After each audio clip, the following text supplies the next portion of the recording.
Chapter 1. I Am an Outsider.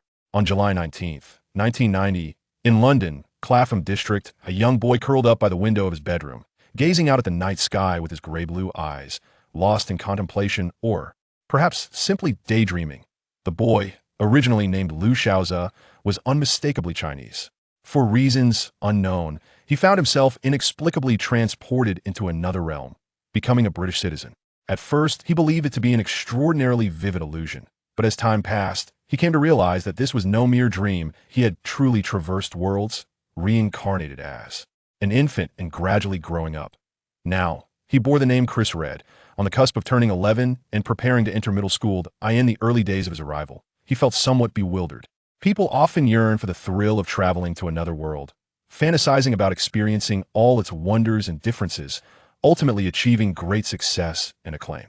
Yet, such thoughts are mere fantasies.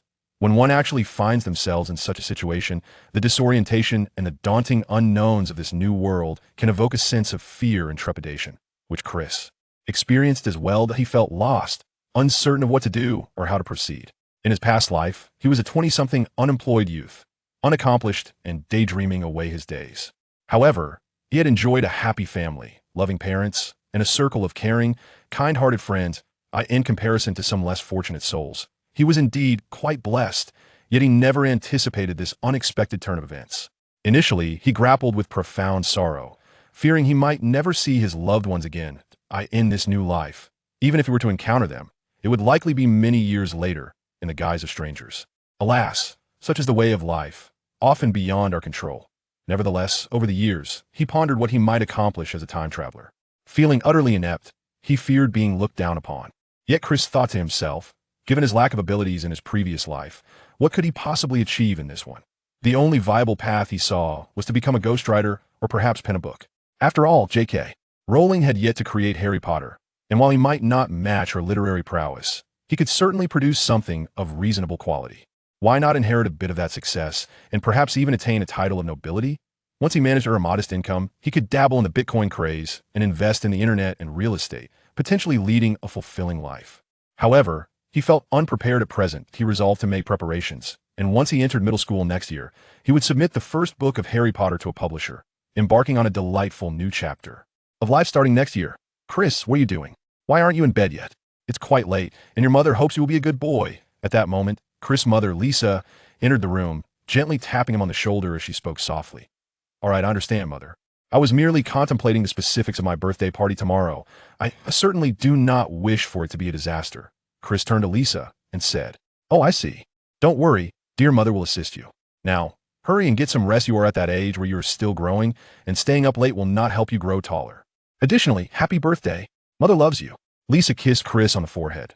Thus, a peaceful night passed, and young Chris spent the first night of his birthday in tranquility. In the morning in London, a gentle ray of sunlight streamed through the window, illuminating the boy's face. I must say, what a rare and splendid day it is. Chris sat up in bed, stretching lazily. Although he had always enjoyed rainy days, the incessant drizzle in England often left everything damp and bothersome. It was indeed a blessing to have such delightful weather on his birthday, truly. God be praised. The door to Chris' room was quietly pushed open, revealing a golden-haired little girl in a floral nightgown, clutching a golden British short-hair cat. She peered curiously into the room, her large blue eyes fixed on the boy who had just awoken. Upon seeing her, Chris smiled, aware that his sister was apprehensive about waking him. He might scold her for disturbing his slumber. However, today was Chris' birthday, and with such splendid weather, he had no intention of reprimanding her. Good morning, my dearest little sister. Good morning, brother. Happy birthday. Quickly, go downstairs for breakfast. By the way, today's breakfast is quite lavish, and with your popularity at school, I'm sure many friends will come over to play, right? I envy you. I don't have that many friends. I only have my Nana, Diana Reed said, stroking the golden kitten in her arms. Indeed, this was Chris' sister, a charming little English girl, 1 year his junior. The kitten she cradled was a birthday gift she had requested from their mother the previous year, a golden British shorthair named Nana. This feline was quite adorable, possessing a clumsy charm, with large, round eyes that gazed innocently at you after knocking something over, as if nothing had happened. It rendered you speechless, leaving you with nothing but a sigh as you quietly tidied up the mess. However, it was rather perplexing that this was a male cat, and one could only wonder why Diana chose a feminine name for it. Thank you for your wishes, Diana, Chris replied, stretching once more before changing his clothes and heading downstairs to wash up for breakfast. His mother had already prepared a sumptuous breakfast, placing a plate before him on the table. "Son, happy birthday. This is a gift from your father and me," Lisa said, placing an envelope on the table, her face adorned with a genuine smile. Chris opened the envelope to discover a certificate for 500 shares of Apple Incorporated stocks. "Thank you, Mom and Dad. This is truly the best birthday gift I have ever received." "I love you both," Chris exclaimed, his joy palpable, for he had previously shared his thoughts on stocks with his parents. "What is that?" Diana inquired curiously, eyeing her brother's possession. "You wouldn't understand yet, but you will in time. In any case, once I make a fortune, I shall buy you 10 cats. How does that sound?" Chris, in high spirits, affectionately ruffled Diana's hair. "Wow, 10? That's far too many. I could never afford to take care of them all with my allowance," Diana mused, momentarily envisioning the life of having 10 cats, filled with desire, yet also overwhelmed with concern about her ability to care for them all. "Ha ha ha ha." Chris found his sister's adorable response utterly endearing and burst into hearty laughter. "All right, son, enough teasing your sister. We should finish breakfast quickly. Your friends will be arriving soon. And we need to prepare the house," their father, Enoch Reed, said while slicing potatoes on his plate. "Okay, Dad," Chris replied, wiping the smile from his face and sitting up straight to begin his breakfast with knife and fork in hand. In the presence of his father, Chris felt a tinge of apprehension.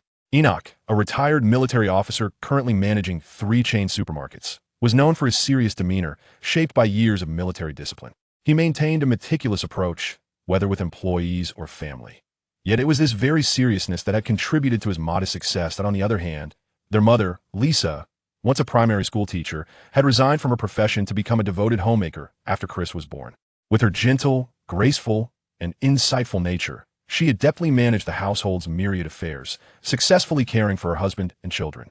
The couple shared a deep affection, and in the 11 years of Chris' life, he had never witnessed them argue. Thus, in this life, Chris was blessed with wonderful parents and a delightful sister, and their family of 4 live in harmony and happiness. Chapter 2. The Letter from Hogwarts. After Diana reluctantly consumed her designated breakfast of vegetable juice, the Reed family concluded their meal. They promptly set about decorating the house, with everyone pitching in. "Oh, Chris, please go tidy up the dead leaves and litter on the lawn. It would be quite unseemly for our guests to see such a mess," Lisa called out, busy with her tasks. Alas, even on his birthday, Chris found himself burdened with chores. What a predicament, indeed. Reluctantly, he hurried outside to clean the lawn. By noon, many of his friends arrived, accompanied by their parents, bringing with them a plethora of delightful and entertaining gifts for Chris. "Hey, my friend, where do you plan to attend secondary school?" "I am set to enroll at Winchester College, a truly prestigious institution renowned for its rigorous academic atmosphere.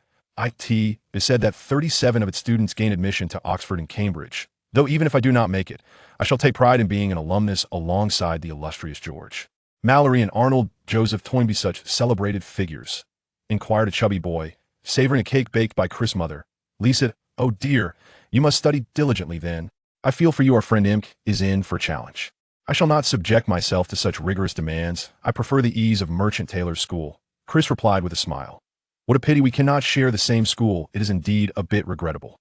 However, Merchant Taylor's school is quite commendable. Yet, I truly cannot fathom why you refuse to exert yourself.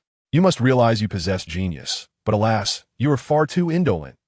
If you applied yourself even a little, you could surely gain admission to Eton College, the pinnacle of British public schools," lamented the chubby Imk. "Please, dear friend, do not utter such things.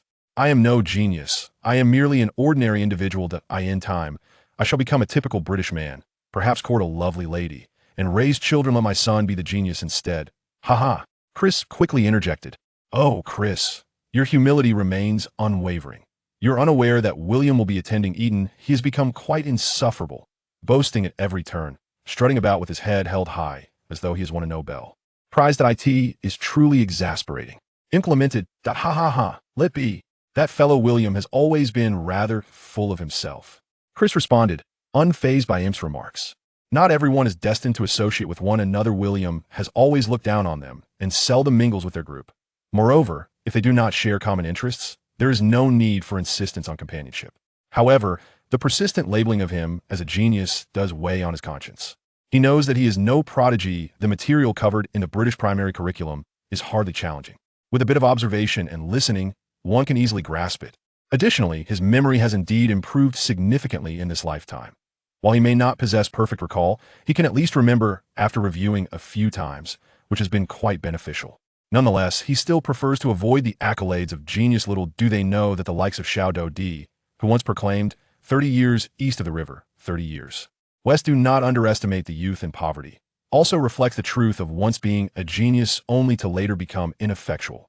Should you remain unremarkable, few would trouble you. Yet, if by chance you were exalted as a prodigy and then found yourself faltering, the consequences could be dire, perhaps even 1,000-fold more severe than for others. Moreover, even if fate does not conspire against you, what if some malevolent individual, brimming with malice, takes umbrage at your genius? How then would you fare? Would you not find yourself in dire straits?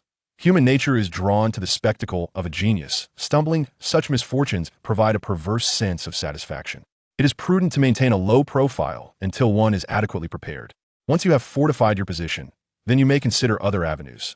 Thus, Chris concluded that he must uphold the persona of an ordinary individual, for is it not said that moderation is the path to wisdom?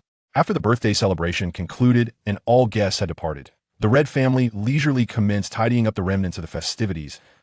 As Chris transported the last of the grease-stained dishes to the kitchen, he suddenly heard his sister Diana exclaim in astonishment, "Look, Nana has caught something. Could it be an owl?"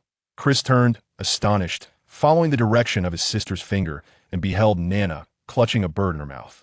This avian creature was predominantly brown, its feathers speckled, dense, and soft. It possessed a broad head, a short beak, and lacked a waxy coating at the base of its beak. The arrangement of fine feathers on its face rendered it somewhat feline in appearance. In that moment, the expressions on the faces of the Red family froze. Owls are not a common sight. How could Nana have captured one? Where did it come from? Oh, look, it's carrying a letter. Whose could it be? How did it come to take it? The owner must be quite anxious. Such a mischievous little creature. Their mother, Lisa, remarked as she approached. Once Chris caught sight of the letter, he took it from the owl's beak. The envelope was a pale yellow, lacking a postage stamp, and inscribed in deep green ink was an address. London, Clapham District, number 53, living room, Mr. Chris read. When Chris turned the envelope over, he was met with a familiar sight, one he recognized as a devoted fan of Harry Potter, crest exclusive to Hogwarts, emblazoned with the letter H, surrounded by a lion, an eagle, a badger, and a serpent. Chris was struck with shock, bewilderment rendering him momentarily immobile, as tumultuous waves surged within him. What in the name of God? No, perhaps I should say Merlin? Are you jesting with me? What is happening? How can this be so sudden? The magical world from the Harry Potter novels? Surely not. I've already come to terms with my transference. How can I find myself in a realm of magic once more? Do not toy with Mew Hat, am I to do?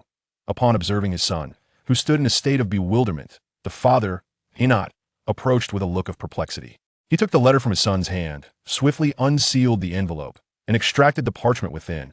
After a cursory glance, he felt a wave of relief wash over him and declared, "Ah, my son, fret not. I believe this to be merely a pyramid scheme. Having lived for many years, I have encountered my fair share of such scams. A magic school? Just look at the name, it's utterly ridiculous. You shall not deceive me." Enoch read. "My dear, what is the matter? What has transpired? A pyramid scheme? What does the letter contain? Are they truly attempting to deceive our son? How audacious of these charlatans to target him?" Lisa exclaimed, her disbelief mingling with indignation, her tone inadvertently growing more intense. "Dad, what does the letter say? Is it truly a deception?" Diana could not restrain her curiosity. She had already managed to calm Nana, releasing the poor owl from its fierce grip. If this continued, the unfortunate Scottish fold would surely meet its demise. "Father, what does the letter contain? Could you kindly share it with everyone? I too wish to discern whether it is indeed a scam." Chapter 3. The Reply. Chris was indeed taken aback, and even now he had yet to regain his composure. He was uncertain about the nature of this letter, but the coincidences were too uncanny. It was just after his 11th birthday, and J.K. Rowling had yet to write Harry Potter, her manuscript securely hidden from any prying eyes. Thus, this matter certainly warranted contemplation. His mother, Lisa, could hardly contain her impatience and snatched the letter from his father, Enoch's, grasp. Proceeding to read aloud the contents inscribed on the parchment, Hogwarts School of Witchcraft and Wizardry, Headmaster, Albus Dumbledore, President of the International Confederation of Wizards. Chief of the Wizarding Association, Sir Merlin's first-class sorcerer, dear Mr. Red, we are pleased to inform you that you have been accepted to attend Hogwarts School of Witchcraft and Wizardry. Enclosed is a list of required books and equipment. Hogwarts. A school of magic? An acceptance letter? Oh, my son, your father is right. This could very well be a hoax.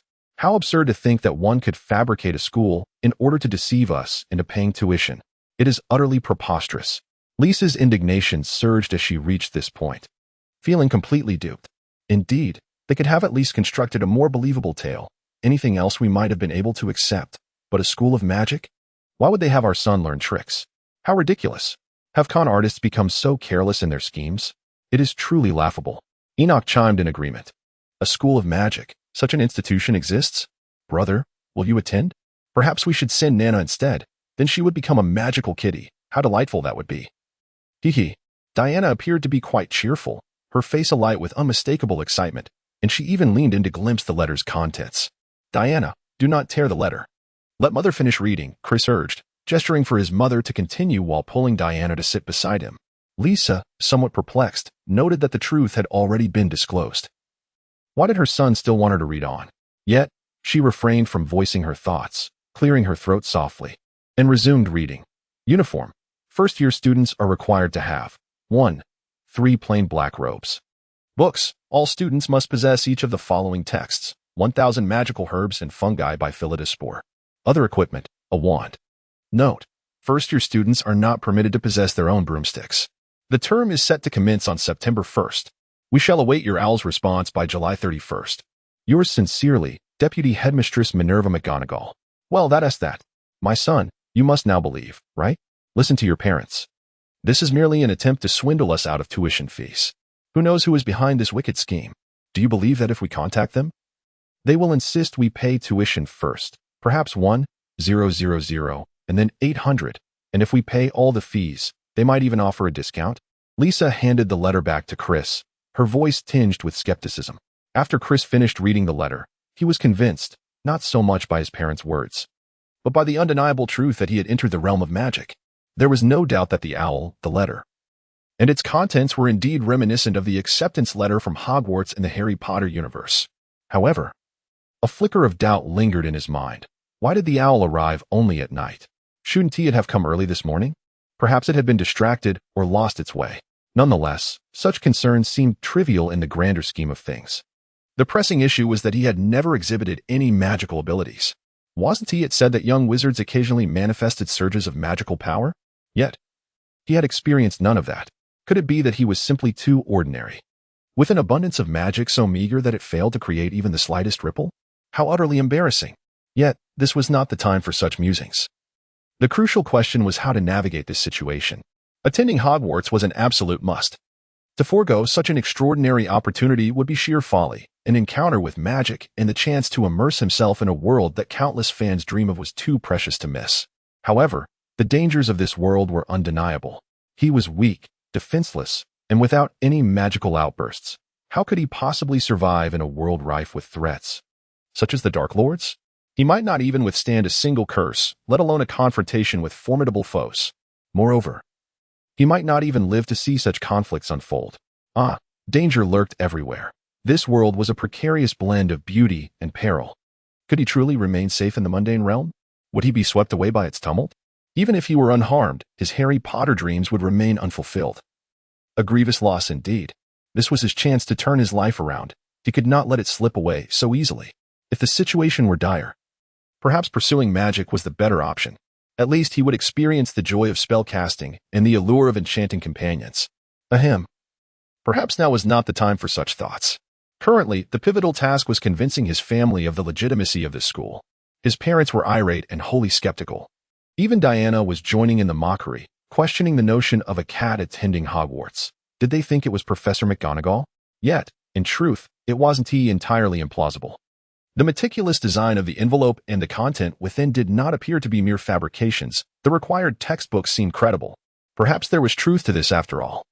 So why not respond with a letter expressing their doubts, requesting a representative to clarify the matter, and demonstrate the magic they spoke of? If it were genuine, it might indeed prove to be a worthwhile endeavor. Chris addressed the group. Upon hearing his words, Lisa found it hard to believe how her usually wise son could be so easily swayed by a mere letter. Just as she was about to dissuade him, her father, sitting nearby, stroked his chin and spoke up. Well, Your suggestion is not entirely implausible. Sending a letter by owl is indeed quite extraordinary. Let us give it a try. Chris, you should compose a letter to them and send it with this rather dim-witted owl. Although Father Einot remained skeptical, he ultimately acquiesced to his son's determination. Lisa, on the other hand, wore a look of resignation, knowing that in their household, Einot always held the final say, and his decisions were invariably supported by the family. Dear Professor McGonagall, greetings.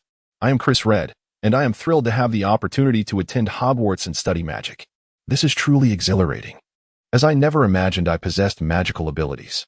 However, my parents find it difficult to believe that such a remarkable event has occurred with their son. They think this matter requires discussion, and I wonder if it would be possible to invite you over for afternoon tea tomorrow to confirm this situation. Thank you. Yours sincerely. Chris read thus. The family watched as Chris meticulously crafted his letter, sealing it with wax before entrusting it to the silly owl for delivery. Chapter 4. The professor's visit. The following day, after Lisa had prepared an assortment of snacks and tea, the family sat upright at the low tea table, awaiting Professor McGonagall's arrival, though they were uncertain whether the so-called professor would actually come. Brother, do you truly believe this? But what if you learn magic and end up as wicked as the Queen in Snow White? Then I wouldn't like you anymore. Diana, his younger sister, jested with Chris. Haha, your brother isn't even sure if magic exists. What a silly thought you have. Albert ruffled Diana's hair affectionately. Enough, Diana. There is no such thing as magic in this world. It's all a trick. Your brother will not be attending any so-called circus school, Lisa stated earnestly, not wishing for her daughter to be misled by Chris's fanciful notions. Suddenly, a knock echoed from the door. The family exchanged glances, and Lisa eventually rose to answer it. With Einot following closely behind for safety, Lisa quickly stood, adjusted her attire, and opened the door. There stood a rather elderly woman with a serious demeanor, wearing square spectacles that resembled the patterns around a cat's eyes.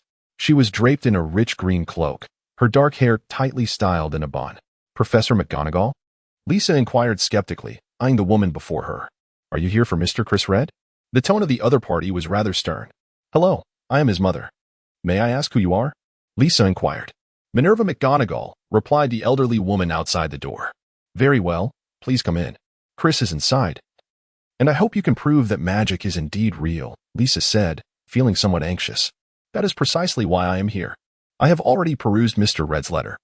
Of course, Hogwarts is a school dedicated to individuals with extraordinary talents, boasting a rich history of over 1,000 years. Its depth is beyond your imagination, Professor McGonagall asserted. As ordinary muggles, it is understandable that you are unaware of magic. However, I must convey this reality to you. It is indeed true. Professor McGonagall appeared to have endured many similar encounters and succinctly conveyed her message. So, you mean to say that what is written in that letter is genuine? Einot asked, somewhat incredulous. Without uttering a word, Professor McGonagall gracefully entered the living room. She then turned her gaze towards Chris, who was seated, and spoke slowly. Mr. Red, unlike your parents, you are not an ordinary individual. You are a born wizard. Becoming a part of Hogwarts will enable you to truly harness your gifts. In that case, might you demonstrate it? After all, it would be difficult for us to believe without evidence, Chris remarked towards the newly seated Professor McGonagall. Not a problem. Watch closely. With that, McGonagall produced a wand and gently pointed it towards the snacks in the air, transforming them into a tabby cat. The cat curiously surveyed its surroundings before amiably approaching Nana, and the two felines began to frolic together. This was Chris's first encounter with magic, and he was utterly astonished. Magic was so intuitive, so tangible, far more impactful than the wonders presented in the cinematic world. Before him lay a reality that was profoundly moving. Chris sat there with a vacant expression, his gaze fixed on the two cats, unblinking. Professor McGonagall suspected that the child was startled by his own magic. In fact, she had often encountered similar reactions during her visits to the homes of young wizards born to Muggle families, and she had grown accustomed to it. It's quite marvelous, Chris remarked. You may have doubts about my words, but fear not. Once you experience the true realm of magic, you shall believe. Observing Chris gradually return to his senses, Professor McGonagall said, Therefore, Mr. Chris, I am confident that after your studies at Hogwarts, you will undoubtedly become a competent wizard, so there is no need for concern. However, I must candidly mention that Hogwarts teaches underage wizards how to control and utilize magic. If a young wizard does not engage in systematic learning, uncontrolled magic may lead to unfortunate occurrences. She addressed Chris's parents. Very well, son, I consent to your studying magic. After all, this is no trifling matter. If things go awry, we might find ourselves helpless, especially if you were to transform into a cat like this biscuit, his father, Enoch, said with a hint of resignation. Despite his underlying reluctance, he agreed for the sake of his son's safety. Dear Professor McGonagall, may I also attend Hogwarts? I believe if my brother can. Then surely I can as well. Diana, who had been listening attentively, wide-eyed and feigning a pitiful expression, implored the professor. Sweetheart, it will only be possible to ascertain your potential when you turn 11. However, you might ponder whether anything peculiar has occurred when you felt frightened or angry.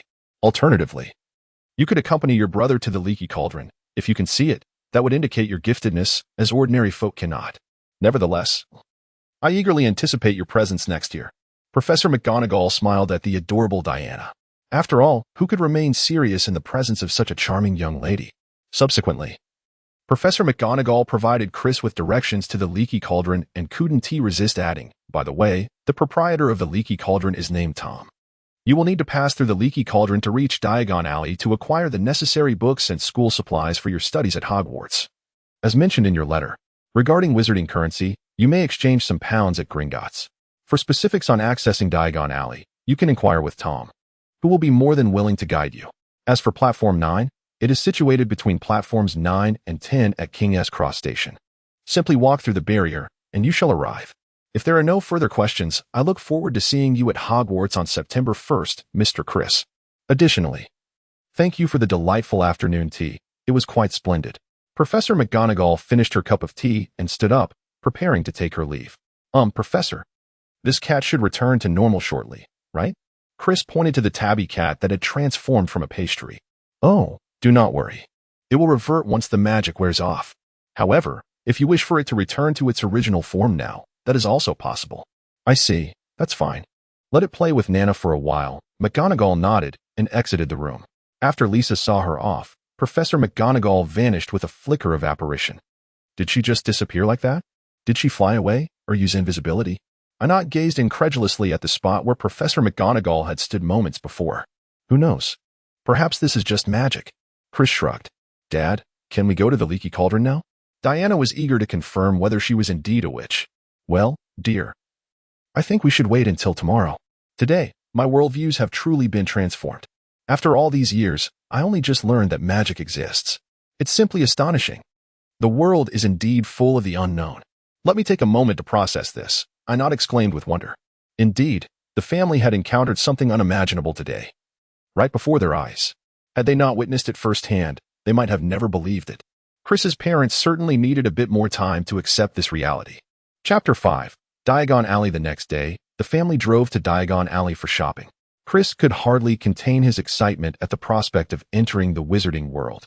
First, they needed to reach the Leaky Cauldron, an establishment with a history spanning several centuries. It had been around since the early 16th century, predating the enactment of the Statute of Secrecy by nearly 200 years, which meant that Muggles could initially enter. Although Muggles were welcomed in the pub, some found the conversations among the patrons utterly absurd and left before finishing their mead. Diana, you aren't yet 11. It won't matter if you can't see anything right away. Chris gently patted his sister's head, concerned that she might be too disappointed. I believe I will see something. Diana's eyes sparkled with anticipation. Before long, the family arrived near Charing Cross in Westminster. Where is the Leaky Cauldron? I can't see it. Wait, is that it? The pub squeezed between that bookstore and the record shop? Diana pointed to a small, dingy tavern. What? There's a shop in between? How did I miss that? Chris asked. Did you see it, Chris? Lisa inquired. Yes, Mom. Diana is right. It should be here. Diana, it seems you will soon be a little witch as well. How wonderful. Chris pointed excitedly at the sign of the Leaky Cauldron. How splendid. Hooray, Hogwarts. I want to go there too, giggled Diana, jumping with enthusiasm. The family pushed the door open and entered the dimly lit, modest bar, which featured a counter and a few tables nestled in the shadows of the corners. It appeared somewhat dingy, with a couple of elderly women sitting in one corner, sipping sherry from small cups, one of whom was puffing on a long pipe. A small man wearing a tall hat was engaged in conversation with the bar's proprietor, a balding man who resembled a shriveled walnut. Good day, esteemed guests. I am Tom, the owner of the Leaky Cauldron. What can I serve you? We offer sherry, tea, brandy, beer, mead, and of course, roasted pies and fresh liver. The bald man greeted the Red family warmly upon noticing them. "Hello, Mr. Tom. We wish to go to Diagon Alley. Could you kindly guide us there?" Chris politely inquired. Stepping forward. New Hogwarts students from a Muggle family, I see. Yes, indeed. You wish to proceed to Diagon Alley, correct? Yes, Mr. Tom. Professor McGonagall mentioned that you could escort us, Chris replied, a courteous smile gracing his face. Oh, certainly. Please, follow me, Tom said, stepping out from behind the bar and beckoning for them to follow. Mr. Tom, what is a Muggle? Diana asked, her curiosity piqued by Tom's earlier words. Oh. That term refers to those of us who possess magic. We seldom interact with those who do not, so we usually refer to them as Muggles, Tom explained. I do not find that to be a particularly polite designation, I murmured under his breath. The group followed the bald Tom into the bar's backyard, which consisted merely of a brick wall, a trash bin, and several empty barrels. Count 3 bricks up and 2 across, then tap that brick 3 times. The bald owner instructed. He then drew his wand and tapped the designated brick 3 times. Remarkably, the brick he had tapped began to tremble, and the wall shifted mysteriously, revealing a small opening that widened rapidly, forming an archway large enough for them to pass through in mere seconds. The passage led to a cobbled street lined with various shops, bustling with wizards and vendors hawking their wares. Welcome to Diagon Alley. Enjoy your visit, Tom said with a smile, waving goodbye as he turned back to the bar. Thus, the Red family stepped through the archway, and as they did, it constricted back into a solid wall, ceiling behind them. They found themselves before a stack of pots outside the nearest shop in Diagon Alley. Above the cauldron hung a plaque made of brass, adorned with inscriptions that indicated a comprehensive range of models, automatic stirring capabilities, and foldable features, clearly marking it as a shop for crucibles. Lisa gazed at it with curiosity, eager to venture inside. Mother, let us first procure some galleons from Gringotts, and then we may explore, she suggested. Nodding in agreement, Lisa cast her eyes around the charmingly tilted shops of Diagon Alley, each brimming with an array of wares that ordinary folk had never encountered. The family was filled with wonder and delight at this enchanting locale. Before long, they arrived at a towering white building that loomed above the surrounding establishments, its entrance graced by a gleaming bronze door. Beside it stood a fairy clad in a vivid scarlet uniform trimmed with gold. They ascended the pristine stone steps towards the grand entrance. As they approached, Chris noticed that the fairy stood a head shorter than him, possessing a clever, dark visage adorned with a sharp beard and remarkably elongated hands and feet. Upon their entry, the fairy bowed respectfully. Before them appeared a second door, a silver portal inscribed with the following warning: Enter, O stranger, but beware the fate that befalls the greedy. To seek without toil, to take without earning, shall invoke the gravest of penalties.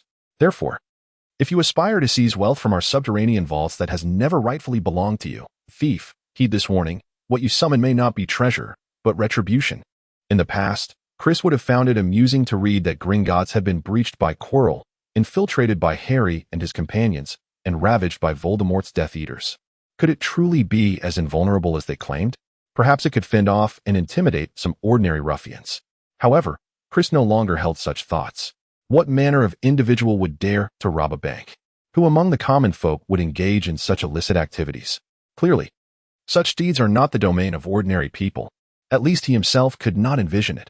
So many grotesque goblins, the wizarding security, and myriad protective measures rendered the place inaccessible to anyone but the most audacious.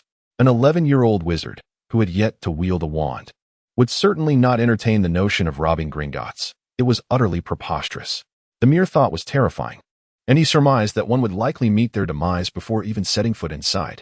Chapter 6. The Wand. Upon entering the silver doors, 2 goblins bowed and ushered them into a grand marble hall. Inside, approximately 100 goblins of varying ages sat upon tall stools behind a long counter. Some weighed coins on brass scales, while others inspected gemstones through magnifying glasses, hastily recording entries in large ledgers. The hall was replete with countless doors leading to different destinations, and many goblins guided visitors in and out through these passages. The goblins then led them to a counter on the left and handed a piece of parchment to Einot. The parchment detailed the exchange rates between pounds and galleons, along with the financial concepts of the wizarding world. 5 pounds for 1 galleon. 1 galleon equals 17 sickles, which equals 493 nuts. 1 sickle equals 29 nuts. Einot presented the parchment to the goblin at the counter and inquired, "What is the maximum amount we can exchange for galleons?" Without lifting his gaze, the goblin replied, 500 at most. Very well, please assist me in exchanging for 500 galleons. Herb produced 500 from his wallet for the goblin to convert. All right, please hold on. The goblin accepted the pounds without counting or even glancing at them, casually tossing them into his drawer. Excuse me, kind goblin, why is there a limit of only 500 galleons for exchange here? Chris recalled that while Rowling had mentioned the exchange rate, she hadn't indicated that there was a cap. A hint of suspicion crept in. He wondered if this goblin was deceiving them. In theory, there is no limit. However, there are restrictions on the amount of galleons one can exchange at a time. Otherwise, individuals with nefarious intentions might exploit loopholes for profit, disrupting the currency market and causing significant upheaval in our magical economy. The goblin glanced at Chris, surprisingly verbose for a moment. Chris nodded, recognizing the validity of the notion. Allowing for the unrestricted exchange of gallons and pounds could indeed lead to dire consequences, after all. In his previous life, he had never witnessed a bank that permitted the arbitrary exchange of foreign currencies. A friend once gifted him a 1,000 shilling note from Kenya, only to find that the bank was unwilling to exchange it. The fairy jingled her bell, summoning another fairy to relay a command. The summoned fairy fetched a pouch of gold coins and handed it to Anod, subsequently leading them aside to verify the quantity of gallons. Once the gallons were counted and confirmed without error, the group departed from Gringotts with their treasure. How splendid! We are rich. Let us indulge in shopping, Diana exclaimed joyfully. Oh no, that will not do. We can only purchase essentials. We must not squander this money. It is meant to cover your brother's living expenses for an entire year. Anod admonished. Fear not. Whatever you wish, dear brother shall procure it for you. How about ice cream, strawberry flavor? Chris, in splendid spirits, was eager to please his sister. The Red family merrily made their way to a dessert shop, where Chris purchased 2 ice cream cones for his sister and mother. He intended to accompany his father to procure a wand first, allowing his mother and sister to enjoy their treats and rest a while. After securing the wand, they would together acquire the remaining school supplies. Thus, Chris and his father strolled towards Ollivander's wand shop in the south. After a considerable distance, Chris finally spotted a shop that appeared small and dilapidated. The gilded sign above the door had largely worn away, inscribed with the words, Ollivander, established 382 B.C. Purveyor of fine wands. In the dust-laden window, a solitary wand lay upon a faded purple cushion. Upon revisiting the original text, Chris found himself intrigued by the solitary presence of a wand. However, now that he beholds it, he comprehends that it likely serves as a display sample. Chris pushed open the shop door and stepped inside, where the sound of tinkling bells resonated from somewhere at the back of the store. The establishment was quite small, containing nothing but a long bench. Is anyone here? Chris called out, but no one responded, leaving him to wonder where the elderly Ollivander had gone. He and his father settled onto the bench to wait. As he glanced around, the pervasive dust and silence created a somewhat stifling atmosphere. Hello there, young one. A gentle voice suddenly broke the stillness, startling Chris as a loud, crackling sound followed. He quickly stood up from the bench. Before him stood an old man, whose pale, large eyes gleamed like 2 radiant moons in the dimly lit shop. Good day, sir. I am here to purchase a wand. Chris politely addressed the unmistakably Ollivander. Oh, I see. May I ask your name, young lad? Ollivander inquired with a smile. Chris introduced himself. Very well, Mr. Red. Ollivander said as he retrieved a measuring tape from his pocket. Which arm do you favor? Oh, I typically prefer my left hand, Chris replied, raising his arm.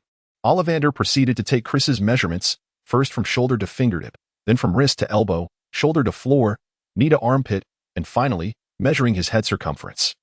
Chris felt that the old man was a tad mad. After all, it was merely a matter of purchasing a wand. Did it truly require such meticulous measurements of his entire upper body? Customization could not possibly be this convoluted. Mr. Ollivander, while measuring, continued to ramble on. You must understand that each wand is utterly unique. Its characteristics depend upon the type of wood sourced from the tree and the magical creature that constitutes its core. We experiment with various materials to craft our wands.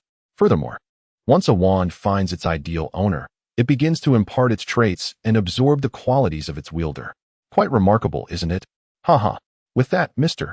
Ollivander declared, as the measuring tape slipped from his hands and coiled on the floor. He moved among the shelves, diligently selecting several long boxes to bring down. Now then, Mr. Reed, why not give this one a try? It is crafted from redwood and contains a phoenix feather, measuring 9 inches in length and possessing remarkable flexibility. Give it a wave and see. Chris grasped the wand and waved it with a dismissive thought. Even if this wand were to suit me, I would refuse it. For its craftsmanship is crude and lacks the elegance befitting my refined demeanor. However, before he could voice his sentiments, Mr. Ollivander swiftly snatched the wand from his grasp. Crafted from ebony and unicorn hair, measuring 8.5 inches in length, it was an extraordinary combination with commendable rigidity. Shall we give it a try? Chris waved it once more, only for Mr. Ollivander to reclaim it yet again. No, this one will not suffice either. One must understand that it is the wand that chooses the wizard, and only a select few trees can yield the wood suitable for wand making. Much like only a small fraction of humanity possesses magic. Let us try this one, made from ebony and serpent nerve, measuring 10.5 inches long. It boasts remarkable elasticity. Come now, give it a whirl. Chris continued to try wand after wand, perhaps 7 or 8 in total. Chapter 7. Bye. As Mr. Ollivander extracted more wands from the shelves, he appeared increasingly delighted, his chatter growing more animated. Ah, you see, in the early days of my career, I observed my father, a fellow wand maker, striving to create wands using cores that did not quite meet the standards. Look at this one. It is crafted with the hair of the Loch Ness Monster. This very wand ignited my pursuit for the finest wand core materials. Upon inheriting the family workshop, I vowed to utilize only the finest substances in my wand making. Mr. Ollivander showcased a wand to Chris as he spoke. Eventually, this ambition materialized into reality. Through numerous studies and experiments, I concluded that only 3 types of materials meet the esteemed standards of Ollivander's craftsmanship: unicorn hair, dragon heartstring, and phoenix feather. Each of these materials is exceedingly rare and costly, possessing its own unique qualities. However, given your discerning taste, I am confident that I shall find the most ideal, perfect wand that suits you splendidly. Aha! Chris was equally delighted, feeling that the more wands he tried, the more extraordinary he became. Although he did not aspire to be as remarkable as Harry Potter, constantly in the limelight and achieving greatness, he still appreciated the notion of being a bit impressive. However, Chris found himself quite exasperated by Ollivander's incessant chatter. He could not fathom why this elderly gentleman seemed to be so lonely. Did he not have a companion? Did he spend his days here without anyone to converse with? Why was he so loquacious upon meeting someone? Ah, my dear boy, this one? I believe it will suit you perfectly. Made of birch wood, with a dragon heartstring core, measuring 14 inches, Ollivander exclaimed with excitement, presenting a meticulously crafted wand adorned with exquisite patterns on its dark yellow handle. Chris grasped the wand with his left hand, and instantly, a silvery spark erupted from its tip, crackling with energy. Unfortunately, Ollivander, standing directly in front of him, was struck by the dazzling light, causing his tousled hair to erupt in disarray. Yet, he seemed undeterred, exuding the glee of a child as he danced with delight. Ah, I knew it. It truly is meant for you. You are its rightful master. Ollivander carefully placed Chris's wand into a box, wrapping it in brown paper while exclaiming, fascinating. The wood of the aspen tree is notoriously inflexible, yet I have found that wands crafted from this material often seek out masters who are not stubborn or obstinate, but rather helpful, considerate, and quite endearing. Most wands prefer to find owners with similar traits. However, aspen wands seem to yearn for those possessing qualities that are distinctly contrasting or remarkably different. Once an aspen wand discovers a suitable companion, it becomes a noble and loyal ally to its master. Among all wand types, the aspen wand is particularly adept at silent spells, earning a reputation among skilled wizards.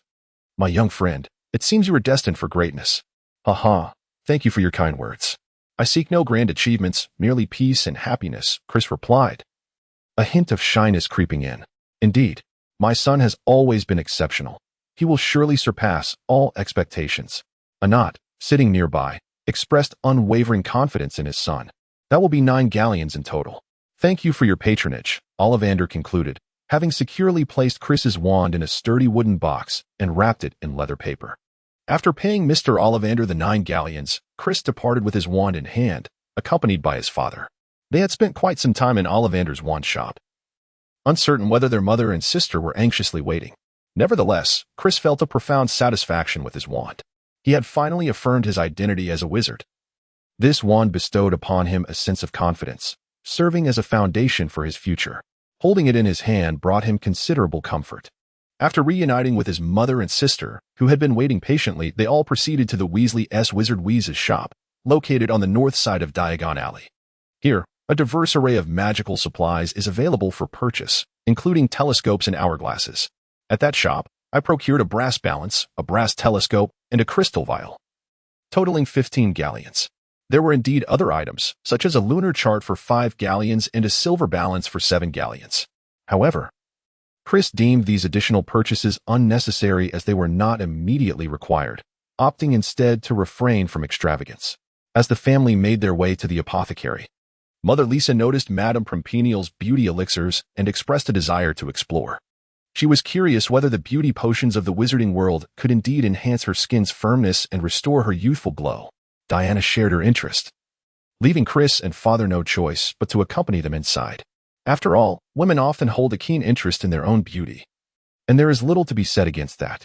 With the enthusiastic guidance of the shop staff at Madame Pompineal's, Lisa purchased a skincare set, an astonishing expenditure of 50 gold galleons. Truly, it seems that women's money is the easiest to earn, alas. Chris effortlessly located the Patched Cauldron shop, the first establishment on the northern side of Diagon Alley. Inside, he purchased a tin cauldron, size 2, which was not inexpensive, costing 15 galleons. However, it was the most affordable option available in the shop. It is worth noting that there were also brass cauldrons priced at 21 galleons, copper cauldrons at 25 galleons, as well as more expensive silver cauldrons, gold cauldrons, automatic stirring cauldrons, and collapsible cauldrons. Oh, Mother, look at this. Wizards have travel agencies too. Can our family sign up for a trip later? Diana exclaimed, pointing excitedly at an advertisement outside one of the shops. Let us discuss that later, Lisa replied, her expression darkening upon noticing the travel agency her daughter had mentioned. Chris glanced at the travel agency named Journey into Terror.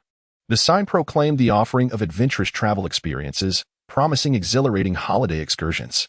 The following packages were available at a 20% discount: renting a vampire castle in Transylvania, hiking along the zombie trail, and touring the Bermuda Triangle. The company disclaims any responsibility for injuries or fatalities that may occur during these journeys. This foolish child, speaking without discretion, exclaimed how terrifying it all was, expressing a reluctance to partake. Truly, one ought to consider the suitability of such ventures before voicing opinions so carelessly. Chris found the sight utterly terrifying, unsure whether his sister had merely failed to see clearly or if her courage was simply extraordinary. Chapter 8. The initial experience of enchantment upon arriving at the apothecary, a store that sold the essential ingredients for potion making. Chris was greeted by an overwhelming stench reminiscent of rotten eggs and decayed cabbage even before he stepped inside. The nauseating aroma made him reluctant to enter. Yet necessity compelled him to brave the discomfort. As he crossed the threshold, he was met with barrels of viscous substances strewn across the floor, while the walls were lined with jars containing an assortment of herbs and vibrantly colored powders. The ceiling was adorned with bundles of feathers, strings of sharp teeth, and fuzzy cloths. The counter displayed the prices of various materials: black beetle eyes, 1 galleon, castor oil, 4 galleons, flobberworm mucus, 1 galleon, honey, 4 galleons, horclump juice, 3 galleons, horn slug, 1 galleon, wormwood extract, 1 galleon, ashwinder eggs, 5 galleons, two-eared grass, 5 galleons, lacewing flies, 2 galleons, puffskein, 3 galleons, leech, 6 galleons, water from the river Lethe, 4 galleons, mistletoe berries, 1 galleon, peppermint, 3 galleons, poppy seeds, 2 galleons, porcupine quills, 2 galleons, aconite root, 1 galleon, rose essential oil, 8 galleons, rose thorns, 3 galleons, blood of fire lizard, 2 galleons, venomous snake fangs, 2 galleons, lionfish spine powder, 2 galleons, lavender sprigs, 1 galleon. Such an eclectic array of items was indeed unprecedented for Chris. Nevertheless, he scrutinized the offerings to ensure he could reference the price list later when determining what to gather and potentially sell for a bit of pocket money. After procuring the necessary ingredients, Chris and his family visited Lehan Bookstore to acquire the tomes listed on their shopping list, alongside several intriguing volumes and supplementary texts on magical studies. He also selected a few books for his sister, aimed at young witches who had yet to enroll in school, including collections such as the Tales of Peter Rabbit, the Glade's Global Magical Adventures, and the Big Talk of Elf Village, as well as some foundational text about the wizarding world to help bridge the knowledge gap between her and her peers. Chris has always had a profound fondness for reading. Now, confronted with an abundance of books he has never explored, he finds himself yearning to linger in the bookstore a while longer to select a few more. However, mindful of time constraints, he decides to leave for the moment, promising to return later. Subsequently, at the stationery shop adjacent to the Quidditch boutique in Diagon Alley, he purchases a substantial amount of parchment, quills, and ink, items deemed essential. Considering the fact that 500 galleons would hardly suffice for extravagant purchases, Chris and his family opt against entering the upscale and impressive-looking boutique for fine robes, choosing instead to visit Madame Malkin's robes for all occasions located on the northern side of Diagon Alley.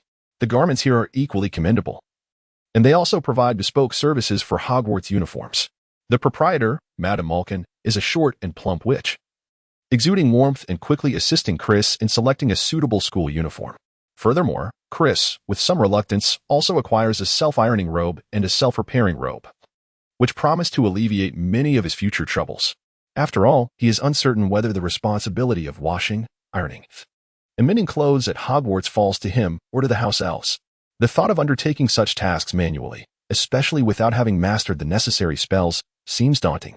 Even if he were to learn the incantations, he would still need to perform the actions himself.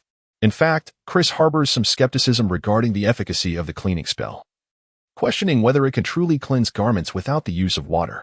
For someone who values cleanliness, like Chris, the prospect of spending his days preoccupied with such mundane chores is far from appealing. Next on his agenda is the acquisition of an owl. To be candid, Chris is not particularly fond of birds. Their incessant chattering and unpleasant odors are off-putting, while they may taste delightful. The notion of keeping one as a pet is somewhat unacceptable to him.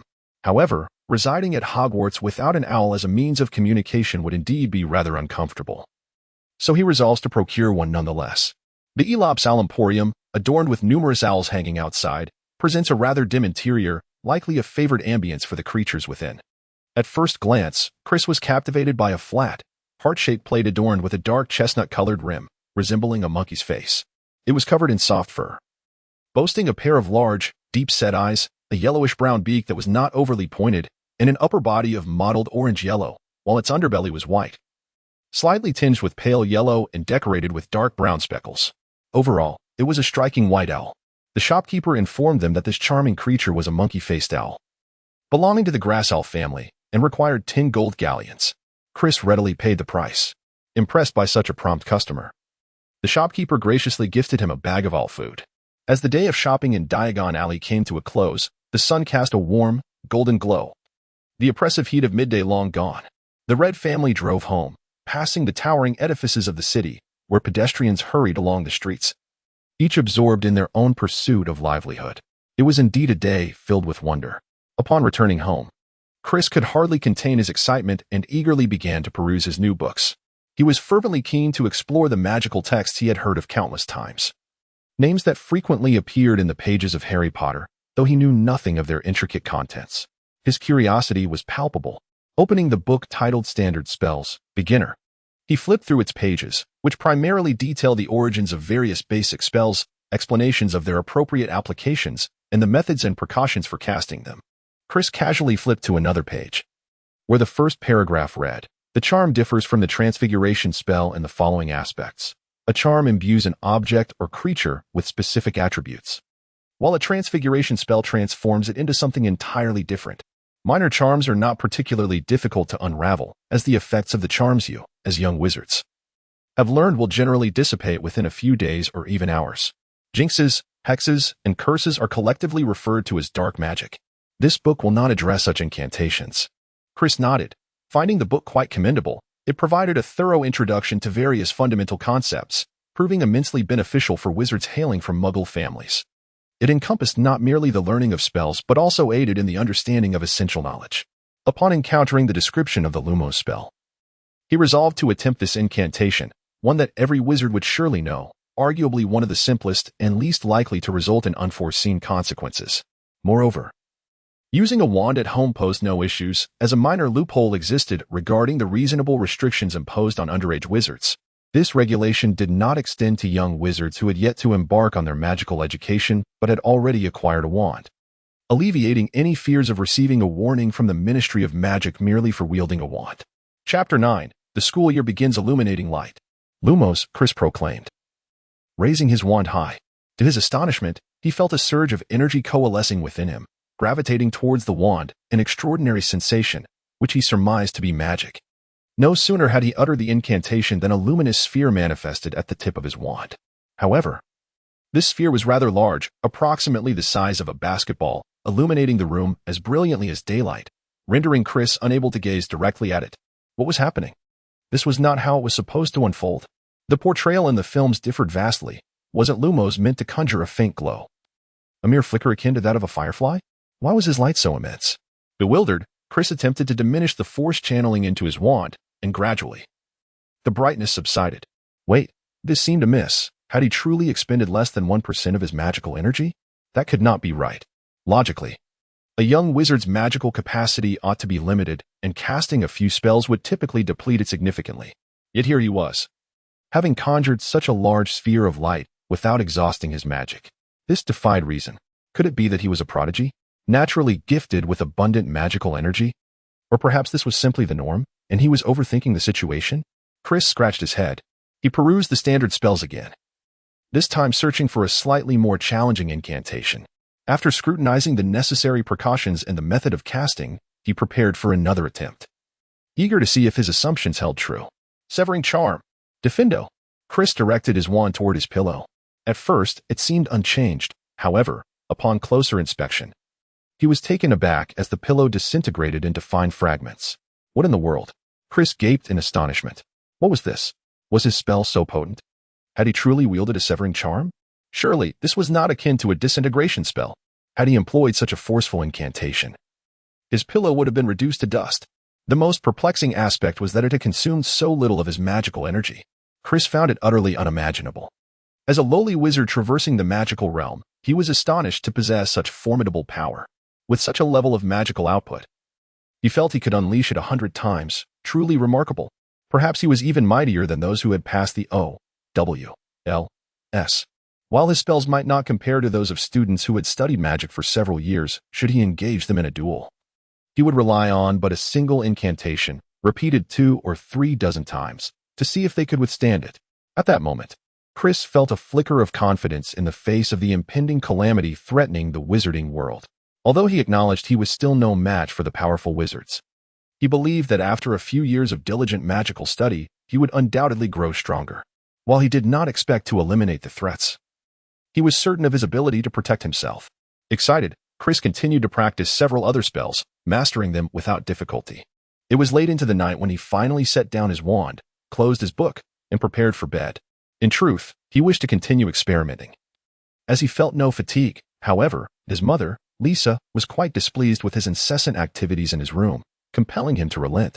Throughout the subsequent holiday, Chris dedicated himself to studying and practicing magic at home. His previously lackadaisical approach to learning transformed into an unexpected fervor, astonishing the Red family. They gradually recognized their son's burgeoning interest in magic, which seemed to surpass his former academic pursuits, revealing a remarkable talent. Moreover, he could assist with household chores using his newfound abilities, allowing the family to gradually accept and adapt to the reality of their son becoming a wizard. However, his sister, Diana, was far less obedient. She often stealthily borrowed her brother's wand to conduct her own experiments, yet it was evident that she lacked his innate talent, resulting in chaotic outcomes. Much like the character Seamus from the Harry Potter series, she attempted to employ nonsensical spells, such as transforming clear water into wine using peculiar ingredients. On one occasion, she sought to make their cat, Nana's fur more manageable, casting a spell with her brother's wand, only to have Nana's fur stand on end, resembling a large hedgehog. Infuriated, Chris resorted to petrifying her for an hour as punishment. Nevertheless, the little girl remained undeterred, using her brother's cauldron to concoct various chaotic mixtures, intending to feed them to Rupert, the monkey owl Chris had purchased. Fortunately, Rupert was quite clever and did not fall for Diana's antics. In short, she was far from an angelic sister, more akin to a mischievous imp. However, summer always seemed to pass in the blink of an eye, and soon it was late August, with the start of Hogwarts fast approaching. To say he was not excited would be a falsehood. After all, this was Hogwarts. Countless individuals yearn for what remains tantalizingly out of reach: the majestic King's Cross Station, the enchanting Platform 9 3/4, and the illustrious Hogwarts Express. Oh, how these familiar locales evoke an exhilarating sense of wonder and longing. During this holiday, Chris diligently immersed himself in the study of magic, having perused every book in his possession. While he still grappled with certain intricate details, he felt considerably more knowledgeable. He anticipated that upon his return to Hogwarts, the professor's teachings would clarify his remaining uncertainties, allowing him to solidify his understanding. Moreover, once at school, he could pose any questions to the professors or his peers, which would undoubtedly be more beneficial than aimlessly pondering on his own. On the morning of September 1st, Chris rose early from his slumber. His rest had been troubled the previous night, as he had allowed Rupert, his owl, to roam free. After all, one cannot keep an owl confined to a cage indefinitely. It must have the opportunity to spread its wings. Yet, Rupert proved to be quite a nuisance, upon returning in the dead of night. He brought with him a dead mouse, which he unceremoniously deposited beside Chris's pillow. Not only did this startling act rouse Chris from his sleep, but it also left him utterly bewildered. Though Rupert had intended to share his catch as a gesture of goodwill, the manner in which he did so was hardly commendable. Enraged, Chris nearly contemplated turning Rupert into a Scottish round-faced stew, but resigned himself to catching up on sleep during the train ride instead. It remained a mystery why the journey from London to Hogwarts took so long, stretching from 11 in the morning until evening. The distance seemed perplexing, after all. In the vastness of England, one would expect train travel to be relatively swift. In Europe, one could traverse borders in just a few hours by train. Thus, Chris found himself at a loss for words regarding the exasperatingly slow train ride to Hogwarts. Chapter 10. King's Cross Station. As Chris changed out of his pajamas and prepared to retrieve the 2 suitcases he had packed the day before, he couldn't help but notice the sheer volume of items he was bringing to school, 3 sizable trunks in total. It felt less like embarking on a scholarly endeavor and more akin to orchestrating a move. Chris has a penchant for meticulous preparation every time he steps out, ensuring he brings everything he might need. He even packed a basin, uncertain whether Hogwarts provided such an item. Yet, even if it were available, it would likely be a relic from past students. For someone like Chris, who possesses a slight obsession with cleanliness, using personal belongings feels more comfortable. Otherwise, it evokes a sense of unease. As he descended the stairs, ready to indulge in breakfast, he discovered that Einon had already opened the car's trunk, preparing to assist Chris with his luggage. "Good morning, Dad." "Good morning, son." "Wow, you've really packed quite a bit. How much have you stuffed in here?" "It's rather heavy." Einon had intended to carry all 3 suitcases in one go, but soon realized their weight made that impractical. He could manage only one at a time. "Chris, why are you bringing so much?" "Some of these items are unnecessary. You can always purchase them once you're at school," inquired Lisa as she set breakfast on the table. "Oh, that won't do, Mom. The school is in the mountains, and the transportation is inconvenient. There is hardly anything there, and wizards don't seem to be particular about things. Some items might not even be available," Chris replied. "I see.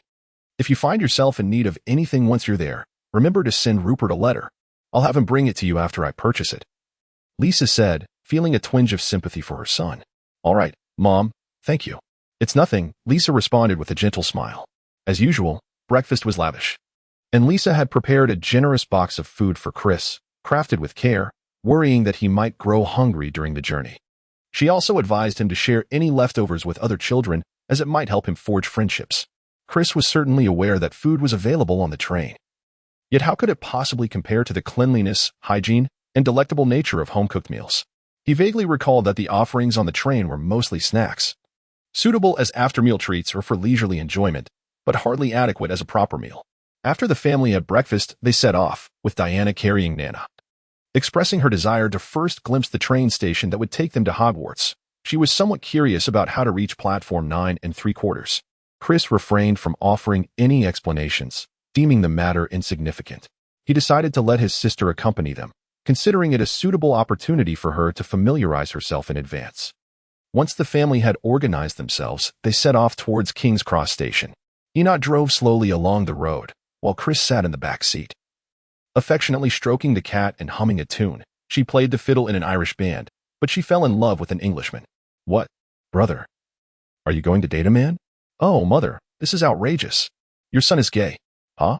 Diana, are you asking for a beating? It's just a song." "For heaven's sake. Although my singing may lack charm, you needn't be so harsh." Chris, initially in high spirits, felt his mood dampen as he was provoked by his sister, who playfully pinched Diana's cheek. The little girl, unfazed, appeared utterly carefree. Around 10 o'clock, the Red family arrived at King's Cross Station, one of the oldest railway stations in Britain and the busiest on the London Underground. Numerous lines headed towards the eastern and northern parts of England and Scotland. linking major cities such as Cambridge, Peterborough, Kingston upon Hull, Doncaster, Edinburgh, and Glasgow. Enoch assisted his son with the luggage trolley, while Diana perched atop the bags. "It's the 11 o'clock train, right, son? Don't get it wrong," Lisa inquired. "Yes, Mom, the 11 o'clock train from platform 9 and 3/4, Chris replied, displaying the ticket. "All right, between platforms 9 and 10, correct?" "Exactly," Chris affirmed. Navigating through the sparse crowd, they approached the vicinity of platform 9. In the distance, they spotted a chubby young boy clad in a thick, cumbersome wizard's robe, pushing a trolley that bore a birdcage containing a brownish owl. He appeared to be inquiring about something from a passing guard, who seemed to regard the boy with a bemused expression. Upon closer inspection, it turned out to be Chris's dear friend, Imp Lesko. Chris was somewhat bewildered. What was the meaning of this? Was this fellow also a wizard? Wasn't he supposed to be attending Winchester Academy? How did he end up here? Truly, it was a serendipitous twist of fate. "Hey, Imp, what on earth are you doing here? Are you also on your way to Hogwarts?" Chris approached and patted him. "Oh my goodness, Chris, it's you. I'm here to wait. Hogwarts? You know about Hogwarts?" The chubby boy wiped the sweat from his brow, a hint of surprise in his voice. "Indeed. I received a letter from Hogwarts on the night of my birthday, so I came," Chris shrugged. "Haha, this is splendid. We can attend school together again. You truly are my dear brother, Imp." Imp was overjoyed. "However, Chris, I must confess some unfortunate news. I fear I have not seen any sign of platform 9 and 3/4. We may not be able to go." Imp glanced between platforms 9 and 10 and remarked, "You don't know how to reach platform 9 and 3/4? Didn't you inquire with anyone from Hogwarts? But fret not. Do you see that pillar? Charge straight into it. Do not hesitate. Do not be afraid. This is crucial. If you feel anxious, just break into a sprint," Chris advised. "Huh? Chris, I consider you a brother. Are you pulling my leg? Do you wish for me to meet my demise?" The chubby boy seemed skeptical. "Rest assured, my friend, just dash forward." Chris chuckled at Im's apprehension. Still half in disbelief, the chubby boy cast a doubtful glance at Chris, gritted his teeth, and pushed his cart, quickening his pace, preparing to charge ahead. Evidently, he did not collide. Instead, he vanished through the stone pillar. Chris was also ready to enter, casting a glance at his parents before signaling for Diana to disembark from the stroller. "Well then, Mom, Dad, Diana, I shall take my leave now." Chapter 11. The Hogwarts Express. Enoch embraced Chris in a farewell hug. Lisa placed a gentle kiss on his cheek, her voice laced with concern as she urged, "Ensure you bond with your classmates at school, study diligently, and remember to write home to let us know you are safe. When you return for the holidays, tell me what you would like to eat, and I shall prepare it for you. Don't worry, Mom, I will take good care of myself. And Diana, remember to behave at home and refrain from bullying your classmates at school. Be cautious of that boy you once adorned with colorful markers," Chris remarked with a smile. "All right. I understand. Hurry along now. I will definitely join you next year," Diana replied impatiently. However, Chris noticed the redness around her eyes after 10 years of companionship. Her brother's departure weighed heavily on her heart, even if she did not voice her feelings. Chris pushed his luggage cart and waved his hand as he dashed towards a pillar between platforms 9 and 10. Upon passing the stone column, a deep crimson steam locomotive came to a halt beside a platform bustling with travelers. The sign on the train read, "Hogwarts Express, 11 o'clock. The adjacent platform bore the inscription 9. The thick smoke from the locomotive swirled above the chattering crowd, where many young wizards had already gathered. The first few carriages were packed with students clad in Hogwarts uniforms, some leaning out of the windows to converse with their families, while others frolicked in their seats. Various peculiar pets scurried about, and overhead, released owls hooted piercingly.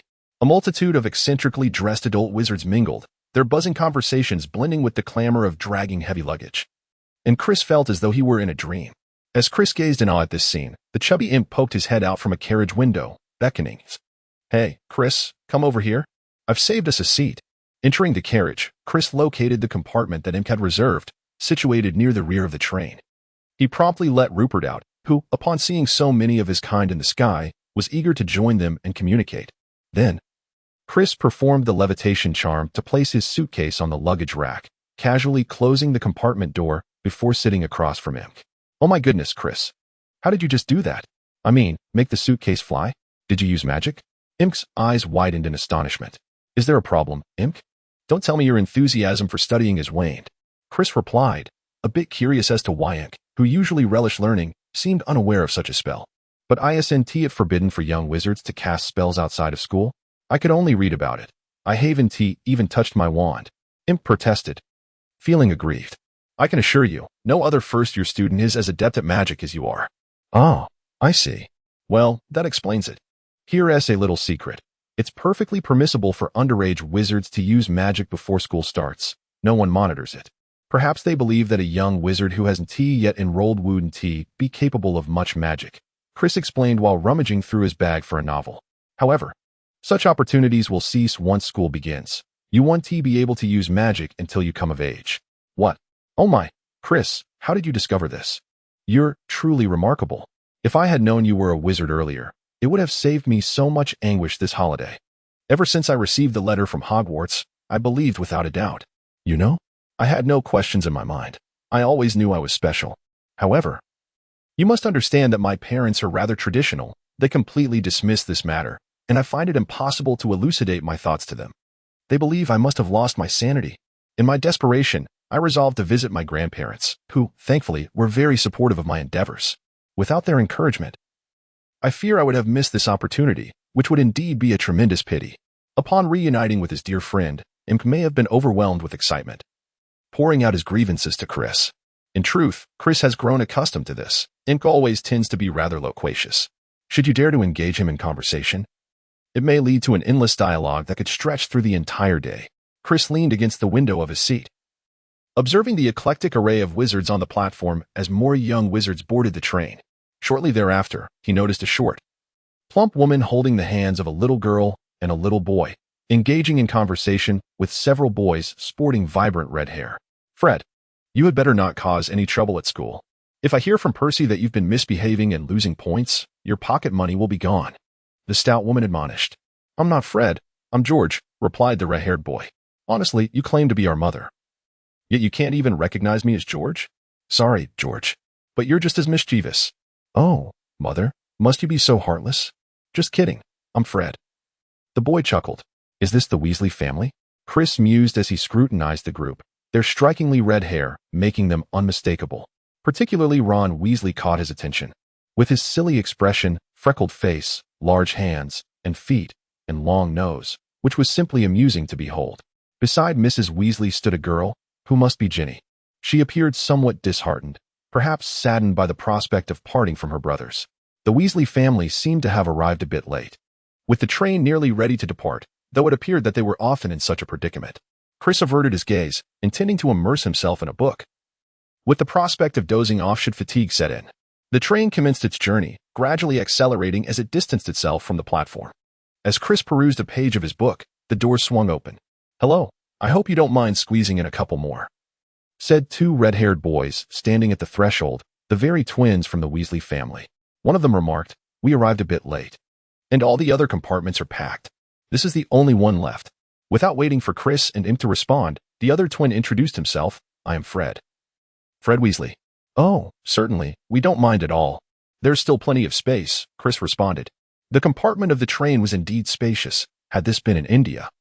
Not just 4, but perhaps 20 could have been accommodated. Chapter 12. We defeated the lion, however. Chris sensed that the twins from the Weasley family struggled to find a compartment not only because of their tardiness but also because, aside from the first-year wizards, the upper-year students were either grouped with friends or couples occupying compartments, making any available spaces decidedly unwelcoming to newcomers. Chris was delighted to become acquainted with the characters of the narrative even before arriving at Hogwarts. Previously, while immersed in the world of Harry Potter, he had lamented the fate of the twin brothers. It was as if one half of a singular entity had been lost. Leaving the surviving sibling with a heart forever diminished, joy would elude him, and no one would ever again mistake him for Fred or George. There would be no more mischievous pranks, no more playful banter to bring delight to others. Observing the lively duo, Chris sighed, pondering the cruel whims of fate. How wonderful it would be if both brothers could reach the story's conclusion together. This is my brother, George Weasley. We are identical twins, Fred announced, seated beside Chris. Oh my goodness, you both look utterly identical, without a hint of difference. I can hardly tell you apart. Do you not often get mistaken for one another? Imp remarked, gazing at the Weasley twins in awe. Speaking of which, I must confess, there are times when even our mother cannot tell us apart. George replied with a grin. To be honest, had Fred not indicated you were George, I might have thought you were Fred. Chris interjected. By the way, I am Chris Red. And this fellow here is Imk Lesko. Oh, it is a pleasure to meet you both. Are you new students? I do not believe I have seen you around before. Fred inquired. Indeed, yes. Frankly, when I received the letter, I was thrilled to see the two of you. Imk was beside himself with excitement, chattering away. Chris responded. The Weasley brothers, being quite the chatterboxes themselves, ignited the atmosphere in the compartment, rendering Chris's novel unreadable and perhaps even extinguishing his hopes for a nap. Before long, Imk was on familiar terms with the Weasley twins, proving that some individuals possess an innate ability to fit in effortlessly. So, what is Hogwarts like? You must be quite familiar with it after a year of studies, right? Chris joined in on their conversation. Haha, you've asked the right people. No one knows Hogwarts better than us, the adventurous Weasley brothers. We have already discovered 3 secret passages within the castle. The twins were visibly animated by the topic. What? Hogwarts has secret passages? Imk exclaimed, his mouth agape in astonishment. Of course, Hogwarts is a castle steeped in 1,000 years of history, brimming with untold stories. George replied, My goodness, that is remarkable. I shall certainly have to explore this when I arrive at Hogwarts. Imk expressed, his curiosity piqued. Then you can join us on our escapades. Haha, lest you be caught by Filch, the caretaker, who is always lurking, observing students with his foul temper, quite the nuisance, truly. He also kept a cat named Mrs. Norris, who, much like Filch, roamed the corridors of the castle incessantly. The moment she detected any hint of mischief from the students, Filch would swiftly arrive at the scene to apprehend them. Suspended from the ceiling of his office were gleaming iron chains and handcuffs, polished to a shine. Once caught, he would hoist you up with the chains and administer lashes with a whip dampened with water. The Weasley twins exchanged banter, their conversation causing Imk's face to pale in fear. He stammered, My God, is this for real? What kind of school is this? Is this caretaker Filch some sort of demon? Is it too late for me to get off now? Ha ha ha. So if you plan to act, make sure to inform us so we can join you. Whatever you do, do not get caught. Fred and George patted Imk on the shoulder, bursting into laughter. Chris couldn't help but chuckle at the alarming words of the two brothers. They were simply too amusing. And what about the sorting? Surely, you know the details, right? How exactly does it work? Imk inquired, regaining his composure. Chris hesitated, already envisioning the fright that the Weasley twins would undoubtedly instill in Imk. Though he felt a pang of sympathy, he couldn't help but find it rather amusing, stifling an impending laugh. Indeed, as expected, George and Fred began their antics to scare Imk. Regarding this matter, it is truly extraordinary. Indeed, Hogwarts comprises 4 houses, Gryffindor, Hufflepuff, Ravenclaw, and Slytherin. Each house possesses its unique characteristics, and unsurprisingly, Gryffindor stands as the finest. I am a proud member of Gryffindor. Our wizards are courageous, bold, spirited, and generous. Truly exceptional in every sense. Ravenclaw consists of those who pride themselves on their wisdom and erudition, while Hufflepuff, the largest house, is filled with genuinely friendly and kind-hearted individuals. As for Slytherin, I can only lament that they are thoroughly malevolent, a collection of cunning and treacherous souls. Now, concerning the sorting ceremony, it is indeed a terrifying ordeal. Wouldn't you agree, Fred? George winked conspiratorially. Oh, absolutely. You can scarcely fathom what you will encounter. Have you glimpsed the Hogwarts crest? The lion represents Gryffindor. The eagle symbolizes Ravenclaw, the badger stands for Hufflepuff, and the serpent denotes Slytherin. You shall face them, and you must contend with them. Only those who triumph shall gain admission. Indeed, look at us. We have bested the lion. Last year, my arm was nearly severed by one, yet, in a display of valor, I overcame it with magic. You cannot imagine the folly of one who dared to challenge the lion, believing himself as brave as we, only to meet his demise at its jaws. George exclaimed, his eyes wide and voice grave. It must be said, the duo successfully frightened Imk, who, upon hearing their words, was rendered motionless in terror. After listening, Chris struggled to suppress his laughter. I must say, these two are truly theatrical. If there were films in the wizarding world, casting them as the leads would undoubtedly result in a box office triumph. Chris pondered whether to say something to alleviate Imk's fear. Otherwise, he worried that the lad might decide against attending Hogwarts altogether, perhaps even contemplating an escape through the train window back home. Fortunately, at that moment, a cacophony of sounds echoed down the aisle. Chapter 13. Lunch on the train. A woman with a warm smile and charming dimples swung open the compartment door and inquired, Dear, would you care to purchase some snacks from the trolley? Please, bring me a selection of all the treats and goodies available, Chris replied to the amiable witch. After handing the vendor 11 silver sickles, She presented him with an abundant array of food, filling the table to the brim. Perfect timing. It's time for lunch. Allow me to treat everyone. I have yet to sample any of these delights. I wonder how the cuisine of the wizarding world compares to what we have back home. George, Fred, why don't you enlighten us on how to enjoy these? Chris gestured grandly, his enthusiasm palpable. Oh, this is splendid. I'm quite famished as well. Chris, you have no idea. I'm merely a pauper at the moment. My grandparents aren't affluent, so after purchasing the necessities for school, I had little money left. Imp exclaimed joyfully, immediately reaching for a bag of snacks. By Merlin S. Beard, Chris, your family must be quite wealthy. Surely, they aren't in the business of minting galleons? George and Fred, astonished by the vast quantity of treats Chris had procured, were convinced he was a substantial benefactor. Well, not exceptionally wealthy. My family runs a supermarket, Chris replied modestly. What is a supermarket? It was evident that such a concept did not exist in the wizarding realm. It's akin to Diagon Alley, you see. A supermarket is a type of store where one can find everything, much like Diagon Alley. Chris explained in a manner they could easily grasp. My Merlin, that sounds like a treasure trove. If only my family had a supermarket. I could spend an entire year inside. George exclaimed in wonder. Nay, I could remain for a decade. Fred interjected, equally eager. Haha. Let us first focus on what these delectable treats are. Chris deftly redirected the conversation. This here is Bertie Bott's every flavor beans. There are flavors you can scarcely imagine. Spinach, dirt, bitter melon, and even a foul flavor reminiscent of excrement. Do take care. The rest are fizzing whizbees, chocolate frogs, pumpkin pasties, cauldron cakes, and licorice wands. Oh, and look at this. This is the animal sound candy. Once consumed, your throat can mimic various animal sounds. I once had a dragon-flavored one that nearly ruined my voice. Be cautious when you indulge. After listening, Imp opened the package of animal sound candies and popped one into his mouth, unexpectedly emitting a sound resembling that of a kitten. With his chubby appearance, he looked adorably fierce, causing Chris and the others to burst into laughter. It must be said that Imp could easily provide them with a year's worth of humor. The group chatted amiably while enjoying their snacks. Chris, recalling that his mother, Lisa, had prepared a delightful lunch for him, eagerly took it out to share with everyone. The meal included beef and cheeseburgers, crispy fries, Orland-style grilled wings, fried potato wedges, roasted cod, grilled chicken wings, and fried sausages. Upon witnessing Chris's generosity, the others also retrieved their own lunches. George and Fred opened a bulging paper box containing several sandwiches and beef pies. I knew it would be this again. She has no time and has to care for all of us. I doubt you'll enjoy this, George sighed. Oh, it's all right. I'll give it a try, Chris said, taking a sandwich from George's hand.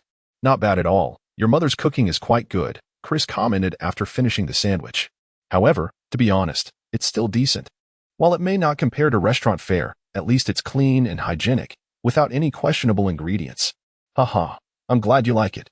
I'll leave it on the table. Feel free to grab more if you want, George replied, his spirits lifted by Chris's praise. As the group enjoyed their cheerful lunch, the train sped past fields and meadows, with the landscape outside the window appearing increasingly desolate. The once orderly farmlands now vanished. In their place, a forest emerged, accompanied by meandering rivers and dark green hills. And picked up a pack of chocolate frogs and inquired of George, they aren't real frogs, are they? Oh, certainly not. These are chocolate frogs that can jump and are also edible, Fred explained. Look at the card inside. Whose is it? I'm missing a card of Newt Scamander. If you don't want it, you can give it to me. What? George exclaimed. Oh, you wouldn't know. Chocolate frogs come with collectible cards featuring famous witches and wizards. We've gathered hundreds, but we're still missing Newt Scamander's card. Once we have the complete set, we can sell it to our little brother Ron, who adores these cards. He'd trade his entire year's allowance for a full set. Imp opened the chocolate frog, and the chocolate confection sprang out, hopping onto the floor, then to the seat, and finally to the window. Quick as a flash, Imp caught it and tossed it into his mouth. Merlin, how can you still eat that? Isn't it dirty? Fred asked. Well, it seems fine to me. It doesn't look too dusty, Imp replied. Imp munched on a chocolate frog, mumbling indistinctly. Fred seized the box of chocolate frogs from Imp's grasp and extracted the card. The card depicted the visage of a man adorned with crescent-shaped spectacles, possessing a crooked, elongated nose, with silver hair and a beard cascading downwards. The name inscribed at the bottom read, Albus Dumbledore. Oh, yet another Dumbledore, Fred exclaimed.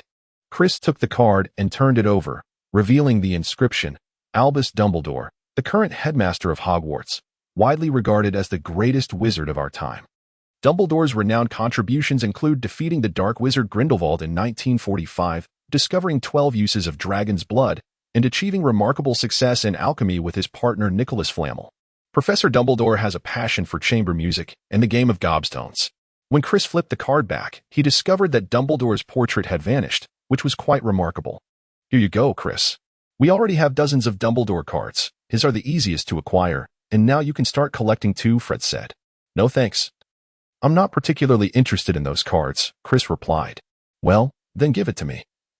I'd like to collect and perhaps sell them for some pocket money once I complete my set, and chimed in after finishing her chocolate frog. You don't know. In our world, once someone is photographed, they remain unchanged in the picture forever. It's a pity these moving cards can't be sold back home. Otherwise, this one would surely fetch a handsome price. Is that so? I believe I heard my father mention it. He has a keen interest in Muggle artifacts and often studies them. He even has a dedicated room at home for his collection of Muggle items. When the opportunity arises, I would be delighted to introduce you. He would be thrilled, George remarked. When Imp finally obtained the Dumbledore card, she saw him slip back onto the card and offer her a slight smile, which made her exclaim in wonder for quite a while. Children are invariably captivated by novel and intriguing things. Amidst the laughter and playfulness of the group, time passed swiftly. Outside the train window, the sky gradually darkened. Beneath the deep purple sky lay mountains and forests, and the train seemed to slow its pace. 5 minutes until we arrive at Hogwarts. Please leave your luggage on the train. We will ensure it is delivered to the school safely, a voice echoed through the loudspeaker. By Merlin S. Beard. We have finally arrived. Chris, where is your school uniform? It seems you haven't changed yet. Hurry and put it on. You need to wear it. Fred yawned and kindly reminded Chris upon noticing his unchanged attire. Oh, right, I forgot to change. I'll do it now, Chris said as he quickly retrieved his black Hogwarts robe from his suitcase and donned it. The train slowed down, finally coming to a halt. The four friends exited their compartment, pushing through the throngs in the train aisle as they made their way to the doors. The disembarkation was quite chaotic, with Chris and the others squeezing toward the exit. As they stepped outside, the chill of the night air made the nearby chubby boy shiver. Oh, it's truly cold in these mountains. Imp lamented, haha, it's not quite the time to talk about the cold yet. Let us think about the forthcoming sorting ceremony. I hope you all make it to Gryffindor. Indeed, best of luck to you all. The Weasley twins waved cheerfully at Chris and Imp before departing in another direction. Left behind were the shivering chubby boy and Chris, who remained stationary, scanning their surroundings. However, they did not linger for long, as Chris soon heard a voice proclaiming, First-year students, come this way." A tall figure stood on the platform, waving a lantern above the crowd to capture the newcomers' attention.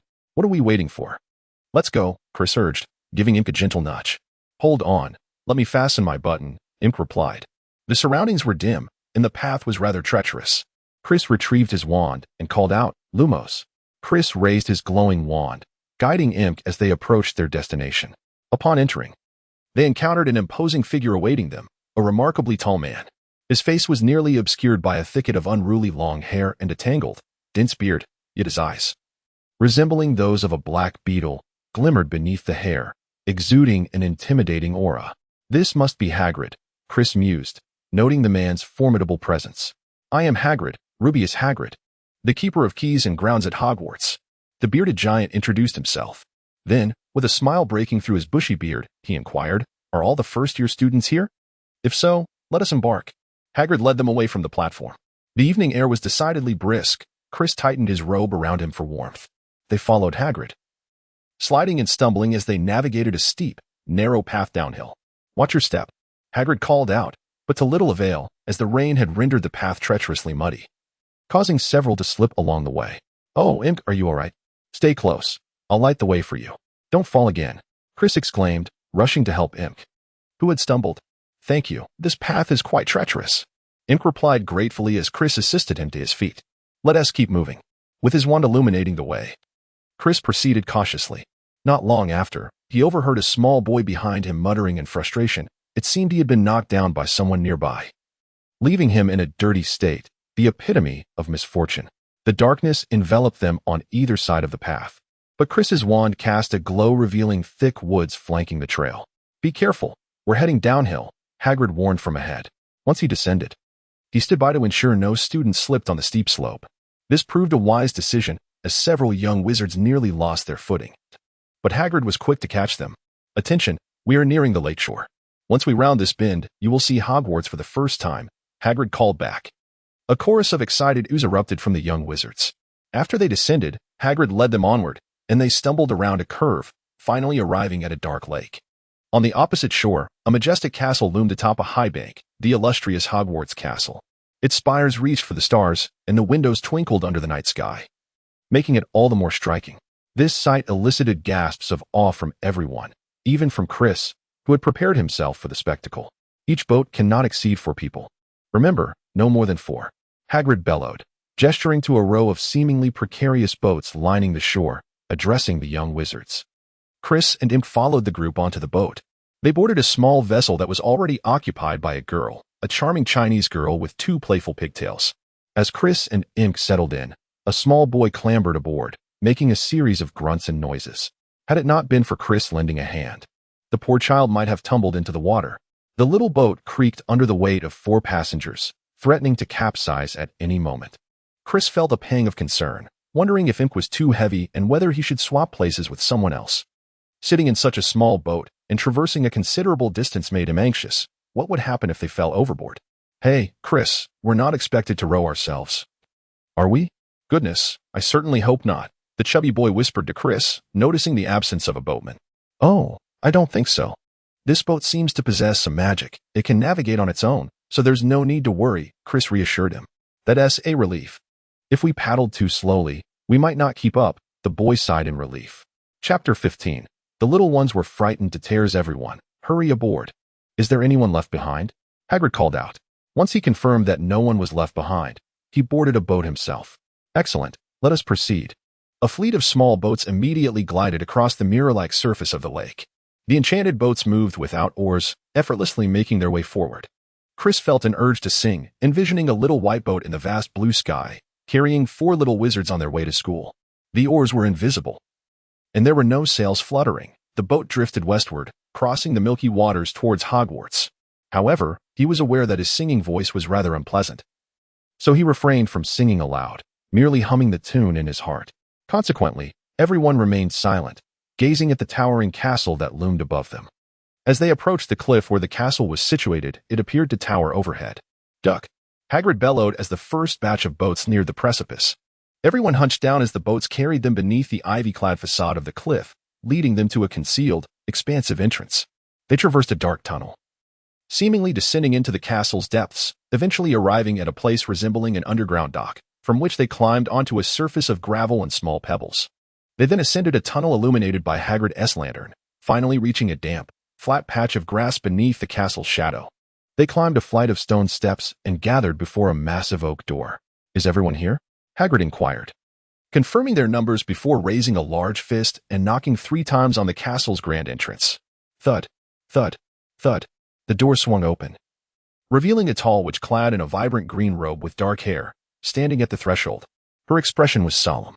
Chris had encountered her before. She was Professor McGonagall, who had recently visited Chris's home. All the first-year students had gathered. "Thank you, Hagrid," said Professor McGonagall. "I will take it from here." She opened the door wide. "First-year students, follow me." Professor McGonagall led the group into the castle. Chris surveyed the ancient castle, steeped in a millennium of history. Upon entering, the foyer revealed itself to be spacious, with flickering torches illuminating the stone walls. The ceiling soared to such heights that it seemed almost unattainable. One could easily envision several additional stories if it were a private residence. At the heart of the castle, an opulent marble staircase ascended gracefully to the upper levels. They followed Professor McGonagall across the cobbled floor. The murmurs of hundreds could be heard emanating from a door on the right, undoubtedly filled with students from other years.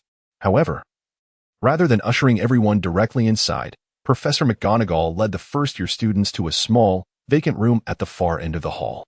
As they crowded in, jostling against one another, a palpable tension filled the air as they attentively observed their surroundings. "Welcome to Hogwarts," Professor McGonagall intoned. Her expression was decidedly grave, devoid of any mirth, and the first-year wizards, not lacking in perception, sensed that this elderly witch was not one to be trifled with. They fell silent, no longer daring to whisper amongst themselves. The annual Hogwarts sorting feast was imminent, yet before entering the dining hall, they were to prepare themselves for the pivotal moment of selecting their respective houses. The sorting ceremony held immense significance, for during their tenure at Hogwarts, the house would serve as their home. They would attend classes, reside in the dormitories, and spend leisure time in the common rooms alongside their housemates. The four distinguished houses of Hogwarts were Gryffindor, Hufflepuff, Ravenclaw, and Slytherin, each boasting a rich legacy and having nurtured many remarkable witches and wizards. Throughout their time at Hogwarts, their exemplary conduct would accrue points for their house, while any transgressions would result in deductions. At the year's end, the house with the highest score would be awarded the House Cup, a prestigious honor. I hope that whichever house you are sorted into, you will bring glory to it. She continued. In just a few minutes, the sorting ceremony will commence before the entire school. I suggest you take this time to alleviate your nerves and present yourselves with poise. Her gaze lingered momentarily on a particular student, who had just stumbled and appeared rather disheveled. Once preparations are complete, I shall come for you, Professor McGonagall stated, but please maintain silence while you wait. As she exited the room, the young wizards exhaled collectively. Do you know how the sorting works? How could they accurately assign everyone to the appropriate houses? It had barely been a moment since Professor McGonagall vacated the room, and already the young wizards were growing unruly, engaging in a flurry of discussion. Perhaps some form of assessment was to be conducted. Indeed, it always seemed to involve a test. My uncle has mentioned that such evaluations can be quite detrimental.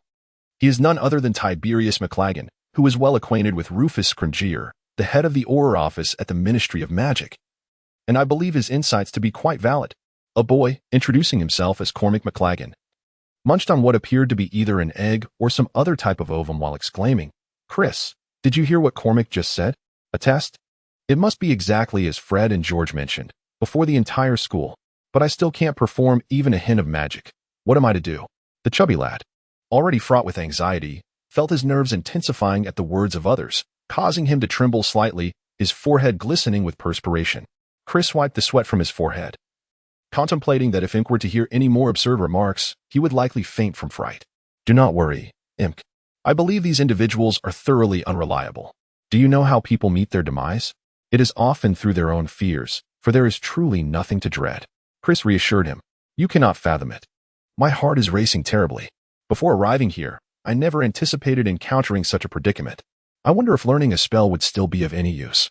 Chris, please teach me one. Imk exclaimed, his gaze fixated on the door, convinced that Professor McGonagall could return at any moment to lead him to face his fate. Observing this scene, Chris felt a mix of amusement and exasperation as he casually shared a spell with Imk. Was it a tradition of Hogwarts to withhold the method of sorting from the new students? The morbid humor of these individuals was quite excessive. Did they derive pleasure from frightening children to tears? Chapter 16. The poor sorting hat. You seem utterly unfazed, remarked a girl seated beside Chris. I am Cho Chang. She was the same girl who had shared the boat ride earlier, her nervousness evident as her twin ponytail swayed and her wide, glistening eyes were fixed upon Chris. Ah. Hello. I am Chris Red. He replied, I feel indifferent about which house I am placed in. Destiny will guide me, and I am open to any house. However, Chris did not speak the truth. He harbored a reluctance to join Slytherin or Gryffindor. Slytherin was certainly out of the question, as a muggle-born wizard. He preferred to avoid that house. Even if Slytherin extended an invitation, he would decline, for what good could come from entering such a perilous domain? As for Gryffindor, it posed an even greater danger. Calamities often befell its members. While Chris admired their bravery and willingness to sacrifice for the peace and stability of the magical world, it did not imply that he was inclined to such selflessness himself. With little sense of belonging in this realm, why should he risk everything for trivial matters? Ultimately, justice would prevail in the end. What was there to fear? The world would not perish without him, nor would Voldemort reign supreme over the magical community in his absence. Thus, why take such enormous risks, engaging in life and death struggles, uncertain of survival, and perhaps failing to even enjoy a warm meal? In the grand scheme of things, one must prioritize oneself. When the sky falls, there will always be someone tall enough to support it. He was not the tallest, so why plunge into murky waters? Is it not better to navigate through the chaos, preserve oneself, and develop one's own strength? There is a saying that resonates profoundly: to preserve one's life amidst chaos, one should not seek fame among the lords. In this rather tumultuous school environment, it suffices for Chris to safeguard himself while acquiring some skills. When the situation at Hogwarts reaches a critical point, Chris will have graduated, swiftly departing with his family, unaffected by the deluge that may ensue. Thus, with this mindset, Chris harbors no worries. As long as he remains uninvolved and avoids trouble, he can smoothly transition into Ravenclaw or Hufflepuff, diligently pursue his studies in magic, and relish life. Such existence is indeed delightful. As Chris indulged in these contemplations, he was startled by a series of high-pitched screams from behind. Ah! The fearful cries of a few timid children. "Oh, Merlin, what is that?" exclaimed Ink, who nearly leaped out of her skin, struggling to catch her breath. As did those who turned around in trepidation. Suddenly, around 20 ghosts emerged from the wall behind them. These pearlescent, semi-transparent specters glided across the room, whispering among themselves. Oblivious to the first-year students, one ghost, adorned with a high, stiff collar encircling its neck, noticed their presence and remarked, "Ah, new students." The plump monk-like figure smiled at them, adding, "I presume you are here for the sorting ceremony." Some students silently nodded in agreement. "I hope you were placed in Hufflepuff." He continued, "I was once a member of that house." "Now, please move forward," he urged. Just then, a sharp voice announced, "The sorting ceremony is about to commence. Professor McGonagall has returned." The ghosts then floated seamlessly through the opposing wall, vanishing from sight. Upon seeing Professor McGonagall, the young wizard stirred momentarily, but tranquility soon prevailed. Now, forming a single line, Professor McGonagall addressed the first-year students, "Follow me." Next to Chris, Ink's legs felt as heavy as lead, as if he were marching to the gallows. With Chris's support, he managed to stand awkwardly in line. The young wizards emerged from the room, traversing a narrow corridor, and passed through a set of double doors, entering the Grand Hall of Hogwarts. It was indeed a place of enchanting beauty, resplendent and majestic. Students from other year groups were already seated around 4 long tables, illuminated by thousands of floating candles that danced in mid-air above the dining hall. Gleaming golden plates and goblets adorned the tables. While at the head of the hall stood a long table reserved for the faculty, where an eclectic array of professors sat, their attire as varied as their personalities. Professor McGonagall ushered the first-year students to the front, positioning them in a line facing the upperclassmen, with the teachers behind them. The flickering candlelight cast shadows on the hundreds of faces watching them, resembling pale lanterns. Ghostly figures intermingled with the students, shimmering with a faint silver glow. Looking up, one could see an enchanted ceiling that truly resembled the night sky outside, dotted with twinkling stars. It was difficult to believe that a ceiling existed above them. As the hall appeared to be open to the heavens, Professor McGonagall gently placed a 4-legged stool in front of the first-year students, and atop it, she set a tattered, well-worn wizard's hat. This was none other than the legendary hat of Godric Gryffindor, now known as the Sorting Hat. Chris couldn't help but marvel at the filthy old hat, pondering whether it might be a legendary magical artifact. Surely, such an ancient relic must hold countless secrets. However, he also felt a twinge of sympathy for the hat, which had been performing its duties for a millennium. Without a salary or retirement in sight, it seemed destined to continue its work for many more years.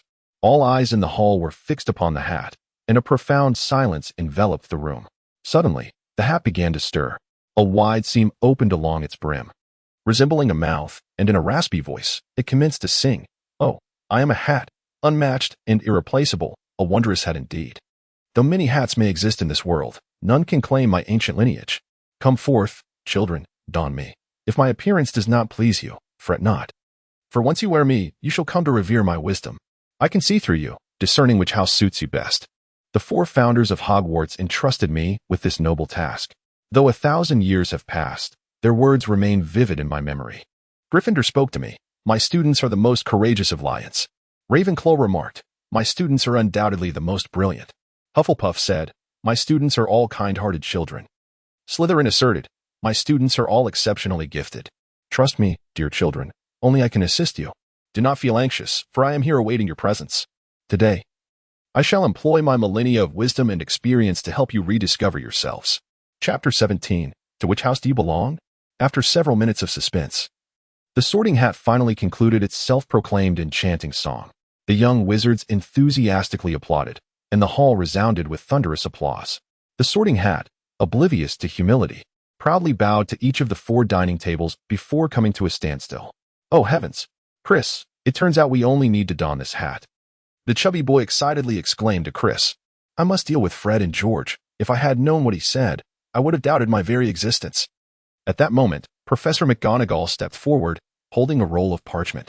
I shall call out the name of each student, and upon hearing their name, they will don the hat, take a seat, and await their sorting, she announced. Marietta Eckham, a girl, not particularly attractive, with a mane of reddish-golden curls, stumbled out of line, donned the hat, which barely covered her eyes. As Chris heard the name, it struck him as somewhat familiar, perhaps a future acquaintance of Cho Chang. It seemed her mother was an employee of the Department of Magical Transportation, specifically the Flu Network Authority, and later joined the Dumbledore's army founded by Harry, signing her name on the list. Ultimately, she even betrayed them to Umbridge. However, that parchment bearing her signature had been bewitched by Hermione, causing her face to erupt with a multitude of purple pustules spelling out traitor. Consequently, the other children ceased to associate with her, and it appeared that this little girl might face a rather unfortunate future. When Marietta Edgecombe took her seat, there was a brief pause before the sorting hat proclaimed, Ravenclaw. It was evident that the individuals at the second table on the left erupted into applause. As Marietta joined their ranks, several Ravenclaw students stood to shake her hand. Katie Bell, a rosy-cheeked girl with chestnut hair, who was quite attractive, hurriedly stepped out of the line and donned the hat. Another familiar character in this narrative. Chris mused. This Katie Bell was the unfortunate girl who nearly lost her life in her 7th year due to the cursed necklace that she had touched, belonging to Malfoy. She seemed to possess a considerable talent for Quidditch, having joined the team during Harry's first year as the youngest player, aside from Harry himself, serving as a chaser until her graduation. What was going on? Were all the students in this cohort destined for misfortune? With two unfortunate souls preceding her and now Cho Chang, who had lost her boyfriend, what was this madness? Chris felt an inexplicable discomfort upon realizing that these characters of calamity were all from his own year. Gryffindor. The voice of the hat interrupted Chris's thoughts, and an eruption of cheers immediately arose from the farthest table on the left.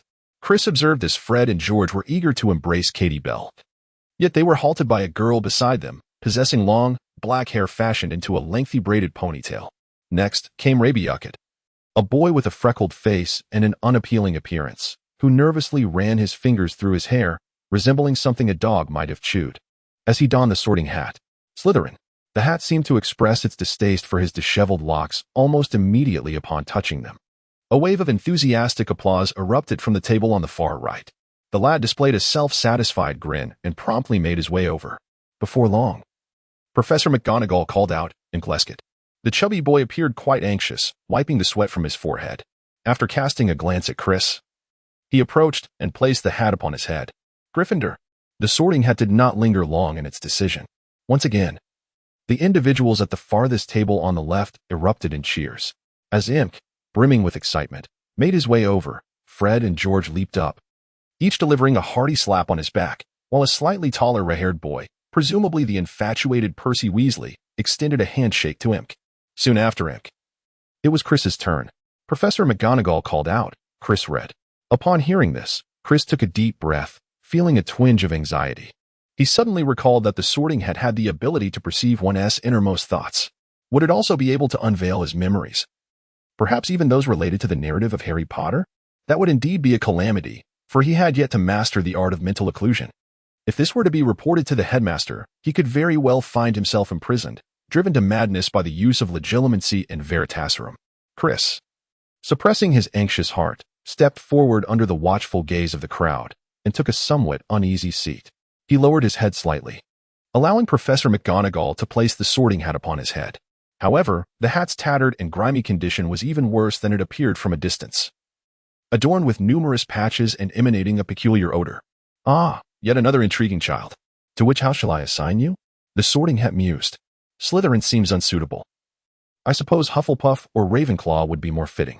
Chris silently contemplated. What? The hat's sharp voice sounded incredulous. You wish to be in Hufflepuff or perhaps Ravenclaw. You do not seem as clever as you might think. Ravenclaw may not be your destiny. Nevertheless, it is evident that you possess a kind and helpful nature. Thoughtful and endearing. No, that is not quite it. I sense a courage lurking deep within you. Yes, courage and resilience. Therefore, it shall be Gryffindor. Huh? Gryffindor? How can you possibly think that I am brave? That I possess resilience? Chris was utterly bewildered, grappling with the hat's unexpected judgment. Although it seemed incapable of uncovering his memories, what was this house assignment based upon? How could he possibly be placed in Gryffindor? It was utterly perplexing, leaving him speechless and disheartened. However, his dismay was swiftly overshadowed by the jubilant cheers of the Gryffindor students, who were all too delighted by his placement.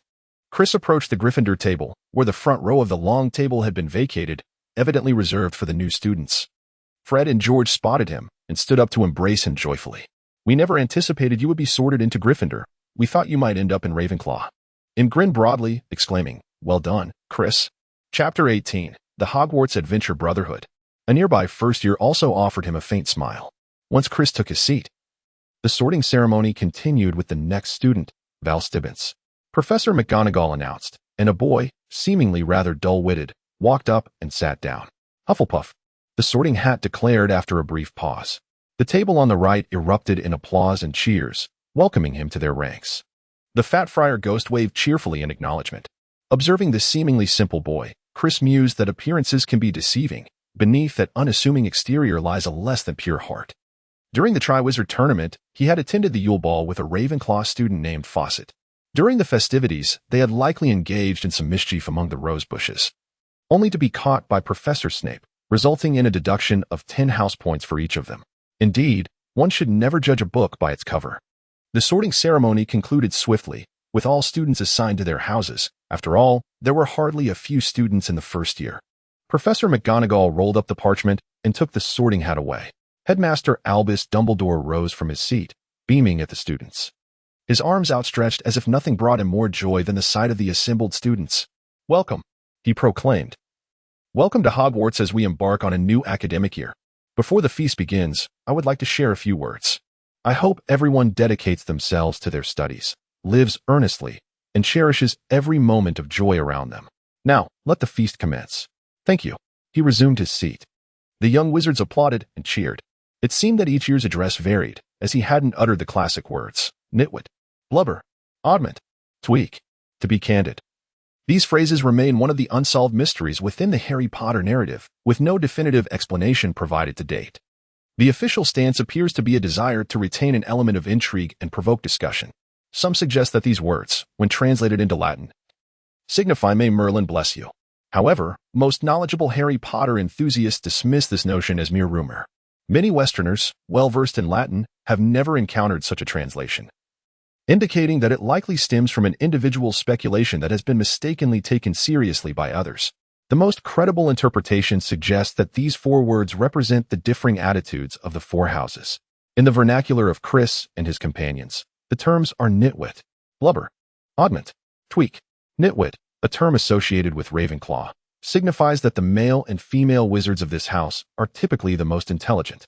Consequently, the students of Rowena Ravenclaw deem anyone not admitted to their house as a nitwit.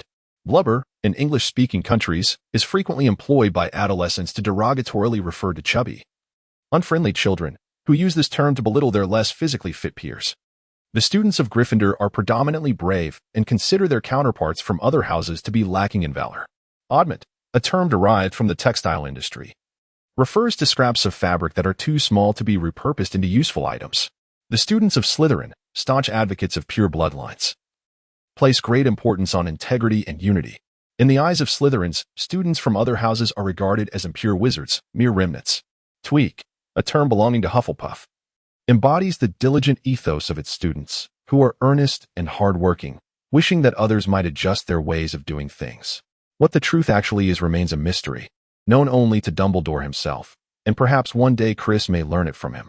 However, there was little time for contemplation, as his plate was now brimming with food: roasted beef, roasted chicken, pork chops, lamb chops, sausages, steak, boiled potatoes, baked potatoes, potato chips, Yorkshire pudding, pea shoots, carrots, gravy, ketchup, and for some peculiar reason, mint candies. The first-year students were astonished by the sudden appearance of the feast, utterly baffled by how it had come to be.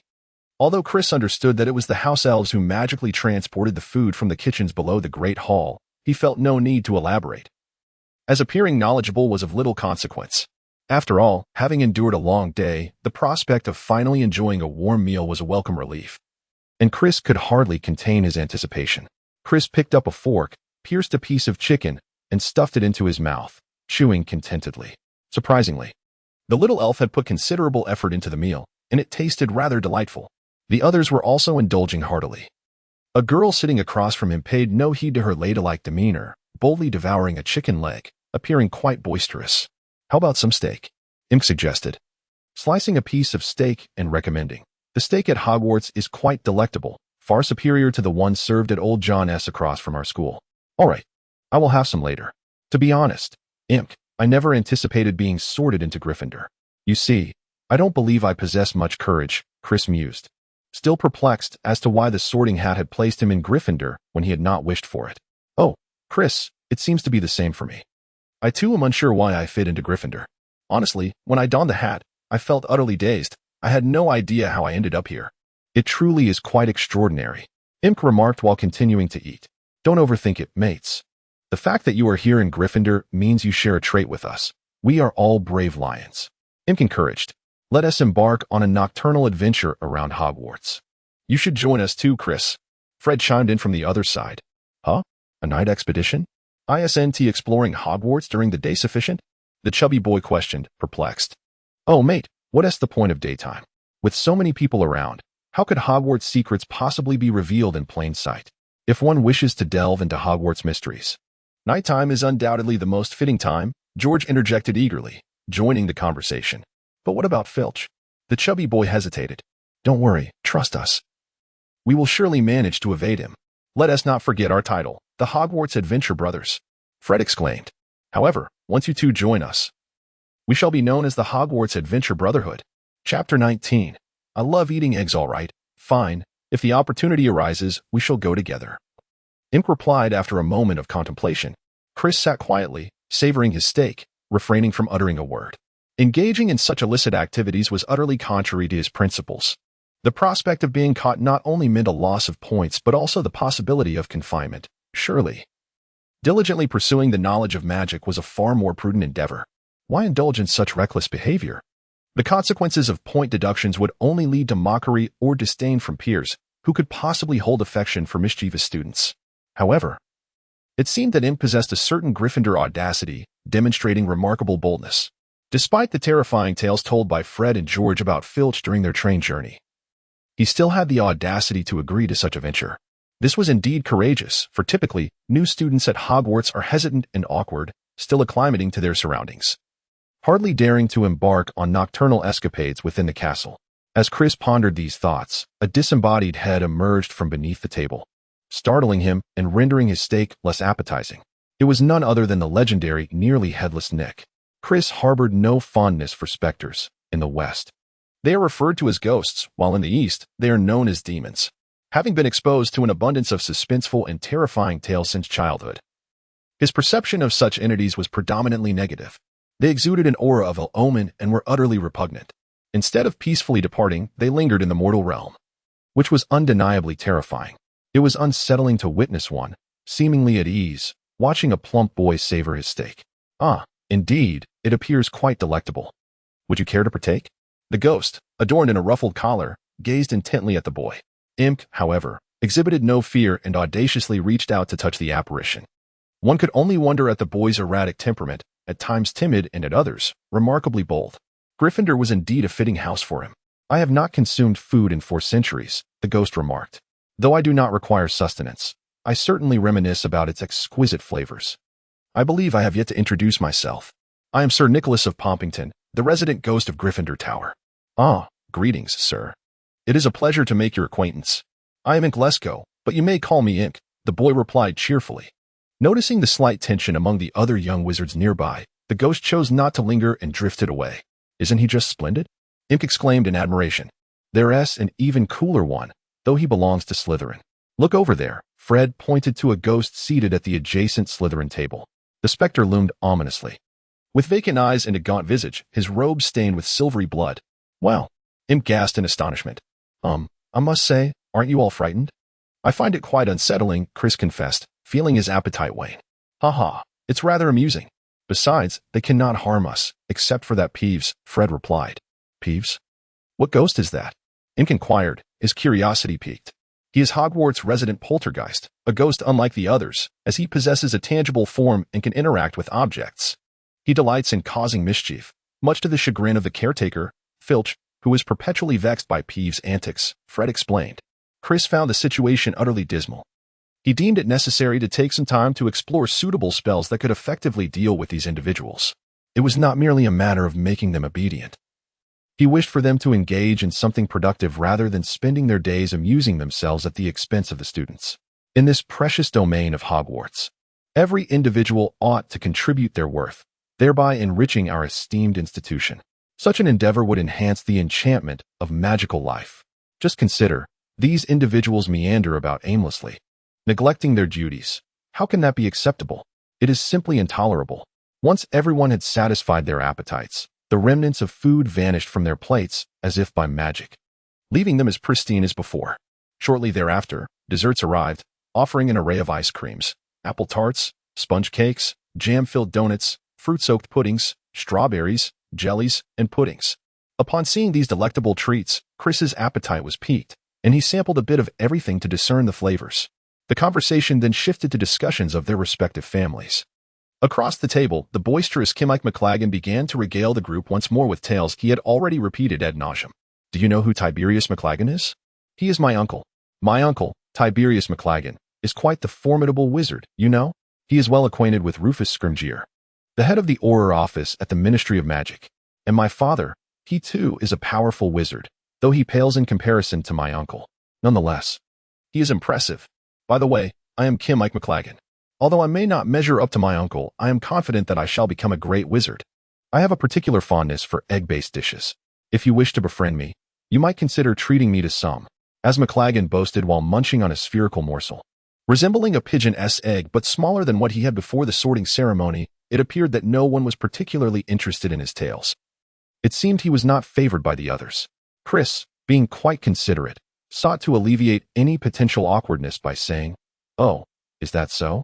I believe you will surpass your uncle in the future. Here, allow me to offer you this dish. It appears to contain a delightful mixture of egg yolk and cheese." Chris handed the pie in his hand to him, concealing the fact that he was merely unable to finish it and was giving it to him to avoid food wastage. "How wonderful. I adore egg yolk." "Thank you. Chris, you are truly a kind-hearted person. I will introduce you to my father when the opportunity arises. My uncle is rather busy at the moment, so he may not be able to meet you just yet," McLaggen joyfully remarked as he accepted the pie Chris had offered. Chris was somewhat at a loss for words. The underlying implication of this fellow was nothing short of, "You must continue to treat me better. Only then might you earn the privilege of being introduced to my uncle." Goodness, who in their right mind would desire to meet his uncle? It was utterly ridiculous. I must admit, this young man is indeed a peculiar character. Chapter 20. Absurd Lessons. Chris shook his head, cradling a cup of steaming milk as he sat in his seat, listening to their conversation while scrutinizing the professors on the elevated platform. Hagrid occupied the nearest corner, indulging heartily with a fork in hand. At the center of the distinguished guests, seated upon an imposing golden chair, was Professor Albus Dumbledore. He donned a resplendent purple robe, intricately embroidered with numerous peculiar symbols. Despite the remarkable presence of the great wizard, one could not help but note the somewhat lacking taste in his attire. His flowing silver hair shimmered like that of the ghosts, and he sported an exquisitely trimmed long white beard, exuding a sense of warmth and kindness. Perhaps the most striking feature was his elongated, hooked nose, which seemed to have endured several breaks. He wore a pair of crescent-shaped spectacles, behind which resided two brilliant, deep blue eyes, possessing a penetrating gaze that one would hesitate to meet directly. Next to Dumbledore, an empty seat awaited Professor McGonagall. On the opposite side sat a slender man with straight, albeit greasy, black hair, a waxen complexion, and a prominent hooked nose. Clad in a black robe and cloak, he rested his chin on his hand, lost in thought, his eyes emanating a cold, unfathomable aura. This was Professor Severus Snape, a man who would sacrifice everything for love. Now a pitiful figure merely surviving. However, Chris found him rather handsome. Perhaps he pondered whether Lily had truly been blind. He was undoubtedly more appealing than that rascally James, whose mischievous nature and tendency to boast might have made him more attractive to the opposite sex. Perhaps, as the saying goes, there is no accounting for taste. In any case, life holds no what-ifs. His love affair with Harry's mother, Lily, had culminated in tragedy. Eventually, all the food vanished, and Professor Dumbledore rose once more. The dining hall returned to silence. "Ah, now that everyone is satisfied and well-fed, I wish to impart a few words," he began. "At the commencement of this term, I would like to address several important matters. First, your students, take heed. The woods on campus are strictly off-limits to students. This is a reminder for some of our other classmates as well.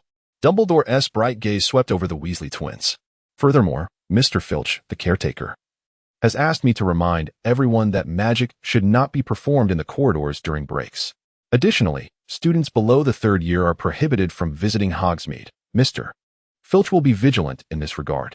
The tryouts for the Quidditch team will take place in the 2nd week of this term. Any students wishing to join the house team should contact Madam Hooch. Finally, allow me to introduce our new professor of defense against the dark arts. Dumbledore turned his attention to the man on the far right, a balding middle-aged figure. Professor Mad-Eye Moody. At the far end of the podium, a tall, bald wizard rose to greet the assembly with a wave and a smile. This wizard appeared to be in his 40s, with only a sparse scattering of fine hair atop his completely bald head. From a distance, he exuded an inexplicable charm, embodying the gentle demeanor of a congenial middle-aged man. Dumbledore was the first to initiate applause, and the audience followed suit, welcoming him warmly. "Ah, a bald professor has graced us this year." Each year, we speculate on what the next Hogwarts Defense Against the Dark Arts instructor will be like. I had anticipated an elderly gentleman, yet here stands a middle-aged man instead. "Jordan, it seems I owe you a copper canute," Fred remarked, clapping his hands with a hint of regret. A young black man across the room flashed a bright smile, clearly delighted. "Huh, I told you it would be a middle-aged individual. Last year's elderly professor met an unfortunate fate, being dragged into the Black Lake by a giant squid during a leisurely stroll. When he was rescued, he was left with but half a life. If they were to hire another elderly instructor this year, what further misfortune might befall us?" "What? Do you mean last year's professor was unable to use magic to save himself?" inquired, curious. "Oh, do not even mention it. Perhaps others could. But our professor last year was utterly incapable. He was far too frail, trembling even while wielding his wand. There were times in class when he would doze off. Indeed, we felt too embarrassed to awaken him. After all, we must respect our elders. Yet, he was rather amiable, if only he could remember our names. He even mistook us for Hufflepuffs once and deducted points by mistake." George chuckled. "Isn't it utterly absurd? How could Hogwarts employ such a person to teach? Shouldn't he be enjoying his retirement instead of struggling financially to teach?" Imk, a responsible and stout fellow, held zero tolerance for such negligence towards students. "Who knows? The position of defense against the dark arts professor seems to be cursed. Every year, there are tales of calamity surrounding it. Perhaps he is merely a scapegoat, as applicants are consistently those of little consequence. This is truly incomprehensible. I must seize the opportunity to inquire with the headmaster about this matter. It would be better to abolish this course than to endure such incidents." The stout fellow grew somewhat irate upon hearing the Weasley's explanation. Chris indeed resonates with Imk's thoughts. The defense against the dark arts class, apart from Remus and the faux Mad-Eye Moody, is manned by utterly irresponsible instructors. Even when Severus Snape later took on the role of professor for this subject, the situation did not improve significantly. It feels as though one's academic fortune is left to chance. If one is fortunate enough to encounter a competent teacher during their schooling, they may acquire some knowledge, whereas an encounter with a negligent instructor results only in a squandered opportunity. Is this fair to those who earnestly seek knowledge? These professors merely recite from textbooks, delivering haphazard lessons that ultimately yield nothing of value, wasting precious time that could be better spent resting, as a good night's sleep may prove more beneficial than such futile endeavors. Moreover, in the narrative of Harry Potter, many of the transient professors at Hogwarts harbor ulterior motives, their intentions not solely focused on education. Thus, it can be argued that Dumbledore, as the headmaster, demonstrates a lack of diligence in selecting faculty and reviewing the curriculum. Therefore, for courses that offer little value, perhaps even less than a student independently studying from a book, it would be more prudent to forego them altogether. Chapter 21. The Enigmatic School Song. Furthermore, abolishing this course could be a commendable option. Firstly, it might dispel the questionable curse that Voldemort purportedly placed upon it. If the class no longer exists, then what relevance does the curse hold? Secondly, this would preempt the scheming of those unqualified individuals masquerading as professors, thus ensuring a safer and more conducive learning environment for all. Lastly, discontinuing this course would allow for the introduction of more beneficial classes, enabling students to acquire practical knowledge. Would that not be a positive development? However, this is merely a fleeting thought, for the outcome remains uncertain. It is likely that the individuals harboring reservations about this course extend beyond merely Chris and Imk. Undoubtedly, there are many others. Yet, the reasons for their silence, or perhaps their previous attempts to voice concerns that went unaddressed, are worthy of contemplation. Behind this silence may lie a web of intricate entanglements, of which we remain oblivious. Perhaps this course has been a staple for centuries, with wizards learning it from a young age, and prior to Voldemort's curse, it may have gone unchallenged. To abolish this course would certainly require the consensus of the majority, if only a small faction deems it necessary to eliminate it while the majority opposes. Such an endeavor would be futile. Furthermore, according to the school's regulations, this course might also be a compulsory subject at Hogwarts, making it unfeasible to dismiss it at whim. Additionally, in the realm of wizarding examinations, such as the O, W, L, and N, E, W, T, this course is essential, thereby intertwining it with various other facets. In summary, the notion of abolishing this course is far from a trivial matter. It is merely a fanciful consideration, as the implementation of such a change would face insurmountable obstacles, rendering it nearly impossible. Therefore, it is perhaps best to harbor such grievances in silence and dismiss them as mere musings. Once the applause subsided, Dumbledore proclaimed loudly, "Now, before we retire for the evening, let us join together in singing the school song." Upon hearing that Headmaster Dumbledore intended for everyone to sing, the smiles of the other teachers seemed to freeze. With a gentle flick of his wand, a long golden ribbon spiraled forth, twisting and coiling above the high table, forming lines of text. "Each of you may choose your preferred melody," Dumbledore announced. "Ready, sing." And thus, the entire staff and student body raised their voices in unison. "Hogwarts, Hogwarts, Hoggy-Warty Hogwarts. Teach us something, please." Whether we be old and bald, or young with scabby knees, Chris had long anticipated the opportunity to sing this song with everyone. Thus he sang it in his own peculiar tone. He recalled the scene from the film The Goblet of Fire, where the school song was performed before any cuts were made, a moment that had filled him with excitement, and he had yearned to experience it himself. This time, his wish was fulfilled.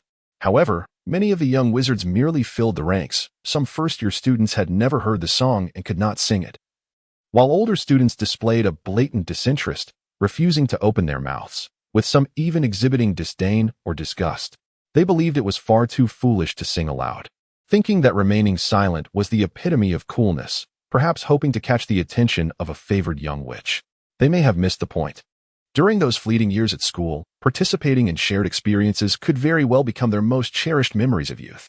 Years later, when they reflect upon their actions in the present, they might find themselves filled with regret.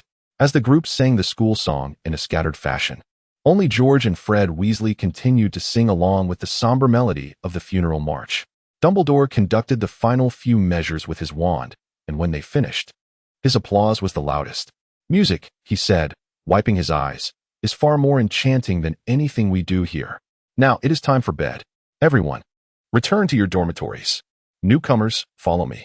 Leading the first-year Gryffindors was the head boy, a blond lad who had just shaken hands with Chris. He guided the Gryffindor first years through the chaotic crowd, exiting the dining hall, and after ascending the marble staircase, he separated from the first years of the other houses. Next to Chris, Im's legs felt as if they were laden with lead. He had indulged too much and, after a day fraught with anxiety, he was utterly exhausted. As they passed through the corridor, the figures in the portraits seemed to whisper and point, even greeting them as they walked by. The head of Gryffindor led them through doors concealed behind sliding panels and hanging drapes on 2 separate occasions. Indeed, Hogwarts was rather vast and somewhat convoluted, posing a veritable nightmare for the first-year wizards who had just arrived. For instance, there was a staircase ahead that, upon their approach, shifted unexpectedly. Some doors required a precise touch at the right spot to unlock, while others were hidden behind tapestries or portraits. Additionally, there were treacherous staircases that appeared perfectly ordinary, yet, at a certain step, one had to leap over, lest their foot become ensnared within. Chris indeed wished to memorize the path to Hogwarts, for he understood that during lessons and mealtimes, he would navigate through an abundance of corridors and staircases, and a moment's inattention could lead him astray. However, despite his best efforts to remain vigilant, he felt it impossible to commit every route to memory, as the vastness of the place was overwhelming and his sense of direction left much to be desired. Thus, with a resigned shake of his head, he decided to take his time. There was no need to rush. After the young wizards had yawned repeatedly and ascended countless staircases with heavy footsteps, they finally arrived on the 8th floor. They traversed a lengthy corridor, only to halt at its end, where the head boy announced, "We have arrived." At the corridor's terminus hung a portrait of a rather portly woman clad in pink attire. This was the fat lady, the guardian of the Gryffindor common room. She was a portrait of great responsibility. "What is the password?" she inquired. "Apple fritters," the head boy replied. With that, the painting swayed forward, revealing a circular entrance in the wall. "You must remember this password. Do not forget it. Only by speaking the password to the fat lady can you gain entry to the common room. Should you forget it, you shall be left outside to spend the night," the head boy cautioned the young wizards. Chapter 22. The Gryffindor Common Room. Having said this, the head boy led the young wizards through the wall opening into the Gryffindor Common Room. It was a cozy circular chamber, furnished with plush armchairs, although not particularly spacious. It radiated warmth, with flames dancing in the fireplace. Next, the head boy guided the girls through a door to their dormitory, before leading the boys through another entrance. At the top of a spiral staircase, it became evident that they were situated within a tower. The doors to the dormitory rooms bore labeled nameplates. Chris and his companions discovered their own bedroom, which was indeed a cause for celebration, as it was occupied by only 2 individuals. Perhaps the scarcity of male wizards in this year's Gryffindor contributed to this fortunate arrangement, due to the proximity of their surnames. Chris and Imk found themselves sharing this delightful space, which was a stroke of luck, especially as it meant they were not rooming with the egg-loving McLaughlin. The bedroom was spacious and remarkably tidy, likely thanks to the diligent efforts of house elves. The bed exuded comfort, adorned with deep crimson flannel drapes. Their trunks had already been delivered. Chris opened his leather case, changed into his pajamas, and began to organize his belongings. He neatly arranged the essentials, placing his clothes in the wardrobe, stacking his books on the desk, and setting his toiletries in a separate compartment before finally sliding the trunk beneath the bed. Once he had completed his arrangements, he noticed that the weary little plump fellow had already succumbed to slumber. Initially, Chris had intended to invite him to wash up, but it seemed wiser to let him rest. Consequently, feeling somewhat fatigued himself, Chris ventured alone to the washroom. Upon returning and lying down, he soon drifted into a deep sleep. The following morning, when Chris awoke, the dormitory remained shrouded in darkness due to the drawn curtains. Chris rubbed his eyes, rose to sit on the edge of his bed, stretched languidly, and glanced at the clock, which read 9 o'clock. As yesterday, September 1st, was a Saturday, today being Sunday meant there were no classes, alleviating any concerns about being late for school. Chris lifted the covers, rose from his bed, and approached the window. Drawing back the curtains, the weather was rather pleasant, with no rain in sight. Today was an opportune moment to explore the castle and familiarize himself with the surroundings, lest he find himself lost on his way to class the following day. By the time Chris had completed his morning routine and donned his robe, the plump boy still showed no signs of awakening. Chris hesitated momentarily about whether to awaken him, but after some contemplation, decided against it. Children are often fond of their slumber, typically remaining in bed until noon, seemingly oblivious to their hunger. Thus, it seemed prudent to refrain from disturbing him. The last thing one would want is to deal with a cranky disposition that might require soothing, which would be quite troublesome. Upon exiting the bedroom, he made his way to the communal lounge, which was sparsely populated with only 7 or 8 students. Perhaps it was the absence of classes today that accounted for their late rising. Some students were engaged in a game of wizard chess. Others were engrossed in their books on the sofas, while a few were engaged in light-hearted conversation. This scene evoked a sense of warmth and comfort. Chris felt that there was no need to remain cooped up in his dormitory during idle moments. Instead, he could find a cozy sofa in the lounge, sip on some coffee, and engage in light-hearted conversations with friends, which was a delightful and leisurely way to spend his time. Chris pushed open the door to the common room and crawled through the circular entrance.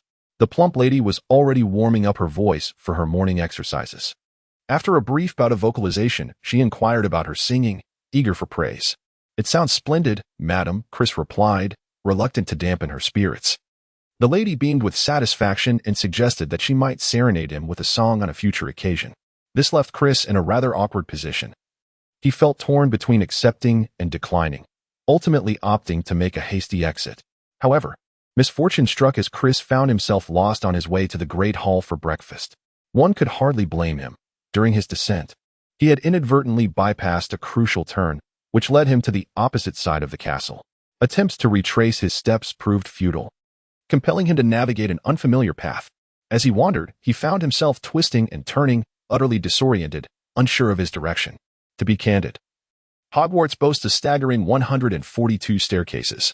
Some are broad and expansive, while others are narrow and precarious, swaying precariously. Certain staircases even shift to lead to different locations at various times. Some steps vanish abruptly mid-ascent. Additionally, there are numerous doors that refuse to open unless one politely requests their passage or precisely taps in the right place. Some doors are mere illusions, masquerading as solid walls.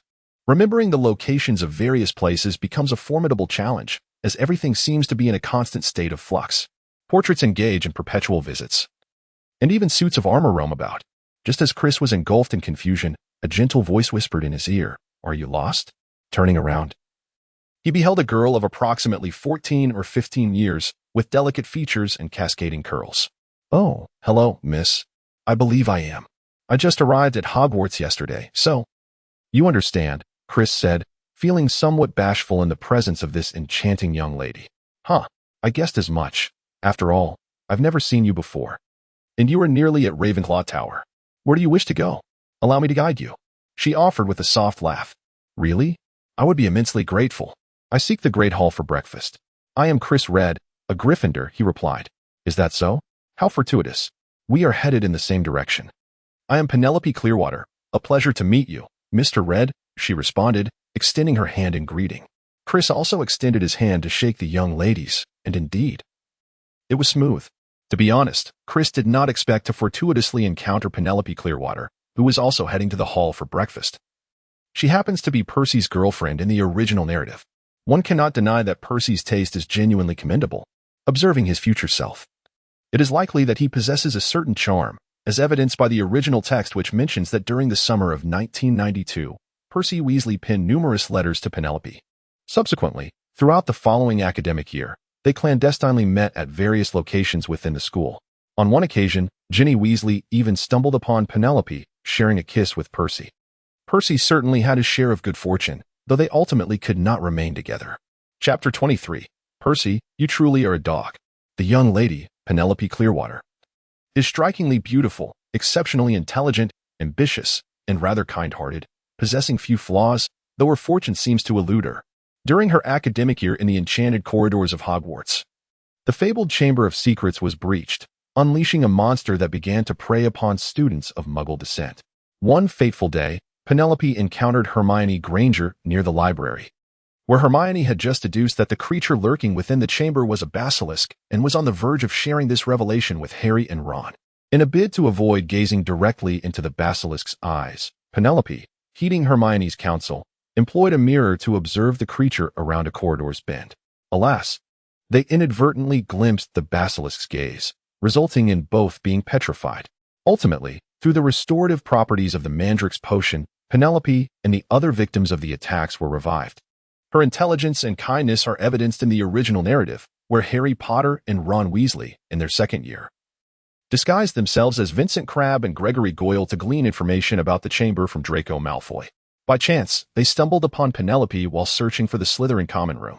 Ron, disguised as Crabbe, approached her to inquire about the way to their common room. Penelope, identifying herself as a Ravenclaw student, offered her guidance and, as she departed, glanced back, casting a suspicious look upon the two boys. It is worth noting that Ron, in his befuddlement, failed to recognize even his brother's girlfriend, mistakenly believing her to be a Slytherin. Penelope, undoubtedly astute, must have sensed something amiss, yet she refrained from exposing their ruse, showcasing her commendable character. Moreover, Percy Weasley, who is not particularly well-liked and seldom engages in lengthy conversations, found solace in the attentive presence of Penelope, who patiently listened to his incessant ramblings about his aspirations to work in the Ministry of Magic, discussing potential enhancements to law enforcement, topics that might hold little interest for most young women. It is akin to a boyfriend incessantly discussing political ideologies while one experiences discomfort from menstruation, rendering such conversations unbearable. Furthermore, it is imperative to mention Percy's swift change in demeanor. His unwavering infatuation with Penelope throughout the summer was unmistakable. The frequency with which he penned letters to her was likely excessive, far beyond the mere occasional correspondence. As Ginny remarked that Percy spent the entire summer ensconced in their home, absorbed in writing to her, it is entirely possible that he penned numerous letters in a single day. And perhaps it is precisely this behavior that led to the premature retirement of the Weasley family's elderly owl. One might speculate that the owl could have continued its service for another year or two. Due to Percy's incessant demands, the poor creature may have found itself exhausted. Flitting back and forth up to 10 times a day, burdened not only with letters but also with gifts and various items. It is hardly surprising that such an aged owl would seek to retire post-haste. During the early days of their relationship, things seemed rather pleasant, upon learning of Penelope's petrification. Percy, though he took no action, at least felt a pang of sadness. However, as time passed and Percy became more involved with the young lady, the dynamic shifted considerably.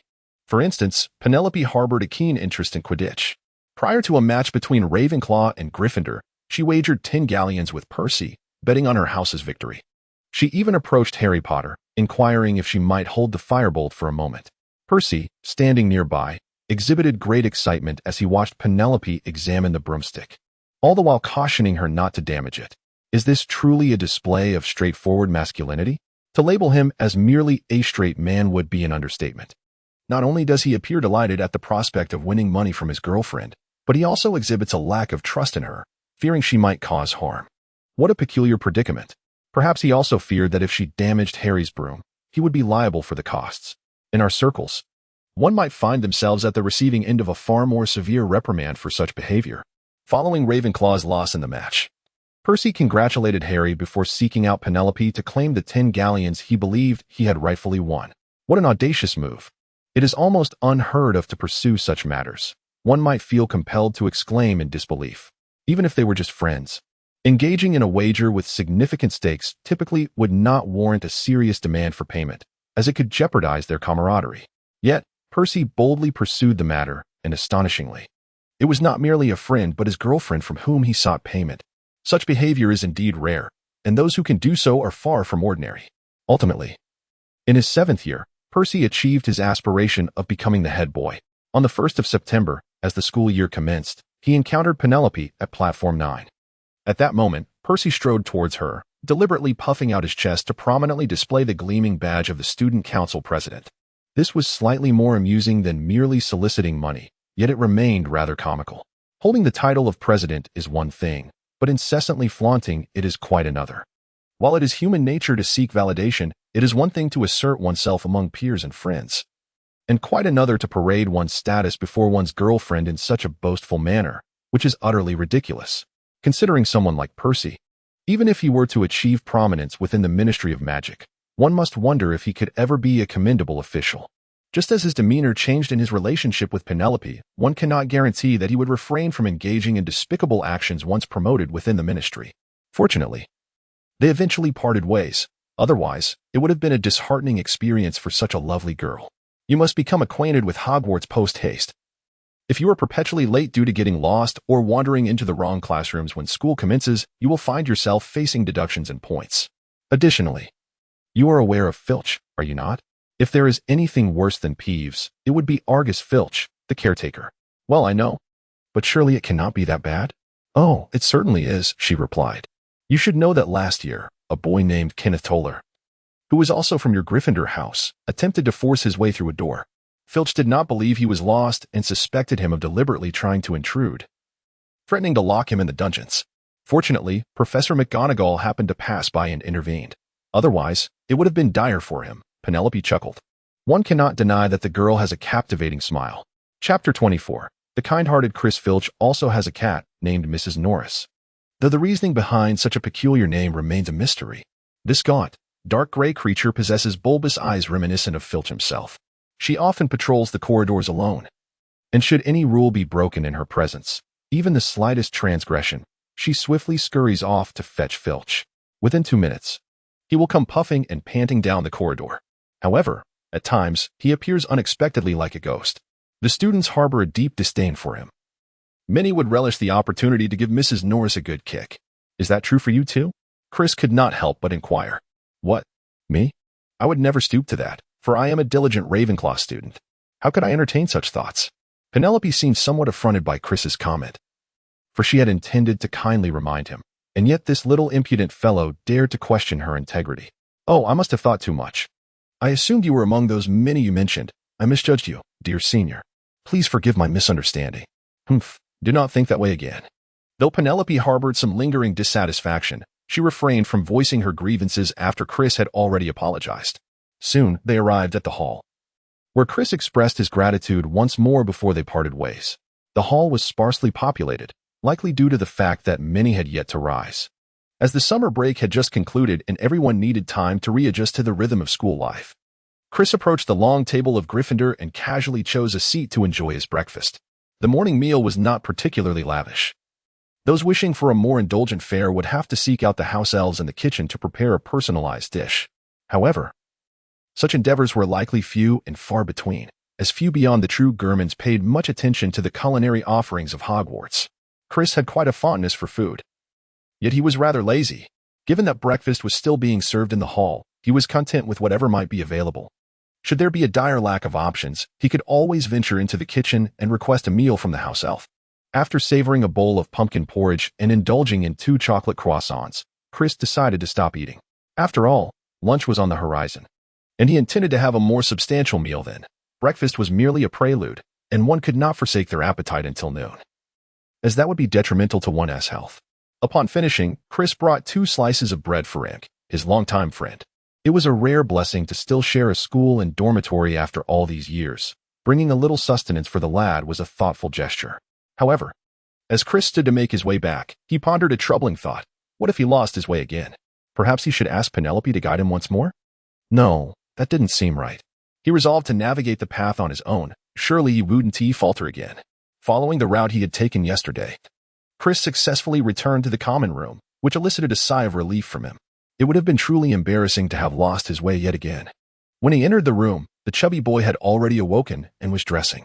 He looked at Chris with surprise and could not help but inquire, "Where have you been?"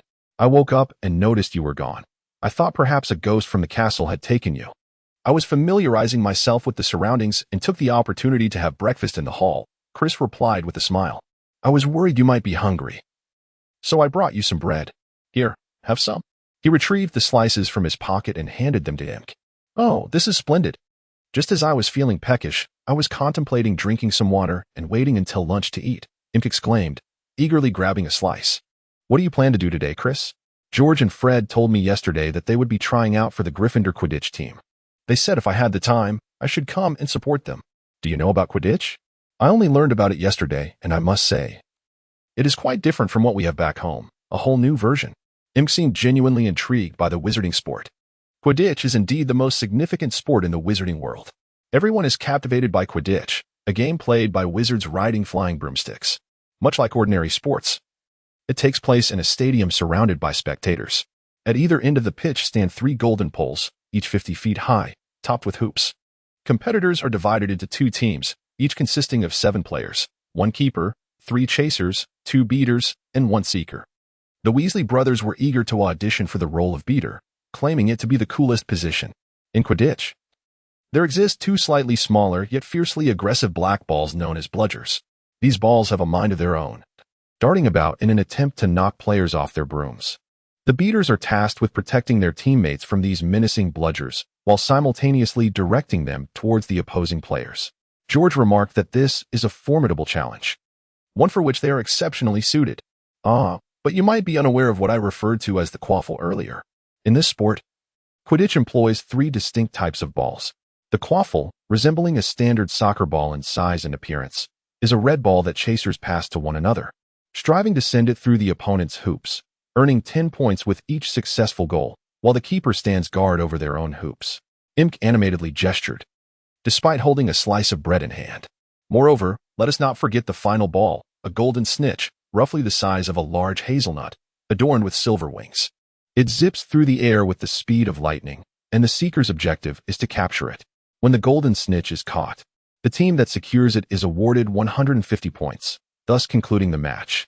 The Weasley twins and I expressed a desire for a fine broomstick, lamenting that their arduous training was a result of not having one.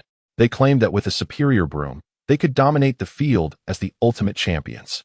I too yearned to experience the thrill of soaring through the skies during a match, but alas, I must wait until my 2nd year to do so, Imk lamented. Chris could only listen helplessly as Imk incessantly expounded upon various aspects of Quidditch.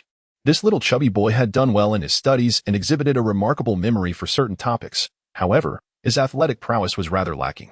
Chapter 25. A great deal. Chris could not assert with absolute certainty that Imk would be incapable of playing Quidditch. However, based on his previous performances during their school days, it seemed rather unlikely. When the time came for him to audition for a position on the Quidditch team, he might, at best, receive a pitying offer for a substitute role.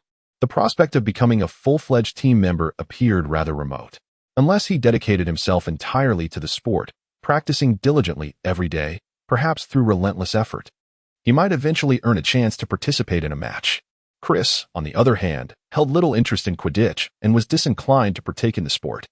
While soaring through the skies on a broomstick could be exhilarating, he deemed Quidditch far too perilous and savage, ill-suited for his genteel and affable nature. Perhaps it is best if you go alone, Imp. Kindly extend my regards to George and Fred. Though your enthusiasm is infectious, I prefer to wander the school and familiarize myself with the locations of my classes for tomorrow, lest I find myself lost, Chris remarked, refraining from uttering anything further that might dampen Ink's spirit. Very well, I shall convey your greetings, Ink replied, somewhat regretfully. Yet, this may work in your favor. Once you familiarize yourself with the routes and the school, perhaps you could sketch a map for me.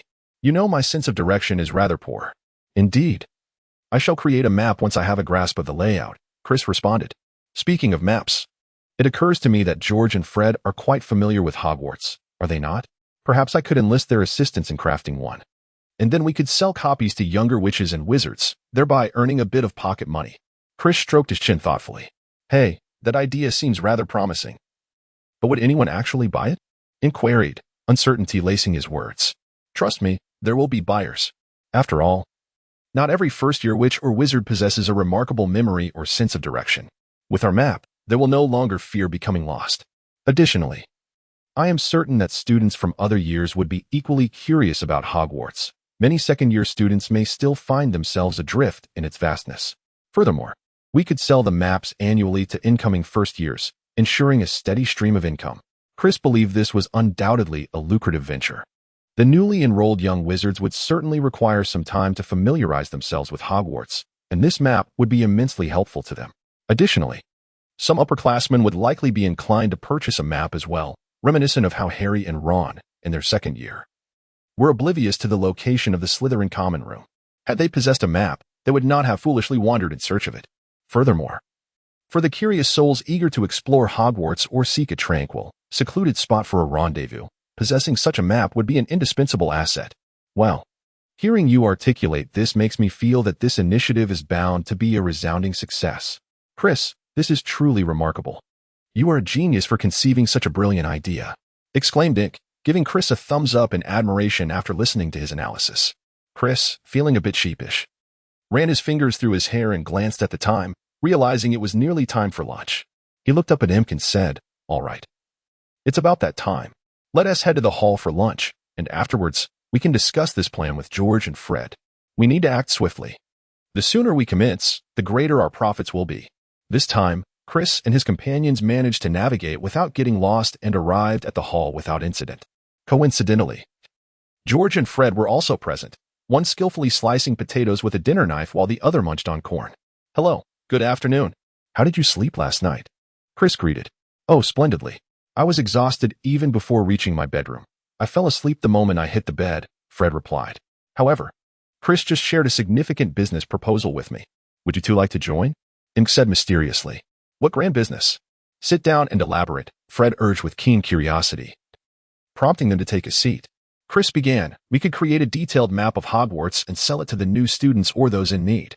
I believe this venture has great potential. Ink enthusiastically explained to the Weasley twins. Wow, that sounds fascinating. But what do we need to do? George inquired, intrigued.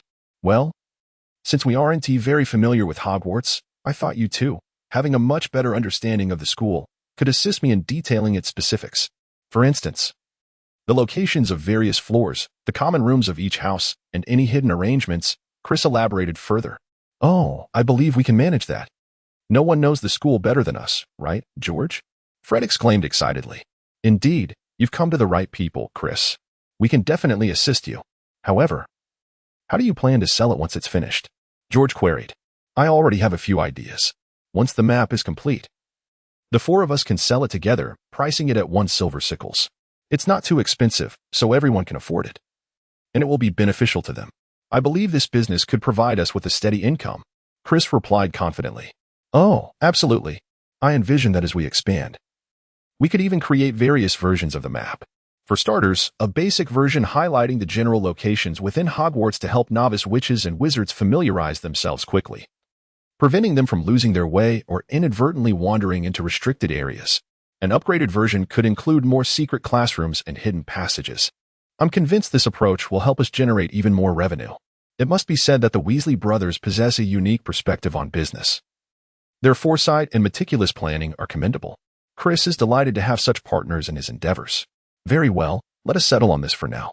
Should any further issues arise, we shall reconvene to discuss them, he stated. Chapter 26. The Map of Hogwarts. By the way, I heard that you are scheduled for Quidditch practice this afternoon. I shall refrain from attending and instead take a stroll around Hogwarts to familiarize myself with the general layout. I will make some preliminary observations and then supplement them once you return, Chris continued. Sounds good. No objections here, came the consensus. Thus, Chris hastily finished his lunch and parted ways with the group, embarking on his exploration of Hogwarts. This undertaking is indeed quite extensive, as it requires not only the survey and depiction of the main castle, but also an examination of surrounding areas. For instance, he must ascertain the routes leading to the Quidditch pitch, the Forbidden Forest, and the Black Lake. After all, many paths must be traversed to accurately document them. Attention to detail is paramount. A mere crude sketch of a few houses and lines to represent paths would hardly suffice, for even a fool would not be inclined to purchase such a product. It is undeniable that the pursuit of profit is fraught with challenges. To thoroughly explore all these areas may take several days. Therefore, Chris intends to focus on the main castle today. He is unperturbed by the thought of getting lost, as he must traverse every inch. As long as he avoids becoming trapped, he does not mind a slight detour. More time spent navigating is a small price to pay. As for the other locations, it would be more equitable for him to wait until the others are free to join him. After all, attempting to accomplish it all alone would be both unfair and exhausting, and he certainly cannot complete it in a timely manner by himself. By the time the new students become familiar with the school, sales figures would undoubtedly be affected. The castle itself comprises 9 levels, including the basement, and is adorned with 5 towers. Chris first arrived in the basement, where there were classrooms for potions, Professor Severus Snape's office, and on the other side, the Hogwarts kitchen, the Hufflepuff common room, and the Slytherin common room. As he approached Professor Snape's office, Chris felt a chill in the air, pondering whether Snape, who spent his days here, might suffer from rheumatism or some such ailment. Not wishing to linger too long in this eerie environment, fearing an encounter with Snape that could lead to a reprimand, Chris soon departed. Before long, he had grasped the general layout of the basement. As for the first floor, it was the easiest and most relaxed area to depict, featuring the entrance hall, the Great Hall, the staff room, Argus Filch's office, and several vacant classrooms. Passers-by were curious about Chris, the young wizard sketching on parchment within the castle. But upon seeing that he was merely illustrating various aspects of Hogwarts, their intrigue dissipated. After all, first-year students are always brimming with curiosity about their new surroundings. And soon they lost interest. Approximately 2 hours later, Chris arrived on the 4th floor, near the corridor of the Charms classroom.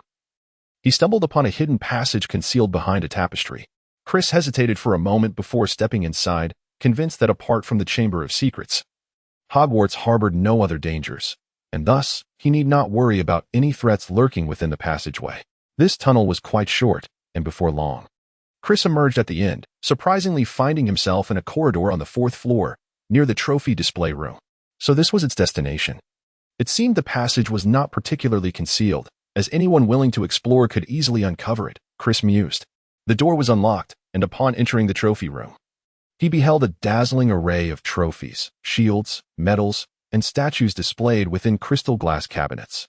There was also a list recording the names of past student leaders of Hogwarts. Indeed, there were numerous trophies. Chris spotted the Triwizard Tournament Trophy, the Quidditch Cup, the House Cup, and even Voldemort's Trophy, awarded for Tom Riddle's special contributions. Additionally, he recognized the Quidditch Cup won by Charlie Weasley and Harry's father. Thus, Chris spent an entire afternoon traversing the vast castle. He did lose his way at times, but fortunately he always managed to find his way back. Upon returning to the Great Hall on the 1st floor, he distinctly felt a dull ache in his calves.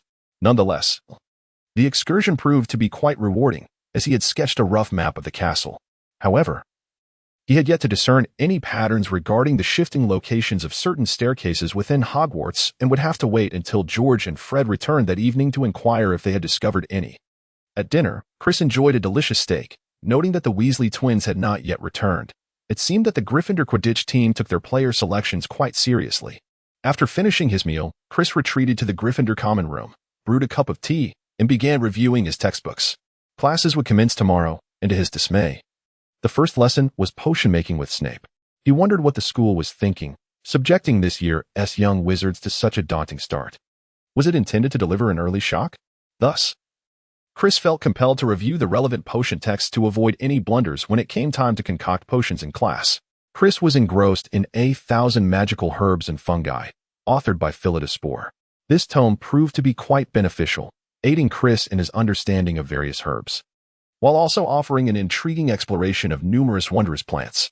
It meticulously detailed their characteristics, uses, and methods of preparation, complemented by vivid illustrations, making it a comprehensive resource.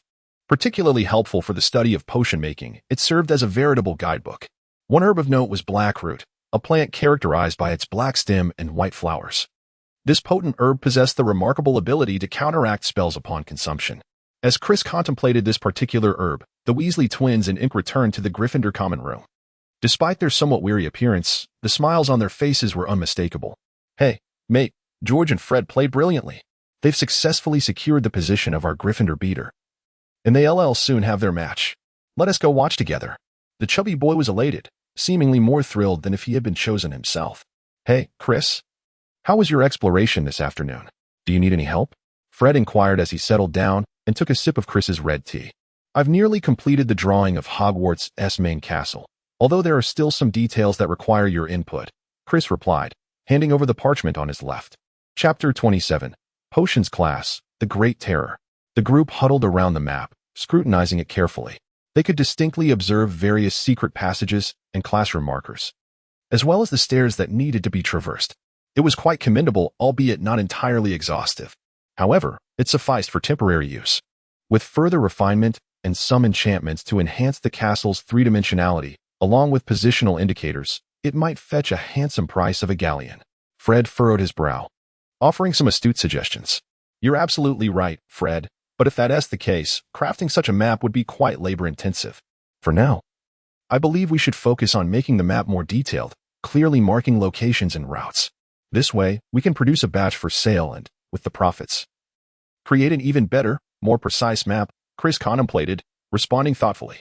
However, Chris sensed that Fred's aspirations had ventured a bit too far ahead. Although it was commendable to think big, they had yet to establish the basics and lacked the necessary channels. Was it perhaps a tad ambitious to ponder such lofty goals at this juncture?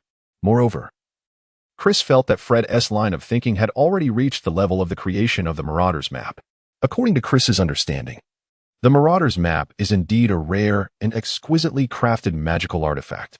At first glance, it appears to be merely a blank piece of parchment. However, it requires a specific incantation to unveil its secrets. Attempts to forcefully open the map using brute spells or other means will prove futile, as it is effectively encrypted with magic.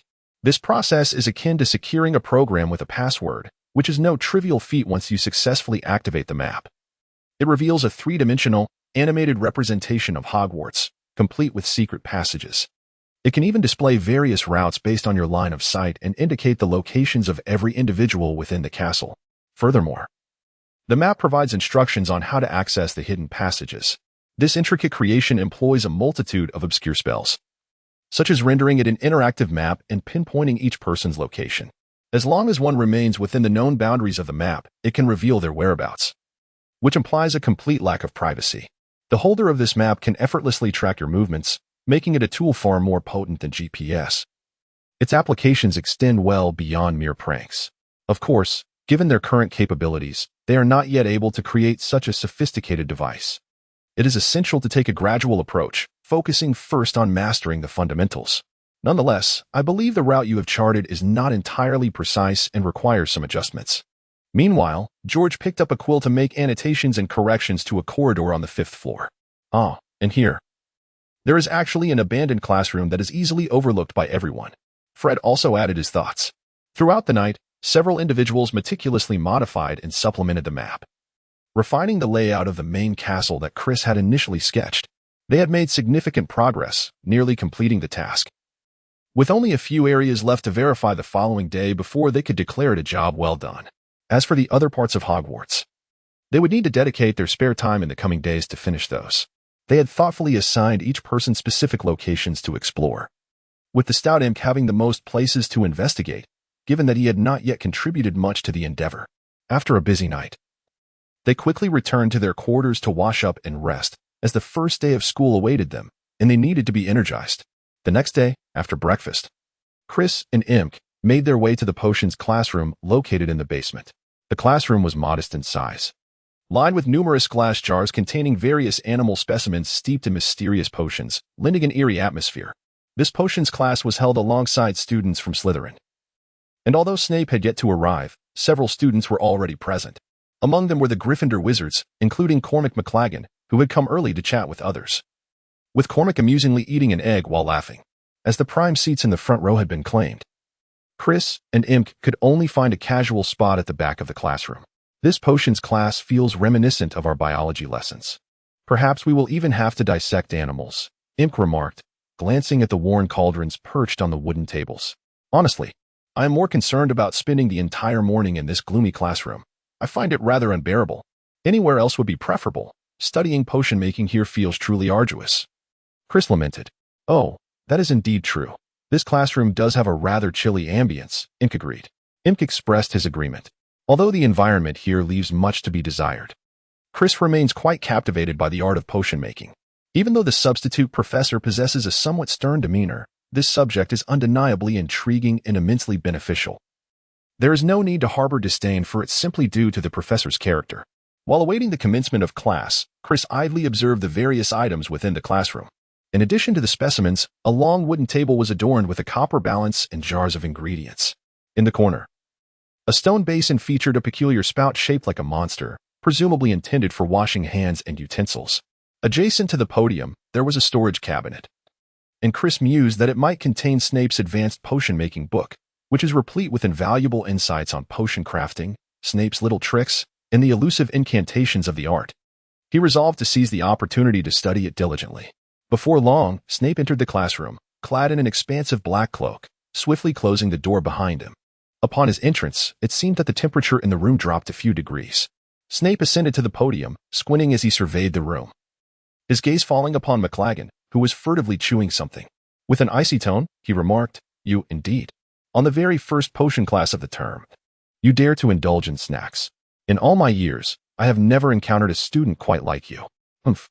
Ahem. I sincerely apologize, Professor," McLaggen stammered.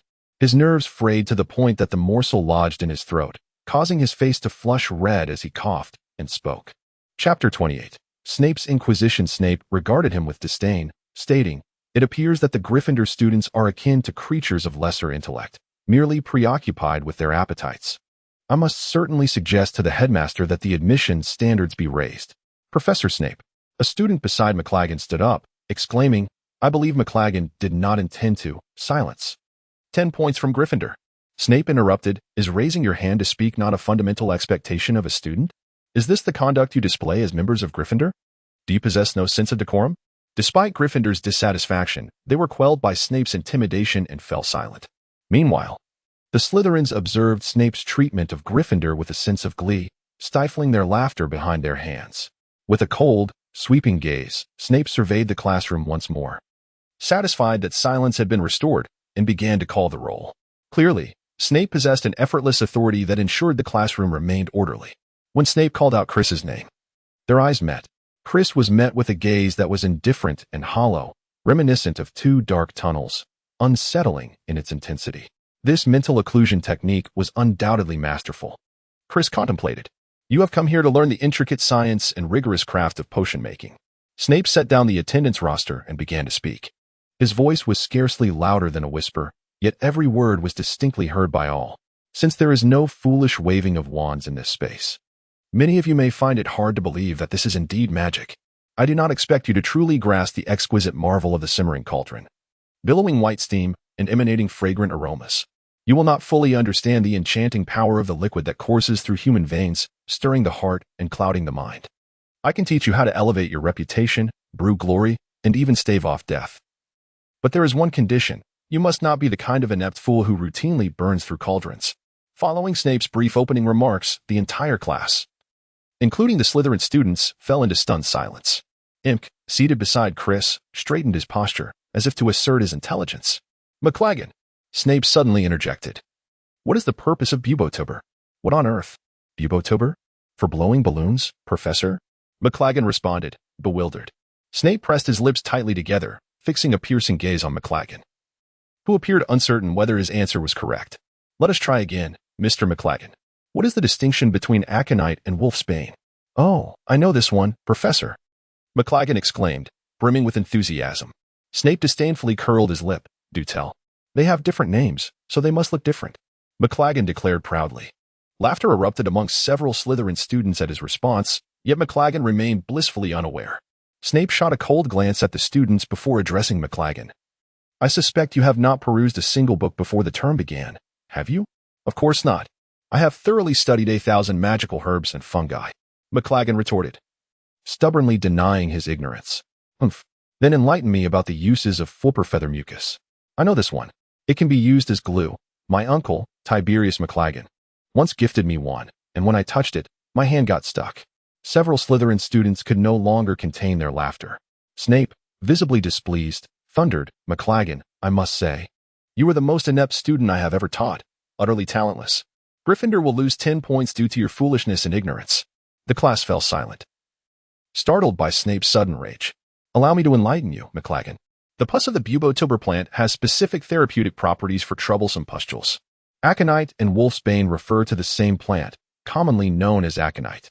The flipper is a 10-inch long, brown, toothless worm that dwells in damp ditches. It is herbivorous, and its secreted mucus can be utilized to thicken potions. Do you comprehend? Why do you not write all of this down?" Snape bellowed again, startling the students anew. In the ensuing commotion, the sound of quills scratching on parchment filled the air. Amidst the chaos, Snape declared, "Today, I shall instruct you in the art of concocting a potion to treat scabies. This is fundamental. I hope you do not disappoint me, otherwise." With a flick of his wand, an array of potion-making procedures and steps appeared on the blackboard. "Very well, I have spoken enough. All the steps are written on the board, and the materials are on the workstations. Pair up in groups of 2, and you may begin."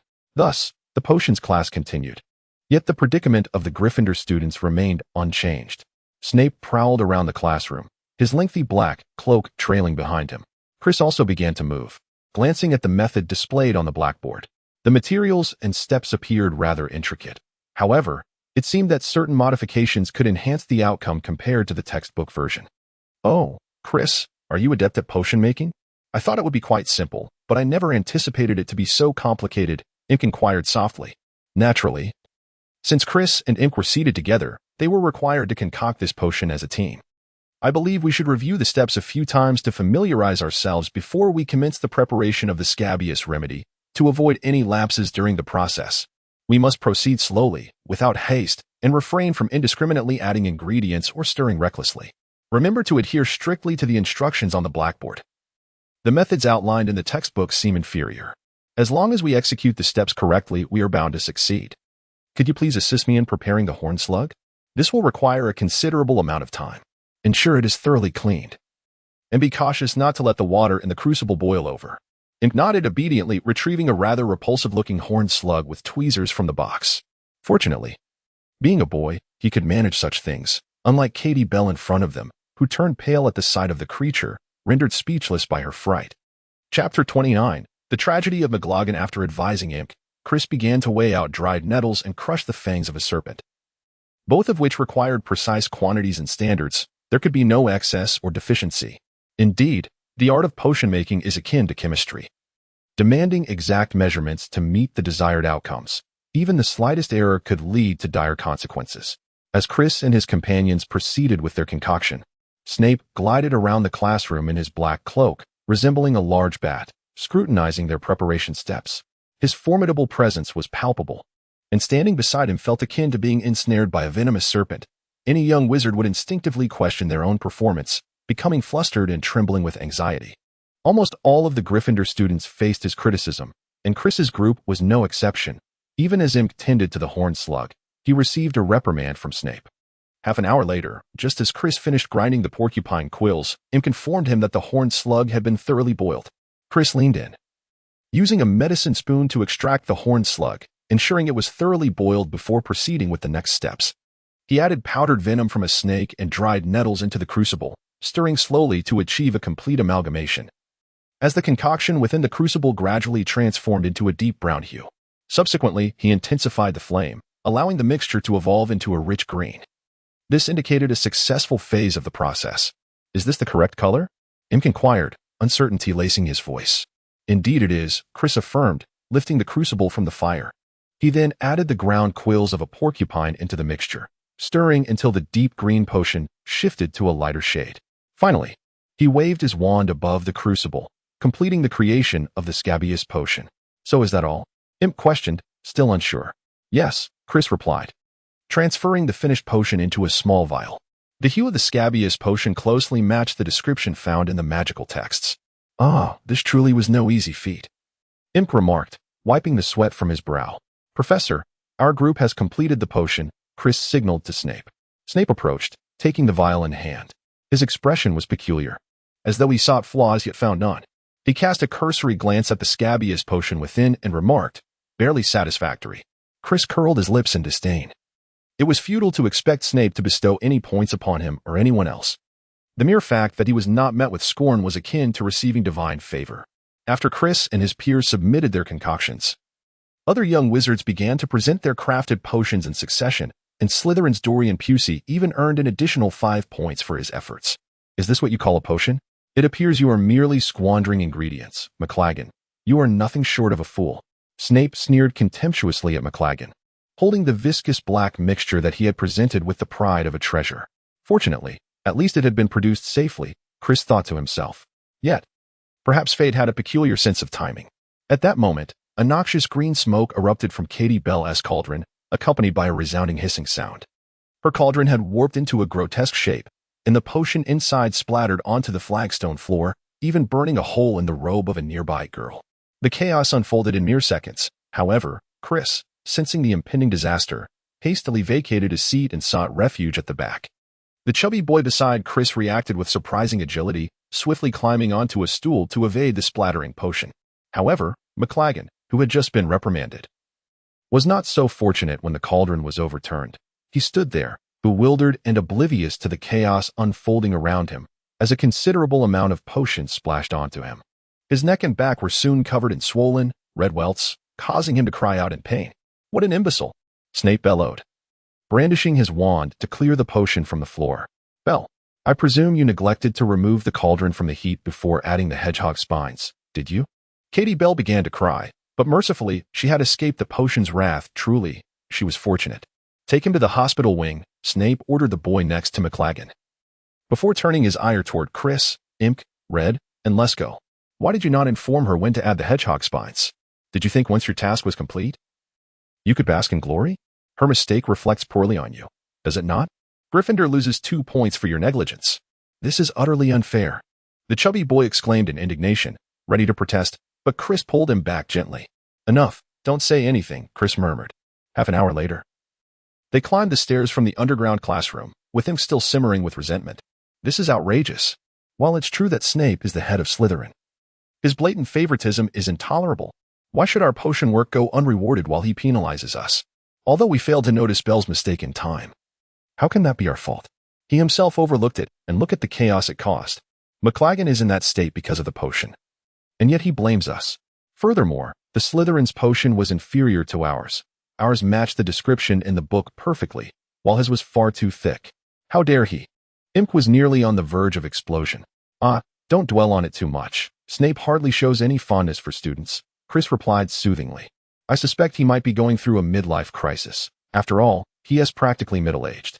His hair is perpetually greasy, and his complexion is rather dull, likely indicative of hormonal imbalance during this stage of life. We should extend some compassion towards those afflicted with such conditions. What? Is that true?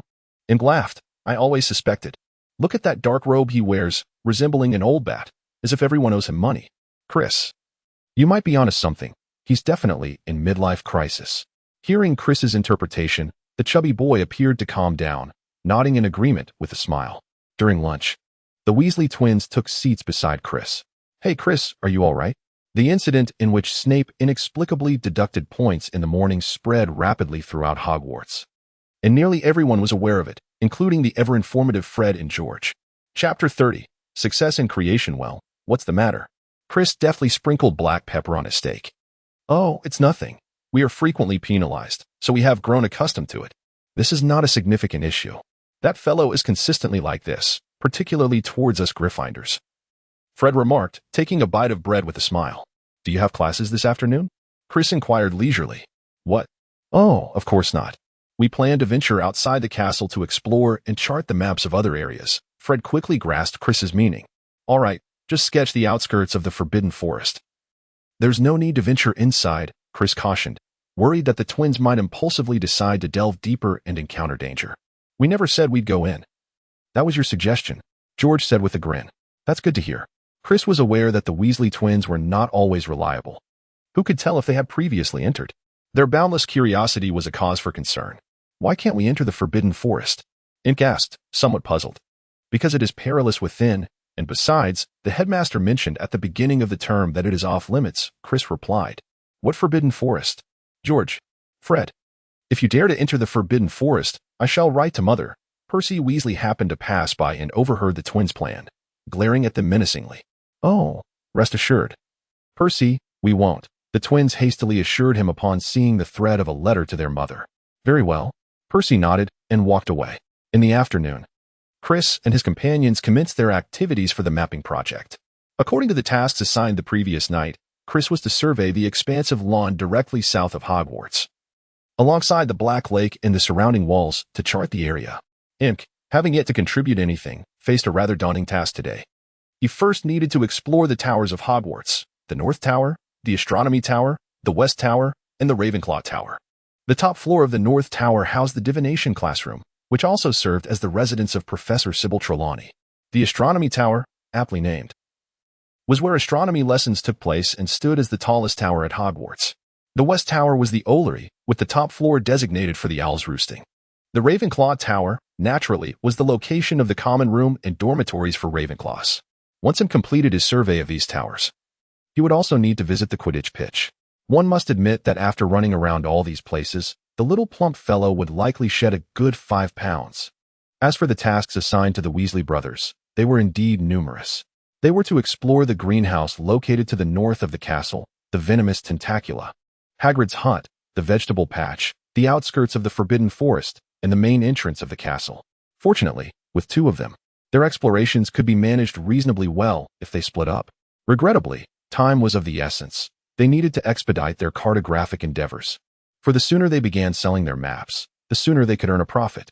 At last, after a bustling afternoon of work, the 4 of them returned one by one as dinner time approached. Chris was naturally the earliest to arrive, basking in the afternoon sunlight. His stroll along the lawn and by the Black Lake felt as serene as a leisurely walk. However, the others were not quite so fortunate. Imk seemed barely able to walk, trembling and dazed. He entered the hall with an expression of utter exhaustion. With great effort, he sat down beside Chris, who had lent him support, and gulped down a generous amount of cool water. Oh, my Merlin, I feel as if my legs are about to give out, he lamented. Imk, you've truly endured a lot. Chris gently patted the chubby boy's shoulder. You simply don't exercise much, and today you've run far too many errands. How about I take you to the infirmary for a potion? Oh, no, let us avoid that. Imk replied, shaking his head in trepidation at the mention of the infirmary, perhaps recalling some unpleasant experience from his past. The Weasley brothers, who had also just returned not long ago, could not contain their laughter. Fred, sipping on pumpkin juice, suggested, Hey, mate, I've got a technique we learned from one of our Indian brothers at the academy, a massage method that could alleviate your soreness significantly. Want to give it a try? George chimed in. Rest assured, it's quite professional and entirely free of charge. Imk regarded them with a mix of skepticism, sensing something amiss. Nevertheless, he acquiesced, prompting George and Fred to approach him immediately, their hands vigorously clapping against his back. Instantly, Imk yelped in pain, leaping up in distress. Ha ha ha ha. The Weasley brothers and Chris erupted in laughter at his woeful appearance. Ouch, that hurts. Can you 2 act like decent human beings? Imk protested, rubbing the areas that had been struck, casting a disgruntled glare at the 2. Ha ha ha, enough of that. Let us take a moment to rest and finish our meal. Soon. We'll need to work hard to complete the map, Chris advised. You have no idea. Just as I was about to open a door today, Blood-in Barlow suddenly sprang out from behind it, giving me quite a fright. He didn't even apologize, just floated away. Then, on my way to the North Tower, I encountered Peeves, the mischievous poltergeist. He upturned a wastebasket over my head and yanked the carpet from under my feet, sending me tumbling. Once I managed to stand, he hid behind me and pinched my nose before I could react. I was utterly helpless against him. Fortunately, Nick, who nearly lost his head, passed by and lent me a hand. Otherwise, I would have been in dire straits. Imk, while rubbing his thigh, lamented to Chris and the others. There was little they could do but offer words of consolation. Indeed, Imk had performed admirably today, overcoming difficulties to produce impressive maps of several locations. After the four of them finished dinner, they returned to Gryffindor's common room to further refine their maps. On the first day of classes, there were no pressing assignments to submit, allowing them to devote their time entirely to cartography. The quartet laid out their individual achievements from today alongside Chris's contributions from yesterday, engaging in discussions to identify shortcomings and issues.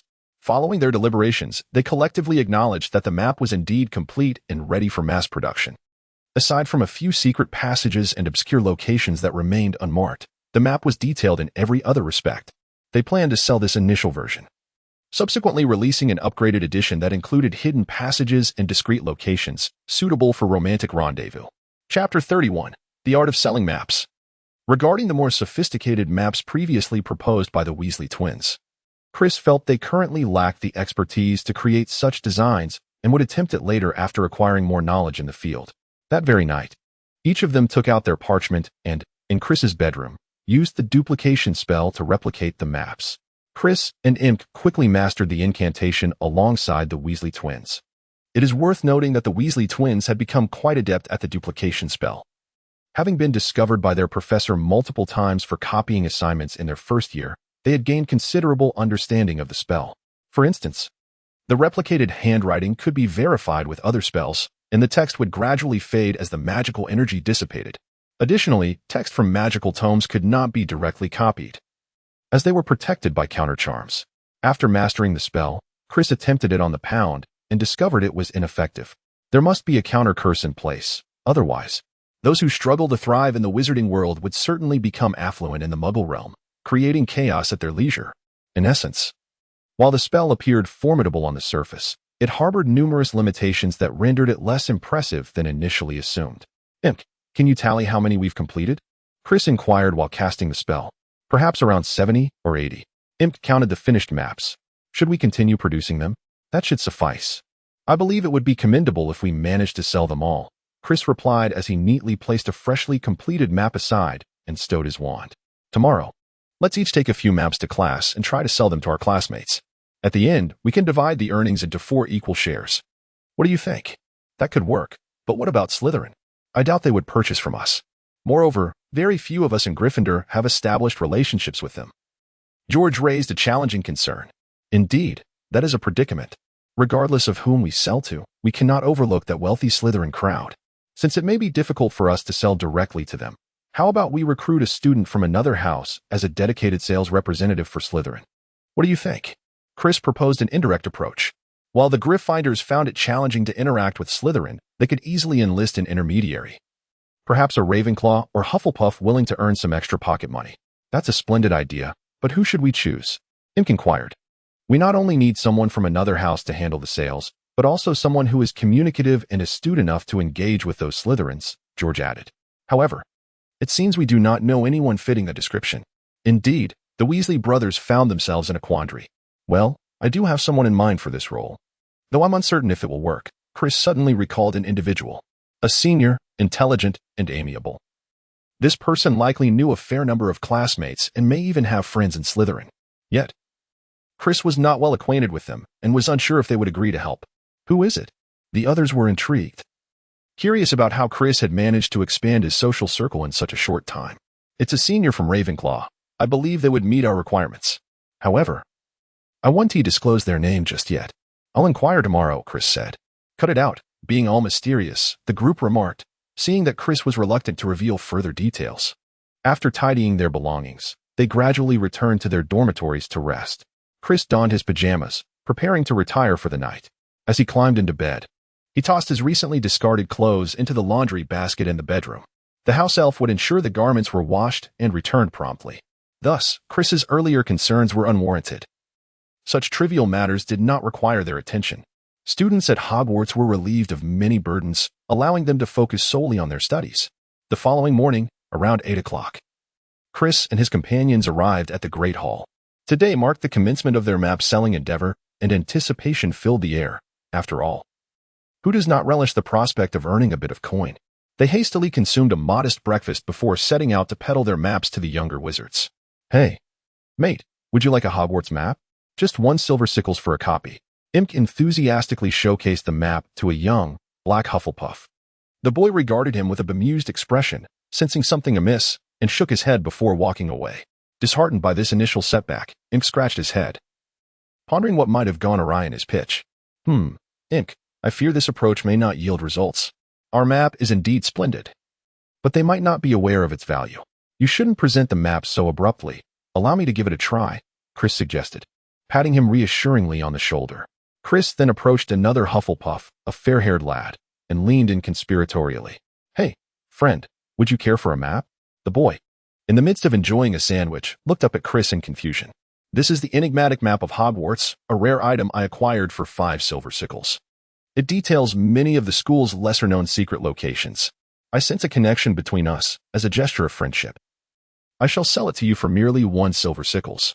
Chris stealthily slipped his hand into the wizard's robe, as if concealing a treasured artifact, and then cast a secretive glance at the golden-haired youth. Captivated by Chris's words, the young lad retrieved a silver coin from his pocket and offered it to Chris, exclaiming, All right, I'll take it. Thus, Chris successfully sold his first map. Chris pulled Imp aside, squinted playfully, and inquired with a smile. So, have you learned anything? Imp, feeling somewhat inadequate, replied, Well, it's impressive, but somehow I feel like I can't quite measure up. Let me try another approach for you. Chris felt quite displeased upon hearing this fellow refer to himself as lewd. However, it was merely one of many approaches. There were certainly other methods available. Could it truly pose a challenge to me?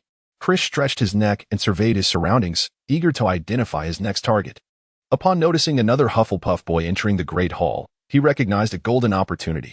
Chapter 32, History of Magic. Hey there, brother. Good morning.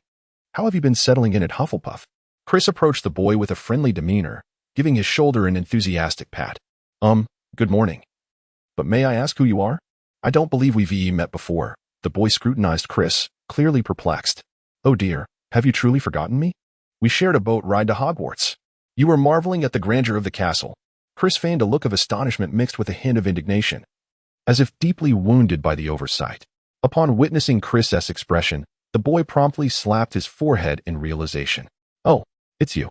How silly of me. I must apologize. I didn't sleep well last night, and I'm a bit groggy this morning. With that, the boy warmly grasped Chris's hand. Haha. It's quite all right. Just make sure to rest well. I understand that adjusting to Hogwarts can be quite the challenge, but do try not to stay up too late. It's not good for your health. Chris exhibited a profound sense of concern. All right, thank you, he said. Upon hearing Chris's caring words, the boy felt a warm sensation enveloping his heart, yet he was also somewhat vexed with himself for having forgotten such a kind person. It transpired that a senior student he had recently met had crafted a map of Hogwarts, designed to assist newcomers like them in acclimating to their surroundings. Upon seeing the map, the boy recognized its immense value. Thus, he implored the senior for quite some time before finally managing to purchase 2 copies. Immediately, he thought of sharing one with Chris. As he spoke, Chris retrieved a map from his pocket and offered it to him. No, I can't accept this. How could I take your belongings? The young boy was deeply moved to discover that Chris was not only kind to him but also wished to gift him a map. Please, take it. I've bought it, and I cannot possibly use 2 copies alone, can I? Chris insisted, pressing the map into the boy's hands. Well, how much did you pay for it? I shall reimburse you, the boy inquired, pulling out a handful of coins. No, we are friends. We are all merely fledgling wizards navigating this new world, and I cannot accept your money. Besides, it wasn't a large sum, Chris declared, resolutely refusing to accept payment. That won't do. If you consider me a friend, I cannot accept your generosity without giving something in return. I must insist on this. You mentioned it wasn't much. And if you refuse, I shall no longer acknowledge you as my friend. He counted out 3 silver sickles and thrust them towards Chris. 1 will suffice. You needn't part with so many, Chris replied, returning 2 of the sickles back to him. Very well, thank you. I can't believe you thought of me. Next time, I shall treat you to chocolate frogs, the boy said with an embarrassed smile. All right then, I shall take my leave for now. We shall converse again soon. Chris waved goodbye as he exited the hall. Once Chris vanished from sight, the Hufflepuff boy gazed at the map in his hands, filled with gratitude. He never expected to encounter such a friendly companion at Hogwarts. But what was his name again? At that moment, the boy remained rooted in place, a touch perplexed. Did you see that? You must have learned something this time, Chris remarked with a hint of pride. Well, but this is someone you know. I don't have as many acquaintances to sell to, the pudgy boy muttered. Who said this is someone I know? This is merely an acquaintance. One of the 4 of us who shared the boat. You still don't know if he was on the boat with us? What? Is that permissible? Aren't you deceiving him? What if he realizes it? Imk exclaimed in astonishment. How could this possibly be deception? Although I did not share a boat with him, I doubt he would remember it even if I mentioned it. It was exceedingly dark at the time, and everyone was quite anxious. You are not a celebrity. So how could he possibly recall who you are or whether we shared a vessel? Furthermore, do you believe he was at a disadvantage? Our map is quite satisfactory. Chris retorted. That is not the issue. We have indeed set a fair price, and you did not charge him a single extra penny. Moreover, the map is a product of our diligent efforts, unique to Hogwarts, and he is certain to find it useful. There is no loss on his part. However, is this approach truly effective? We are merely extending a kind gesture by providing him with a map. While some aspects may not be executed perfectly, there are no significant errors, so rest assured. Additionally, if you are reluctant to proceed in this manner, that is entirely acceptable.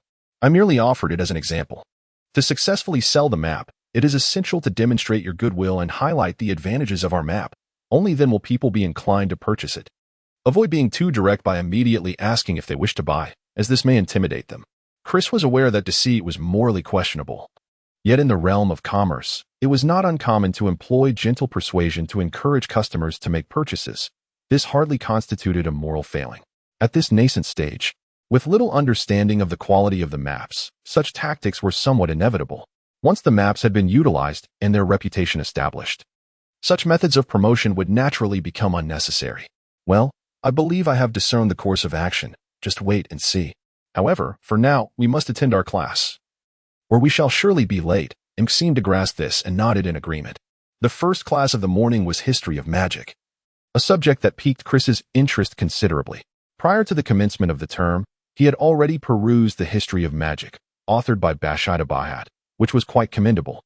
For Chris, the content was vivid and engaging, devoid of tedium. Upon entering the classroom, the sole ghostly professor, Professor Binns, glided through the door, his pearlescent form trailing behind him. Professor Binns appeared exceedingly ancient, perhaps the oldest among the spectral faculty. Legend had it that he had fallen asleep by the fireplace in the staff room and, upon awakening the next morning to teach, had forgotten to carry his corporeal form with him, thus becoming a ghost. Remarkably dedicated, he continued to impart knowledge even in death. Unless he voluntarily resigned or was dismissed by the institution, he would eternally serve as the History of Magic instructor. Such was the testament to his greatness as an educator.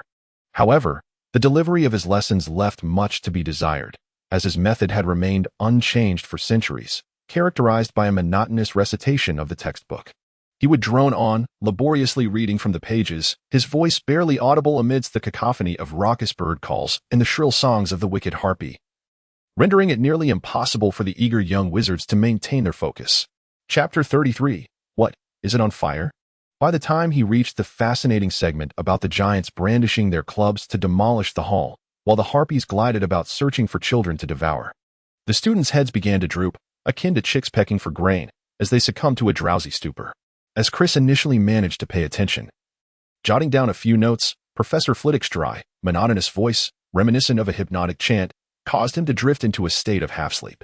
Particularly when the professor recounted the tale of the chairman who, while standing to preside over a meeting, slipped on a pile of troll dung and skidded out of the hall. Chris surrendered to fatigue and succumbed to slumber. It was not until the class concluded that he awoke, and he could not help but think that this was even more tedious than Snape's potions class.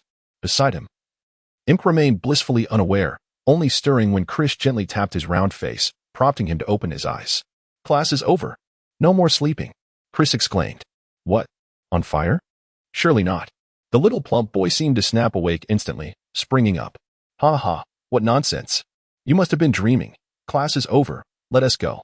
Chris laughed heartily. Well, I thought something might be on fire. I really wanted to pay attention this time, yet I ended up dozing off, the little boy replied. Still feeling a bit dazed.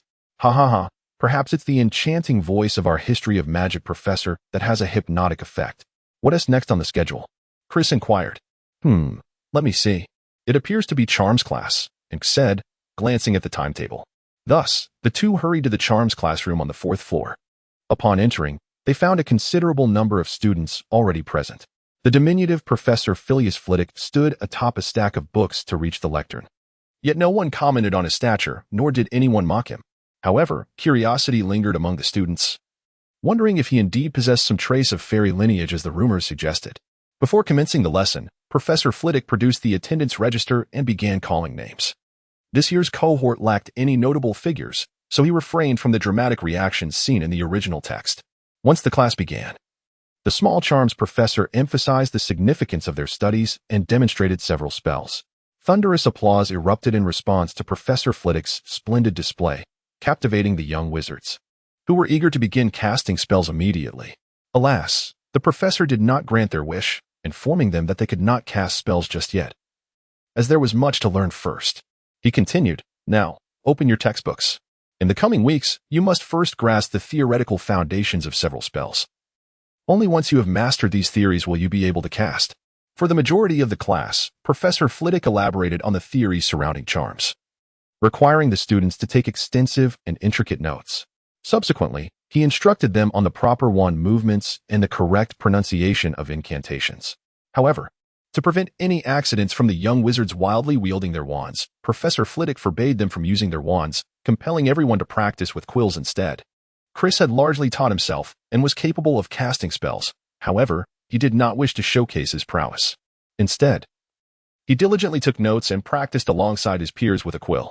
His movements, indeed, were considerably more refined than those of the other young wizards, earning Gryffindor an additional 5 points from Professor Flitwick. At noon, the two of them made their way to the Great Hall for lunch, which was bustling with activity and nearly filled to capacity. Undoubtedly, it was an opportune moment for selling maps. Indeed, one could distinctly observe a crowd gathered around the Weasley twins, all drawn in by their enticing offers. One could not help but admire their entrepreneurial flair in business. Eloquence is paramount, and the Weasley brothers undoubtedly possess this gift. Under their lively and engaging narration, the young wizards eagerly purchased their maps, resulting in a visibly rapid depletion of the stock they had. This left Imk in a state of distress, as he had yet to sell a single map. The plump boy barely had time to eat, hastily stuffing his mouth with food while desperately seeking buyers for his maps. Chris leisurely savored a delectable portion of lamb chops, for he had just entrusted his map to Penelope Clearwater, the enchanting sister of Ravenclaw. When Chris approached her, she was quite puzzled as to the nature of his visit. However, upon learning of his intention to sell the map to Slytherin, she readily acquiesced. Once Chris handed over the map, Penelope perused it and found it rather well crafted, noting that there were certain routes she was not entirely familiar with. Thus, she deemed the map to be quite marketable, confidently asserting that she could sell them all by the day's end, and should there be further demand, she would return to Chris for more the following day. As for her compensation, Penelope expressed her desire to receive 10% of the profits. Chris was quite generous. He informed Penelope that if she could indeed sell it today as she claimed, he would be willing to offer her 20%. This delighted Penelope immensely, prompting her to plant a kiss on Chris's forehead, exclaiming that he was truly a wonderful person. Chris, still somewhat bewildered, wiped his forehead.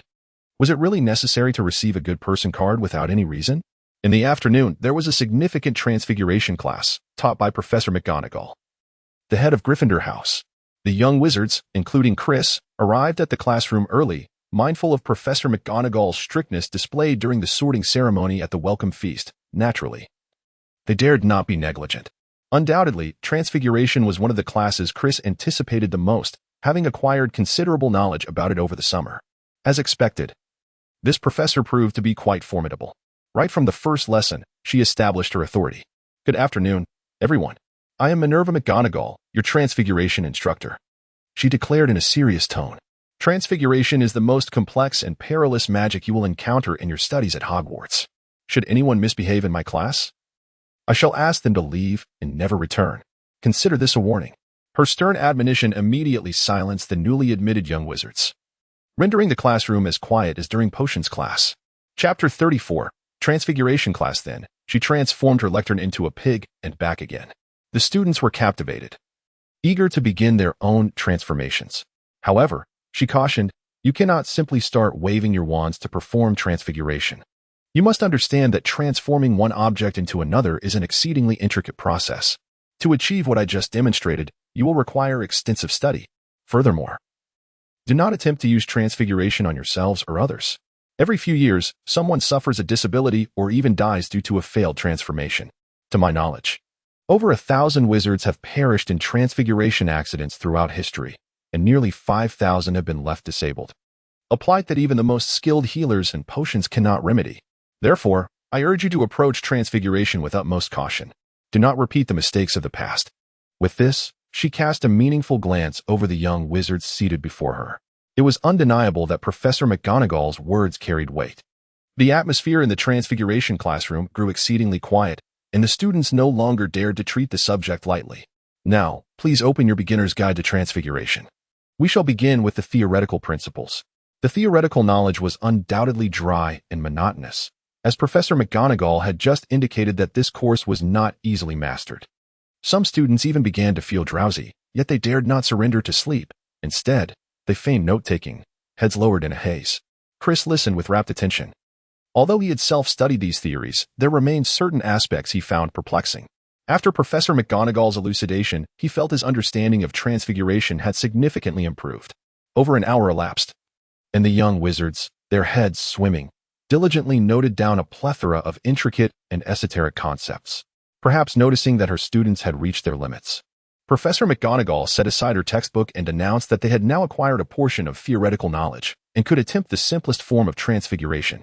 Instantly, delight surged through the room, dispelling any lingering drowsiness as they straightened in anticipation of her next instructions. Subsequently, Professor McGonagall distributed a matchstick to each student, instructing them to attempt transfiguring it into a needle. Observing her students eagerly brandishing their wands, she couldn't help but feel a twinge of concern.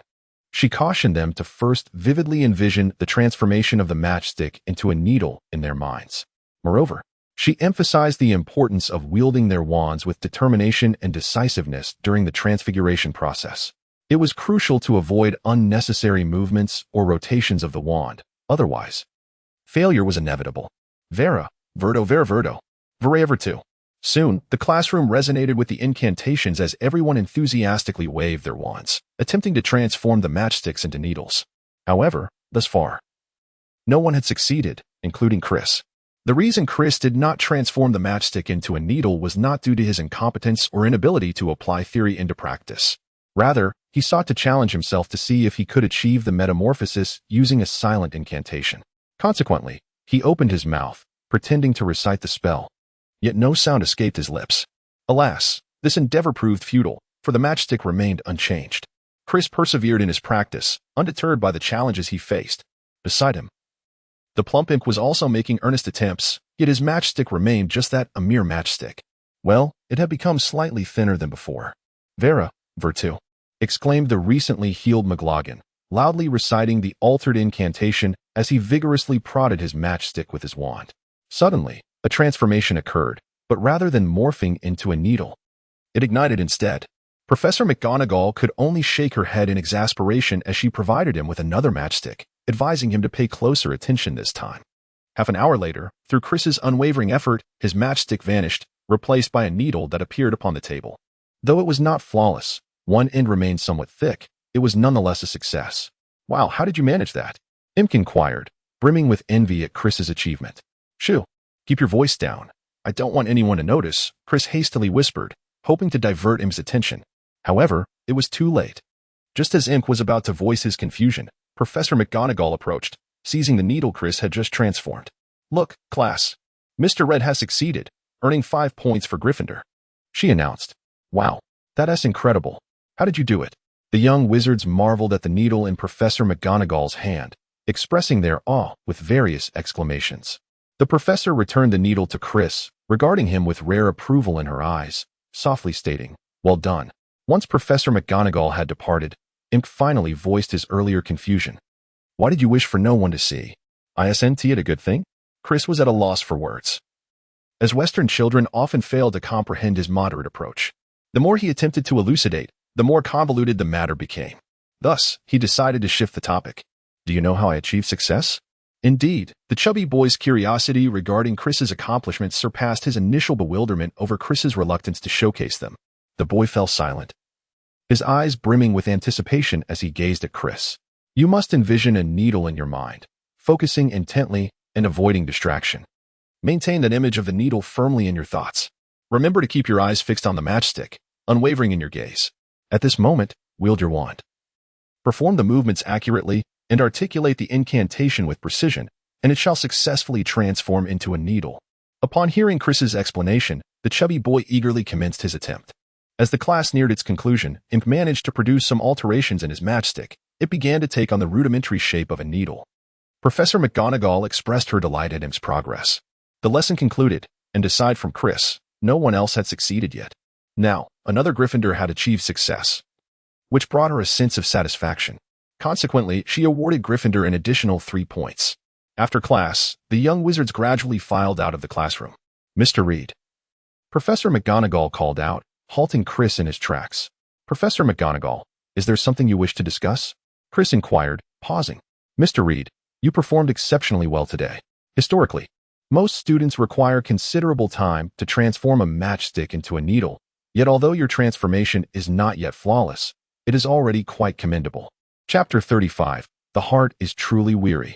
It is astonishing that even within ordinary families, untouched by magic, there exists a gifted young wizard such as yourself, Professor McGonagall praised. Upon hearing her commendation, Chris felt compelled to respond.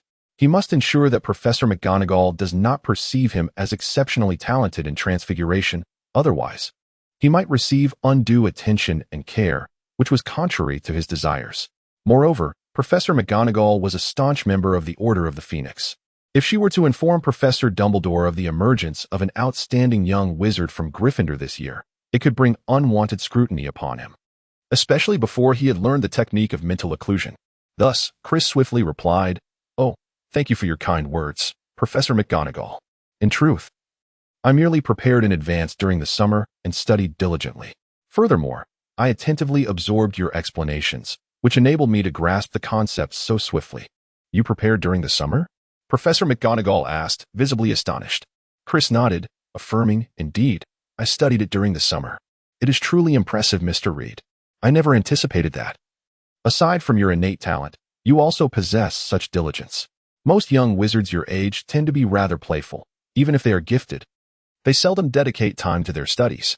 I hope you can maintain this momentum, for I am confident that you will excel in your N.E.W.T. examinations in 7th grade. Should you encounter any uncertainties in your regular studies of transfiguration, feel free to approach me." Professor McGonagall's eyes sparkled with approval as she patted Chris on the shoulder before departing, leaving Chris in a state of bewilderment. This was not at all what I intended to convey. I wish to express that I possess no inherent talent, and my accomplishments stem solely from prior study. How did this misunderstanding deepen? Could it be an issue with my articulation? Am I unclear in my speech? This simply won't do. I must devise a method to master the art of mental clarity. But where shall I begin? Chris shook his head, uncertain of where to begin. Unlike Harry, he could not seek out Snape for lessons. He would likely be dismissed before he even uttered a word, even if he were not expelled. Suspicions would inevitably arise as to why an 11-year-old wizard would wish to learn the art of occlumency. What secrets could a child possibly have that warrant concealment? Furthermore, during the instruction, the use of legilimency is unavoidable. What if he were to inadvertently be discovered? Would that not spell his own doom? Thus, this endeavor could not be accomplished through the tutelage of another. He must devise a method on his own. Consequently, Chris found himself devoid of any worthwhile ideas thus far. He decided to cease his pondering. Overthinking could lead to unnecessary stress. Chris returned to his bedroom, drew the curtains, and declared, "Do not disturb me." My delightful moments commenced with this slumber. 2 hours later, he lazily opened his eyes. The room was enveloped in silence, shrouded in darkness. The bed was exquisitely soft and imbued with a subtle fragrance. Chris reveled in the invigorating and comforting sensation that followed his awakening. His days at Hogwarts had been profoundly fulfilling, a tapestry woven with the threads of anticipation, joy, excitement, and trepidation upon first encountering the magical realm. Forming friendships with his peers, attending classes, studying, selling maps, and immersing himself in a myriad of novel and intriguing experiences had drained an immense amount of his energy. After all, he was not a typical 11-year-old, unable to engage with the world around him with the same exuberance and curiosity as they did. He could not cheer at trivialities, nor allow minor inconveniences to trouble his mind. Having been granted a second chance at life, he aspired to live it vibrantly and joyfully. Yet there were moments when fatigue set in, leaving him weary and melancholic. Thus, Chris gradually cultivated a habit of solitude, sipping tea, reading, napping, daydreaming, and clarifying his thoughts. These moments of tranquility brought him a sense of ease and delight. Chris was acutely aware of his own mediocrity, a realization that had always accompanied him. The opportunity bestowed upon him by fate to experience the wonders of magic was indeed rare, and he yearned to cherish every facet of this world, be it family, friends, magic, or anything else. Thus, he wished for nothing to disrupt his plans. He simply desired to live joyously, to immerse himself in the enchanting landscapes of this magical realm, the mountains, waters, flowers, and creatures that he had never encountered before. This longing stemmed from a deeper desire to remain unobtrusive, to evade the scrutiny of others. Until he possessed the undeniable prowess to establish himself in this world, the best protection lay in maintaining a low profile, embodying the ordinary. However, it seemed that circumstances were diverging from his aspirations. He was not an award-winning actor, flawlessly embodying a role day in and day out. Unexpected events, like the one that transpired today, invariably drew attention. To safeguard himself, he resolutely made a decision. Moments later, Chris gradually rose to pour himself a glass of water, donned his coat, and exited the Gryffindor common room to join the others for dinner in the Great Hall. As he approached the long table reserved for Gryffindor, he was quickly spotted by the Plumpink, who dashed over from the Hufflepuff table. "Hey, brother, where have you been? I sold 12 maps this afternoon. You won't believe it. After classes, I staked out the castle in those maze-like areas, and sure enough, several new students got lost. I seized the opportunity to sell them maps. I offer guidance with each map, and if someone buys 2, I can even escort them to their desired destination. What do you think? My idea isn't half bad, is it?" Imp beamed, proudly presenting a silver sickle to Chris. "Aw, congratulations," Chris replied in a rather indifferent tone. "What's wrong? Are you feeling down?" Imp noticed that Chris did not exhibit the admiration and envy he had anticipated. "Not really, I was just a bit tired earlier. I took a short nap in my dormitory. Perhaps I'm still waking up," Chris explained, sipping his pumpkin juice. "All right then, as long as you're okay. Hey, Chris, why didn't I see you earlier? I heard from a first year that Gryffindor has a genius student who recently earned us points in Charms class and transformed a matchstick into a needle in the first transfiguration lesson. When I inquired further, I found out it was you. You're amazing." Chapter 36, A Night Exploration of Hogwarts. George and Fred, unbeknownst to him, had also made their way to his side, their faces filled with admiration. "Haha, it's not that impressive, it's all rather simple. I imagine you two learned it just as quickly, didn't you?" "Not at all. It was exceedingly difficult. We practiced for ages to master it," George retorted. "Exceedingly difficult?" Chris pondered and realized that it might indeed be somewhat challenging for novice wizards who are just beginning to dabble in magic. This is understandable. It is indeed a bit difficult. However, with diligent practice, it is certainly achievable, and once proficiency is attained, it becomes considerably easier. Look at Imk. Through relentless effort, he is on the verge of success before class ends. Chris attempted to redirect the focus.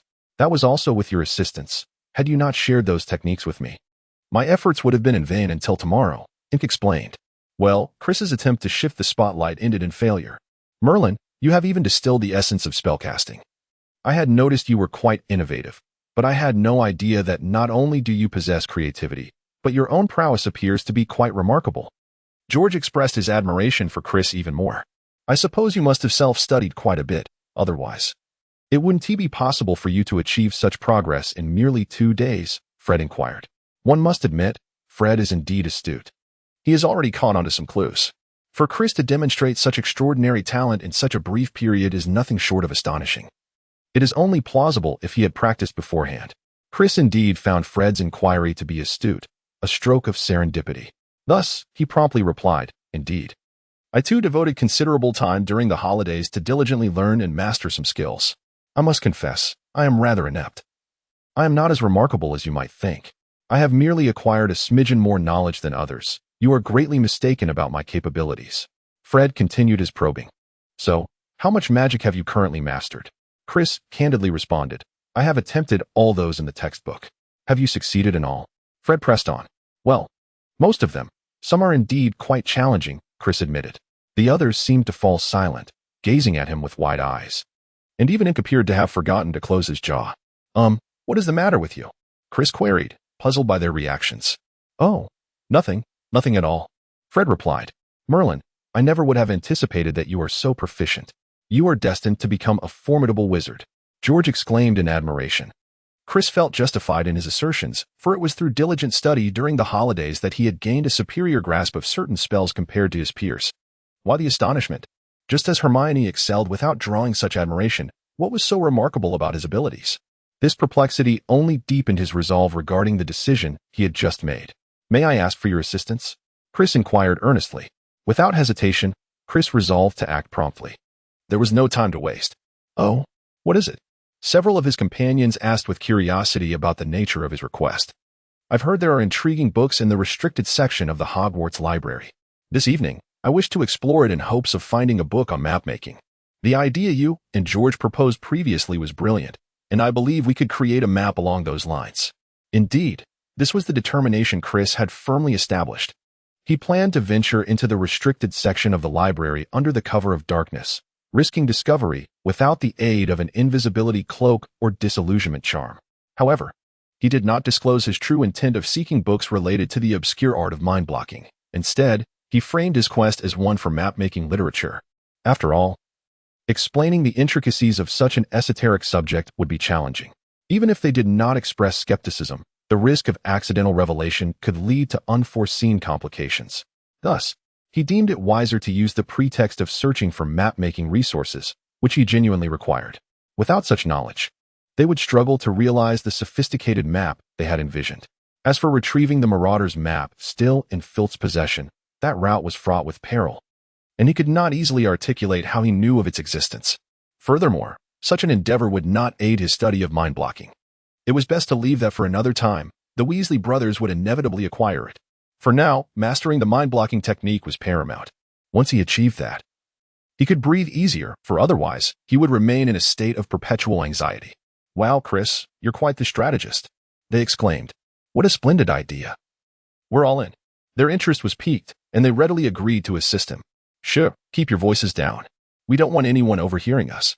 Let us meet in the common room tonight. It will be up to you two to ensure everything goes smoothly, Chris urged, pulling them aside to lower their voices. The last thing they needed was a professor being alerted to their plans, leading to disaster. Rest assured, we are professionals, they affirmed. This will mark the inaugural mission of our Hogwarts Brotherhood, and we shall see it through to a successful conclusion. The two brothers placed their bets, and Chris hoped fervently that they would be successful. At midnight, Chris and Imk donned their robes, grasped their wands, and stealthily traversed the chambers of the castle. They descended the spiral staircase and entered the Gryffindor common room. The embers in the fireplace flickered softly, casting a dim light, while the armchairs appeared to have transformed into clusters of shadowy forms. Where might the Weasley twins be? Surely they haven't dozed off and forgotten? Chris and Imp did not see the Weasley twins. Just as they were about to sit down and wait for a while, they heard a rustling sound beside the chair.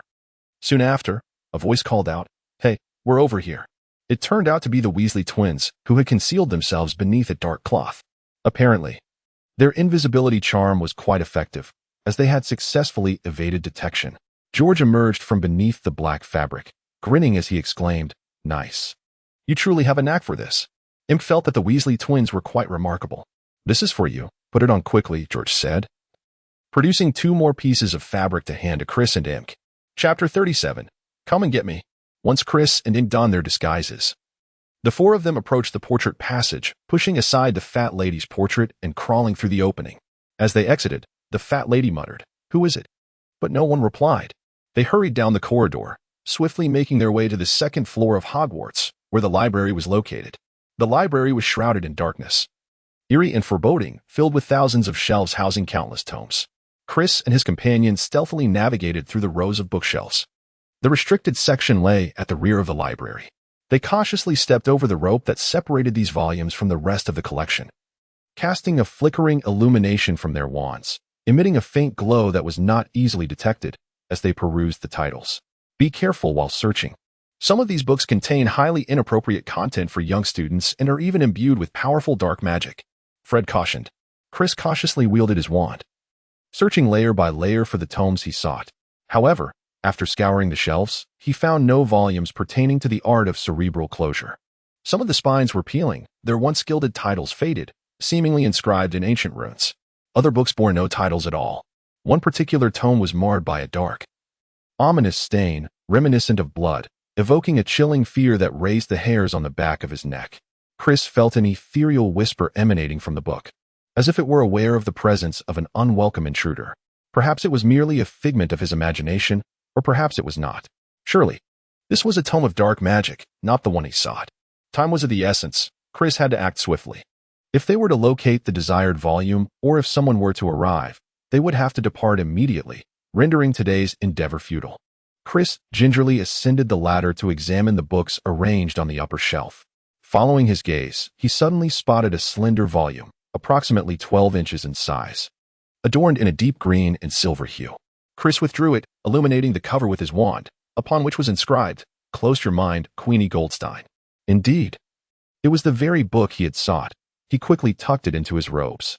However, just as Chris was about to descend the ladder, a piercing, blood-curdling scream shattered the silence. It was the large black and silver book in Imk's possession. The book was wailing in agony. "Quick, close it," Chris urged. Imk appeared frozen in fear, standing there, unable to move. George, witnessing the scene, rushed over and forcefully slammed the book shut. Yet the screaming persisted, a high-pitched, relentless cacophony that was deafening. It was only then that Imk realized, stumbling backward in panic. Amidst his terror, footsteps echoed from the corridor outside. George hastily returned the shrieking book to the shelf, urging everyone to hide. They extinguished their wands, cloaked themselves in dark fabric, and scattered to conceal themselves throughout the library. Just as they settled into their hiding places, Filch appeared at the entrance, his furious pale eyes scanning the surroundings. "They must be somewhere in here," he muttered under his breath. "Perhaps they've hidden away in some corner." Filch said to Madame Morris, who obediently searched around, drawing ever closer to Fred and George's hiding spot. At that moment, Chris saw Fred and George suddenly spring to their feet and dash toward the library entrance. They shouted, "Come and catch me, Filch. Come on." "You can't catch me, old man." Filch, enraged by the audacity of the two unruly students, gave chase. Unfortunately for them, their speed could not match Filch's determination. He seized each Weasley by the collar, triumphantly declaring, "Ha! It's you two again. I knew it. This time, there's no escape." He then took hold of the two individuals, presumably to report them to Professor McGonagall. Regrettably, the two esteemed members of the Hogwarts Brotherhood made the ultimate sacrifice to protect their comrades. However, their valiant deeds will forever resonate in the hearts of every member. After a while, as the library fell silent once more, Chris and the terrified Imk cautiously emerged, successfully returning to the Gryffindor common room. Imk appeared as though he had just survived a harrowing ordeal, still reeling from the experience. "We have failed, and I have no idea how George and Fred are faring. This is all my fault," Imk lamented, engulfed in guilt and self-reproach. "Ah, it's all right, Imk. I believe George and Fred will not blame you. You did your best." The books in the restricted section of the library are indeed perilous, some of which are beyond our control. "Do not be too hard on yourself," Chris reassured him. Yet, the chubby boy seemed eager to express more. "That is okay. Perhaps you can apologize to them tomorrow. I am certain they will forgive you. Now, let us rest. We have classes early in the morning." "All right," Imk sighed. The following morning, Imk eagerly dragged Chris to the Great Hall, desperate to learn about George and Fred's situation. It was evident that he had not slept well, evident by the dark circles under his eyes. Upon entering the hall, they immediately noticed that Gryffindor points had been entirely deducted, leaving no trace behind. What a predicament! Just as the school year commenced, Gryffindor faced this calamity, losing the hard-earned points of many exceptional students. The house that had ranked second yesterday found itself at the bottom today. This sparked curiosity among many about the events that led to such a consequence. However, they would not have to ponder for long. At the Gryffindor table, George and Fred were animatedly conversing with other young wizards, appearing quite spirited. "Hey, you guys are here. How are you?" George greeted with a grin as he spotted Chris and Imk. "Of course, but what about you?" Chris inquired with concern. "Oh, it's nothing serious, really. We just each lost 20 points and had to write a 10-inch essay. Today, however, we are being punished to clean Filch's filthy office," Fred interjected. Chapter 38. Herbology Class. George, Fred, it's all my fault. If it weren't for me. Imp spoke softly, bowing his head in remorse as he apologized to the Weasley brothers. It's nothing, Imp. I believe you would have acted bravely in that situation as well. Wouldn't you? We are the Hogwarts Brotherhood. Indeed, we are a united front. Imp nodded resolutely. However, if we wish to venture again, we must wait an additional 2 days. The current atmosphere may be rather tense, making action inadvisable, Fred whispered to the others. Indeed, we have gained experience this time. I am confident we will succeed next. Absolutely. I shall not repeat such mistakes again. Trust me. Imp echoed. It seems that the chubby fellow has been touched by the bond of the Weasley brothers, and he intends to steadfastly follow them in the future. Chris, much like the others, was truly taken aback by the unwavering loyalty exhibited by these two brothers. He has come to appreciate this small group considerably. After enjoying breakfast, Chris and Imp made their way to the greenhouse situated at the rear of the castle to attend their herbology class. Herbology is a mandatory subject at Hogwarts, undertaken by students from their 1st to 5th year, during which they learn about various magical plants. Naturally, the greenhouse in which they conduct their studies is determined by the student's year, and as their education progresses, they encounter increasingly complex and perilous plants. However, in the case of this particular greenhouse, where advanced and dangerous plants are cultivated, the little wizards are not permitted to enter.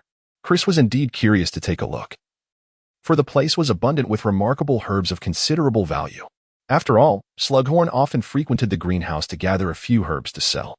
Just as Chris was about to reach the greenhouse, having barely exited the castle, they were intercepted by Penelope. She appeared exceedingly pleased, exclaiming that the maps they had created were truly commendable. Many of the new students from Slytherin were eager to purchase a copy, and even those familiar with the routes expressed a desire to acquire one as a keepsake. I did not sell them at the price of a single silver sickles. Instead, I sold them for 2 silver sickles each. All 20 copies were sold out, and some students were still interested. Could you provide me with another 20 copies? With that, she produced 2 galleons and 6 sickles from her pocket and handed them to Chris. After Chris took the 2 gold galleons, he handed her 2 silver sickles as her remuneration, stating that he could only provide the remaining map the following day, as today's schedule was rather packed. So, have you just swindled Slytherin? If they discover that students from other houses can acquire it for merely 1 silver sickle, they might tear you apart. Chris inquired in astonishment. It's fine. There are plenty of eager buyers, and the quantity is limited. I informed them in advance that the highest bidder would prevail, and they agreed. Penelope cheerfully replied as she accepted the silver sickles. Also, thank you, Chris. It would be splendid if you could bring me more tomorrow. I'll go check today to see if anyone else is interested. After Chris nodded in agreement, Penelope waved her hand and left in high spirits. Beside them, Imp was now quite agitated. Wow, you managed to find such a lovely sister to help you sell maps, and you achieved a price of 2 silver sickles. Chris, you are truly remarkable, Imp exclaimed, elongating his words. Hey, what is the big deal? Didn't I mention this to you last time? I sought someone who could communicate with Slytherin to assist us in selling the maps. What do you think? The outcome has been quite satisfactory. Chris chuckled, weighing the 2 gold galleons in his hand. Impressive. Shouldn't we consider raising the price? I've noticed quite a number of interested buyers. Just yesterday, one individual purchased 3 copies at once, claiming he wanted to send them home to show his family what a magical school is like. Just a moment ago, someone inquired about the maps as well. Chris shook his head, saying, No, I believe now is not the right time. We have already sold a portion of it, and all at a uniform price. If we raise the price now, what will others think of us? We are all classmates. Such actions would be detrimental to our standing. Let us wait until next year, when we can sell it to the incoming freshmen. All right, I shall defer to your judgment, Imp replied, finding Chris's reasoning quite sound, and nodded in agreement. The two continued their journey towards the greenhouse, but as they walked, Chris suddenly recalled something Imp had mentioned earlier about someone purchasing a map and sending it home. He realized he ought to send a copy back to his family as well.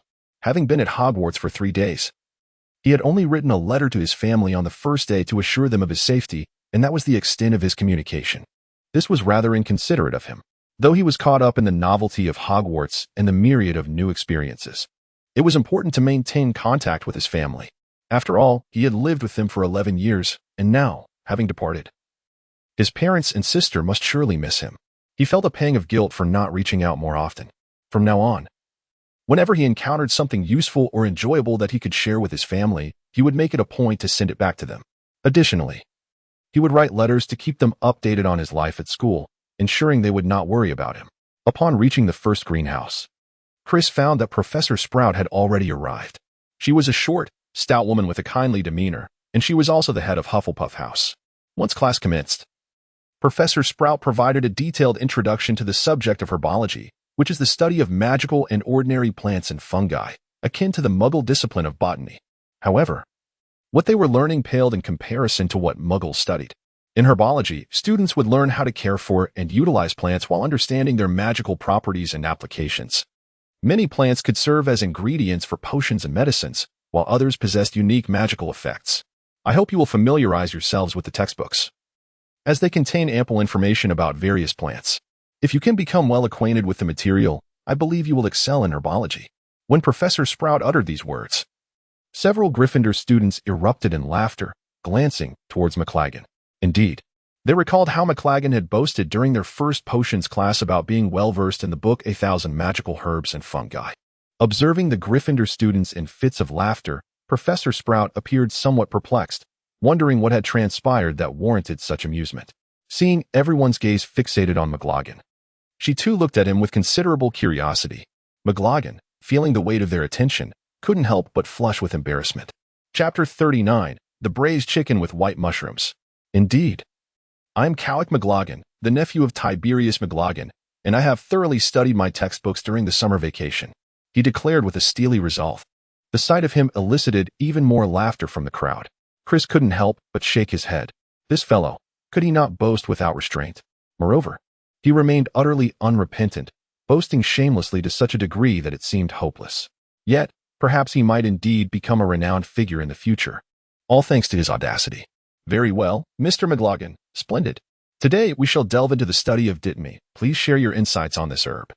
Professor Sprout expressed her relief upon noticing a student who had familiarized himself with the textbook ahead of time. This dittany, right? McLaggen appeared as though he was hearing the name for the first time. However, he quickly composed himself. With his chest puffed out and facing Professor Sprout, he squinted his eyes and proclaimed, Dittany, as the name suggests, is a plant of white hue, and it is indeed remarkable. Its flavor is exquisite. Once, my uncle took me to a soiree of high society wizards where I savored chicken soup made with this herb, and it was truly the best I have ever tasted. The memory of it lingers with me even now, I assure you. None of you have ever experienced such a delight. Upon finishing, McLaggen cast a proud glance at his classmates, exuding an air of superiority. Well, we have never attempted such a method, Professor Sprout responded, her initial expectations dashed. Being kind-hearted, she refrained from uttering anything unpleasant, opting instead to subtly indicate his inaccuracies. Yet McLaggen was brimming with pride, convinced he had spoken correctly, which invigorated him, especially after Professor Snape had previously berated him thoroughly. At last, he felt vindicated. However, his response elicited laughter from those who were familiar with dittany or, even if unaware, had discerned the underlying implications of Professor Sprout's words. This only served to infuriate McLaggen, who believed they were envious of his talents. Noticing the commotion, Professor Sprout promptly held up a sprig of dittany and introduced, Dittany is a plant imbued with magical properties, possessing great value. It can be used to brew potions and has potent healing abilities. Now, who can tell me what potions can be crafted from it? Upon hearing Professor Sprout's question, McLaggen eagerly raised his hand to respond, eager to inform her that it was a longevity potion made from chicken soup. However, before he could do so, a Hufflepuff student interjected, stating it can be used to create dittany essence, which directly aids in the healing of superficial wounds. A mixture of dittany and silver powder can also be utilized in treating werewolves. Ah, splendid. Val Stibbons, you are absolutely correct. 5 points to Hufflepuff. Professor Sprout exclaimed with delight, surprised that this young wizard from Hufflepuff was aware of such information. While Stibbons had provided a comprehensive answer, she felt compelled to add some details he had omitted. In ancient times, sorcerers had already discovered the healing properties of the herb known as white fresh. They would grind it into a fine powder and sprinkle it upon their wounds.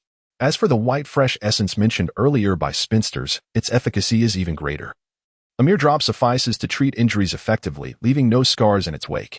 However, white fresh has become a rather rare herb, and it is essential for you to learn how to care for it this semester.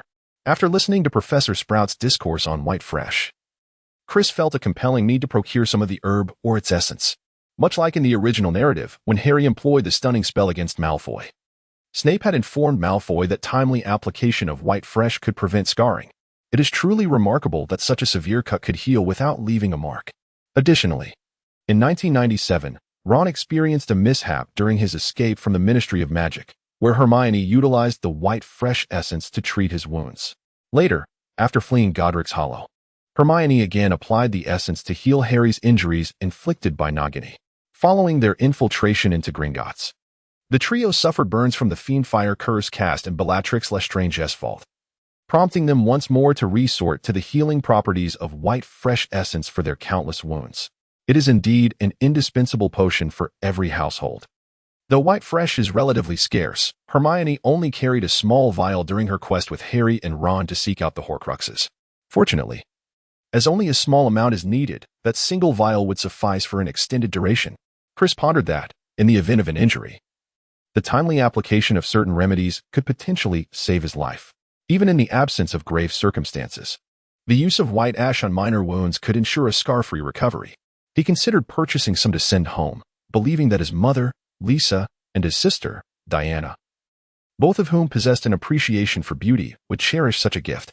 Thus, he resolved to compose a letter for Rupert the Owl to deliver to the apothecary in Diagon Alley the following day, inquiring about and procuring a small quantity. Alternatively, he might cultivate some young white ash saplings himself. The herbalism class proceeded swiftly, with Professor Sprout patiently imparting knowledge on cultivation, greatly benefiting the young wizards. The only discomfort arose from standing for an extended duration, leaving their legs somewhat weary. In the afternoon, anticipation filled the air as all the Gryffindor students eagerly awaited their flying lesson. The rotund imp was particularly animated, chattering incessantly with Chris throughout lunch. Chris found it perplexing how deeply fascinated Imp was with flying on broomsticks in the sport of Quidditch. Imp had even borrowed a book titled The Origins of Quidditch from the library, hoping to glean some additional techniques from its pages. Chris, why aren't you the least bit nervous? Have you ever ridden a flying broomstick before? Imp inquired, observing Chris's calm demeanor. No. Chris replied decisively with a shake of his head. But there's no need to worry. I believe riding a flying broomstick won't be too difficult. Every endeavor has its first time. Just like when you first tried skateboarding 2 years ago. After some practice, you became quite adept at it, didn't you? Chris attempted to assuage Imp's anxiety with a different perspective. But this is different, isn't it? Imp stammered, momentarily at a loss. Not really. It's just a different method of play. What is there to be concerned about? Trust me, you can do it. Really? Imp still seemed somewhat incredulous. Absolutely. No problem at all, Chris assured him with a confident nod. As the clock struck 3:30, Chris and the other Gryffindor students hurried down the stairs, gathering on the grassy expanse before the castle, ready for their inaugural flying lesson. Chris, why aren't we having our flying lesson at the Quidditch pitch? Imp questioned, baffled by their choice of location. Perhaps the scenery is more picturesque here, Chris suggested, glancing at the smooth stretch of grass across the way, where the blade swayed gently underfoot. Beyond the lawn lay a forest, with dark trees swaying ominously in the wind. Today's lesson would be conducted alongside the Slytherin students, who had already arrived, with dozens of flying broomsticks neatly arranged on the ground. Chris and the others had long heard Fred and George lamenting about the flying brooms at school, mentioning that some would tremble when soaring too high, while others persistently veered slightly to the left. Their teacher, Madame Hooch, arrived, with her short, gray hair and piercing yellow eyes reminiscent of an eagle's gaze. She commanded, well, what are you all waiting for? Stand beside a broomstick. Hurry, hurry, time is of the essence. Chris gazed at the weathered broom assigned to him, lying on the ground beside him, frayed and worn, with branches protruding haphazardly. He wondered if it could withstand him. He hoped that when he mounted it, he wouldn't be unceremoniously thrown off. With a hint of apprehension, Chris thought to himself, everyone, extend your right hand and place it above the broomstick, Mrs. Hockley commanded from the front, before instructing the broom, rise, rise. Everyone echoed her words. Chris emulated the demonstration given by Mrs. Hooch, calling out to summon the broom. However, the enchanted broom beneath his feet remained utterly still, as if it had not heard his command. When Chris attempted a second time, it merely spun in place, showing no inclination to rise. Most of the students from Gryffindor had achieved success, gripping their brooms tightly in their hands. Chris is now feeling quite anxious. Does this wretched broom intend to embarrass him? Does he not possess the talent for flight? Chris cannot help but ponder. He feels a twinge of embarrassment. fearing that if he fails while others succeed, he shall be the subject of ridicule. At this moment, Chris's emotions were somewhat tumultuous. Yet he could afford to think of little else. He shouted loudly at the broom beneath him, "Rise." To his astonishment, the broom sprang up abruptly, the handle striking his arm. In that fleeting moment, Chris had no time to react, the pain almost bringing him to tears. Nevertheless, he was relieved that he had managed to grasp the broom firmly in his hand. Chris rubbed his arm and glanced at Imp beside him.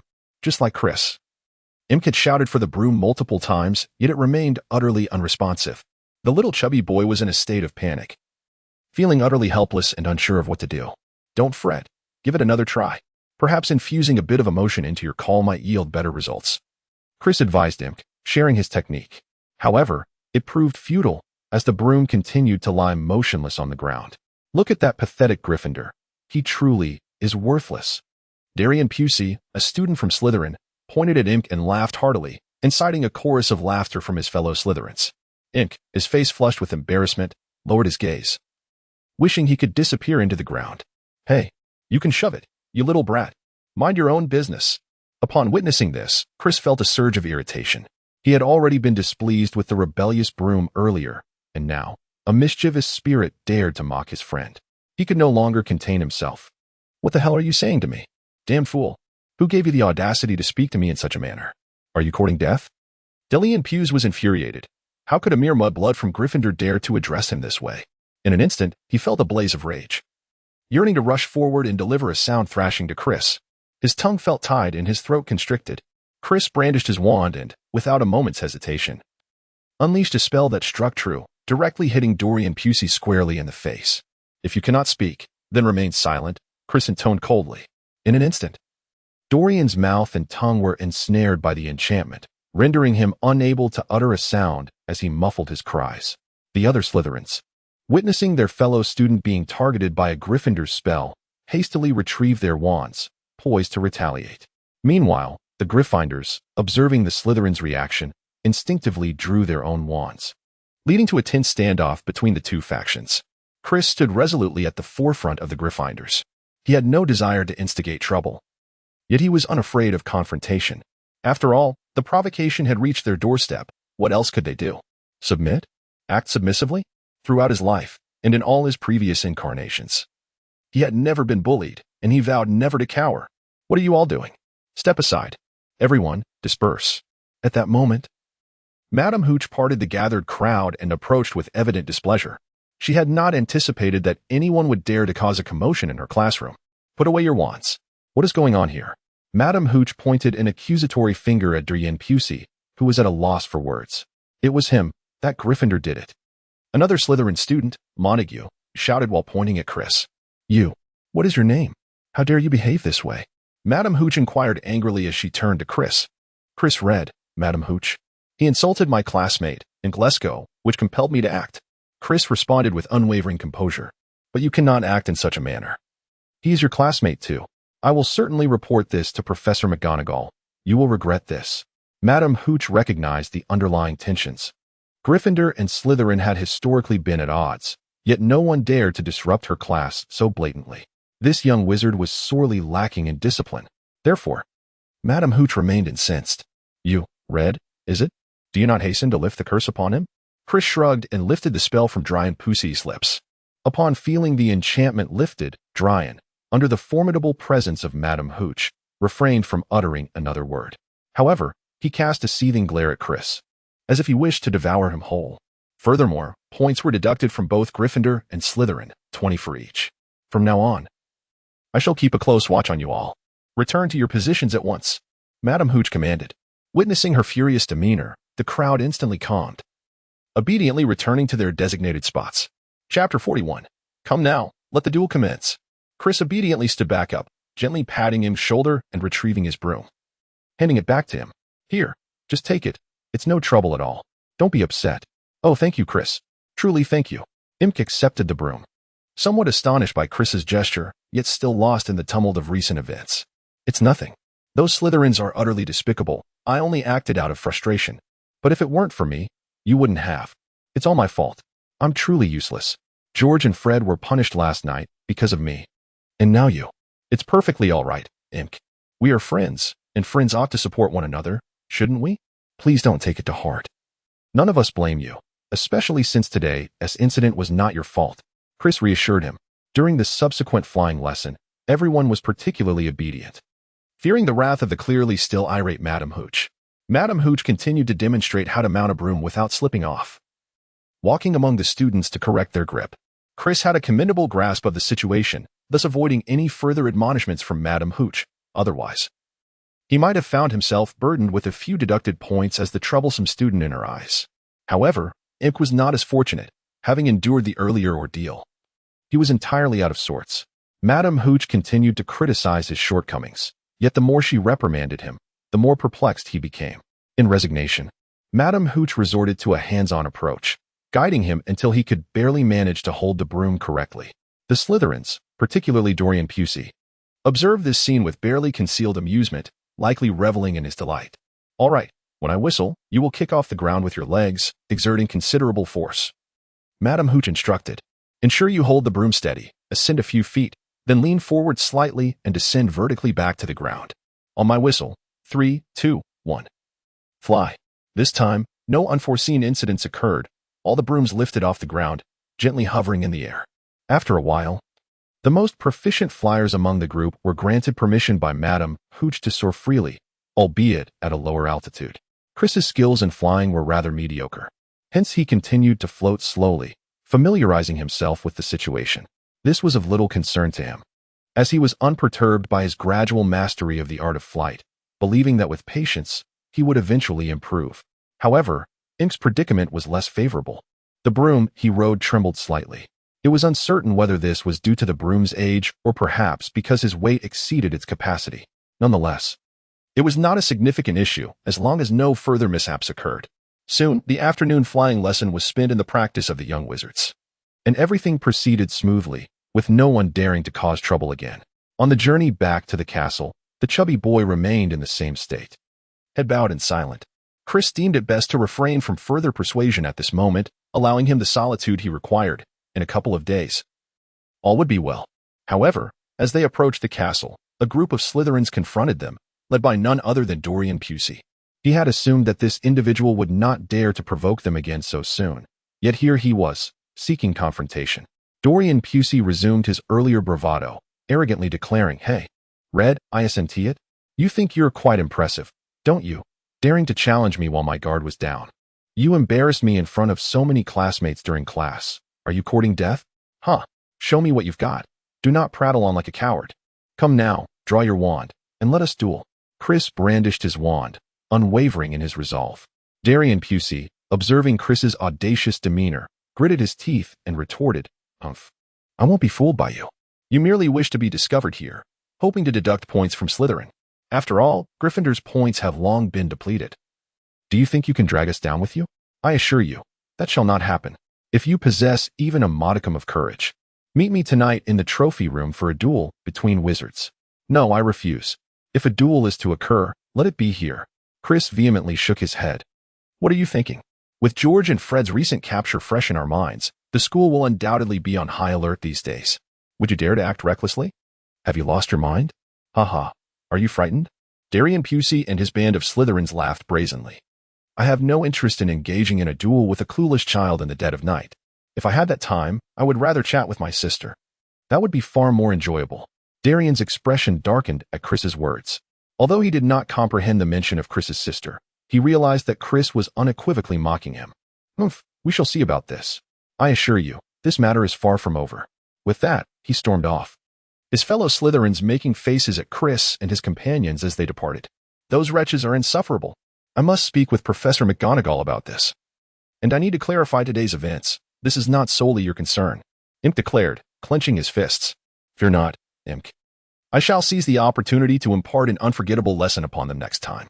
Do not burden yourself with worry," Chris reassured the visibly agitated Imk. "With no more classes today, and considering you did not sleep well last night, you should return to the dormitory to rest. Do not dwell on this any longer." With that, Chris and Imk returned to their shared dormitory. Once he had calmed Imk, Chris took the book he had retrieved from the restricted section the previous night and left the common room, navigating down a corridor.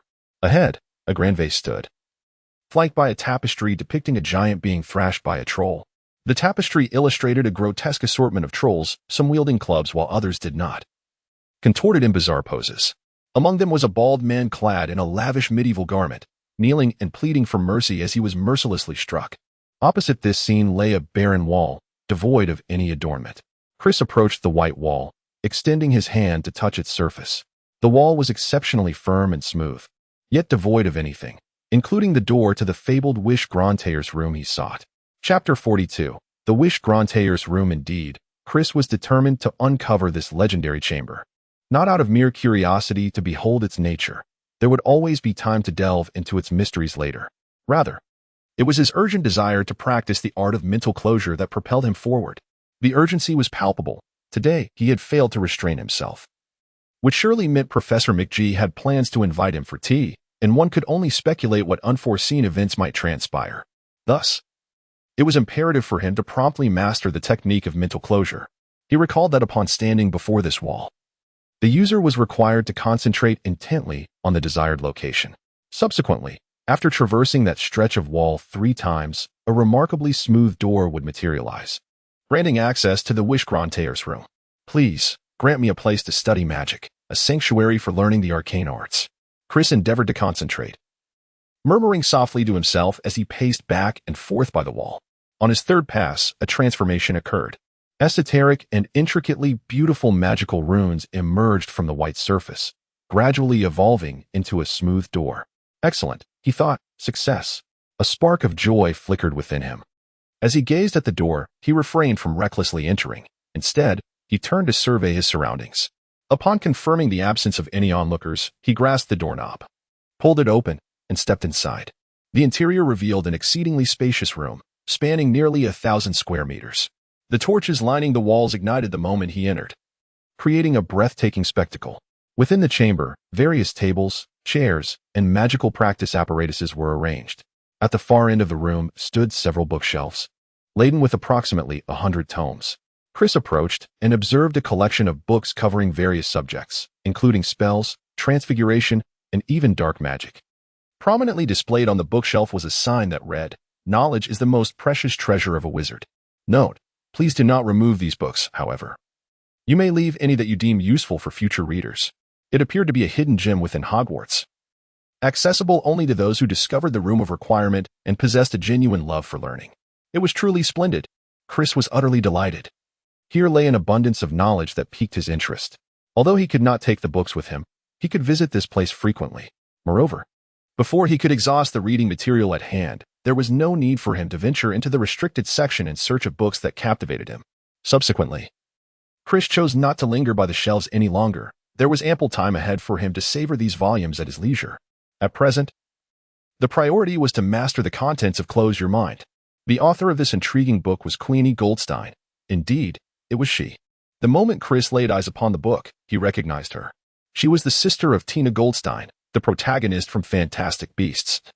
The woman who fell in love with a gnomash, a natural master of legilimency. She possessed the remarkable ability to perceive the emotions and thoughts of others. Thus, it was only fitting that she would be well-versed in the art of mind-closing. It was somewhat surprising, however, that she had penned such a volume. As he opened the slender book, he noticed its front page bore the inscription, "Preventing the invasion of the mind from external forces." This is an obscure yet highly useful branch of magic. Chris meticulously turned the pages, absorbing the content that, while succinct, was profoundly insightful and clear enough for anyone without reading impediments to comprehend. After an hour and a half of contemplation and study, Chris felt he had grasped the theoretical aspects sufficiently. Essentially, it revolved around a few key points regarding the art of mental closure, a magical discipline designed to shield the mind from external psychic intrusions. This technique enables one to fortify the mind against magical infiltrations and influences. Thus, the foremost task for Chris was to cast aside all emotions, to relinquish every sentiment. He needed to purge his mind of all thoughts and feelings, rendering it impossible for any psychic intruder to establish an emotional connection with the memories that the subject sought to obscure. He was to refrain from thinking, from reminiscing, and from feeling. Chris made a valiant effort to empty his mind, casting aside the chaotic thoughts that cluttered his consciousness, striving to think of nothing and to maintain control over himself. Thus, he diligently practiced the art of mental occlusion, and time slipped away unnoticed. During this period, Chris would occasionally find his mind wandering and even feel a hint of drowsiness. Nevertheless, he persisted in his attempts and training, convinced that he could match the prowess of either Malfoy or Harry. It is worth noting that Malfoy, under the tutelage of Bellatrix Lestrange, had swiftly mastered the technique of mental occlusion, enabling him to secretly assassinate Albus Dumbledore. Malfoy wielded this skill with remarkable ease, allowing him to more readily shield his thoughts, thereby locking away his innermost feelings and resisting Snape's legitimacy. After what felt like another hour, Chris finally sensed that he could begin to stabilize his thoughts and emotions. At that moment, he experienced a profound tranquility, as if nothing in the world could pique his interest. He felt that the speed of his cognitive processes had accelerated significantly, rendering many concerns trivial. However, this was merely the rudimentary level of mental occlusion. When Chris engaged in this practice, he had to employ strategies to avoid direct eye contact or any suspicious encounters, lest he fall prey to another's legitimacy. To achieve a more advanced level of mental occlusion, he would require extensive practice. It is known that masters of advanced mental occlusion can withstand the effects of the Cruciatus Curse or suppress certain emotions and memories, creating an impeccable illusion for the legilimens. As Chris gradually regained his emotions, he retracted his mental barriers and turned to leave the room of requirement. Upon his exit, the door to the room of requirement slowly vanished, reverting to an ordinary white wall, concealing the existence of this magical chamber from all onlookers. It was already quite late, approaching curfew, and only now did Chris, who had been deeply engrossed in his studies, feel a pang of hunger. However, there was no time to partake in dinner. He could only return to his dormitory for a glass of water to quell his hunger. Upon hastily returning to the Gryffindor common room, Chris discovered Imk and the Weasley brothers animatedly discussing something. "Hey, Chris, where have you been? We've been waiting for you for ages," George exclaimed, the first to notice Chris's arrival. "Did you get into a fight?" "Haha, I just discovered a wonderful place within the castle." "I'll take you all there next time," Chris replied. "What place?" The Weasley brothers chorused in unison. Before Chris could respond, Imk handed him a parcel wrapped in brown paper. "Chris, I noticed you didn't have dinner, so I specially packed you a portion." Chris unwrapped the brown paper parcel that Imk had given him, revealing a beef pie, which filled him with a sense of joy tinged with guilt. After all, the last time he had brought breakfast for Imk, he had returned empty-handed, having failed to package anything with care. It was truly touching how thoughtful Imk had been, meticulously wrapping the pie for him. Clearly, he needed to be more mindful in the future when bringing meals for Imk, ensuring that he would not repeat the same oversight as before. As Chris savored his beef pie, he remarked, "I discovered it opposite a portrait on the 8th floor of the castle. It is undoubtedly a remarkable place. This room can be tailored to your needs. We can practice magic within it or engage in any other activities we desire. Moreover, it appears as merely a white wall during regular times, rendering it quite inconspicuous." "What? That place?" exclaimed the Weasley brothers, seemingly aware of something significant. "You know of it?" Chris could not help but inquire, as he had assumed they were unaware. "Indeed. We are familiar with this place and have visited it before. During a nocturnal adventure, we inadvertently stumbled upon the armor in the corridor, which led to Filch discovering us. In our frantic state, we caught sight of a storage area for flying brooms. We hastily concealed ourselves within until much later. Upon our subsequent visit, we found that the room had vanished, leaving only a solitary wall, just as you described. Thus, we are convinced that this location harbors some peculiar secrets. Despite numerous explorations yielding no results, we never anticipated that you would unravel its mystery today. You truly are remarkable. Tomorrow, we shall accompany you to explore it further." Chris had to concede that these two brothers possessed remarkable familiarity with Hogwarts, as they seemed to be aware of even the most concealed aspects of the castle. Perhaps, in due course, they would uncover the secrets of the Room of Requirement. Before Chris could utter a word, George inquired, "By the way, Chris, we heard from Imp that you had a run-in with a Slytherin student." "Huh? What do you mean by I fought a Slytherin?" Chris was momentarily taken aback, unable to grasp the situation. "You know, this afternoon there was a rather arrogant Slytherin, right? Didn't you cast a spell on him? The one who was so furious he wanted to duel you?" George looked at Chris in confusion, surprised that the person involved was unaware of the circumstances and required an explanation. "Oh, you mean that insufferable fellow? He insulted Imp, and I couldn't bear it. So I cast a spell on him. I didn't really do much harm, but who knew he would end up harboring a grudge against me?" Chris replied helplessly. "Haha. Chris, you did brilliantly. In truth, What we admire most is not that you taught him a lesson, but that you had the audacity to act during class. You have no idea. The tale has spread throughout Gryffindor, claiming you assaulted a first-year Slytherin in the midst of a lesson. Even students from other houses are aware that Gryffindor has a formidable new student this year, who dares to brawl during class, nearly inciting a riot between the two houses. George and Fred gazed at Chris with admiration. Is it really spreading this quickly? At that moment, Chris felt a twinge of regret. He had not anticipated that a moment of impulsiveness would spread so swiftly. In retrospect, it truly seemed ill-advised. Impulsiveness is indeed a devil. Yes, you are now somewhat of a renowned figure, though still a shade beneath us. However, Imp mentioned that they still wish to challenge you to a duel. Next time, you could invite us to be your seconds. Let us confront that band of Slytherins together. George exclaimed excitedly. Oh, let us perhaps defer that discussion for later. Speaking of you two, I gather you did not fare well in Filch's office today? Chris intended to divert the conversation. Oh no. Today we had quite a significant discovery. Fred cautiously glanced around to ensure no one was observing them before continuing. While we were tidying up Filch's office, we noticed one of his cabinets. Inside, there was a drawer labeled, confiscated items, highly dangerous. In unison, we shared a knowing look. Fred and George exchanged glances and winked. And continued, Fred intentionally tossed a dung bomb towards the door of Filch's office to distract him, seizing the moment. I swiftly opened the drawer and retrieved the item within. Then, George stealthily produced a folded piece of parchment from the lining of his school uniform. It was an ancient piece of parchment, and upon unfolding it, it bore no inscriptions whatsoever. Placing the parchment on the table, George whispered, "This is quite a treasure. Undoubtedly an extraordinary magical artifact."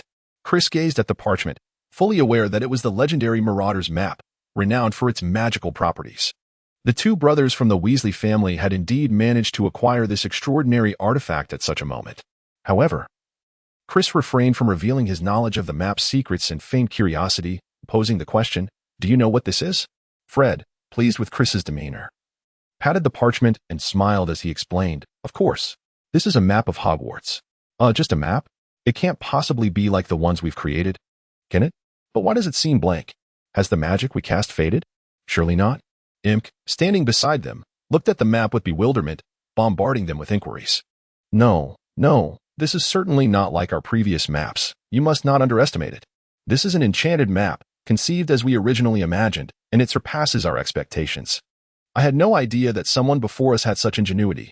The creator of this map is undoubtedly a genius, George clarified to Imp. Oh, is that so? It's that extraordinary? Imp remained somewhat skeptical. George responded with a grin, indeed. Not only does it reveal all the classrooms and secret passages of Hogwarts, but the magic employed in its creation is profoundly intricate and astonishing. We believe that Filch has never discovered how to utilize this parchment. However, he likely deduced its significance. Otherwise, he would not have confiscated it. This map also encompasses the human presence revealing spell, which allows its possessor to track the movements of everyone within the castle. Oh, you surely are unaware of what the human presence revealing spell is. It is a magical incantation. When this spell is employed on the map, the locations of all individuals within its confines are displayed as ink dots, continuously shifting as each person's position changes. Of course, we were not privy to this spell before. The map revealed it to us. Chris had previously heard of this particular enchantment. This human tracking spell possesses formidable efficacy and is impervious to various methods of concealment.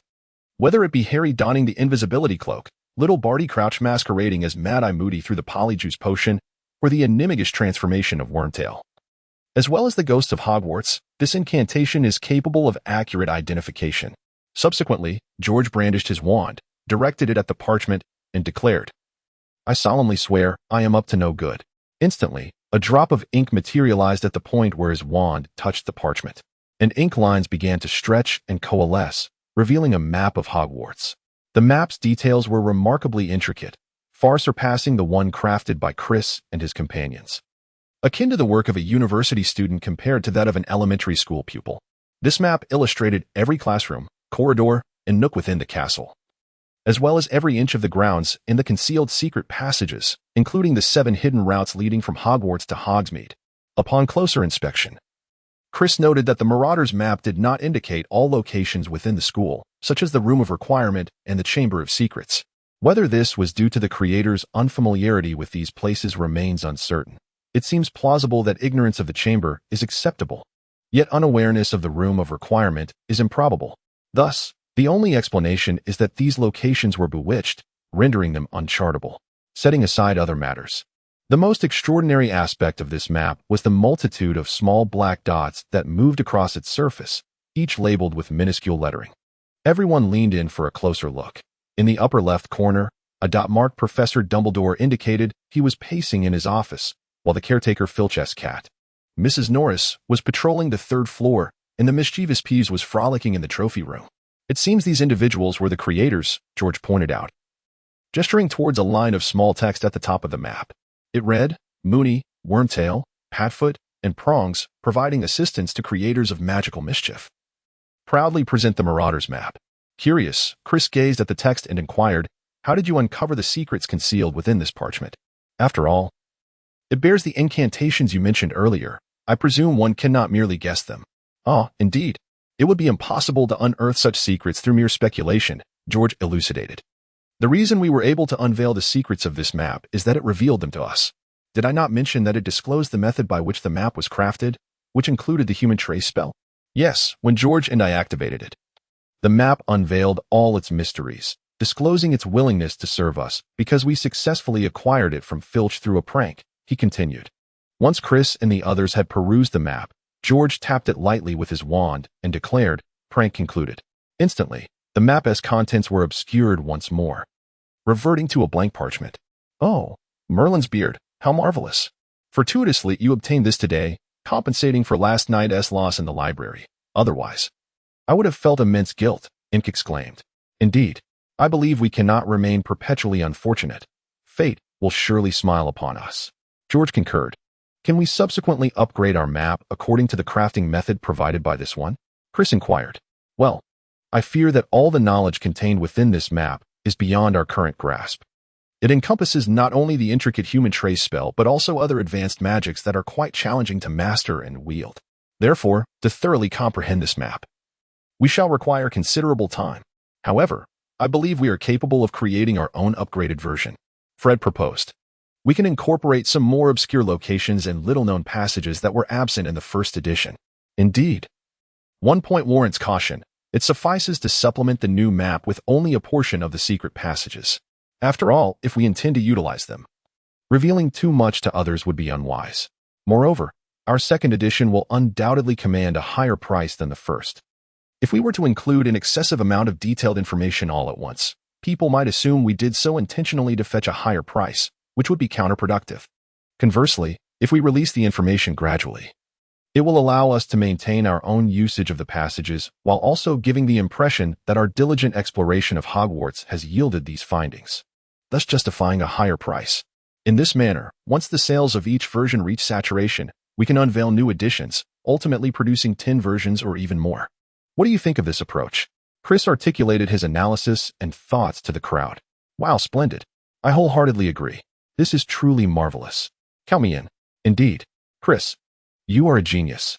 The audience, captivated by Chris's insights, marveled at the idea of selling maps, envisioning a substantial profit in the near future. Shall we commence production today? They inquired, brimming with excitement. No. For now, we merely need to supplement the first edition of the maps. Once the market for this edition is saturated, we can unveil the second version. Chapter 45. The purchase of white ginseng the following day, a Thursday. Chris arrived at the auditorium to hand over the completed maps to Penelope before settling down for breakfast. During the meal, he passed a letter to Rupert, instructing him to deliver it to the owner of the apothecary, inquiring about the purchase of white ginseng. Subsequently, Chris attended a transfiguration class with Imk. The lesson consisted of both theoretical and practical components. After 2 days of diligent study, some astute young wizards had begun to effectuate subtle transformations in their matchsticks. Imk had managed to transfigure her matchstick into a needle, albeit not yet flawlessly. As for Chris, the needle he conjured using a silent spell was remarkably well crafted. It would likely suffice for an elderly lady to embroider garments, though one could only wonder how long it would endure. Hopefully, it would not one day revert to a matchstick and ignite the fabric with a mere friction. Of course, that was merely a jest. The others had not noticed his use of the silent spell, as he maintained a convincing facade. One unfortunate detail, however, was that Professor McGonagall did not award Chris any additional points. Perhaps it was due to the points he received in the previous class. Or maybe his actions from the previous day had displeased her. As anticipated, at the conclusion of the lesson, Professor McGonagall summoned Chris once more. Chris, feeling anxious, attempted to employ the brain-blocking technique he had only just begun to master the day before. Fortunately, Professor McG was merely stern in his reprimand, stating that although Chris's intentions were commendable, his methods were inappropriate, and he hoped Chris would refrain from such actions in the future. Subsequently, he assigned Chris a punitive task to compose a paper on the subject of transfiguration.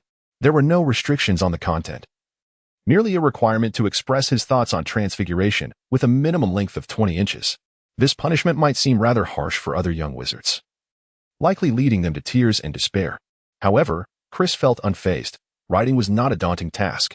He need not consult additional resources, as he could simply draw from his textbook, quoting a theoretical passage and then sharing his reflections, an exercise he could treat as casual note-taking.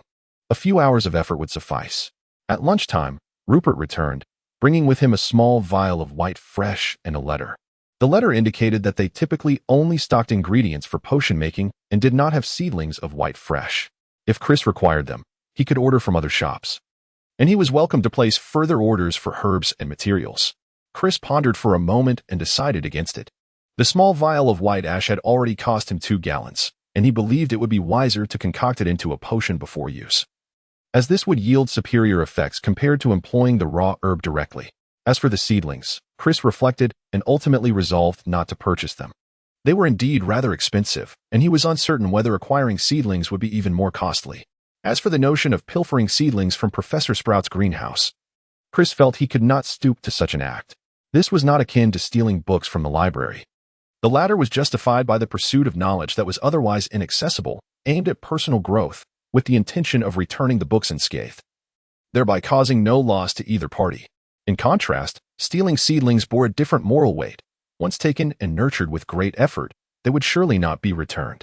Furthermore, if one were to use them for commercial gain, it would be even more unethical. Thus, Chris concluded it would be better to explore the outskirts of the Forbidden Forest when time permitted. Inviting the Weasley brothers and him to join him would not only enhance safety, but also increase the likelihood of discovery. If they could find wild white ash, that would be splendid. If not, it was of little consequence. Subsequently, Chris penned a letter for Rupert to deliver home, including some sweets and magical treats for his family to share. The letter contained no elaborate details, merely recounting his experiences at Hogwarts over the past few days, along with mentions of the praise and points awarded by his professors. He hoped his family would not worry about him and advised Diana to enjoy the sweets at home, cautioning her against bringing these magical items to school to share with other Muggle children, lest it frighten them. In the afternoon, a brief charms class awaited. Upon entering the classroom, Chris attracted the attention of numerous peers, as many had become familiar with him. The small wizards admired his actions during the flying lesson the previous day, where he had stood up for his friend, although he faced punishment. Such behavior was viewed as heroic among his fellow students. Consequently, wherever Chris went, a portion of the crowd would cast their gaze upon him. However, Chris did not relish this attention. He preferred to remain an inconspicuous bystander, believing it to be a more favorable position. It was indeed challenging, but he had no alternative but to allow time to fade their focus. During the charms lesson, Professor Flitwick began with an exposition on the theoretical aspects of spellcasting. However, as the class progressed, the young wizards grew noticeably impatient, with some even dozing off. The seasoned Professor Flitwick discerned this shift in attention and decided to halt the theoretical discourse, instructing everyone to take out their wands. He did not assign any particularly difficult spells, opting instead for a practice of the simple Lumos charm. Indeed, this most elementary incantation. Yet, Chris had already mastered its silent version with effortless precision. Nonetheless, this proficiency was limited to him and a small fraction of students, while the majority remained unfamiliar with the spell, some not even knowing what it was. Thus, the latter part of the lesson concluded amidst a flurry of flickering lights. Notably, Imk, being the first to successfully cast the charm, was awarded 3 points by Professor Flitwick. This delighted the chubby boy, who had faced significant challenges over the past few days, particularly the previous day's setback. Today, he still had not fully recovered. Therefore, being able to contribute points to Gryffindor made him feel less inadequate, and his spirits visibly lifted. During dinner that evening, he even indulged in an extra bowl of pumpkin soup. Hey, Chris, what floor are we on now? Imp now finds himself regretting the copious amount he consumed the previous evening, to the point where he feels a wave of nausea. I'm uncertain. We must be nearing our destination, Chris replied, panting. Oh, I truly feel unwell. I recall the last time I surveyed the map. This place did not seem so elevated. Imp remarked, wiping the sweat from his brow. Chapter 46, The Eccentric Professor. Who knows? I think next week during class. If we could borrow a flying broomstick to ascend directly, it would save us this arduous effort, Chris sighed. Hey, that's a splendid idea. I shall inquire with George and Fred next time. Undoubtedly, Chris and his companions did not venture here merely to engage in physical activity after overeating. Rather, they had come for an astronomy lesson schedule for that evening in Gryffindor. The tower they were currently ascending was none other than the Astronomy Tower. This tower stands as the loftiest structure in Hogwarts, where astronomy classes are conducted atop. The Astronomy Tower is indeed quite tall, and students attending classes at the pinnacle must carry telescopes, quills, and parchment for observation. Unless, as Chris suggested, they could fly. Students had no choice but to ascend the spiraling staircase. Ultimately, Chris and his friends were uncertain how long they had been climbing before reaching the summit. Phew, this body truly requires some exercise, Imp. We must make a habit of walking more often. It would serve to aid your weight loss as well. Chris took a breath and spoke.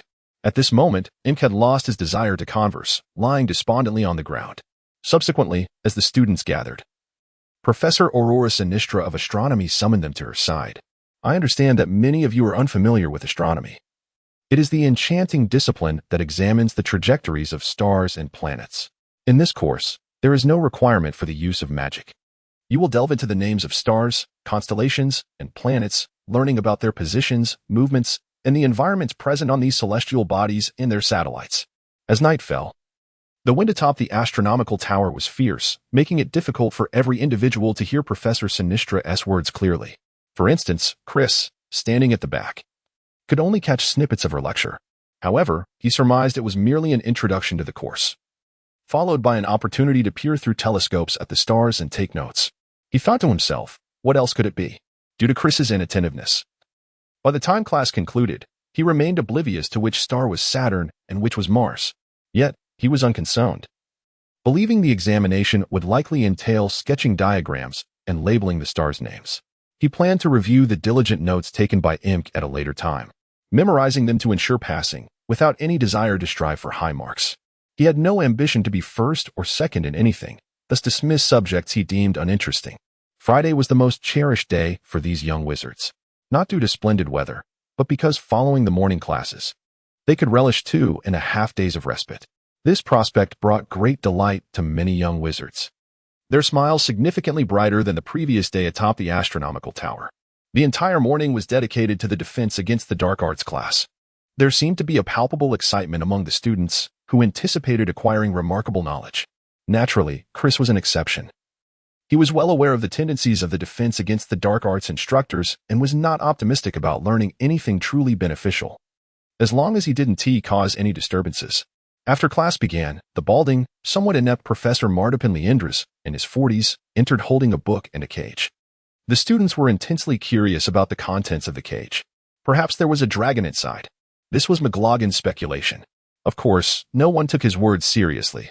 How could a dragon fit in such a small cage? Even a tiny dragon was implausible. A small snake might have been a possibility.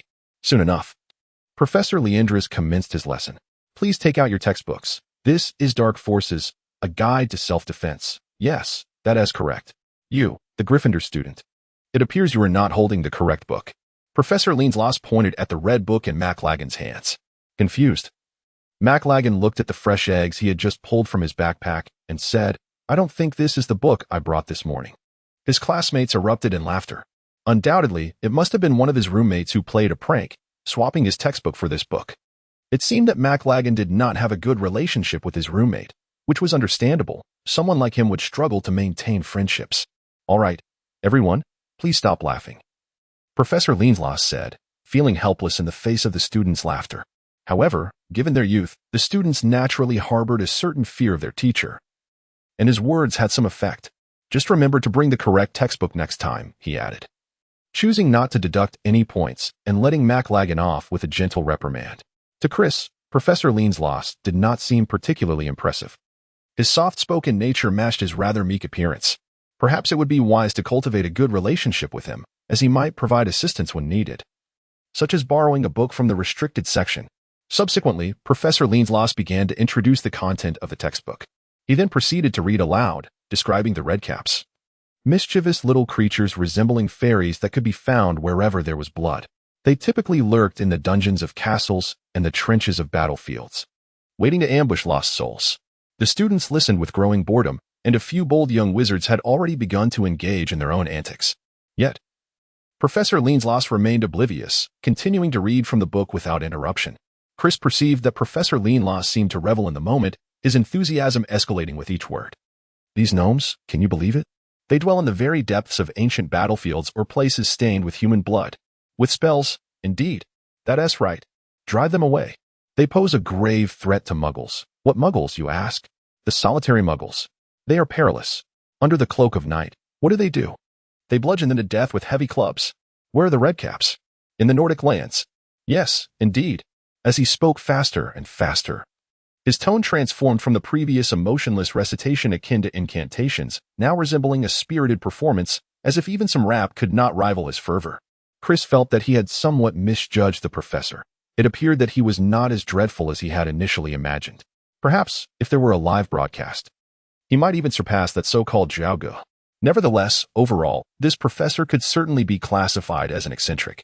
In Chapter 47, titled The Snot Spell, Invincible, it seemed evident that one could not arrive at Hogwarts without possessing a certain level of skill. Perhaps it was the professor's unique approach to teaching through rap that persuaded Professor Dumbledore to accept his application. Initially, the young wizards were disinterested. But upon hearing the professor's rap, they ceased their fidgeting and listened with keen enthusiasm.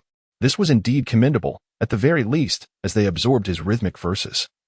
They would gain insights into the knowledge contained within their texts and familiarize themselves with various dark creatures, thereby equipping themselves to respond appropriately should they encounter such beings in the future, ensuring they would not fall victim without understanding the reasons behind it. Once the rap professor concluded his performance, he finally unveiled the cage that had piqued everyone's curiosity. To their surprise, it contained a group of little mice. The young wizards were once again perplexed. What was the professor up to? A bunch of mice? Was this some sort of cat-and-mouse game? As each young wizard received a mouse, Professor Leanslaus announced, "Today, we shall embark on the second segment of our defense against the dark arts class. Please take out your wands." Everyone obediently retrieved their wands, casting puzzled glances in his direction. "I am going to teach you a rather splendid spell, at least in my opinion. It is called the Snot Spell," said Professor Leanslaus. The students were at a loss for words. "I have my wand ready." "And you are teaching me this? Just this?" "Do not underestimate this spell, my dear students. If wielded skillfully, it can leave even a troll in a state of snotty disarray, not to mention those dark wizards." He continued, "Imagine if you encountered a dark wizard wielding formidable dark magic, and you found yourself utterly defenseless. But in that very moment, yes, you recall the Snot Spell. You cast it, and his snot flows uncontrollably, distracting him as he reaches for a tissue, thus granting you the opportunity to escape. Isn't that rather useful?" Professor Leanslaus exclaimed with delight. "Furthermore, let me share with you a personal anecdote. Once, during an expedition in a forest, I encountered a dark wizard of incredible strength. I was truly terrified, completely at a loss. I imagine you cannot fathom the dread I felt at that moment. His dark magic surged towards me like a relentless tide. And I thought to myself, this is it. I shall never see my beloved again. But then, suddenly, a brilliant idea struck me. In that moment, I unleashed a barrage of snot spells towards him, one after another. Though he was quite agile and promptly detected the incantations I cast, he was still caught off guard and fell victim to my spell. Instantly, he was in a state of disarray, tears streaming down his face. Seizing this opportunity, I employed the sleeping charm to subdue him, subsequently handing him over to the local horror department. Later, I discovered that this individual was a notorious dark wizard in the area, infamous for preying on unsuspecting adventurers from distant lands, having claimed the lives of numerous victims. I truly felt fortunate to have escaped unharmed.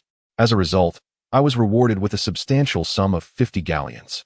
Thus, I must emphasize that the snot spell is indeed my secret weapon. Do not underestimate this incantation. Professor Leanslaus animatedly recounted his illustrious experiences with the snot spell. The young wizards were utterly captivated by his adventurous tales, left in awe by the bald professor's charisma and erupted into enthusiastic applause upon the conclusion of his story. "Well, Chris, I never anticipated that this professor could be so extraordinary. We must certainly master this spell," Imp exclaimed, a look of admiration on her face. Chris was struck by lightning, and Professor Leanras truly speaks without restraint. What nonsense about a sand sculpture black wizard. It is utterly pathetic to think that a mere snot spell could deal with such a foe. Surely, this fellow is just boasting. Perhaps he can deceive the novice wizards. But attempting to fool others would be a futile endeavor. To claim to be a black wizard, when true black wizards would dispatch you with a single devastating blow, leaving no chance for survival, is absurd. The notion of a snot spell is laughable. Once you are down, you should try it on yourself. This Professor Leanras boasts even more than the author Gilderoy Lockhart, showing no fear that his bluster might backfire. At least Lockhart has the merit of having written books, and his spells, such as the Forgetfulness Charm and the Bone Removal Curse, are executed with considerable finesse. He possesses some skill, unlike this bald man, who seems to excel only in empty rhetoric. It would be hard to find anyone who would oppose his title as the King of Bluster at Hogwarts. Well then, let us unleash the snot spells upon these detestable little rodents. Imagine them as black wizards and let loose a torrent of snot. Remember, be merciless. Professor Leanras took the initiative, casting the snot spell on the small mouse at his lectern. Upon being struck by the incantation, the mouse squeaked and lamented, dripping with regretful mucus. "Why must I fall into the hands of these terrifying humans? I truly do not wish to produce snot." The young wizards, witnessing the mouse's tragic plight, eagerly began to cast their own snot spells on their respective mice. Thus, amidst a classroom filled with green light, the little mice suffered in agony, their noses running profusely. It was rather revolting. Chris found it hard to bear and did not even touch the mouse he had been given. Instead, he used a petrification spell to keep it still on the table, preventing it from scurrying about. Meanwhile, Imp showed no such mercy. After casting a snot spell, he deemed the mouse's output insufficient and successively unleashed more incantations, resulting in a veritable deluge of mucus covering the table. It was a gruesome sight, horrifying and unbearable. Yet, Professor Leanras awarded him 5 points for what he considered Imp's exemplary performance. Consequently, Imp was even more elated, casting 2 additional spells on the unfortunate mouse. Chris lamented that this was even more brutal than the dissection classes of Muggle students. Certainly, not all students possess the remarkable ability to wield spells with the precision of Imp. Take, for instance, our classmate McLagan. When his incantation struck a diminutive mouse, instead of a stream of mucus emanating from its nose, a vivid crimson blood gushed forth, akin to a flower bursting into bloom. The poor creature writhed in agony upon the table, blood continuously spraying from its nostrils as if a mere puncture had released a bag of milk. Its blood splattered everywhere, staining every little wizard in McLagan's vicinity. In the midst of this chaos, McLagan found himself utterly flustered, unsure of how to rectify the situation. He seized the mouse, disregarding the crimson splatters adorning his face, and concealed it within the folds of his robe. This ought to prevent further spraying, he thought smugly. Remarkably, his actions appeared to yield some effect, as the mouse's bleeding gradually subsided.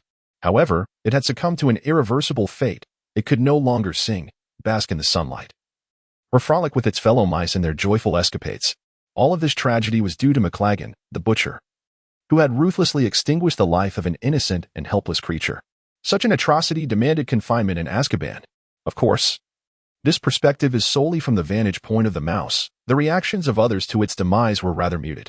In stark contrast, the young wizards who had been splattered with the mouse's blood harbored deep resentment and resolved to maintain a safe distance from McLagan in the future, lest they find themselves caught in another incident of this nature. Chris observed that the bald professor appeared somewhat flustered upon witnessing McLagan's antics. He seemed at a loss for how to respond, merely watching silently and appearing quite ineffective.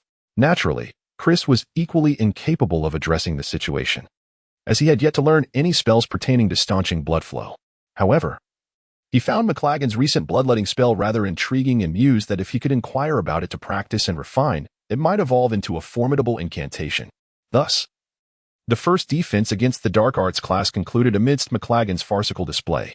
By noon, Chris had completed his inaugural week of classes at Hogwarts. The young wizards were all exuberantly returning to the Gryffindor common room, eager to commence their delightful weekend. Yet, aside from McLagan, who emerged from the classroom, stained with blood and the subject of widespread scrutiny from his peers, one might have mistaken him for a victim of some monstrous attack, causing many to shy away from him in trepidation. In the afternoon, Chris was diligently working on the essay assigned by Professor McGonagall as a form of punishment. While discussing lengthy topics was indeed straightforward, the sheer volume of words was daunting, leaving Chris feeling drowsy. This made him somewhat envious of the plump imp, who was blissfully napping. No, I cannot allow him to slumber here while I toil, Chris thought resolutely. Therefore, he pulled back Imp's covers and shouted, "Wake up. It's raining. Time to put away the blankets." Huh? What? Where's the rain? Imp mumbled, half awake. Ha ha ha. No rain at all. Imp, it's time to rise. Could you please check if George and Fred have any plans this afternoon? I wish to embark on a particular endeavor and need to escape with you too. Meanwhile, I'm still writing this essay, so I must ask you to assist me. Once I finish, we shall set off. Fine, Imp replied, rubbing his eyes as he sat up, likely muttering complaints about Chris interrupting his slumber. Before long, Imp returned with the Weasley twins. Hey, Chris, what are you up to? What do you need from us? George and Fred inquired, having been engrossed in their exploration of the map. Upon noticing that everyone had gathered, Chris paused his writing and said, "Here's the thing. I would like you all to accompany me to the outskirts of the Forbidden Forest to see if we can find some white ginseng. I intend to cultivate a few seedlings and, once they mature, transform them into a white ginseng essence for sale or our own use." To the Forbidden Forest? What a splendid idea. Let us go. But when did you become so knowledgeable about potions and herbs? Indeed, while we can comprehend your interest in herbs, it's astonishing that you can endure that old bat, Snape, to diligently study potions. Hearing the Weasley twins refer to Snape as that old bat, Chris inadvertently spewed the sip of red tea he had just taken. Are you serious? Do you usually refer to him as that old bat? Aren't you afraid that he might overhear you when he unexpectedly appears and punish you? Chris inquired. Haha, it's all in good fun. We privately call him that. Didn't you just tell him that he had some sort of muggle ailment? What was it called again? Menopause, right? Exactly. That condition suits the old bat perfectly, menopausal old bat. Ha ha ha. The Weasley twins exclaimed in laughter. Chris took another sip of tea to calm his nerves, hoping that Snape would remain oblivious to his actions. The last thing he desired was to fall victim to Snape's swift and lethal hacks. Hey, George and Fred, just search the perimeter. It's fine if you don't find anything. Just make sure not to venture too far in, he cautioned as the group departed from the castle and traversed the fields, reaching the edge of the Hogwarts grounds. Oh, we know, no problem at all. In fact, we ventured a bit deeper before, the Weasley twins replied nonchalantly. Rest assured, we'll certainly help you find it. Chris found himself at a loss for words. These two individuals were indeed rather untrustworthy. He questioned whether bringing these brothers along was a miscalculation. However, the decision was irrevocable, and he could only hope that nothing would go awry. Thus, the group dispersed to search the periphery of the Forbidden Forest. Before long, George returned with a peculiar plant in hand. Hey Chris, look what I've discovered. Is this rue? Indeed, it is an herb known for its detoxifying properties. If you can concoct it into an essential oil, it possesses potent antidotal effects. There was a time when my foolish brother Ron was bitten by a venomous snake while playing in the garden, and my mother used this very oil to counteract the poison. Ah, splendid. Perhaps we can cultivate it for future use should the need for an antidote arise, Chris remarked. After placing the rue into the pot they had brought, they resumed their search for the elusive white ginseng. An hour elapsed, yet they had found nothing. At this point, they had thoroughly scoured the outskirts of the forest, and it seemed that without venturing deeper, the white ginseng would remain undiscovered.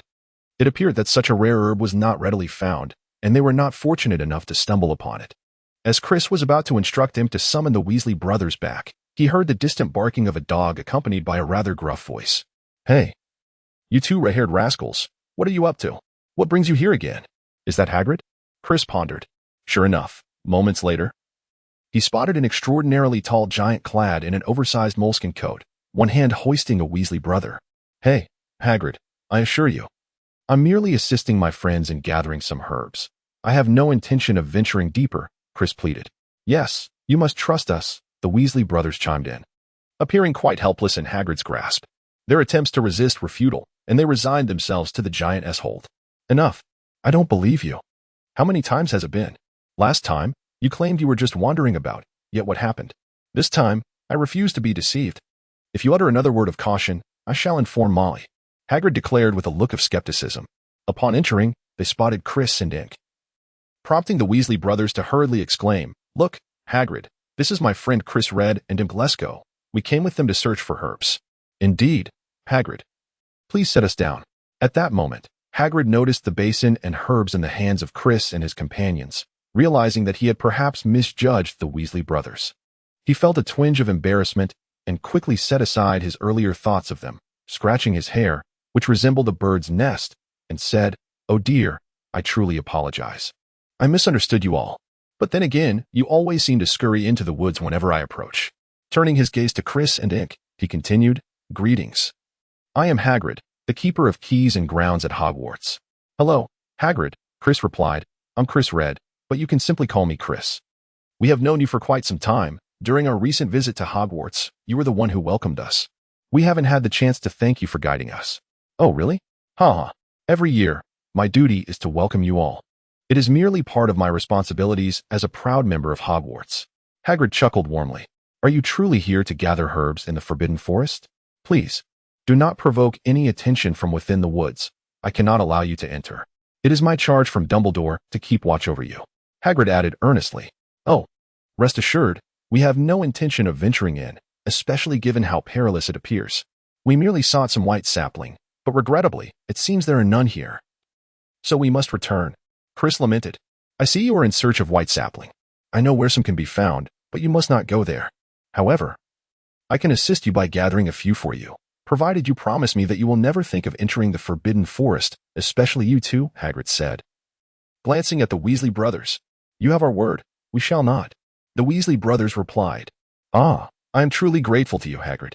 Chris was overjoyed to learn that Hagrid was willing to assist them in finding some rare white mushrooms. He had never anticipated such kindness from Hagrid, who was willing to extend his generosity not only to Harry but also to other young witches and wizards. Previously, Chris had assumed that Hagrid's benevolence was reserved solely for Harry, believing that he would not be as amiable towards others. Clearly, he had been mistaken. "That's perfectly fine. Just come to see me this Sunday. But for now, you should head back. It will soon be dark, and this area isn't safe," Hagrid said kindly. That evening, Chris and his companions gathered around the fireplace in the Gryffindor common room, enjoying a delightful game of wizard's chess. It was surprisingly entertaining. Although the movements of the pieces mirrored that of conventional chess, these pieces were alive. They could autonomously move to their designated squares at the player's command. Playing chess felt akin to commanding an army, and the pieces even offered their counsel. Thus, it was essential to understand their temperaments thoroughly to avoid any complications while directing them. Chris is indeed a terrible chess player. His skills are lacking. Yet he maintains an air of unwarranted confidence. After suffering several defeats at the hands of the Weasley brothers, he remained obstinate. While Imp was at the chessboard, Chris incessantly proposed dubious strategies, resulting in the loss of numerous pieces, which were subsequently toppled by the opponent's pieces and cast off the board. This incited great frustration in Imp, who felt as if his knight might leap from the board to wield its oversized sword against Chris. However, one cannot deny the Weasley brothers' prowess in chess. Perhaps it is a matter of familial inheritance, much like Ron, who excels at wizard's chess as well. Thus, the group spent a jovial evening in playful banter. It seems the joy of these young wizards is effortlessly simple and pure. On Saturday, the young wizards did not rise until nearly noon, and Chris was no exception. The week at Hogwarts had indeed been somewhat exhausting, although the coursework was not overwhelming. An inexplicable fatigue lingered.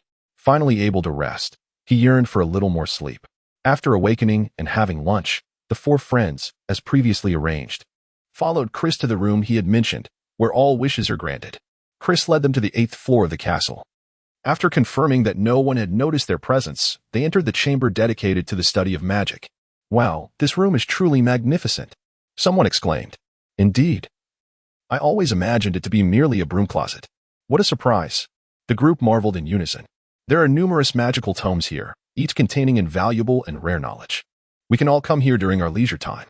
Even if you are not particularly fond of reading, you might find a few intriguing books to peruse." Ensuring that the visit is worthwhile, Chris remarked, gesturing toward the shelves. "All right, I shall search for volumes on superior pranks. Ha ha ha." George chuckled. "Absolutely.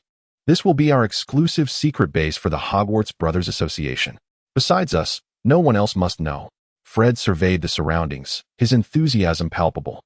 Seeing the satisfaction on everyone's faces, Chris felt a surge of joy. Chapter 50, Shall we have some cookies? The group then busied themselves moving unnecessary tables and chairs to the corners, thereby creating more space for activities. Once they had tidied up, the Weasley brothers found a spot to examine the Marauders' map, as they were eager to develop their second version of the map swiftly. "Chris, look, why does the map not indicate our location?" George questioned, noticing that their position was conspicuously absent, as if they had vanished into thin air. "Well, I suspect that this place might be enchanted, preventing the map from detecting it," Chris speculated, recalling his previous thoughts on the matter. "I see, your reasoning is quite sound. This is truly remarkable. Such a concealed location ensures that we remain undetected." The Weasley brothers were quite delighted by this. They continued to delve into their Marauders' map, with Imk assisting and learning alongside them. Despite their playful demeanor, the brothers possessed a commendable wealth of knowledge. Their academic performance had never faltered, and they often indulged in reading books that piqued their interest, exploring subjects they were passionate about. Meanwhile, Chris was diligently preparing white essence. Indeed, he intended to transform the purchased white essence into potions, reserving some for himself and planning to send a portion home. The process of crafting the white essence was not particularly arduous. Once Chris familiarized himself with the procedures and techniques, he set to work, confident in his ability to successfully create the potion. Thus, while Imk and the Weasley brothers meticulously studied the map, and Chris painstakingly brewed his potion, time passed swiftly. When Chris finally completed his potion, he discovered that his companions had long ceased their exploration of the map. They were, quite frankly, on the verge of hunger. Yet they had endured in anticipation of Chris's successful potion-making. Chris shook his head in astonishment, realizing that he, too, had been feeling a pang of hunger that had gone unnoticed. Indeed, when one is engrossed in a particular task, the passage of time and the need for sustenance can easily be forgotten. On the following day, Chris, along with Imk and the Weasley brothers, arrived at Hagrid's quaint wooden hut on the edge of the Forbidden Forest. They could hear the low, rumbling barks of dogs emanating from within. In front of the door lay Hagrid's stone crossbow and a pair of rubber boots. "Wow, those shoes are enormous. I could fit my entire self into one of them," Imk exclaimed, pointing in awe at the oversized footwear. Chris approached and knocked on the wooden door, followed by Hagrid's voice. "Step back, Fong, step back." Hagrid opened the door just a crack, revealing his large, bearded face. "Wait a moment," he said, continuing to urge Fong to retreat. Hagrid ushered them inside, all the while struggling to maintain a grip on the enormous black hound's collar. The little cabin contained but a single room. Hams and wildfowl hung from the ceiling. A copper kettle simmered over the hearth, and in one corner rested a large bed, adorned with patchwork quilts. "Make yourselves at home," Hagrid said, finally releasing Fong, who immediately bounded toward Imk, lavishing licks upon his nose. Like Hagrid, Fong appeared far less menacing than his imposing exterior suggested. "Good afternoon, Hagrid," Chris greeted him.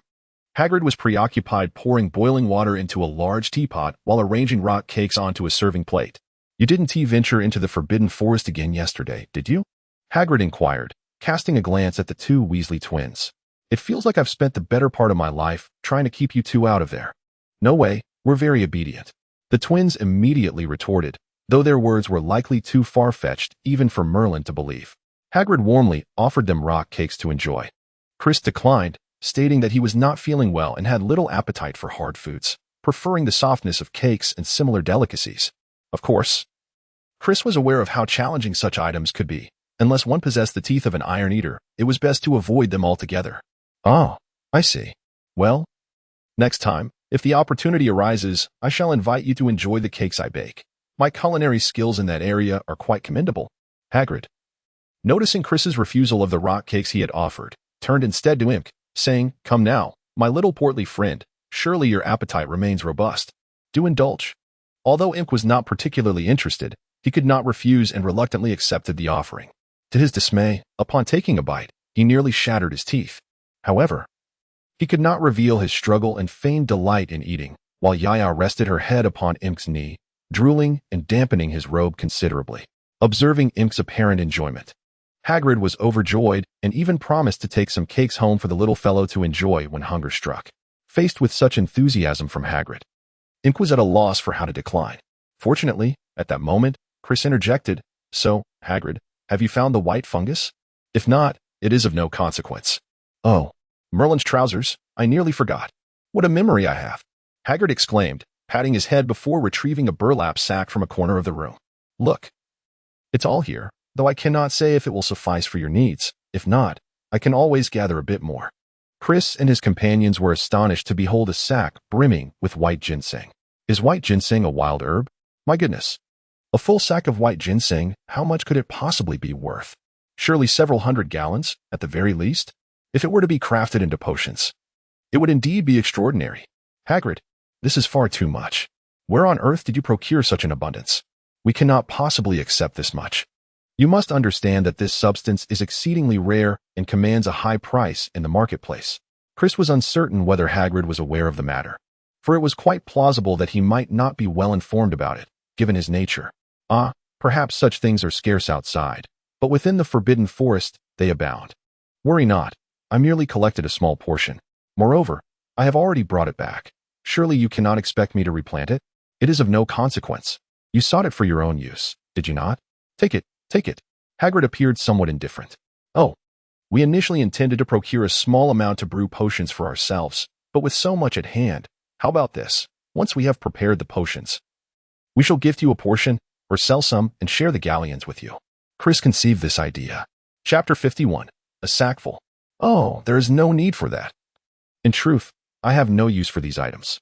I am of giant blood, as you may not know. My father was a wizard, and my mother, Fridwulfa, was a giantess. However, she was not a good mother. At this point, Hagrid's tone became tinged with sadness. Just as the others were about to offer words of comfort to Hagrid, he interrupted, recalling how she departed back to the giant community, leaving my father devastated. I was merely 3 years old at the time, and my father was quite short. I remember when I turned 6, I had already grown taller than him. If he ever vexed me, I would lift him and place him atop the wardrobe, which always made him laugh heartily. Alas, he is no longer with us. Had he lived to see his little Rubius grown so large, it would surely have brought him joy. As he spoke, Hagrid retrieved a grimy handkerchief from his pocket to wipe away the tears at the corners of his eyes. Hagrid, do not be disheartened. The past is behind us. The chubby one, having listened to Hagrid's tale, felt moved, his eyes reddening. Indeed, Hagrid, I am certain your father in the heavens is proud of you. Chris quickly added words of consolation. Exactly. Merlin shall bless him. The Weasley brothers chimed in to comfort him. It is fine. I am well. Thank you all. Hagrid set down the cloth in his hands, visibly touched by the comfort offered by the young wizards. Thus, Chris and his companions departed with a substantial bag of white roots. Naturally, this was not acquired without effort. Chris resolved to concoct potions from these roots for sale, intending to offer half of the proceeds to Hagrid or purchase equivalent gifts for him. He understood that Hagrid did not place great importance on wealth.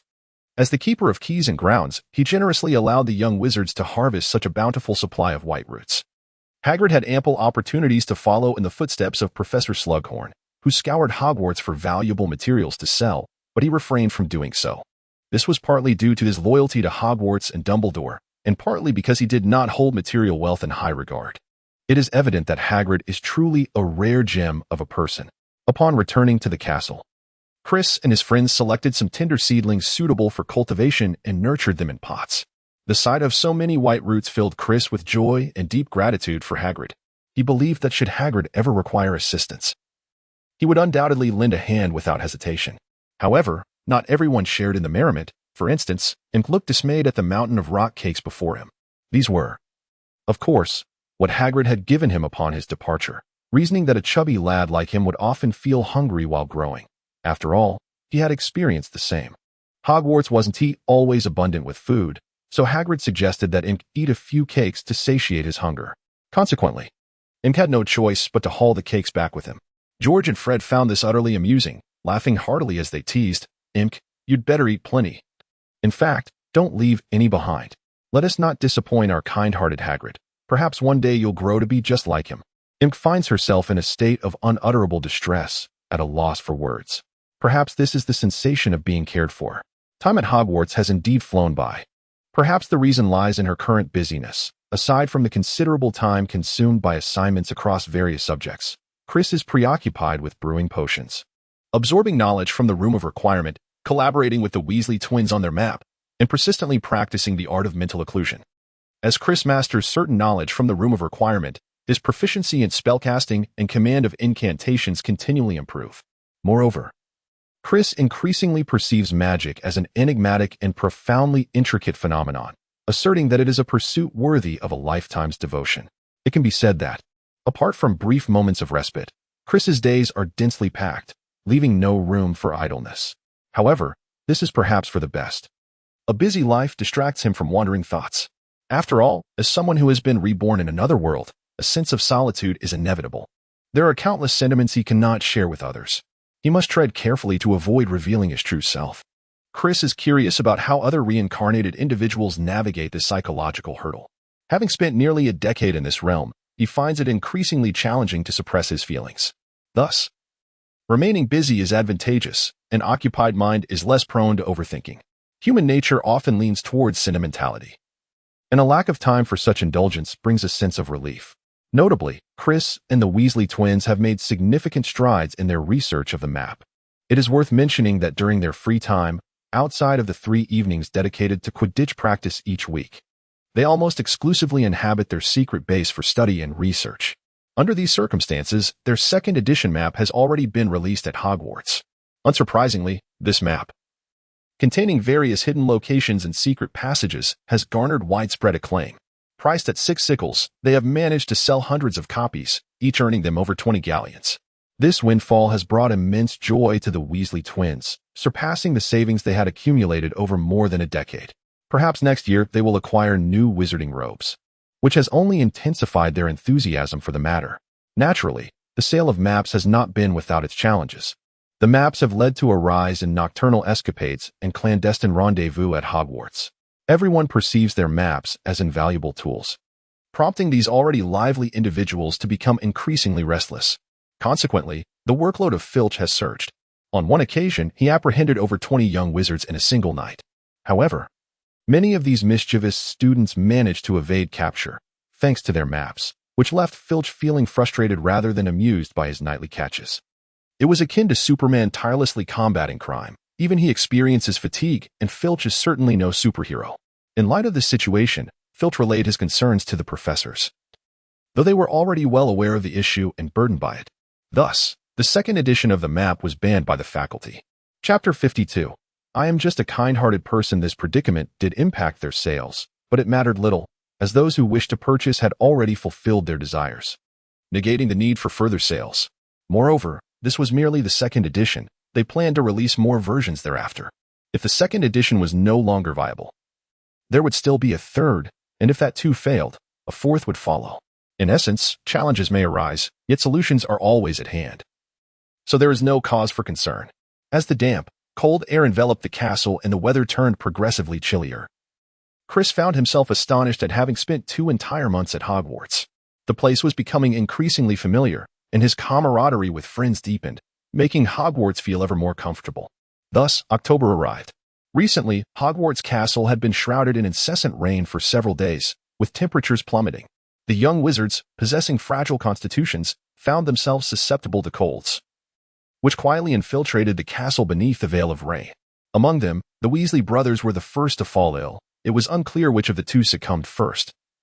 But by the time Chris learned of their plight, both had already received a dose of cold remedy from Madame Pomfrey. The effects of the potion were immediate, however. An unfortunate side effect was that those who consumed it experienced smoke emanating from their ears for several hours. This prompted the rotund imp to revel in their misfortune, boasting, "I have always been in excellent health. Just look at this physique. Is this flesh? No, this is armor." As it turned out, he had not frolicked for long before catching a cold.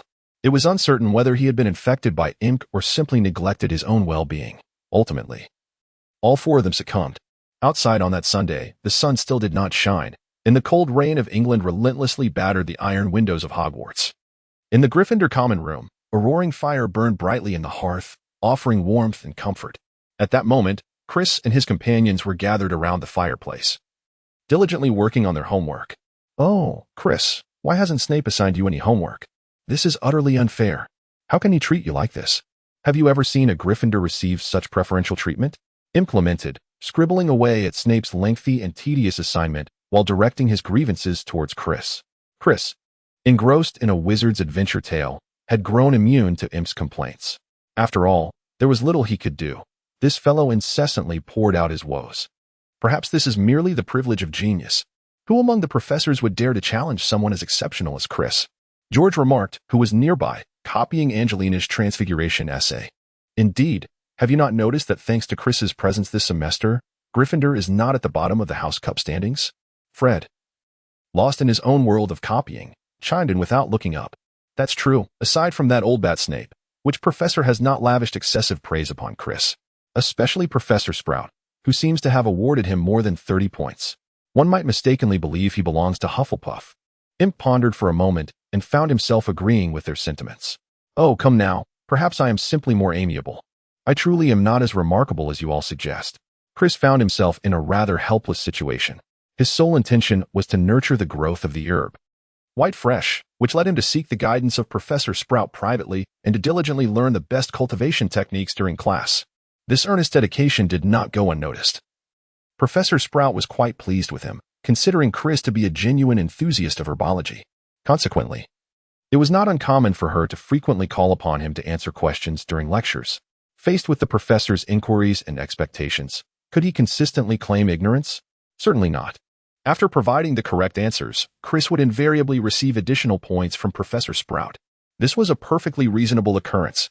Any professor would reward a student for their excellent responses. However, it seemed that Chris occasionally received a bit more credit than others. Thus, his stellar performance in class consistently garnered points for Gryffindor. During potions class, as a member of Gryffindor, he was fortunate enough to avoid any undue penalization from Snape. What began as minor criticisms had evolved into a situation where he neither lost points nor received rewards, but was spared from some inconsequential assignments, a remarkable feat in the eyes of his peers. In addition to his academic pursuits, Chris was also known for his helpful nature, often sharing candies and chocolates from the Muggle world with his classmates, which further enhanced his social standing. Of course, his generous distribution of sweets was not entirely his own doing. They were gifts from his mother, Lisa, relayed through Rupert, and involved no expenditure, being merely items nearing expiration from their family supermarket. This practice had been in place since Chris attended school in the Muggle realm. On one hand, there was no loss to them, as unsold goods faced disposal when they expired. On the other, it served to bolster Chris's rapport and reputation among his peers, a win-win situation. Indeed, as a result, no one dared to bully Chris throughout his upbringing. In the past, a few misguided individuals attempted to cause him trouble or rob him, but the network of friendships he had cultivated through his kind gestures always came to his aid during such times. Consequently, over time, no one was bold enough to confront him. Young wizards are invariably drawn to sweets, and thus the same principle applied here. Those who benefited from Chris's generosity naturally harbored more admiration and fondness for him. However, Chris did not desire such notoriety at Hogwarts. Yet, could he simply refrain from sharing while indulging himself? He was no longer a child, and his fondness for sweets had diminished. Consuming them daily would lead to monotony, and he couldn't possibly eat them all. He might even risk losing a tooth. Such was his predicament, a consequence of having a mother who was so keen on supporting her son in this manner. Consequently, this situation has resulted in Chris being universally acknowledged as a prodigious first-year wizard among the young sorcerers, even eclipsing the reputation of Cedric, a second-year student from Hufflepuff. Chapter 53. The Mouses Eating People. After several days of persistent rain, the young wizard's colds gradually subsided, and the sky finally cleared.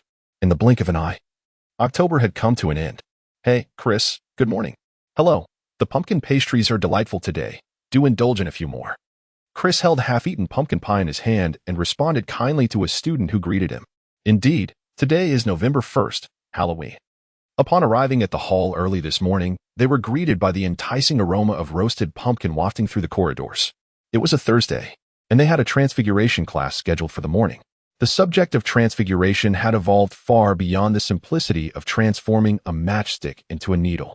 In today's lesson, they would embark on a new endeavor, the transformation of a living creature, specifically turning a mouse into a small storage box. As usual, Chris's performance was not particularly remarkable, especially since he was practicing the nonverbal spellcasting. Thus, at the outset, none of them succeeded. However, after Chris's daily guidance and his own diligent study, Imp, who was not inherently weak, managed to alter the mouse's appearance on his very first attempt. Indeed, he had successfully made the mouse's tail vanish. This was an acceptable approach, as the initial step in the transformation process was to do just that.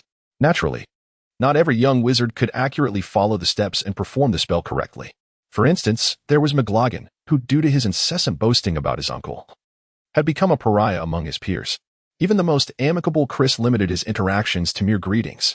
Some Slytherin students even resorted to throwing dung bombs at him. An act of bullying that, by all standards, would typically provoke someone to stand up for him. Yet, amidst the glaring unpopularity of McLaggen within Gryffindor, no one was willing to voice their support. Consequently, he had become the laughingstock of all the first-year wizards. Remarkably, he remained unrepentant, steadfast in his ways, oblivious to any wrongdoing. During the Transfiguration class, he once again sought to draw attention to himself. With a dismissive demeanor, he raised his wand, pronounced the incantation, and pointed it at his mouse. To his delight, the mouse transformed seamlessly into a box resembling a storage cabinet. He immediately raised it high, gesturing to Professor McGonagall and his classmates, exclaiming, "Look, I've succeeded. My surname McLaggen is not mere bluster. Behold my prowess." Professor McGonagall was taken aback by McLaggen's performance. Believing that the young wizard had finally grasped the concept, an achievement indeed. Just as she prepared to commend him and award points, an unexpected mishap occurred. In an attempt to showcase the box as a storage unit, McLaggen placed his hand inside, introducing its interior space to everyone. At that precise moment, the box reverted back to its original form. McLaggen's fingers happened to be right in the mouse's mouth, leaving the bewildered creature unaware of what had transpired. In a panic, the little mouse instinctively bit down on the finger it found in its mouth. "You think I'm just air, do you?" the mouse seemed to say, asserting itself in a most unexpected manner. In an instant, a substantial portion of flesh was bitten off from McLaggen's left index finger, exposing what appeared to be bone, with blood gushing incessantly from the wound. The sudden misfortune rendered McLaggen, merely a boy fond of spinning tall tales, deathly pale. He cried out in panic, "Oh, my hand! My hand! Oh, the rat bites humans! I will not let this go." Professor McGonagall, witnessing the commotion, promptly extracted her wand to staunch the bleeding and instructed a young wizard to escort him to the infirmary. The young wizard, filled with reluctance, did not wish to accompany McLaggen yet again to the infirmary. He had already been there 7 or 8 times this term alone. For every class seemed to incite some mishap or injury from McLaggen. No one was more exasperated than he. To avoid the company of this troublesome individual, he had seated himself at a considerable distance, yet the professor continued to insist on his attendance. Did she mistakenly believe that their initial enthusiastic visit had forged a bond of friendship? No, certainly not. I have no desire to befriend this fellow. However, with the professor's insistence, he had no choice but to assist McLaggen. The young wizard begrudgingly supported McLaggen, the two of them leaning on each other as they exited the classroom. In the distance, McLaggen's lamenting voice echoed, "Take it slow, don't rush, support me a bit." Professor McGonagall shook her head in resignation and gestured for the rest to continue their practice. As the class neared its conclusion, Chris had successfully completed his transfiguration, producing a somewhat crude, gray-brown storage box, perfectly mirroring the color of a rat's exterior. Professor McGonagall praised him enthusiastically and awarded him an additional 5 points. Yet, Chris remained unsatisfied. Without employing the silencing charm, he could have transformed it into any design and hue of his choosing. With the charm, however, he was limited to the most basic form. While it was indeed commendable, Chris aspired to wield the silencing charm with complete freedom. It seemed he must practice diligently upon returning home, he thought. After class, Professor McGonagall once again called Chris over. With a serious demeanor, she stated, "Mr. Red, I recognize your remarkable talent as a young wizard, which is quite rare at your age. However, yes, the dreaded however." Chris mentally prepared himself for the impending admonition as he hurriedly activated his mental blockage charm. He knew being summoned rarely boded well, true to form. Professor McGonagall was always inclined to first criticize before offering praise. "But you cannot persist in causing mischief with those 2 Weasleys around the school. I have already reprimanded them. Please devote more of your time to serious matters. For instance, you could delve deeper into Transfiguration, read more literature related to it, and contemplate how to perfect the application of spells. Are you familiar with the magazine Transfiguration today?" Professor McGonagall inquired. Chris had indeed heard that name. He was aware that in the 1890s, while still a student at Hogwarts, Albus Dumbledore possessed an extraordinary talent for transfiguration. Consequently, he had published several papers in this magazine, at least one of which delved into the intricacies of interspecies transformation. This is truly remarkable. It illustrates just how exceptional Dumbledore was, a genuine prodigy, a once-in-a-century wizard. Moreover, Bashida Bashart held this paper in high regard and used it as a means to become acquainted with the Dumbledore family. Chapter 54. What do you want me to do? Chris recalled that Tina and Queenie Goldstein, characters from Fantastic Beasts, had also subscribed to this magazine. In the original text, during the summer of 1993. While residing at the Leaky Cauldron in London, Harry Potter noticed a group of esteemed wizards debating the latest article in Transfiguration Today one morning. However, as a young wizard from a Muggle family who had only recently enrolled, Chris was not expected to grasp such intricate details. He feigned ignorance, shaking his head in anticipation of Professor McGonagall's explanation. Transfiguration Today is an academic journal that focuses on the latest developments in the field of transfiguration. The publication features articles and scholarly opinions from distinguished and knowledgeable figures within the discipline. Additionally, it awards the most promising newcomer prize to particularly adept Hogwarts students specializing in transfiguration. So, I trust you comprehend my meaning? Professor, what do you mean? Chris continued to feign a look of bewilderment. Oh, you must understand that decades ago, when I was still a student, I was honored to receive the most promising newcomer prize from Transfiguration Today. Later, after I became the Transfiguration instructor at Hogwarts, I would also take the opportunity to edit articles for this magazine in my spare time, just like the remarkable Professor Dumbledore, who remains a devoted reader of this journal to this day. Professor McGonagall sighed as she observed Chris's perplexed expression, feeling a sense of frustration that despite her lengthy explanation, he still did not grasp her intent. What I mean to convey is that I hope you will devote more time to your studies, particularly in Transfiguration. I have carefully read the papers you previously submitted. In my opinion, you possess considerable insight into Transfiguration. So why not give it a try? Write a paper related to Transfiguration and submit it for my review. I believe you stand a good chance of being published in this journal. Professor McGonagall articulated her thoughts directly, uncertain whether Chris would ever understand her implications without such clarity. After listening to Professor McGonagall, Chris fully understood. Wasn't this simply an outstanding teacher seeking to elevate her disciple? With Professor McGonagall assisting in the review of the journal. If he were to compose a paper for submission, he could benefit from her guidance prior to submission. Wouldn't that ensure the success of his endeavor? Subsequently, if his paper were to be published, he might even earn a prestigious accolade akin to the Most Promising Newcomer Award, just as Professor McGonagall had. Furthermore, this could draw the attention of Professor Dumbledore, elevating his reputation beyond the confines of his fellow first years. Upperclassmen and even a portion of the broader wizarding community would recognize him as a burgeoning talent in Transfiguration. Surely, this would lead to his rise to prominence. Yet, could he allow this to happen? It was entirely at odds with his own expectations for himself. He needed to remain grounded. Life was fraught with challenges. Why pursue fleeting fame that could lead to a dismal fate?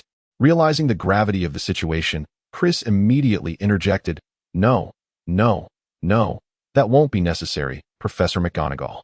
I believe I am not yet at that level. I feel I must continue to learn and cultivate my skills. He reassured her, rest assured. I shall devote more time to my studies and refrain from frivolous distractions. Let us postpone this matter for the time being.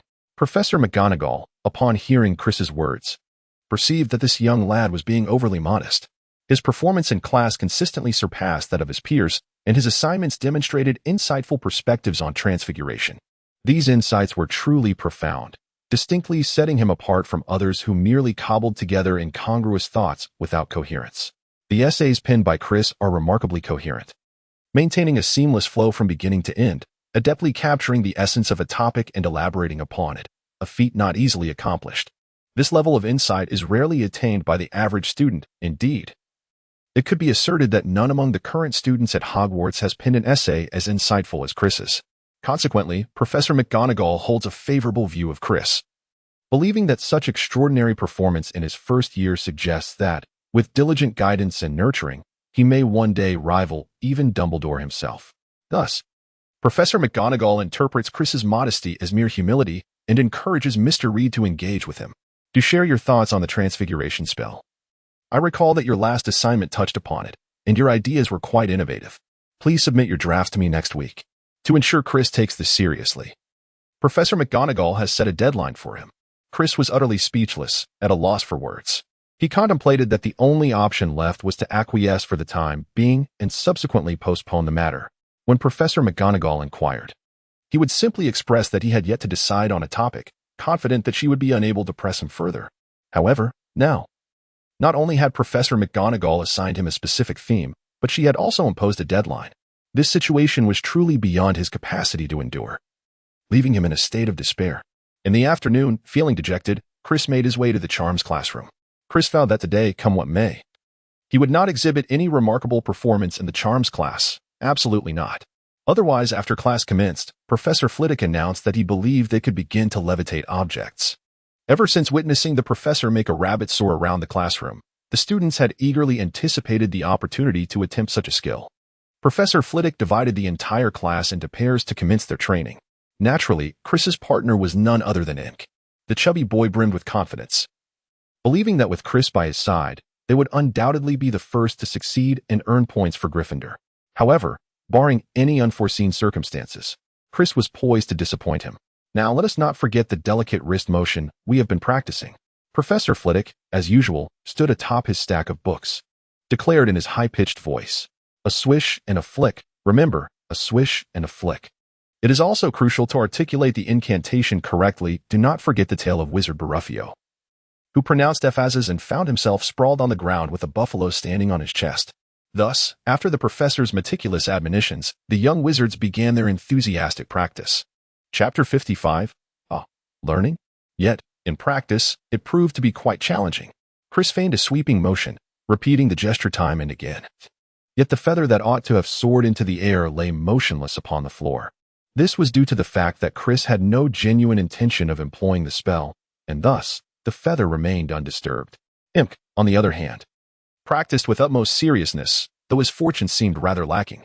Wingardium Leviosa, the chubby boy exclaimed loudly, while waving his long arms about like a windmill. Chris felt it necessary to issue a reminder, lest Ink inadvertently create a troublesome situation. "Hey, mate, your pronunciation seems rather off," he remarked.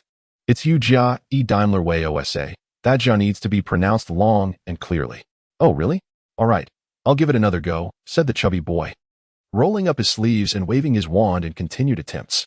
At that moment, our classmate McLaggen, who had just managed to get his fingers right earlier that morning, spoke up loudly, "Yukati Lu will weigh Ao Tua." With a jab of his wand towards the feather, it soared into the air. Surely, this time he had succeeded? Indeed, one would think so. But no, the feather transformed into a hefty stone midair. Yes, you heard that correctly. Who knows how this fellow managed it? While others summoned cows, he turned a feather into a rock. Had this been in Transfiguration class? Perhaps McLaggen's apparent prowess in the subject would have earned him points from Professor McGonagall. But this is Charms class, where the task was merely to levitate a feather. No one asked for a stone. As expected, McLaggen's initially proud demeanor quickly morphed into panic. While the other young wizards had thought that perhaps today he had finally gotten it right. Yet, to their dismay, he remained as inept as ever, utterly unworthy of anyone's trust. It was painfully evident that McLaggen could not sustain the stone's levitation. The rock wobbled precariously in the air, threatening to plummet at any moment. However, it merely appeared to be on the verge of falling, the timing unknown. McLaggen struggled to control the stone, but his efforts were futile and counterproductive. Astonishingly, the stone drifted toward Chris and his table, coming to an abrupt halt directly above Chris's head, before seemingly losing all magical power and crashing down. Indeed, it was as absurd as it sounds. Bewildered, the tree bore a befuddled fruit, while Chris and his companions stood beneath, equally perplexed. Chris certainly could not allow this rock to come crashing down upon his head. A mere head injury would be a minor concern. What truly terrified him was the possibility of it striking him directly and causing fatal consequences. Chris no longer harbored any of his previous apprehensions. He raised his wand and called out towards the heavens, Wingardium Leviosa. Fortunately, he succeeded. Yet, it was a thrilling moment, for the stone now hovered precariously just 4 feet above his head. With a deep sigh of relief, Chris realized that in such a dire moment, he could no longer afford to consider anything else. His safety was paramount. After regaining his composure, he gently placed the stone upon the ground. "Well done," Professor Flitwick exclaimed, brandishing his wand. In truth, Professor Flitwick had been poised to act the moment he discerned the precarious situation, yet despite his readiness, he was unable to intercept the stone's abrupt descent. This left him momentarily taken aback, though he was nonetheless impressed by Chris's quick thinking. "Mr. Reed, for your remarkable performance, I award Gryffindor an additional 20 points. "Well, my goodness, 20 points, Chris." The other young wizards of Gryffindor, save for McLaggen, were utterly elated. Chris smiled helplessly. Yet, others did not share this sentiment. They believed he was simply being overly modest, failing to take pride in his remarkable performance. Unlike that McLaughlin, who, despite his mediocrity, swaggered about with an inflated sense of self-worth, one might wonder why he didn't confront the formidable old bat instead. After class, Professor Flitwick retained Chris for a moment. Chris, I have long recognized your considerable talent and charms. I believe your skills have already surpassed those of a first-year wizard, haven't they? Do not be overly shy or reserved. You must seize the opportunity to express yourself in class and showcase your abilities. In my opinion, you surpass some of the students from Ravenclaw. You must dedicate yourself to your studies. Recently, the map circulating throughout the school was crafted by you and the Weasleys, correct? Do not squander your time on trivial matters. Immerse yourself in the beauty of magic, and I am confident that you will become an exceptional wizard in the future. Keep striving. Professor Flitwick earnestly urged Chris, hoping that this promising young wizard would not waste his most precious time of learning on inconsequential pursuits, leading to lifelong regret. Chris found himself at a loss for words. Pondering the peculiarities of the day, it had been rather unfortunate for him. How could he have been subjected to the scrutiny of two professors, both detaining him after class? Such a predicament was surely unsustainable. With a tumultuous mind, Chris returned to the Gryffindor common room, collapsing onto the sofa. Feeling utterly despondent and devoid of any desire to study further. Study, what a futile endeavor. Hey, have you heard? One friend inquired. What? Came the response. It seems that during the first-year Wizard's Charms class, that McLagan fellow caused quite a stir. He transformed a feather into a stone, intending to crush Chris Red. What on earth? Has he lost his mind? Right? It's utterly incomprehensible. I'll tell you why. McLagan is driven by an overwhelming jealousy, unable to tolerate anyone eclipsing his prowess. Thus, his actions are deliberate. He aims to either eliminate Chris or render him senseless, ensuring no one surpasses him. Yet, even without Red, there are others far superior to him. Don't you think? Oh, you might not grasp the depth of this. While it's true that he pales in comparison to most, he needs a target, and Chris, as a standout among first-year wizards, is naturally in his crosshairs. My Merlin. Poor Red. He is such a kind-hearted individual. Every time he shares snacks, McLagan seems to snatch the most, only to deny it later, swearing by his uncle's name. It's as if he has no conscience left. Chapter 56. The Halloween Feast indeed. Indeed. How can such young children be so malevolent? Perhaps his uncle is no saint. He might even be a deranged, dark wizard lurking in the shadows. That is terrifying. But one can't be too sure. Haven't you heard of McLagan's notorious incident during his first attempt with the snotting charm? He cruelly dispatched a charming little mouse. How dreadful. That mouse was so adorable. How could he do such a thing? He might very well be a spy from Slytherin, sent to sow discord within our Gryffindor house. As Chris lay on the sofa, momentarily seeking solace, he overheard the upperclassmen, Aaliyah Spinett and Patricia Stinson, gossiping animatedly by the window. Ah, the absurdity of their imaginations. How could they leap from one far-fetched idea to another? What a peculiar talent they possessed. In the evening, Chris and Imp descended the stairs, heading towards the dining hall to partake in the festivities of the Halloween Eve feast. Wow, what a splendid occasion awaited them. Upon witnessing the arrangement of the hall, Imp exclaimed in admiration. The interior was adorned with a vibrant array of Halloween decorations. Hagrid generously contributed the large pumpkins he had cultivated, each intricately carved into magnificent lanterns. 1,000 bats fluttered across the walls and ceiling, while another 1,000 swirled like low-hanging clouds above the dining table, causing the candle flames nestled within the pumpkins to flicker wildly. As they passed by, the insufferable Peeves cunningly concealed himself within one of the pumpkins, only to suddenly leap out from the lantern. This caused Chris to become utterly exasperated. His mood had already been sour, and now this wretched poltergeist was wreaking havoc. Although today was meant to be a celebration, would he let it slide after being provoked? Chris drew his wand and cast a newly learned expulsion charm effective against ghosts, which struck Peeves with considerable force. Perhaps out of anger, Chris inadvertently channeled an excessive amount of magic, sending Peeves soaring out of the great hall. From a distance, one could still hear his cries of, "I shall return. Each time I see you, I shall strike." Observing the charm's efficacy, Chris contentedly stowed away his wand, exclaiming, "Impressive. Chris, that was splendid.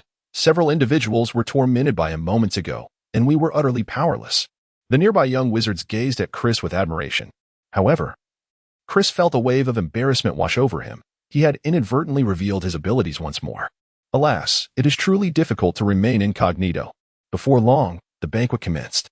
Delectable dishes appeared on golden platters, reminiscent of the feast at the beginning of the school year. Even more delightful, there were performances for the young wizards to enjoy. The first act featured Professor Flitwick and his Toad Choir. It must be said, Chris was utterly enamored with their rendition of Double Trouble. He had long been intrigued by this song and often listened to it. Now, he was finally able to experience it live. The wizards of the Toad Choir began to hum the classic tune. Fear not the labor, nor the trouble, for the cauldron's froth will surely bubble. Fear not the labor, nor the trouble, evil shall come, that is no trouble. As the song concluded, Chris clapped enthusiastically, much like a fervent fan, shouting encore. Once more. The young wizards looked at Chris in bewilderment, unsure why he found the Toad Choir's performance so captivating. They thought it was merely mediocre, far less appealing than the chicken leg they held in their hands. However, Chris's wish for an encore was not granted. For the highlight of the evening was yet to come. Professor Dumbledore had invited the renowned witch vocalist, Celestina Warbeck, to perform for everyone. Celestina, we welcome you. Dumbledore was the first to rise and applaud. Under his lead, teachers and students joined in applause. The witch's thunderous voice stirred excitement among all present.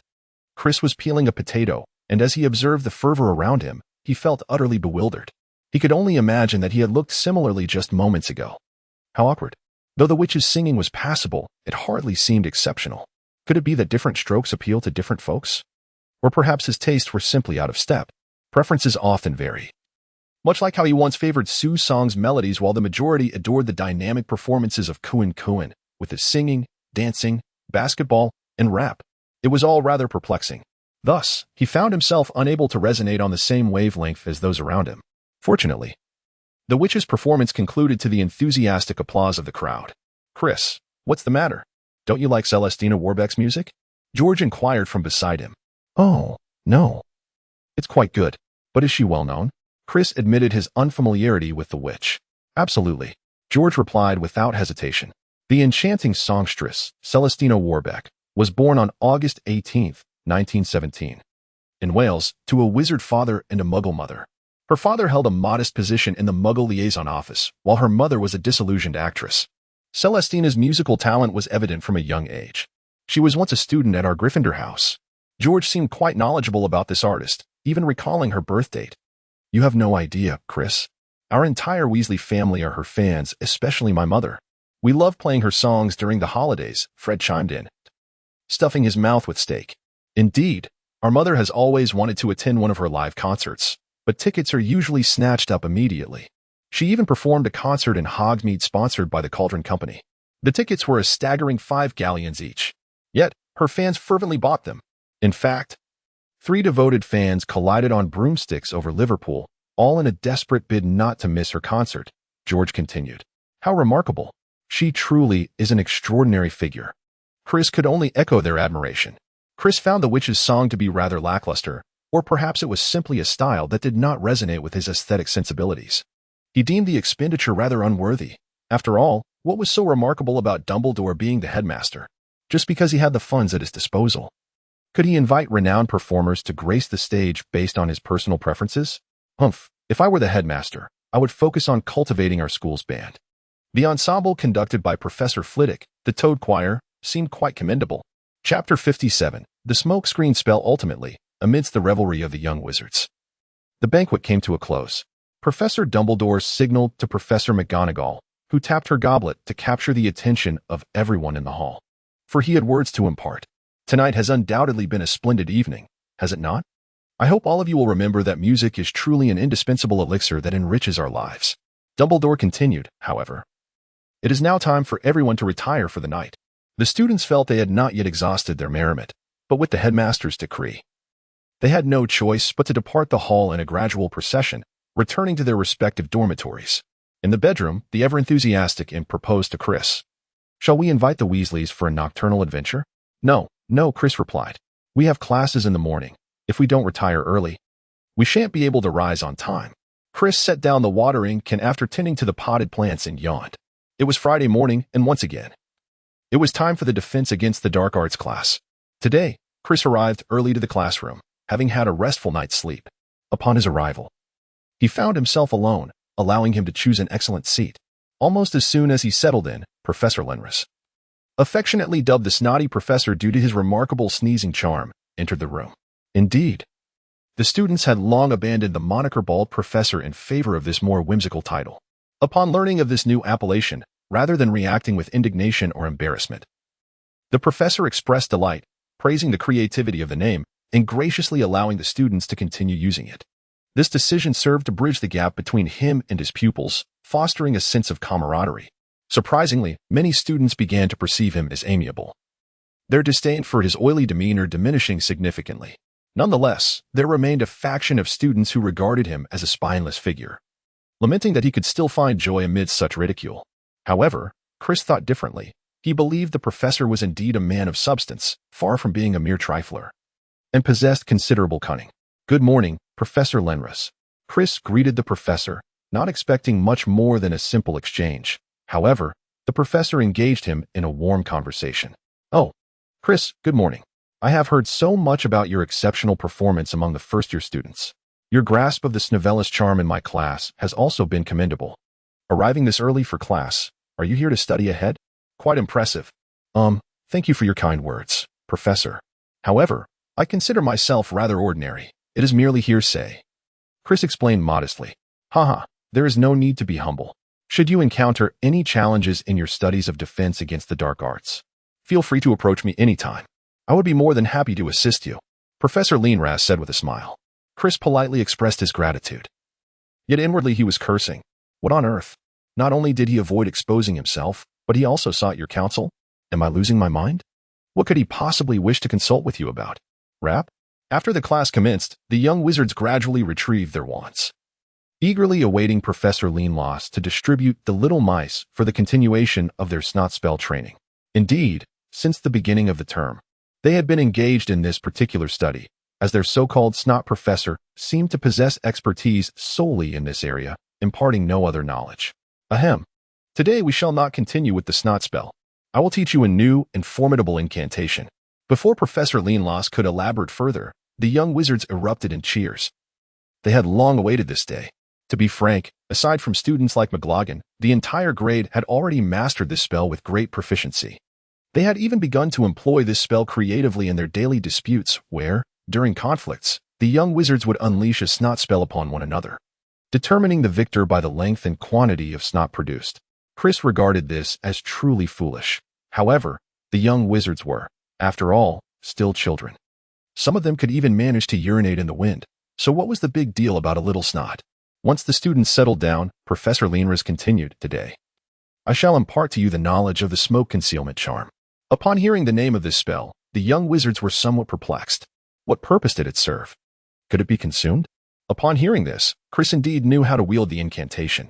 However, this particular spell was primarily useful as a smokescreen, serving to bewilder foes rather than inflict harm. Professor Leinras did not keep them in suspense. This spell conjured a veil of smoke, obscuring vision and making it considerably easier for adversaries to misfire during their magical assaults. Yet, this was not the crux of the matter. I reminisce about my youthful days when I was blissfully naive, and my hair was still plentiful, mused Professor Leinras as he patted his bald head. The young wizards erupted into laughter at his jest. In my earlier days, while working as a bartender in a French tavern, there was a formidable wizard who employed this very incantation to perpetually enhance the smoky ambience on the stage. You little ones are far too young to have witnessed the vibrant performances in such establishments, are you? Allow me to enlighten you. Once the smoke spell was cast, the stage transformed into an ethereal spectacle, mesmerizing patrons and drawing crowds so large that the tavern was nearly always at full capacity. My employer reaped substantial profits during that time. Alas, good fortune is often fleeting. The tavern's booming business attracted the attention of dark sorcerers, who plotted to rob us. In that moment of peril, I was prepared to defend the tavern with my life, ready to bleed or even sacrifice myself for its sake. Just then, the wizard sprang into action, brandishing his wand towards the encroaching dark sorcerers. From the tip of his wand, a continuous stream of black smoke emerged, coalescing into grotesque and terrifying skulls that howled and screamed with ferocity. The sight so terrified the dark sorcerers that they fled in panic, convinced they were facing an insidious dark magic meant to claim their lives, never to return to that tavern again. The young wizards were captivated by Professor Leinras's enthralling narrative. convinced that this spell was indeed remarkable. The professor had proven his prowess. The earlier snot spell was merely a preliminary exercise. Would any esteemed wizards care to learn? A recommendation ticket grants you a one-on-one lesson from the snot professor. Chapter 58, The Displacement Spell, and here it is, the extraordinary revelation. Thus, the smokescreen spell must never be underestimated. You must diligently study it, for I believe that one day you too shall master it, Professor Linras proclaimed, raising his wand with fervor. The young wizards applauded enthusiastically, convinced of their potential to excel. Chris found himself at a loss for words, uncertain of the veracity of the tale before him. Could this smoke spell truly be as formidable as claimed? It seemed more plausible that these novice wizards could merely conjure a modest amount of smoke. The wizard at the bar had evidently honed his craft through relentless practice over the years, mastering the spell to an impressive degree. As for them, what fanciful notions were they entertaining? Skeletons? Perhaps they were overthinking it. Professor Linras, wielding his wand, proceeded to demonstrate the incantation. As Chris had surmised, the professor was unable to conjure anything more than a simple display of colorful smoke. It could only be said that this balding fellow excelled in grandiloquence.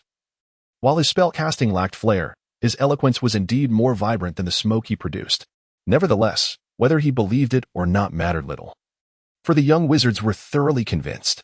Everyone was diligently practicing, and today, McLaughlin was absent due to overindulgence in eggs the previous night. Perhaps he had consumed a bad one, leading to his illness, thus preventing any mischief from occurring. Yet, despite this, a few young wizards provided comic relief. One particularly enthusiastic Hufflepuff managed to summon a wisp of smoke that resembled a fine thread, insisting it was a smoke whip.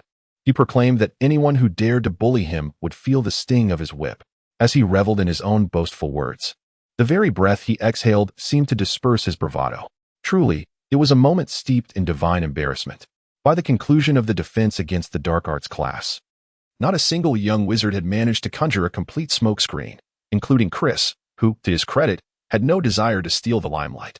This was hardly surprising, considering that even Harry had struggled with this spell in his second year. It stands to reason that these first-year novices would find themselves equally challenged. In the afternoon, Chris ventured alone into the room of requirement, seeking a space to delve into his magical studies. He intended to complete the essay assigned by Professor McGonagall that very day. Though time was still on his side, Chris was of an impatient disposition, eager to finish any task at hand. Moreover, it was not prudent to procrastinate when he had the opportunity to make progress during his break. However, this essay proved to be no simple endeavor. It required a personal perspective, eschewing clichés, while also demanding a degree of professionalism. Regarding the transfiguration spell, Chris understood that it was a transformation incantation capable of exchanging the properties of two objects. Fourth-year students at Hogwarts would engage with this spell in their transfiguration classes. The prodigious young witch, Hermione Granger, had garnered points in her first year merely for her awareness of this incantation, though she had yet to master its application. In October 1994, Neville Longbottom faced Professor McGonagall's reprimand for his failure to grasp the transfiguration spell, which she considered quite elementary. In 1995, Harry had even forgotten the definition of the spell during the written portion of his O.W.L. exams in transfiguration. Thus, it becomes apparent that this spell is not easily mastered, particularly for Chris, who now had the daunting task of composing an essay on the subject. In previous assignments, Chris had only scratched the surface of this spell, lacking a deeper understanding. What led Professor McGonagall to encourage him to approach the topic from this angle? Could it be that she regarded the spell as exceedingly simple, merely an introductory concept? It was rather vexing. As a master of transfiguration, could she not temper her expectations? Much like certain university professors who assume their students are already familiar with foundational concepts, only to proceed to more advanced topics. Is it not the case that first-year instructors often convey similar sentiments?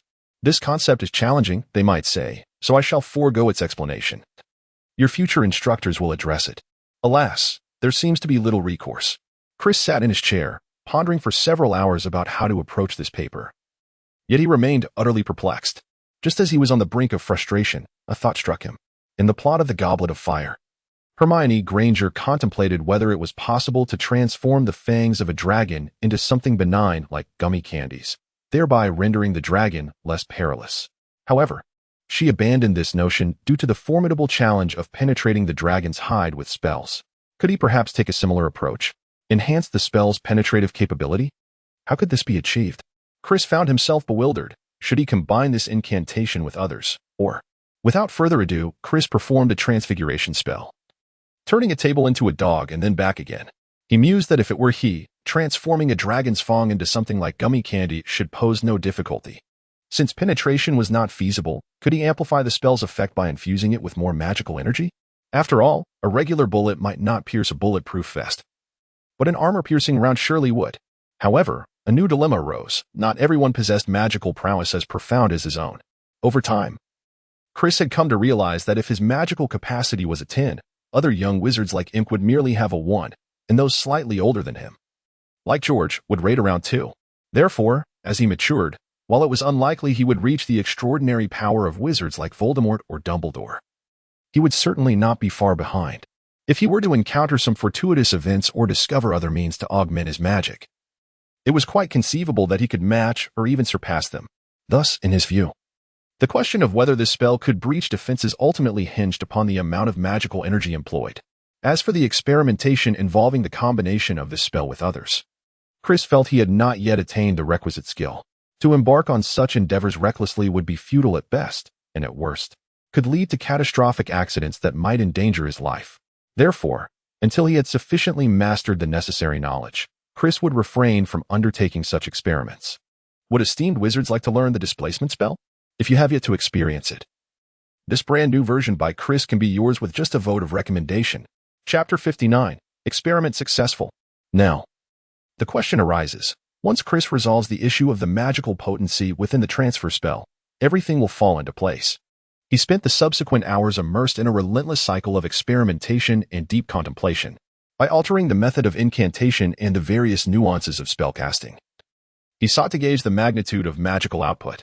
At the slightest hint of discord, Chris would promptly halt his endeavors. Thus, an entire afternoon and evening slipped away in this pursuit. It was only as the curfew approached that a weary Chris returned to his chamber. Undoubtedly, he had not yet attained success. Although progress had been made, it remained insubstantial, leaving him with no choice but to continue his attempts over the forthcoming weekend. On Saturday morning, Chris first visited the Olery. He dispatched a letter to the apothecary in Diagon Alley, confirming the agreed-upon delivery date for the white fresh essence potion. Afterward, he returned to the room within the room of requirement to conduct his experiments. Today, Chris was able to harness 80% of his magical energy to achieve the desired effect, thanks solely to a minor adjustment in the details of his spell casting. In the moment following Chris's completion of the incantation, he subtly adjusted the wand's casting gesture. One must not underestimate the significance of such a minor alteration. Magic is inherently capricious and elusive. This seemingly trivial action resulted in a remarkable reduction of his magical output by a full 20%. Therefore, by the end of the day, Chris had made commendable progress, and he was confident that with another day's dedication, he could master this spell. The rationale for not completing the task today is quite apparent. Transfiguration, after all, is distinct from ordinary spells. It embodies the utmost precision and rigor in magical practice. Any hint of hesitation or distraction could lead to unforeseen complications in Chris's attempts. Even a slight tremor in his hand, inadvertently causing the wand to sway, could result in failure. Thus, it is imperative to maintain unwavering focus and decisiveness during experimentation. Moreover, one must exercise the utmost caution during these trials. Each attempt, amid the constant transformation of the object, poses significant risks. A single failure could lead to irreversible consequences, inflicting great harm upon the caster. Numerous wizards have fallen victim to this peril, lacking the requisite caution, resulting in spells that backfire and cause their own bodies to undergo irreversible transformations. Others, due to carelessness, have faced lifelong disabilities or even death when on the brink of success, their magical output becoming unstable. This illustrates that whether in experimentation or in seemingly trivial spellcasting, the consequences can be profoundly damaging. It further underscores the notion that being a wizard is, in fact, a high-risk profession. On Sunday, Chris continued his endeavors. For he was a person who would not relent until he achieved his goal, and he was determined not to postpone his efforts until the following week, uncertain of what other matters might arise. Thus, he firmly believed that today would be the day of his success. Having made significant advancements yesterday in refining the spell's magical output, today he aimed to amplify this further, seeking to further diminish the magic expended. Fortunately, After meticulously experimenting with various details, Chris discovered that by elongating the final syllable of the incantation and making the precise adjustment to the wand's gesture at that moment, he could reduce the magical output to an astonishing 65%, thereby conserving an additional 15% of his magical energy. In this light, it can be said that the spell has been successfully refined. This discovery is indeed commendable, as the practicality of this transference spell will significantly increase. If the magical output during its use remains at the level of the original incantation, its potency will be enhanced by a factor of 135. One must not underestimate this figure, as it will greatly amplify its strength. Imagine, if one were to wield tenfold the magical energy of the original spell. Assuming that the original spell's value is 1 point, then tenfold would equate to 10 points. By employing Chris's improved incantation, one would conserve 35 of their magical energy, meaning that only 5 points of magic would be needed to achieve the effect of 10 points. Consequently, penetrating the defenses of formidable magical creatures such as fire-breathing dragons would become a trivial endeavor. Moreover, conserving magical energy would facilitate a series of subsequent actions, preventing one from becoming utterly exhausted from casting this single spell. Thus, it is evident how remarkable the results of Chris's experiment are. However, there is a drawback. The casting time of the spell may be slightly longer than before, and the gestures required for its release are more intricate. This can be considered a trade-off. As no magic can be as simple as it may seem, it must adhere to certain rules. Nevertheless, Chris is quite satisfied with this outcome. He immediately compiled his thoughts, experimental steps, data, and final results into a paper to present to Professor McGonagall. That evening, weary from his endeavors, Chris returned to the Gryffindor common room, where he found Ink and the Weasley brothers animatedly discussing something. "Hey, Chris, are you back from your studies?" Ink inquired. "Yes, I'm exhausted," Chris replied, grabbing a chocolate frog and promptly biting off its head.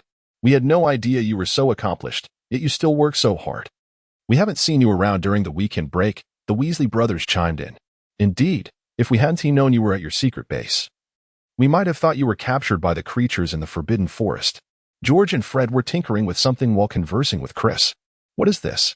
Chris curiously pointed at the object in George's hand. "This? It's a nougat candy," George responded, somewhat puzzled. "Yes, that's right. Would you like one?" "I have plenty," Fred chimed in, pulling several from his pocket and offering them to Chris. After Chris took the handful of nougat candies, he scrutinized them carefully, sensing something amiss. The wrappers appeared rather shoddy, lacking the finesse of those produced in a factory. They resembled poorly handcrafted trinkets, far inferior to the candies he usually procured from the supermarket at home. In an instant, Chris comprehended that these individuals were undoubtedly up to no good. Thinking that after a long day of toil, they could play a trick on him.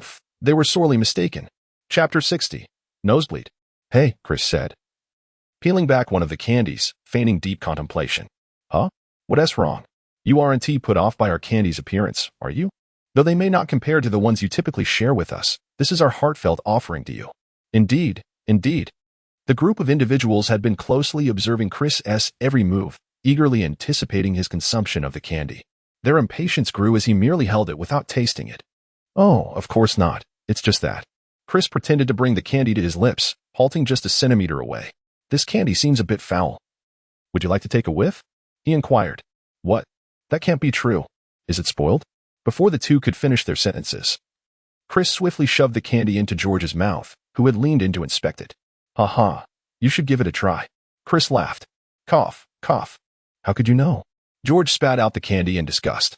"Hey, are you two really trying to trick me? Look at those shifty expressions on your faces. You're definitely up to no good. How dare you conspire against me? Speak. What do you intend to do about this?" Chris feigned anger as he questioned them. "Oh dear, Chris, we were wrong. It's entirely our fault for playing a prank on you," they hurriedly explained. "We merely aimed to test the effects of this candy. We had no ulterior motives." The two brothers sensed Chris's mock displeasure and quickly clarified. "This candy is called Nosebleed Nougat, crafted from the profits we made selling maps. Indeed, we previously tested its effects on ourselves, but we needed to ascertain whether the results would be consistent across different individuals, which is why we wanted you to try it. Imp just had one as well, didn't you, Imp?" George turned to Imp. Yes, that's correct, but it seems to have little effect on me." The chubby boy chuckled. "So this candy causes nosebleeds?" Chris asked. "Indeed. After consuming it, you'll experience a nosebleed. Isn't that fantastic?" George exclaimed with enthusiasm. The candy isn't dangerous. The nosebleed will subside after a while. How did you come up with the idea for such a concoction? What purpose does this candy serve? Is it merely for pranks?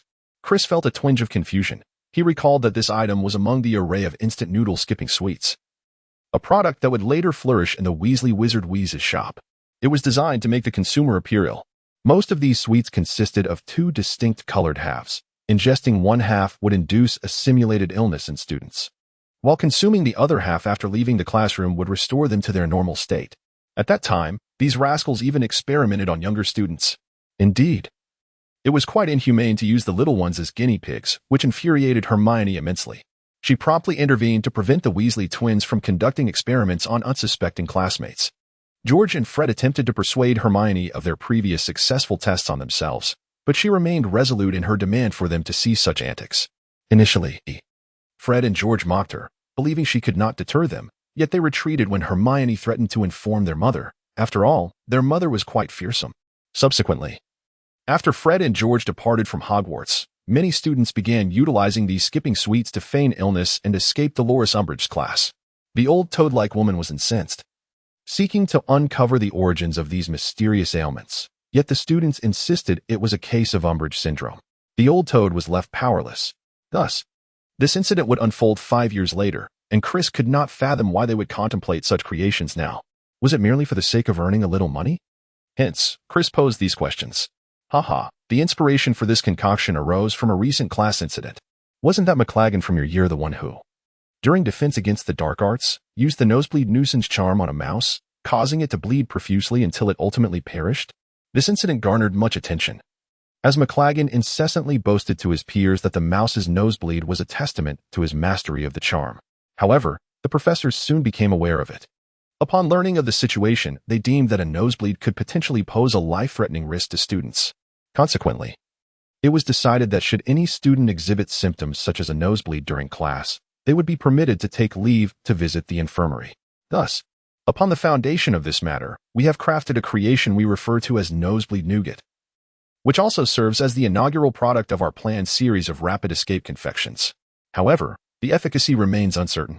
After listening to the explanations provided by the Weasley brothers, Chris came to a realization. The root of this endeavor stemmed from that infernal McLaggen. Had it not been for him, the Weasley brothers might not have conceived this idea so swiftly.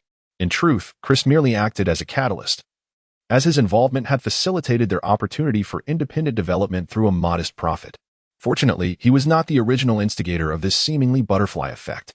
I believe, Chris suggested, that since this concept was sparked by the mouse's nosebleed, why not experiment on the mouse itself? Is that feasible? Can a mouse respond like a human? George expressed his disbelief. Both experience nosebleeds. If it works for humans, why not for mice? Chris countered. Moreover, conducting experiments on humans is exceedingly perilous. Even testing on yourselves is not a foolproof method. What if you inadvertently harm yourselves? How can you be certain that your concoction is infallible? In the realm of magic, there are no endeavors devoid of risk. If you experiment on others and something goes awry, the blame falls squarely on you. Do you wish to find yourselves incarcerated in Azkaban? Chris stated with gravity. Chris felt that the Weasley brothers had indeed acted thoughtlessly in this matter. Having recently experimented with enhancements to spells, he was acutely aware that anything related to magic inherently carries risks. Fellow wizards, a mere sweet and a recommendation. Does that not seem rather trivial? Let us proceed. Chapter 61. The Potion of Forgetfulness. How can one be assured that such a tiny sweet could not prove fatal? What if someone were genuinely allergic to these materials? Is that not a possibility? Very well, I shall procure some mice tomorrow for experimentation. Upon hearing Chris's kind admonition, these reckless individuals grasped the seriousness of the situation and vowed never to engage in such perilous activities again. Yet, Chris had to concede that these two were indeed ingenious inventors and adept entrepreneurs. Each matter is perceived differently, while others might find it amusing or merely unsafe. These two were able to derive benefits and conceive innovative ideas from it, an accomplishment not easily attained by all. Impressive, indeed. Monday arrived, heralding a new week. The prospect of attending the dim and damp potions classroom first thing in the morning compelled Chris to cast a warming charm upon himself to guard against the chill. Fortunately, Chris found his current potions class devoid of stress. Each session, he and Imp had successfully concocted their potions, to the extent that even a teacher as acerbic and biased as Snape could not unleash his venomous words upon him. Today, I shall instruct you in the creation of the potion of forgetfulness, which may be one of the more advanced concoctions you are required to learn in your first year. Snape's frigid voice echoed throughout every corner of the classroom. He expressed no confidence in your ability to successfully brew it, merely hoping that your failures would not be too humiliating. Thus, the young wizards trembled as they set about their task under Snape's watchful gaze. While the other young wizards paired off into groups as usual, McLaggen was not so fortunate. His potion-making consistently resulted in mishaps, leading Snape to lose patience. Consequently, Snape assigned him to the back row, with several desks separating him from the other students, in order to prevent him from inadvertently injuring others while concocting his specialized potion. Thus, he was left to entertain himself in solitary confinement. Chris possessed an extensive understanding of the Potion of Oblivion. As its name suggests, the potion enables one to forget all memories upon consumption. Notably, it lacks an antidote, leaving individuals to await the gradual dissipation of its effects. Thus, the Potion of Oblivion bears a resemblance to the love potion, as both typically do not offer a remedy. This is akin to the narrative in which Voldemort's mother, Merope, ceased using the love potion, believing that Tom Riddle, Voldemort's father, was in love with her. Subsequently, a shocking event transpired. Once the effects of the potion wore off, he fled. Chris pondered this situation, considering that antidotes are often concocted in this realm, and a single individual could potentially create one if deemed necessary. That individual is none other than Professor Snape, a master of potions, undoubtedly endowed with exceptional talent in this field. This led Chris to a curious thought. Given Snape's profound affection for Lily, why did he not simply brew a love potion to enchant her? His obsession with Lily was palpable. Thus, such an act, while morally questionable, might be conceivable for someone lost in the throes of love. Indeed, love is a perplexing phenomenon. Perhaps it is wiser to focus on potion making. As the class neared its conclusion, Chris poured a small vial of powdered ingredients into the cauldron. Before his eyes, the cauldron underwent a dramatic transformation. The pale green mixture began to decompose gradually until only a clear, pure green liquid remained. Once again, he had achieved a flawless potion. Well done, Professor Snape remarked dryly, glancing at the potion Chris had presented. It was evident that no extra points would be awarded, but the assignment was likely completed. Observing that Chris and his group were the sole team to successfully concoct the potion, Durian Pusey from Slytherin displayed a look of disdain. Indeed, this was the same individual whom Chris had previously taught a minor lesson, whenever Slytherin and Gryffindor shared a class. If he noticed Chris completing tasks more swiftly or receiving points from the professor, he would invariably adopt a sarcastic tone. Were it not for the presence of Professor Snape, he would have undoubtedly made some scathing remark. Chris understood that this individual was intent on provoking him, aiming to incite Chris into striking first, thus allowing him to feign innocence afterwards, casting the blame upon Chris for the unprovoked assault on a fellow student. This deadly impulse was indeed a vessel of malice. However, Chris had no intention of being so meek, continuously enduring this person's provocations. He had simply been too preoccupied of late to spare the time to confront him. Chris intends to wait 2 more days to teach that worthless individual a lesson. Of course, Chris's remarkable proficiency in potion making is not solely due to his diligence and meticulousness, nor just his pre-class preparations and regular practice in the art. There exists a crucial element that contributes to his success. He has come into possession of a tome of great significance. This tome belonged to Severus Snape and bears his personal annotations from his time at Hogwarts School of Witchcraft and Wizardry, detailing advanced potion-making techniques. Authored by Libatius Borich. This advanced potion textbook is utilized in the N.E.W.T. level potions course at Hogwarts. It encompasses a plethora of potion recipes, many of which have been refined by Snape, adorned with his own notes in the margins. The book is exceedingly worn, leading Chris to suspect that Snape's family was not affluent during his school years, hence he acquired it secondhand. However, Chris harbors another theory. This book may have belonged to Snape's mother, Eileen Prince. Chris's acquisition of this book was serendipitous. After class one day, he was tasked by Snape with organizing the potions and leftover materials crafted by the students. Snape instructed him to place the items into a storage cabinet, which happened to be the very repository of this book. Seizing the moment, Chris discreetly extracted the tome and tucked it into his robes. Yet, he was not foolish enough to simply take it without consideration. Instead, he skillfully transfigured another object to resemble the book, imbuing it with considerable magic to ensure its longevity as a convincing counterfeit. Chapter 62. This young master has been poor since childhood. He planned to thoroughly absorb the contents of this book before seeking an opportunity to return it. Nevertheless, there was little cause for concern about being discovered. Chris is confident that Snape would not be inclined to peruse this relic of his past, reminiscing over the humiliations of his youth. On the back cover of the book, one can find the name Half-Blood Prince, which Snape had chosen for himself, along with various spells he had either invented or learned, such as the Sectum Sempra and Levi Corpus. In summary, this book is nothing short of a treasure. From a single quote by Harry Potter, one can fathom the immense value of this book. The lessons imparted to Harry by the prince far exceed those from Severus Snape. Consequently, ever since Harry acquired this book during Horace Slughorn's N.E.W.T. potions class, he has embarked on a journey akin to possessing a magical talisman that enables him to master the art of spellcasting, as if instructed by Snape himself. Throughout the remainder of the academic year, Harry's potion-making skills have surpassed even those of Hermione Granger, earning him continuous praise from Professor Slughorn. This proficiency aided him in winning a vial of Felix Felicis during the first class, and even in the aftermath of Ron Weasley's poisoning. Harry wisely recalled the use of a Bezoar to save his friend's life. Moreover, after mastering the formidable and lethal spell, Sectum Sempra, his combat abilities soared dramatically. Previously, his duels with Draco Malfoy were evenly matched, but after learning this incantation, a single spell left Malfoy gravely injured on the ground. Truly, he seemed to reach the pinnacle of his potential. Now, with this book, a veritable treasure trove of knowledge, having come into the possession of Chris, one can only imagine the magnitude of his enhancement.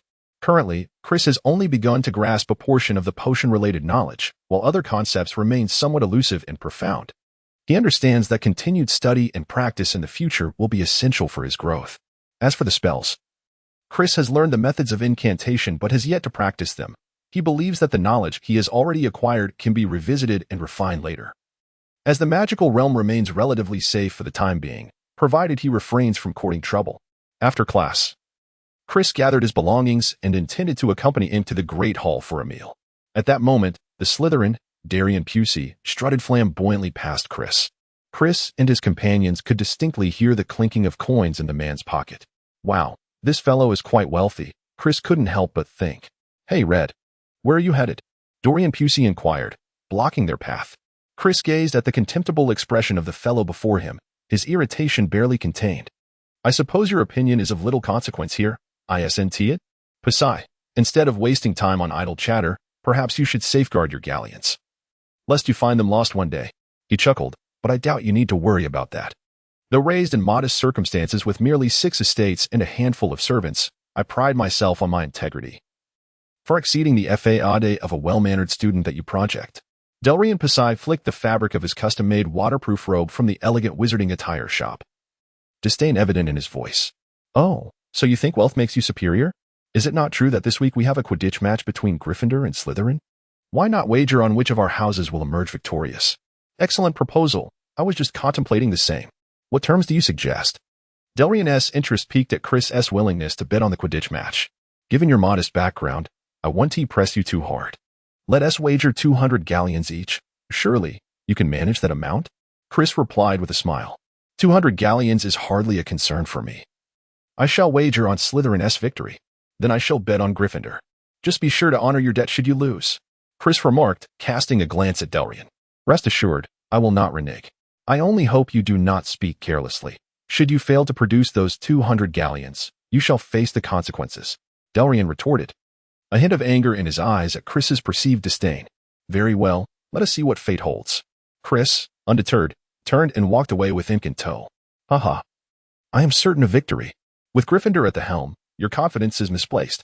The voice of the sneering Delrian lingered in the air as Chris departed. Chris, this may not bode well. Do you truly believe Gryffindor can triumph? George and Fred insist that Slytherin's team is formidable. Ink expressed his concerns. And wagering such a sum could deplete your entire savings. Wouldn't it be wiser to spend that money on sweets for us instead? Is that how you perceive me? Rest assured, I am destined to win this time. It's merely a game of Quidditch. I refuse to believe we cannot prevail. I have devised a strategy that I will share with George and Fred. It is bound to succeed. Just wait until I treat you to sweets with Delrian Pusey's galleons. Chris declared with unwavering confidence. To be frank, such a substantial sum should not be overlooked. Moreover, pursuing magic and experiments invariably demands financial resources. I have already expended considerable funds over the past few months, and the budget for map making is quite limited, with the earnings from the sale of the potion yet to arrive. Thus, this unexpected windfall is an opportunity too good to pass up. As the old adage goes, he who does not seize the bounty that fate offers invites misfortune upon himself. Chris had made up his mind about securing that sum of money. In the afternoon, he had arranged for Fred and George to join him at the Quidditch training ground, equipped with their gear. "Chris, did you summon us here merely to indulge in a game of Quidditch, or is there another purpose?" George inquired, donning his Quidditch attire with a hint of confusion. "Well, I placed a wager with DeLeon Pusey from Slytherin, asserting that our Gryffindor team would undoubtedly triumph in this match," Chris began. But before he could finish, Fred interjected. "Oh my, Chris, I truly admire your audacity. What leads you to believe we are destined for victory? Remember, aside from my brother's solitary win in the Quidditch Cup several years ago, we have consistently lost to Slytherin in recent times." "Indeed, Chris. I had a feeling this would be a mistake. Such a pity about those 200 galleons," Im concurred. "What? 200 galleons? Good heavens, Chris, you must be wealthy. Running a supermarket certainly pays off." The Weasley brothers' eyes nearly bulged in astonishment at the magnitude of Chris's wager. "Hey, mates, listen. I understand that a match is no trivial matter, and I am not jesting either. Although I may lack the skills in Quidditch, it does not imply that I am oblivious to certain strategies involved. You all praise me as a genius daily. Surely I possess some valuable tactics that could assist you in securing victory?" Chris sighed, expressing his dismay at the unexpected distrust from his companions, who, ordinarily, seemed quite amiable. Very well, he conceded. "Please, share your thoughts. We are all ears." George nodded in agreement.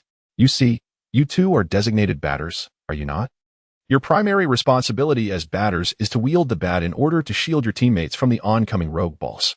Consequently, your objective is to strike the rogue balls as far away from your team as possible, which also entails directing the ball towards the opposing players, correct?" Chris pondered for a moment and replied, "Indeed, that is correct. However, what of it? I have come to understand that igniting an opponent's broomstick, striking it with a rod, deliberately colliding with an opponent while in flight, or using an elbow to nudge them, as well as grabbing the tail of an opponent's broom to impede their speed or hinder their progress, all constitute fouls. Would you not agree?"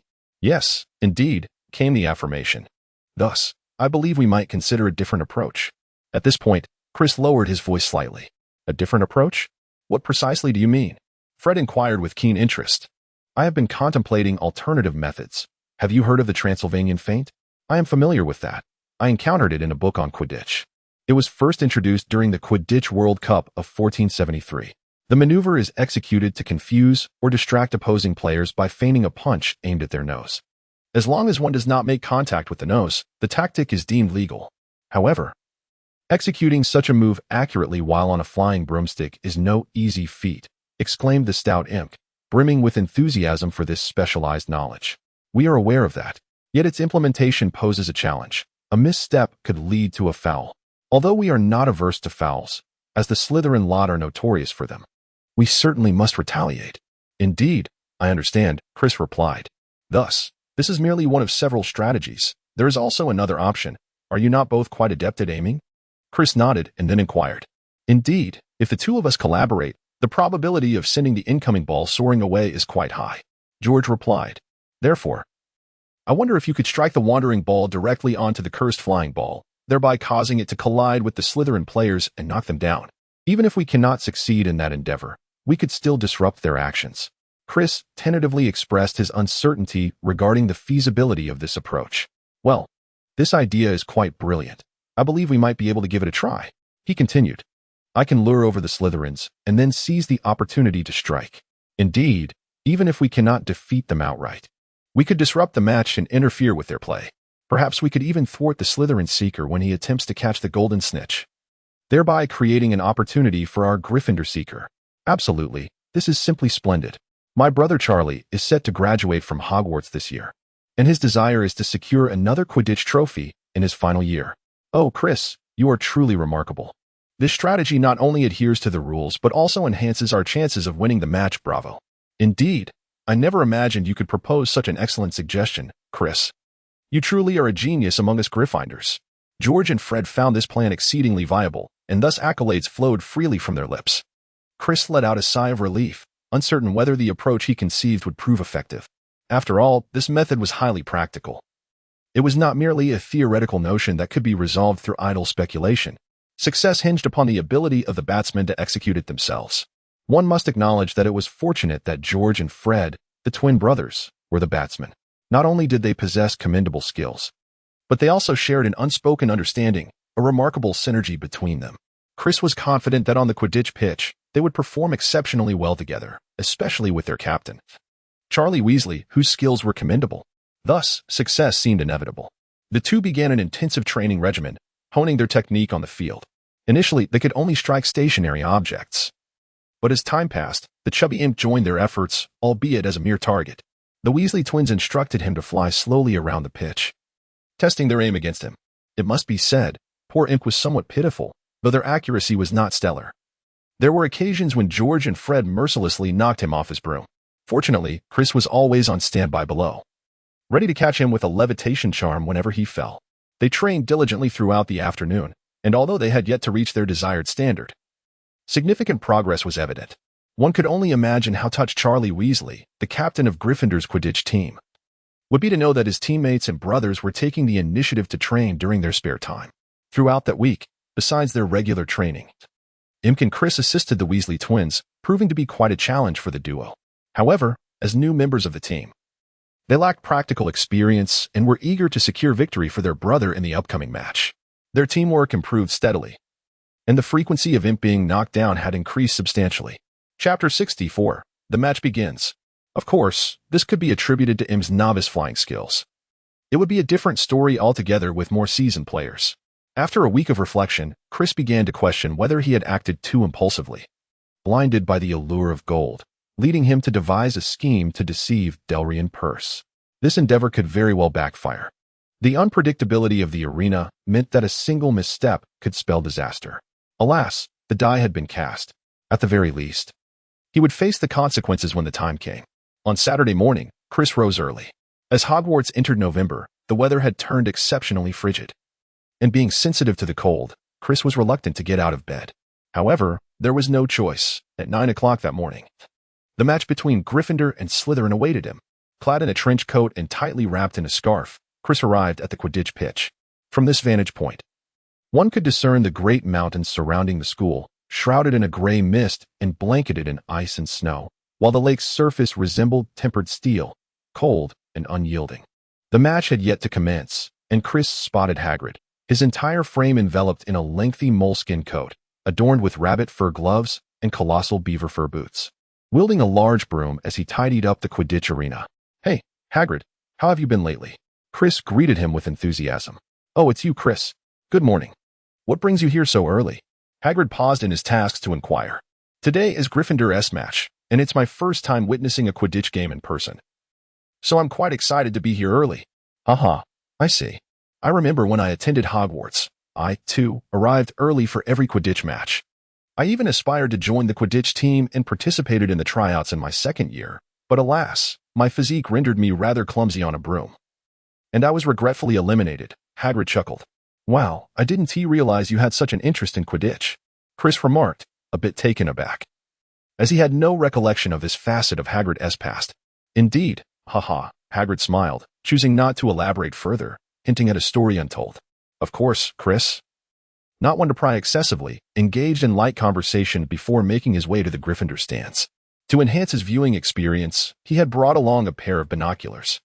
Not long after settling in, the young wizards and faculty members began to populate the stands surrounding the Quidditch pitch.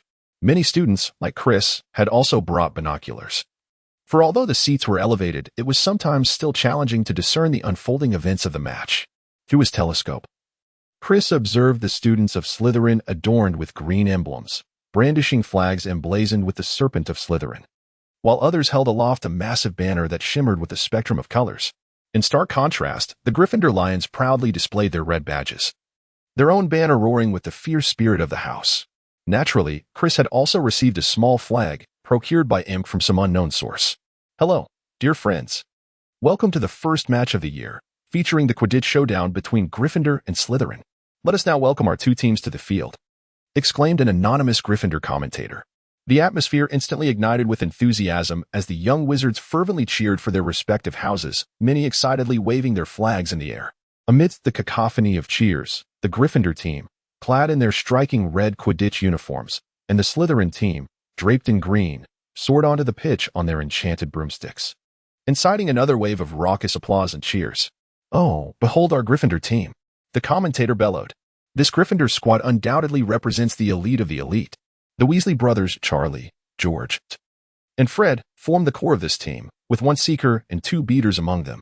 And let us not forget our seasoned goalkeeper, Oliver Wood, alongside Angelina Johnson, Elias Spinette, and Kenneth Towler, who are our chasers. Though the Weasley twins, Angelina and Aaliyah, are merely second-year newcomers, they are undeniably gifted athletes. The commentator, gripping his microphone, roared. This Gryffindor team is universally hailed as the strongest, and indeed, the finest team Hogwarts has seen in recent years.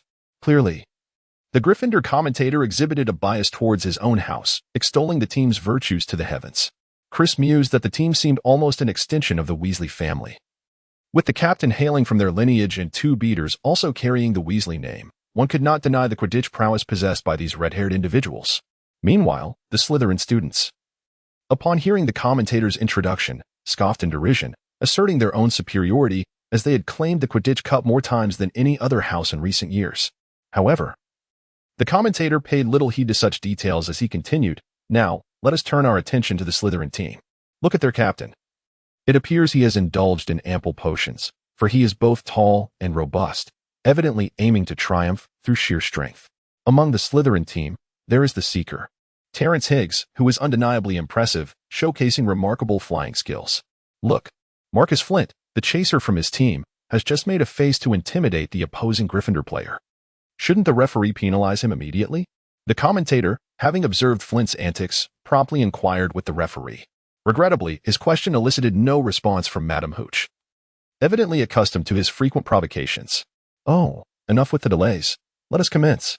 Professor McGonagall, clearly exasperated by the commentator's incessant chatter, reminded him sternly. Finally, "Best of luck to everyone," the commentator hastily concluded. Following this, Madame Hooch positioned herself at the center of the pitch, broomstick in hand, addressing both teams. "Listen, I expect everyone to partake in this match with fairness and honesty." As the players gathered around her, she continued, "Captains, shake hands." Charlie Weasley and the Slytherin captain firmly grasped each other's hands. After the handshake, Madame Hooch instructed, "Please mount your brooms." At her command, the players swiftly mounted their respective brooms. Once she confirmed that all were prepared, Madame Hooch blew her silver whistle with great vigor. 15 broomsticks soared into the air, ascending high into the sky. The match had begun. "Ah, splendid. We can now see Slytherin and Gryffindor taking flight," the commentator exclaimed with palpable excitement. The golden snitch was immediately seized by Gryffindor's Angelina Johnson, who, despite being a newcomer, proved to be a formidable chaser. Excellent. She passes the ball to Gryffindor's Elias Spinette, who also possesses remarkable skill, charging towards Slytherin's goal. Look at her breakthrough. It is evident that Slytherin's defense is as fragile as paper. Witness the astounding speed of our Gryffindor girl. Fearless. Well done, Aaliyah. Go Gryffindor. However, just as the commentator finished this sentence, Aaliyah's throw was intercepted by Slytherin's goalkeeper. He shot a disdainful smile at Elias Spinette before passing the ball to Marcus Flint. Unfortunately, Flint's experience proved invaluable. Wood's defense faltered, and Slytherin scored, gaining 10 points. As the score was announced, the Slytherin Serpents erupted in a fervent cheer. The match continued. Behold, Angelina once again seized the quaffle, soaring forward with remarkable agility, executing a splendid pass to Kenneth Towler. One must acknowledge her as a valiant member of Gryffindor. She is the captain's keen eye for talent, having transitioned from a mere substitute last year. Alas, the Slytherin team snatched the quaffle. Marcus Flint of Slytherin seized it and darted away, gliding on his broom like an eagle. Is he about to score? But wait. Gryffindor's goalkeeper, Wood, executed a magnificent maneuver to intercept the ball. Now, Gryffindor has possession. Indeed, Kenneth Towler has reclaimed the quaffle. In the air above, he darted around Flint with agility. Oh dear, that must have hurt. He was struck on the back of the head by a bludger. Now, the quaffle has been pilfered by Slytherin, hurtling towards the Gryffindor goalpost, only to be felled by another bludger. Oh, it appears to be a new tactic from Fred or George Weasley, deliberately leading the bludger this way. Those twins are truly indistinguishable. Nevertheless, Gryffindor's beaters performed splendidly. Chris, witnessing the scene, felt elated. Their strategy had finally borne fruit as the Weasley brothers lured the bludger to incapacitate a Slytherin player. The bludger knocked you down? Of course. That has nothing to do with the Weasleys. It was the ball's doing, not ours, right? It seems this Slytherin player is out of the game. Substituting in another player would surely not yield the same caliber. Now, Angelina holds the quaffle. Facing no opposition, she sprints valiantly, akin to flight, evading a bludger. The goalpost looms ahead. Come on. Yes. Angelina. The Slytherin goalkeeper dove but missed, and Gryffindor scores. The jubilant cheers of Gryffindor resounded in the cold sky, mingled with the furious roars and groans of Slytherin. Subsequently, in an attempt to thwart Gryffindor's scoring, Slytherin's beaters targeted Angelina and Spinette, their brooms veering off several meters. Foul. Foul. The young lions in the stands erupted in a chorus of indignation. Slytherin's deliberate collision was a foul. The commentator bellowed. Excellent. Their scheme has failed. Now, Madam Hooch has awarded the quaffle to Gryffindor. Following the free throw, it was captured by Aaliyah, who skillfully distributed the ball, allowing the match to proceed seamlessly as Gryffindor maintained their grip on the game.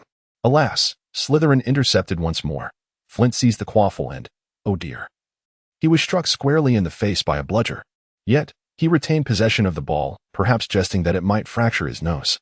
The professor noted that Slytherin had scored, eliciting jubilant cheers from their supporters. The game continued.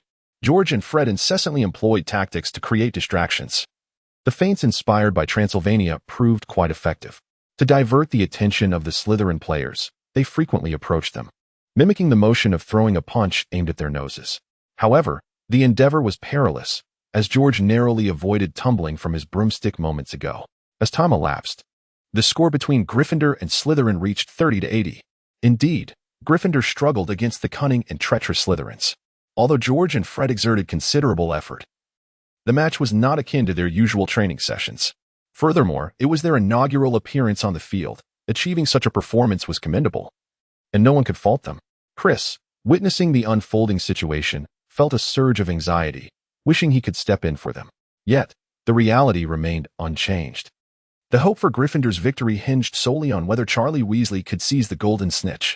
Meanwhile, the Slytherin substitute chaser adeptly evaded the two bludgers sent by the Weasley twins and, alongside another chaser, dashed forward. Was that the snitch? The commentator, with keen eyes, excitedly pointed to a nearly imperceptible golden sphere. A flash of gold zipped past Angelina's left ear, and fortunately, Charlie Weasley spotted the golden snitch as well. He dove down, pursuing the shimmering streak of gold. The Slytherin seeker had also noticed it, and the two raced side by side toward the elusive snitch.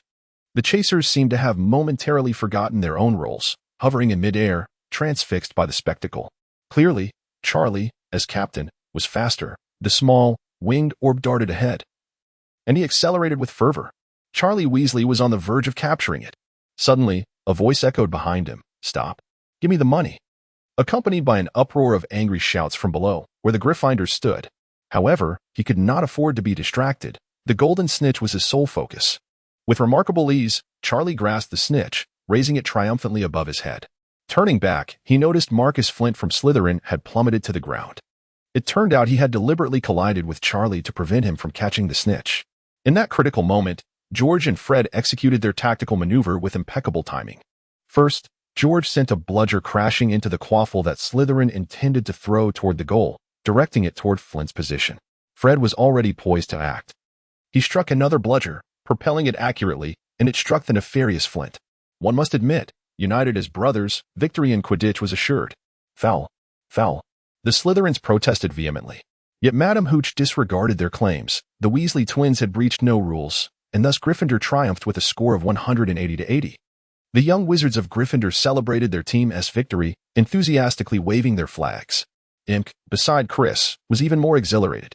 He warmly embraced Chris, exclaiming, "Ah, we have triumphed. Splendid. Chris, you have won 200 gold galore."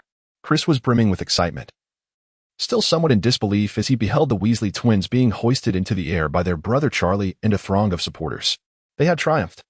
The Weasley brothers were truly remarkable. Naturally, the attention surrounding this match extended beyond Chris alone. De Leon Pusey, who had made a bet with Chris, was equally invested. He had previously arranged with the captain of the Slytherin Quidditch team that should they emerge victorious in their match against Gryffindor, he would reward each player with 10 gold galleons.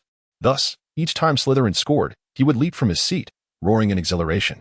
He fervently anticipated Slytherin's victory, envisioning the moment when that insufferable Gryffindor, the detestable Chris, would be compelled to relinquish all his galleons, rendering him impoverished and silencing his arrogance. Of course, if Chris were to beg for mercy, De Leon Pusey mused that he might extend a modicum of kindness and bestow upon him a single bronze canute. Alas, when Madame Hooch declared Gryffindor the victors, De Leon sat there, despondent and motionless, his sorrow not stemming solely from the loss of galleons. After all, the 200 galleons were merely 2 months' worth of his allowance, easily recoverable with a bit of thrift. What he could not bear was the fact that he had once again been bested by that mudblood, Chris read. It was infuriating, utterly infuriating. De Leon seethed with resentment. As the match concluded, the young wizards began to leave their respective stands, each brimming with exuberance, as though they themselves were the athletes on the field. Meanwhile, Chris had already stationed himself beneath Slytherin's stand, intent on confronting De Leon Pusey. Who could say whether this fellow might attempt to renege on their agreement? Upon spotting Chris at the exit, De Leon, whose expression mirrored that of a man who had consumed 100 pounds of excrement, appeared even more disheartened. "Hey, De Leon Pusey. How have you been?" Chris chuckled, finding the demeanor of the individual before him exceedingly amusing. De Leon Pusey, hand over the 200 gold galleons. At this moment, Imp was equally exhilarated. He harbored a deep disdain for the man who had insulted him, and witnessing his comeuppance brought him immense joy. "Humph, no need for your reminders. I can certainly part with a mere 200 gold galleons." De Leon Pusey retrieved a pouch from his pocket and handed it over to Chris. Chris took the pouch and weighed it in his hand, astonished by the sheer wealth of the individual who had casually stored such a substantial sum in his pocket. "And you, Reed, with your impoverished ilk, must have saved this money over the course of a decade or more, I presume? Do not think that this modest sum could impoverish me. Such gold galleons are but trifles in my eyes.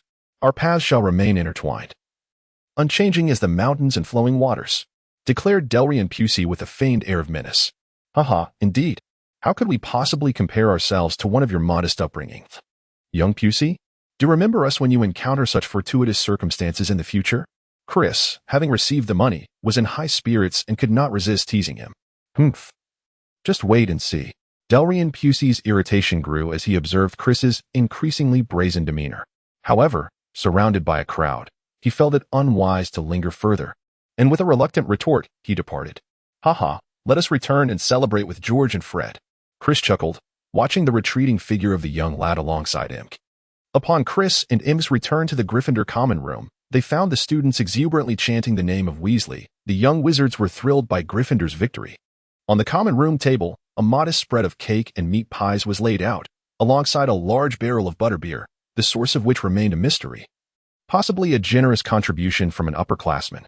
Not one to be outdone in such a joyous occasion, Chris retreated to his dormitory and returned with an abundant assortment of snacks, which he generously piled onto the table. "Do not be shy. All of this is my treat. Help yourselves to whatever you fancy." His gesture further ignited the festive atmosphere. As cheers and shouts echoed around the room, many gathered around the Weasley brothers. Even Percy stood tall, puffed with pride at the camaraderie.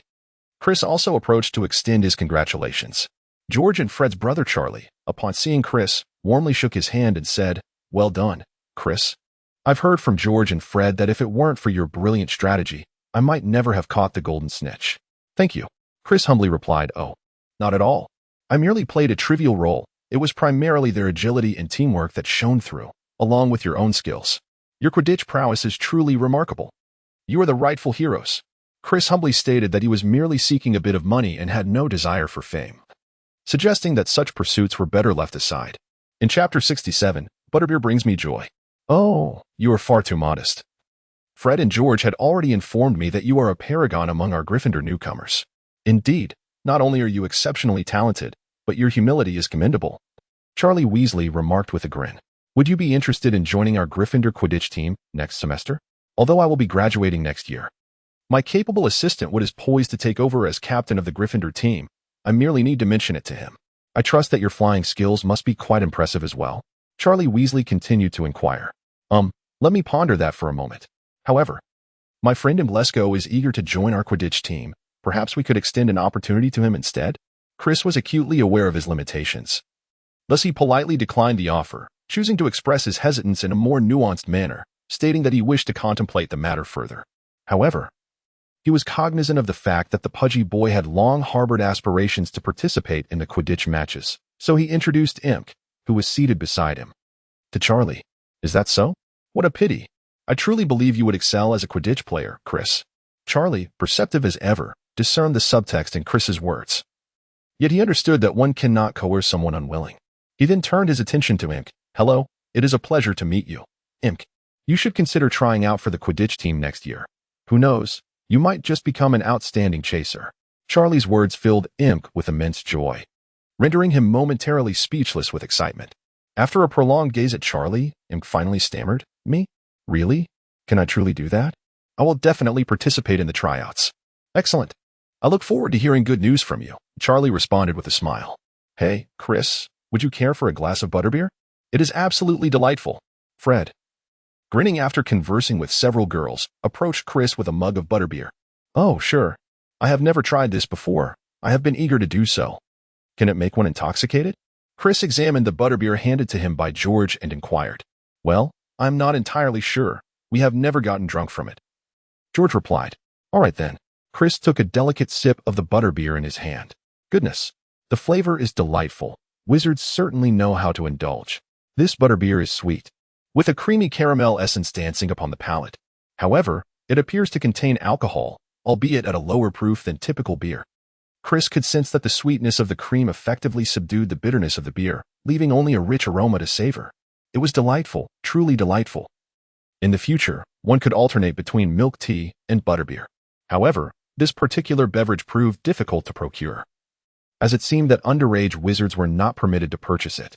One could only wonder if Fred and George, those remarkably resourceful individuals, would manage to acquire some. Thus, the young wizards of Gryffindor spent a lively afternoon together before gradually dispersing.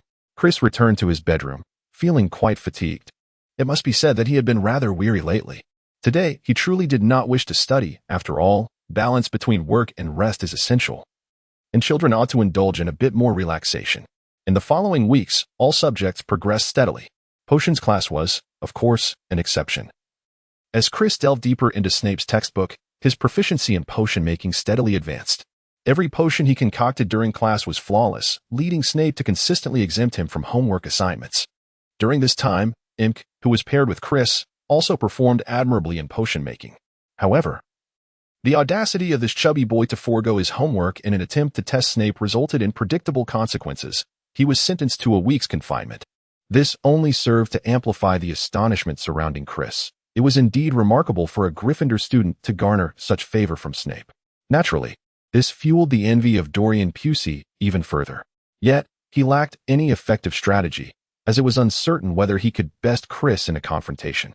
Having lost money in their previous wager, he found himself unable to ensnare Chris, who was as slippery as an eel, unlike other Gryffindors who would easily rise to the bait when provoked. Thus, he could only bide his time, waiting for a more opportune moment. As for Transfiguration, there was no doubt that Chris excelled in class.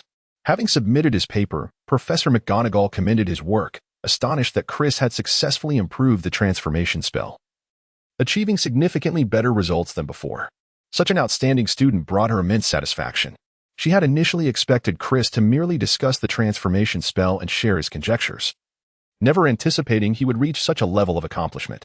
Therefore, when Professor McGonagall conveyed this to Chris, he found himself inwardly exclaiming in dismay. Was it truly necessary to challenge him so? He had thought she posed an insurmountable difficulty, only to discover it was quite simple. Had he overcomplicated matters merely due to his own thoughts? Oh dear, what an injustice! Chris could not help but hum a few lines from the song about snowflakes drifting and the howling northern winds. Alas, he found himself in a predicament. What more could he disguise in Transfiguration? Professor McGonagall was well aware that his capabilities far exceeded that of a mere first year, so why pretend? This would only pique Professor McGonagall's curiosity, which would certainly be unfortunate. Consequently, Chris garnered praise and extra points from Professor McGonagall in every Transfiguration lesson, earning the admiration of his classmates. It was exhausting. Naturally, Chris's performance in his other subjects was not as impeccably flawless, yet still commendable. For instance, in herbology, he excelled, and Professor Sprout held him in high regard. After their studies on the white ash, Professor Sprout instructed them on how to differentiate between the wrinkled fig and the boat-shaped aconite, as well as introducing them to perilous plants such as the devil's snare. Speaking of the white ash, the batch Chris procured through Hagrid had been successfully sold at the apothecary in Diagon Alley, receiving splendid feedback. The shopkeeper expressed interest in future collaboration. Through the sale of the white ash, Chris accrued nearly 200 galleons, a rather handsome sum. Thus, he intended to allocate half of this amount to Hagrid, considering it was he who sourced the ingredients. However, Hagrid adamantly refused, declaring that if Chris insisted on giving him money, he should not return to seek his assistance again. Chapter 68. Before Christmas with no other option. Chris contemplated the possibility of presenting Hagrid with a thoughtful gift for Christmas. As of now, Chris had amassed nearly 600 galleons. And he even entertained the idea of opening a vault at Gringotts, a fitting display of his noble and elegant status. Moreover, as a wizard, wouldn't it be rather shabby to lack a vault?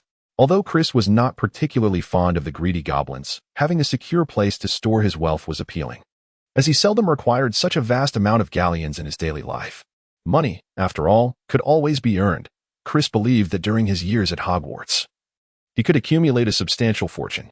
By the time he graduated, he could leisurely enjoy this wealth in foreign lands, all while evading Voldemort's terrifying assaults in England.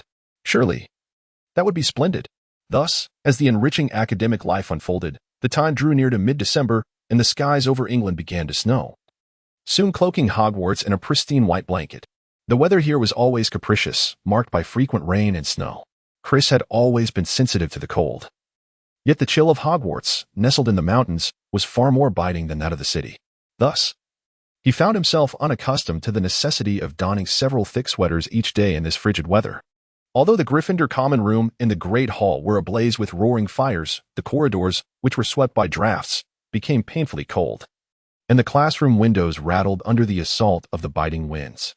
Fortunately, the end of the term was imminent, granting them over a fortnight of holiday. The students, having been away from home for quite some time, were eager to pack their belongings in anticipation of returning home for Christmas. On the eve of the holiday, Chris awoke from slumber to find the grounds blanketed in several feet of snow, the lake's surface encased in a thick layer of ice. The entrance to the castle had become a treacherous expanse of ice, compacted by the comings and goings of young wizards, leading to many a tumble. Recently, numerous owls, having braved the tempestuous skies to deliver mail, had fallen ill and required Hagrid's care to regain their strength for flight. Thankfully, Chris's owl, Rupert, was in excellent condition due to Chris's attentive care, and this morning he brought letters from home. His parents and sister expressed their joy at Chris's impending return for the holidays, mistakenly believing that wizards did not celebrate Christmas. They eagerly anticipated his arrival and mentioned they would meet him at King's Cross Station, lest they have to wait until summer to see him again. Curiosity piqued, Chris delved into his studies to comprehend why wizards observe Christmas. He discovered that the holiday was not originally intended to commemorate the birth of Jesus, but rather to honor the winter solstice. In ancient Rome, ordinary muggles celebrated the festival of Saturnalia a few days prior to December 25th, paying homage to Saturnus, the god of agriculture. On the day of the solstice, they celebrated the rebirth of the sun, rejoicing in the gradual lengthening of daylight thereafter. Early Christian leaders sought to integrate into Roman festivities, and in 336 AD, the Roman Church officially designated December 25th as the celebration of Jesus' birth. It was not until the 9th century that Christmas became a significant holiday for Christians. Thus, the wizards' observance of this festival bore no relation to Christianity. Instead, they celebrated the sun god Mithras of Mithraism, whose name connotes contract, and he was also regarded as the deity of agreements. In the wizarding world, the concept of a contract held considerable significance. Medieval wizards believed that the discovery and refinement of such agreements marked the evolution of magic from chaotic, instinctual abilities into a coherent and controllable force. This led to a period of rapid advancement in magical practices. Ancient wizards forged contracts with magical beings, granting them the capacity for magic. Wands, too, served as instruments of these agreements, allowing wizards to wield their powers with greater finesse and efficacy. Through these contracts, wizards established harmonious relationships with giants, fairies, centaurs, and other wondrous magical creatures, securing their status within the magical community.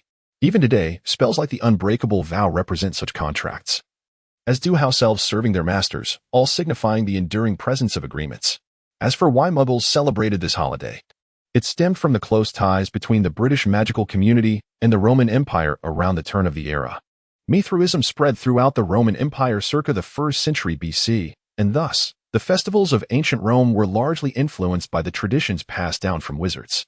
In the afternoon, Chris and a few companions built a snowman on the lawn, crafting an oddly shaped figure that clutched a branch, which George humorously claimed was its wand. Of course, the lawn was dotted with more than just this singular snowman. Many other young wizards had constructed their own, showcasing a delightful variety: dragons, fairies, centaurs, and round-faced Scottish puffballs. So, are you all heading home for the Christmas holiday? Exhausted from building snowmen, Imk, undeterred by the cold, lay on the ground, gazing upwards as she inquired.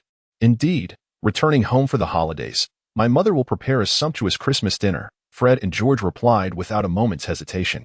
So do I. Chris added. Oh, well, I truly envy you all.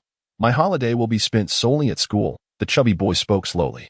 Chris was aware that last week, Professor McGee had arrived to record the list of students remaining on campus for the holiday, and Imk had inscribed his name upon it. The reason likely lay in the fact that Imk's parents had yet to forgive their obstinate and headstrong son. Why is that? George and Fred inquired with perplexity. Due to certain family matters, Imk replied vaguely. Upon witnessing this, Chris deftly diverted the conversation, saying, Imk, once we return, I entrust the care of the white blooms to you. When I come back, I hope you haven't let them wither away. I'm not too confident in that. Imk hesitantly replied. If I just leave them here and water them occasionally, they should last for at least half a month, right? Did you not pay attention during your herbal studies? Or perhaps you overlooked them while I was tending to their needs. My apologies, Imk said, feeling a bit embarrassed.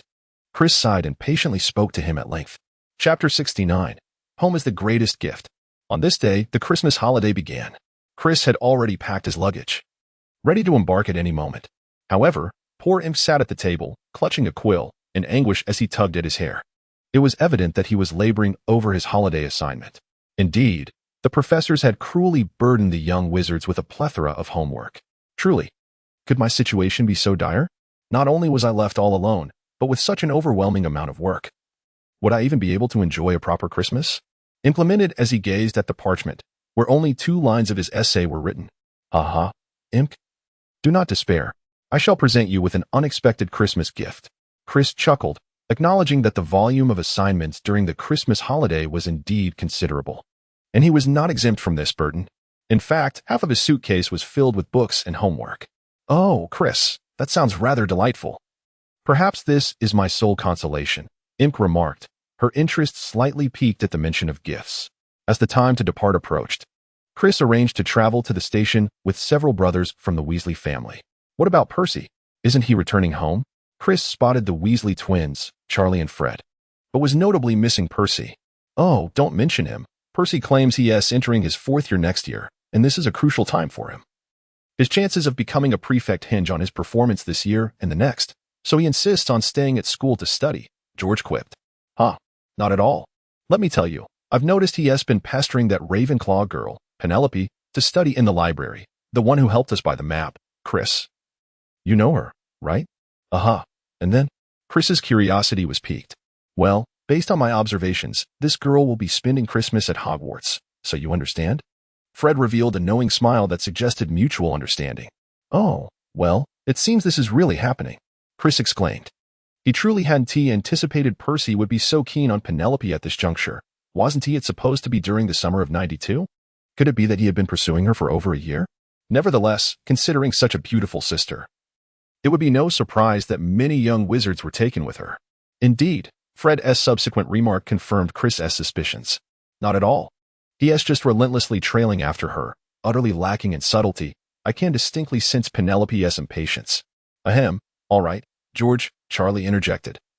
Having listened to the 2 concoct tales about his brother, unable to resist reminding them that they were still family. After all, one's palm and back of the hand are both flesh. It wouldn't be right to speak ill. Oh, my dear brother, do you not recognize your own sibling? I am Fred. Indeed, I am your brother, George. The 2 siblings chimed in laughter. Oh, well, if that is the case, I apologize. Charlie often confuses them. And he couldn't discern the truth from their jest, so he could only respond thus. As the group exited the castle and crossed the lawn, Chris noticed an enormous fir tree ahead, seemingly moving on its own. Upon closer inspection, he discovered 2 large feet protruding from beneath the tree. Then, He heard a loud puffing sound. Chris was well aware that behind the tree was Hagrid. "Hey, Hagrid, do you need assistance?" Chris inquired as he peered through the branches. "Oh, it's you, Chris. No need. I can manage. Thank you." "You should head home now," Hagrid replied, emerging from behind the tree with his tousled hair. "All right. Then I shall take my leave. Wishing you a Merry Christmas in advance, Hagrid," Chris said with a smile. "Merry Christmas," echoed the Weasley brothers in unison. Hearing their festive greetings brought Hagrid immense joy. With renewed vigor, he hoisted the fir tree and strode towards the castle entrance without breaking a sweat. On the Hogwarts Express, several students gazed out at the fleeting scenery, munching on snacks while casually chatting about their plans for the Christmas holiday. George and Fred intended to continue developing their quick-acting skiving snack boxes and the Hogwarts map. Charlie, nearing graduation, was burdened with a heavy academic load. Leaving little room for relaxation during the break, his time at home would be consumed by study. Well, through this comparison, one might discern how utterly insincere Percy Weasley's revision efforts appear, especially when juxtaposed with the busyness of Charlie, who is on the brink of graduation. Percy is solely motivated by Penelope. By around 6 in the evening, the train finally arrived at King's Cross Station. As everyone prepared to disembark from the platform, they were halted by an elderly guard from the train. He informed them that the young wizards needed to exit slowly, as a large crowd passing through at once could attract the attention of Muggles. Moreover, there was a risk of those exiting colliding with those who had not yet managed to step away. Thus, they were required to pass through one by one. "Goodbye, Chris. Remember to write to us." George and Fred waved farewell to Chris. "Farewell, and Merry Christmas in advance to you both."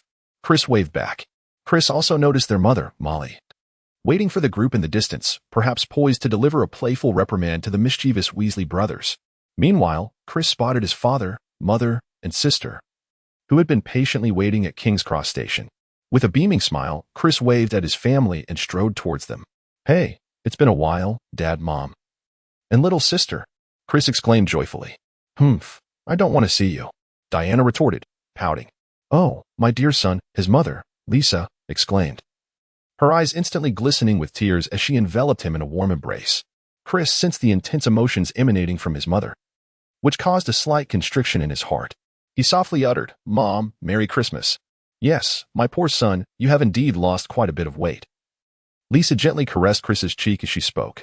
"Oh, very well, Lisa, let us return home and discuss this further," Chris's father, Einit, remarked from the side. He was not particularly adept at expressing emotions. He merely patted Chris on the shoulder and picked up his luggage, leading the way to the parking lot. Chapter 70, The Gift. A few minutes later, Chris settled into the car, with his father, Einit, at the wheel, driving them home. "Oh, Diana, it's been a while. Have you been behaving at home?"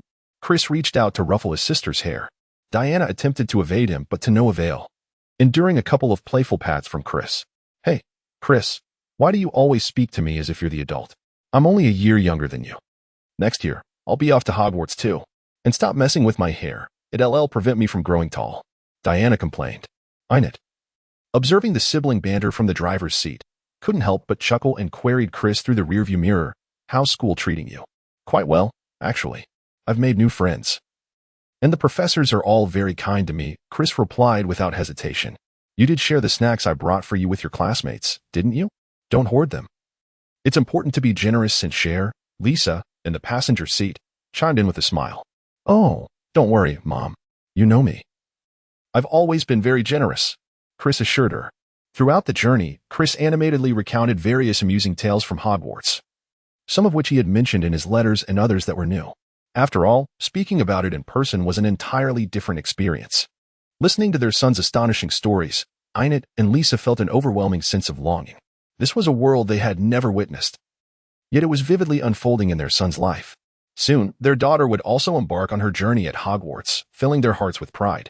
"Look at that. Our children truly are extraordinary." The home was adorned much like any other Christmas, with a small pine tree beautifully decorated with lights, ornaments, and little Santa figurines. Lisa had prepared a sumptuous feast, featuring turkey, Yule log cake, and gingerbread. However, after indulging in the lavish dinner, Chris busied himself with wrapping gifts to deliver to his friends. This was a task he could not overlook. In truth, Chris relished both giving and receiving gifts. For some reason, each time he engaged in this delightful act, he felt an indescribable joy. Receiving a gift that one had long wished for was an exhilarating experience. Likewise, gifting a friend something they had yearned for and witnessing their heartfelt gratitude was equally rewarding. As for family Christmas gifts, Chris had prepared a small barrel of butterbeer for his father, Einet. Yes, you read that correctly. This was a hard-earned purchase facilitated by the Weasley brothers. He acquired a total of 2 barrels, keeping one for himself in the Gryffindor dormitory, while the other was designated as a Christmas gift for his father. It is worth noting that these 2 barrels of butterbeer cost him a hefty sum of 1 galleon and 9 sickles. For his mother, he chose a chic dress from the latest collection of the renowned wizarding shop, which was quite pricey at 10 galleons. As for his younger sister, Diana, he opted for something simpler, a book on the history of Hogwarts. After all, children should read more, and Diana, the little girl, was not particularly fond of studying. Her academic performance hovered around the lower tier, and she had a tendency to bully some of her classmates, often displaying a rather domineering demeanor. The teachers at school often sighed, pondering how such an exceptional brother could have a sister so distinctly different, despite sharing the same surname, Red. Fortunately, this girl was a little witch, so Chris need not worry about her academic shortcomings leading her astray in a public high school. Associating with a group of unruly misfits who smoke, drink, fight, date, and get tattoos, with Chris by her side at Hogwarts, it was likely that Diana would not stray too far from the right path. As for his friends, Chris had prepared a Quidditch model set for Imk. The set featured a Quidditch pitch, complete with models of Imk's favorite team, the Chudley Cannons, soaring on their broomsticks, which was quite delightful and reasonably priced at 1 galleon and 5 silver sickles. Additionally, for Hagrid, who had been a tremendous help to Chris, he had selected a special gift, a Muggle motorcycle. This was the latest model released this year and, of course, not inexpensive at 3,000. This sum was the result of Chris's careful savings over the years, now willingly spent for Hagrid's sake. Chris was certain that Hagrid would appreciate this gift. As for George and Fred, Chris had chosen to present them with a single gift, not because they were inseparable, but rather due to the costliness of the item. He had procured a toad with a uniquely upturned nose and golden eyes, which could be acquired at the magical creature shop in Diagon Alley for a considerable sum of 9 galleons. The rationale behind Chris's choice of such a pet was rather thought-provoking. Although toads are merely ordinary non-magical creatures, known to both muggles and witches alike, they are one of the few pets that students can bring to Hogwarts aside from owls and cats. However, they are seldom purchased, as they have fallen out of fashion for many years, resulting in a dwindling population of live toads at Hogwarts. Like Neville's pet toad, Trevor, which often went missing and hopped about aimlessly, toads tend to lack distinctive traits. Thus, when Trevor finally encountered a fellow toad in the Great Lake, both his owner Neville and the toad itself felt a sense of relief. Indeed, possessing a pet toad while attending Hogwarts neither conveys a sense of trendiness nor status, and the image is far from flattering. In fact, it could even be somewhat embarrassing. Nevertheless, toads serve as excellent subjects for practicing spells and testing potions, making them ideal for various magical experiments. Their skin's ability to absorb liquids simplifies the process of testing substances intended for consumption. Moreover, toads possess remarkable resilience, often surviving numerous experimental trials. Hence, Chris's intention in gifting this toad to the Weasley brothers was to aid their experiments.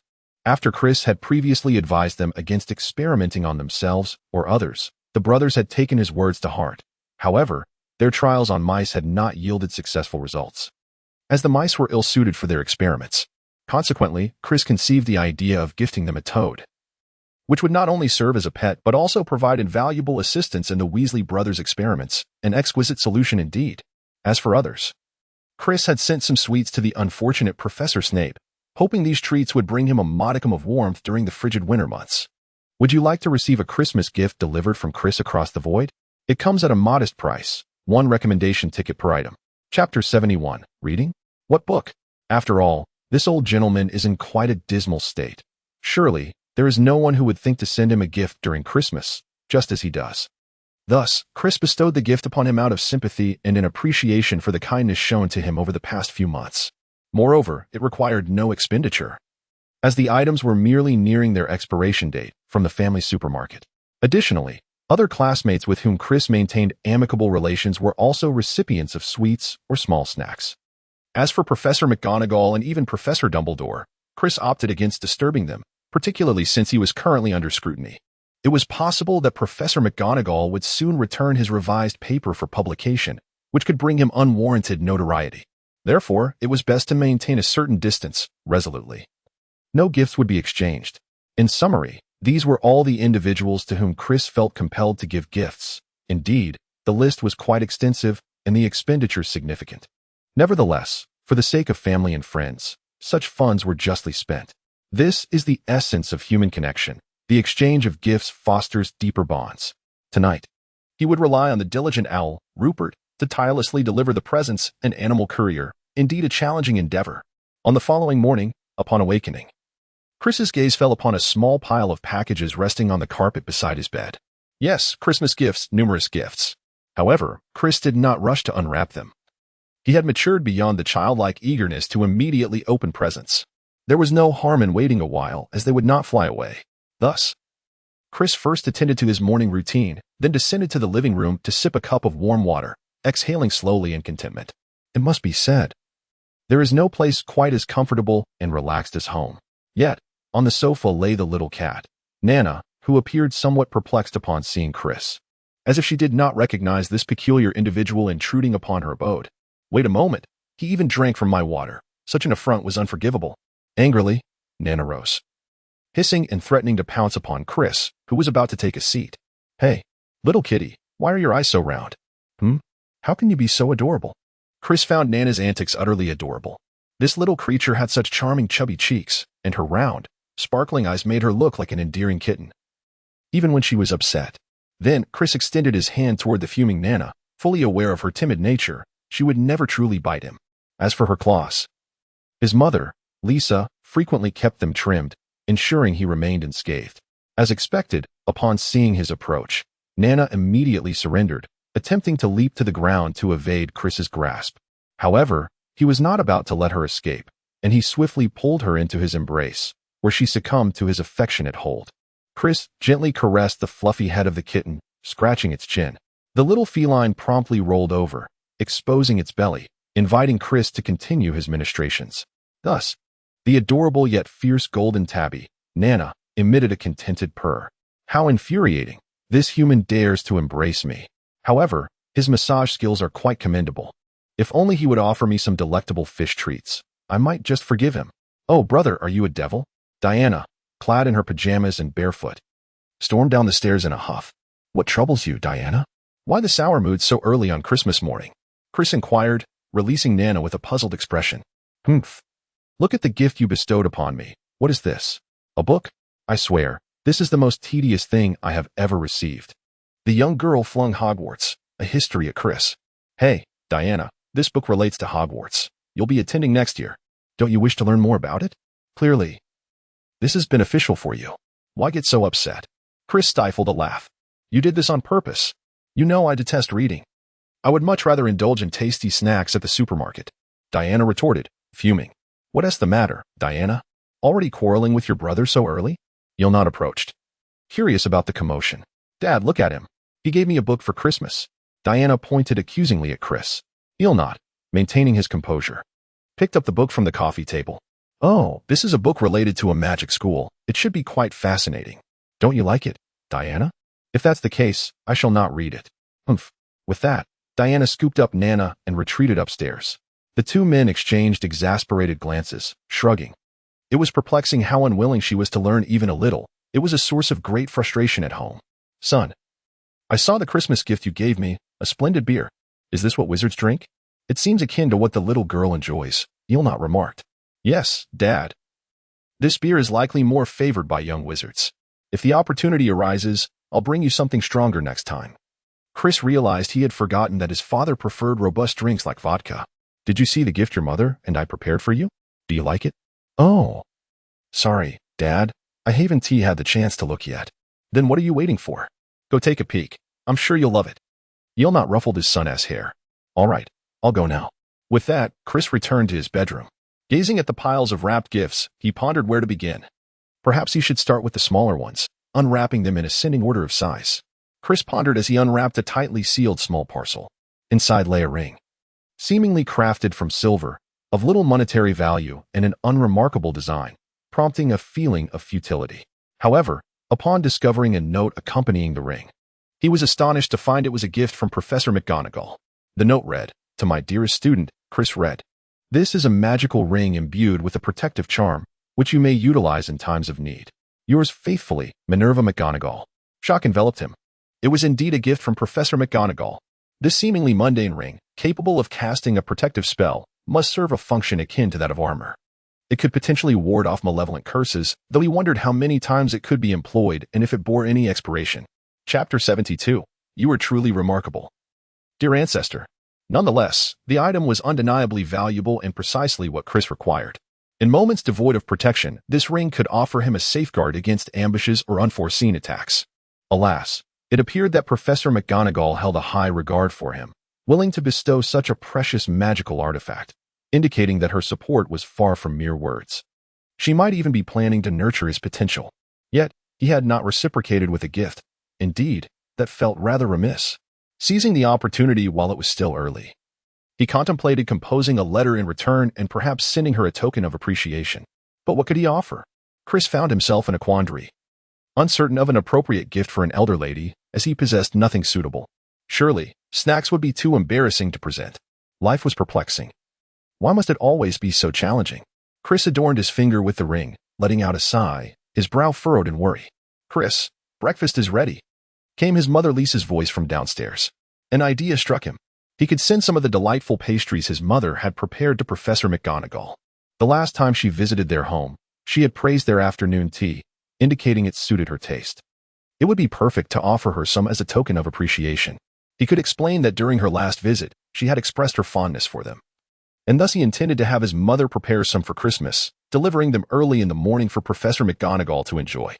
This would be a lovely way for their family to express gratitude for the care she extended towards Chris. What a splendid idea. Chris hurried downstairs and inquired of his mother, Mom, do we have any freshly baked cakes this morning? I'd like to take a portion to my teacher. Yes, we do. But why did you only just think of a Christmas gift for your teacher? You should have mentioned it earlier, Lisa replied. I'm sorry, Mom. I forgot last night, Chris admitted. Honestly, this child. How can you have such a poor memory? You remember to bring snacks for all your friends, but forget about your teacher? Next time, make sure to prepare gifts for your elders and teachers first.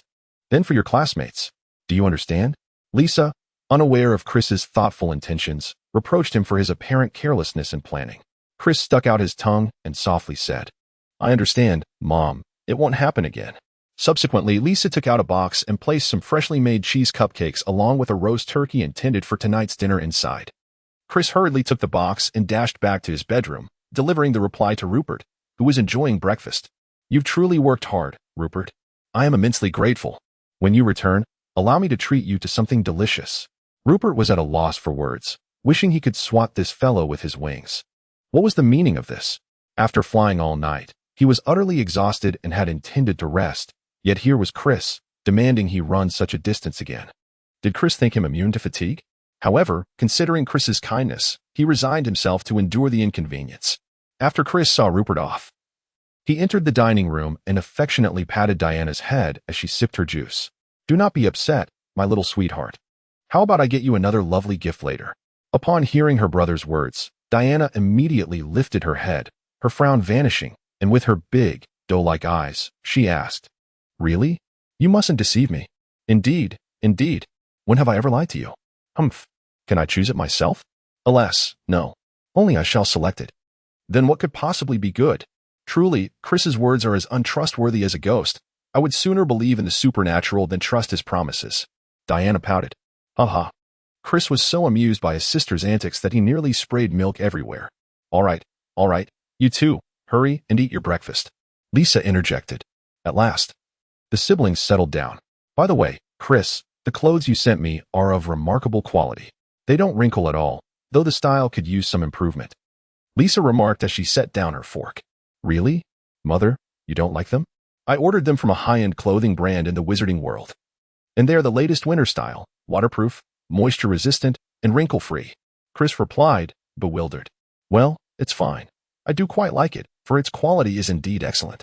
Lisa mused, pondering her son's rather mediocre taste, which seemed somewhat lacking in sophistication. She wondered if, given his decent looks, he would ever manage to find a girlfriend. Chris, you bestowed such an exquisite gift upon Mother. Look at you. I am your own sister, and you treat me so poorly.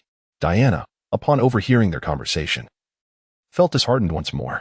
Now, don't be upset. I shall fetch you a truly marvelous gift shortly. Chris attempted to console her. There was no other choice. The little princess was quite demanding. Sigh. After finishing breakfast, Chris returned to his room to continue unwrapping gifts. Little Diana, clutching a kitten, wished to follow him in to see, but Chris coldly denied her entry, who knew what mischief she might cause. Next, Chris unwrapped 5 or 6 pieces of candy or trivial toys, gifts from mere acquaintances, nothing of much significance. Chris felt that his relationship with these individuals did not warrant such consideration. Why would they think of him during the holidays? It was indeed a thoughtful gesture. It seemed he would have to share more snacks with them in the future. Subsequently, Chris unwrapped the gift from Penelope, a notebook for spell notes. It appeared to be filled with her personal learning experiences from her studies in magic, proving to be quite useful and thoughtful. Imk's gift was also commendable, comprising 2 wizard adventure novels that Chris had yet to read. It was evident that this fellow understood him well, knowing that he cherished engaging stories. This gift truly delighted Chris. As for George and Fred, they presented him with a set of wizard chess and a red checkered scarf. The scarf was knitted by Molly, the Weasley matriarch, as a special gift for his best friends, the twins. The craftsmanship of the scarf was quite commendable. It was warm and suitable for wearing during outings. Thus, Chris mused on the quality of Mrs. Weasley's handiwork, pondering why Ron might dislike it, perhaps simply because it was handmade by their mother rather than purchased from a store. Such disdain for humble origins is rather unfortunate. To all esteemed wizards, due to the abundance of Bertie Bott's every flavor beans, blowing bubbles bubblegum, and fizzing Whizbees that Chris received, he decided to offer them at a bargain price, 1 recommendation ticket per treat, pre-orders encouraged. Chapter 73. Return to school, of course. Chris also noticed the Christmas gift from Hagrid, though it was nothing spectacular. The exterior was wrapped in thick brown paper, adorned with Hagrid's exuberant handwriting addressing it to Chris read. Inside lay a hand-carved wooden sculpture of a griffin, crafted rather clumsily, clearly a product of Hagrid's own labor. Chris placed it on the bedside table. It is undoubtedly a token of Hagrid's affection and could not be carelessly discarded due to its lack of aesthetic appeal. The final gift was a splendid watch from his parents, a Jaeger-LeCoultre Master Ultra Thin Moon, a remarkable piece from the Ultra Thin Master series, featuring a stainless steel case. It elegantly displays both the date and moon phase in a manner that resonates with contemporary aesthetics, exuding an air of nobility and grace. This exquisite timepiece, a marvel of mechanical craftsmanship, is valued at approximately $7,000, making it arguably the most precious item he possesses, second only to the ring gifted by Professor McGonagall. Truly, his parents have outdone themselves. Moreover, this automatic watch, composed of 253 intricate components, boasts a power reserve of 38 hours, ensuring he need not worry about it running out of energy while at Hogwarts. Simply delightful. Chris has always had a fondness for timepieces. He harbors a desire to one day possess a watch cabinet, showcasing a splendid array of exquisite watches, much like Doctor Strange from the Marvel films, delighting in the daily change of styles and fostering a cheerful disposition. Hey Diana, look what splendid treasure I have brought for you. Chris entered Diana's room, holding a gift for her. Upon seeing her brother had indeed not deceived her this time and had brought her a new Christmas present, Diana joyfully leapt from her chair. She accepted the item from Chris's hands and opened a chocolate frog, promptly biting off its head. Then, pointing to a large box, she exclaimed, "Wow! I certainly recognize these delightful and delicious treats, but what is this?" "This," Chris replied with a smile as he opened the box, "is something truly special." "I thought it was something else, merely a chess set?" Diana asked, her eyes wide with curiosity. "Chris, are you teasing me again? How could I possibly be jesting? This is a marvelous treasure, known as wizard's chess. These pieces possess their own consciousness, can move independently, and even converse with you. When you defeat an opponent's piece, your piece will shatter it to pieces. It's simply splendid.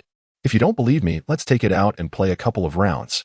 Indeed, Chris had passed on the gifts that George and Fred had given him to his sister, faced with the challenge of finding her another gift at the last minute.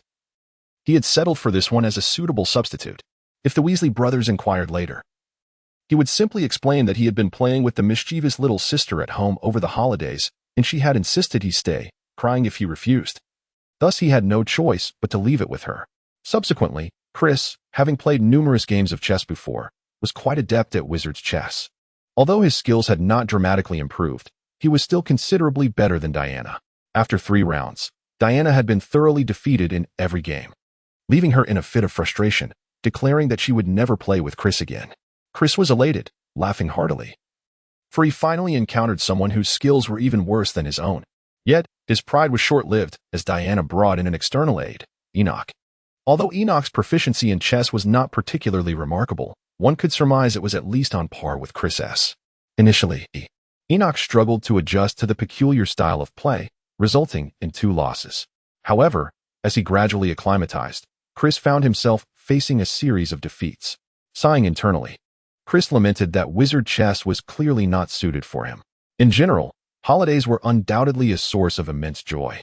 Aside from the prohibition on magic and the bothersome Christmas assignments that loomed over him, everything else was quite delightful. Each morning, he indulged in leisurely slumbers, followed by a hearty breakfast, lounging on the sofa while petting his adorable kitten and watching the Muggle guests on television engage in their nonsensical banter. In the afternoons, he would take leisurely walks, listen to music, exchange playful banter with Diana, tease her a bit, and then enjoy tea accompanied by delicious little cakes baked by Lisa. Life couldn't be more pleasant. However, as all good things must come to an end, the day before the Christmas holiday concluded, Chris reluctantly bid farewell to his family and boarded the Hogwarts Express once more. "Hey, Chris, how was the holiday? The gift you sent us was simply marvelous. We all adored it. If it weren't for this little toad, we would have planned to conduct experiments with Ron's pet mouse during the break," they exclaimed. "Indeed, look at how well we've cared for it. It's perfectly fine. We even named it Duke," they added, clearly thrilled with the 9-galleon toad that Chris had gifted them, which proved to be quite useful as a pet. They had already brought this little creature to school. It remained uncertain whether the little fellow would survive the myriad of experiments concocted by the Weasley twins.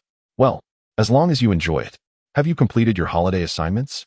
Chris continued, eager to divert the conversation from the topic of gifts, lest they inquire about their own wizard chess set. "Oh, thanks for the reminder, Chris. We were just planning to ride on the train. Every train ride is so tedious and time-consuming, so it's best to get the assignments done then," they replied. Surely, it can't be that bad. Chris thought it rather excessive. After all, a train ride was exhausting enough without the added burden of assignments. Not at all. You see, during Christmas at home, we hardly have a moment to spare, helping Mom with chores, chasing garden gnomes, tending to our troublesome siblings, and conducting our product research. It's truly exhausting. Yes. And with a whole crowd of relatives and friends visiting each other, it's quite a busy time, George and Fred lamented to Chris. "Well, you certainly have had your work cut out for you. It's no small feat managing a large family. Do have some snacks before tackling your assignments. Don't wear yourselves out." Chris thoughtfully offered a generous handful of the snacks he had brought to school to George and Fred. As evening approached, the Hogwarts Express finally came to a halt at the platform. As Chris and his companions emerged from the platform amidst the throng of people, he found himself relieved that this time he need not row his way back to school. Outside the station, an array of horse-drawn carriages awaited them, specifically those pulled by the nocturnal steeds known as nightmares, though Chris was yet unable to perceive the majestic creatures leading them. Together with the Weasley brothers and their amiable acquaintance, Jordan, a young man of African descent who shared a close camaraderie with the twins, he boarded one of the carriages. The carriage glided through the entrance and along a spacious avenue, swiftly approaching the grand gates of Hogwarts Castle. In mere minutes, they came to a halt before the stone steps leading to the imposing oak doors. Upon alighting, they ascended the steps and entered the cavernous hall of the castle. Upon reaching the great hall, a flurry of excitement erupted as many young wizards greeted their classmates, whom they had not seen for a fortnight. The atmosphere was electric with chatter as they exchanged tales of their holiday adventures. Some recounted their visits to France, where they dined on French escargot and hard, crusty baguettes, lamenting the peculiar taste that nearly caused dental disasters, pondering how their grandparents managed such robust teeth at their advanced age. Others shared stories of skiing in the Swiss Alps with their families and their dog, marveling at the breathtaking scenery, and reminiscing about the kindness of Swiss staff who treated them to coffee upon learning they hailed from Britain, alongside snapshots taken at the iconic locations featured in the James Bond films. Listening to these tales, Chris couldn't help but feel a twinge of regret for his own lack of adventure, contemplating whether it was he or his family who had been too reclusive, missing the opportunity to explore the diverse landscapes of Europe during the festive season, perhaps even tossing a coin into the Trevi Fountain in Rome to make a wish. It seemed imperative that he discuss travel plans with his parents for the upcoming summer. Even a nearby excursion would provide a refreshing glimpse of the world beyond. Meanwhile, their jovial friend, the chubby imp, upon seeing Chris and the others return, enveloped each of them in a warm embrace, exclaiming as if they had been apart for centuries. "You cannot fathom how much I endured in your absence. You are closer than family to me, brothers in spirit, if not by blood. Each day, I counted the hours, yearning for your return. Without you, life lost its luster. My days were filled solely with eating and sleeping," he lamented, tears streaming down his face as he recounted the trials of his lonely existence at Hogwarts. "Fear not, my friend, we are here now," Chris reassured him. To which George and Fred added, "Indeed, let us embark on a night adventure together." "Ah, yes, a night excursion? What nonsense is this? I shall not partake." Initially, Chris nodded in agreement as he too struggled with words, uncertain of how to console Imk. He thought it prudent to let the eloquent Weasley twins take the lead while he simply followed suit. However, to his astonishment, those two were anything but settled. A mere act of consolation spiraled into a discussion about nocturnal escapades, which was certainly unacceptable. "Come on, Chris, why not go? It's been half a month since we've been at school. Perhaps there are new secrets waiting to be uncovered." "Indeed. Wouldn't it be a shame not to explore?" "I'm not sure about the shame, but I'm certain that not going is definitely not a loss." "Oh, Chris, you're such a bore." "Exactly. We have a map. What are you afraid of?" The others continued to urge. "Ah, yes, the map. How could I have forgotten? Perhaps the gloomy weather has affected my intellect." "Very well, then. I shall see you all tonight." Chris rubbed his eyes and remarked. How could he have forgotten that with the enchanted map at their disposal, they no longer needed to fear that fellow, Filch? Was this holiday truly causing him to lose his wits? Shaking his head, Chris returned to savor the beef pie on his plate. Alas, the evening meal at school was no match for the sumptuous feasts at home. He had anticipated that returning to school after the Christmas break would be akin to the start of term, complete with a grand welcome banquet. Once they finished their meal, the group retreated to their individual dormitories, preparing for their nocturnal escapade. They lacked a specific destination, likely just meandering through the castle. However, Chris proposed a visit to the restricted section of the library, hoping to uncover intriguing magical tomes that might assist them in their exploration of the map or other matters. This way, he could also conveniently return the book, Close Your Mind, which he had borrowed from the restricted section last time. Chris had thoroughly absorbed its content. Mastering the mind-closing spell merely required further practice on his part. Thus, there was no need to retain the book any longer. Returning it sooner would surely bring him peace of mind.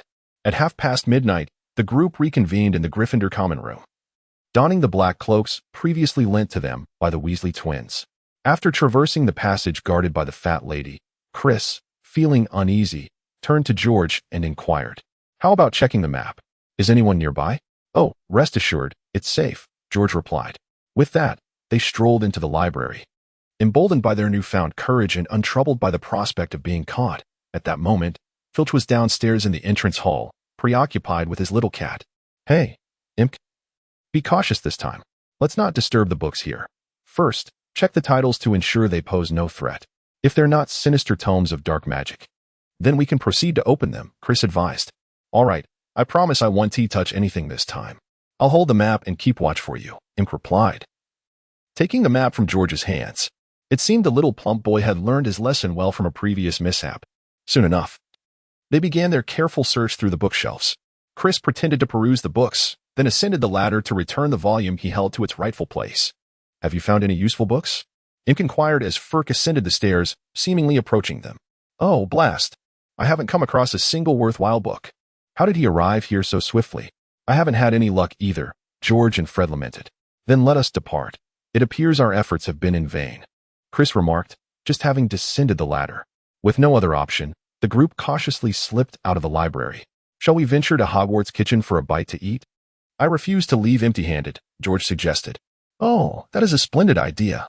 My brother George truly possesses the most creative thoughts," Fred agreed, finding the notion appealing. Chapter 75, Tales from the Kitchen. "Indeed, I haven't had a proper meal this evening. A snack would be perfect," Imk concurred. Reluctantly, Chris decided to join them, uncertain whether the house elves in the kitchen would welcome their visit. Before long, they arrived before a grand portrait depicting a colossal silver bowl brimming with fruit, concealing the entrance to the kitchen behind it. "In truth, we were aware of the kitchen's location even before acquiring this map," George stated. "How did you discover it then?" Imk inquired with curiosity. "Simply due to hunger. Indeed, one day, after talking in class, Professor McGonagall detained us for cleaning her office, causing us to miss mealtime. Exhausted and famished after our chores, we thought we might seek out the kitchen, for even the greatest magic cannot conjure food from thin air, can it? They then stumbled upon the kitchen. Did you not find the arrangement here rather peculiar?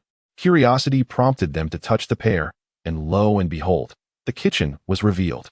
My word, you are remarkable. I certainly would not have thought so much, Imp marveled. So, the secret to entering the kitchen lies with the pair? Chris feigned ignorance. Indeed, Fred remarked, gently prodding the verdant pair. To their astonishment, the pair began to quiver and, with a chuckle, transformed into a large green doorknob. Grasping the handle, they pulled it open, and the interior of the kitchen unfolded before them. Inside, at least 100 house elves busily toiled, each adorned with a tea towel emblazoned with the Hogwarts crest. Surrounding the kitchen were numerous cabinets laden with various dishes. A feast of leftovers from the students' dinner remained on the table. Wow, what is all this? Goblins from Gringotts? Imp was somewhat astonished. He had never imagined that the sustenance they consumed daily was crafted by these diminutive beings. They were house elves, laboring for Hogwarts, preparing meals for the entire school. Additionally, they would transport luggage and parcels in and out of the dormitories, as well as tidying up the bedrooms and other possible areas within the castle. George responded, "Wow, this is truly remarkable." Ink was left so astonished that he found himself at a loss for words. Chris understood that these house elves were likely brought in by Helga Hufflepuff, ensuring they had work and were not subjected to mistreatment. "Good evening, gentlemen. Do you require assistance?" Approached a rather aged, gaunt house elf, distinguished by bat-like ears, eyes as prominent as tennis balls, and a long, flat nose. "We're a bit hungry. Could you fetch us something to eat?" George promptly requested. "Very well, esteemed wizard. My name is Akusu, and I am delighted to serve you. Please, follow me," the elf replied, bowing respectfully to George. The group followed the house elf deeper inside. As Akusa led them past other house elves, each one greeted them with smiles and courteous bows. Once seated, a flurry of house elves hurried over, each carrying a large silver tray laden with ham, smoked fish, bread, cakes, tea, and vegetable soup. "Gentlemen, please enjoy your meal," Akusu announced. It appeared that this house elf was in charge of the kitchen. "Wow, you are truly hospitable. Thank you," Imp remarked with a smile. "Not at all. It is our duty, sir," Akusa replied, bowing in response to the gratitude. The other house elves echoed his demeanor, their faces adorned with smiles, nodding, and bowing in unison. Why do they seem akin to medieval servants? A tad humble, perhaps? Imp asked, bewildered by the scene. "Oh, they're probably just accustomed to it. They have always been like this in my experience. They are a subservient race, destined to serve their masters through generations. Typically, they are slaves owned by ancient, affluent wizarding families, tending to all household chores, bound to obey their master's commands, and if they disobey, they must punish themselves. If they possess magic, they must do so with their master's consent. The only way for them to gain freedom is through their master gifting them a piece of clothing. However, traditional house elves view this as being cast out, a source of shame that could lead to suicide," Fred whispered to Imp while sipping his soup, sharing all he knew. "My goodness, is this a feudal slave society?" Imp exclaimed in astonishment. "What feudal or not, I cannot say, but I do know that having a house elf would be perfect. I could bring one back home, and then we would never have to worry about chores again. That kind of life is simply unimaginable," George commented. "Well, I still find it a bit hard to believe," Imp replied, shaking his head. "So, how many years have you been working here?" He continued to inquire of the elderly house elf, Akusu. "We have been serving Hogwarts since the time of Madame Helga Hufflepuff. This esteemed legacy has been passed down through generations for over 1,000 years," Akusa responded with reverence. "How remarkable. Do you receive a salary?" "What salary? That notion is utterly unheard of and, indeed, a disgrace. Any house elf audacious enough to demand a wage from their master would surely be courting their own demise." Akusu's large eyes widened to an astonishing degree, utterly flabbergasted that a wizard would pose such a question. Imp found it astonishing as well and wished to ask further questions, but was deterred by Chris. "Come now, indulge in your meal. Can the delights of cuisine not silence your inquiries?" Indeed, Chris believed such questions should not be pursued further, lest these house elves grow enraged and expel them from their presence. Gratitude was expressed for the support from the esteemed wizards. Please do not hesitate to cast your votes. One vote earns you a house elf, liberating you from the burdens of cooking and cleaning, thus embarking upon a life of a benevolent master. Chapter 76. The publication of the paper Such Inquiries, for House Elves, may seem as inconceivable as the subjects of the late Qing dynasty learning of their emperor's downfall. These deeply subjugated house elves are a race conquered by wizards during ancient wars, trained in servitude from birth, destined to serve their masters for eternity. Bound by their masters, they are forbidden to defy commands. Their highest aspiration is to obey. Without wages, without holidays, they take pride in their labor and are ashamed of idleness. Therefore, to alter their deeply entrenched, feudal mindset may require another millennium. The group continued to feast, though, due to ink. The house elves had grown somewhat less enthusiastic towards them than at the outset. There was little to be done about it. Perhaps future visits would foster familiarity and warmth. I believe we are satiated. It is time for us to take our leave. Thank you for the supper, Chris stated after wiping his mouth with a napkin. No need for thanks. It is our duty, sir, the house elf Akusa replied in a gravelly voice. Before they departed, many nearby house elves gathered, offering them an array of snacks for their journey. Thank you. May we come again next time? Chris inquired while filling his pockets with pastries. Certainly, esteemed wizard. It is our honor to welcome you at any time. Aksu felt immense joy upon hearing Chris express his intention to return, promptly bowing and speaking. As they departed, the house elves gathered at the entrance, offering a bow before bidding farewell to the group. This experience in the kitchen was truly extraordinary for Chris. He relished the exceptional treatment, as if he had suddenly ascended to a higher echelon of society. Subsequently, they retraced their steps, deliberately avoiding Felch's patrol and the mischief of Peeves, taking more than 20 minutes to return to their respective dormitories. In the following days, Chris resumed his humble and austere routine of magical studies. There was little to say about each lesson. Undoubtedly, Chris endeavored to uphold the principle of remaining low-key in his endeavors. However, an event of significance transpired quietly. Chris's paper was published in today's Transfiguration Journal. His work on a novel approach to the displacement charm occupied a notable section in the publication. Without a doubt, the award for this year's most promising newcomer rightfully belonged to Chris. Now, Chris had become a sensation at Hogwarts. Nearly all students were aware of the name Chris Red. Many who had an interest in transfiguration or excelled in the subject sought to become acquainted with him. Furthermore, Chris received several letters from renowned scholars and experts in transfiguration. They recognized his considerable talent in the field, believing in his limitless potential, and expressed a desire to exchange knowledge and insights on various transfiguration matters. Chris understood their intentions.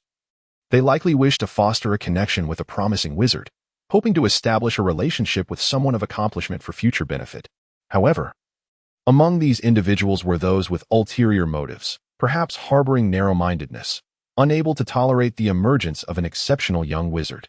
Some might have sought to exploit Chris's newfound reputation to further their own ends. Notably, an anonymous wizard even sent Chris a scathing letter, filled with vitriol and contempt. Almost every conceivable expletive has been uttered, and in essence, it is believed that Chris is unworthy of this honor, and his article should not have graced the pages of the magazine. Thus, this individual is likely a student from Hogwarts, perhaps possessing commendable skills in transfiguration, and may even have a chance of being selected for publication in the magazine this year. However, due to Chris's presence, this opportunity eluded them, breeding resentment. Yet they lack the audacity to take any action, resorting instead to a vitriolic letter to vent their frustrations, perhaps intending to embarrass Chris in the process. Unbeknownst to them, Chris remains unfazed. After all, the situation has unfolded as it has. His name is already out there, and there is little that can be done. Others may express their opinions as they wish. This was never his intention and was, regrettably, a necessary course of action. If they wish to bicker, let them do so. Feeling angered over it is hardly worthwhile, as it serves no purpose to ruin one's own peace of mind. In a twist of fate, the day after Chris's paper was published, the Daily Prophet exposed the matter as well. Though the coverage was limited, the commotion it stirred was no less than the previous day's uproar. They excerpted a portion of Chris's paper and sensationalized it, implying that this single incantation could save the world, rendering it utterly devoid of substance. Chris could not comprehend why such a frivolous publication garnered so much admiration and even daily subscriptions. Furthermore, he found it perplexing that a mere transfiguration spell, which was hardly extraordinary, warranted such extensive reporting. Is the wizarding world truly revolving around Hogwarts? A student's award merits coverage, and a paper's publication demands attention. Much like in the original narrative where even the most trivial gossip about professors was newsworthy. Thus, this newspaper somehow managed to win the favor of the masses. Lately, Chris has found himself beleaguered, with an incessant stream of onlookers eager to catch a glimpse of this remarkable Gryffindor prodigy. It has become nearly impossible for him to visit the room of requirement without being followed, particularly on the day the Daily Prophet published the article Professor Dumbledore, who has always had a fondness for Transfiguration, likely noticed Chris's paper. He often peruses the latest issue of the Transfiguration magazine and probably came across Chris Red's work, prompting him to award Gryffindor a full 50 points that evening. This was a recognition for Chris, and the young wizards erupted in cheers, tossing their hats into the air. An impressive 50 points, which suddenly pushed the beleaguered Gryffindor team ahead of the leading Slytherin. This score was certainly enough for George and Fred Weasley to squander over several weeks. Chapter 77, I do not wish to be noticed. Perhaps, due to Chris's commendable performance, Gryffindor may no longer find itself languishing at the bottom of the rankings this semester. Aiming for a respectable second-to-last position seems entirely feasible. Indeed, Chris's reputation is soaring at Hogwarts. While many might revel in the allure of such acclaim and recognition, Chris finds himself consumed by anxiety and trepidation. What is the purpose of all this? What do they truly seek to achieve? What advantages are there in elevating my status? Is it truly worthwhile? I harbor no desire to bask in the spotlight. Chris is currently overwhelmed with frustration. Harry is set to arrive next year. Why must I be provoked at this moment, when I could relinquish the opportunity to him? If not, Ron Weasley would suffice. Even in class, Chris finds the treatment he receives has changed drastically. Previously, he refrained from showcasing his abilities, and the professors did not comment, merely assuming he was incapable. However, the situation has transformed. He has suddenly become a celebrated figure among his peers.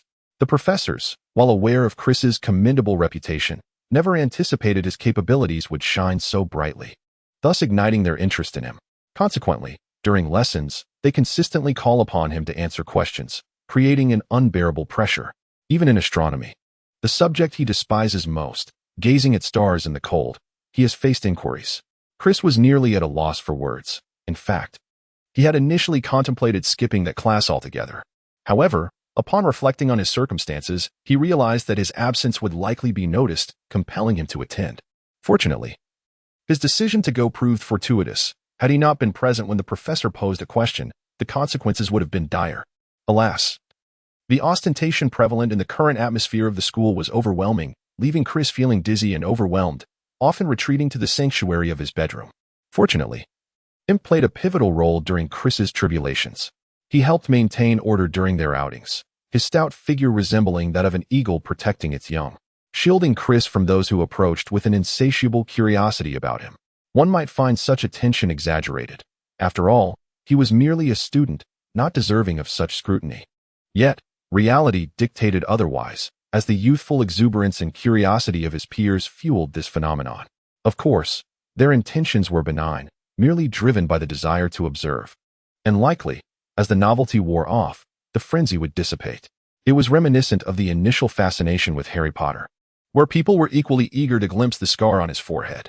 This incessant attention led Chris to consider employing a potion for invisibility whenever he ventured out for class. In an effort to evade the throngs of onlookers, George and Fred found the situation amusing, even creating a booklet detailing amusing anecdotes from Chris's life and his preferences, selling copies to those intrigued by him, particularly to the young witches, who were the most avid buyers. Chris, while admiring the Weasley twins' entrepreneurial spirit, able to turn such trivialities into a profitable venture, could not help but feel exasperated by the young girl's antics. Were they not old enough? Nearly 11 or 12 years of age, yet engaging in such frivolities? He mused to himself, if anyone dares to confess their feelings to me, I shall simply proclaim that my mother forbids me from dating. However, the following afternoon, Chris found himself further troubled by this newfound attention. An elderly lady, over a century old, penned a letter expressing her desire to introduce her granddaughter to him. Chris certainly had to decline gracefully. He informed the elderly lady that he was still quite young, merely 11 years of age, and that his mother forbade him from engaging in romantic relationships. Consequently, the grandmother sent another letter, stating that he need not be hasty in his refusal. If he were to court her granddaughter, she would provide him with a monthly allowance of 10 gallons and even present him with a magical artifact. They could wait until after his graduation to marry, as her granddaughter was still quite young and there was no rush.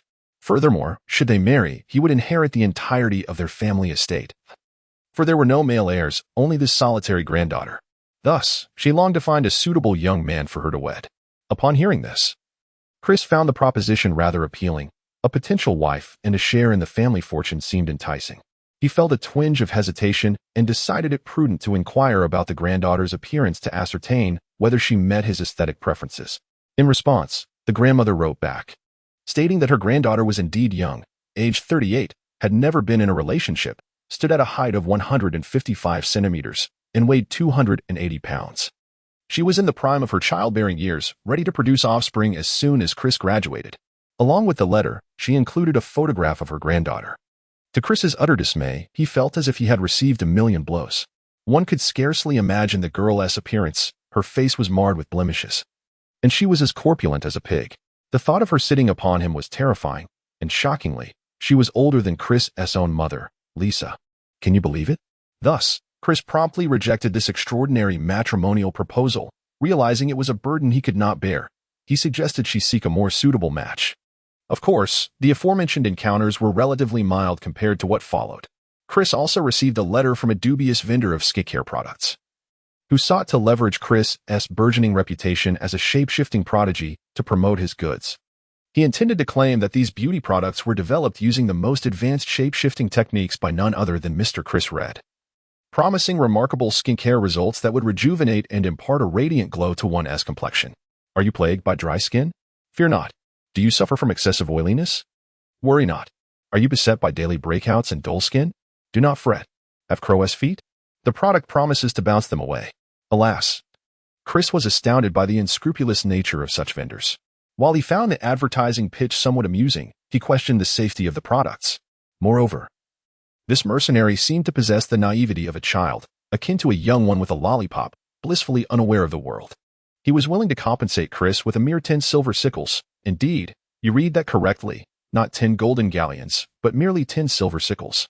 Thus, Chris resolutely declined the offer.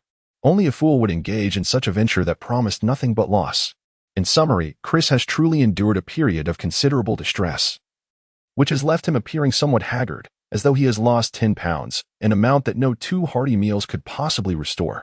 The pursuit of reputation is indeed a double-edged sword.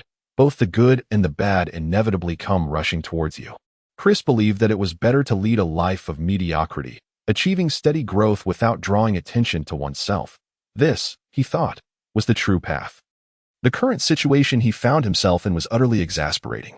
Fortunately, this state of affairs did not last long. Within 2 days, Chris's hand was no longer the subject of everyone's scrutiny. Perhaps the novelty had worn off. Or perhaps it was due to the impending final Quidditch match of the semester. As time passed, the anticipation surrounding the match intensified, especially after their previous victory over Slytherin. This final Quidditch game would be against Ravenclaw.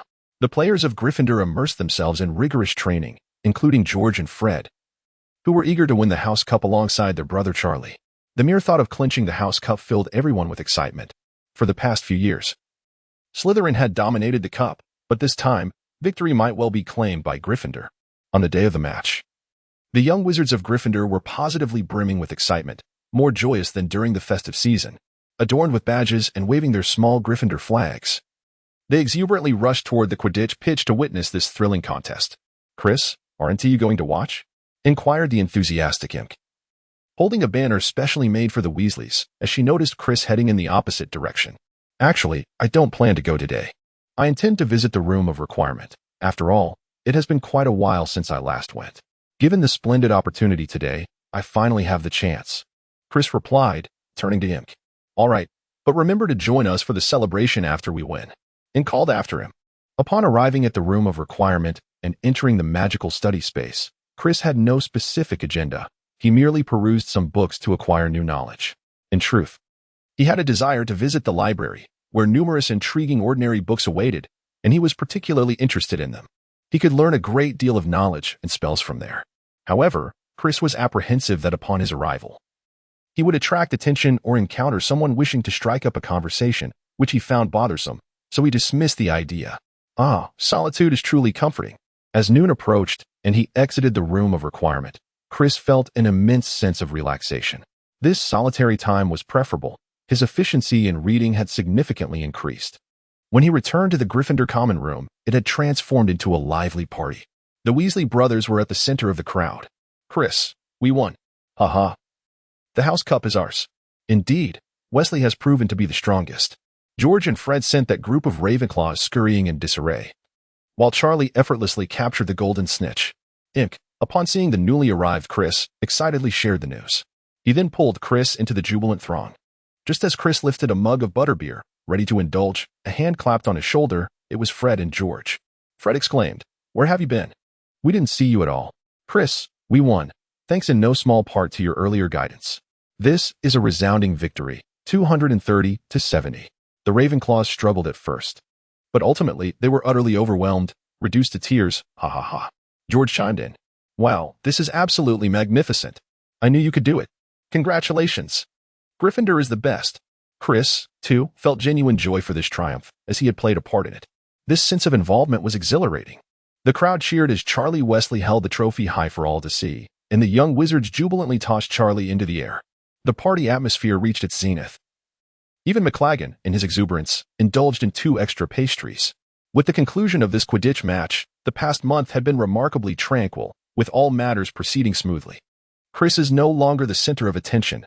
People's focus has gradually shifted to the Easter holiday and the impending final exams. The Easter holiday marks the last significant break of the academic year, as Easter in 1990 falls on April 12th. Consequently, the duration of this holiday stretches from early April to mid-April, allowing for nearly 2 weeks of respite. Naturally, Chris intends to remain on campus during this break. After all, with April upon them, summer vacation will follow shortly after Easter. Thus, returning home seems unnecessary, as the journey is quite cumbersome, especially considering the arduous nature of train travel. Of course, if one could simply teleport, such inconveniences would be rendered moot. Additionally, upon returning home, the young wizards are unable to wield their magic, which would undoubtedly diminish the enjoyment of the holiday. Much like during Christmas, when Chris refrained from using magic at home, it was a significant struggle for him. Akin to a habitual smoker being suddenly prohibited from smoking. Could one truly withstand such deprivation without feeling suffocated? Magic, too, can become an addictive pursuit. Moreover, due to previous distractions, Chris has squandered considerable time and has not engaged in serious study. Therefore, this holiday presents a precious opportunity to catch up. Otherwise, with final exams looming just 2 months ahead, would he not falter? We cannot afford to take our grades lightly, after all. Furthermore, it seems that the teachers, perhaps in an effort to allow the newcomers to acclimate to their new environment, initially assigned a modest amount of homework. However, now, nearly every instructor has imposed a substantial workload, with assignments and papers piling up, often totaling an entire sheet of parchment. Even Professor Snape's potions class has not spared Chris from this burden. One wonders if his earlier mischief during Christmas has drawn Snape's ire. Consequently, Chris was penalized with a 10-point deduction for neglecting to submit his potions essay, having become accustomed to not having to complete such assignments since the beginning of the term. Now, facing this sudden requirement is indeed a daunting challenge. Undoubtedly, the majority of Hogwarts students share Chris's sentiment, opting to remain at the school rather than return home. Consequently, the number of students completing the departure forms for the Easter holiday is significantly lower than during the Christmas break. The old bat has expressly stated that Chris will no longer be exempt from assignments. Chapter 79. Fishing. As the holiday approaches, the library is teeming with students, each engrossed in their books, exuding a seriousness that renders the Easter holiday far less enjoyable than the Christmas season. Imk sits beside Chris, reciting the 12 uses of dragon's blood or practicing wand movements. George and Fred also linger in the library, sighing heavily, yawning incessantly, and striving to complete their arduous assignments. "I can never remember this," Imk finally exclaims, tossing down his quill. He gazes longingly out the window. For the first time in months, they encounter such delightful weather. The sky is a pristine blue, reminiscent of forget-me-not flowers, and the air carries a hint of the impending summer. "What's that?" Chris inquires, setting down his pen. "The 12 uses of dragon's blood. I always forget 1 or 2. Along with the myriad details about various magical herbs and fungi concerning the white ash." "Oh, it is truly vexing." Imk rakes his fingers through his hair, displaying signs of agitation. "Hey, why don't we go fishing by the Black Lake? I'm utterly fed up with this place. It's giving me a headache. This isn't the life we should be living." George proposes. "Splendid idea, George. How about it, Chris? Are you in?" Imk asks excitedly. Well." Chris hesitated for a moment, basking in the beautiful sunlight, reclining on the lawn while gazing at the serene lake, a gentle breeze caressing the air. Ah, how splendid it seems. Go on, go on. There are still many days left in the holiday, and there is no need to rush into studying. Ink observed Chris's indecision and urged him once more. All right, let us go. Chris immediately began to pack his belongings. Watching Chris's swift movements, George and Fred couldn't help but chuckle. Hey, you lot, maintain order in the library. No loud talking or laughing, and hurry up and get out. Mrs. Pants approached, reprimanding them while wielding a feather duster, as if ready to summon anyone who dared to disobey. All right, madam, we're leaving right away. George and Fred quickly dashed out of the library without waiting for Chris and the others. Once Chris and Ink had gathered their belongings and returned the borrowed books to their rightful places, they emerged to find George and Fred already equipped with fishing rods and buckets, eagerly awaiting their arrival. Wow, where did you get those? You're so quick, Ink inquired, pointing at the items. Kiki, we got them from the room of requirement, of course. We needed a place with fishing gear and voile. A house appeared filled with various fishing implements. However, most were damaged and unusable, so we had to sift through for the good ones. Indeed, look at this one. It's absolutely pristine. I suspect it was only added in recent years, Fred exclaimed, holding up a fishing rod that appeared remarkably new. You truly have a knack for this. I thought we would have to rely on transformation magic. Chris truly admires these two individuals. Their ingenuity in borrowing from the room of requirement is simply remarkable. Haha, do you think we're like you? The rising star of transfiguration at Hogwarts. The prize pupil of Professor McGonagall? George jested. Hey, don't tease me. You know how much I detest that. However, what on earth is this title of Professor McGonagall's prized pupil? How come I am unaware of such an appellation? Chris inquired with a hint of confusion. Of course you are. Who doesn't know that whenever you attend transfiguration class, Professor McGonagall can hardly contain her smile. Even her tone seems to soften considerably. Unlike when she instructs other students, where her demeanor is rather stern. All our first-year classmates who share transfiguration lessons with you are utterly envious. We have certainly benefited from your presence. I must confess, I haven't been attentive in class lately. During the last lesson, I even made an error in transformation. Yet Professor McGonagall did not scold me at all. How wonderful that is, exclaimed Ink with a sense of admiration. Upon hearing these words, Chris felt quite alarmed. Not only had the students become lax due to his influence, but this also contradicted his intention of maintaining a low profile. They had all turned him into Professor McGonagall's prized pupil, which was utterly unacceptable. What if something were to occur?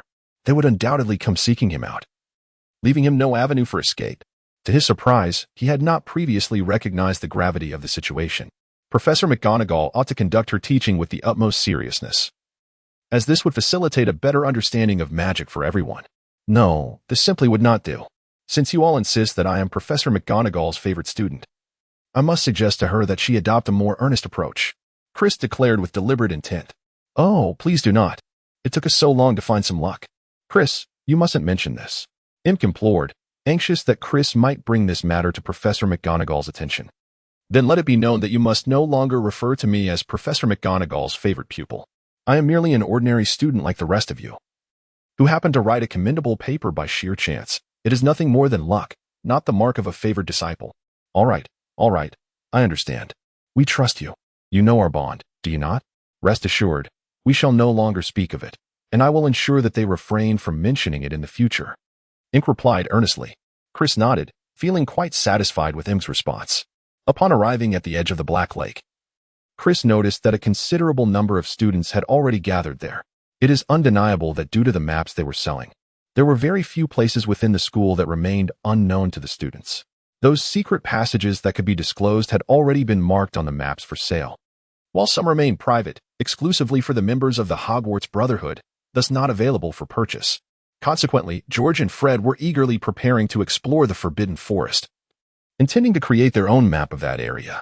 This venture promised to be more lucrative, as many young wizards would undoubtedly be intrigued. After all, the forest had been deemed off-limits for many years. The curiosity surrounding this place was immense, and should they manage to produce a map related to the Forbidden Forest, it was likely that all students would be eager to acquire one. Furthermore, some wizards from the outside world might also express interest, possibly placing orders directly with them. However, Chris dissuaded them from pursuing this idea. Without sufficient preparation, could they truly venture into such perilous territory? Not to mention the dangers posed by werewolves, centaurs, and vampires. Even a swarm of spiders could devour them whole. It was advisable to steer clear of the forbidden forest unless one possessed the prowess of a master wizard. Chapter 8. What a big fish. Come on, Chris, here's a fishing rod for you. Imp handed Chris a fishing rod, saying, All right. But I must confess that my fishing skills are rather poor. The last time I went fishing with my father, I didn't catch a single fish all day. So I'll just watch you all, don't expect much from me. Chris replied with a smile.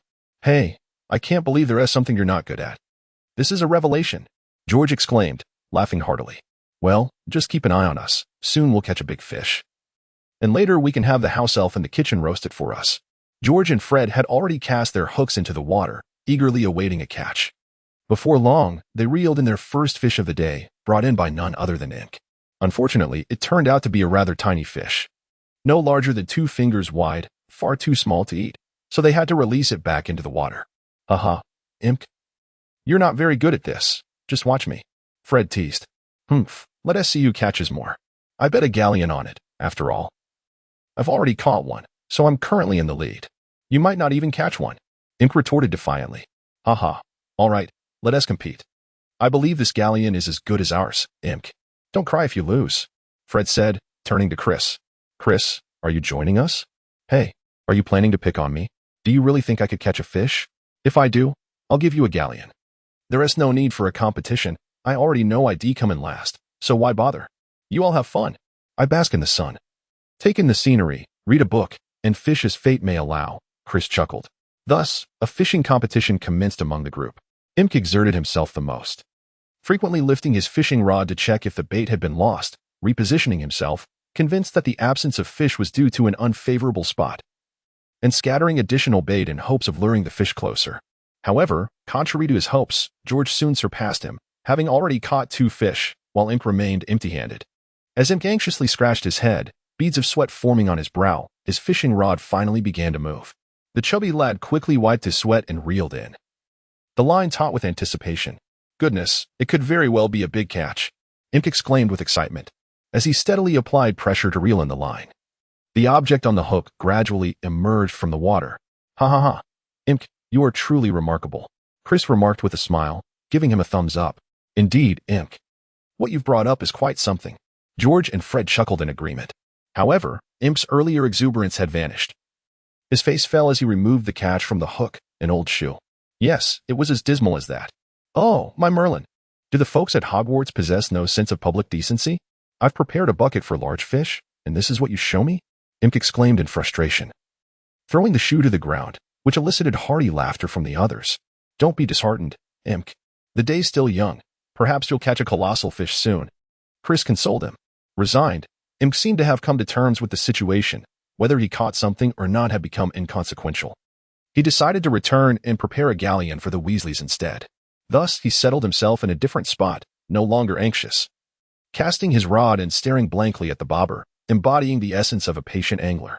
Before long, Fred reeled in his second fish, jubilantly hopping over to Imp, exclaiming, I have 2 fish. Imp covered his ears and replied, Oh, brother, could you move a bit farther away? His previously tranquil demeanor had been shattered. Much to his dismay, just then, Imp's bobber began to move again. This time, it sank rapidly, indicating something substantial pulling down. Hey, Imp, look, your bobber's moving. You've got a bite, Fred urged. Oh, all right. Imp hastily rose to his feet, pulling with all his might.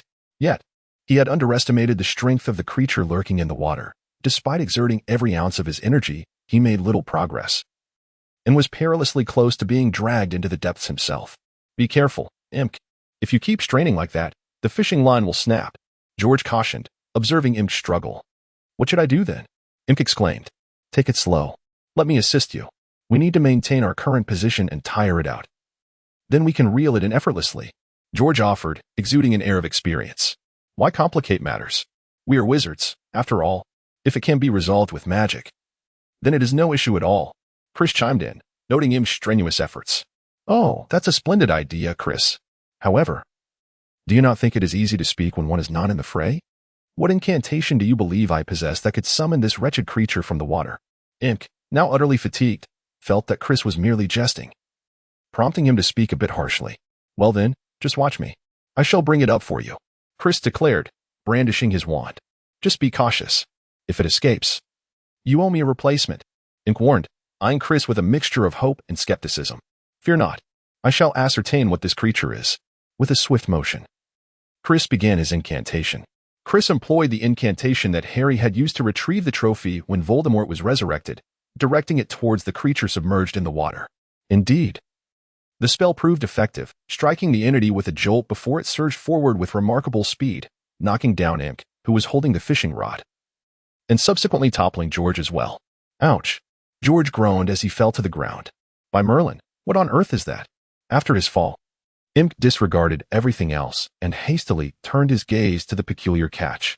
It resembled a being that was both human and fish, yet was not a mere hybrid. Its skin was a steely gray, and its long, unkempt hair was a deep green. Its eyes were yellow, and its incomplete set of yellowed teeth were grim. Around its neck hung a string of pebbles tied together with coarse rope. Esteemed wizards, let the support flow, do not cease. My heartfelt gratitude to all. Chapter 81. The strange creature. It was a mermaid from the Black Lake. At Imp's call, George also turned his attention to the bizarre being. It seems to be snagged on your hook, Chris remarked, observing the grotesque creature.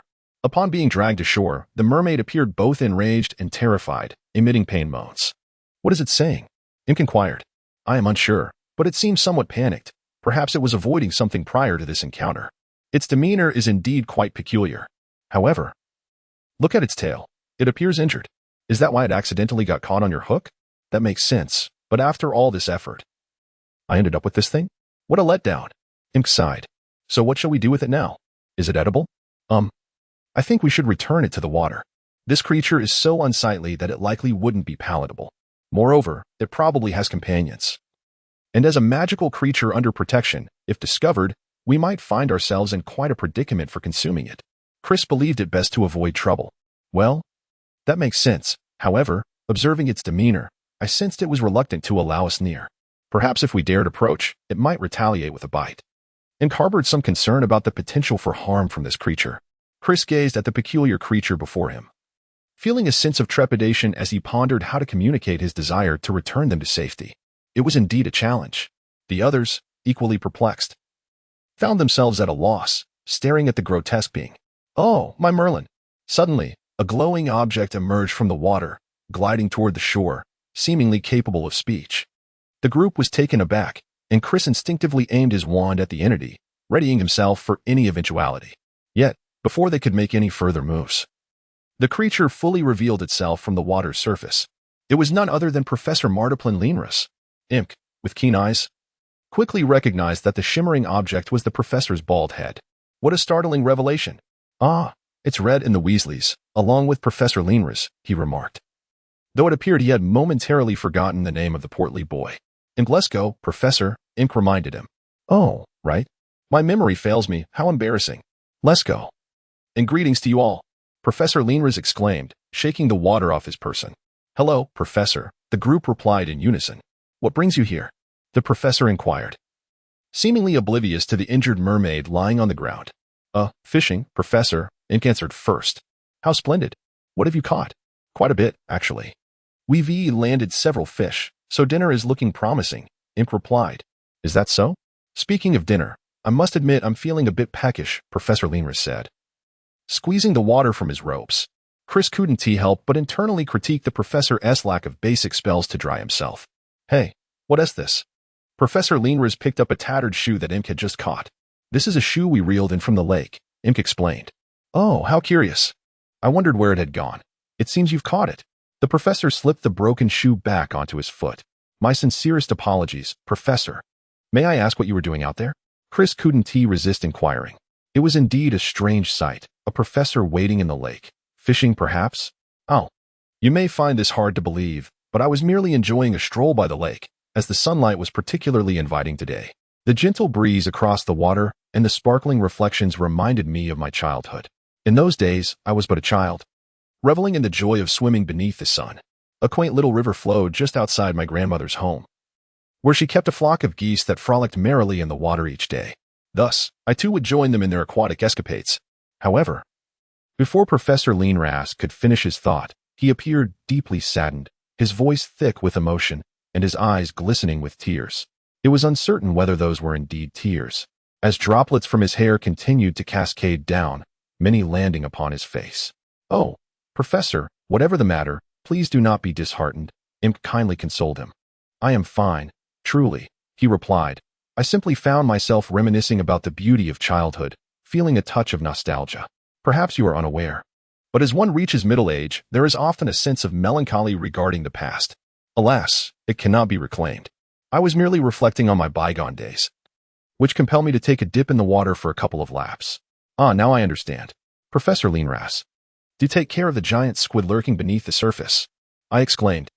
"I heard that a former professor of dark arts defense met an unfortunate fate while strolling by the lake, dragged under by a lurking squid. The incident was sudden, and being of advanced age and unable to swim, it led to a rather unfortunate outcome," George remarked, unsure if it was a genuine warning or a playful jest. "Indeed. That sounds quite alarming.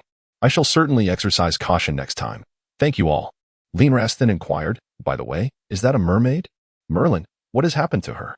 He seemed startled, pointing at the mermaid with astonishment.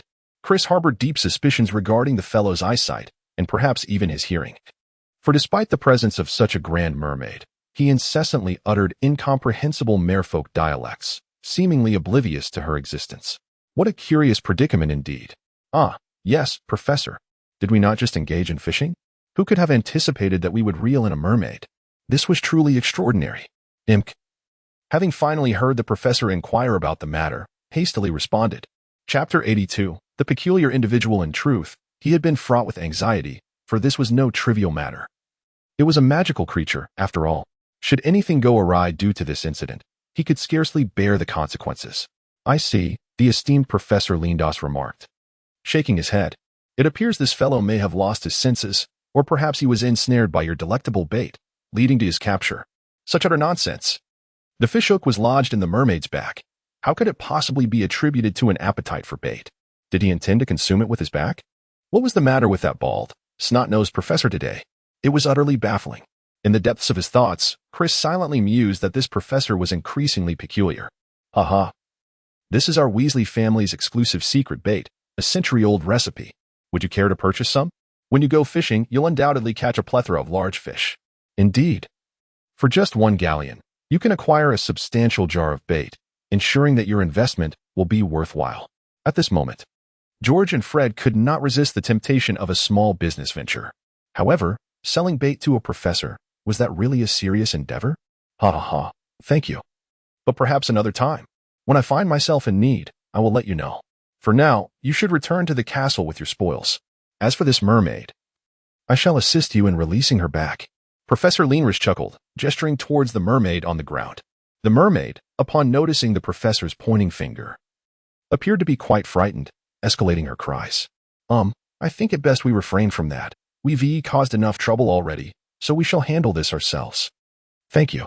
Chris observed the mermaid's reaction to Professor Leanras and sensed that the situation was more complex than it appeared. "It's of no concern, Mr. Reed. Your student's time is exceedingly precious.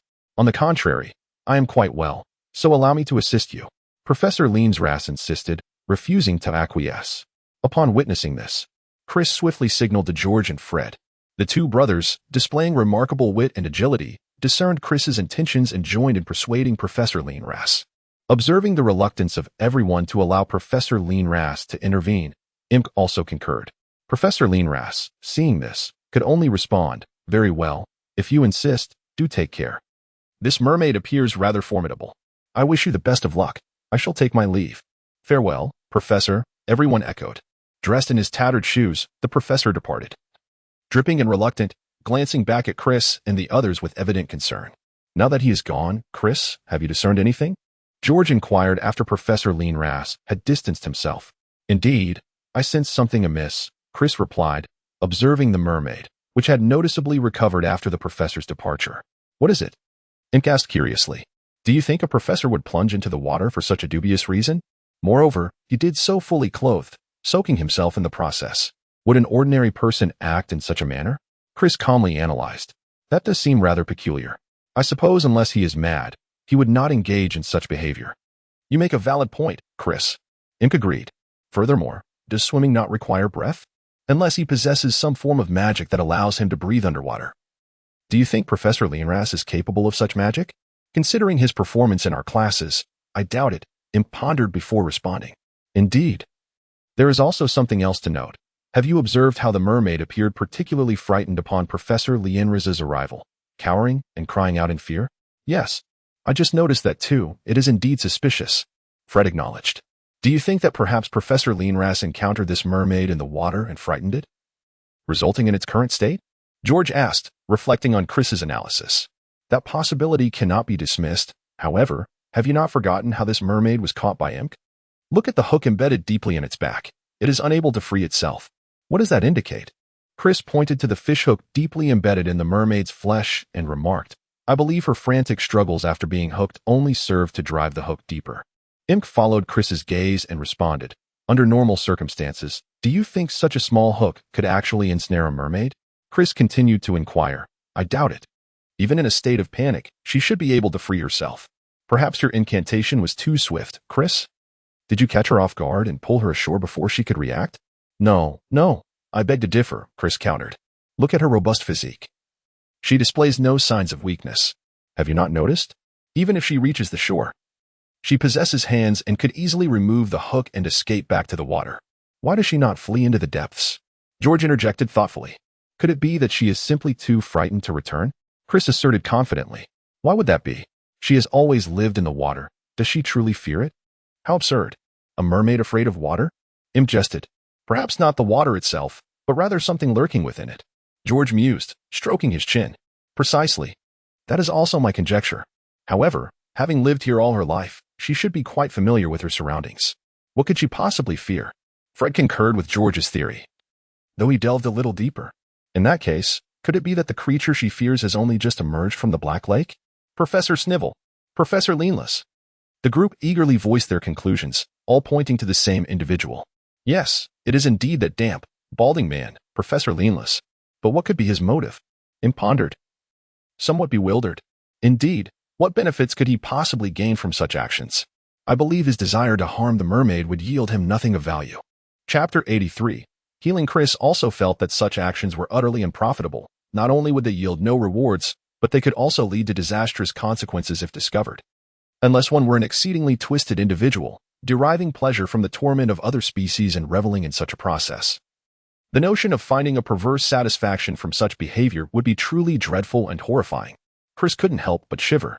Perhaps there was something of value he could acquire from the mermaid? At that moment, George suddenly shared his thoughts. Really? Is there?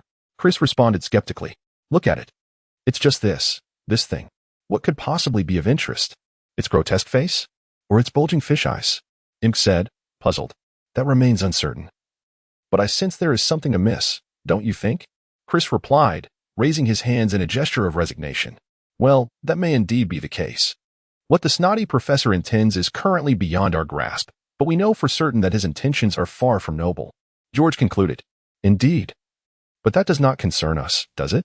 For now, let us hastily release this creature back into the Black Lake. Chris felt that this matter was, in any case, of no concern to them. Even if that fellow had engaged in some dark and sordidly profitable activities, it had not harmed them. What did the mermaid affair have to do with us wizards? Did it not? No, Chris, how could you think that way? How dare someone wreak havoc within the school? As members of Hogwarts, it is our obligation to acknowledge such occurrences. Imp declared with a sense of justice. Well, if the opportunity arises, you may inform the trustworthy professors about today's incident and let them handle it. We are merely inexperienced young wizards, lacking the knowledge necessary to wade into this murky water. If the issue remains unresolved and we find ourselves in trouble, it would be a loss indeed, Chris patiently advised. Your perspective is reasonable. But as an esteemed and recognized student of Gryffindor, should you not embody the indomitable spirit of our house? Summon your courage and bravely confront the dark and malevolent Professor Snivelis, Chris. Imp, undeterred by Chris's counsel, appeared rather spirited. Indeed, we too support Imp's sentiment, Chris. An evil wizard with unknown intentions has infiltrated Hogwarts. It is our duty to act. The Hogwarts Brotherhood shall resolve all matters beyond your capabilities. George and Fred wholeheartedly concurred with Imp's viewpoint. Chris adjusted his hair, uncertain of how to offer solace, for every attempt seemed to yield counterproductive results. Alas, what could be done? Well, should we not first devise a means to release this mermaid from the ground? It appears you have finally come to a realization. As for this mermaid, I possess no particularly brilliant suggestions. Imp felt a sense of satisfaction regarding Chris's demeanor. Yet he too was at a loss as to how to handle this fearsome creature. Perhaps I could draw its attention, and Imp. You could remove the fishhook from its back? George and Fred, you stand by to assist, ensuring the mermaid does not harm Imp. Chris pondered before articulating his plan. Very well, that poses no problem.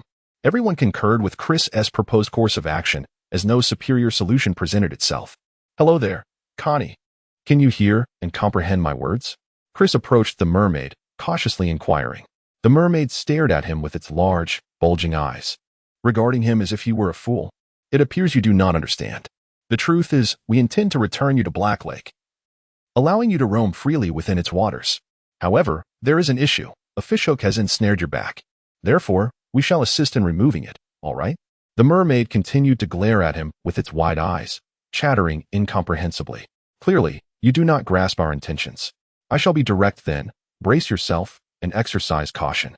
Should you dare to inflict harm upon us, you shall meet your demise. We shall prepare a soup from your remains, and your bones will be handed over to Professor Snape for potion making. Chris feigned a fierce demeanor as he addressed the rather foolish mermaid. The mermaid seemed to sense the malice in Chris's words, prompting a twinge of fear within her, rendering her immobile and timid. Upon witnessing the situation, Chris gestured for Imp to act swiftly. The stout boy crept silently behind the mermaid, reaching out in an attempt to touch her. Sensing Imp's proximity, the mermaid felt a pang of fear.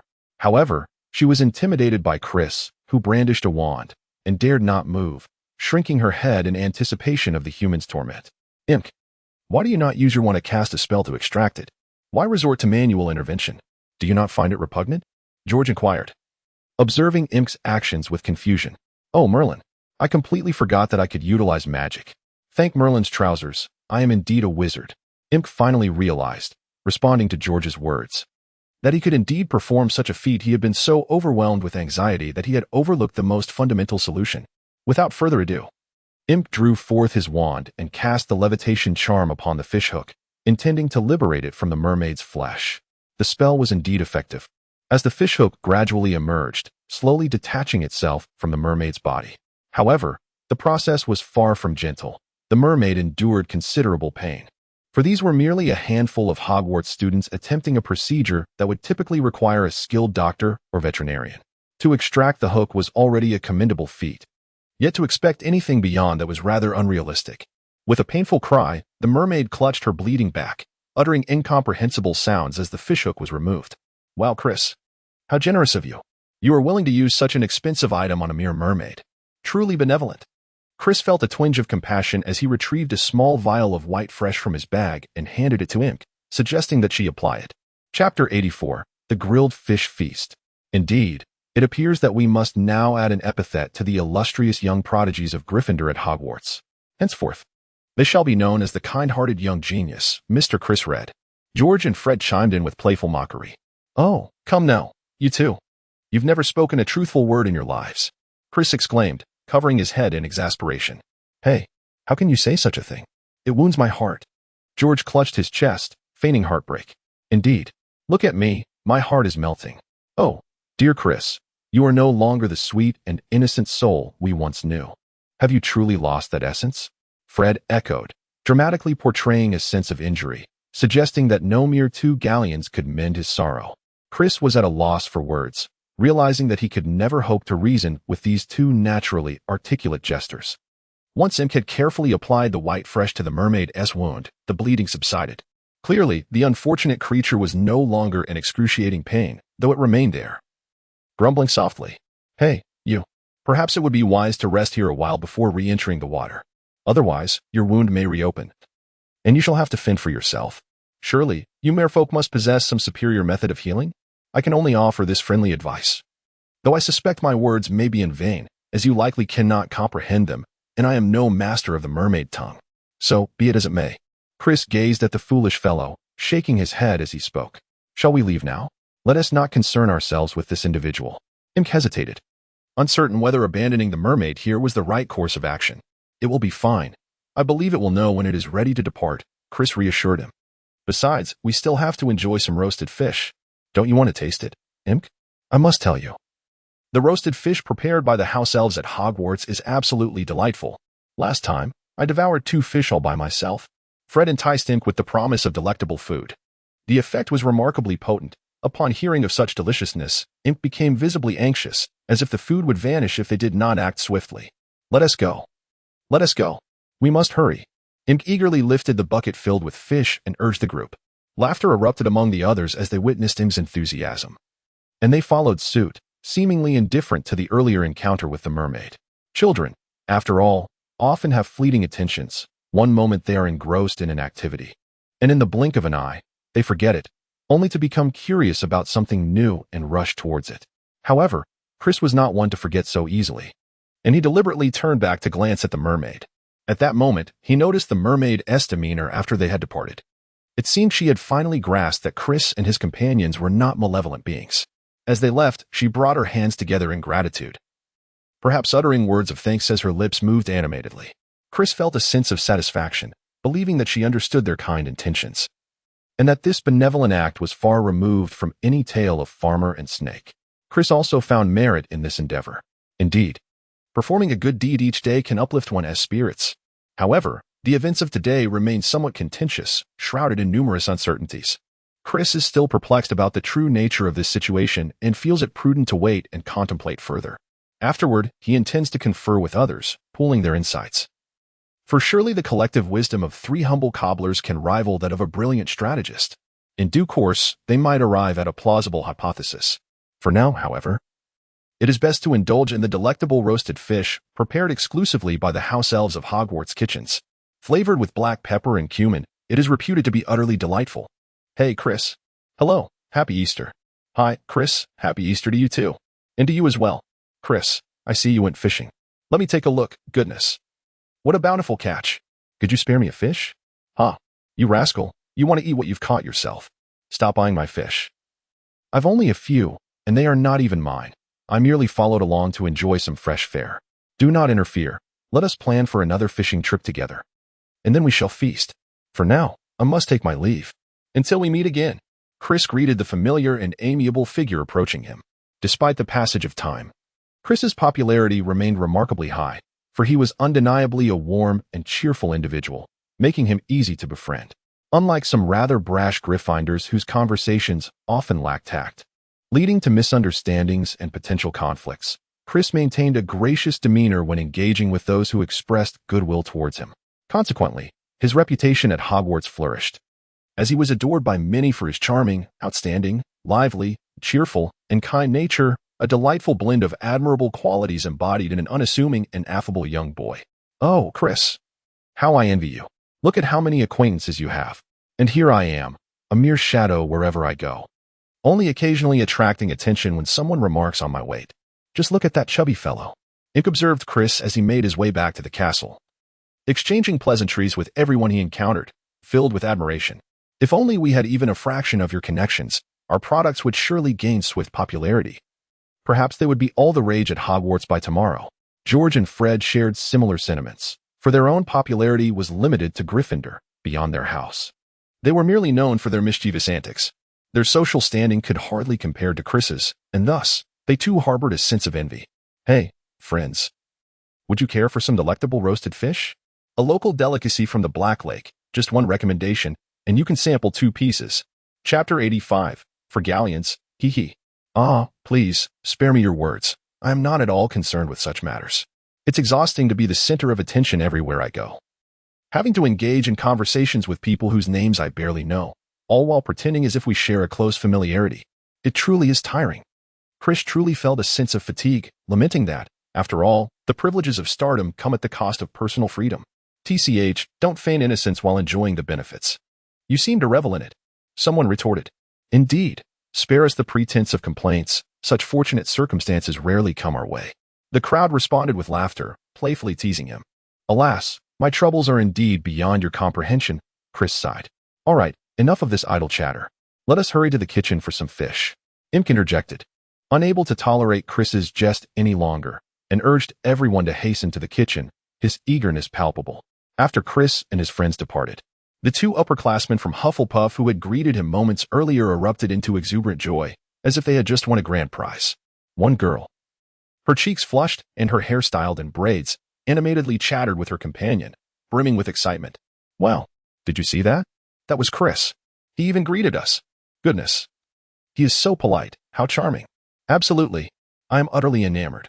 My sister adores such charming young boys. So endearing, so polite, so exceptional. Merlin. I wonder if he is the only one of his kind in the world. I feel like I could just hug him. She giggled. Oh dear. How could you say that? Another girl interjected, her expression turning sour. Perhaps she felt a sense of possessiveness over Chris. Discussing him was one thing, but claiming him was entirely another, and she was determined to challenge that notion. Yet, it was indeed quite exasperating. One could only wonder if they had even considered Chris's feelings before gossiping so freely about him. If he were to discover their chatter, he might very well be taken aback. Meanwhile, in the kitchen, Chris and the others were seated around the table, eagerly awaiting the delectable aroma of roasted fish prepared by the house elf. In response to the requests of several young wizards, the elf moved with remarkable speed. The fish had already been expertly cleaned and placed upon the grill. The tantalizing scent wafted through the air, causing the chubby boy to salivate, yearning to indulge in the fish at once. Thus, do you no longer harbor any doubts regarding today's events? Do you not find it somewhat extraordinary? Chris held a cup of hot cocoa and addressed the crowd. What's the big deal? It's just a mermaid and a snotty professor, really. It's nothing. I'd rather have grilled fish. Chris, you worry too much. There's absolutely no need for it. Grilled fish is far better, huh? Imk, seemingly unfazed, was quite carefree about the matter. Imk, you should pay more attention, Chris exclaimed. Oh, honestly, Chris, I think you're overthinking it. Look, the grilled fish is here. This one is mine, Fred. Don't you dare snatch it from me. Your fish is still on the grill. Upon seeing the fish was ready, Imp dismissed Chris's earlier comments entirely, focusing solely on the more pressing matter at hand, the fish. Uffed, what's yours is mine. Whoever gets it first claims it. Fred was unconcerned about the niceties, grabbing it and beginning to eat. Indeed, Imp, don't forget about the wager we made today. You lost. To enjoy grilled fish. It's 4 galleons per fish, huh? George chimed in, taking a piece of grilled fish. Ah, you all were waiting for me here. I knew it. You usually don't eat this hurriedly. You're always so polite about sharing. Humph, so that is how it is. You're all caught, Imp exclaimed, quickly handing over galleons to Fred and snatching a fish from George's hand, ready to devour it. Ah, Merlin, this is delicious. Chris, quickly take this one, otherwise Fred and George will snatch it away. It's so good. Seeing that another fish was ready, Imp hurriedly handed it to Chris, fearing the Weasley brothers would employ their usual tactics again. Honestly, you eat all day, never missing a chance. Just look at you, you're getting so chubby. You're almost like a big beach ball from my family's supermarket. Really, can't you think about losing some weight? Hey Chris, what are you saying? What is wrong with being chubby? Live for today, drink for today, why overthink? What is wrong with being plump? It signifies strength. As a descendant of the ancient Akkadian kingdom with a touch of Semitic ancestry, can I indulge a bit? How can I maintain my noble lineage otherwise? My grandfather said this is the hallmark of us Akkadian descendants, being plump. Imp proudly proclaimed, puffing out his belly. Boast all you want. Chris scoffed, rolling his eyes at Imp. Ha ha ha, exactly, Imp. I've never even heard of this Akkadian thing you just mentioned. Fred and George chimed in, equally skeptical. Humph, don't you wizards study world history? And Chris, don't tell me you're unaware of the Sumerian Akkadian civilization. Imp took a bite of the delicious grilled fish. Forgive us. We truly don't study it. And what do you mean by you wizards? Aren't you a wizard too? George and Fred remarked. I acknowledge your words. Yet I find them hard to believe. The ancient civilizations of West Asia originated in the fertile lands between the Euphrates and Tigris rivers. To the south lies Babylonia, while the northern region is known as Assyria. Babylonia is divided into 2 parts. The southern portion, Sumer, and the northern part, which you refer to as Akkad. Chris elucidated this historical context with clarity. Wow, Chris, you truly are impressive, possessing such vast knowledge and erudition, a paragon of Hogwarts, George applauded. With that, Fred led George in a round of applause for Chris. All right, enough. I am indeed intimidated by both of you. There is no countering your enthusiasm. Chris replied with a hint of exasperation. Thank you, esteemed wizards, for your enduring support. Magic is with you. Chapter 86. It's me, show me the money. Listen to me. Chris, while I agree with your assertions, I must say they lack clarity and depth compared to my understanding.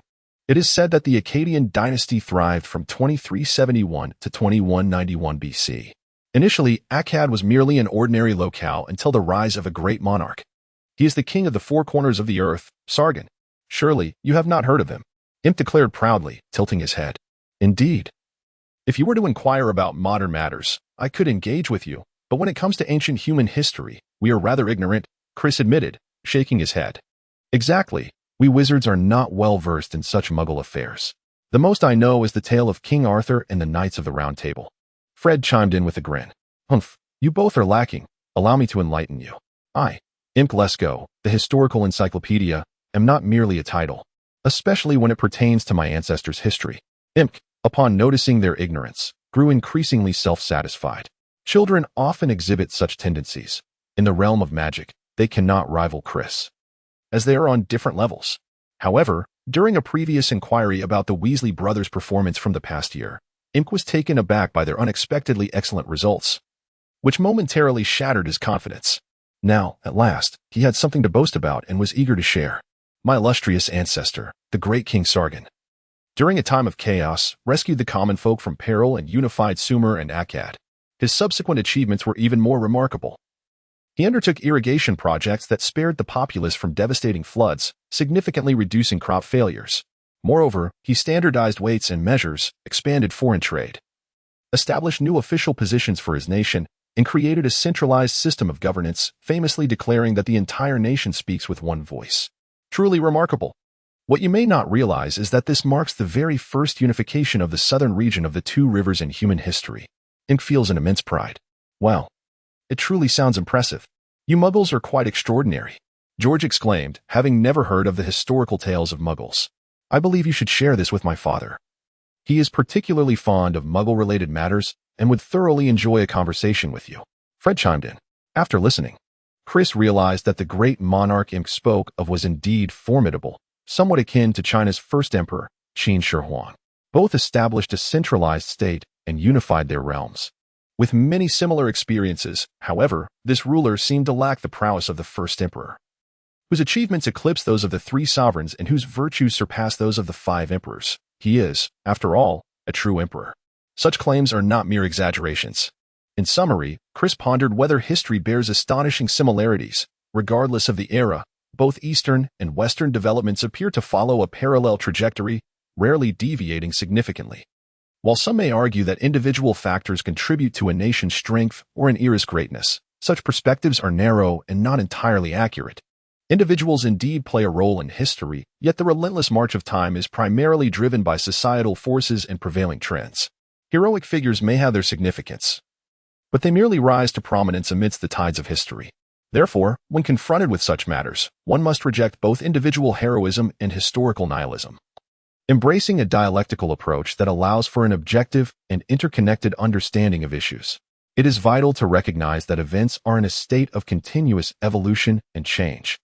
Adhering to the materialist conception of history espoused by Marxism, and to view these phenomena through a scientifically comprehensive lens of development. Of course, this reflects the perspective of the Muggle world. In the magical realm, where centuries can pass without issue, perhaps King Sargon has yet to meet his end. Thus, Chris mused, since magic exists in this world, it is entirely plausible that the aforementioned Qin Shi Huang could very well have alchemists in the East crafting elixirs of immortality. Consequently, the first emperor might be lying peacefully in his tomb, awaiting the moment someone retrieves him with a mere 500 coins, only to reward them with 100 million taels of gold.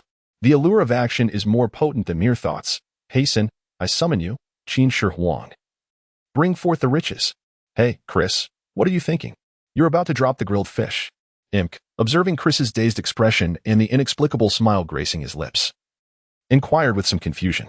Oh, my apologies, Imp. I was lost in thought about other matters. Please continue. You're doing splendidly. I never imagined you possessed royal blood. How marvelous. Quite remarkable, I must say. I envy you. Chris offered a perfunctory compliment. Your words are too kind. You're making me blush. I'm merely a descendant of ancient emperors. Nothing extraordinary, Imp responded, oblivious to Chris's insincerity, believing it to be genuine praise, and laughed heartily while covering his head with his hands. This child, hopeless, Chris thought, unsure of how to respond. But Imp, these whimsical notions you speak of, What relevance do they have to us? I find your tales less appetizing than this grilled fish. George was somewhat perplexed. TCH. Children raised in your magical world simply cannot comprehend. Let me illustrate with an example. Take those Slytherins, with their notions of pure blood and noble lineage, claiming to be descendants of illustrious families. Isn't that precisely the essence of it? Consequently, I wish to express that if I ever encounter that wretched Slytherin who insults me by calling me a fatty and looks down upon me, you should properly introduce me and assist me in confronting him. Imp declared vehemently. Ah, so that is what you meant. I never would have guessed you harbored such disdain for that Slytherin. George finally understood. All this discourse was merely an expression of animosity towards a contemptible Slytherin. He has been tormenting me relentlessly. If it weren't for Chris, I reckon I would have been bullied to death by now. Alas, my life feels exceedingly arduous. Lamented the chubby boy. Greetings, everyone. I am Qin Shi Huan. I implore you to cast your votes to aid my revival. In exchange, I shall offer 1 or 2 gold pieces for each vote. Thank you. Chapter 87. What can you do about it? Why do you never share these matters with us? Fred questioned, puzzled by how someone so open-hearted and optimistic could be driven to such despair. I cannot articulate it. It is too humiliating. During classes, with Chris around, he cannot take advantage of me, hence he refrains from causing me harm. However, once class concludes or when I am alone, it is an entirely different scenario. On one occasion, he cornered me and spat a thick gob of phlegm at me, declaring that I was nothing but a worthless fatty. A piece of filth unworthy of existence, let alone deserving of attending Hogwarts. As he recounted this, Imp's voice grew choked with emotion. What? How dare he? Chris instantly fumed. Indeed, that scoundrel deserves a lesson. Absolutely. We ought to teach him a severe lesson, making it clear that Gryffindors are not to be trifled with. The majesty of the lion should not be so easily disrespected. George and Fred echoed, equally incensed. Perhaps we should reconsider. It's not worth it. If I endure it, it will eventually pass. Imp hesitated, filled with trepidation. What are you afraid of? If he does not comply, we shall confront him. I have long found him irksome. If you lack the courage, allow me to take the lead. That scoundrel deserves a beating. Did I not already give him a sound thrashing during flying class? And during the Quidditch match, did I not also procure a considerable amount of galleons from him? Chris spoke with righteous indignation, unable to tolerate such an injustice. If that scoundrel had confronted him, he would have swiftly dealt with him. At times, Chris was reluctant to stir up trouble or seek the limelight. However, witnessing his dear friends being bullied, particularly by someone so despicable as to utter the vile term mudblood, incited a fury within him. Ignorance may have been bliss. But now that he was aware, how could he remain silent? To endure such affronts would render him a coward. They may not seek conflict. Yet they certainly did not fear it, did they? Chris was right. Imp was simply too kind-hearted, far too gentle, making him an easy target for those who preyed on the weak. George chimed in, equally incensed. Indeed, you might have kept this to yourself. But since you chose to confide in us, we are bound to act. Fred added resolutely. Thank you all. You are truly wonderful. Imp could no longer suppress his feelings of injustice and burst into tears. It's all right. We are here for you. After all, we are good friends, Chris reassured him. Yes. The Hogwarts Brotherhood must stand by its own. How else could we navigate life at Hogwarts? They rallied together. Everyone took this matter seriously, devoting the ensuing conversation entirely to strategizing their response, so much so that they momentarily forgot about the previous day's mermaid incident.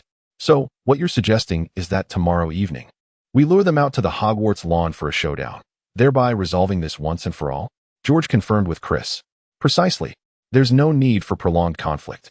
Let's confront them directly and decisively, teaching them a lesson they won't soon forget. Chris exclaimed. Laughter erupted among them. Indeed, Chris, your idea is splendid, direct, and very Gryffindor-like. No hesitation. Let us act boldly, for together, we are invincible at Hogwarts.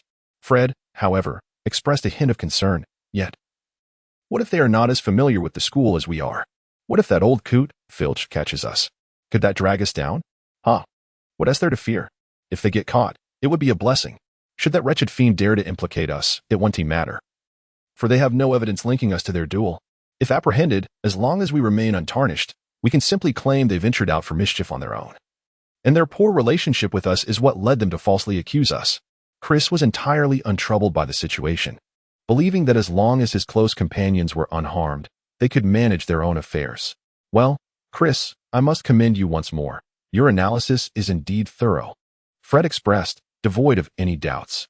However, if we were to follow your suggestion, we absolutely cannot resort to written documents that might expose us. We must convey the message in person. Who would be willing to do that? George inquired. I shall go.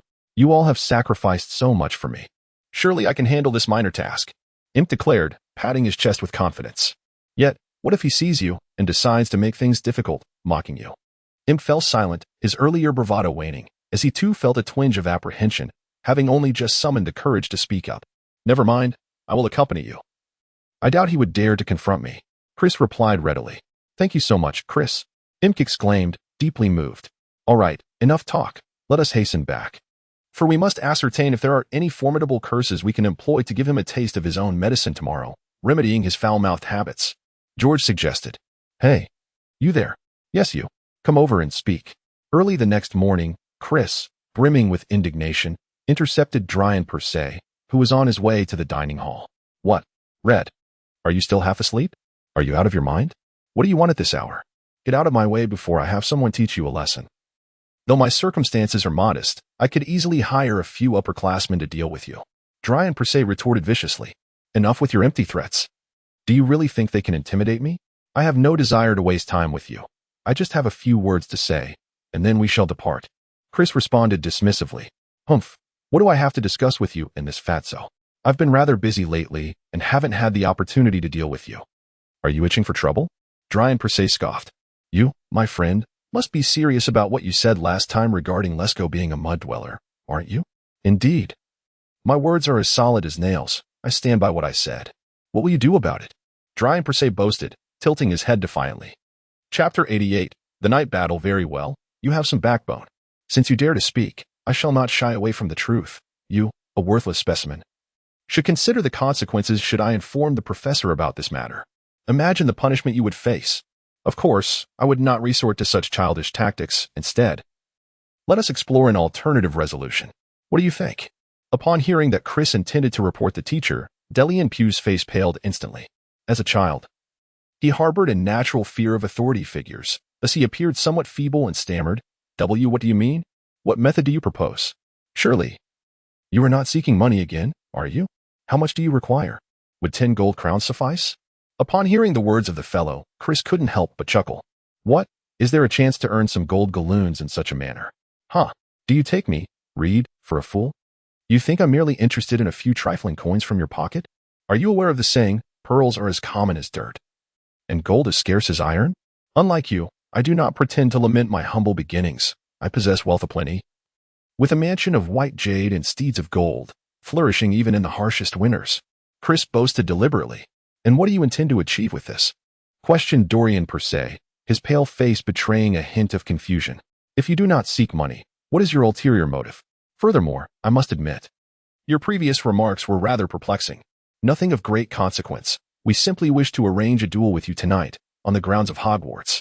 It will be myself, Lesko, and 2 second-year students, a total of 4. You may invite a few companions as well, so we can engage in a heartfelt discussion. Chris replied with a smile. Humph. Very well. Let it be so. I am curious to see what tricks you have up your sleeve. Dorian per se retorted. If there is nothing else, I shall take my leave. A good dog does not obstruct the way. Step aside for this young master. Chris and Imp cleared the path. To be honest, this fellow had an exceedingly foul mouth. However, that was of little concern. By nightfall, I would ensure he received a taste of his own medicine, and perhaps he would learn some humility. Truly, who does he think he is, strutting about with such arrogance? One might easily assume his father was none other than the Dark Lord himself, leaving one utterly speechless and on the verge of bloodshed. Throughout the day, Chris and his companions found themselves unable to concentrate on their studies, opting instead to practice the spells they might need in their secret haven, the Room of Requirement.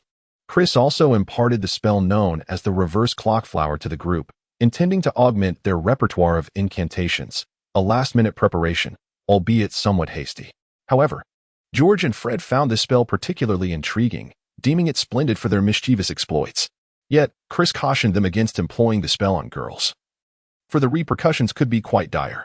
This brought to mind the scene in the original narrative where Harry's father, James, used this very spell on Snape, a sight that was, to say the least, rather unfortunate. As night fell, the excited group, armed with the Marauder's map, discreetly slipped out of the castle while Filch was patrolling the fourth floor. George and Fred had made thorough preparations, even donning Quidditch protective gear, claiming that it would serve as a safeguard in the event of any unforeseen incidents, thus averting potential injuries. Chris was utterly unperturbed by the situation. After all, they were merely a few young wizards. With a single potent spell, he could likely reduce them to ashes. Moreover, he possessed the protective ring gifted by Professor McGonagall. What was there to fear? A malevolent curse? How formidable could the spells of mere children be? Surely, he wouldn't meet his demise from a simple hex. So, what was there to be afraid of? No need for hesitation. It was time to act. Upon their arrival at the lawn, however, Dorian Pusey had yet to make an appearance. Was he too frightened to confront them? What a coward! George, check the Marauders' map and see if they've arrived. If they're too scared to show or have already been caught by Filch, we need to prepare ourselves rather than wait idly. Chris inquired. Rest assured, I've looked. They're on their way, 4 of them. Aside from Pusey, there's a first year, a second year, and 2 third years, George replied. They've summoned quite a few. Knowing our group consists mainly of first and second years, they still brought along 2 third years for backup. Quite clever, indeed. It seems they're afraid of us. Truly a display of their cowardice, Chris remarked with a chuckle. I'm a bit concerned, though. I'm not sure if Imp can handle this. His hands are trembling while holding his wand, George admitted. Fear not, Imp. I am here with you. We will charge in together, and you can provide support from behind. I understand you're feeling a bit apprehensive, but fret not. I will protect you. Chris reassured him. Thank you, Chris. I truly appreciate your support. Without you, I wouldn't know what to do. Perhaps I would have even considered dropping out by now, Imp expressed. Deeply moved. Look, they're here, Fred exclaimed, pointing at the approaching figures. Finally, if you had delayed any longer, I would have dozed off. Tell me, are you capable of doing anything? Is this the proud Slytherin reputation? I nearly believed you had been captured by Filch or a cat. During the day. You were so arrogant. Why is it such a struggle to leave the castle? Should you not be at Hogwarts? Perhaps you ought to return home and tend to the fields. Chris taunted, his tone a bit coarse. Humph, spare us your bravado. What is the plan?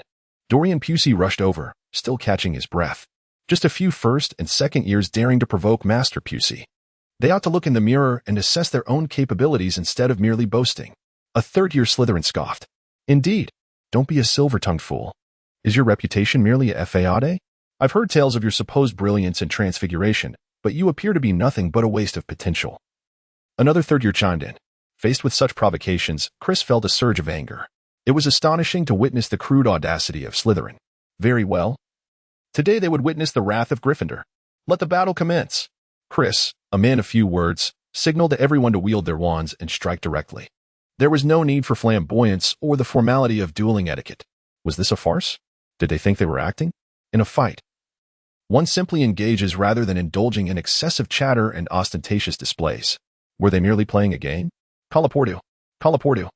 Colloportu. Colloportu. Chris swiftly unleashed a barrage of 4 binding spells. Chapter 89. I shall no longer dare. The Slytherins across from him were caught completely off guard. They had yet to draw their wands when Chris's enchantments ensnared them. However, one third-year Slytherin displayed commendable reflexes, managing to evade Chris's spell just in time. Of course, it may not have been solely due to his prowess. It was likely that Chris's initial spells had incapacitated the first 3 opponents, leaving the fourth with little room for ignorance regarding the necessity of evasion. Fortunately, he succeeded in avoiding the spell. The third-year Slytherin quickly brandished his wand, casting a Petrificus Totalis, a petrifying spell aimed at Chris. Yet, did he not recognize the identity of his opponent? To think he could resolve the situation with such a trifling spell. Who did he underestimate?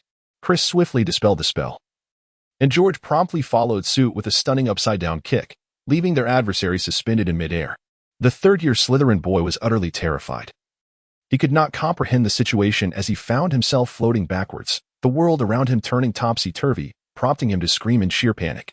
Chris looked on, feeling utterly exasperated, until a spell silenced him. How irritating. What nonsense is this? What happened to the grandiose declarations made earlier? Are you certain you are not here for amusement? Is this truly all you can muster? 3rd grade? The caliber of you Slytherin students is truly disappointing. 3rd grade?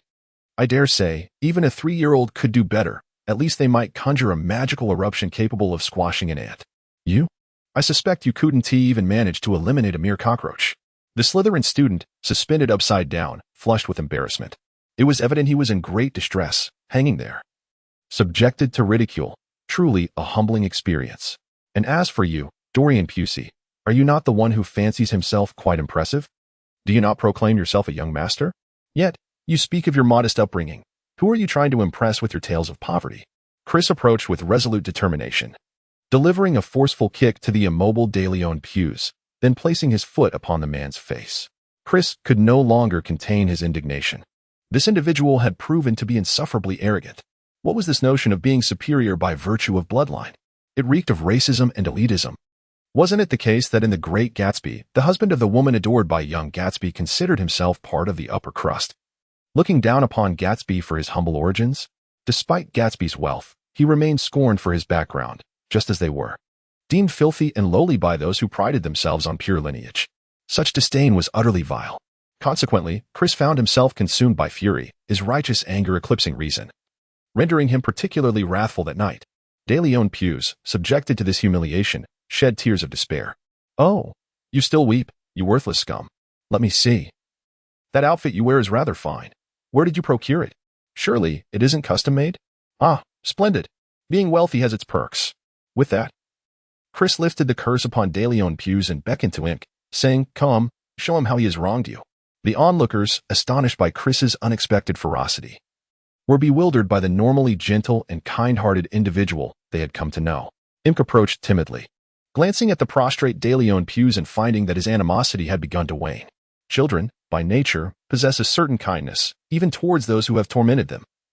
Witnessing another's misfortune often softens their hearts. Imk, uncertain of his next course of action, pondered whether he should strike him. "Ah, I was mistaken. I truly understand my errors. I shall not dare again. I beseech you, spare me." De Leon Pusey cried, clutching at Imk's pant leg in desperation. Imk, visibly troubled, scratched his head and turned to the indifferent Chris, saying, "What should we do? I find I no longer wish to harm him. Should we perhaps let them go?" Chris gazed at the perplexed Imk and the tearful Dorian Pusey on the ground. "Is that so?" Dorian Pusey quickly nodded. "Yes, yes. I promise I will never provoke you again. I will avoid you from now on. What do you think, George and Fred?" Chris did not respond, but continued to seek the opinions of the Weasleys.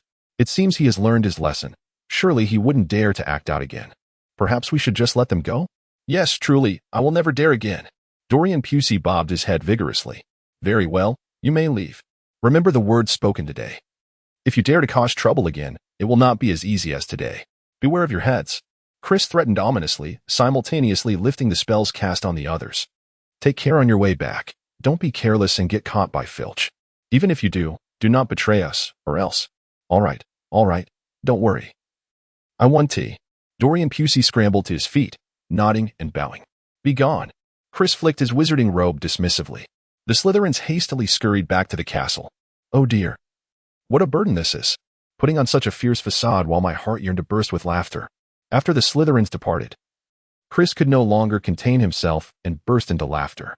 "Goodness, Chris, you truly are remarkable. You had us completely fooled. We thought you were genuinely fierce. Who would have imagined it was all an act to intimidate them? You are truly impressive." George and Fred found this exceedingly amusing, finally comprehending Chris's earlier demeanor. "Indeed, Imk. What is the matter with you? Did you not despise him the most? Did you not wish to knock his teeth out with a single punch? Why did you ultimately show him such mercy?" Chris inquired, perplexed. I don't know. Seeing him in such a pitiable state softened my heart. Though he is quite wicked, I felt he was not beyond redemption, so I chose to spare him." Imk stammered. Well, you are indeed soft-hearted," Chris remarked resignedly. "Exactly. Imk, such a splendid opportunity. If that scoundrel dares to bully you again, I am curious to see how you will respond." George lamented the mischance. Chapter 90. Do you speak English? Ha ha ha. After this incident, I trust they are not foolish enough to continue bullying me. If they do dare. What difference is there between them and mindless trolls? Imk replied confidently. "Very well, your decision. We have no authority to interfere," Chris shrugged. Subsequently, the group, arms slung over each other's shoulders, prepared to return to the Gryffindor dormitory for some much-needed rest. Just then, a familiar voice echoed from afar. "Woe is me. What on earth is that sound?" Listen. George, with his keen ears, was the first to detect the noise. Indeed, I have heard it too. Do you find this sound familiar? I sense something is amiss." Chris also caught wind of the sound and quickly remarked. "Hiss, isn't this the same as yesterday?" "Yes. Indeed, it is that mermaid. Yes, but what has happened to her? Did she not return to the water and meet her demise? Ink inquired, puzzled. I do not know. It is quite strange. Chris, what do you think? Should we go and investigate? George suggested. Well, I believe we ought to look into it. After all, we were the ones who aided her yesterday. If something has gone awry, it would surely weigh heavily on our hearts. What do you all think? Chris was rather reluctant to go. He wished to avoid unnecessary trouble. However, as the words lingered on his lips, he felt compelled to take a look. For his heart would remain uneasy otherwise. Indeed, I share your sentiment. Exactly. Let us proceed. Very well, I shall follow your lead. With no objections from the others. A few hurriedly made their way towards the Black Lake, for the sound had originated from that direction. Upon arriving at the location from the previous day, they encountered a mermaid, though it appeared to be a different one, rather less appealing than the previous. What could possibly be the explanation for this? Indeed. What is going on? This is certainly not the same mermaid we witnessed yesterday. How perplexing. George and Fred found the situation utterly astonishing. What could be the reason? Could it be that yesterday's mermaid possesses the ability to shape-shift, transforming her appearance entirely? Hello, can you understand human speech? Do you speak English? What seems to be the matter? And clumsily initiated a tentative dialogue with the mermaid. To their surprise, the mermaid responded, You, good, gurgle, yes, I, he, kind. You, wizards, good. What nonsense is this? Speak clearly, Imk exclaimed, bewildered by the incomprehensible utterances. If you cannot articulate properly, then do not speak at all. Do not fret.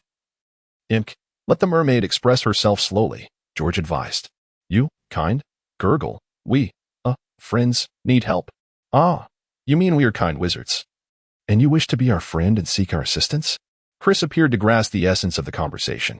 The mermaid nodded, then shook her head, as if to convey a message that was both right and wrong, leaving them in a state of confusion. In any case, you wish for us to lend our aid. Correct? Fred, being perceptive, succinctly summarized the mermaid's intent. Yes, gurgle, thank you. The mermaid affirmed with a nod. What kind of help do you require? Assistance with bathing? Or perhaps a cure? Imp seemed somewhat taken aback. Water, lake, woe, below, bad, gurgle, one, gurgle, bad, kill us. The mermaid gesticulated wildly, her excitement palpable. Are you implying that someone below is attempting to kill you? Chris deduced. The mermaid nodded again. Is there truly someone so idle? Killing mermaids at this hour? How amusing. What kind of person would forego sleep to hunt mermaids? Surely they must be afflicted with some form of madness. This. My Merlin, the Snot Professor. The Snot Professor. Yes, that is indeed him. Chris and Wesley brothers immediately comprehended the situation, leaving Ink in a state of utter bewilderment. What? How could this be? Ink felt somewhat lost. Indeed, it was unexpected that this individual, with a faade of humanity yet a heart of a beast, would engage in such shameless acts, utterly deranged, indeed, to disregard the cold and plunge into the depths to hunt merfolk. Yes, one must ponder, are all the professors of dark arts defense like this? Each year, an array of peculiarities emerges. Indeed, peculiarities abound yearly. But this year's oddity is particularly remarkable. George and Fred were left speechless by this snotty professor. Why engage in such absurdity as hunting merfolk? Is it truly amusing? It's laughable. No, it cannot be so straightforward, merely a sign of madness that drives one to hunt merfolk? George and Fred, do you truly believe a lunatic would act thus? Even if one were idly troubled. It seems improbable they would go to such lengths to submerge in the Black Lake to hunt magical creatures. Why not venture into the Forbidden Forest instead? Would it not be far simpler? Chris calmly remarked, sensing that the matter at hand was more complex than it appeared. What do you think? George inquired. Puzzled. I believe he has ulterior motives. Perhaps he seeks to obtain something.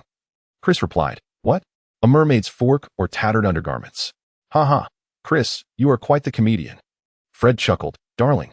The mermaid has ceased to utter peculiar phrases and has gotten straight to the point, indicating he has been attentively listening to our dialogue. Chris noted. What?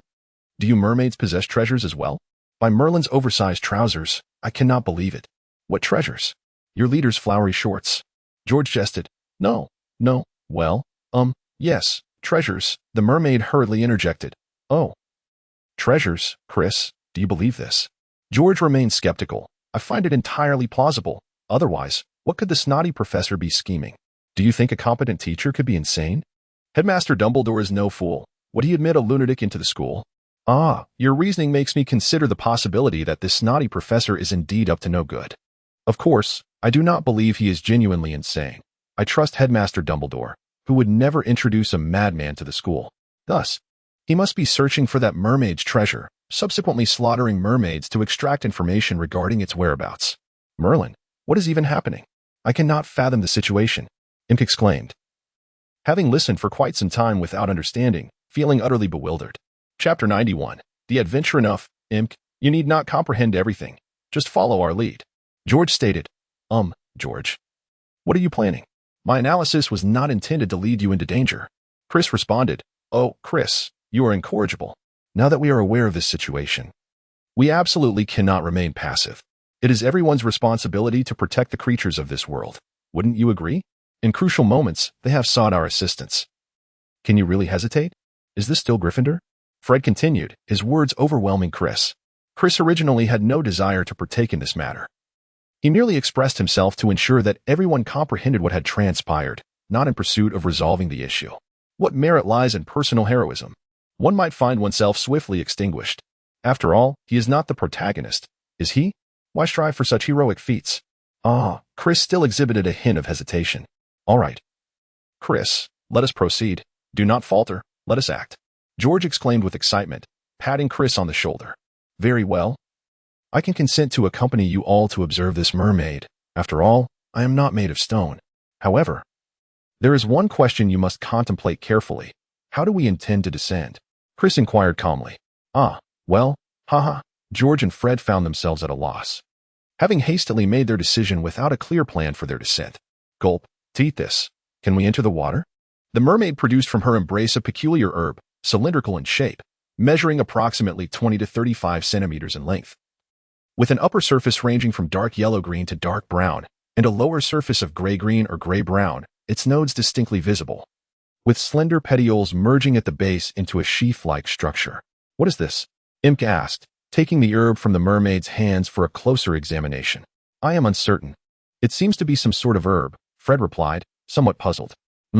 If I am not mistaken, this herb is likely the gill-pouch grass, Chris remarked, observing the plant in Imk's possession. Gill-pouch grass? What is that? What purpose does it serve? Can it assist us in entering the water? The group inquired, confused. Indeed, consuming this will indeed facilitate our ability to breathe underwater. I encountered its description among countless wondrous herbs and aquatic plants. It is said to be rather difficult to procure, and a single piece is valued at a gold galleon. If we crush it, we shall detect a fishy aroma, which is how it derives its name.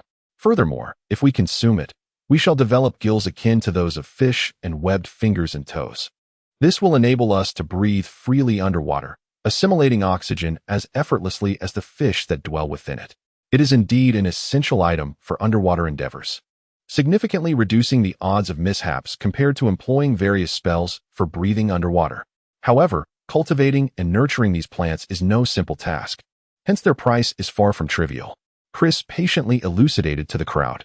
I see. If only we could acquire a bit more of this. Indeed. George and Fred were entirely fixated on the value of the pouch plant, as if their perception was limited solely to that which is valuable and that which is not. All right. You two should cease your coveting of the pouch plant, since we are to venture into the water. Let us hasten our meal and make the most of our time to explore. Chris interrupted the whimsical musings of the Weasley brothers. Having come to know these two characters quite well over time, he was fully aware of their intentions. Subsequently, everyone discarded their coats and shoes, tossing them onto the shore.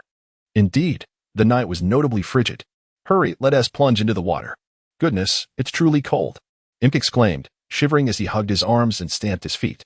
Hey, Imk, are you all right? All that meat, and yet you're still cold? Look at Chris, lean as he is, and doesn't he seem bothered at all? You're simply too weak. Laughter erupted. I have already cast a warming charm upon myself, so I'm certainly not cold. You all, being wizards, should recognize that the greatest advantage of our kind is magic. Why not use it to make yourselves a tad more comfortable? Chris shook his head and cast a warming spell on these individuals to prevent them from succumbing to the cold. All right, on my count. 1, 2, 3, eat.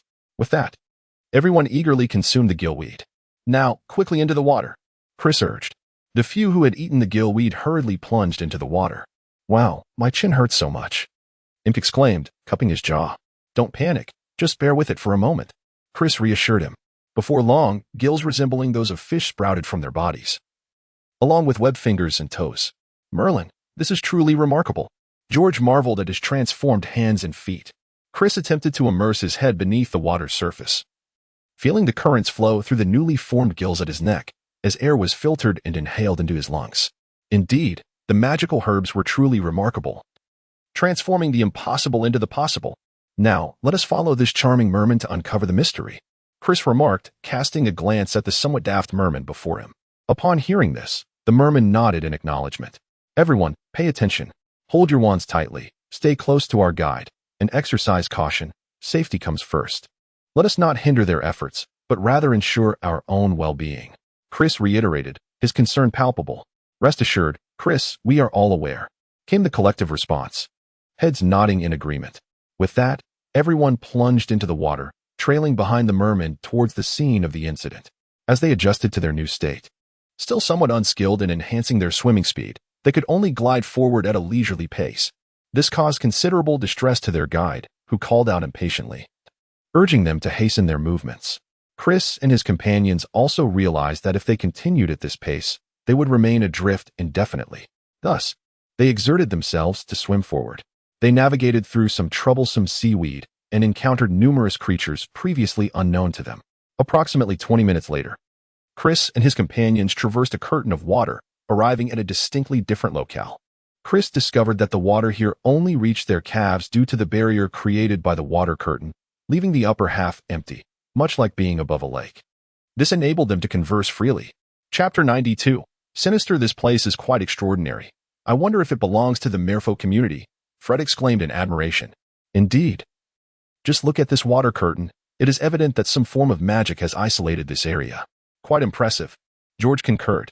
Soon after, the group continued to follow the mermaid forward. Before long, they heard some commotion ahead. Damn it! These wretched merfolk, there are so many of them. Let them all perish. Petrificus totalis. Stupefy. Reducto. In the distance, Professor Snivel was wielding his wand, launching a large-scale assault against the grotesque merfolk with gaping mouths and incomplete yellow teeth. Spells erupted from his wand incessantly. One by one, the merfolk armed with tridents fell to his onslaught. Some unfortunate ones were struck directly in the head by a shattering curse, their skulls exploding like watermelons, a truly gruesome sight. Beside Chris, Imp, upon witnessing the scene, immediately bent down, feeling utterly nauseated and on the verge of vomiting. However, after retching for quite some time, he found himself unable to release his stomach's torment. Oh my goodness, look over there. It truly is the Snot Professor, Imp exclaimed in astonishment, covering his mouth and widening his eyes. Indeed. None of us anticipated that such a seemingly amiable bald professor could engage in the brutal slaughter of merfolk with the ferocity of a devil. It was utterly insane. George wore an expression of indignation and disbelief. Such actions provoke universal outrage. It is a transgression against the natural order. Fred concurred. Chris found the actions of Professor Leanlath to be rather extreme, as he engaged in such inhumane acts against the merfolk. Although these merfolk were undeniably grotesque, the indiscriminate slaughter akin to genocide was simply unacceptable. It was utterly excessive. The merfolk leading the way, upon witnessing this scene, felt their eyes redden with fury. With a shriek, one of them picked up a stone and charged at Professor Leanlath. What should we do? Brothers, should we not intervene? Imk, observing the foolish merfolk rushing forward recklessly, felt a pang of sympathy and wished to join in stopping Professor Leanlath's unlawful actions. Let's go and intervene. George and Fred readily agreed, as these two were hardly deterred by danger. Wait a moment, don't you find this rather peculiar? These merfolk have an agreement with Hogwarts, theoretically. As long as they comply, Hogwarts would safeguard their lives, meaning that Professor Dumbledore is their protector. So why would Professor Leanlath choose to provoke Dumbledore and risk expulsion from Hogwarts by committing such acts? Chris analyzed calmly. The others listened, somewhat bewildered, struggling to comprehend Chris's point, their expressions reflecting confusion. What I mean is, Professor Leanlath is not a fool. Would he truly engage in such a detrimental act that offers no benefit? Would you, Imk? Or you, George? Would you? I certainly would not, Imp pondered before responding. Neither would I. What sane person would act in such a manner? George replied. Exactly, unless he is not a sane person. Fred chimed in. Chris found himself at a loss for words, perplexed by how the conversation had veered off course. His explanation seemed to only muddle the situation further. leaving him regretting the impulsive decision to heed the mermaid's plea. Was he truly inviting unnecessary trouble upon himself? Why couldn't he have remained composed in that moment? The merciless slaughter of the merfolk was indeed a significant scandal within the wizarding world, an affair that should not have fallen upon his shoulders. It would have been far wiser to report the matter to Professor Dumbledore directly, relinquishing the burden to the headmaster. After all, as merely a student, what obligation did he have to involve himself in such grave affairs? Alas, he lamented his choices. What I mean to say is, his actions must have been driven by some ulterior motive, akin to our own endeavors before selling maps. Can you comprehend this? Before we sold maps, we meticulously explored Hogwarts and prepared extensively, all in pursuit of profit. That is the essence of a lucrative venture. Similarly, Professor Linners's heinous acts against the merfolk must align with his own interests. Surely you grasp my point, Chris elaborated with patience. Oh, I see now. What should we do? Professor Snivelus's actions are utterly reprehensible. Chris, you are full of ideas. Whatever you suggest, we shall follow. Imp declared straightforwardly. Fred and George voiced their agreement, eager to embrace Chris's perspective.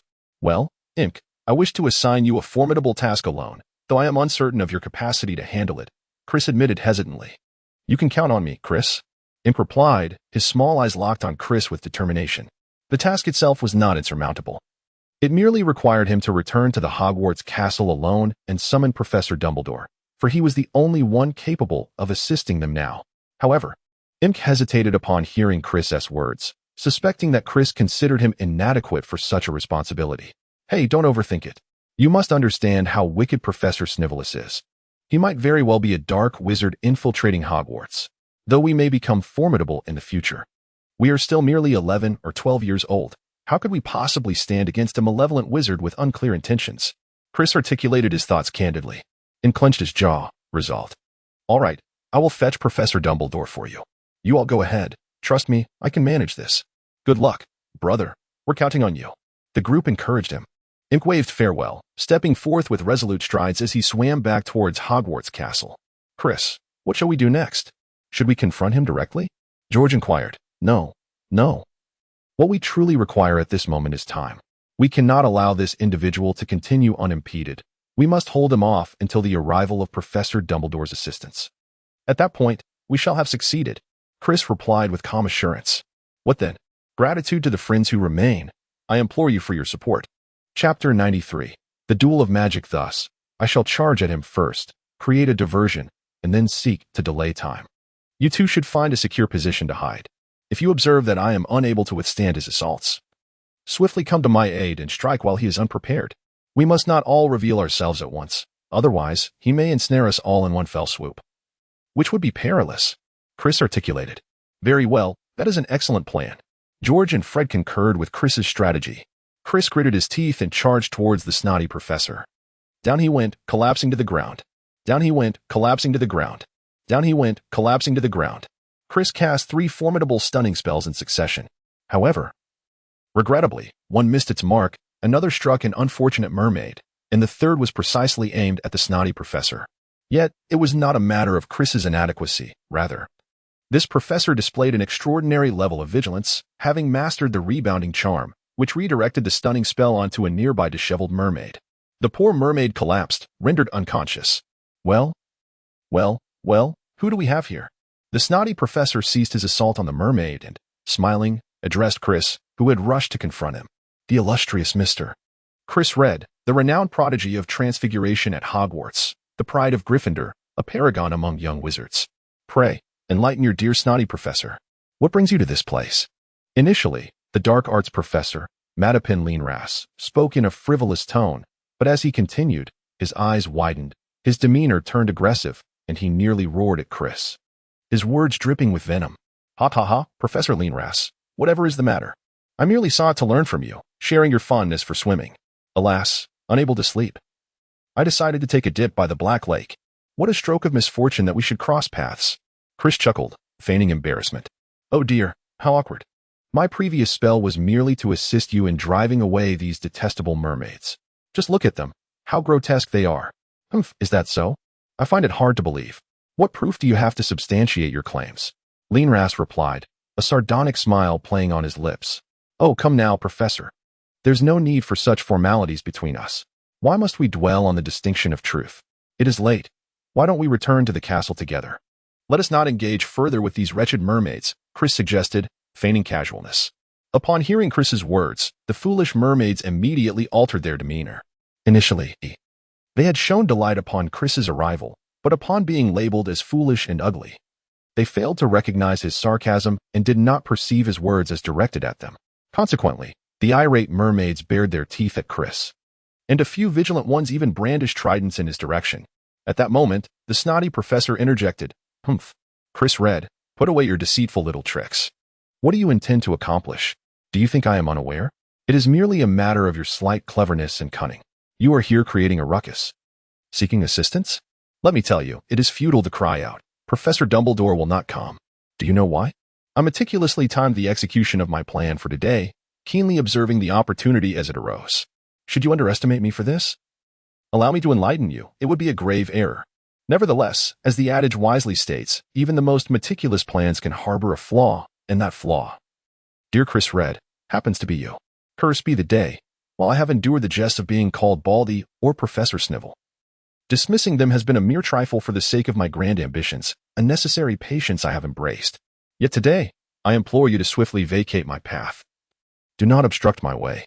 Immediately, step aside, or do not hold me accountable should your mentor resort to harsher measures. A sly smile crept across Martipin Renless's lips as he raised his wand. Shattered to pieces. Overcome all obstacles. Chris, with his keen eyes and swift hands, did not wait for the Professor Snivel's incantation to unfold. He took the initiative, casting a shattering spell forcefully towards Martoping Lienras. In quick succession, he enveloped himself in an armor spell, determined to safeguard his own well-being. Humph, mere trifles. Martoping Lienras disdainfully dismissed Chris's spell with a flick of his wrist. Chris was genuinely taken aback. This snotty professor was indeed formidable. He had already expended 70% of his magical energy through his spells. Yet he found himself utterly incapable of affecting him. Even if he summoned all his might to cast a spell, it would likely prove futile. Even if he were to invest every ounce of his power into each incantation, it would still be insufficient. Ultimately, depleting his magical reserves without any means of retaliation would surely lead to disaster. Sectum Sempra! Sectum Sempra! Sectum Sempra! Seizing the moment, Chris unleashed a series of the most formidable spells at his disposal, notably the one crafted by Professor Snape. The first incantation struck the left hand of Professor Snivelis, successfully severing one of his fingers. However, it was evident that Martopin Lienras was not to be underestimated. He promptly cast an enhanced version of the shield charm, effectively repelling Chris's subsequent spells and preventing him from closing in. Nevertheless, Chris's spells still exhibited significant potency as the two incantations ultimately shattered the formidable protective armor. Damn it. What spell is this? Professor Snivelis exclaimed, glancing at his profusely bleeding hand, a hint of panic in his eyes. With a swift motion, Martopin Lienras conjured the Expulso spell, though its efficacy was diminished due to the waterlogged ground beneath them, rendering the spell less effective in this environment. The significance of the surroundings in conjunction with the spell's power was undeniable. Thus, utilizing such a spell under these conditions was indeed unwise for Professor Snivelis. Yet, this enigmatic dark wizard was far from trivial. He quickly recognized the flaw and hastily cast the smokescreen charm, the very incantation he had once taught Chris and his peers. Chapter 94. All of it must be said that Professor Snivelis had concealed his talents well. The smokescreen charm he employed here swiftly enveloped the mermaid's domain in a thick cloud of black smoke, far surpassing the effectiveness of the version used in class. Indeed, it might have reached the level of the old wizard mentioned in the story, who utilized the smokescreen charm to protect the tavern. One could even speculate that the protagonist of that tale was none other than Professor Snivelis himself. Ha ha ha, behold my smokescreen charm, boy, if you can dispel it. Then perhaps you are worthy to call me your teacher, Martopin Lienras chuckled maliciously amidst the swirling smoke. It was abundantly clear that Professor Snivelis had cast this spell to obscure the situation, allowing him to assess his injuries and perhaps find a means of recovery. Damn it, he muttered. Chris cursed under his breath as he sent flying a mermaid, who brandished a fork in the obscuring smoke, attempting to stab him. The current predicament was exceedingly unfavorable for him. The snotty professor had vanished to an unknown location, and the positions of George and Fred remained ambiguous, leaving him utterly bewildered on how to proceed. With caution, Chris employed various methods in an attempt to disperse the smoke or gain clarity, yet all his efforts proved futile. He dared not resort to spells that would illuminate the area, such as lumos, for the professor lurked in a hidden corner, watchful and predatory. To cast such a spell would undoubtedly render him a target, likely resulting in his swift demise at the hands of the professor. Thus, Chris was compelled to navigate carefully, striving to remain silent as he groped towards a particular direction.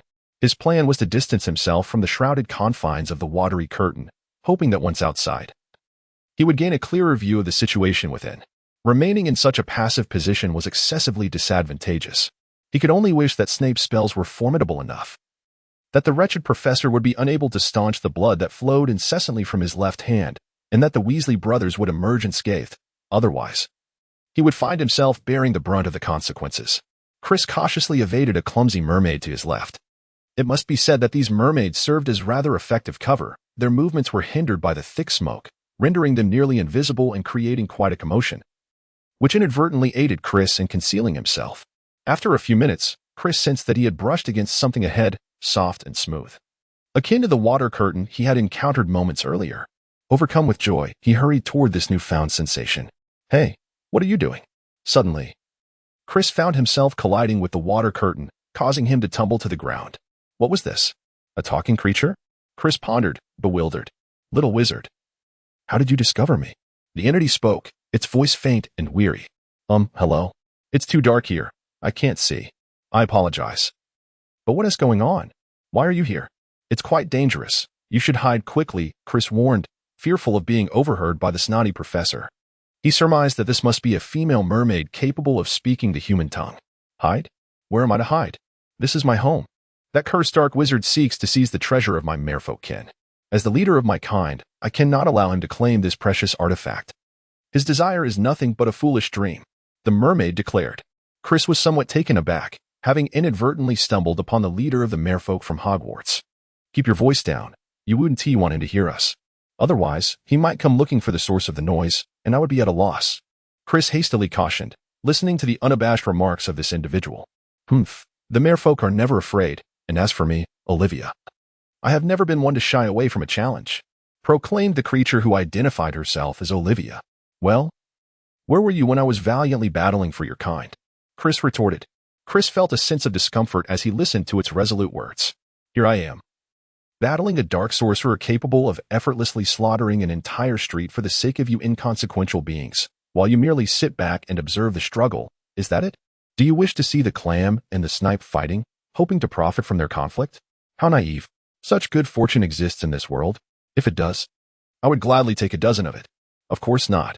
I was merely injured by his magic during our confrontation. I fear my life may soon slip away. Though I have lived for 285 years, I find a sense of contentment in that. What saddens me most is the thought that I may no longer be able to uphold the glory of our merfolk." As she spoke, Olivia's voice faltered with sorrow, and Chris could faintly see the glimmer of tears welling in her dim eyes. "Alas, perhaps this is simply fate." Coughing, she continued, "Thank you, kind little sorcerer. I had intended to send daily to seek the assistance of a powerful wizard from Hogwarts, but instead, he managed to summon you all here. I truly apologize for dragging you into this." "It's quite all right," Chris reassured her. "We too cannot bear to witness such cruelty inflicted upon you. However, our school's headmaster, Professor Dumbledore, is currently absent, and with just a handful of us young sorcerers, we cannot hope to defeat this adversary. So, do you possess any viable solutions?" Chris now believes that since he has already been dragged into this situation, it is futile to dwell on regrets or assign blame. The most pressing matter at hand is to swiftly deal with that wretched Professor Snot. Ahem. Do you understand why this malevolent dark wizard treats us in such a despicable manner? Olivia did not respond to Chris's inquiry. Instead, she posed a question to him. "Well, I must admit, I am not entirely certain, but I surmise that he must stand to gain something. Otherwise, he would not engage in such a senseless bloodbath against you." "Indeed, you are correct. Although we are all collectively referred to as merfolk by wizards, we are divided into different races. Much like the Selkies of Scotland and the Marrows of Ireland, scattered across the waters of the world, we merfolk are an intelligent species, endowed with the potential to become human, yet we have voluntarily rejected this classification. Ah, dear reader, the character you admire has made their entrance. Did you notice? A little recommendation would be appreciated. Thank you. Chapter 95, Treasures. I recall that in 1811, Minister Groggenstomp of the Ministry of Magic redefined human, thereby allowing merfolk to meet the criteria. However, Our decision to forego the opportunity to become human stems from our unwillingness to be associated with the likes of harpies, vampires, and other vile dark creatures. You cannot comprehend the extent of our wisdom and civilization. Ahem, we merfolk possess our own language and are even capable of creating music, which is our most cherished pastime. Our history dates back to ancient Greece, when we were known as sirens. In contemporary times, only those merfolk who bear the exquisite beauty akin to that of the legendary mermaid queen can rightfully be called sirens, and to my knowledge, I might be the only one in the entire world with such noble lineage. Indeed, the pure, perfect, elegant, and noble siren, that is I, Olivia. Ahem, ahem, ahem. At this juncture, the merfolk leader appeared visibly agitated. Chris listened, at a loss for words.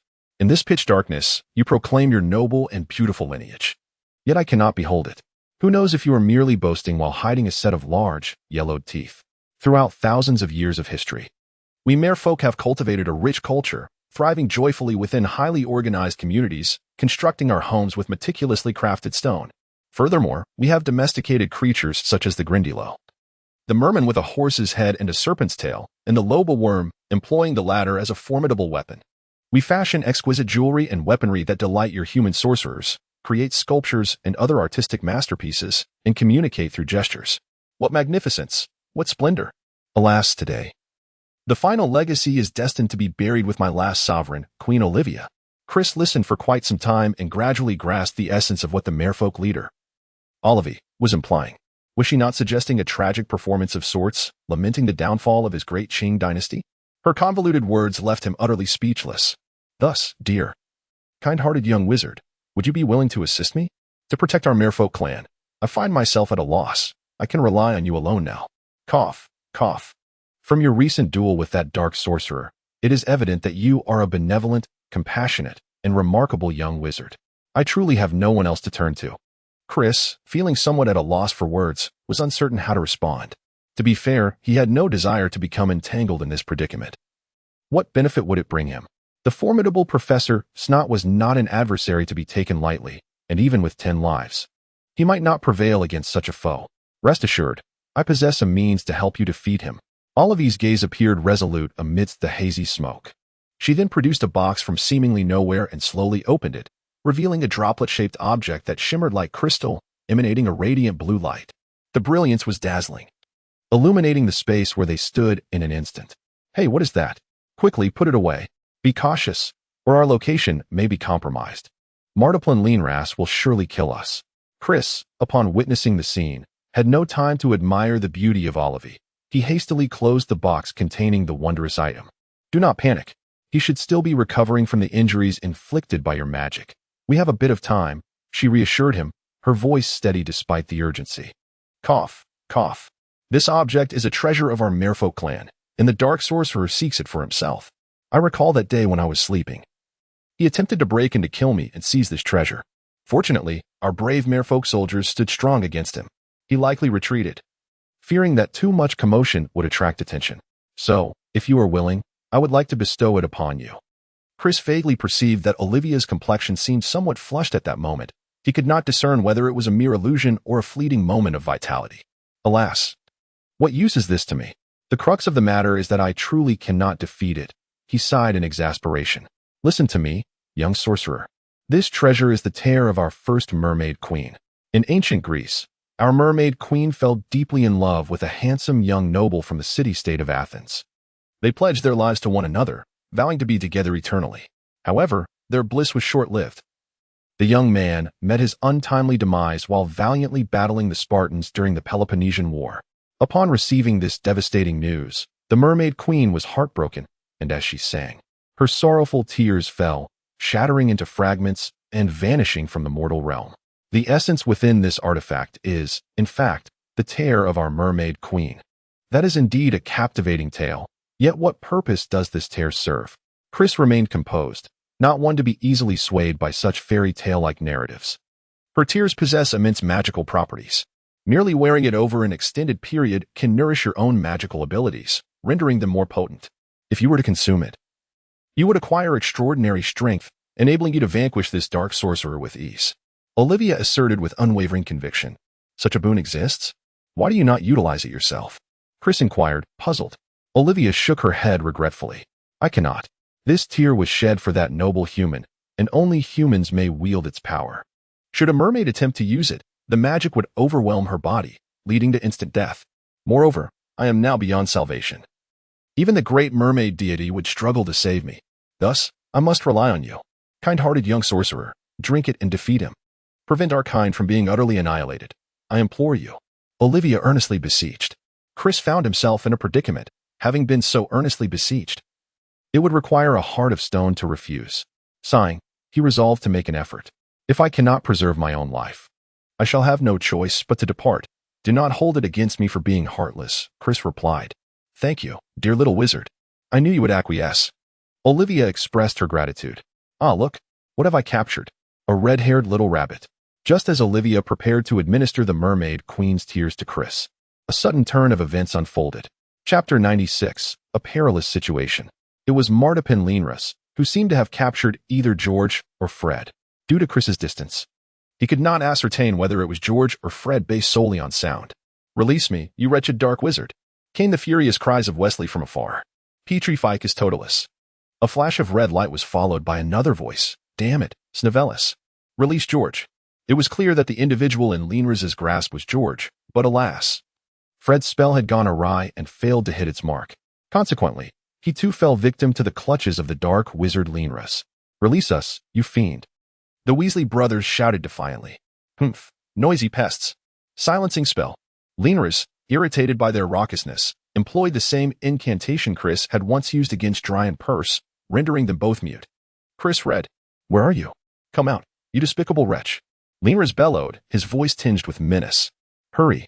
There is no time. Drink it now, Olivia urged, revealing the teardrop-shaped blue crystal.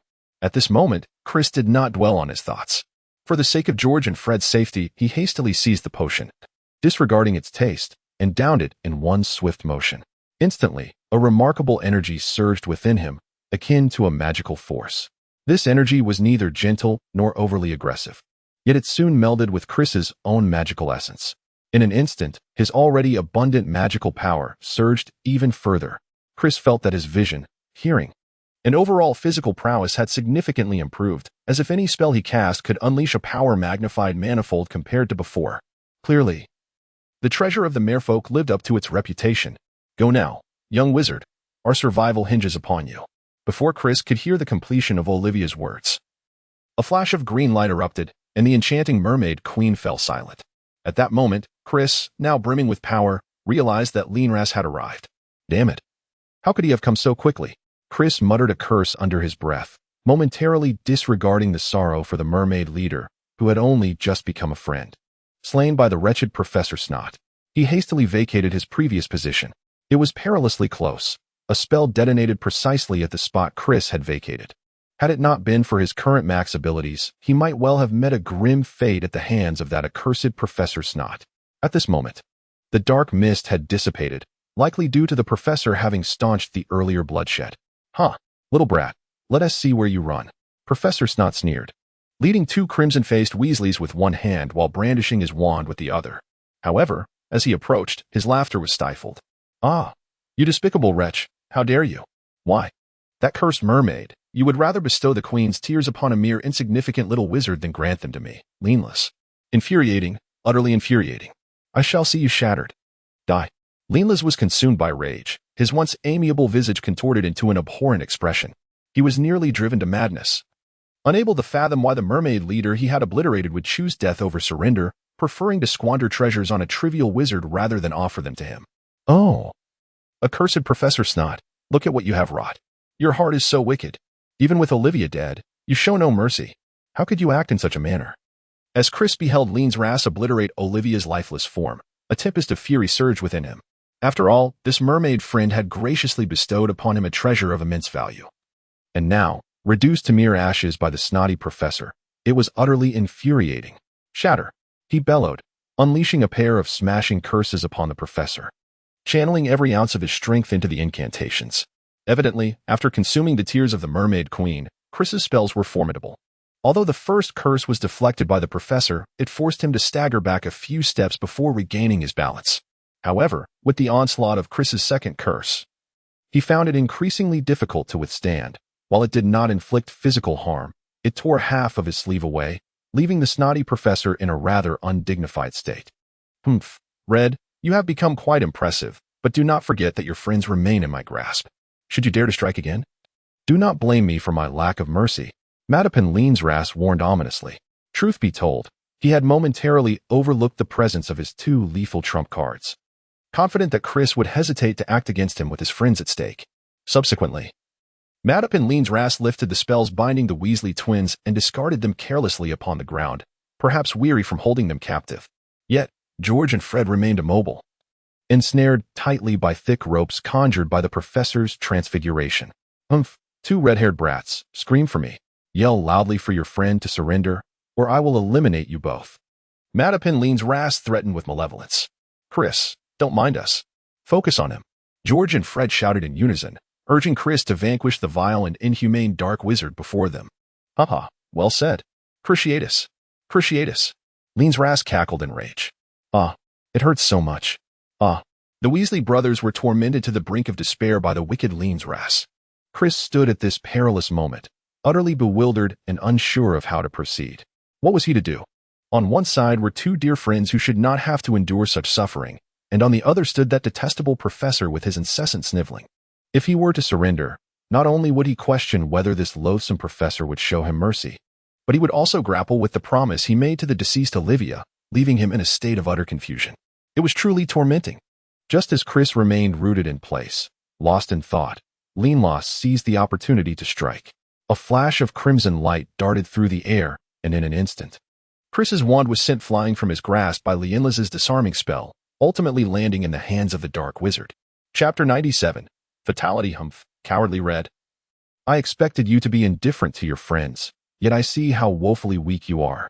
Had you dared to cast a spell on me without hesitation just now, I might have regarded you with a modicum of respect, but now you are merely pathetic, Leanlos exclaimed, gleefully holding his own wand in one hand while gripping Chris's wand in the other. Now, unarmed as you are, tell me, what will you do to me? Leanlos taunted. Standing over the unconscious Weasley brothers, Chris gazed with bloodshot eyes, filled with a sense of deep frustration. How could he be so inept as to lose his wand so easily? What could he do now, like a soldier disarmed on the battlefield? Charge forth. Vanquish the dark wizard.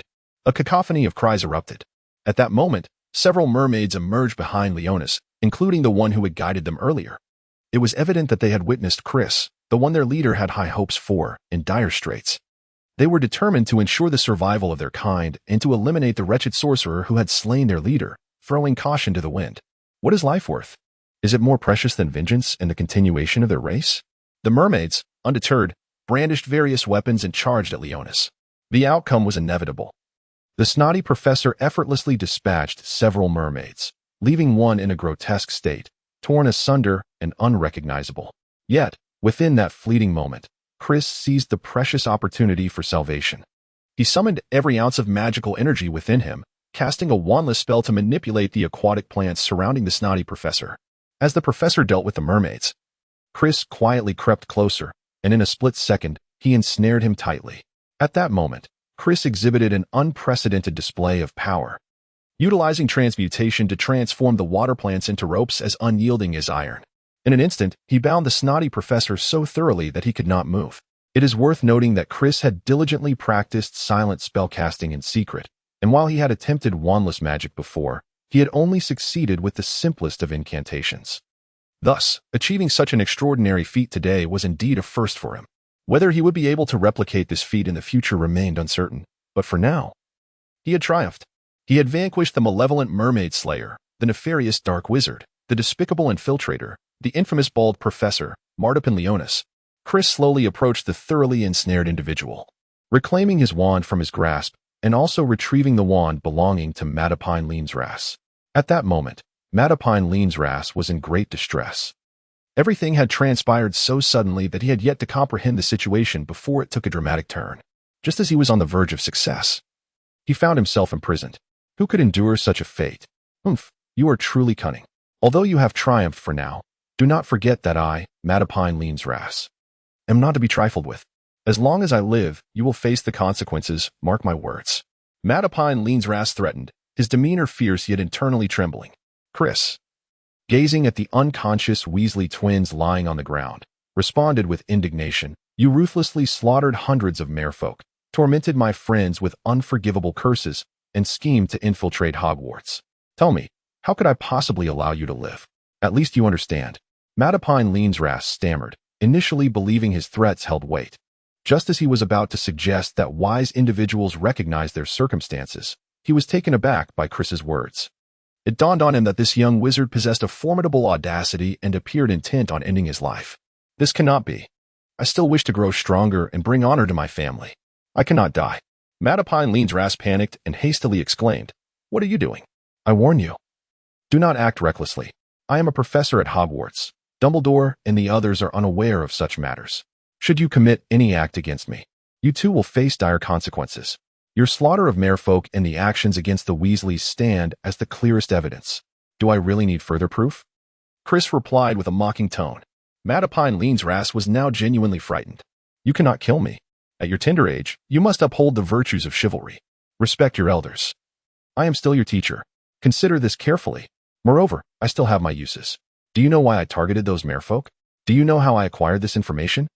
I can share all of this with you, but you must spare my life. I care not for how you obtain such knowledge. You are merely coveting the treasures of the merfolk. What more is there to discuss? Chris retorted.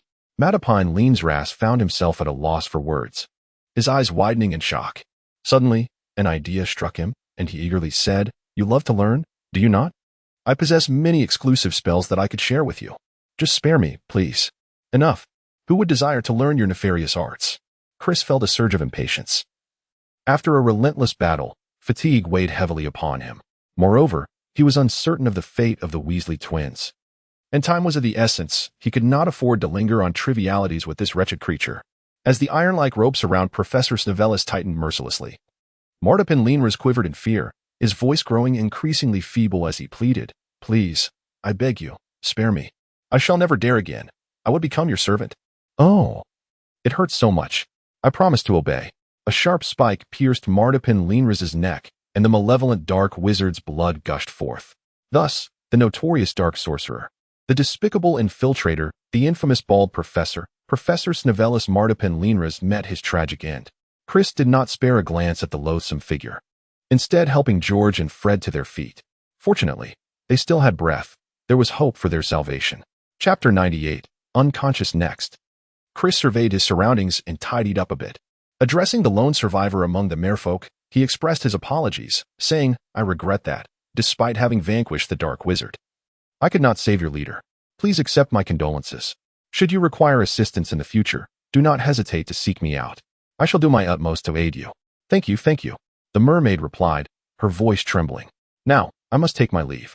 They are in grave danger, and I must hasten to return them. Please take care of yourselves. I shall return to check on you later.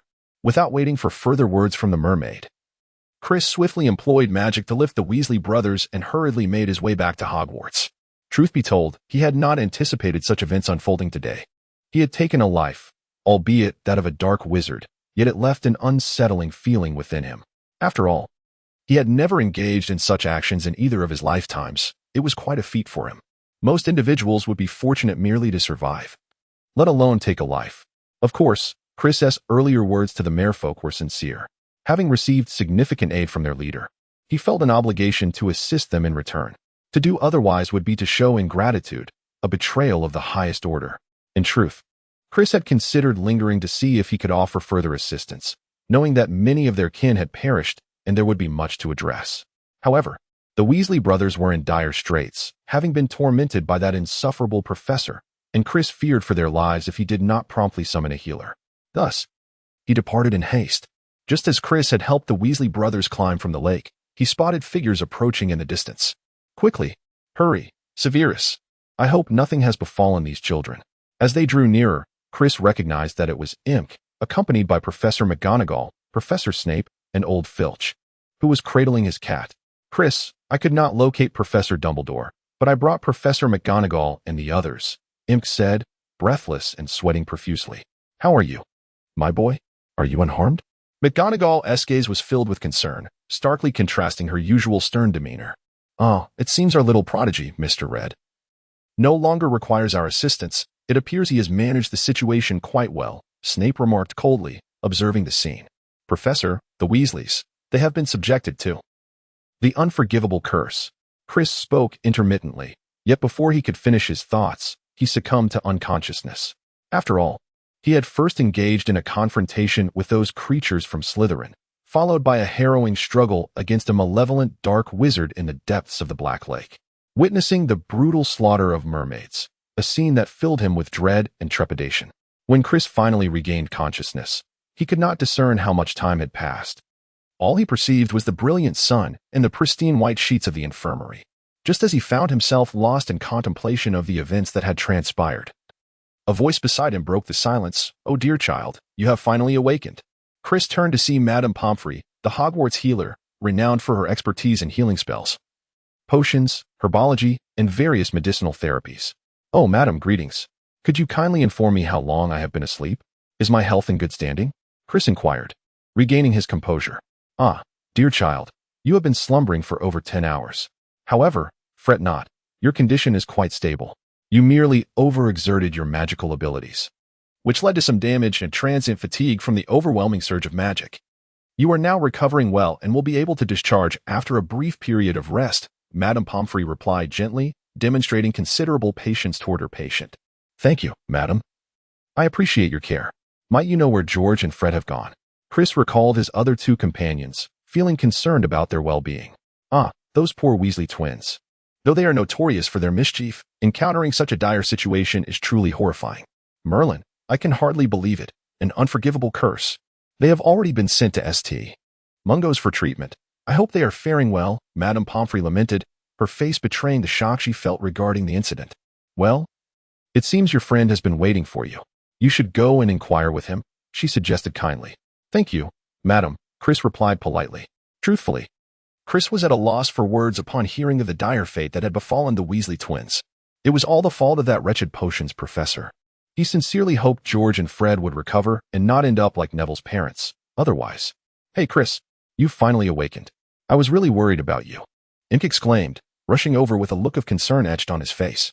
He scrutinized Chris from head to toe, as though fearing he had lost a limb. "Hey, mate. I'm fine. I was just exhausted, that's all. Madame Pomfrey has assured me that I am well, so please don't worry. I'll be discharged shortly." Chris reassured him with a smile, swatting away Ink's overly curious hands. "That's a relief. I was so worried. You won't believe it. But I felt utterly guilty. I couldn't find Professor Dumbledore yesterday, no matter how hard I tried. I yelled and shouted outside his office, but to no avail. And then Snape and Filch caught me. I told him about what happened to you all, and that blasted man didn't believe me at all. Then they intended to take me to meet Professor McGonagall. Fortunately, Professor McGonagall is quite open-minded and agreed to first assess the situation with me. However, she warned that if I were found to be lying, I would face dire consequences. Thankfully, we encountered you all right away." Ink was rambling on about his experiences from yesterday. "Well, that's not what I meant. You understand, right? It was just coincidental. Oh dear, in any case. It's all my fault. I arrived late, and had I brought people along sooner, George and Fred wouldn't have ended up in that predicament." Imp wore a worried expression, unsure how to articulate his thoughts. Chapter 99. The Zealous Fan. "All right, Imp, I grasp your meaning. I hold no grudge against you. Your timing was fortuitous, not too late. If blame is to be assigned, it should fall upon that wretched Professor Snivelly." Chris shook his head in disapproval. "Indeed, that despicable fellow, what has become of him? Upon our return, Professor McGonagall sent others to his office, yet they discovered nothing amiss." "Humph, he is already dead," Chris said with a tone of bitterness. "Ah, he?" Imk's eyes widened in shock, clearly astonished. "Indeed, I did it," Chris declared. "Goodness, Chris. You truly..." Imp found himself at a loss for words. "He mercilessly slaughtered mermaids, subjected George and Fred to unspeakable torment with unforgivable curses, and even sought to take my life. What was I to do?" Chris replied calmly. I don't know. I merely thought it would suffice to leave him to the professors for punishment. Killing him seems a bit extreme," Imk stammered. "You are too soft-hearted, Imk.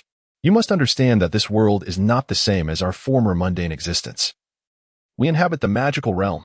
Dark wizards, vampires, werewolves, these are not merely tales. Do you comprehend? Perhaps we shall encounter various challenges and calamities in the future. Darkness and despair are never far away. Do you understand? Imk, I recognize your kindness, and I know we are still young. But what I speak of is not mere fanciful rhetoric. You've witnessed the truth of this matter? Haven to you?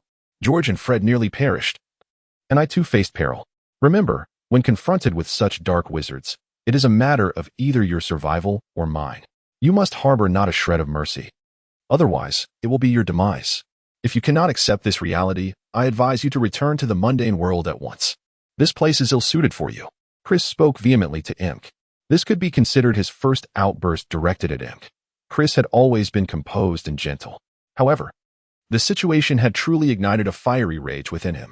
How could this absurdity befall him? He had no intention of becoming embroiled in such matters. Wasn't it delightful to simply enjoy life at Hogwarts? Why was it that he merely wished to learn magic, to explore a wondrous new world, and to live a fulfilling life? Was that not enough? Why, when everything seemed to be going well, must he be disrupted? One might ponder why these troublesome occurrences found their way to him.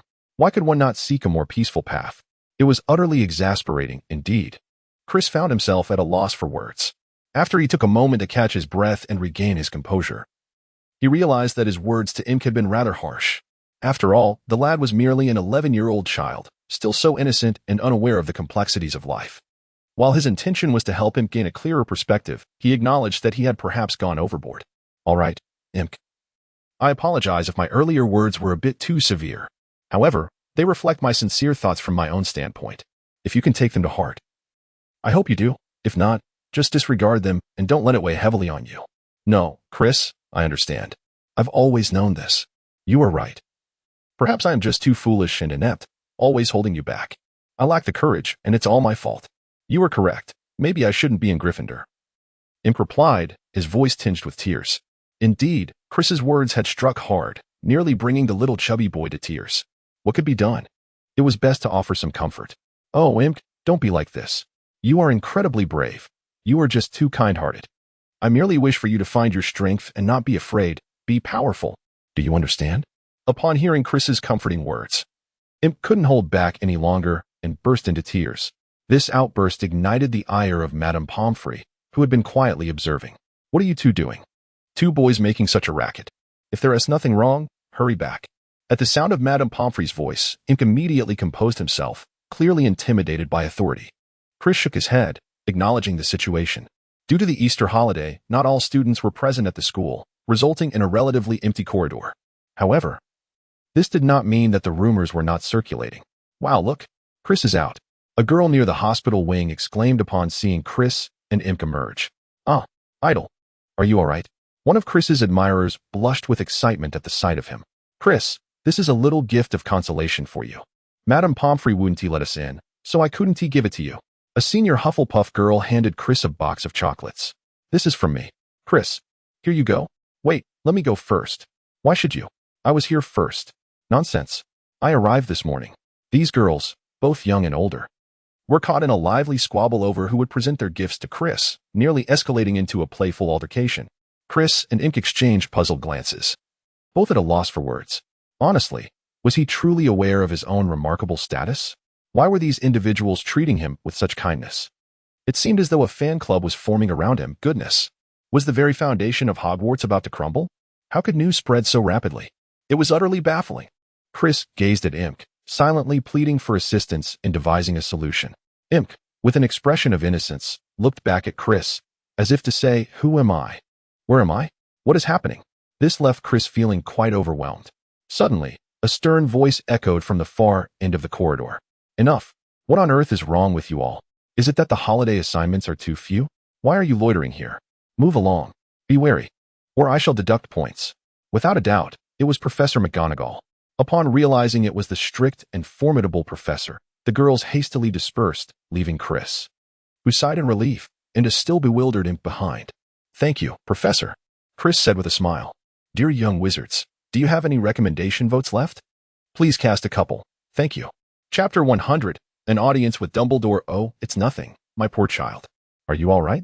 Professor McGonagall inquired with concern. Rest assured. Professor, I am fine. I would like to ask about George and Fred. Do you know how they are faring? Oh, do not worry, my dear. They have been taken to St. Mungo's Hospital for treatment and will surely recover. Now, come with me. Professor Dumbledore has heard about this matter and wishes to meet you. McGonagall stated. What? Professor Dumbledore? To see me? Goodness. Chris felt a sense of disarray. He knew that Professor Dumbledore would inevitably inquire about such a significant matter. Yet he was taken aback by the swiftness of the moment. To be candid, Chris was far from prepared, and he harbored concerns about inadvertently revealing any telltale signs, which would prove disastrous.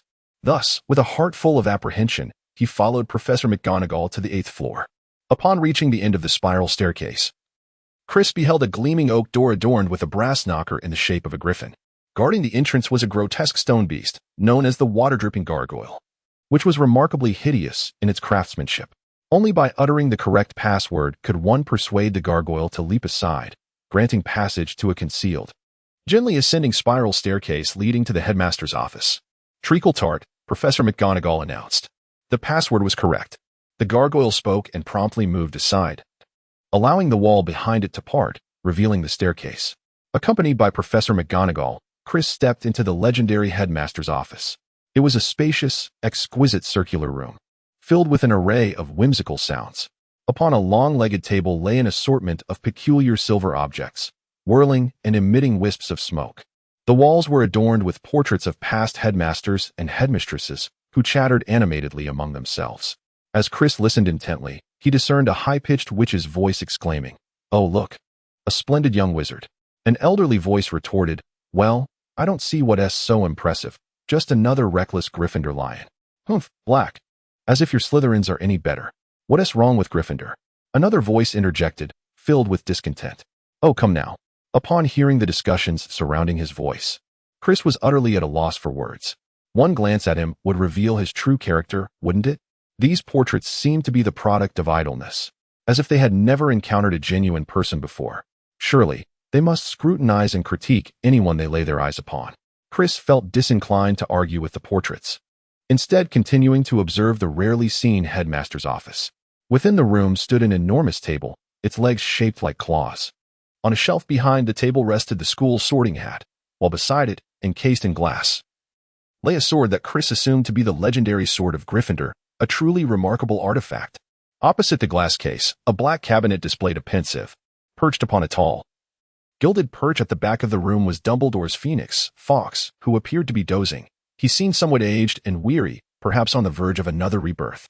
It must be said that such a magical creature as a phoenix is an indispensable companion for both home and travel. Chris longed for such a pet, and it was said that whenever a member of the Dumbledore family was in need, the phoenixes would come, a truly enviable situation. Chris surveyed the headmaster's office, feeling that it was indeed quite splendid. Much like many aspects of Hogwarts, the headmaster's office seemed to possess its own will. In 1996, after Dolores Umbridge was appointed headmaster by the Ministry of Magic, she found herself unable to enter the office. According to the aforementioned former headmaster, Phineas Nigellus Black, no one could enter the office except for the legitimate headmaster. This indicated that, despite the ministry's appointment, the office did not regard Umbridge as the rightful headmaster of the school, which was indeed remarkable. Ahem, Professor Dumbledore, who was gazing out the window, broke the silence, prompting Chris to snap back to reality, while the portraits quickly fell silent, feigning sleep yet secretly observing. "Oh, Albus, I have brought Mr. Reed," Professor McGonagall announced. "Very well. Thank you, Minerva. I believe I need to have a serious discussion with Mr. Reed regarding the events of last night," Professor Dumbledore said with a kindly expression as he regarded them. Chris hurriedly began to engage his mind in a state of closure, for that cantankerous old man was not to be underestimated. "Very well, you may converse. I shall take my leave," Professor McGonagall remarked with a smile, nodding at Chris as she exited the headmaster's office. At this moment, only Professor Dumbledore and Chris remained in the room, and the portraits hung silently on the walls, contributing to an atmosphere that felt somewhat awkward. "Ah, Mr. Reed, there is no need for such tension. Relax a little and take a seat. Consider it a pleasant chat with an old man," Dumbledore said with a warm smile. "Yes, of course, Professor," Chris replied, feeling a mix of trepidation and respect as he settled into his chair. Before the illustrious wizard, he dared not allow himself any semblance of casualness, so he perched himself precariously on the edge of the seat. Noticing Chris's evident anxiety, Dumbledore moved to sit across from him at the desk and cheerfully lifted a mound of chocolate-covered insects, saying, "Would you care to try these? They are quite delectable and beneficial for easing the mind." "Thank you, Professor," Chris said with a smile, accepting the offering and crunching into it without a second thought. Truth be told, they were astonishingly sweet, and not unpleasant. It was merely the appearance of the insects that was somewhat off-putting.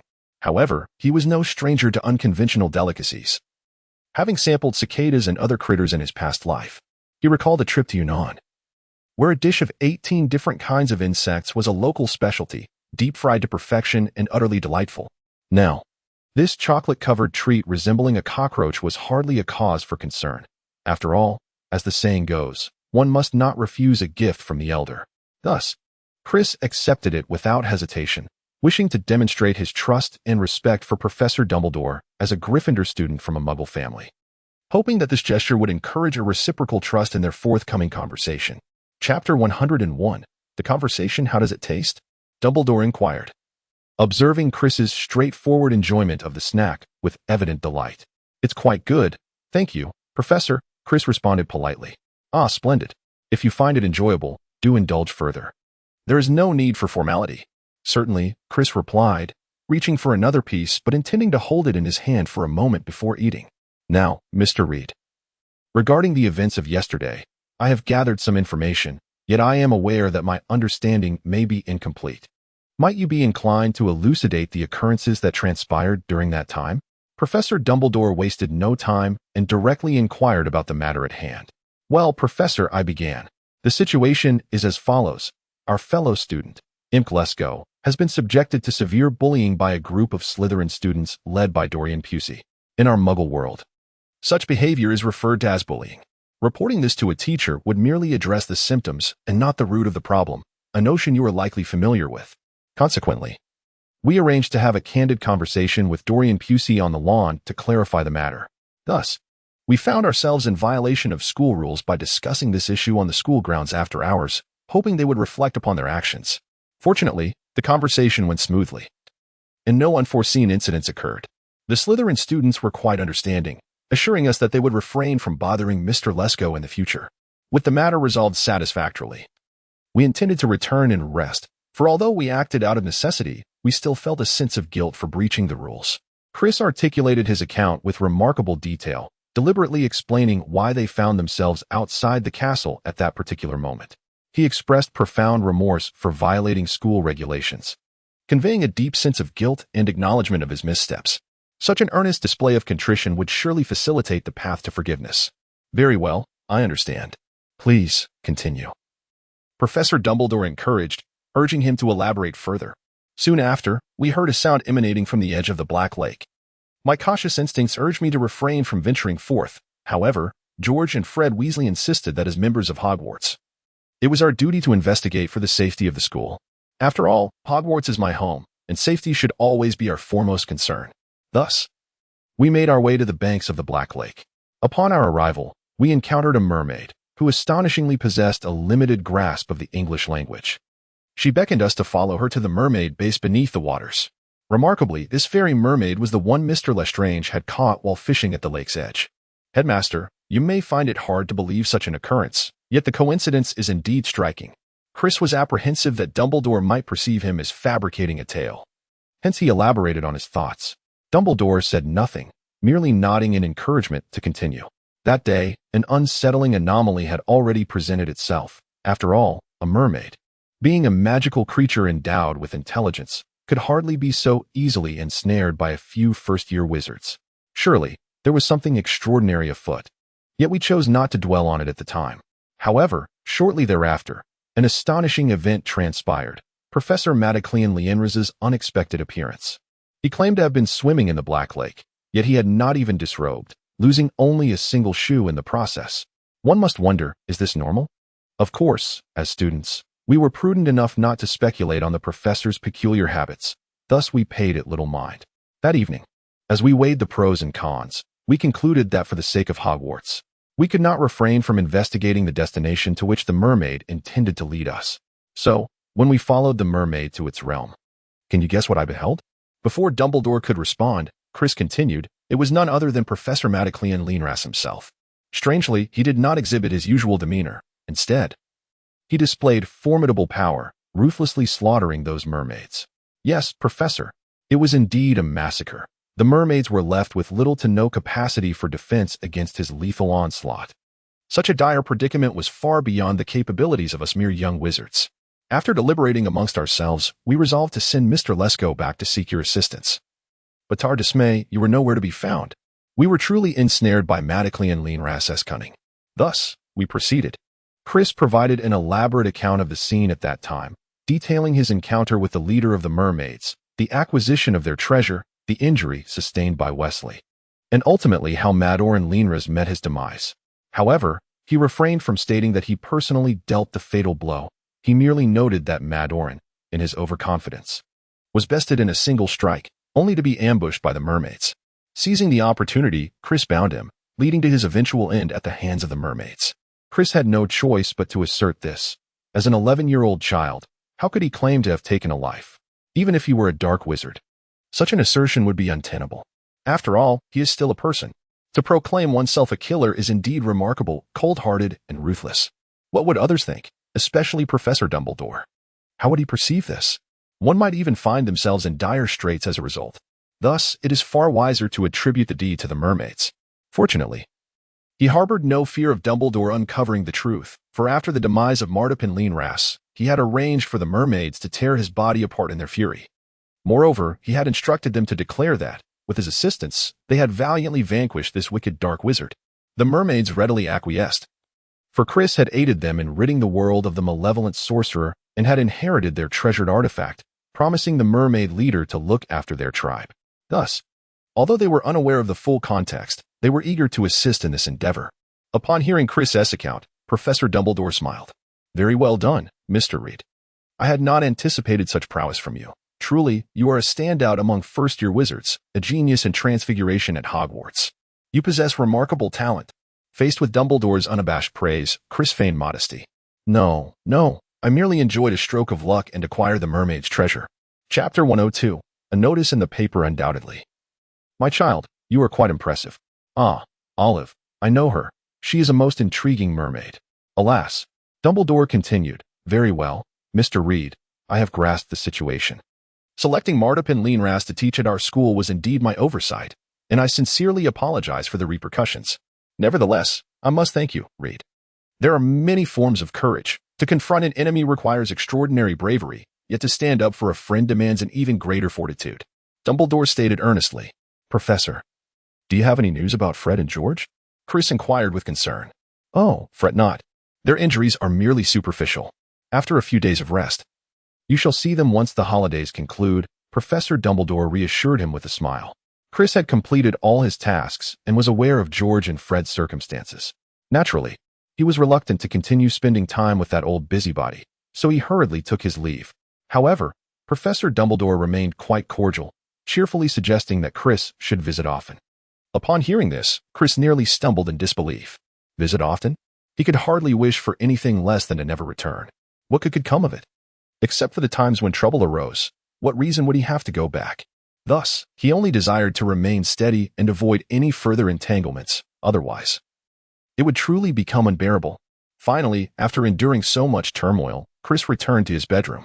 To be honest, this experience had left him quite astonished. He had never realized he was capable of taking a life, nor that he could face danger with such strength and bravery. He had always thought of himself as somewhat inadequate, yet unexpectedly, in a moment of crisis, he had remained composed and successfully turned the tables on the dark wizard. How weak he felt. Lying on his bed, Chris couldn't help but lament that if he were a powerful wizard, that snotty professor would be no challenge at all. A single incantation would suffice to vanquish him. That would be the epitome of prowess. He could scarcely imagine what would become of a wizard of his caliber when confronted by Voldemort or Dumbledore. Surely, the moment they pointed their wands at him, his fate would be sealed. Perhaps he could muster some resistance against minor characters like Peter Pettigrew, but against anyone slightly more formidable, he would surely meet his demise. Although he was merely a first-year student with some trivial accomplishments, facing a professor of snot like that, who was not particularly powerful as a dark wizard, had nearly spelled his doom. How could he hope to protect himself against even stronger foes in the future? Thus, it was clear. He must grow stronger. He must strive. He must diligently study magic. Through this life and death battle, he had realized that his magical abilities had significantly improved. What he primarily lacked was mastery over more profound spells and a deeper understanding of magic, along with the combat skills that needed further honing. Indeed, he needed to develop combat techniques not just against wizards, but also against other magical beings. After all, it wasn't only wizards who could pose a threat. What if he encountered a werewolf someday? One careless moment could lead to infection, and then, well, would he choose to live as a humble werewolf or take his own life? At this thought, Chris broke into a cold sweat. It was terrifying. The magical world was certainly not a realm for the faint-hearted. Chris could not fathom how the protagonists of those stories possessed such extraordinary prowess, unlike himself, who felt utterly insignificant. He recognized the need for continuous growth and learning. Only by becoming stronger could he confidently pursue the life he desired. His current situation, it seemed, was not much different from before, as he had now entered Dumbledore's purview. Perhaps in the future, he would find himself as a mere pawn charging forth for Harry Potter, destined to meet an untimely end like Cedric, who did not survive beyond a single book. Such a fate would be truly disheartening, for he still had countless beautiful experiences yet to explore, adventures in this wondrous world, and the prospect of love to discover. How tragic. Utterly tragic. It was a lamentable plight. Restlessly, Chris lay in bed, unable to find sleep.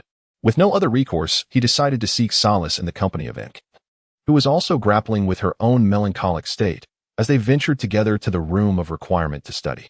Imp, he urged, if you wish to become formidable and avoid a fate like this in the future, you must strive harder and strengthen your abilities. Do you understand? Chris led Imp to the House of Wishes, where Imp, feeling a profound sense of guilt, could do nothing but pat his head, resolutely nodding to express his determination to strive diligently. However, today Chris intended to delve into his studies, after all. He had expended considerable energy and magical power in battle the previous day. It was not the most opportune time for magical practice, rather. He needed to enrich his theoretical knowledge and solidify his foundational skills to progress further. The following morning, Chris arrived at the Grand Hall, as usual. Yet the atmosphere was markedly different from the day before. Everyone regarded Chris with an unusual intensity as he entered and took his seat. Chris was somewhat puzzled by the situation. Just yesterday, a throng of people had surrounded him, chattering excitedly, yet today, despite the same voracious gazes directed at him, they refrained from approaching or engaging him in conversation. It was indeed rather peculiar. Hey, Red, haven't you seen today's Daily Prophet? Penelope from Ravenclaw approached, clutching a copy of the newspaper. What is the matter? Has something significant occurred? Well, you'll find out once you take a look, Penelope replied, extending the newspaper towards Chris. Krishna received the package with a sense of curiosity. Upon opening it, he was taken aback by the enormous headline and photograph that captured his attention. Hogwarts in crisis. Dark wizards infiltrate. The young prodigy of transfiguration achieves remarkable feat. The accompanying photograph was indeed one of himself, taken during the last award ceremony. At this moment, Chris could no longer afford to contemplate anything else. He hastily continued reading. He was eager to discover what this conscience-driven daily had reported. According to our reporter, Jack Lott, an in-depth investigation revealed that during the Easter holiday, the renowned wizarding school, Hogwarts, was the scene of a shocking incident, which resulted in unforeseen and terrifying consequences. Please see the detailed report. Chapter 103. Percy was furious. Chris discerned from the very outset of the article that it adhered to the familiar tactics of unscrupulous newspapers. Initially, they employ grandiose yet insubstantial rhetoric to captivate the audience's attention, followed by a description that obscures the true nature of the situation. Regardless, it is always acceptable to perceive it as mere storytelling. As a distinguished journalist for the Prophet and the primary investigator of this news piece, I have gleaned alarming information from my informant, a first-year student at Hogwarts named Mr. Chris Red, regarding the shocking and dreadful incident.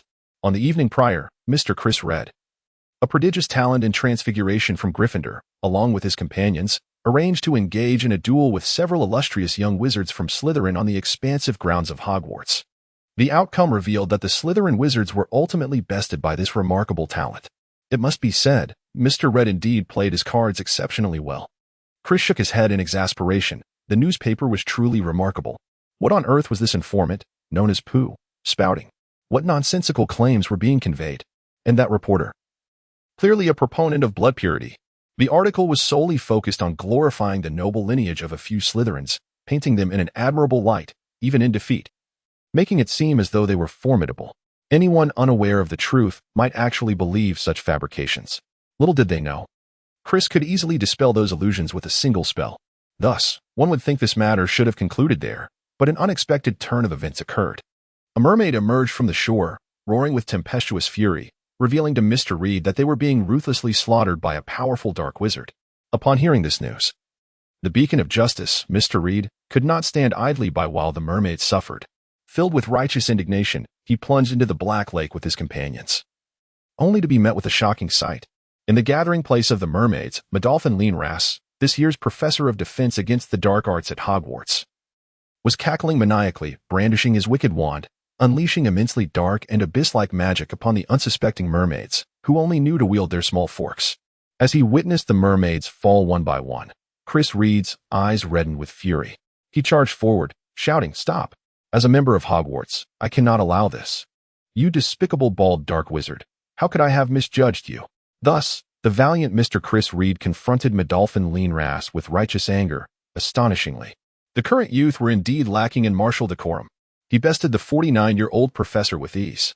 At that moment, just as Chris was on the verge of defeating the deranged dark wizard, his friends, unwilling to remain passive, rushed in, eager to claim their share of glory at Hogwarts. Hoping to make their mothers proud, two red-haired lads darted forward. However, they were unaware that battles among skilled wizards were ever-changing. Their interference caused Chris Reed's spell to falter. The despicable and truly unscrupulous dark wizard Madolphin Leenras seized this rare opportunity to escape. He unleashed a merciless curse upon the two red-haired boys, leaving them unconscious. He even taunted Chris Reed to drink some rat tail juice to clear his mind. Naturally, Chris Reed could not bear to witness his companions suffer such a tragic fate. And once again, he was filled with fury. Invincible. Unstoppable. Mr. Chris Reed has utilized his lifelong learning to triumph over the dark sorcerer Madolphin Leenras amidst widespread astonishment, rescuing his two red-haired companions and igniting a flicker of hope for the yet-to-be-extinguished merfolk tribe. It must be acknowledged that Mr. Reed exemplifies exemplary character. Possessing integrity and unwavering courage, his audacity to combat malevolent forces is truly an inspiration for the vast community of wizards. He stands as a quintessential representative of Gryffindor, a paragon of heroism and a commendable role model. Let us all aspire to emulate the admirable qualities of Red. Loyal to our school, loyal to magic. This has been a heartfelt report brought to you by the Daily Prophet. Chris endured a tingling sensation at the back of his head, exercising great patience as he finally finished reading the report. What can one say? He felt utterly helpless. What was going on? Was the Daily Prophet intent on publishing nothing but absurdities? Or was it merely that the wizarding world was rife with peculiarities? How could a single report be penned so poorly? It was truly disheartening to see such a travesty in print. The deliberate vilification of George and Fred was utterly reprehensible. The two of them were still in the hospital, their fates uncertain. They had shown such bravery. Had the journalist's conscience been devoured? How could one dare to behave in such a manner? Chris was consumed by a profound anger, wishing he could simply obliterate the incompetent reporter with a single, forceful blow. Now, the situation had escalated. The news from the prophet was inexplicably astute. Although the report was marred by numerous inaccuracies, the essence remained largely intact. It was unclear which unscrupulous student had disseminated such information. Alas, Chris could already foresee that his forthcoming days would be anything but tranquil. A cascade of troubles, spawned by newfound notoriety, awaited him. How disheartening it was that his peaceful days had been so fleeting. Just as Chris was lost in these chaotic thoughts, a newspaper suddenly struck him across the face. Dazed, he looked up to find a furious Percy Weasley glaring at him. "Look at the mess you've created. If it weren't for you, my brother wouldn't be in this predicament." Percy's face flushed with anger as he shouted, "Let me make this clear. If anything happens to my brothers, you will have to face the consequences." Chris observed the anxious, reddened eyes of Percy and felt a twinge of guilt, unsure of what to say. He had always perceived Percy as a sycophant, wholly self-absorbed. Yet he was taken aback to witness a glimmer of genuine concern for his brother. "Hey, it's all right, Percy," interjected Jordan, the young boy nearby, unable to bear the sight any longer as he pulled Percy aside. Chapter 104, The Power of Words.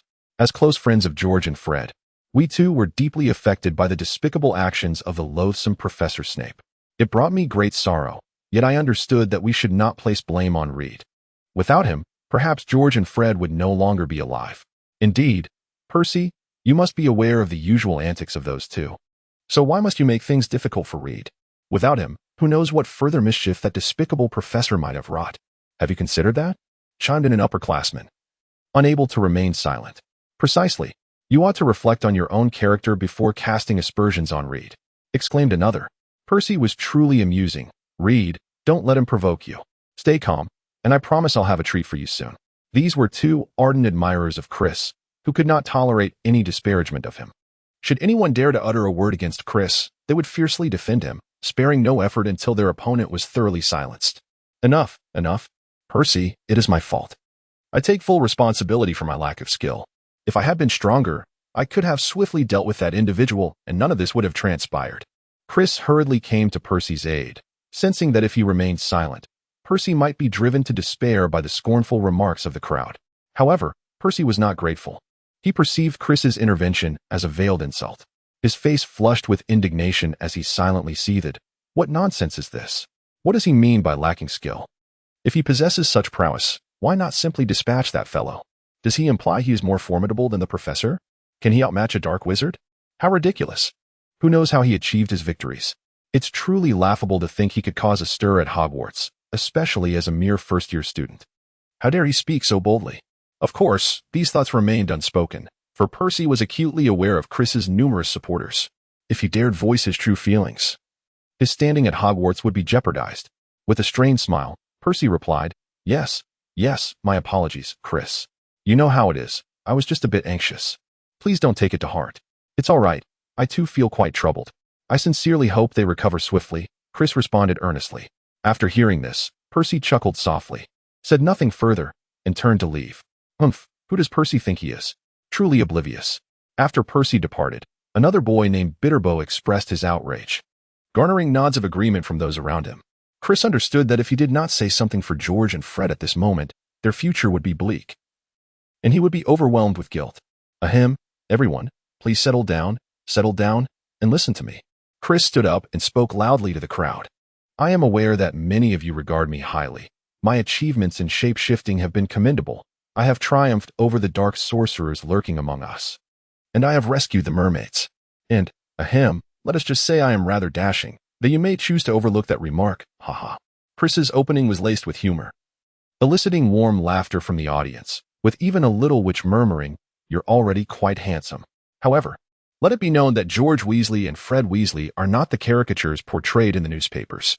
It is imperative to discern reality. We must refrain from spreading rumors or believing them. As fellow students of this esteemed institution, we ought to stand united. How can we harbor disdain or even aversion towards our classmates? Wouldn't you agree? Yes, indeed. That is precisely the case. The crowd echoed Chris's sentiments, and those who had previously spoken now lowered their heads in shame, rendered silent. Furthermore, I must convey that George and Fred are neither cowards nor are they the self-serving individuals depicted in the tabloids, vying for some illusory glory. They are true warriors, courageous in the face of malevolent dark wizards. Their endeavors to vanquish evil are not the fabrications of the press. Thus, I urge you all to discuss this matter earnestly with others. Do not allow misinformation to mislead. As a direct participant, my words hold far more accuracy and credibility than those sensationalized reports. Wouldn't you agree? Chris retorted. Yes, indeed, we believe you. The onlookers expressed their support and agreement with Chris's assertions. Witnessing this scene, Chris nodded in satisfaction.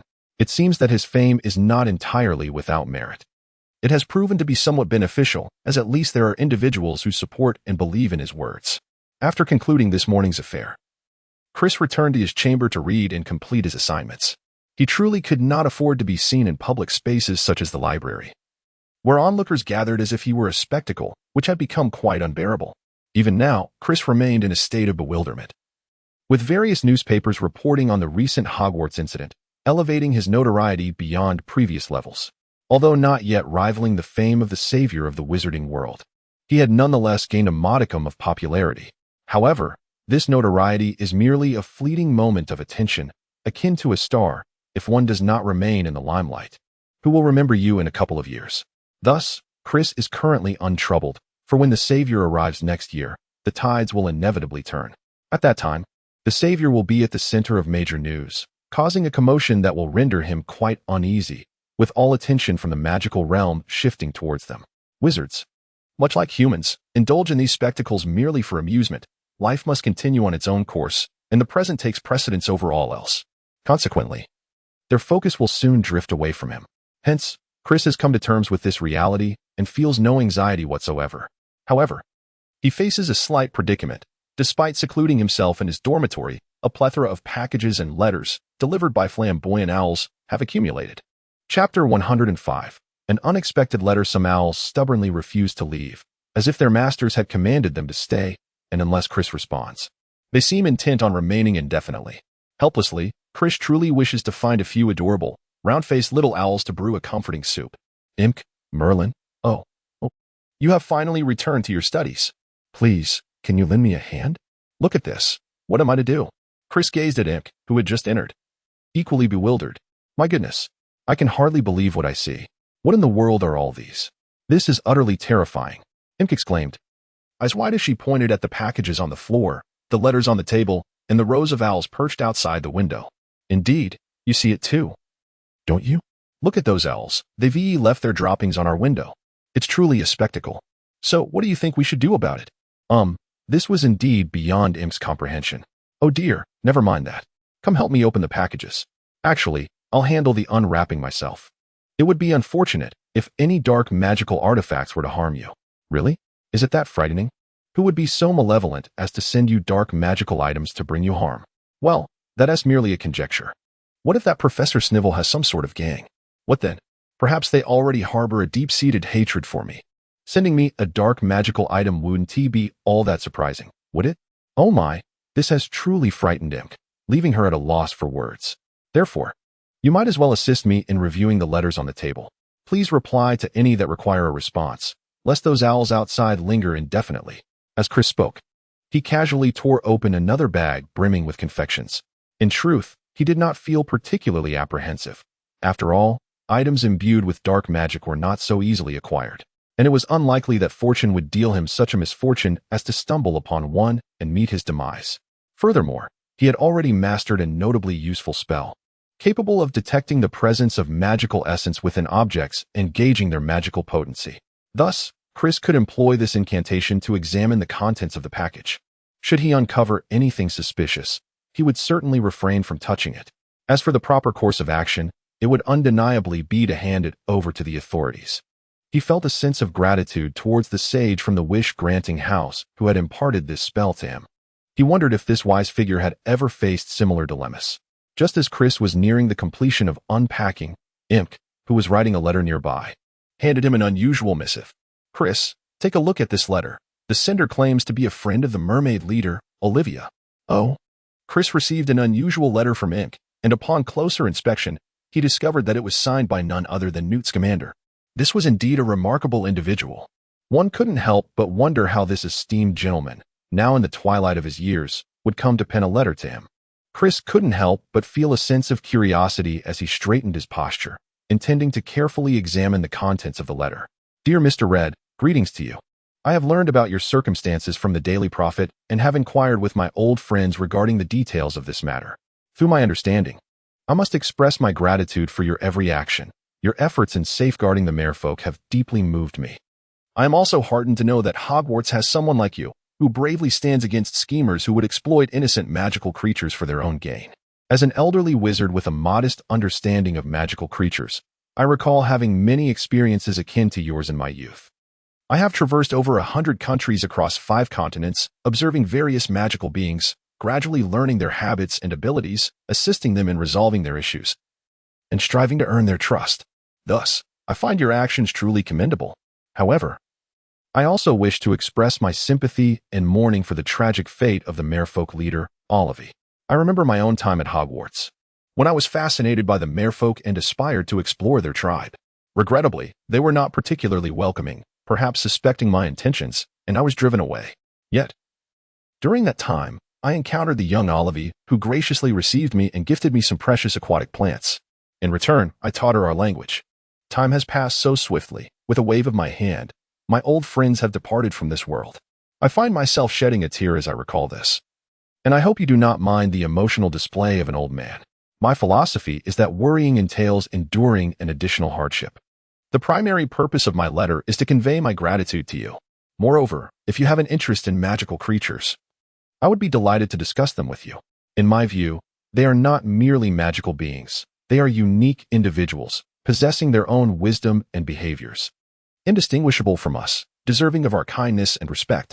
As I now live with my wife in Dorset, we have 3 pet cats, Hobby, Millie, and Mahler.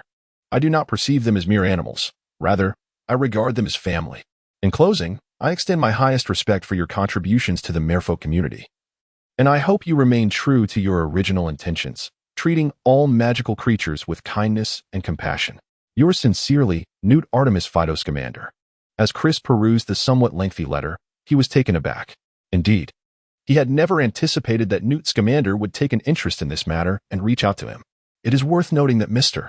Scamander is the esteemed author of Fantastic Beasts and Where to Find Them, as well as the wizard credited with the apprehension of Gellert Grindelwald. In 1947, he was instrumental in establishing the werewolf registry. Furthermore, he was responsible for the enactment of the 1965 decree prohibiting the breeding of magical creatures for experimental purposes, a regulation that effectively curtailed the proliferation of untamable beasts within British territory. Mr. Scamander also served at the Department for the Regulation and Control of Magical Creatures, which afforded him numerous opportunities to travel to far-off lands. During this period, he diligently amassed a wealth of information for his internationally acclaimed work, now in its 52nd edition. Consequently, due to his significant contributions to the field of magical zoology, he was honored in 1979 with the title of second-class wizard of the Order of Merlin. However, this was merely what Chris had previously gleaned. Upon arriving at Hogwarts, his exploration of additional literature unveiled even deeper insights into Scamander's life and work. In summary, Newt Scamander is a remarkably focused individual who tirelessly dedicated himself to his research for fantastic beasts and where to find them, continuing his efforts even into retirement. He is not only an exceptional writer, but also an indefatigable worker, meticulously documenting every creature he encounters. Newt possesses the ability to handle emergencies and confront the most perilous magical beings, as well as the most nefarious dark wizards of his time. As an authority in the realm of magical zoology, he commands respect throughout the wizarding world. Nevertheless, to others, Newt may appear somewhat eccentric. He seems more at ease in the company of magical creatures than among his fellow humans.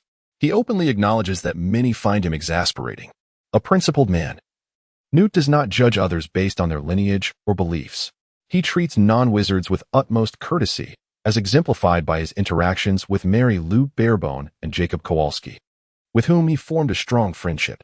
He possesses a robust moral compass, expressing shock and discontent at cruel behaviors driven by self-interest, such as the exploitation of the obscurus and the killing of innocents. Nevertheless, Newt himself admits to having exhibited poor judgment in his youth.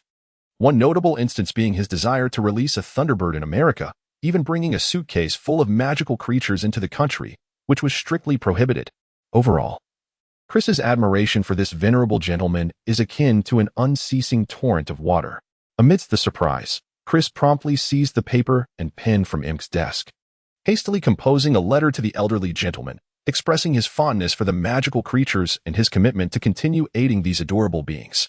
He also conveyed his heartfelt congratulations and concern for Mr. Newt Scamander. In the following days of the Easter holiday, life unfolded as it always had, with no notable deviations. Students engaged in their studies and indulged in meals and leisure as per usual. If one were to seek any semblance of difference, it would likely reside with Chris. Wherever he roamed, he became the subject of whispers and pointed fingers. Some ardent and daring young admirers persisted in expressing their fervent affections, undeterred by Chris's polite refusals. To be candid, this Westerner exhibited a precociousness that was quite astonishing, with youngsters barely past their infancy already aware of their preferences, leaving one somewhat at a loss for words. Moreover, during his remaining time, Chris did not neglect to revisit the Black Lake to check on the sorrowful merfolk, who, having lost their leader, were enveloped in a somber atmosphere. They were conducting their own rituals to mourn their deceased kin. Although they lacked a formal leader to guide them forward, the mermaid rescued by Chris and his companions had begun to assume a subtle leadership role, managing to lead the remaining merfolk through their grieving process with admirable composure. The death of Olivia imparted to Chris the understanding that many matters were far more complex than the original narrative suggested, certain aspects remained unmentioned yet undeniably occurred. This world was vibrant and genuine, not merely a facade of insincerity. Thus every blade of grass and living creature here existed in truth. Consequently, this indicated that the Merfolk tribe set to appear in the upcoming Triwizard Tournament was indeed the one bereft of Olivia, and perhaps Professor Snively had already achieved his aims. It was conceivable that he had fallen victim to a curse cast by Professor Dumbledore rather than meeting his end at Chris's hands. These matters remained shrouded in uncertainty, and Chris had no desire to delve deeper. After all, it was a chapter that had concluded, was it not? Of course. Speaking of the Merfolk brought to mind the precious tear Chris had acquired from one of them. It truly was a remarkable treasure.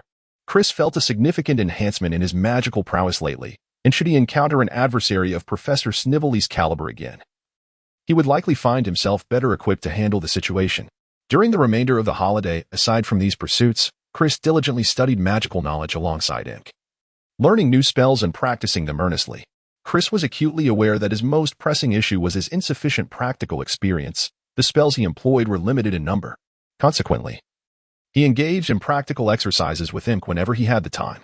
Naturally, Chris assumed the defensive role while Ink took on the offensive. At present, Ink's spell-casting abilities were rather feeble, allowing Chris to effortlessly counter her attempts. However, he refrained from voicing any criticism, recognizing that she was merely a first-year witch with less than a year of exposure to magic. Her progress thus far was commendable. Nevertheless, Chris had his own considerations. Despite his efforts to make the most of the holiday, filling his time with productive activities, he could not escape the haunting memories of that fateful event. It was, after all, his first experience with taking a life. He believed that unless one possessed an extraordinarily mature psyche, most individuals would grapple with complicated, ineffable emotions after such an act, regardless of the malevolence of the victim. Each time these thoughts surfaced, Chris felt an overwhelming sorrow for the fates of George and Fred. If only he had been able to dissuade them from getting involved, even if Professor Snively were to eliminate the Merfolk. Even if his dark powers were immense and he lurked at Hogwarts with sinister intent, what would it matter? The world could crumble. But there were formidable figures like Dumbledore to shoulder the burden. What significance did Chris hold in the grand scheme of things? He would gladly forsake any hollow accolades for the safety and well-being of his closest friends and family. The Easter holiday concluded in a state of chaos, neither entirely orderly nor wholly disheveled. The young wizards gradually returned to Hogwarts. Regrettably, Chris was uncertain when George and Fred would be back at school. He fervently hoped for their swift recovery. The absence of the two jovial souls left an uncomfortable void. It was not only Chris who missed them. Charlie Weasley, the captain of the Gryffindor Quidditch team, felt their absence keenly as well. With the end of the Easter break, the Gryffindor team intensified their training and preparation for the final Quidditch match. Thanks to the previous heroic efforts of the Weasley brothers, Gryffindor had advanced to the final of the Quidditch Cup. Following their last encounter, where Slytherin had been bested by Gryffindor, this match would see Gryffindor face off against Hufflepuff. The Hufflepuff Quidditch team has been flourishing remarkably, particularly with the inclusion of a young talent, Cedric Diggory. This newcomer to the Hufflepuff Quidditch squad possesses keen eyes and agile movements, demonstrating exceptional prowess as he captured the Golden Snitch in just 20 minutes during the last match, securing victory for his team. Although his experience may still be somewhat limited, he undoubtedly showcases the potential of a gifted Quidditch player. Chris certainly acknowledges Cedric Diggory's brilliance. When faced with choices between the righteous path and shortcuts, let us not forget the tale of a noble, kind, and courageous young man whose tragic fate befell him due to an unforeseen encounter with Voldemort. May Cedric Diggory's memory endure forever. This passage is a eulogy delivered by Albus Dumbledore following Cedric Diggory's untimely demise, and it remains vividly etched in Chris's memory. The commendation from Dumbledore reflects the remarkable qualities of this young man. Indeed, Cedric began his journey at Hogwarts School of Witchcraft and Wizardry in the Hufflepuff House in 1989. During his time there, he was elected as a prefect and later became the captain of the Hufflepuff Quidditch team, serving as a seeker. In his 6th year, Cedric took part in the Triwizard Tournament, ultimately meeting a tragic end. Cedric's death cast a profound shadow over the entire school community. Consequently, the theme of the year-end feast on June 26, 1995, transformed into a memorial for Cedric Diggory. Unlike previous celebrations adorned in the colors of the victorious house, on that fateful night, a black drape hung behind the staff's table, symbolizing respect for Cedric. During his address, Dumbledore expressed his admiration for Cedric and conveyed to the students that, despite the Ministry of Magic's reluctance, he felt compelled to reveal the truth of the events. He informed the students that Cedric Diggory had been murdered by Voldemort. However, the Ministry, under the leadership of Cornelius Fudge, refused to accept Harry Potter's account, denying Voldemort's return. Fudge sought to conceal Cedric's death, attributing it to a mere accident during the tournament. He even began to label Harry Potter as a fabricator of lies and dismissed Dumbledore as senile. The news of Cedric's passing profoundly shocked many students at Hogwarts. His death was sufficient to persuade even those who held disdain for Harry Potter to believe that Voldemort had indeed returned. In the ensuing academic year, the Ministry of Magic appointed the senior official Dolores Umbridge as the new defense against the dark arts professor, ostensibly to monitor the school's activities. She incessantly insisted to the students that Harry was lying about Cedric's demise, while simultaneously refusing to impart any practical magic to them. This incited a rebellion among the students. They formed Dumbledore's army in opposition to Umbridge, diligently practicing defensive magic in preparation for the looming threat of Voldemort's resurgence. During the gatherings of D-Day, Cedric remained the focal point of attention, as everyone was eager to uncover the truth behind his death. Additionally, Cedric's former girlfriend, Cho Chang, sought out Harry, believing that if Cedric had been privy to such knowledge, he might have survived. Harry conveyed to Cho that Cedric possessed these skills, yet if Voldemort truly sought your demise, there would be no escape. Harry felt that his own survival was merely a stroke of luck. It was not until the conclusion of the academic year, when irrefutable evidence of the Dark Lord's resurrection surfaced, that Fudge ultimately acknowledged that Voldemort had indeed returned and that Cedric had been murdered. In commemoration of Cedric Diggory, Harry left behind a badge in his honor. Thus, his handsomeness, charm, loyalty, and kindness had always garnered Chris's admiration. If it were possible, Chris sincerely wished that this individual would not once again tread the same tragic path, for that outcome was profoundly sorrowful. Chris could not forget the astonishment and regret he felt when he witnessed the demise of that remarkable individual in his previous life. It was indeed a cruel twist of fate for such a talent. Naturally, Chris believed that Cedric Diggory's exceptional qualities were also a result of his father's nurturing. This was evident in the character of his father, Amos Diggory, who epitomized pride in his son. In 1993, after Cedric triumphed over Harry Potter in a Quidditch match, Amos relished sharing this achievement with others, showcasing his son's prowess. Although Cedric would often remind him that his victory was due to Harry succumbing to the effects of a boggart and falling from his broom, Amos dismissed this notion, insisting, "But you didn't fall, did you?" Perceiving his son's humility as commendable. Such behavior is reminiscent of certain parents who exuberantly celebrate their child's perfect scores. During the Triwizard Tournament, Amos became infuriated upon discovering that the Daily Prophet exclusively reported on Harry Potter, neglecting to mention that Cedric was also a champion from Hogwarts. Despite Cedric's insistence that it was not Harry's fault, Amos believed that Harry's failure to rectify the situation was, in itself, a blunder. From this, it became clear that Amos placed immense importance on his son's academic pursuits and achievements, which undoubtedly compelled him to set high expectations, pushing Cedric to study diligently while steering clear of distractions. Fortunately, Cedric did not mirror his father's character. Rather, his thoughts and actions embodied the virtues of Hufflepuff, making him a paragon of that house. Thus, it cannot be denied that Charlie Weasley faced considerable pressure. Hufflepuff was indeed a formidable adversary. Even though Charlie had been a seasoned player for many years, he could not afford to lower his guard, for a moment's inattention could lead to defeat. The young wizards were acutely aware of their school team's caliber. Without the Weasley brothers, relying solely on a few substitutes would undoubtedly diminish their chances of victory. Consequently, Charlie's greatest desire to secure another Quidditch Cup before graduation would remain unfulfilled, leaving him with a sense of regret. Alas, there was little to be done.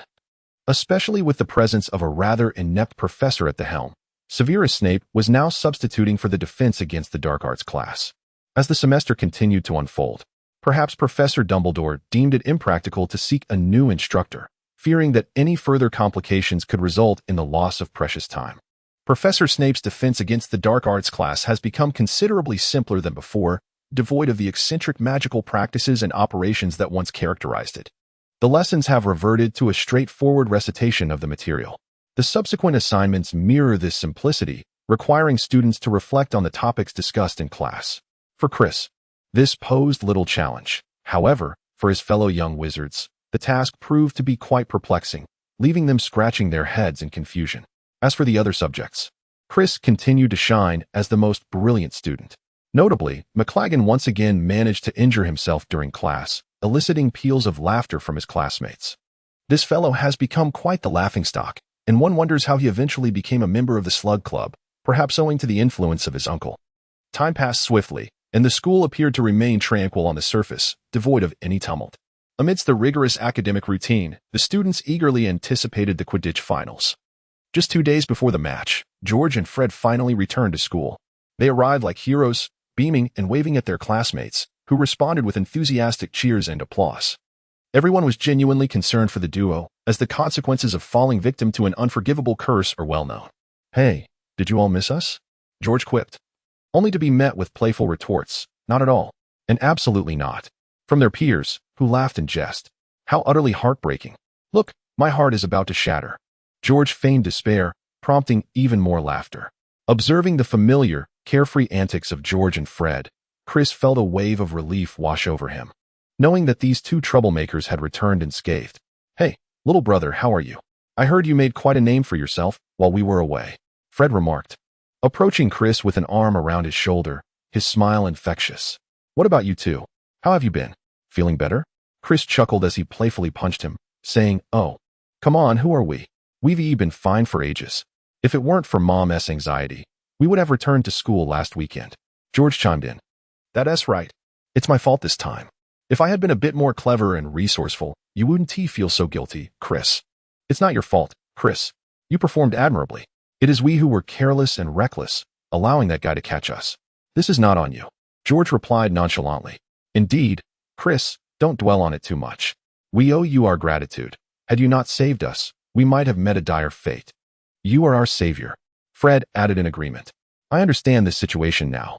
I was indeed a bit impulsive. If you hadn't been so remarkable in defeating him, we would have been in serious danger.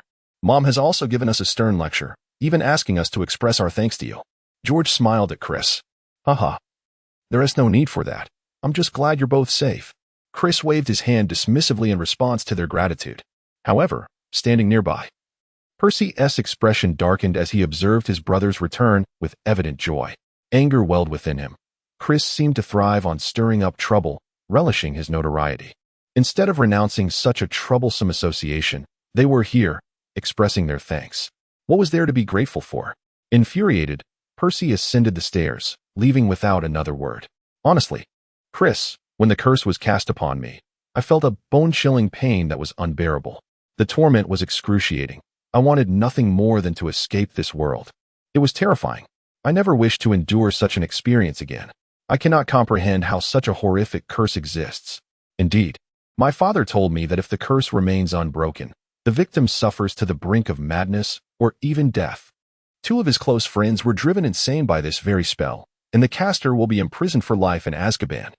George and Fred exchanged fearful glances at the mention of the curse. Although Chris had never experienced it firsthand, he was well aware of the formidable power of this curse. The term unforgivable curse inherently implies its terrifying potency. Much like Harry Potter, who was tormented by this spell during his 4th year. He later encountered its use again in his 5th year at the Ministry of Magic against Bellatrix, the Death Eater responsible for Sirius's demise, and in his 7th year against Electo Caro, who had the audacity to spit at Professor McGonagall. However, due to the Ministry's abolition of the crime associated with the use of unforgivable curses during Harry's 7th year, he was spared imprisonment in Azkaban. Despite having cast the Cruciatus curse himself, Harry's attempts were typically feeble, with notable success only during his 7th year when driven by rage. This underscores the necessity of immense resolve when wielding such spells. Dear readers, your support through votes would be greatly appreciated. As for my thoughts upon this work's release, it has been quite a journey since August, culminating in this moment. Due to personal circumstances, there was a lengthy hiatus, so I cannot count on consistent income from subscriptions following this launch. Thus, I rely on the generous support of my readers through subscriptions and donations. Being a newcomer, I lack a solid readership base, and the break has led to the departure of many friends, rendering my situation somewhat awkward. Nevertheless, as my inaugural book, I have invested considerable effort into it. While some may enjoy it and others may not, I understand that, as a longtime reader myself, preferences vary widely. The adage holds true: there are as many interpretations of Hamlet as there are viewers. I have been an avid fan of the Harry Potter series since childhood, often imagining what stories might unfold if I were to traverse that world. My aspiration is to encapsulate those fantasies in writing, presenting them beautifully for all to enjoy. I extend my heartfelt gratitude to those who support me daily through votes and donations. Rest assured, I am committed to seeing this book through to its conclusion. Thank you all. I also humbly request subscriptions, as I have heard that initial subscription numbers are crucial. I hope those who are reading will consider subscribing to a chapter. I truly appreciate it. Tonight, there will be no updates, but do anticipate an extensive release of words during the day, starting around noon. Thank you all. Chapter 109, The Quidditch Finals. You have escaped the curse, and fortunately, George and Fred were among the lucky ones. Lightly affected and swiftly rescued by Chris soon after being cursed. Otherwise, the outcome could have been dire. In retrospect, I can't help but feel a sense of dread. Pondering how, had circumstances been different, we might have had to wait until another life to meet again. Chris shook his head, considering it a twist of fate. All right. Enough said. It's all in the past, so let it go, my friend. We are fine now, aren't we? George, noticing Chris's somewhat dejected expression, hurried to offer comfort. Indeed. It's all behind us. Welcome back. Chris beamed with joy, enveloping both of them in a hearty embrace. With the return of the Weasley twins, Gryffindor's Quidditch training intensified. After all, these two had been away for quite some time, and if they did not quickly resume practice, they risked losing their edge, even without training. Charlie was determined to have them play, as this sport undeniably required a touch of innate talent. The two substitute players, despite being older than George and Fred and already in their fourth year, were still relegated to the bench due to their technical shortcomings. However, George and Fred did not disappoint. Despite their hiatus from flying, their foundational skills remained intact.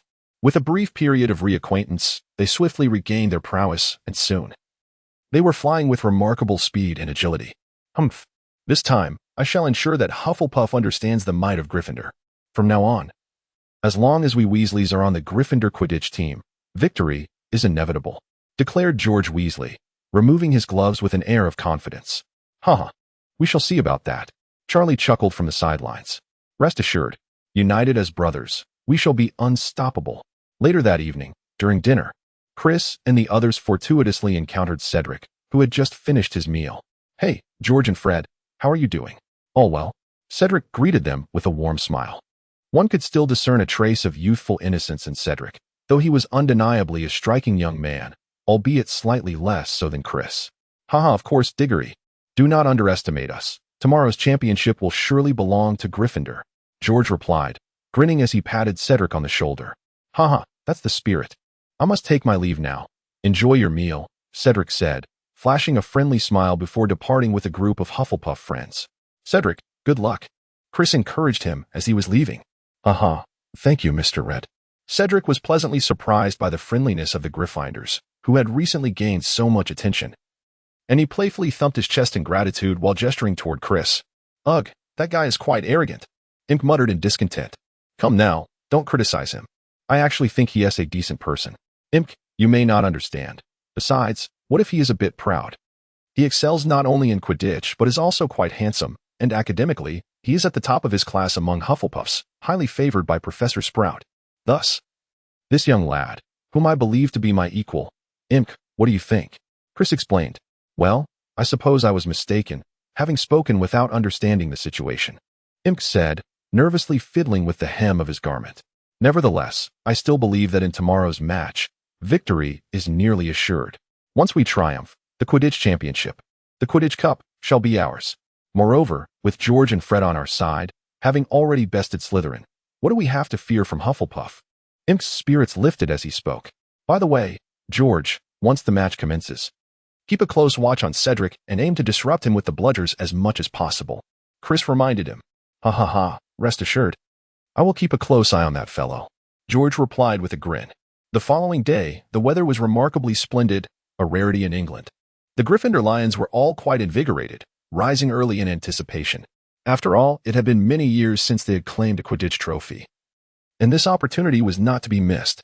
The young wizards of Gryffindor sported golden lion stickers, brandished signs, and waved flags. Some upperclassmen even transformed a faux lion that could only roar, parading it toward the Quidditch pitch. Witnessing this, Chris felt an urge to animate the lion further. Yet he hesitated, fearing it might frighten the younger children. Regarding the match, Chris was uncertain whether Gryffindor could secure victory, considering the original narrative depicted Slytherin as the eventual champions, leaving Charlie with regret upon his graduation. However, with Slytherin unable to even reach the finals this time, the outcome of the match was unpredictable. Gryffindor, go, go, go. Hufflepuff, go, go, go. As the roars of the lions and badgers echoed, the match commenced.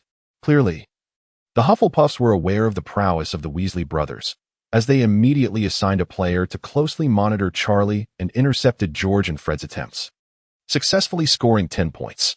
The score now stood at 10 o'clock in favor of Hufflepuff. However, George and Fred were not to be easily outmaneuvered. With their seamless cooperation, the Hufflepuffs began to falter. The score reached 50-60, with Gryffindor in the lead. After all, the Hufflepuff Badger team was quite honorable, unlike Slytherin, which resorted to underhanded tactics. Had they been facing Slytherin, the situation could have been quite different. Yet now, the match was under control, and it remained to be seen whether Charlie, the captain, could seize the golden snitch. Chris was also filled with anticipation, wondering if this seasoned veteran could rival Cedric, the promising young player from Hufflepuff. Look, Charlie Weasley has spotted the golden snitch. This soon-to-graduate Gryffindor veteran indeed possesses keen eyesight, quickly locating the elusive snitch. The commentator passionately exclaimed, nearly spitting with excitement. Chapter 110, The Approaching Final Exams. Ah, it is Cedric Diggory, the young talent from Hufflepuff, closely pursuing the snitch as well. The atmosphere on the field was tense, with the players' focus drawn to these two seekers, momentarily neglecting the actions of the bludgers. Cedric Diggory surged ahead, closing in rapidly. Charlie Weasley endeavored to take the lead, but his equipment proved inadequate, hindering his speed and resulting in a precarious situation. The Gryffindor Lions widened their eyes, the cheers silenced as their hearts raced with tension. Oh look, Cedric Diggory has surpassed Charlie Weasley. He is on the verge of capturing the golden snitch. The situation was such that Cedric had taken the lead, seemingly just moments away from seizing the snitch. What on earth is that? The commentator exclaimed in surprise, the first to notice the unfolding danger. It was a bludger. A rogue bludger hurtled towards Cedric, who, unlike Harry Potter, did not wish to display reckless bravery by risking injury or worse for the sake of victory. To evade the incoming bludger, Cedric had no choice but to relinquish his chance at seizing the snitch. Good heavens, that was Fred Weasley's doing, the commentator articulated with fervor. The Gryffindor Lions also took note of Fred, who was triumphantly waving to the audience from the other side, and erupted in cheers. Seizing the moment while Cedric was momentarily distracted, Charlie Weasley quickly capitalized on this hard-won opportunity created by his brother. In no time, he locked onto the position of the golden snitch, accelerating and sprinting forth to grasp it. Yes, Charlie Weasley applied all his learned experience, successfully capturing the golden snitch and securing victory for his team. This achievement fulfilled his final wish at school, truly a remarkable feat. In the end, the score stood at Hufflepuff 50, Gryffindor 210. Gryffindor triumphed. The Lions leaped in jubilation. The crowd erupted with excitement. Even Professor McGonagall could not conceal the smile that crept upon her lips. Chris was genuinely elated by Gryffindor's victory, as well as the triumph of the Weasley brothers. Who would have thought they would truly achieve it? It was utterly astonishing.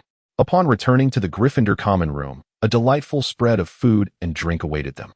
Chris even enlisted George and Fred to procure a few barrels of butterbeer. This beverage was simply exquisite, and he found himself increasingly enamored with it. Yet, Chris remained unconcerned about indulging at such a tender age. After all, what did it matter? They were wizards. If Voldemort could return from death, then surely these minor ailments were trivial. With a single potion, all maladies could be vanquished. Chris has been contemplating indulging in some British cigarettes and cigars in the future, relishing the thought of such pleasures. However, he believes he is not yet of the appropriate age for such indulgences, deciding to postpone this aspiration for another 2 years. Otherwise, he would face the wrath of his mother, Lisa, and life would become quite unbearable. Naturally, he allows himself a bit of leniency at school, perhaps enjoying a few sips of butterbeer, chuckling to himself. As the jubilant celebrations following the competition came to an end, the students' spirits began to mirror the increasingly dreary weather, becoming more agitated and restless. This shift in mood was exacerbated by a most unfortunate announcement. The final examinations were scheduled for June 7th. In recent classes, all the professors ceased to impart new knowledge, instead providing ample time for students to review nearly a year's worth of material. Much of Chris's recent time has been spent on the banks of the Black Lake with Imk, George, and Fred. They basked in the sunlight, savoring snacks pilfered from the kitchen, and quenching their thirst with refreshing sips of chilled juice, all while lamentably reciting the lengthy and tedious history of magic. Among the revision tasks, perhaps the simplest was practicing the wand movements required for various spells. Of course, when fatigue set in, Chris would simply close his eyes and rest. As the weather grew increasingly sultry, the examinations loomed ever closer. Chris sat in the sweltering examination hall, feeling utterly uncomfortable as the teachers distributed the specially designed quills for the test, each imbued with incantations against cheating. However, Chris found these quills far more challenging to write with than either fountain pens or ballpoint pens, resulting in a handwriting that was considerably less legible. To be frank, the written assessments were rather straightforward, comprising material that the professors had repeatedly emphasized during lectures. As long as one paid close attention in class, achieving a commendable score would be an effortless endeavor. Chris felt he had made a mistake, a grave error indeed. Moreover, there was a practical examination to consider. Professor Frivolous instructed them to enter the classroom one by one, testing their ability to make a pineapple perform a tap dance across a desk. Chris struggled to comprehend the intricacies of the task at hand. The concept of tap dance eluded him entirely. How can a pineapple dance without feet? He pondered. In a moment of imaginative inspiration, he waved his wand and, employing transfiguration, conjured 2 feet for the pineapple before him. With newfound agility, it hopped across the desk. Professor Flivet watched with great anticipation. Initially, he had observed Chris's bewildered expression and wondered if the boy, like several of his predecessors, was equally perplexed by the notion of tap dance. Just as he contemplated offering a hint, Chris sprang into action. Upon witnessing the transformation of the pineapple, Professor Flivet's mustache quivered with astonishment. It was evident that he was impressed by Chris's exceptional skill in transfiguration at such a young age. Well done, Mr. Red. I must say, you have performed splendidly. I can confidently award you a perfect score in your charms class. Professor Flivet exclaimed with a smile. Oh, thank you, Professor. Chris replied, beaming and bowing as he exited the examination room. As he emerged, Imk eagerly approached him, inquiring, "How did it go, Chris? Was it difficult?" Chris observed the little chubby boy, whose lips trembled incessantly, and recognized that he was undoubtedly anxious. "Do not worry, just focus on the fundamentals," he reassured. Chapter 111. The Transfiguration Exam. Imk nodded, his face pale, as he entered. Ultimately, Imk's performance was commendable. However, during the final step, his nervousness caused his hands to shake uncontrollably. While directing his wand, he inadvertently caused the pineapple to topple. Professor Flitwick displayed a look of regret as he inscribed a series of numbers on the report card, signaling for Imk to exit.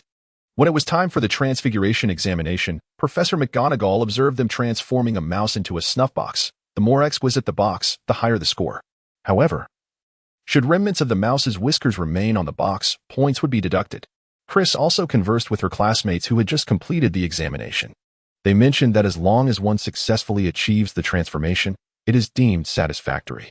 If someone manages to create a snuff box of appropriate size and adorn it with exquisite vintage patterns, they shall receive the highest accolade.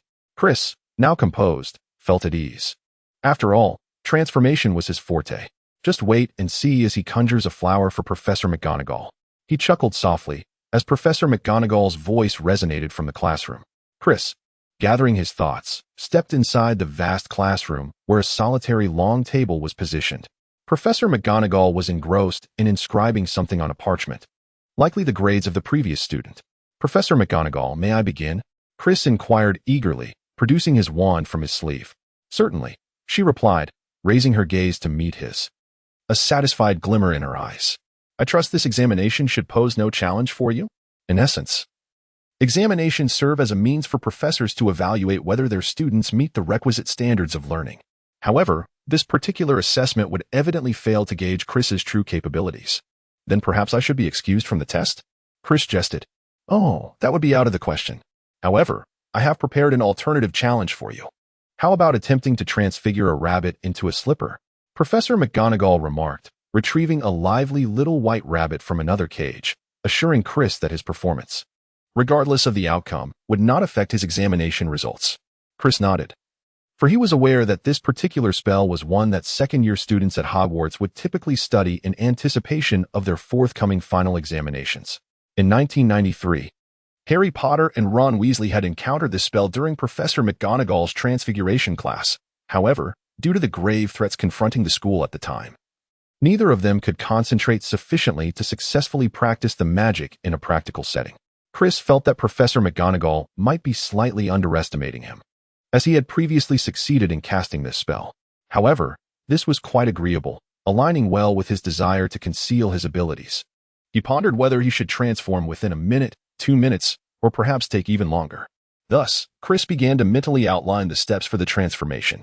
Professor McGonagall observed him in silence for quite some time, her brow furrowed in confusion as to why Chris had yet to take action. Was the magic proving too challenging for the boy? Yet, having earned the newcomer award, he must possess the requisite talent. Should she perhaps let it go? Just as Professor McGonagall was about to speak, she saw him suddenly wave his wand, the tip gently brushing against the rabbit. Transforming a mere rabbit into a pair of slippers was indeed a more complex endeavor than transfiguring it into a mouse, requiring a greater concentration of mental energy. Many third and fourth year students might struggle with such a task, and even some graduates who no longer practiced regularly would find it beyond their capabilities. There was no escaping the truth. Learning magic, much like any scholarly pursuit, necessitated continual engagement.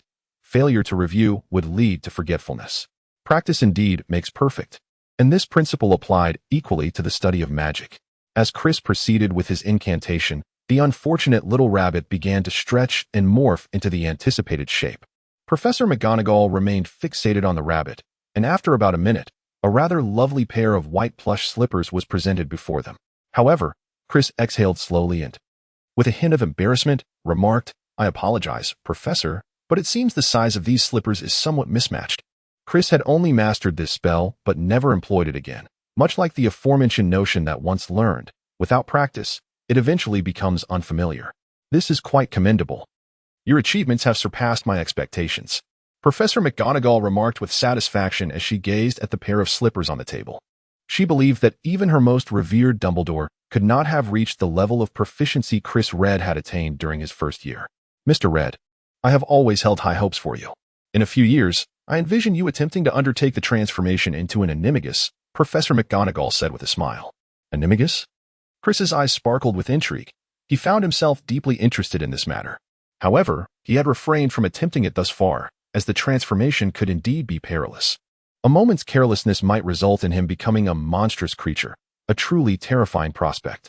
Were he to have an experienced mentor to guide him in mastering animagus transformation, he could, much like Blake, escape with poise even if he inadvertently found himself on the run. Such a skill would be invaluable for self-preservation. Indeed, animagus transformation is an exceedingly complex spell, yet it is advisable not to attempt it alone, for the consequences of a failed transformation could be dire.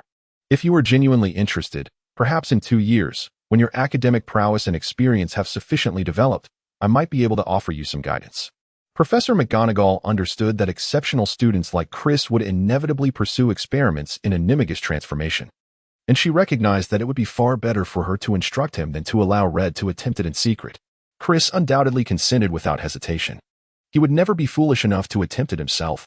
After all, the art of transfiguration, particularly in the realm of animagi, is fraught with peril. What if he were to mismanage the process and end up in a dire predicament?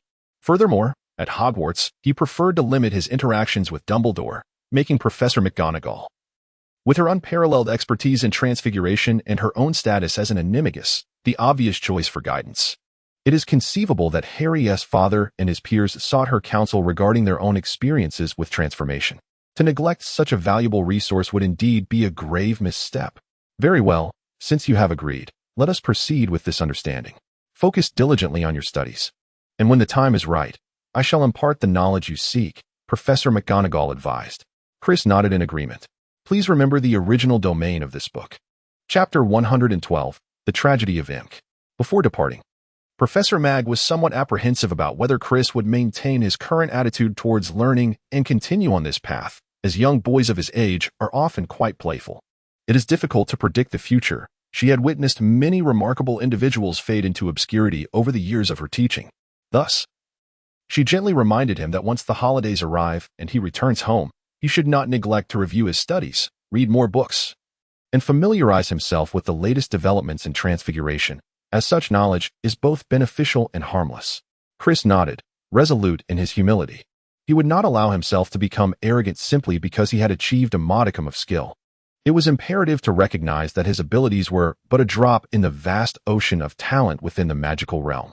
Reflecting on his encounter with Professor Snivel, he had already come to terms with his own limitations.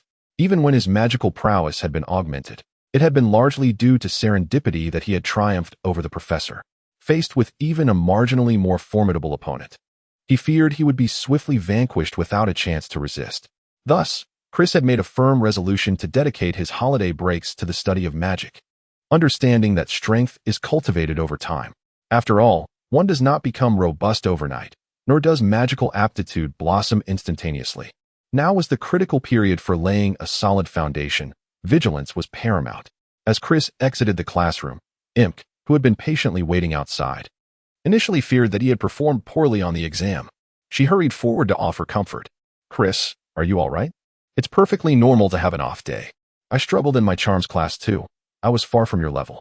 I believe that even if your performance wasn't stellar, Professor McGonagall will not hold it against you. Rest assured." An admirer of Chris, standing nearby, chimed in, "Indeed, Red, don't be disheartened. Everyone knows your transfiguration skills are the finest in our year. If things didn't go as planned, it's merely a fleeting moment. We all recognize your talent, so please don't be sad." Chris felt helpless. What were these individuals thinking? Was it merely a matter of wasting a bit of time? How could they misconstrue it as a lack of performance? Nevertheless, it was for the best. One cannot perpetually uphold the persona of a genius. It is essential to emerge from the crowd and integrate into the collective. Such is the optimal path. Chris hurriedly addressed the group, acknowledging that he had not adequately controlled the scale of his transformation, resulting in an incongruous size of the object he had conjured. Upon hearing Chris's admission, the others offered words of consolation. The students yet to take their exams felt an even greater sense of anxiety. If even the most talented Chris failed to meet Professor McGonagall's expectations, what hope did they have?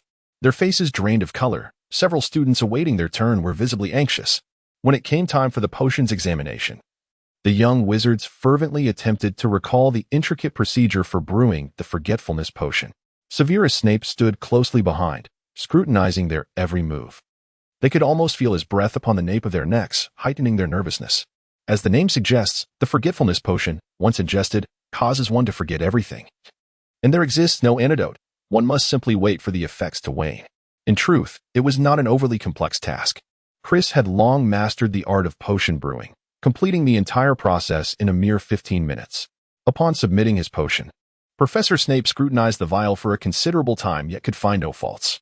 The herbology examination proved equally effortless, as Chris had diligently memorized the names and characteristics of the herbs, along with their care requirements.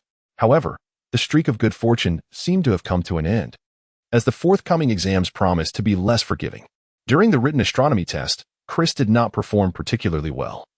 His lack of attentiveness during lectures and failure to take notes, coupled with a previous instance of feigning illness to skip class, had taken their toll. Frankly, he held little interest in observing celestial phenomena, and thus, during the exam, he found himself unable to recall the orbit of a particular planet. On the day of the flying class examination, it was not Chris who encountered misfortune, but rather Imk. Just as Imk mounted his broom and prepared for takeoff, a sudden crack echoed through the air as the broom snapped beneath him. Fortunately, he reacted swiftly, averting a potential disaster. Mrs. Hooch, in a fit of anger, bellowed, "You retake." Imk, already shaken, turned pale and could barely utter a word. Upon returning to the Gryffindor common room, the incident had spread throughout the school. A chubby first-year Gryffindor student had become the first wizard in nearly a decade to fail the flying class after breaking his broom during the exam. The gossip was relentless. Wherever Imk went, he was met with pointed fingers and laughter, bringing him immense embarrassment. Chris speculated that the rapid spread of this news might have been instigated by their Slytherin rival, Dorian Pusey. This fellow, unable to confront them openly, resorted to underhanded tactics. The previous article in the Daily Prophet regarding a Hogwarts informant named Pusey was likely about him, without a doubt. What a truly despicable act. Chris found himself at a loss, as his fellow Gryffindors offered no support for Imk, instead mocking him. In a fit of anger, Chris reprimanded a few of them until they ceased their taunts. At that moment, Chris's reputation proved somewhat beneficial, as the jeering students quieted down. While deriding others was one thing, they dared not provoke Chris, for should they incur the wrath of his devoted admirers, they would surely regret it. In this instance, Chris felt a sense of gratitude. The power of his fandom served as a formidable shield. Alas, who could have predicted the outcome? It was indeed a difficult ordeal for Imk to endure the ridicule, as it was not his intention for such a mishap to occur during the exam. Why did it have to happen then, of all times? What sort of shoddy broomsticks did the school provide? Could this truly be laid at his feet? Ha ha ha. Imk, if only you had paid a little more attention, things might have turned out differently. Indeed, you must wonder.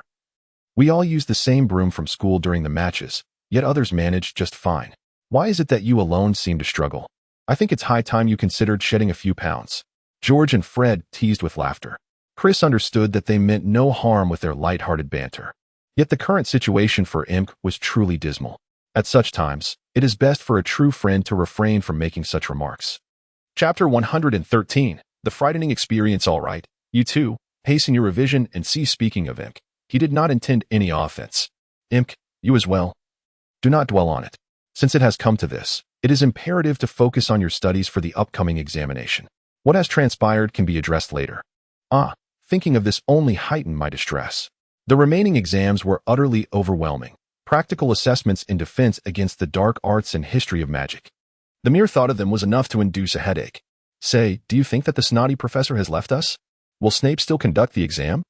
He has taught us any practical spells, has he? In class, he merely recited from the textbook.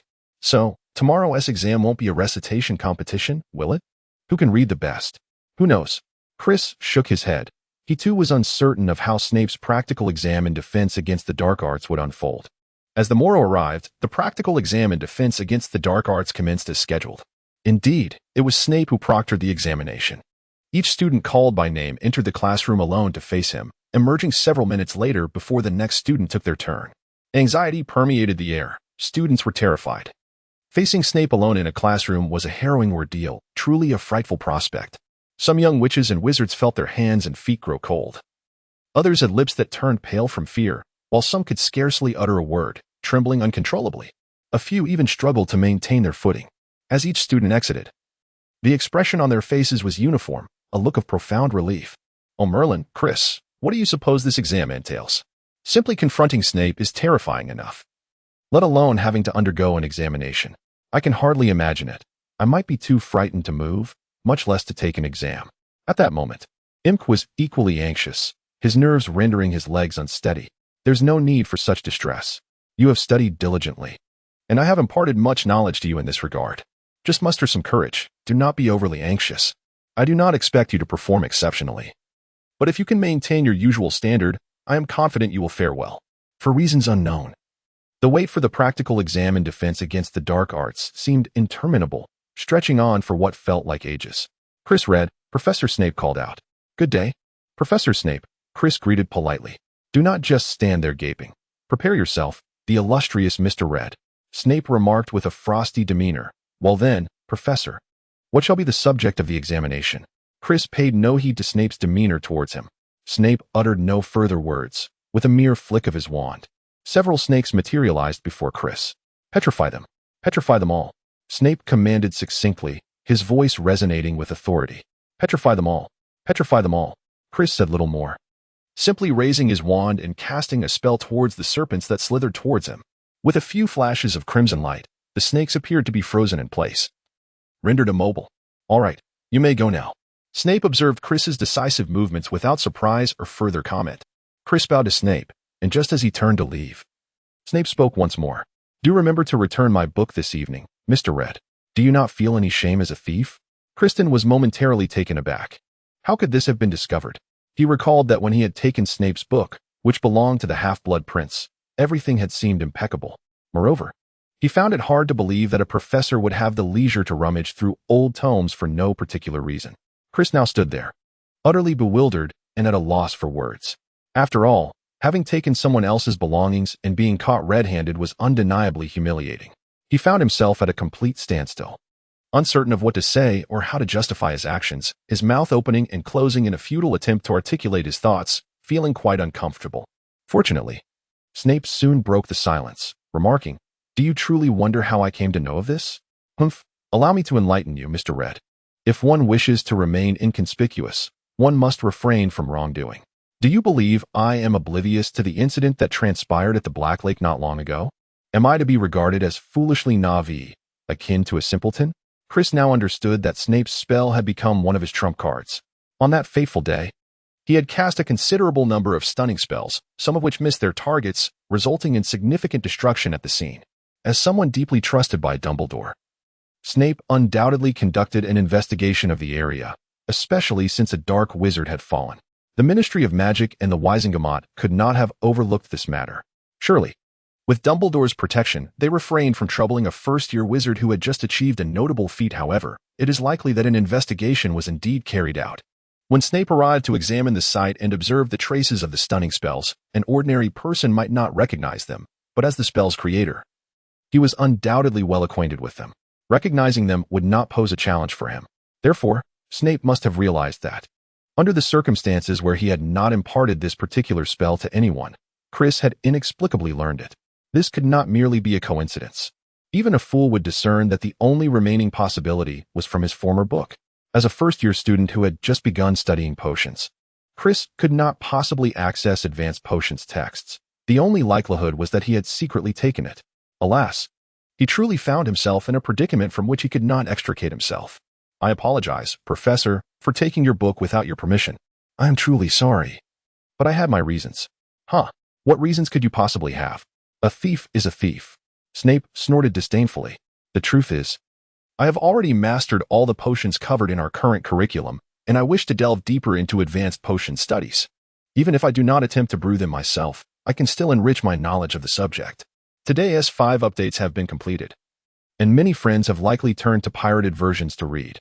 I regret that only by writing this can you see it. I hope everyone will continue to support me. My attendance rewards are gone, so I must rely on subscriptions and donations. I hope you can spare a dime, at the very least. I would appreciate a good initial subscription score. Thank you. Please remember the domain name where this book was first released. Chapter 114, Snape's Office. Furthermore, I did not even realize that it was your book, and while I was inside, I accidentally learned some spells and the like." Chris endeavored to elucidate his actions. Severus Snape, well aware of Chris's commendable prowess in potion making, found no fault in his pursuit of a more advanced tome on the subject. However, it was rather peculiar that amidst the multitude of books, he had chosen this particular one. Snape believed that the world did not operate on mere coincidences, and Chris's choice raised his suspicions. Nevertheless, it remained merely a conjecture. Snape chose not to elaborate further, simply stating in a cool tone to remember to return the book. Upon exiting, Chris found himself in a state of bewilderment. He truly had not anticipated this. The meticulousness of his spy was indeed unparalleled, showcasing a level of skill that left him feeling somewhat overmatched. Alas, in his quest for knowledge, he had inadvertently drawn the attention of Snape, branding himself as a thief. Even if Snape chose not to report him, Chris feared he might still face repercussions in the future. What was to be done? In that moment, Chris felt utterly at a loss. Consequently, for the remainder of the day, he remained in a distracted state, lacking the focus to prepare for his impending history of magic examination. Chris wore a perpetual frown, enveloped in a despondent demeanor. His mind consumed by a singular thought: why had this come to pass? Even Imp found himself too intimidated to utter a word, presuming that Chris was merely disheartened by his exam results. Observing the somber Chris, a twinge of fear gripped him, prompting him to sit alone at the table, poring over his studies, occasionally resorting to comical antics in a futile attempt to elicit a smile from Chris. However, Chris, consumed by thoughts of impending doom, had no inclination to acknowledge him.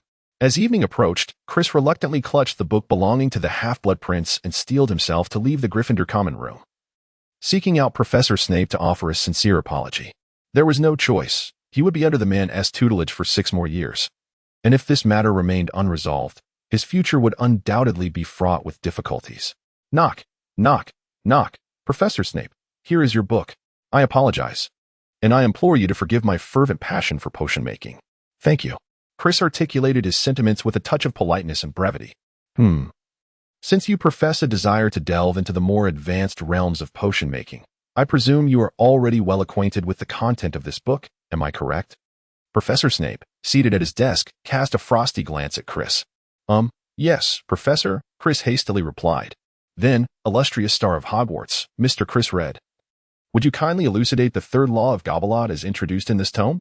Professor Snape inclined his head, his hawk-like nose directed at Chris.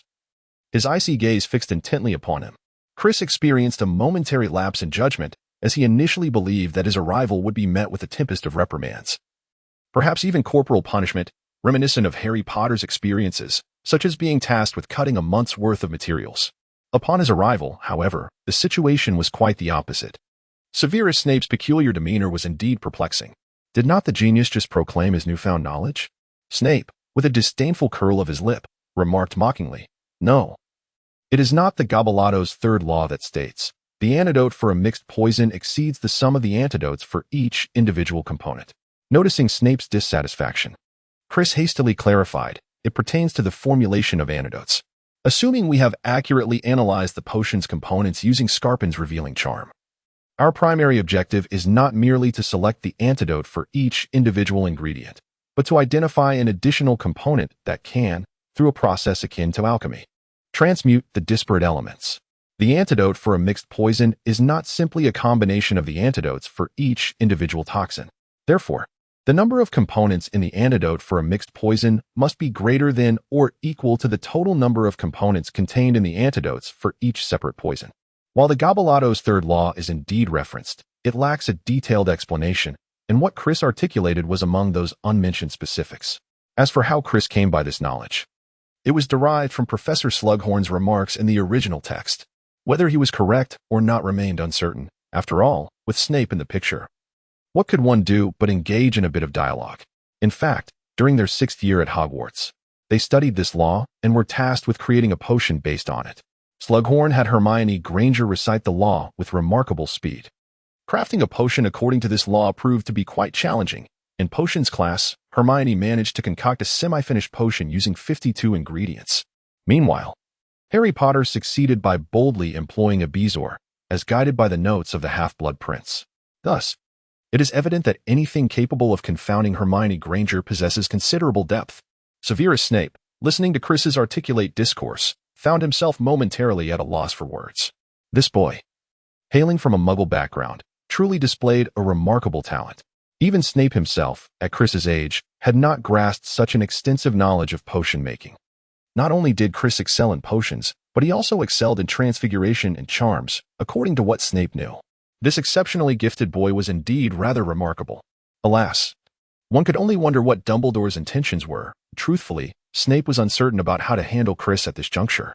Despite his thoughts, he could not act on them. Snape maintained his customary stern demeanor. Well, it seems you have not squandered your time after all. You may leave now. Remember, do not engage in such activities in the future. I will be watching you. What is done in secrecy remains unknown unless one acts accordingly. Chris felt somewhat disoriented. What was happening? Was this merely a tempest in a teapot? Even if this matter were to conclude now, he bore an expression of anxiety, as if he would not survive the night, and left in a state of perplexity. Could it be that beneath the tree of confusion, it was you and I? Wait. Remember, do not recklessly employ that incantation in the future. Just as Chris was about to depart, Snape called out to him once more, handing him an object, a simple piece of paper. Chapter 115. Review when called. Chris was nearly brought to his knees in fright, fearing yet another predicament. It must be said, Snape's aura was overwhelmingly formidable. It was best for ordinary individuals to steer clear of him. This only solidified Chris's resolve to avoid unnecessary trouble in the future. With Snape keeping a watchful eye on him, how could he expect to live a peaceful life? As Chris cautiously exited Snape's office, he carefully shut the door behind him before unfolding the note handed to him. Upon opening it, he found only a few sparse words, which appeared to resemble an incantation. This seems to be a counter-curse. But a counter-curse for what? Chris couldn't help but feel a twinge of confusion. He momentarily struggled to comprehend the meaning behind the spell that Professor Snape had bestowed upon him. Break the curse, break the curse. Chris pondered carefully and finally grasped the truth. It is the disarming charm of the Shadowless Wand. After all, this spell belongs to a reversible magic incantation that possesses a countercharm. The afflicted area cannot regenerate by any means. However, it can be healed through the countercharm. This explains why, despite suffering the same curse, Malfoy was able to recover while George was not. Just as in the original 7th book. When Molly Weasley lamented that after the Shadowless Wand spell severed George's ear, she could not restore it, for it had been taken by dark magic. This constitutes a form of insidious, malevolent yet remarkably potent and effective magic. One cannot help but acknowledge that Severus Snape's proficiency in curses is indeed impressive. Having been capable of creating such sophisticated spells even during his time at school, Chris felt that he was significantly inferior to others, uncertain of when he might attain such a level of proficiency. If he were to reach that caliber, it would indeed be remarkable. Upon returning to his bedroom, a sigh of relief escaped him, and his spirit began to relax. Today had been a day filled with wonders, albeit without peril. Upon noticing that Imk was still laboriously memorizing the history of magic, Chris chuckled heartily. "Ah, my friend, you're still at it. There's no need to continue. It's futile. Why not rise and celebrate instead?" Imk rubbed his weary eyes in confusion. Just earlier in the day, Chris had appeared despondent and melancholic. How was it that he seemed so uplifted now? What was this peculiar transformation? Why the gloom during the day and the merriment at night? This is quite unlike others, mused the bewildered Imk, setting his book aside. "Aren't you usually the most dedicated student? With the exam looming tomorrow, I fail to see why you're not feeling anxious. This is the history of magic, long and tedious. I truly cannot retain any of it." Chris laughed. "Apologies. But I assure you, my studies are progressing well." "Stop. I know what you are about to say. It's certainly not due to my attendance in the ghost professor's lectures, but rather because of my personal study habits." Imk, perplexed, replied, "Wait. You actually read this stuff in your spare time? Have you lost your mind? I find the potion book far more engaging." "Not at all. Allow me to share a little secret. Simply regard them as narratives. They recount events from the past. Aside from those specific dates, there is not much else to memorize. The incidents and their unfolding can be perceived as poignant tales that tug at the heartstrings. I believe if you approach them as stories, you would find it considerably easier to remember. It's truly not difficult. With a little effort, you will surely succeed." Chris gently patted Imk's shoulder, expressing his high regard for him. "Hey, it's easy for you to say that. Who knows if you truly remember it that way? In the end, it's uncertain whether you actually retained any of it." Imk listened to Chris's confident discourse, feeling somewhat unconvinced. He pouted and rolled his eyes. "Umph, you think you're so clever? What? You don't believe me? If you're so sure, let me test your knowledge and see if you really know. If you can answer correctly, I will concede." Imk raised the book in his hand. "All right, let's see what you've got." Chris replied, equally unyielding. "Okay, here we go. What is it?" This refers to the series of regulations established by the British Ministry of Magic in 1637, which outlined the responsibilities of werewolves, such as locking themselves away during the full moon to prevent harming others, right?" Chris replied, a hint of uncertainty in his voice. Go on." Imk raised an eyebrow, surprised by Chris's accuracy. However, the outcome was still predictable. Ultimately, it was a failure. The reason being, no one signed the guidelines, as no one was willing to step into the Ministry of Magic and admit to being a werewolf. After all, werewolves are regarded as a significant disgrace within our magical society, Chris explained methodically. Well, look at you. I didn't expect that from you, Chris. All right, let me challenge you with another question." Imk was still unconvinced. "Am I supposed to be afraid of you?" "Bring it on," Chris retorted defiantly. "Please elaborate on the peculiar individual, Yorick." Imk, are you sure this is something that will be tested?" Chris questioned, feeling this topic was rather obscure. "How should I know? I'm not that ghostly professor. You ask me, and who am I supposed to ask?" Imk replied, somewhat obstinately. "Anyway, this is the question I'm posing to you, so just tell me whether you know it or not." Kristen felt a sense of helplessness yet was reluctant to concede defeat. Thus he began to recount the peculiar tale of the eccentric wizard, Yorick, who gained notoriety for his bizarre behavior. For instance, he was known to don a jellyfish as a hat and slumber in a room teeming with over 50 pet birds. He is regarded as one of the most peculiar wizards in history and frequently serves as the punchline in wizardly jokes. Born in the year 982 in the British Isles, or perhaps later, he graduated from the Ravenclaw House of Hogwarts at some point. Yorick became famous for wearing a jellyfish as a hat, leaving a lasting impression on those around him. He also shared his quarters with 50 pet birds, whose unique, low, tremulous calls once led people to believe they heralded death. However, in truth, these birds only vocalized prior to heavy rainfall, during a dreary and relentless winter. The mournful cries of the birds made Yorick feel as though he had already passed, existing merely as a specter. In an attempt to traverse the walls of his home, he inadvertently suffered a concussion that lasted 10 days. Chapter 116. New confectionery. As Kristen recounted this, Imp erupted into laughter, akin to the sound of a pig, exclaiming, "Ha! This fellow is truly entertaining. How do you know so much, Kristen? Why isn't any of this in my book? Mr. Newt Scamander mentioned it in his work. Have you not perused that tome?" "No, I haven't. I can barely grasp the spells, let alone find time to read these books." "Now, do hasten your narrative and refrain from dawdling." Imp was eager to hear more. "Very well, I shall continue." Kristen sighed in resignation. There was a time when the eccentric Yorick endeavored to prove that the calls of the vile bird were, in fact, beneficial to human health. After enduring 3 months of incessant calls, he presented his findings to the Wizarding Council. However, the council remained unmoved. As Yorick arrived at the venue adorned with nothing more than a small wig, which, upon closer inspection, turned out to be a deceased badger. The exact date of Yorick's demise remains unknown. In commemoration of his eccentric deeds, a brief biography of him was featured on a chocolate frog card. At some point, Radolphus Pitmon authored Yorick's biography. "Well done, Kristen, you have articulated this splendidly. It seems you have indeed memorized it all. Alas, you need not fret about tomorrow's examination. Unlike me, who has retained nothing and feels quite desolate." After hearing Kristen's narration, Ink became convinced that Kristen had indeed remembered everything, while he felt utterly unprepared. "Oh, it's not so dire. If you follow the methods I've shared and commit them to memory diligently, you shall surely succeed. Just like polishing your wand before a duel. It may not be powerful, but it will shine." Chris smiled reassuringly. The following day, the final examination arrived as scheduled, which was, of course, on the subject of last night's review, the history of magic. The young wizards merely had to endure 1 more hour, answering peculiar historical questions about the wizarding world, such as which eccentric old wizards invented the self-stirring cauldron. Once they accomplished this, they would be free to enjoy an entire week of leisure until the exam results were announced. When Professor Binns, the ghost, instructed them to set down their quills and roll up their parchment, Chris could not help but join his classmates in a cheer. It had not been an easy journey. A year of arduous study had finally come to an end, and what a relief it was. "Oh, dear Merlin, it was far simpler than I had anticipated.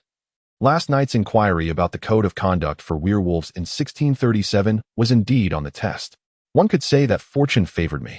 Imp chuckled, feeling a significant weight lift from his shoulders after the examination. They meandered down the slope to the lakeside, plopping down beneath a tree with a splash. How delightful it was to no longer have to study. Imp exhaled contentedly, stretching out on the grass. "Ha ha ha, don't forget your flying class. You'll have to retake it next year with the first-year wizards. I wonder how you'll manage then." Chris's reminder was rather cruel. After finally finishing the exam and allowing themselves to relax, this thought only brought to Imp's mind his most dreaded concern. "Ah, Chris, I could throttle you for bringing that up," Imp exclaimed in frustration, rising to deliver a playful punch to Chris. On their way back to the castle, they happened upon George and Fred, who appeared quite downcast, as though the sky had fallen. "Hey, George and Fred, what's the matter?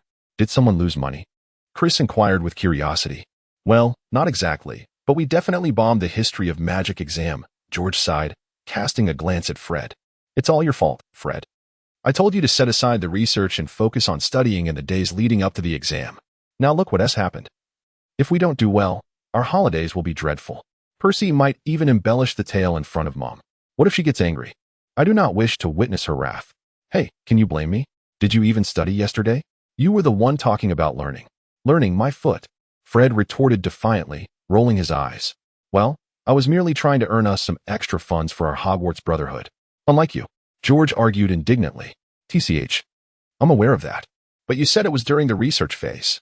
Don't we need to prepare for exams? You practically dragged me into the study sessions. And now look, everything has fallen apart."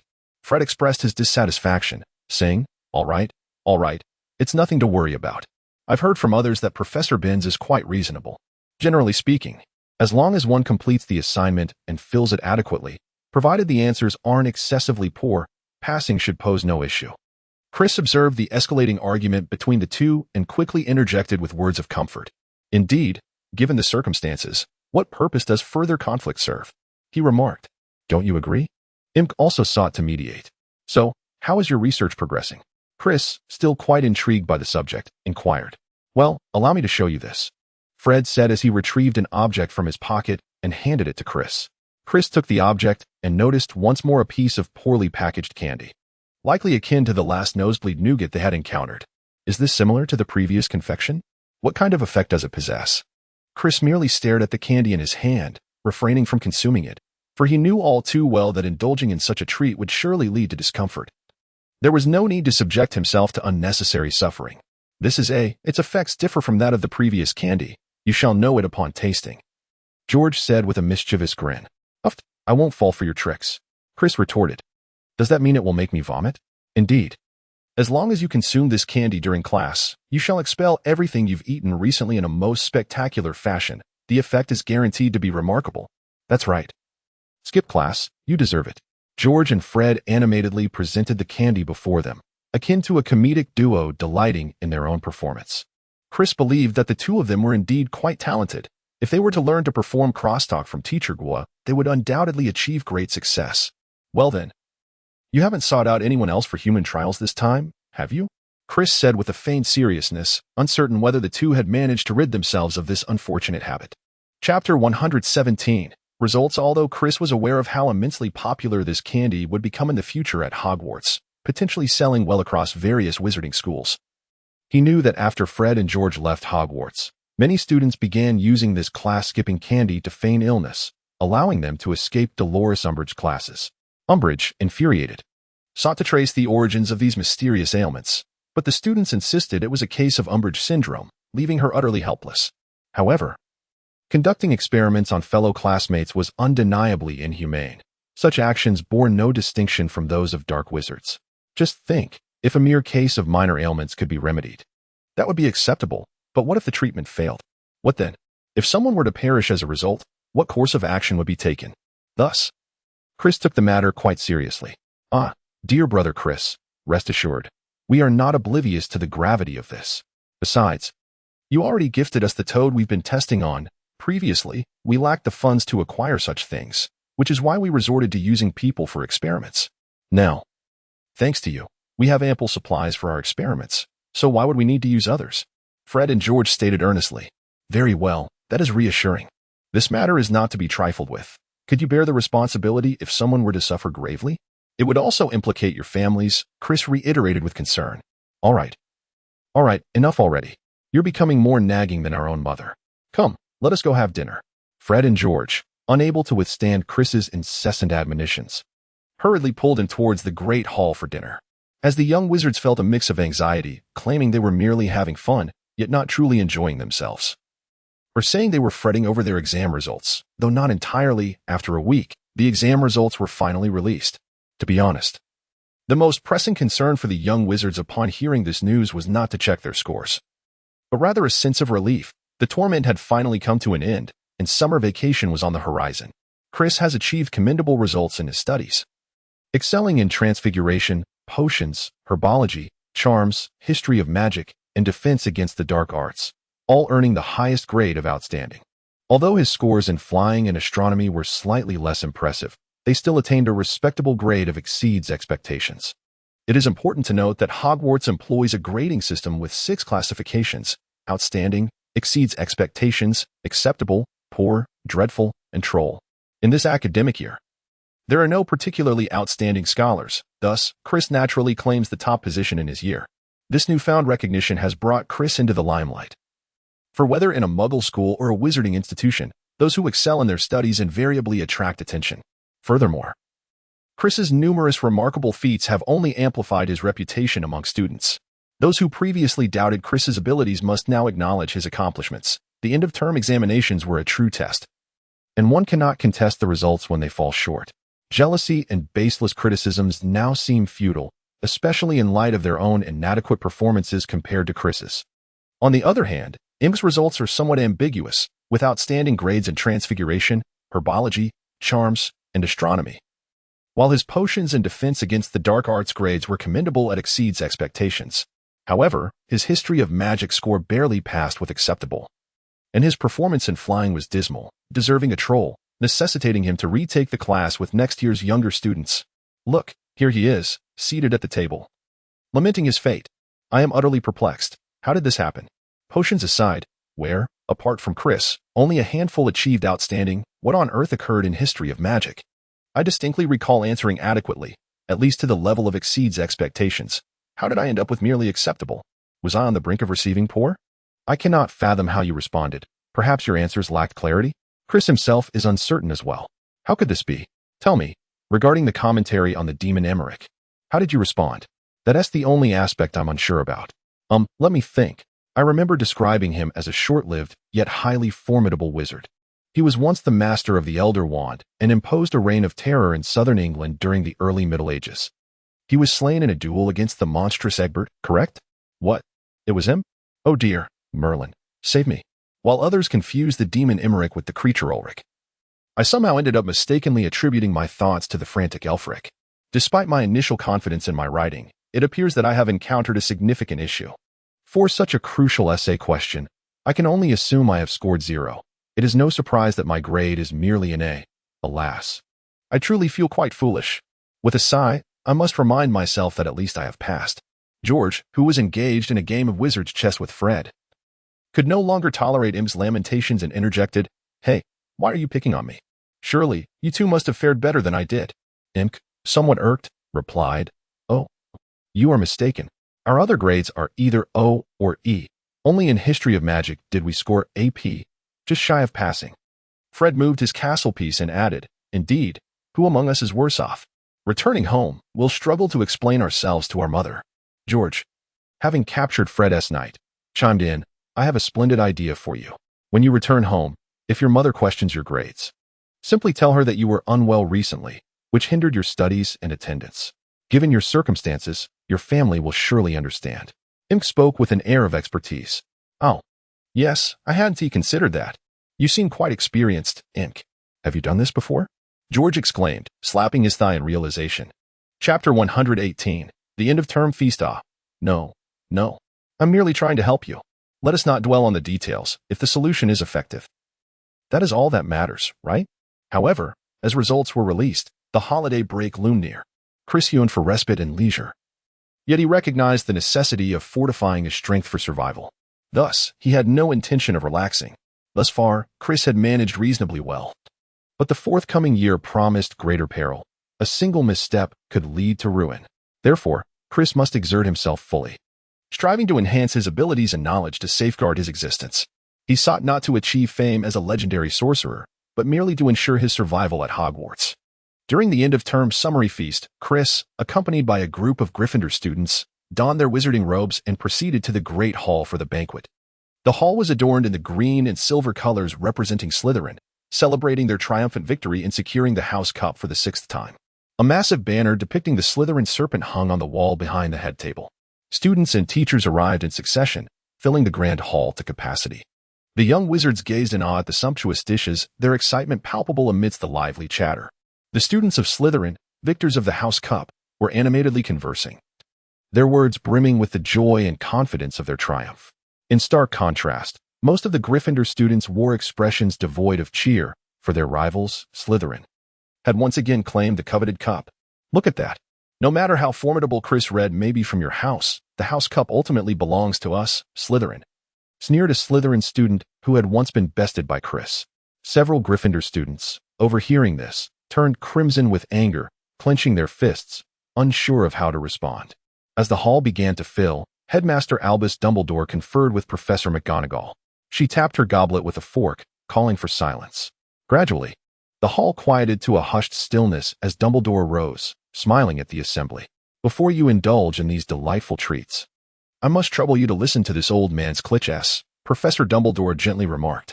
"Year after year, another academic term has swiftly drawn to a close. And this year has proven to be rather extraordinary, filled with remarkable events.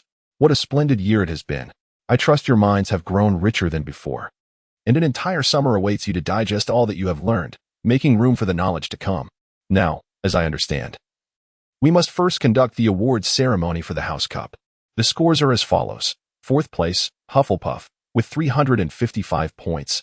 3rd place, Gryffindor, with 408 points. 2nd place, Ravenclaw, with 452 points. And 1st place, Slytherin, with 497 points. A thunderous cheer erupted from the Slytherin table, and Chris observed that De Leon Pusey was nearly leaping with excitement. "Oh, Slytherin again," Angelina muttered discontentedly. Ever since Snape became the head of Slytherin, they've consistently topped the scores each year. Look how elated they are. It's no wonder. Snape is always finding ways to deduct points from students of other houses in potions class, while Slytherin students, who are not particularly lacking, receive his generous points. Even in examinations, Gryffindor's first-year potions results show that only Chris achieved an outstanding. Take Imp, for instance, who, as Chris's partner, has successfully brewed numerous potions alongside him, amassing considerable experience. While her potion may not be perfect, it is undoubtedly impeccable, yet she only received and exceeds expectations. Meanwhile, that De Leon Pusey, whose work pales in comparison to Imp's, still managed to obtain an outstanding. Thus, under the condition that the other three deans maintain fairness, Slytherin's scores have easily outstripped those of the other houses in recent years. Currently, the students of Ravenclaw are perhaps the most perplexed and disheartened of all. They have perpetually occupied the second position, overshadowed by Slytherin, a reality that seems insurmountable. Even the most brilliant among them may falter in the face of such disparities. As for the students of Hufflepuff, they appear largely indifferent, having not won the House Cup in an age. In truth, Hufflepuff's plight is quite dire. With the largest student body, they also incur the most deductions each year. Most of these students are not particularly inclined to showcase their abilities in class, resulting in minimal points accrued. Thus, with little gain and significant losses, they ultimately find themselves in last place. Regarding Gryffindor, it is noteworthy that Chris alone has contributed over 100 points to the house this year. However, the Little Lions seem to squander points as easily as they are earned. Maintaining a second-to-last standing is, under the circumstances, quite commendable. Indeed, Slytherin's performance has been remarkable. Chris heard Dumbledore add, however, the incident that occurred during Easter must also be taken into account. The young wizards momentarily failed to grasp the implications. Easter is a holiday. After all, what could possibly be amiss? Ah, yes, that incident, what might it entail? As the students began to process this revelation, still clouded by confusion regarding Professor Dumbledore's intent, he cleared his throat and proclaimed, therefore, there are additional points to be awarded. Let us see, first, Mr. Imp Lesko. Sitting beside Chris, Imp appeared somewhat bewildered, uncertain of what was unfolding, wondering if he had erred. Courage, how perplexing it is. Its power seems boundless, yet it manifests in myriad forms, Dumbledore remarked with a smile. Chapter 119, The House Cup. To confront adversaries requires extraordinary bravery, and to make an alternative choice for the sake of friends is not retreat but demands equal courage. Therefore, I shall award Mr. Imp Lesko 20 points. In the face of the most terrifying and dark presence, he managed to retain a modicum of rationality and courageously relay the message to the professors of the school. The Gryffindors erupted in cheers at Dumbledore's awarding of points, the fervor nearly lifting the enchanted ceiling. They genuinely had not anticipated such a turn of events. Chris, too, stood there in stunned silence, expression blank, mechanically applauding Imp with hands that seemed to move of their own accord. He truly did not foresee that Dumbledore would employ such a stratagem. In order to boost Gryffindor's points and ensure their victory, he had indeed executed his plan to perfection. Next, Mr. George Weasley and Mr. Fred Weasley continued to elaborate. These two young men have undeniably exemplified the great spirit of bravery and fearlessness inherent in Gryffindor. In the face of the Dark Wizard's menace, they stood resolute, embodying the essence of perseverance and resilience. Ultimately, this led to the Dark Wizard employing the most cruel and brutal dark magic to torment them. Yet, they remained steadfast in their convictions, fueled by an immortal belief, their courage igniting a relentless flame. Therefore, I shall award Gryffindor 40 points. Upon hearing this, the Gryffindor students erupted in jubilant delight, leaping up and down at the dining table. One could hear Percy Weasley, that exuberant fellow, enthusiastically tugging at a younger student from another house, exclaiming loudly, "Did you hear? Weasley. 2 Weasleys. This is my brother. As you know, we are all Weasleys. Ha ha. How splendid." The younger student, caught in Percy's fervor, found it impossible to escape his enthusiasm, his face contorting in all sorts of expressions. Chris observed this spectacle, aware that this was far from over. His moment was yet to come. Sure enough, Dumbledore spoke again. The third item, Mr. Chris read. The hall fell into an extraordinary silence. In the face of the Dark Wizard's threat, our young hero stood valiantly at the forefront, defending against such nefarious foes with his slight frame. Through his actions, he proved himself to embody the justice, kindness, and courage that Gryffindor represents. In recognition of Mr. Chris Red's bravery, I shall award him 60 points. As Dumbledore's words echoed, the ensuing uproar was deafening. All Gryffindor students succumbed to a boundless celebration. Gryffindor's score now stood at 528, while Slytherin languished at 497. They were utterly astonished to have overtaken Slytherin on the final day of the term. On the podium, Professors Snape and McGonagall exchanged a handshake, a gesture of transition. Their forced smiles radiating awkwardness. The cheers from the Gryffindor table surged like tidal waves. Everyone rose to their feet, vociferously applauding. Even the little chubby imp was swept away in the crowd of jubilant embraces. Chris smiled as he sipped his orange juice, glancing at the Slytherin students who appeared as a pack of lost hounds. This, too, implied that Dumbledore had to raise his voice to be heard over the thunderous ovation. As even the students from Ravenclaw and Hufflepuff joined in celebrating Slytherin's sudden defeat. We ought to make some minor alterations to the decorations here. Professor Dumbledore clapped his hands, and immediately, the green streamers transformed into vibrant red, and the silver morphed into gold. The enormous Slytherin serpent vanished, replaced by a majestic Gryffindor lion. Now, let the feast and celebration commence, Professor Dumbledore proclaimed with a smile. An array of diverse delicacies suddenly adorned the dining tables. As the students of Gryffindor exuberantly engaged in conversation, relishing delectable treats, their words and gestures brimmed with the joy and confidence of having secured the house cup. In stark contrast, the students of Slytherin, their neighboring house, wore expressions devoid of delight. It was hardly surprising, after all. Slytherin had dominated the House Cup for 6 consecutive years, only to have their reign abruptly shattered, and to their dismay, they were bested by their most despised rivals, Gryffindor.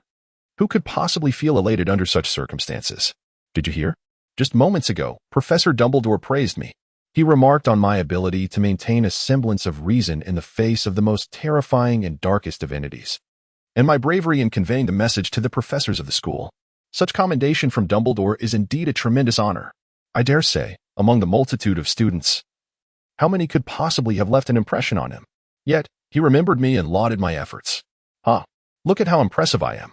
Imk, elated by the praise from his revered Dumbledore, was nearly beside himself with joy. If you say that, then we must be even greater. We have truly exhibited a spirit of fearless bravery. Are you as formidable as we are? George interjected. Indeed, you are correct. Imk found himself momentarily speechless. The matter, however, was rather straightforward, as articulated by the esteemed Master Ma, a legendary figure in the Chinese magical community. A friend from Gryffindor and Hufflepuff had inquired, Chris, what transpired? I, perplexed, responded, what is happening? It was only upon my arrival at the hall today that I discovered the truth. It turned out that a dark wizard, a man in his 40s weighing over 80 kilograms, had succumbed to madness in his pursuit of magical mastery. He had become obsessed with self-improvement, ultimately leading to his mental deterioration, and he had set off to slay merfolk and seize their treasures, seeking my assistance to remedy his insanity. As a vanguard of Gryffindor, I could hardly refuse. I acquiesced. I then remarked that his method of magical study was futile through sheer force, to which he took offense. Initially, I challenged the balding old professor, suggesting he wield his wand with both hands against me, who held mine with but one. He faltered. He retorted that my approach was ineffective. I countered, insisting that mine was indeed useful. Traditional magic emphasizes finesse, utilizing subtlety to achieve great results. Do you not comprehend this? A 200-pound English strongman would easily succumb to my deft maneuvers. The dark wizard, undeterred, insisted on a demonstration of strength, claiming he could slay merfolk, and demanded I engage him in a trial of skill. I consented, and we proceeded to test our abilities. In the midst of our exchange, I swiftly unleashed a spell, and with remarkable speed, I executed a series of maneuvers, sending him reeling. I transformed offense into defense, embodying the principle of countering with poise. According to the tenets of traditional magic, one ought to temper their actions. Thus, I nearly incapacitated him. Nevertheless, I chose the path of harmony, smiling as I prepared to lower my wand, hoping he would recognize the gravity of the situation and choose to repent. After all, according to the traditional principles of magic, he is already lost. If that wand had been unleashed, it could have claimed his life in an instant. Yet, this individual, devoid of reason, brazenly attacked George and Fred to coerce me. Alas, it was my negligence. I failed to safeguard them. In an effort to prevent them from being bullied by this scoundrel, I called for a halt, only for him to unleash an unforgivable curse, subjecting George and Fred to cruel torment. Truly inhumane. Ultimately, Chris, was left with no choice but to slay him in tears. In the aftermath, I meticulously reflected upon the events that transpired. This was not a spur-of-the-moment decision. It was evident that he had been dabbling in dark magic for at least 3 to 4 years. He was undoubtedly well prepared. This bald-headed, snot-nosed professor, lacking any sense of martial ethics, resorted to deception and ambush against my 11-year-old self. Is this acceptable? No, it is not. Thus, the current magical realm is indeed rife with opportunists, each aspiring to ascend rapidly, while dark wizards have descended into madness, resorting to any means to elevate themselves. Therefore, as an exemplary representative of Hogwarts, I must implore these dark wizards to reflect on their actions and refrain from such petty cunning in the future. Hogwarts is not a playground for the likes of you. Of course, the entire British magical community should prioritize harmony, uphold martial ethics, and avoid infighting. This is the righteous path. Upon awakening the day after the year-end feast, Chris discovered his wardrobe empty and his bookshelf barren. All of his belongings had been unknowingly packed into their respective suitcases. It must have been the house elves' doing, and soon they would also transport all their luggage to the train, sparing them the burden of these trivial matters. Chris could not help but marvel at the sheer bliss of life at Hogwarts, where no tidying was required. One could eat and drink without concern, utterly delightful. However, upon returning home, such luxuries would vanish. There would be dishes to wash and rooms to clean. Now that he was home, magic was off limits. And he would have to handle many chores himself, truly a headache. Indeed, the summer notice had been distributed to every student, warning them against the use of magic during the holiday. According to the reasonable restrictions imposed on underage wizards, a regulation enacted by the Ministry of Magic in 1875 prohibits minors from using magic outside of school. This regulation is enforced by the Department for the Regulation and Control of Magical Creatures. The restrictions apply to those under 17 who still bear traces of magic. However, the ministry permits minors to use magic in specific circumstances, such as self-defense in life-threatening situations. Furthermore, preschool-aged children or those without wands are exempt from this law, as they typically lack control over their magical abilities. In summary, the ministry primarily employs this regulation to prevent minors from using magic in the presence of muggles. As stated in the third clause, willfully and knowingly using magic in muggle residential areas constitutes a criminal offense. However, Article 7 of this law similarly states that under certain exceptional circumstances, magic may be employed in the presence of muggles, particularly when the life of a wizard or that of other wizards or muggles present is in jeopardy. In essence, one is prohibited from practicing magic in the vicinity of muggles. Should magical fluctuations occur in such locations, it constitutes a violation of the law. This legislation is essentially designed with the young wizards from muggle families in mind, which carries a certain degree of discrimination. The Trace, for instance, can only detect the magical fluctuations surrounding underage wizards without the capacity to ascertain the source of the magic. Consequently, the Ministry of Magic frequently encounters grave misjudgments. For example, in the second installment, the levitation charm was the handiwork of the house elf Dobby, rather than an act committed by Harry Potter, yet the ministry remained oblivious to this fact. Why is that? Simply because you are the sole wizard residing in the vicinity. If there were an adult wizard in your household, the blame could easily be shifted onto them. Moreover, if you happen to have a wizard at home, they would not trace the incident back to you. It is evident that this law is unfairly targeting the children of muggle families. This indeed presents a rather exasperating predicament.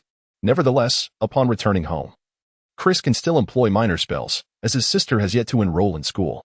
After all, children who are not of school age or lack wands are not subject to this law, right? So, should they dare to investigate me, I would simply assert that it was my sister who cast the spell. What could they do about it? This is what one might call a reasonable circumvention of your law. Once Hagrid was responsible for guiding them onto the boat that traverses the lake. They found themselves aboard the Hogwarts Express. With the holidays upon them, spirits were high. Chris and his friends chatted and laughed, observing the countryside grow increasingly verdant and well-kept outside the window. The train passed through various muggle towns as they indulged in Bertie Bott's every flavor beans, shedding their wizarding robes in favor of jackets and short-sleeved shirts. Finally, the train came to a halt at platform 9 3/4 at King's Cross Station. It took them quite some time to disembark from the platform. A thin, elderly guard stood at the ticket checkpoint, permitting only 2 or 3 individuals to pass at a time to prevent a throng from emerging through the solid wall, thereby drawing the attention of muggles. "Hey, Chris and Ink, if you're free this summer, you can come over to our house," George exclaimed with a smile. "Absolutely. You both must come. I'll send an owl to invite you, Fred chimed in. Sounds great, thank you. I think that would be absolutely wonderful, Chris replied, genuinely eager to witness what a wizarding household is like. Moreover, it is the renowned burrow, which certainly piqued his interest, and he was keen to experience it firsthand. Chapter 121. May I have 2 wands? As they made their way towards the exit back to the Muggle world, people continued to squeeze past them. Among them, some called out, "Bye, Fred." "Farewell, Chris." "Do remember me," she said with a sigh. "Look at how fame has its perks. People are bidding you farewell." Imp remarked, flashing him a grin. "Come now, why not take my place?" Chris jested. Subsequently, the group made their way through the exit together. "I believe I can see them. Mother. They are over there, Mother. Look quickly." It appeared to be Ginny, along with Ron, George, and their siblings. "Do not shout so loudly, Ginny. A young lady must maintain her composure," Mrs. Weasley said with a warm smile as she gazed down at them. "Oh, George, Fred. My dears, how are you both faring? Are you feeling any better?" she inquired with concern. "Oh, Mother, fret not. We are both splendid," George declared, flexing his arm in a show of strength. "Ah, by the way, Mother, allow me to introduce my 2 esteemed friends, Chris, Red, and Imp. Let's go," Fred said, gesturing towards Chris and Imp. As Chris was introduced to Fred, he quickly smiled and said, "Good day, madam. Thank you for the Christmas gift. I truly appreciate it. However, I must express my regret for not being able to rescue George and Fred in time, which resulted in their injuries. I am sincerely sorry, Mrs. Weasley." "Oh, it's nothing." "Dear," Mrs. Weasley waved her hand dismissively, her smile unwavering. "On the contrary, you should know that I am genuinely grateful you saved George and Fred. As their mother, I am all too familiar with their antics. Although I am not privy to the full details, I suspect they were indeed the instigators in this affair." Upon hearing this, Chris was momentarily at a loss for words. Fortunately, Mrs. Weasley did not press further. She continued, "I am immensely thankful that you came to their aid in such a critical moment. Otherwise, we might never have seen them again." At this point, Mrs. Weasley's eyes glistened with unshed tears, unmistakably revealing her deep love for her children. "Oh, Mother, please don't be upset. We are all fine." George quickly comforted his mother, witnessing her emotional state. "Indeed, Mother, there are so many people watching us," Ron remarked, feeling the weight of the onlookers' gazes. His face flushed with embarrassment and eager to leave the scene. "Yes, madam, it is but my duty. George and Fred are dear friends, and I would never wish harm upon them," Chris hastily interjected, attempting to diffuse the tension. "Oh, my child," the sentimental Mrs. Weasley was instantly moved, enveloping Chris in a warm embrace. At this moment, Chris found himself at a loss for words. Mrs. Weasley was truly exuberant. After bidding farewell to the Weasley family, Chris walked outside the station alongside Imp. Chris's father, Einot, also arrived. However, due to the difficulty of finding parking at the station, he chose to wait outside on a nearby street. "Imp, are you not returning home yet?" "Indeed. I must wait for a train that will take me directly to my grandfather's house. There's no other option, as my father has yet to forgive me. You know how stubborn he can be, insisting that I should adhere to his plans and pursue my studies at a proper high school rather than attending some makeshift school for tricks." At this point, Imp felt an overwhelming sadness. The conflict with his father had persisted for a year without resolution, and he still resided at his grandfather's home, uncertain of how to proceed. He feared that his father might have forgotten him entirely. Perhaps, he mused, his father had started a new account to level up in a game. "It's all right. Don't be disheartened. In due time, we shall meet again. Remember to study diligently when you return. Do not become complacent," Chris reassured him. "Sigh. I truly do not understand why the school prohibits us from learning magic. It's absurd. We cannot practice. We merely read books, and it feels utterly ineffective." Imp grumbled, scratching his head in frustration. "By the way, do you think that if I could somehow acquire another adult wizard's wand, I could perform magic? Then I could show off in front of my father, and surely he would not oppose me." Imp's imagination sparked. How could that possibly work? "Imp, I advise you to abandon such thoughts. It is undoubtedly futile. If you proceed with that plan and end up expelled from school, I would be powerless to assist you." Chris hastily intervened to dissuade Imp from this foolish notion. "Why not?" Imp questioned, puzzled. "Wands are unrelated to traces." Imp, if any fool has told you that using another's wand can circumvent detection, they are mistaken. Swapping wands does not erase traces.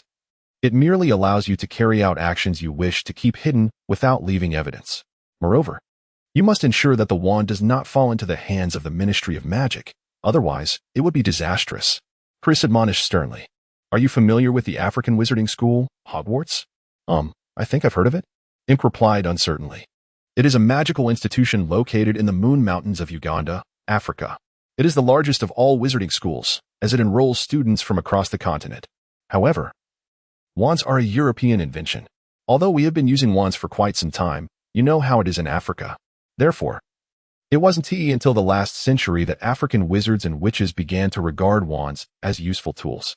As a result, at Hogwarts, they have become accustomed to performing spells without wands, often casting many incantations through finger movements or gestures. Some disobedient students from Hogwarts, when caught using magic outside of school, presented a rather compelling excuse. I merely waved my hand. I never intended to dislocate his jaw. Can you compare yourself to them? Here. Many wizards spend their entire lives unable to master wandless magic, let alone underage wizards. Moreover, even if one can wield wandless magic, such excuses should not be overused. Especially not in one's own vicinity. Otherwise, does the Ministry of Magic consider itself foolish? They will investigate nonetheless. Chris earnestly elucidated the situation to Imp, for he was keen to prevent this individual from acting impulsively with magic. Should the consequences prove dire, it was entirely possible that they would not see him again next year. Chapter 122. The authentic magical realm. Alas, it appeared that was not feasible. Imp, upon hearing this, shook his head and sighed, wearing a countenance of deep dismay. Yet, there were indeed alternatives, namely residing in places teeming with wizards. Huh, how so? Imp's eyes glimmered with intrigue. Consider Diagon Alley, Hogsmeade, or at the very least, the residence of a wizard. Remember, it is not merely about finding any location. If a minor wizard finds themselves in an environment filled with adult wizards, the Ministry of Magic would be utterly incapable of discerning who cast the spell. In such instances, it would rely solely on their discretion, and I believe no one would be so idle as to report you for breaking the law. Thus, it follows that only if you are accused will you encounter trouble. This represents a legal loophole. Such is the privilege afforded to wizarding families, which we cannot envy. Chris gestured with his hands in exasperation. All right, fine, but your words are akin to saying nothing at all. I still cannot use magic, Imp retorted, feeling no compulsion to venture to those places solely for the sake of casting spells, deeming it a waste of time. In any case, refrain from using magic recklessly. Of course, if faced with a life-threatening crisis, that is an entirely different matter.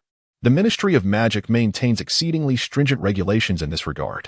Should one be discovered casting spells outside of school, the first infraction results in a warning, the second leads to expulsion, and the third entails the breaking of one's wand. Imp, I assure you, I am not jesting. Chris reiterated his genuine fear that this individual might not take the matter seriously or, worse yet, might forget entirely, casually wielding magic and resulting in dire consequences. The children from Muggle families lack the support and influence, unlike the renowned Harry Potter. Should someone indeed wish to target them, the outcome would undoubtedly be tragic. Alas, a child from a Muggle household finds it exceedingly challenging to survive in the wizarding world. Recently, Chris encountered an article that explored the post-graduation circumstances of wizards born into Muggle families at Hogwarts. It revealed that a third of these graduates find themselves unable to secure suitable employment within the wizarding world, compelling them to return to the Muggle realm to seek work. Unfortunately, the positions available to them are often low-paying and lacking in dignity, unless their Muggle families wield considerable influence or wealth, which is exceedingly rare. Another third of the wizards, having excelled academically during their studies and achieved outstanding examination results, possess the prospect of securing respectable positions within institutions such as the Ministry of Magic. As for the remaining third, they often find themselves relegated to menial roles, such as magical output workers in chocolate frog production factories, eking out a meager existence, or serving as attendants in various shops, perpetually at risk of dismissal. Alternatively, they may find themselves subservient to certain wizarding factions, becoming mere pawns in the service of powerful families. In summary, the opportunities for Muggle-born wizards to rise above their circumstances are exceedingly limited. The wizarding world is inherently exclusionary. Even those from wizarding families struggle to find commendable employment upon graduation. It is a harsh reality that, despite equal or superior capabilities, a graduate from a prestigious institution will invariably overshadow one from a lesser-known university during the hiring process. The cold indifference of the wizarding society becomes starkly apparent only after leaving Hogwarts, where the protective embrace of Dumbledore shielded them from the harsher realities of the outside world. It is only with the arrival of Umbridge, stirring turmoil within Hogwarts, that the previously warm and welcoming environment is starkly contrasted, revealing how precious those earlier days truly were. Thus, Chris firmly believes that he must diligently study magic, fortifying his abilities to ensure self-sufficiency. Upon graduation, he aspires to distance himself from the chaos, achieving financial independence and living a life of his own choosing, which would indeed be a delightful prospect. "Oh, Chris, my dear, why have you taken so long to emerge?" Lisa, Chris's mother, had been waiting outside alone for quite some time. "Mom, it's been ages. Where's Dad?" Chris greeted her with a smile and a warm embrace. "It's just that there are too many cars here, making parking quite a hassle. Your father parked on the other side of the road. If the police arrive, he can swiftly drive away to avoid a ticket," Lisa explained, patting her son, who had grown significantly taller. "Indeed. This city of London is either congested or has insufficient parking. It truly is a challenge," Chris lamented. "Yes, unlike you wizards, who can go wherever you please without the worry of parking," Lisa chuckled in response. As they reached the car, Chris's father, Enoch, hurriedly emerged to lift Chris's luggage into the trunk, urging, "Hurry and get in. We need to leave before the police arrive." Once the car was en route to their home, Enoch, looking at his son whom he hadn't seen in a long time, began to engage in cheerful conversation. "So, son, will you be able to spend a significant amount of time at home this summer?" "Yes, nearly 2 months. School doesn't start until September 1st, Chris replied with a grin. "That's wonderful. Our family can go on some outings together. Your sister has been clamoring to visit Paris and see the Eiffel Tower," Enoch remarked while driving. "That sounds delightful. Why didn't she come today? Is school still in session? Or did she just not want to pick me up?" Chris was somewhat curious as to why his usually boisterous sister was absent today. As time passed without her presence, he found himself genuinely missing this little whirlwind. "Why has Tishy come to fetch you?" "She has been eagerly awaiting your return," remarked Lisa, seated in the passenger seat, glancing back at her son. "I see. That's understandable. She will be attending Hogwarts next year and ought to start focusing, rather than constantly indulging in play." If Chris were to arrive at Hogwarts, one could only imagine the potential chaos that might ensue. It is imperative to remain discreet in one's conduct. Having such a sister indeed presents its challenges. Haha. Your sister may exhibit boldness within the confines of home, but once outside, she behaves like a timid quail, does she not? Rest assured, Enoch takes it all in stride. Chris pursed his lips and chose not to say anything further, acquiescing to whatever was stated. Upon returning home, the first thing Chris did was to indulge in some quality time with the cat. Indeed, Nana had put on some weight, and her face had certainly become rounder. "Hey there, little kitty, your eyes have grown even rounder." Chris held a profound affection for his family cat, showering it with gentle strokes that left the little feline utterly startled and motionless. After a prolonged separation, the cat seemed to have forgotten Chris somewhat, displaying a reluctance to be petted. However, fortune smiled upon them, for Chris had purchased a premium-grade catnip from the wizarding world, renowned for its irresistible allure to cats. Unlike the common variety known to muggles, this enchanting herb not only bore no adverse effects but also promised to bolster the cat's immune system, enhance the luster of its fur, and foster a deeper bond with its owner. It is worth noting that a single jar of this exquisite catnip commanded a price of 7 silver sickles. If Chris did not genuinely harbor affection for Nana, he would not have purchased that for her. Would it not be a squandering of money? In truth, one must acknowledge that operating a pet business in the wizarding world is indeed a lucrative endeavor. Every year, at the onset of term at Hogwarts, the majority of families with even modest means ensure their young witches and wizards are accompanied by a pet. After all, it is a matter of keeping up appearances. If one child has a pet, others cannot be left lacking. Consequently, families, in accordance with their financial capabilities, will procure a pet for their offspring. Hence, during the back-to-school season, the pet shops in Diagon Alley are bustling with profits, and some merchants even take the opportunity to raise their prices, with a small toad fetching between 3 to 5 galleons. This is considered quite fair. However, unscrupulous sellers may resort to passing off inferior goods, potentially leading to the unfortunate demise of a pet before even arriving at Hogwarts. Furthermore, caring for a pet necessitates occasional indulgences, such as providing them with delectable treats and useful supplies, much like Chris does. One cannot simply neglect them, should they fall ill. The cost for medical care and potions could easily amount to the price of acquiring another pet. In summary, Chris believes that with a certain network of connections, managing a pet shop could be a highly profitable venture, simultaneously providing employment opportunities within the wizarding community, Truly a venture with guaranteed returns. Hey, big brother, you've grown taller, exclaimed Diana, bursting into Chris's room without knocking, eager to measure herself against her brother, who was busy tidying up. No way. I'm only a year younger than you. How can you be so much taller? I refuse to accept it, Diana protested, gazing up at her brother, who towered over her by nearly half a head.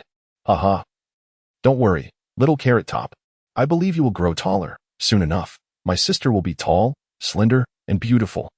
And all the boys who fancy you will be circling Hogwarts. Chris gazed at his unchanged, playful, and charming little sister, feeling a surge of joy.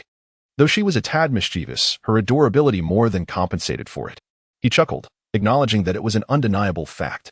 He remained curious about the boys at Hogwarts but preferred Robus from their own school, who was undeniably handsome and often brought him delightful strawberry cheesecake made by his grandmother.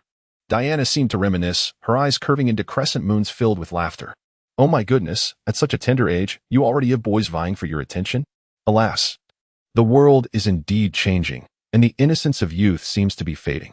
How is it that children nowadays mature so swiftly?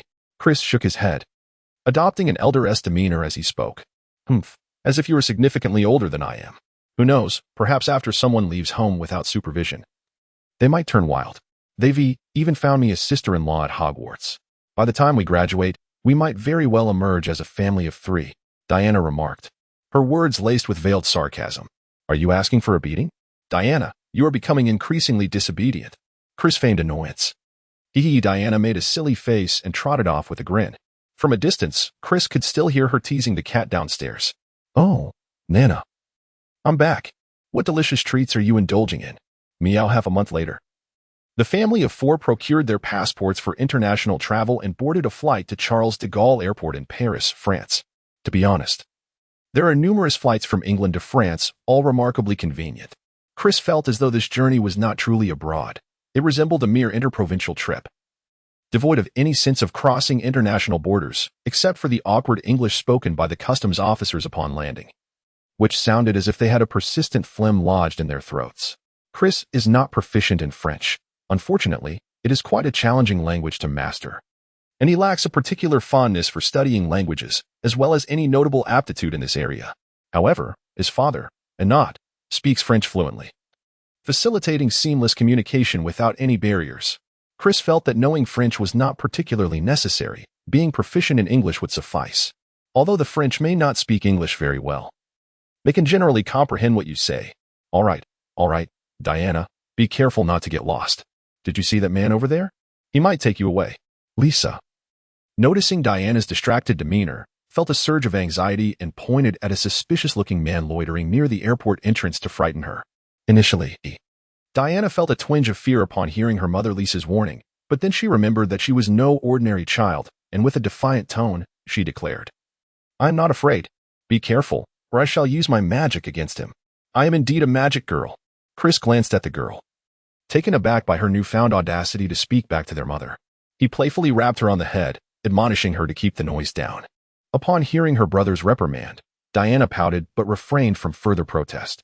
After a while at the entrance, their father, Elnot, finally arrived, pulling up in a rented Renault sedan. All right, everyone, let's get in the car, Elnot announced as he stepped out to gather their luggage and stow it in the trunk. What kind of car is this? It's nothing compared to ours. It's so cramped I can hardly stretch my legs. Diana began her complaints as soon as she got inside. But you seem to misunderstand. Renault is the second-largest automobile manufacturer in France, known for their cars, official vehicles, and sports models. Renault vehicles are among the most exported to Germany, and their quality and reliability are considered top-notch. Today, Renault stands as France's largest state-owned enterprise. The performance of their cars is quite commendable, Diana. You must refrain from making such remarks, or you might attract the ire of a local. Elnot explained, a hint of warning in his tone. All right, I understand, Diana replied, pouting. Before long, they arrived at a rather ordinary hotel, Hotel Ibis Styles Paris-Bercy, located conveniently close to the Eiffel Tower. The family booked 2 adjacent rooms, one for Chris and Elnot, and the other for Diana and Lisa. As soon as they entered, the girl began to express her dissatisfaction. This place is terrible. I want to stay in a fancy hotel, Diana exclaimed. Honestly, you should be grateful. Have you any idea how expensive things are in France? We should save wherever we can. This hotel is already rated 3 stars. Are you still not satisfied? If you keep this up, I might as well send you back.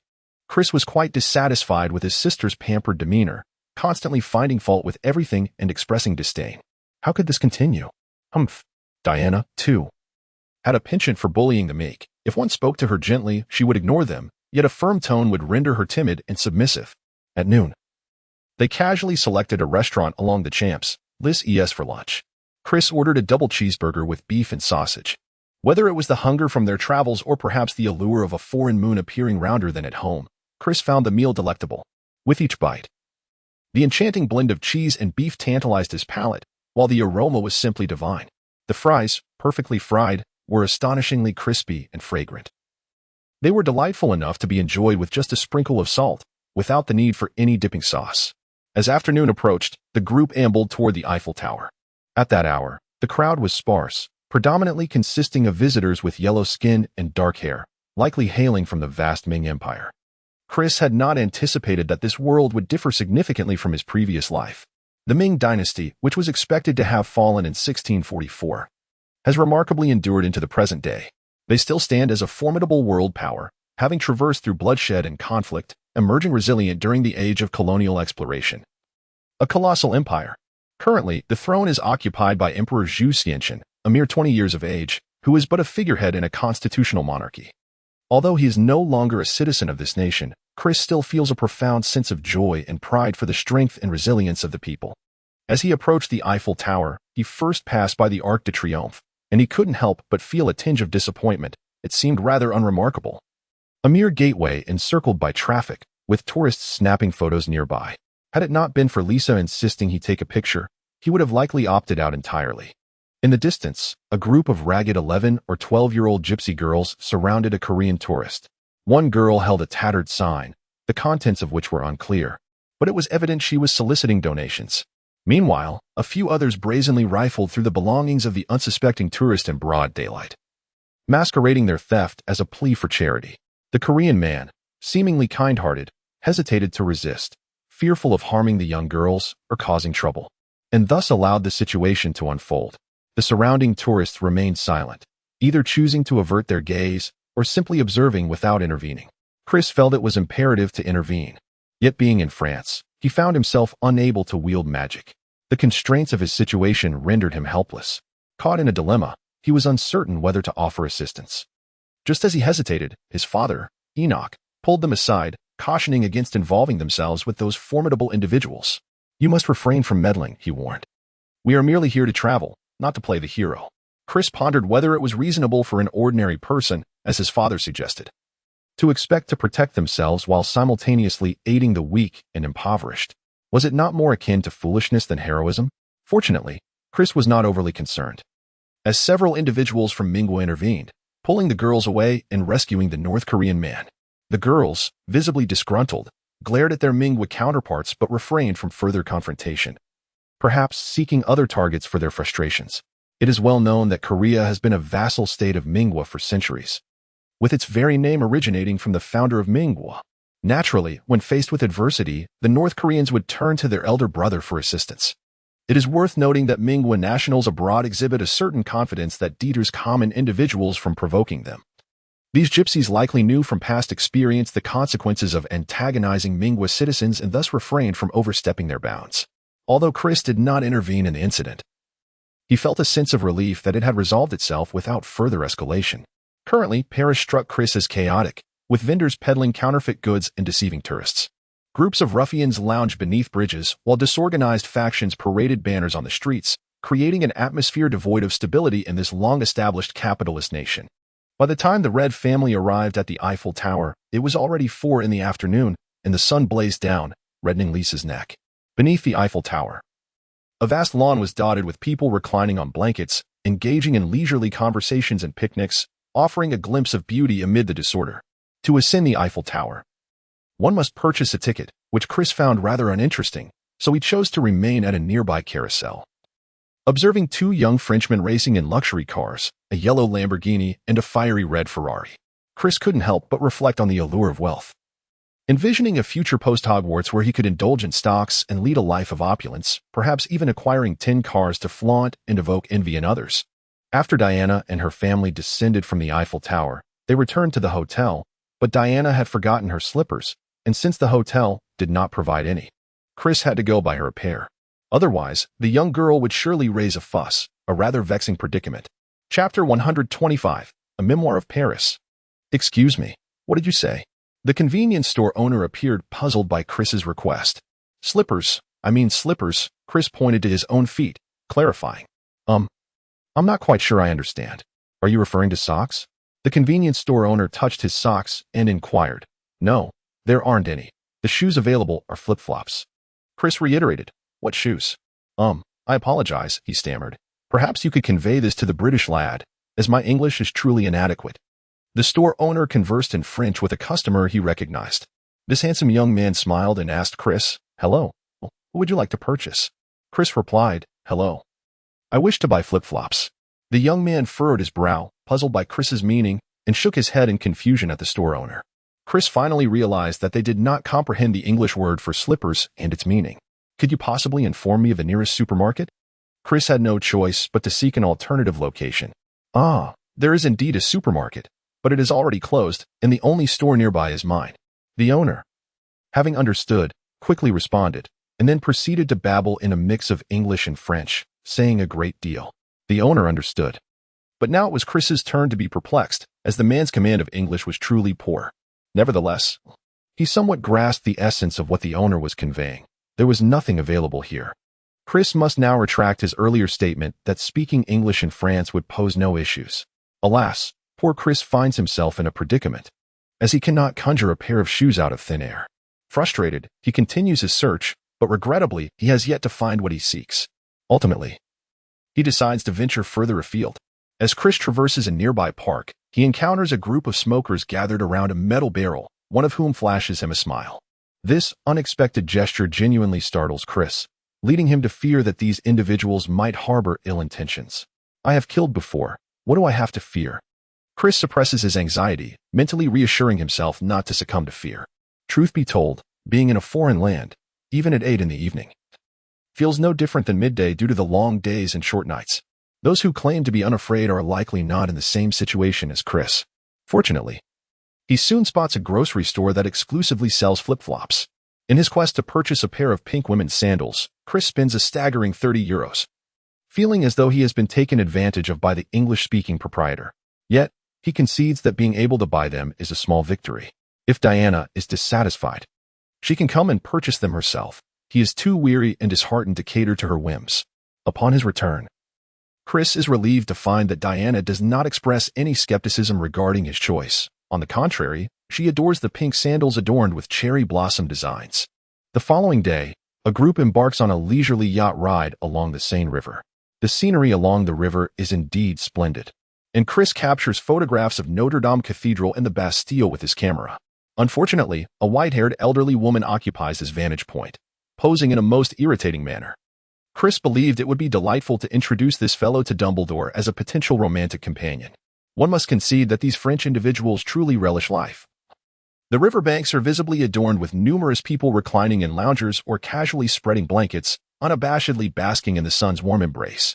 Young men animatedly engaged in spirited conversations, sharing bottles of beer, while families, including toddlers who had yet to master the art of walking, also joined in the sun-soaked revelry.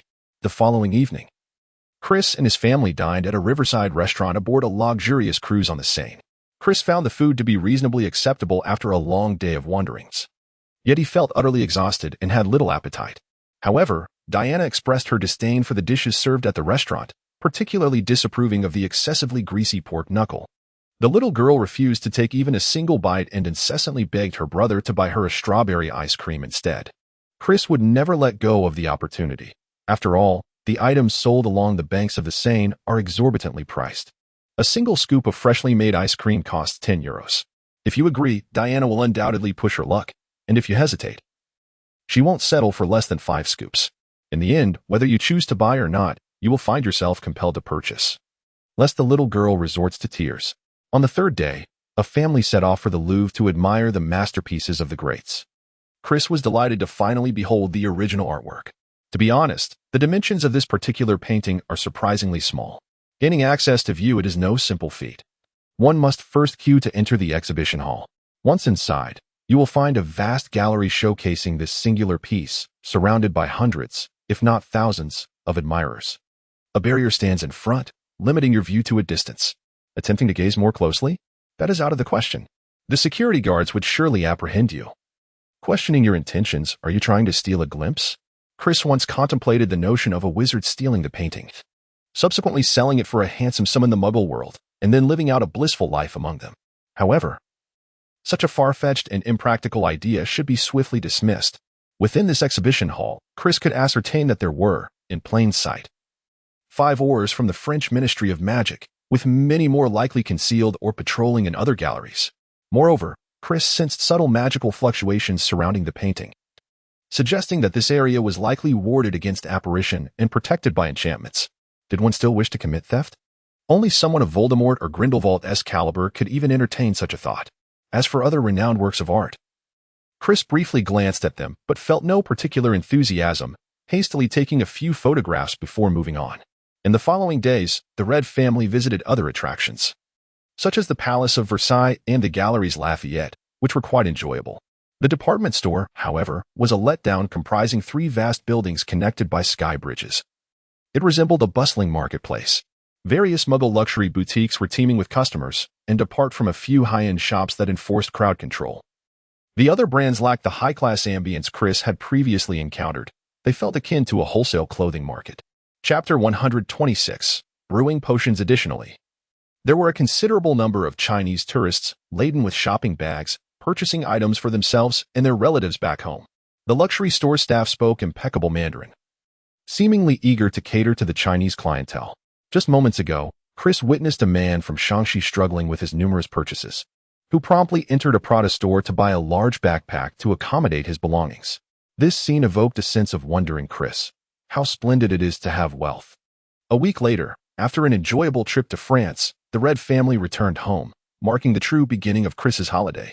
As for his plans for the break, Chris intended to read and brew some potions, as potion making did not require the waving of a wand or incantations. As for practicing spells, he deemed it impractical at the moment, even if he could use his sister Diana as a pretext. It would be all too easy to attract the attention of the Ministry of Magic. Chris thought it prudent to exercise caution and wait for a better opportunity to arise. Furthermore, he felt there was still much to learn, not solely in the realm of spells, hence. What consequence would it bear if he abstained from spell experimentation during these days? He remains exceedingly busy, yet he can still enhance his overall capabilities. Chris had meticulously devised a plan, seizing the opportunity to brew a complex potion. This particular concoction, known as Polyjuice Potion, possesses the remarkable ability to transform the drinker into the likeness of another individual. Crafting such an intricate and arduous potion presents a considerable challenge, even for an adult wizard. This high-level elixir is divided into 2 distinct phases, with the entire preparation process spanning a month, a notably arduous endeavor at Hogwarts, much like Hermione Granger during her second year.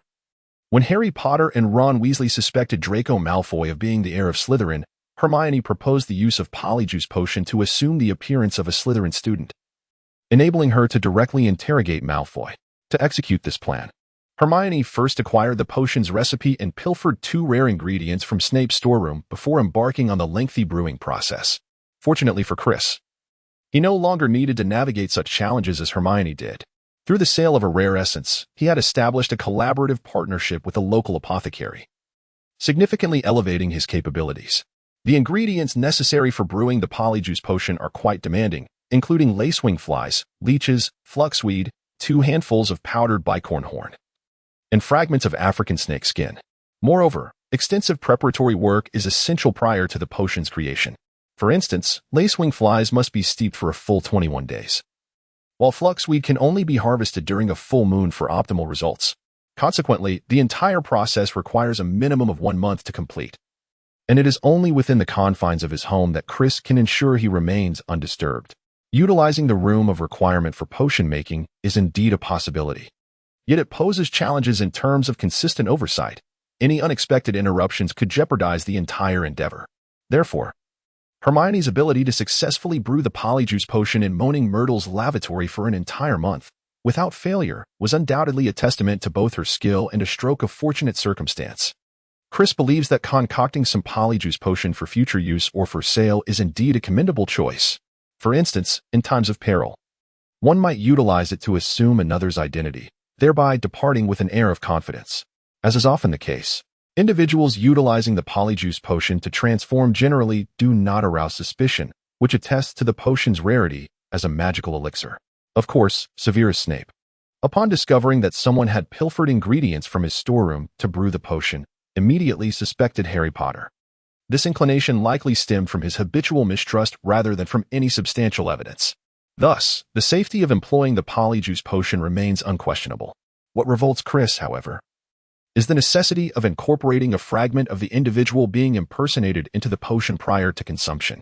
This material is typically hair, though at times it may involve toenails, dandruff, or even more unsavory substances. Clearly, acquiring such items necessitates ensuring that the original person is alive, much like how Barty Crouch Jr.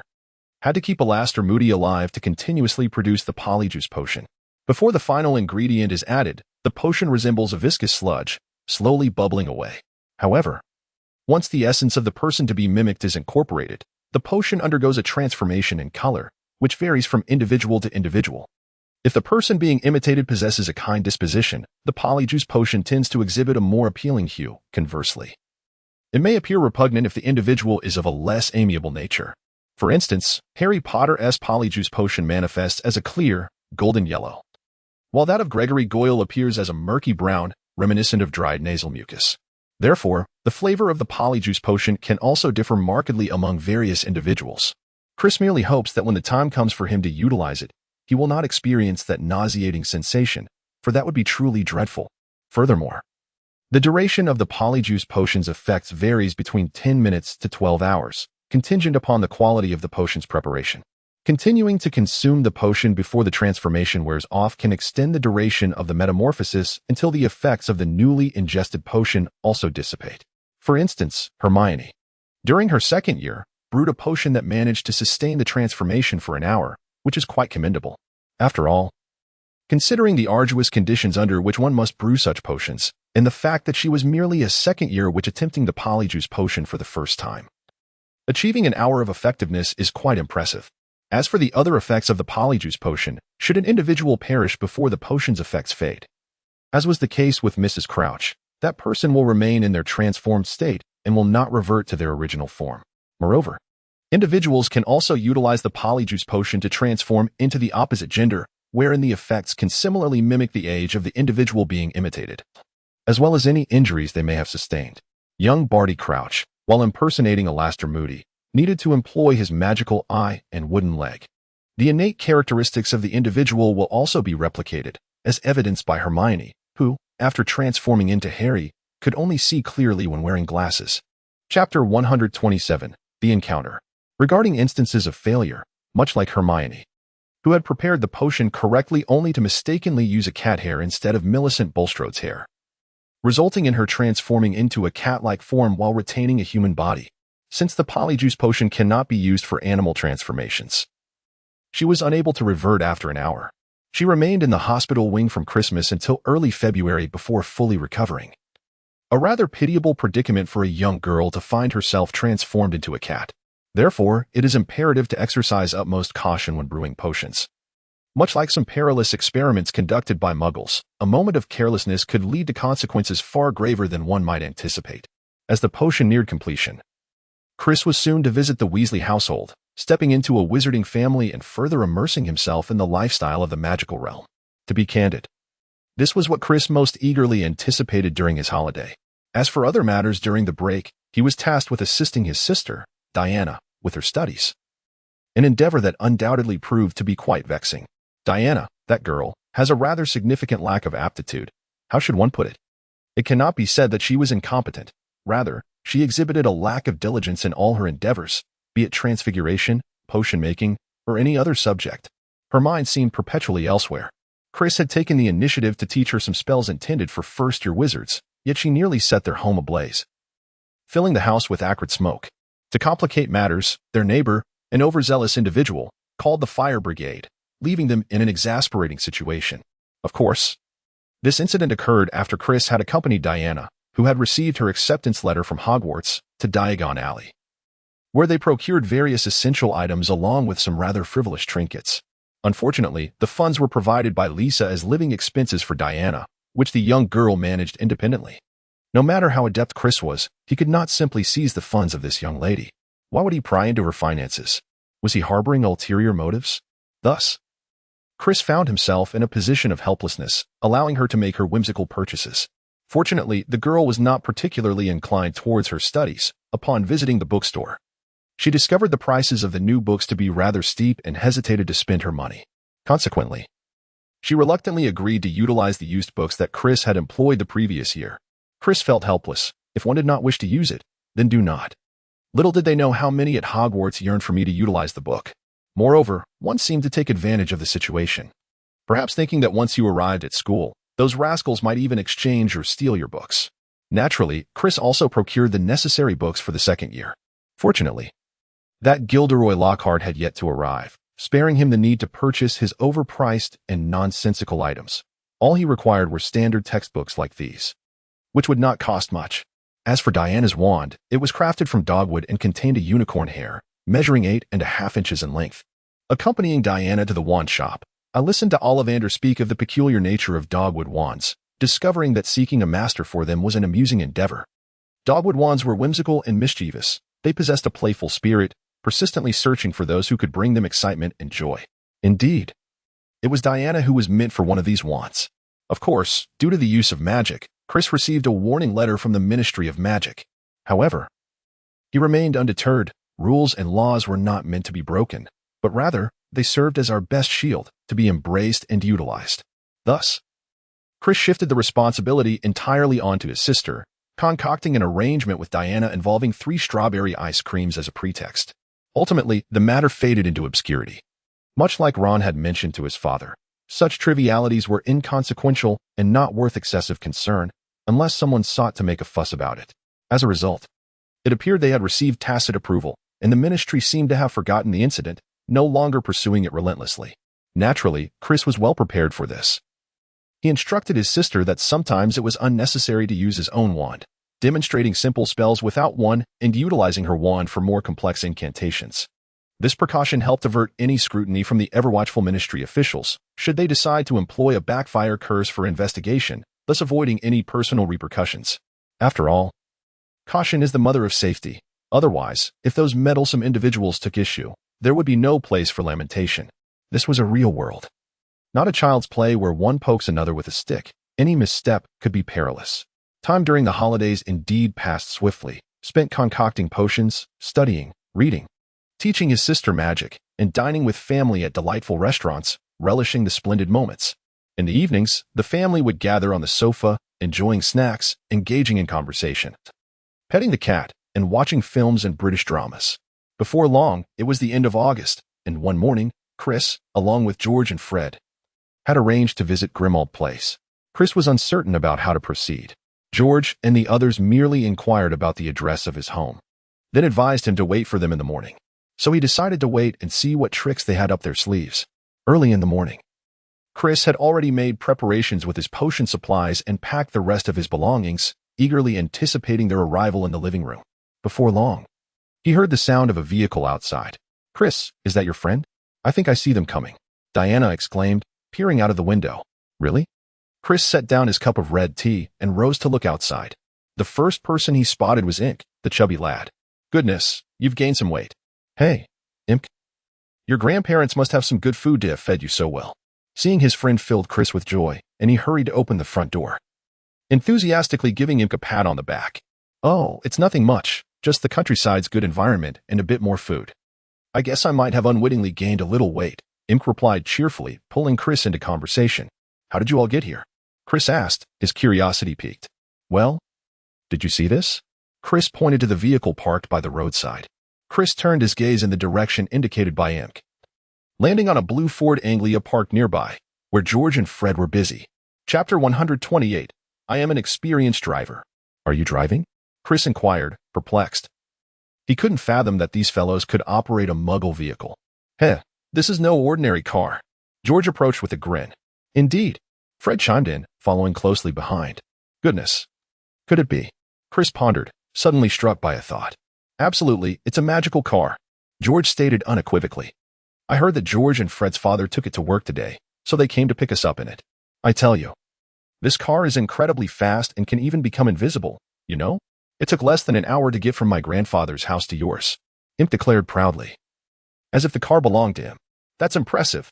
Are you sure you can handle it? Chris asked, intrigued. You must understand, in our Muggle world, at such a young age, one cannot drive. We have to wait a few more years.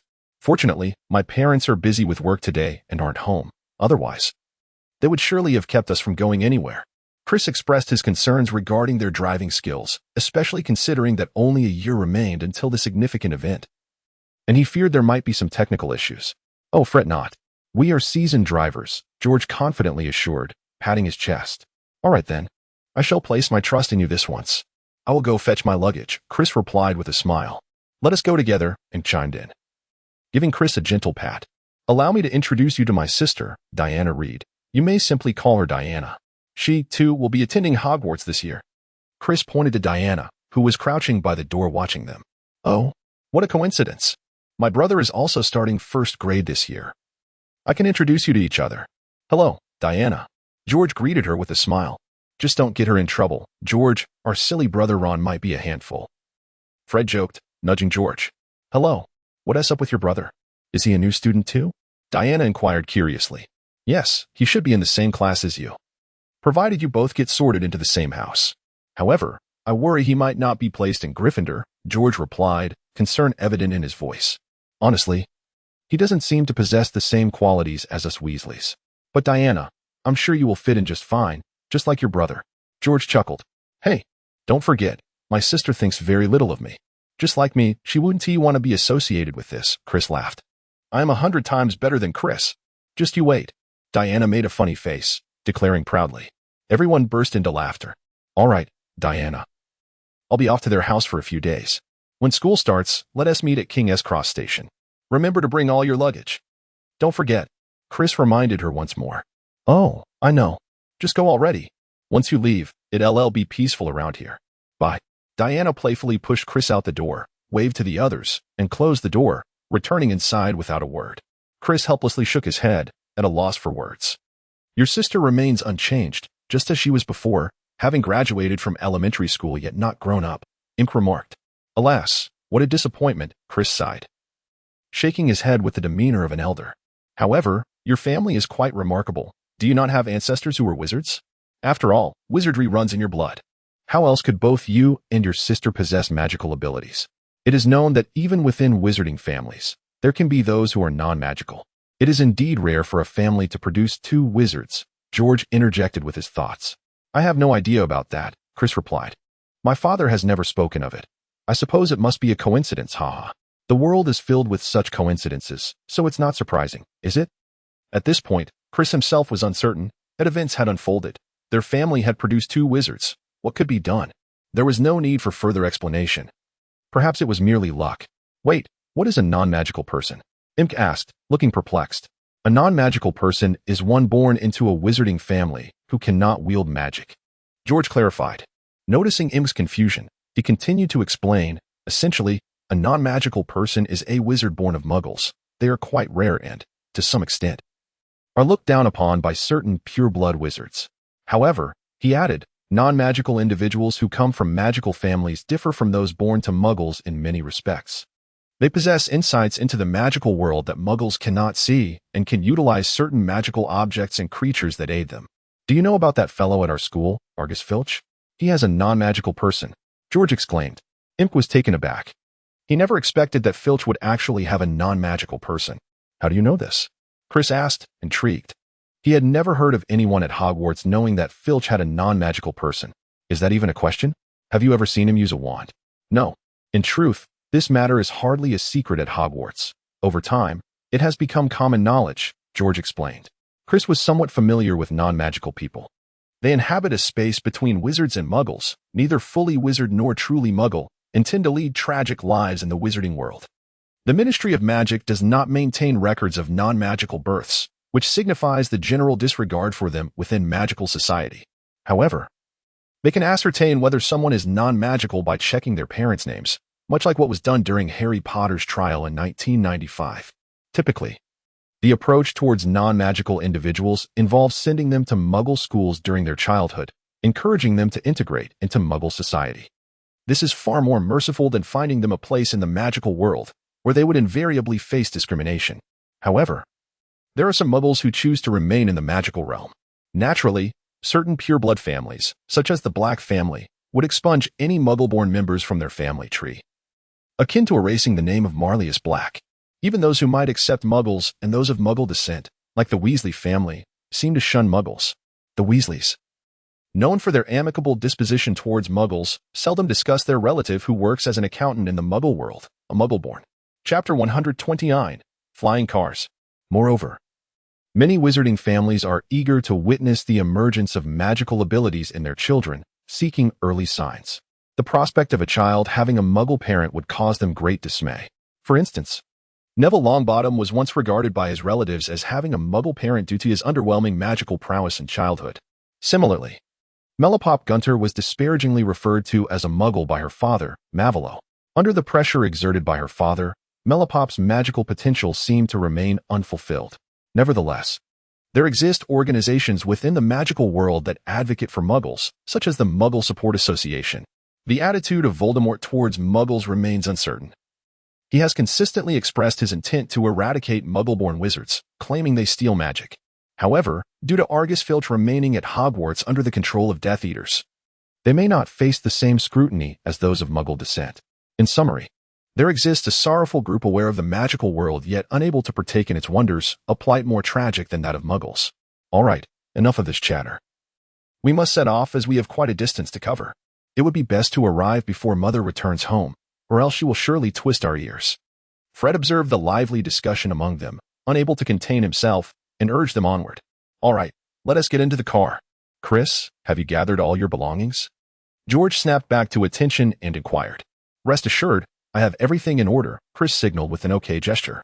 Excellent, then let us embark. With that, Fred ignited the engine. Commencing their journey in the rickety vehicle, Chris sat in the back, observing the sleek, flying Ford Anglia. This blue Ford Anglia 105e Deluxe sedan was truly remarkable. Arthur Weasley had modified it, enabling the vehicle to soar through the skies and equipped it with a cloaking device known as the invisibility booster. Moreover, the interior space of the car had been expanded, comfortably accommodating up to 8 individuals. Chris and Imp felt no sense of crowding at all in the rear. The trunk was also quite spacious. Besides Chris and Ink, it could easily hold 6 large suitcases and 2 owls. Chris could hardly have anticipated that at this moment the Weasley family's car would be driven out by George and Fred, who dared to take such a bold step. Nonetheless, he couldn't help but admire the vehicle. It was indeed a remarkable modification. He marveled at how Mr. Weasley managed to achieve such exceptional quality, performance, and efficiency in this enchanted automobile. It was evident that Mr. Weasley possessed a true mastery in this area. To recall, in the summer of 1992, Fred, George, and Ron had driven this very car to number 4, Privet Drive, to rescue Harry from the Dursleys' confinement. At that time, Harry had been locked in by the Dursleys, and the house elf Dobby had severed all communication between him and the magical world to protect him. Thus, when they arrived at number 4, Fred and George maneuvered the car to Harry's window, roused him from his slumber, and ingeniously extricated him through the window, bypassing the safety bars. Isn't this car remarkable? It seems capable of anything impervious to damage. Subsequently, when the second year commenced, Dobby once again intervened to prevent Harry from returning to school by sealing the entrance to platform 9 3/4. Consequently, Harry and Ron missed the train, and Ron worried about how long it would take for their parents to find them. They resolved to drive the enchanted car to Hogwarts. Upon reaching the school grounds, however, the vehicle broke down and ultimately crashed into the Whomping Willow. The car, after ejecting Harry, Ron, and their belongings, ventured into the Forbidden Forest on its own. The impact was severe, and one would assume the vehicle would be utterly wrecked. Yet, astonishingly, it remained intact. Later, while wandering in the Forbidden Forest, the car exhibited an extraordinary trait. It did not run out of fuel and even rescued Harry, Ron, and Hagrid from the clutches of Aragog and his Spiderkin. Remarkably, all of this was accomplished autonomously by the car. This suggests that the enchantments bestow not only a degree of sentience upon the vehicle but also hint at a magical essence akin to that of alchemical creations. Indeed, this flying car is quite extraordinary, and Chris eagerly anticipates the opportunity to discuss the magic employed in its transformation with Mr. Weasley. Envisioning the prospect of modifying his own family vehicle, how delightful it would be to embark on outings in a flying car, ensuring both comfort and joy.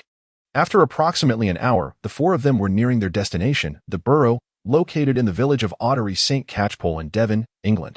As Fred lowered the car, they beheld a patchwork of fields and clusters of trees forming a dark tapestry below. "Our home is just a little beyond the village," George remarked.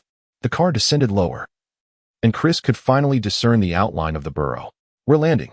Hold on tight," Fred exclaimed as the vehicle gently jolted upon touching the ground.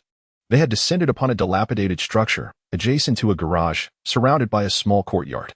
Once, it appeared to have boasted a stone wall, and a large pigsty had been later augmented with several rooms, rising haphazardly to a few stories, as if conjured by magic. The red roof was adorned with 4 or 5 chimneys, and a crooked sign in front read "Shabby Abode." Beside the grand entrance lay a pair of high-top leather boots and a rusted cauldron. A few plump brown chickens pecked about in the yard. "All right, we've arrived. Everyone can disembark," Fred cheered. "It might be a bit messy inside, so please don't judge. Oh, by the way, I'll go park the car, and George, you take them quietly upstairs. We'll wait for Mum to return before we come out. If she asks how we got here, just say we used flue powder at the WHHRYL Shattered Cauldron. That way, no one will be the wiser about the car." "Sounds good," Chris and Imp nodded in agreement.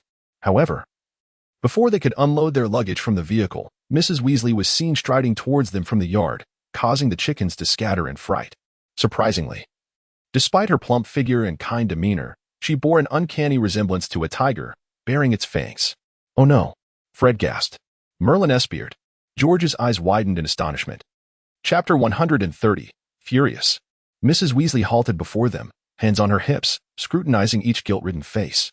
She was clad in a floral apron, with a wand tucked into her pocket. Well, you have truly grown up. Quite impressive," Mrs. Weasley exclaimed in an irate tone. Good afternoon, Mum," George replied in a tone he thought to be charmingly casual. "Do you have any idea how worried I was?" Mrs. Weasley's voice was low and foreboding. "We're sorry, Mum," but George and Fred quaked at her impending wrath. "When I returned this morning, you two had vanished, without a note. I thought you had gone to play in the village. I even asked Ron, and I had no idea the car was gone. You could have been in a terrible accident. Did you ever consider that? I've never seen your father so furious. Just wait until you see how he deals with you. Bill, Charlie, and Percy never caused such trouble, and Ron is nothing but a snitch," Fred muttered. "You should learn from them." Mrs. Weasley, with a finger pointed accusingly at Fred's chest, exclaimed that their reckless behavior could lead to dire consequences, potentially causing injury or even jeopardizing their father's livelihood. It seemed that several hours had passed, her voice hoarse from shouting, before she finally turned her attention to Chris and Imk. "Oh, it's wonderful to see you both, Chris and Imk," she said warmly. "Come inside and have some lunch, children." She then turned and walked back into the house, leaving Chris and Imk momentarily frozen in place. To be honest, they were quite taken aback by Mrs. Weasley's outburst. It was truly terrifying. Chris glanced at George and Fred, who were both stunned into silence, having just received a severe reprimand. They remained there, utterly unresponsive. "What on earth is happening?" Imk hesitantly inquired. Chris shook his head, indicating his uncertainty about what to do. Fortunately, George was quick to react, wiping his brow and exclaiming, "Oh dear, this is rather frightening." Once he regained his composure, he suggested, "Let us proceed inside." Fred also seemed to have caught on. However, before the group could fully enter the dilapidated abode, George abruptly seized Ron, who was peeking from the doorway, and exclaimed, "Ah, you little rascal. You ought to learn from Percy instead of being a snitch. Humph. You're about to start school. Do you wish to offend the Hogwarts Brotherhood? Do you still want to be a part of us?" Ron's face turned pale, his eyes fixed on the interior of the house as he shouted, "Mum, did you see them?" "George, let go." Realizing the gravity of the situation, George quickly released Ron, who covered his mouth in disbelief. "What is the meaning of this?" he exclaimed. Reluctantly, George allowed Ron to step back, permitting Chris and the others to enter first. The interior of the dilapidated house was somewhat disheveled yet exuded a sense of warmth and familiarity, embodying the essence of home. Chris and his companions first arrived at the Weasley residence, where they gathered in the kitchen for lunch, which could be considered the social hub of the Weasley family. The kitchen featured a front door leading to the front yard, while the back door opened onto the rear garden. Nearby the back door was a perch for Errol, the family owl.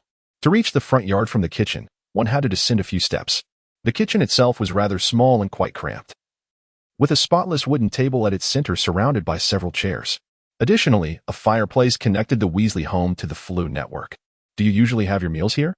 Imp inquired, as the space felt even more congested with him seated, barely able to fit his backside onto the chair, which made him somewhat uncomfortable. "Not always.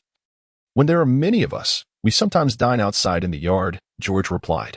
As Chris surveyed his surroundings, he marveled at the quaintness of the humble abode.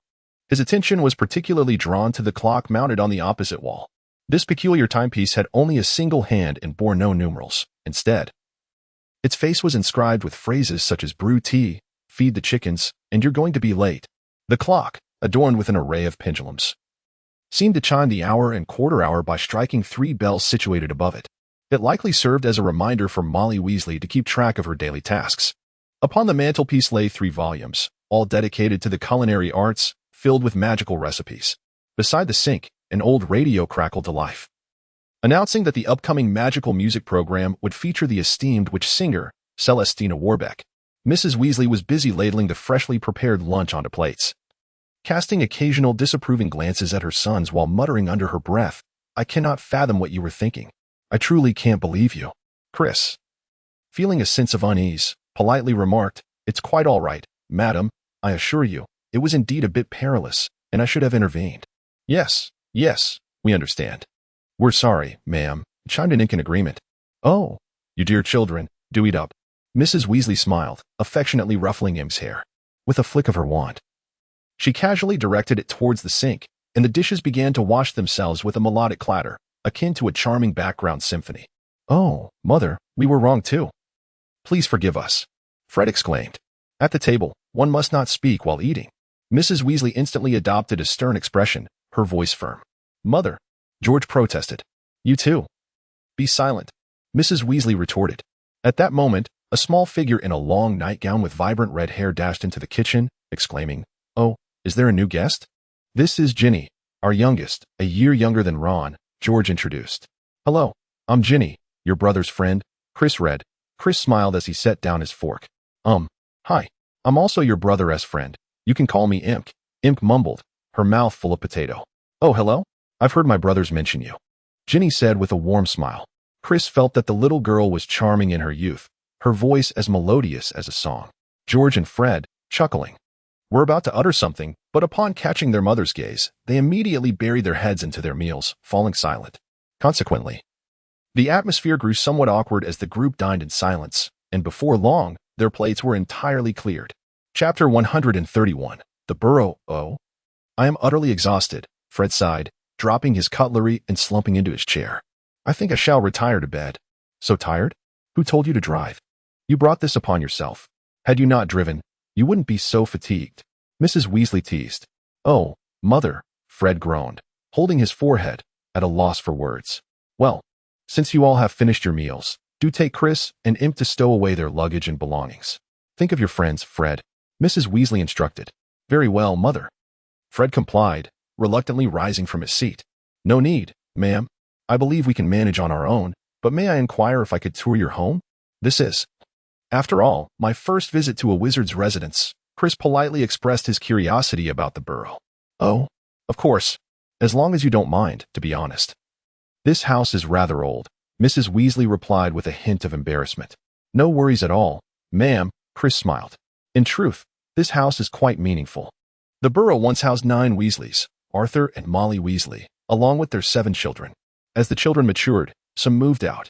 Despite the family's modest means, none felt ashamed of their home.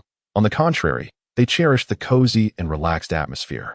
Following the death of Albus Dumbledore in 1997, the Burrow supplanted number 12, Grimmauld Place, as the headquarters for the Order of the Phoenix. Previously, Grimmauld Place served as the secretive refuge. But Dumbledore's demise weakened the efficacy of the Fidelius charm. Anyone he had disclosed its location to became the new secret keeper, including Severus Snape, who had been responsible for Dumbledore's death. To prevent enemies from discovering and infiltrating their headquarters, the Order relocated to the Burrow. In July 1997, the Order decided to transfer Harry Potter from number 4, Privet Drive, before his 17th birthday. The Burrow became the ultimate gathering point for the 7 Potters operation. To safeguard Harry and the Weasley family from attacks by Voldemort and his Death Eaters, numerous protective charms were cast around the burrow. Upon returning to the burrow after the Battle of the Seven Potters, it was revealed that George Weasley had lost an ear, and Alastor Moody had been killed by Voldemort himself. Subsequently, the wedding of Bill Weasley and Fleur Delacour took place at the burrow, prompting a thorough cleaning of the premises. Mrs. Weasley, under the pretense of tidying up, attempted to prevent Harry, Ron, and Hermione from gathering to discuss their plans to locate Voldemort's Horcruxes, hoping to deter them from undertaking such perilous endeavors. However, despite her efforts, Molly was not entirely successful, although preparations for the wedding kept everyone preoccupied. They also organized a birthday celebration for Harry's 17th birthday on July 31st. The Minister of Magic, Rufus Scrimgeour, interrupted the festivities to read Albus Dumbledore's will to Harry, Ron, and Hermione. Each received a bequest from Dumbledore, with every item proving vital for destroying the Horcruxes and ultimately defeating Voldemort.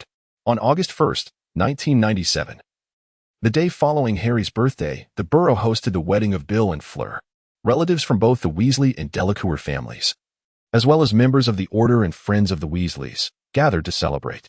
Harry consumed Polyjuice Potion to disguise himself as a red-haired muggle boy named Barney and pretended to be a member of the Weasley family. Just as the wedding was underway, Kingsley Shacklebolt, a Patronus, suddenly appeared to inform the guests that Voldemort and the Death Eaters had taken control of the Ministry of Magic and were heading towards the burrow. With the Ministry's backing, the Death Eaters breached the protective enchantments surrounding the burrow and operated into the wedding venue. However, due to Kingsley's warning, many guests managed to escape in time, including Harry, Ron, and Hermione, who fled just before the Death Eaters arrived. The Ministry, aware of the Weasley family's connection to Harry, subjected them to prolonged interrogation at the burrow, yet they gleaned no useful information. During the 1998 holidays, the Weasley family was compelled to evacuate the burrow, as the Death Eaters had discovered Ron's assistance to Harry in destroying the Horcruxes at Malfoy Manor. Earlier, during the summer of 1997, Ron had disguised their home as a ghoul afflicted with the pox with the help of Fred, George, and their father, using this as an excuse to avoid returning to school.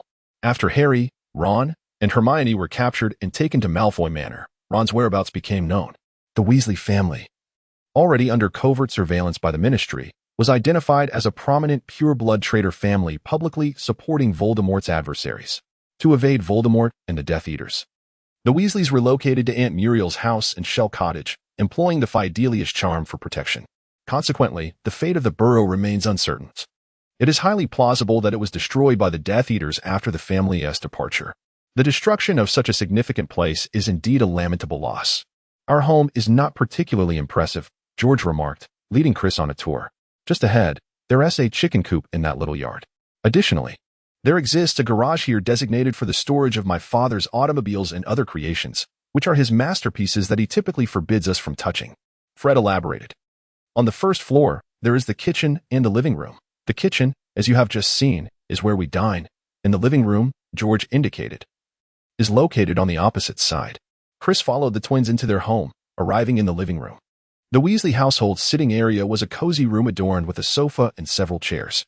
In the living room, there was a grand fireplace, a wooden radio, and on the sofa lay a half-finished sweater along with knitting needles and a particularly captivating clock. Chris's attention was immediately drawn to this clock, famously known as the Weasley clock. Indeed, it resided in their humble abode, yet it did not serve the conventional purpose of merely telling time. This clock possessed the remarkable ability to display the whereabouts of each family member. The clock face featured 9 golden hands, each inscribed with the name of a Weasley. Rather than numbers, the clock face bore labels indicating the various locations or states where each family member might be: home, school, work, on the road, lost, in the hospital, or in prison, while the position typically assigned to 12 o'clock was marked with mortal peril. In 1996, following Voldemort's resurgence, all 9 hands pointed to mortal peril. Out of concern for her family's safety, Molly Weasley kept the clock close during this tumultuous time. Where did you acquire this clock? Chris inquired, intrigued by its intricate design. Oh, that clock has been in our family for generations. As long as a member of the family is present, it will display their status. It has been with us since I was born, George explained. It truly is marvelous. Haven't you two ever considered studying it? Chris asked with a smile. George and Fred exchanged glances and shook their heads. We can't take it apart. It would break. There's a lot of magic involved. And you can see the ancient runes on it. We thought about examining it, but we fear that if we broke it, Mum would be furious, they replied. Such a pity, Chris lamented, wishing to understand the clock's construction and the magic it employed, but recognizing his own limitations. He could only gaze at it, unable to decipher its magical intricacies, and feared that any attempt to dismantle it could lead to irreparable damage, for which he could not afford to compensate. Did you not hear? It's an antique, a family heirloom. As for the second floor of the burrow, it was occupied solely by Ginny's room. And out of respect for the young lady, Chris and the twins refrained from intruding. Instead, they ascended to the third floor. Fred and George shared a room on the third floor, which was a delightful chaos. The floor was littered with a myriad of disarrayed items, and aside from this clutter, the room contained only a wardrobe, a table, and a bedside table with a lamp. Chris immediately recognized that the Weasley twins frequently conducted various experiments in this place, leaving behind a lingering scent reminiscent of gunpowder that had yet to dissipate. As for Percy, whose bedroom door was firmly shut, it seemed he was far from welcoming Chris and his companions. On the fourth floor, Charlie and Bill resided. During these days, Chris and Imp would stay in their room. There was little to say about the fifth floor, which belonged to Mr. and Mrs. Weasley. As for the sixth floor, it was Ron's room, and Chris had contemplated entering. But the shy young lad politely declined the visit. Beyond that, there was nothing else. Above them lay the attic, where a ghoul resided. A ghoul? George exclaimed dramatically. Oh, my goodness, aren't you afraid? It's terrifying. Will it eat the living? Imp was clearly startled. Ha ha, not at all. We adore it, treating it like a pet. Otherwise, we would have brought it to Hogwarts with us. George winked and chuckled. What? Are you devils? This is unbelievable. How can you treat it like that? Surely, you don't feed it, do you? Imp's imagination conjured images of gruesome feasts, perhaps involving a bloody corpse. Ha ha, guess what? Fred teased, laughing along. Imp was utterly horrified, his instinct urging him to flee. All right, stop scaring him. Look at him. He is about to run away. Chris chided. Imp, you should read more. It would do you good. The ghoul was an unsightly creature, sticky and adorned with buck teeth, resembling a mischievous imp. They typically inhabit the attics of wizarding homes or barns. While not particularly dangerous, they are rather bothersome due to their incessant noise. Furthermore, ghouls possess a simplistic intellect, feeding on spiders and moths. They are known to moan incessantly and occasionally toss objects about carelessly. Chris explained. Ah, I see. You truly startled me, George. I could just as easily knock you out. Imp delivered a solid punch to George, causing him to grimace in pain. All right, let us not get carried away. Is there anything fun to do at your place? Chris chuckled, pulling the two apart. Fred replied, well, there's the backyard, but it's a bit messy. I doubt you would enjoy it. What is the matter? You'll see for yourselves, Fred added. Upon arriving at the Weasley home's backyard, they were greeted by the sight of a dilapidated stone shed. This is where we keep our broomsticks, he said. By the way, Imp, don't you need to retake your flying lessons? Afterward, would you like to practice at my place? I could teach you properly. Oh, please, let us not bring that up. It's too disheartening, Imp sighed. Haha, you really must practice. I'm worried you might be less skilled than my sister. You know, Ginny has been sneaking into the broom shed since she was 6, and she is quite talented. What? Goodness. I feel like I might not even measure up to a child who hasn't started school yet. I'm at a loss for words, Imp admitted. Don't worry. We'll give you specialized training. It'll be absolutely fine. George reassured, patting Imp on the shoulder. The Weasley kitchen opened into the garden, where many rusty cauldrons and Wellington boots were scattered about. The garden itself was an overgrown expanse, surrounded by a tangle of trees and various unfamiliar plants sprouting from every flower bed, alongside a large green pond teeming with frogs. Wait, what is that? It seems to be moving. Imp pointed at something in the grass. Oh, that is probably a goblin, Fred casually remarked. Goblin? The kind that can create magical items? Imp asked, clearly intrigued. Well, we haven't seen them before. They're notorious for causing mischief. Our garden is inhabited by a large number of goblins, so we have to periodically evict them beyond the hedges. However, they always manage to sneak back in because my dad is rather lenient with them. He finds them amusing. Fred explained. Surely, you've seen goblins before? Ron, who had just emerged from the house, inquired curiously. No, we haven't, not in the Muggle world, Imp replied. Upon hearing this, Ron bent down and buried his head in a patch of peonies, exclaiming, Look at these little creatures. They resembled plump little Santa Clauses, each clutching a fishing rod. Chapter 133, The Goblin Tossing Contest. A flurry of vigorous struggles ensued, causing the peony branches to tremble as Ron stood upright, exclaiming, "Look at these goblins," he said with a stern face. "They reside in the subterranean burrows of my garden, incessantly excavating and feeding on the plant's roots, leaving the ground littered with small mounds and pits. It is intolerable. Let me go? Let me go?" screamed the goblin, Zixtra. Indeed, Ron was holding it tightly. This goblin bore no resemblance to Santa Claus. It was diminutive, with rough, resilient skin, a brownish hue, and a disproportionately large, bald head that resembled a potato. Ron extended his arm, lifting it as it kicked and flailed with its small, calloused feet. He grasped it by the ankles and hoisted it upside down.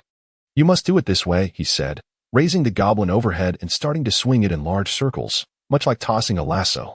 Observing Ink's astonished expression, Ron felt a surge of pride as he remarked, "This won't harm them. You have to disorient them so they cannot find their burrows." With a flick of his wrist, the goblin flew 20 feet and landed with a thud behind the hedge. "That was pitiful," Fred commented. "I bet I could throw it over that stump. How about a competition to see who can throw the goblin the farthest? The winner gets a gold galleon," Chris exclaimed playfully. "Really?" Little Ron couldn't believe there was a galleon, which could buy so many things. He couldn't even fathom selling it for a galleon. "Indeed, you gullible little snail," Chris chuckled. "Oh, our poor naive younger brother, you have no idea that a galleon could bury you," George exaggerated. "Bury me? Merlin, how much would that be?" Ron gaped, as if envisioning a mountain of galleons. "If that were true, I would join in. I could win all your galleons," Ron declared fiercely. "Ha ha ha, splendid." Chris looked at the youthful Ron, who found him so much more endearing than when he grew up. "Are you also cruel?" Imk remarked, unable to bear it. "Come now, Imk, you won't feel that way for long. These vile pests are hardly worthy of sympathy," George asserted. Indeed. It wasn't long before Imk ceased to feel compassion for the goblins. He initially decided to gently toss the first goblin beyond the hedge, but as it sensed his weakness, it bit him fiercely with its sharp teeth, and he could not shake it off. In a fit of desperation, Imk punched the small goblin, rendering it unconscious. Filled with rage, he then hurled the creature away, leaving its fate uncertain. "Goodness, Imk, you are quite ruthless. It seems this fellow is unlikely to survive, ha ha ha." George observed Imk, doubling over with laughter. "Damn, these individuals truly do not deserve sympathy. How foolish of me to speak well of them, only to be repaid with ingratitude. Do they believe they can take advantage of me? Even you pathetic creatures dare to bully me? Watch as I bring you down." Imk seized a goblin and hurled it with great force. Soon, the garden was filled with flying goblins. "You see, they are not particularly clever," George remarked. He then grasped 5 or 6 goblins, and upon realizing they were in the presence of a human, they rushed over, still oblivious to their folly. Behold, a barrage of flying missiles. With a swift motion, George sent all the goblins he held soaring through the air, though not very far. Before long, this contest came to a close, with Imk emerging victorious. His impressive stature and robust build made him formidable when provoked, as he managed to throw one goblin an astonishing 70 feet. Truly remarkable, the power of hatred is indeed formidable. "Ah, I shall reward Imk with this gold galleon," Chris chuckled. At this moment, he also noticed Ron, whose expression was one of wide-eyed astonishment as he gazed at the gold galleon in Chris's hand, filled with longing, yet knowing he could not claim it as he had not one. Chris, feeling a sense of compassion, continued, "There's also Ron Weasley, who performed admirably and secured second place. Thus, I believe he deserves a silver sickle." "Really? Are you not pulling my leg?" Ron exclaimed, his eyes wide with disbelief as he gazed at Chris. "Rest assured, I speak only the truth," Chris replied with a smile as he handed the silver sickle to Ron. The little fellow was overjoyed, leaping 3 feet into the air. It was a moment of sheer happiness for him, considering he had never before acquired even a single canute so effortlessly. Naturally, Ron, being innocent and simple-minded, found himself drawing closer to Chris, shedding the initial awkwardness of their acquaintance as he chattered away. Before long, the field was left barren, and a troop of goblins shuffled away in a rather disheveled line. Their little shoulders slumped. They would return, and as they watched the goblins vanish beyond the hedge, Ron remarked, "They adore this place. They simply cannot be driven away." At that moment, a loud bang echoed from the front door. "They're back," George called out. "Dad's home." They hurried through the garden and into the house. Mr. Weasley was slumped in the living room chair, his glasses removed and his eyes closed. A thin man with a receding hairline, he still retained a few strands of hair, as red as that of his children. He wore a green robe that appeared rather worn. "What a day it has been at work," he mumbled, reaching for the teapot as the children gathered around him. That old codger, Mike, next door, spent the entire day idling about, merely causing trouble, Mr. Weasley sighed as he took a generous sip of tea, feeling a sense of relief. Is it that fellow who loves poking people with his wand, Mike? Fred inquired curiously. Oh, indeed. Today, he actually poked Justice Pillowickel's grandson. Can you believe it? What possessed him to wield his wand so recklessly? This incident is quite serious. Mr. Weasley stated with gravity. What do you mean? Fred pressed on. Well, Justice Pillowickel was once the head of the Department of Magical Law Enforcement. A man of unimpeachable integrity who conducted his affairs with fairness, justice, and transparency. His reputation was stellar, and it is rare to find such an exceptional individual. However, Mr. Weasley took another sip of tea before continuing. He is the grandson of a notorious family known for their troublesome nature. While Justice was alive, he managed to keep them in check, but ever since his passing, they have run amok, free from restraint. Moreover, due to Justice's assistance to many during his lifetime, numerous wizards feel a sense of indebtedness to him, a connection that has inevitably been passed down to his son and grandson. However, he is indeed the son and grandson of those who are not easy to deal with. Their inherently petty and spiteful nature now manifests itself. Today, old MC has pricked someone, albeit not severely, yet this incident has already incited hatred within his family. I suspect that tomorrow the Ministry of Magic will place a dismissal letter on old MC's desk. After Mr. Weasley finished speaking, he shook his head and sighed. Isn't that good? This MC has always been a bit mad, affecting your work. Once he leaves, won't you find peace? Oh, children, you are still young and do not understand, he continued. Though it may sound like that, it is indeed rather disheartening. Moreover, he used to be quite adept at combating the Dark Lord. It is a pity that he was injured in the head by a smoke wizard's magic. Everyone feels pity for him and respects him, which is why he has been kept at the ministry to live out his days. Ah, the fates, Mr. Weasley lamented. My father works in the most tedious department, the Office of Muggle Artifacts, which is a subordinate division of the Ministry of Magic's Department of Magical Law Enforcement. This office prohibits the use of magic on Muggle items, fearing they might return to Muggle shops or homes. Employees are frequently required to conduct surprise inspections to ensure that no enchanted Muggle items appear on the market. There is a law forbidding the use of magic on Muggle objects with the intent of enhancing their functionality. Ron quietly explained to Imp and Chris. Unbeknownst to him, Mrs. Weasley, who had just walked in, overheard his words. For example, cars, right? She interjected, holding a poker aloft as if it were a sword. Mr. Weasley gaped, glancing nervously at his wife. A car, dear Molly? Yes, Arthur's car, Mrs. Weasley replied, her eyes ablaze with indignation. She recalled a wizard who purchased a rusty old car, claiming he merely wanted to dismantle it to see its inner workings, but in reality, he had used magic to transform it into a flying vehicle. Mr. Weasley blinked. Oh, dear, I suppose you would find that he did not break the law, although he perhaps should have informed his wife of the truth beforehand. There is a loophole in the law. You will find that as long as he does not intend to use it for flying, the fact that it can fly does not matter. Arthur Weasley, you wrote the law and deliberately left the loophole, Mrs. Weasley exclaimed. Just so you could tinker with those Muggle things in your shed. Tell your friends that today, George and Fred, along with their friends Chris and Imp, were sitting in that car you don't intend to fly. Huh? Mr. Weasley said, somewhat bewildered. He looked around and spotted Chris and Imp, suddenly jumping up. Ah, you. I have heard George and Fred speak of you, and it is a pleasure to finally meet you. Welcome to the Weasley household. Mr. Weasley, all speaking, warmly shook hands with Chris and Imp, exuding kindness and amiability. Your son took that car and flew over to his friend's house to pick him up today. Mrs. Weasley exclaimed. What do you have to say about that, Is that so? Mr. Weasley inquired hastily. Did it fly well? Upon noticing the fire of anger igniting in Mrs. Weasley's eyes, he quickly amended his words. No, that is quite incorrect. The children were very, very wrong. Mrs. Weasley puffed up her chest like a bullfrog. Oh dear, here comes another argument, she sighed.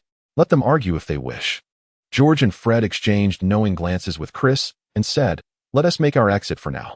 They quietly slipped out of the kitchen, traversed the narrow corridor, and returned to their respective rooms to rest.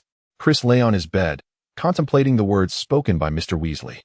He felt that the Ministry of Magic was indeed shrouded in a dismal atmosphere, rife with chaos and devoid of any semblance of order. The officials, with their carefree demeanor, were more preoccupied with trivial matters than with their duties, indulging in petty pursuits. This was the current state of the British Ministry of Magic. In such a scenario, how could one possibly prevent the activities of dark wizards and ensure the safety of ordinary citizens? This was precisely the reason behind the rampant disorder plaguing the magical community in Britain. The Office for the Prohibition of Muggle Artifacts was ironically led by a director who himself misused such items, embodying the hypocrisy of allowing the powerful to act with impunity while the common folk were left to abide by the rules. Although Mr. Weasley was indeed creative and capable of crafting remarkable magical items, he also failed to lead by example as a government official, instead contributing to the very chaos he sought to combat. The Department of Magical Law Enforcement stood as the largest and one of the most significant divisions within the ministry. All departments, save for the Department of Mysteries, were subordinate to it, including the Auror Office and the Office for the Prohibition of Misuse of Magic, which were all bound to follow its directives. In such a context, a capable and influential director would naturally possess an extensive network of connections, leveraging these to exert power. This dynamic resembled that of political dynasties, but what of the Minister of Magic? His situation might be even more dire than that of the director. Furthermore, the pure-blood aristocrats, the clandestine puppeteers of the magical world, must also be examined. How much darker could their dealings be? This remained an open question. The magical realm was far from the simplistic notions we might envision. It did not revolve solely around Hogwarts. Outside its walls, one was largely ignored. Currently, Chris, as a student, was shielded from the darker aspects of this world, but upon graduation, should he choose to remain in the magical community, he would inevitably encounter the harsh realities of life. Of course, Chris was not foolish enough to remain in a place where he could be easily exploited. The pervasive darkness of this world seemed almost hopeless, and staying would only expose him to the perilous risks that could lead to a fate where one might die unnoticed, with no one to recover their remains. Chapter 135, Ron's Troubles. In recent days, Chris had experienced both wonder and surprise at the Weasley household. This was also true for Imp, particularly when he encountered the mirror on the kitchen mantelpiece, which startled him. When he saw his reflection for the first time, the mirror suddenly exclaimed, "Wipe the cream from the corners of your mouth. You look like a messy little chubby." In the attic, there resides a ghoul that, whenever the house descends into silence, unleashes a cacophony of wails and clangs upon the pipes. The minor explosions echoing from Fred and George's bedroom are deemed entirely normal, while Chris remains perplexed by the fate of the toad he gifted to them, pondering why it is so pivotal, beyond their own studies. The Weasley twins have been reminded by Chris to enhance the Hogwarts map, as first-year wizards are soon to arrive, presenting a lucrative opportunity. The map has already undergone 3 editions, with meticulous details being gradually added. It remains to be seen how much purchasing power these new students will possess. They are merely a group of young wizards, recently separated from their parents, armed with pocket money as they head to school. Who could possibly resist acquiring a mirror map? I bought one, he bought one, and your neighbor bought one. How could you not? Of course, the crucial locations and secret passages are closely guarded secrets of the Hogwarts Brotherhood. But sharing the less significant details poses no issue, as it would benefit the broader Hogwarts community. As for Mr. Weasley, he delights in inquiring about Muggle life from Chris and Imp, particularly about the workings of plugs and post offices. Fascinating. Upon explaining the use of a telephone, Chris remarked, "What a genius! Muggles have devised so many ways to live without magic." After residing in the Burrow for approximately 5 days, the commencement of the Hogwarts school year looms, and everyone is filled with anticipation. However, one matter weighs heavily on Ron Weasley, to the point of despair. He yearns to attend school, yet he has no proper uniform. True, Mrs. Weasley had prepared a uniform, which had been modified from Charlie's old ones, but now it fits Ron awkwardly, no matter how he adjusts it. The mere thought of attending his most desired place, Hogwarts, clad in such ill-fitting attire, renders him speechless with sorrow.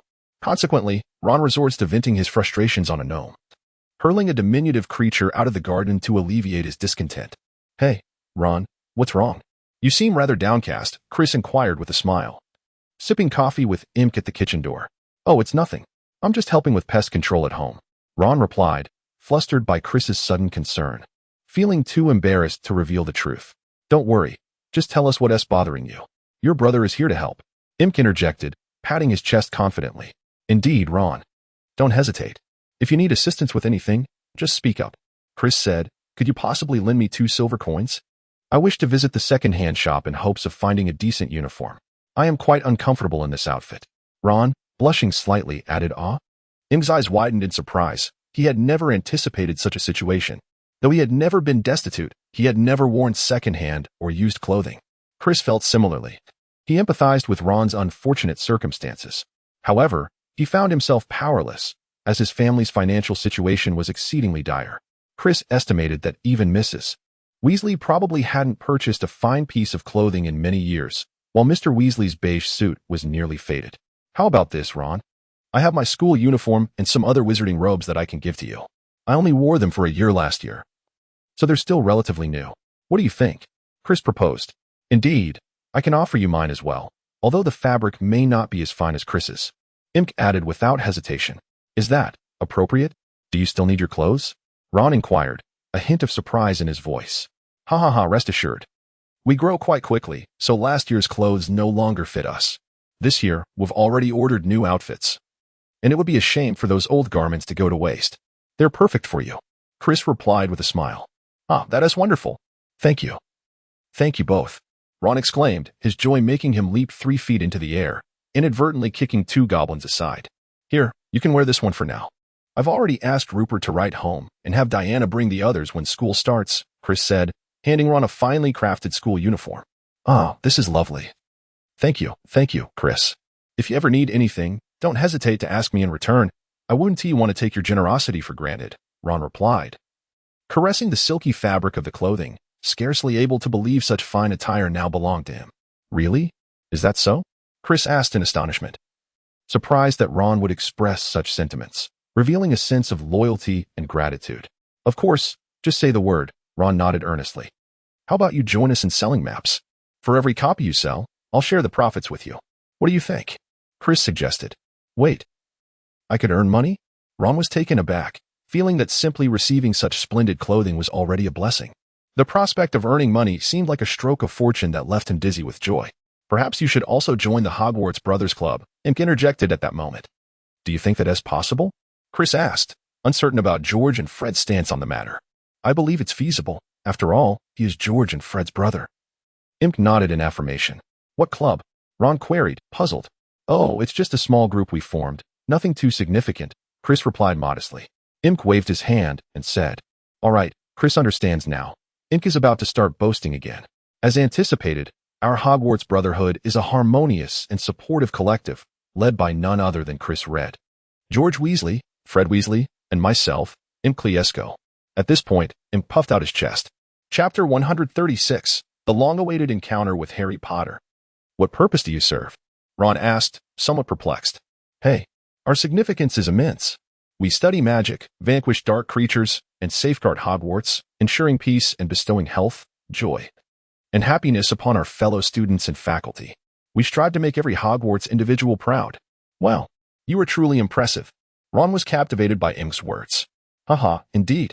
Are you aware of the incident involving the dark wizard lurking within Hogwarts, terrorizing mermaids? Of course. Who doesn't know about it? Not to mention, my brothers were injured. And even my distant great-aunt, who is 195 years old, knows of it. Ron replied. Then you understand that it was our Hogwarts Brotherhood who discovered, thwarted, defeated, and exposed this threat. And your brothers are the steadfast warriors of our group. Their greatness is encapsulated in our motto, Imk declared proudly. At this moment, Ron was completely captivated, lost in the narrative Imk was weaving. He envisioned himself as a celebrated hero of Hogwarts, basking in the admiration of many. I must join. I absolutely must join, Ron exclaimed, his eyes sparkling with enthusiasm. Chris, in exasperation, realized he had been utterly deceived. Indeed, shortly thereafter, Ron eagerly pulled Imk and Chris to discuss the matter with George and Fred.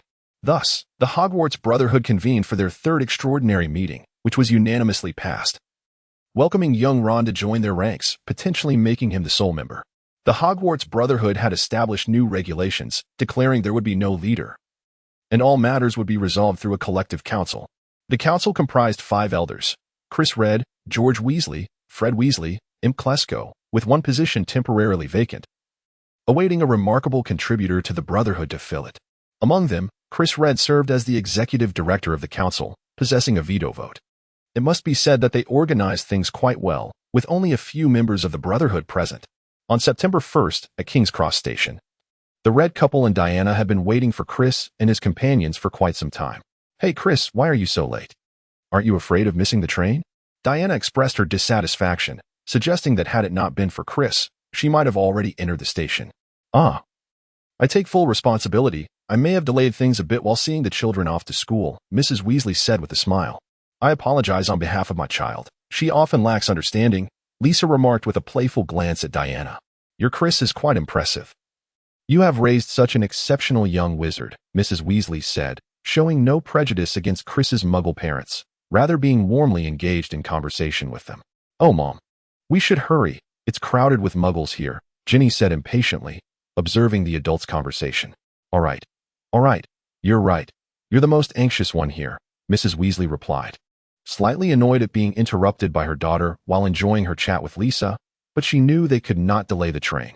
So, she courteously bid farewell and urged the children to prepare to enter the station. Okay, then, let us go together.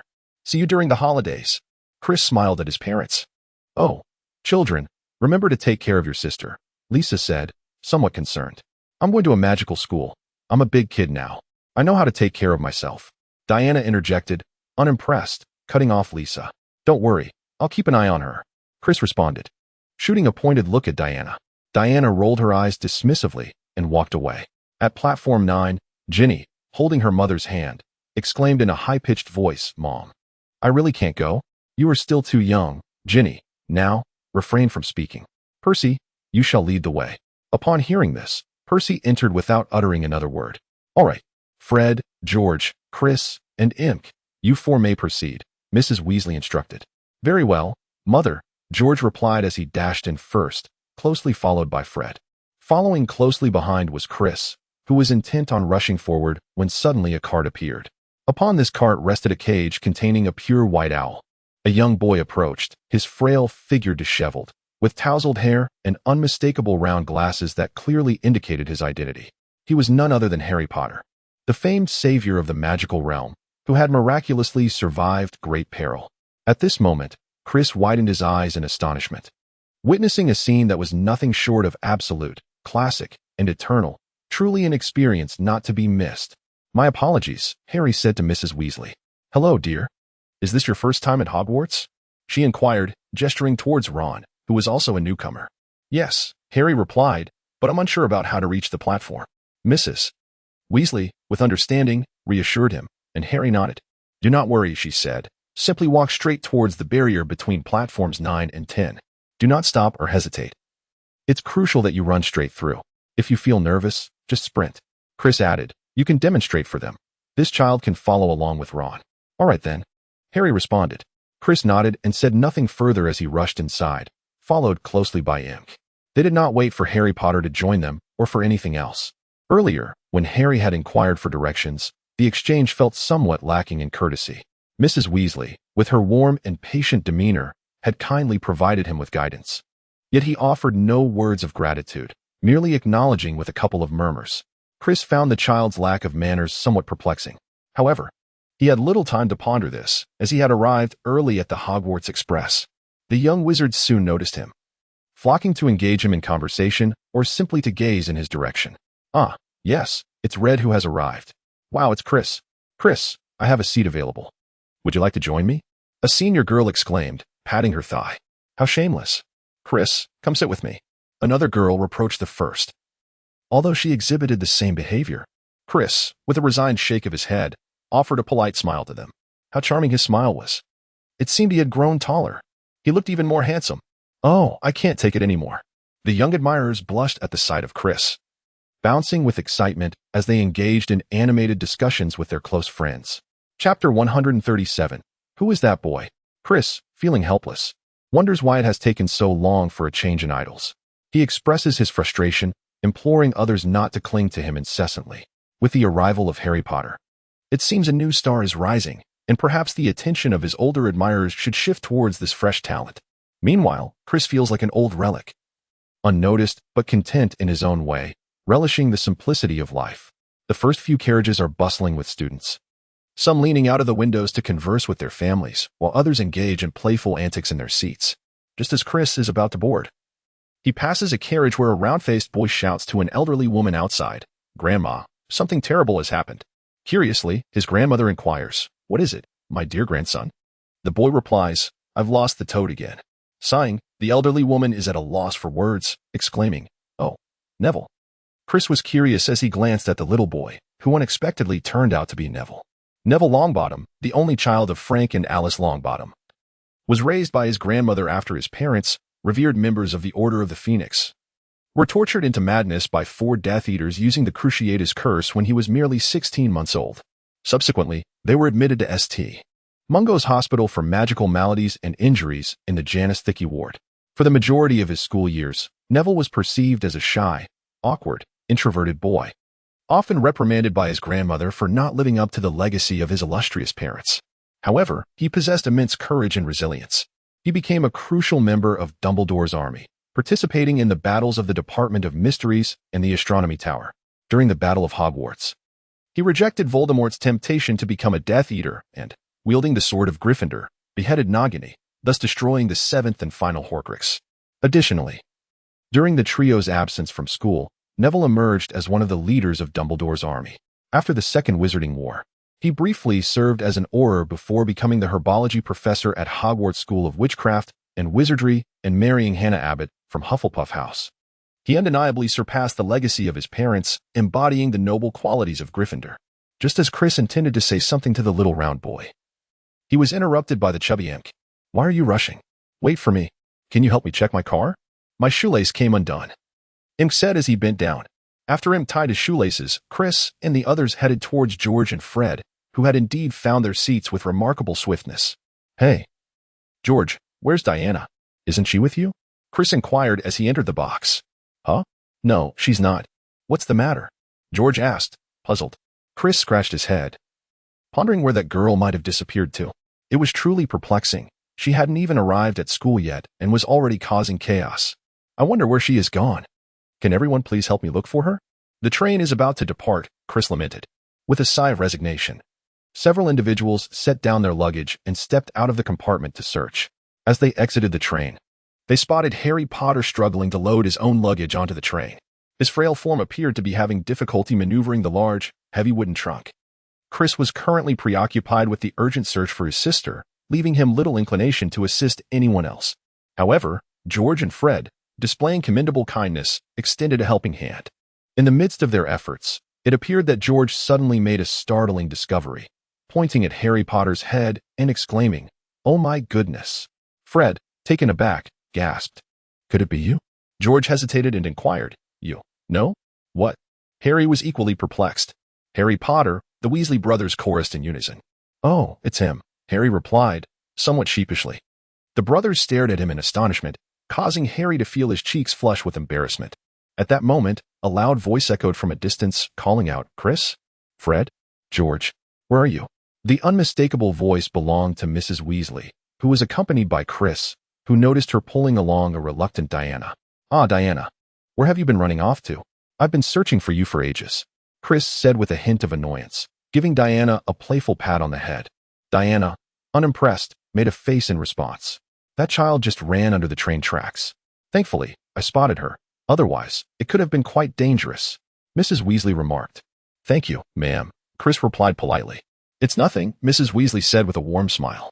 Chris found himself utterly perplexed by the antics of the girl, who seemed to dash about like a madwoman, unrestrained by her parents. He could only imagine the wildness she would unleash at Hogwarts. Alas, how should one discipline such a child?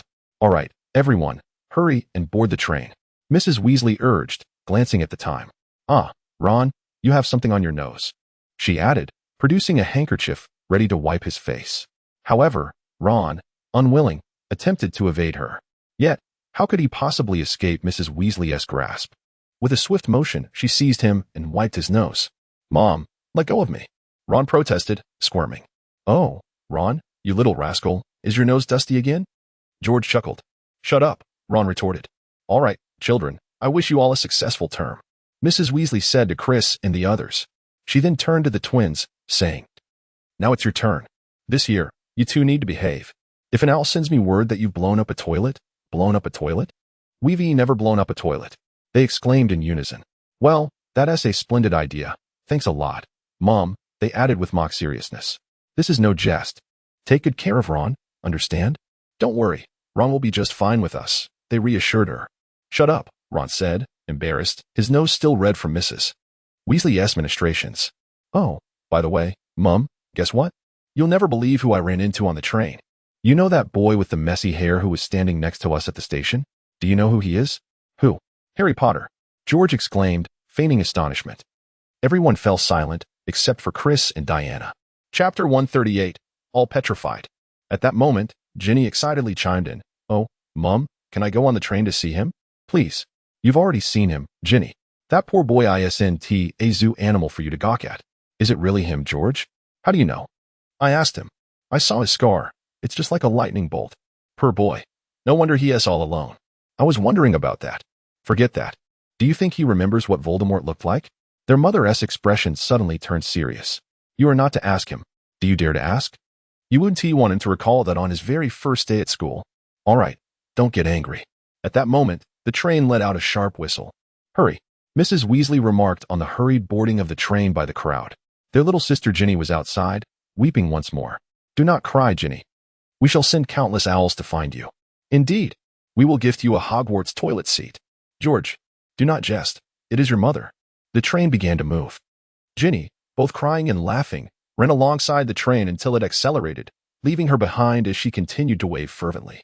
"What a spoiled little crybaby," Diana disdainfully observed. "Be quiet," Chris retorted, slightly annoyed. "That wretched girl is becoming increasingly uncouth and indiscreet, utterly lacking in decorum. How can you speak so? Their sibling bond is profound.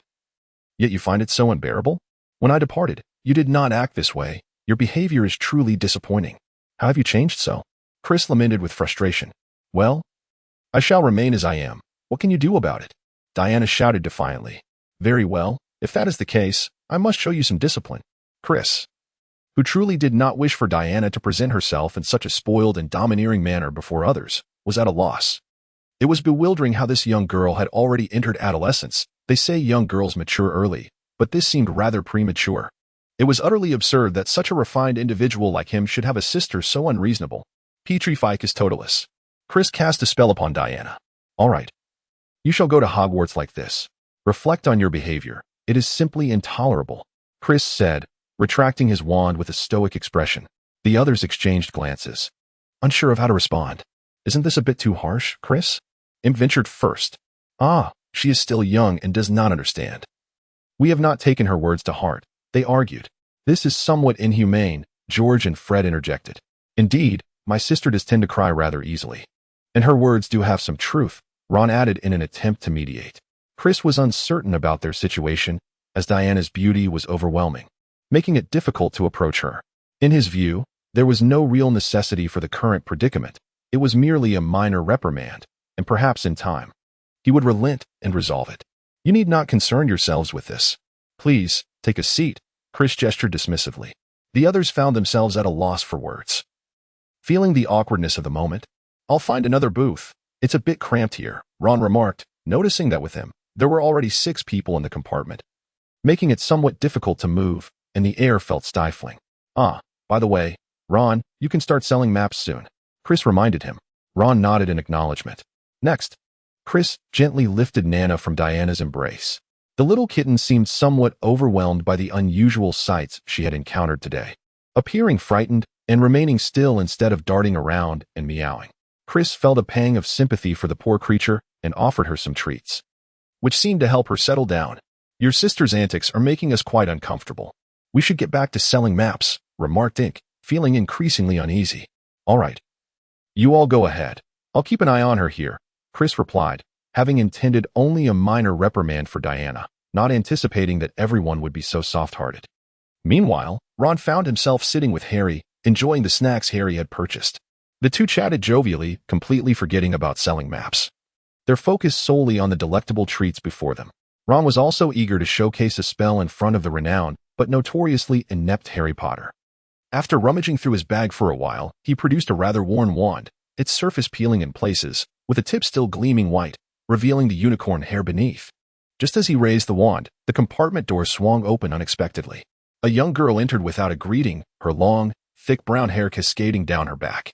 Her brown eyes were striking, and her prominent front teeth gave her an almost magical appearance, especially as she wore the new Hogwarts robes. "Has anyone seen a toad?" "Neville lost one," she declared, her tone somewhat haughty and self-important. "Oh, Merlin, we already told him we haven't seen it," Ron replied, growing impatient.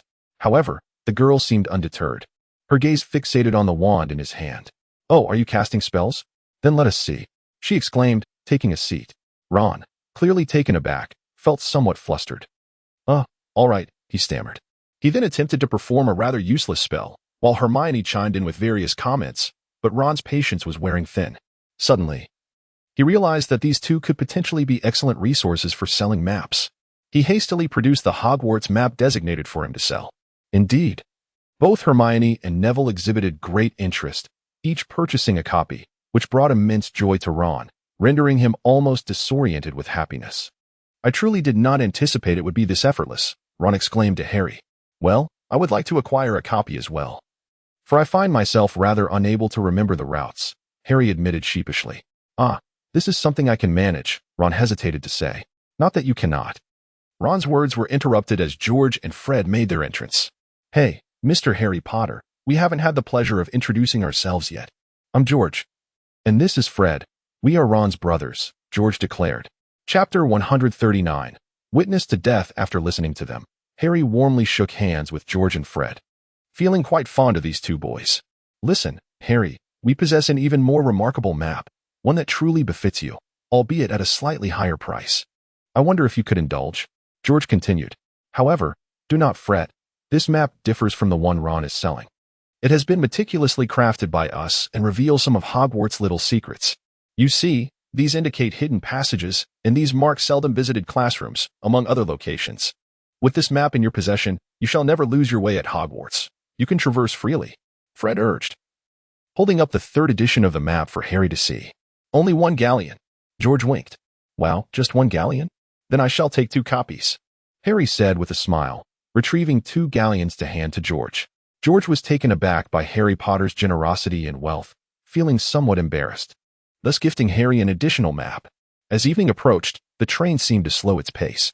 Everyone began to shed their outer garments and don their school uniforms. "In 5 minutes, the train will arrive at Hogwarts. Please leave your luggage on board. We shall ensure it is delivered to the school," the voice echoed through the train. Upon witnessing the situation, Chris released the spell binding Diana. Once liberated from the enchantment, Diana felt a wave of discomfort. It was as if the contents of her stomach were surging upwards, and her complexion turned pale. "Do you understand your mistake now?" Chris inquired. At that moment, Diana seethed with rage, exclaiming, "How dare you? How dare you? Just wait, I shall certainly write to my parents about this." Chris shook his head in resignation, sensing that Diana had certainly failed to learn from today's lesson. "Your brother is only looking out for your best interests," Imk interjected. "Mind your own business. Instead of meddling, you should focus on shedding some pounds, you hefty oaf," Diana retorted, oblivious to the kindness offered. "Care to repeat that?" Chris withdrew his wand, his voice cold and menacing. "Humph, you're merely a coward who bullies his own sister," Diana shouted back at him. "Enough. Now, immediately, leave my presence."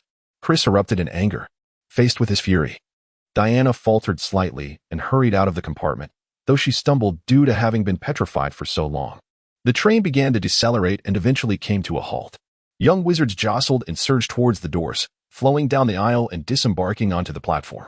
A lantern swayed above the heads of the students, and Chris heard Hagrid's booming voice calling, "First-year students. First-year students, gather here. Harry, over here. How are you?" Imk asked. "So we don't have to take the boat this year?" "Haha, indeed not. Those are reserved for the newcomers. The school has magical carriages that move on their own. Come along, there is just enough room for the 4 of us." George chuckled. "Wow, that sounds amazing," Imk exclaimed with great anticipation. Chris chuckled upon hearing this, noticing in the distance that his sister had swiftly boarded a small boat. That girl, truly. "All right, there's no one here. Hurry up and get on," George urged, pointing at a carriage. What is it?" "Chris, you should also come aboard," Imk remarked, observing Chris, who remained transfixed by the carriage, seemingly paralyzed by inaction. Indeed, Chris was captivated by the sight of the nightmares, which explained his delayed response. Between the shafts of the carriage stood several creatures that bore a resemblance to reptiles. They were devoid of flesh, their black hides clinging tightly to their skeletal frames, with each bone distinctly visible. Their heads resembled that of dragons, with milky eyes devoid of pupils, staring unblinkingly. From the prominent area between their shoulder blades protruded large, robust wings that seemed more suited to gigantic bats. These creatures stood motionless, silently merging into the deepening shadows of the night, emanating an eerie and ominous presence. Oh, I was merely surprised to see the draft animals. Chris quickly realized and boarded the carriage. What? What animals? Are there animals here? I can't see anything. Imk exclaimed, bewildered by the lack of visibility. Indeed, don't jest. This is hardly amusing. The others peered intently ahead, yet found nothing amiss. Those are nightmares, Chris clarified. What? What on earth are those? Imk inquired, perplexed. Nightmares are a breed of flying horses. Only those who have witnessed death are likely to see them, Chris succinctly explained. Those who have seen death? Imk faltered. A sense of unease creeping in. Indeed, thanks to that snotty professor, I've encountered death myself, hence I can see their form, Chris affirmed confidently. My goodness. It's truly nightmares, Fred exclaimed, incredulous. Yes, they are exceedingly rare and classified as dangerous creatures by the British Ministry of Magic. Nightmares have a chilling reputation. Regarded as harbingers of misfortune for centuries, George added, sharing his sentiments on the matter. What do they look like? Imk inquired with curiosity. They resemble the spectral riders. You know? Just like the horses they ride, Chris responded, unsure how else to articulate it. That sounds rather terrifying, Imk shivered, drawing her neck in. Well, enough of that. Let's discuss the sales of the maps from earlier, Chris suggested. If you hadn't mentioned this, we would have happily pocketed your share of the galleons. George chuckled. What a bountiful harvest. We sold 36 galleons and 15 sickles in one round.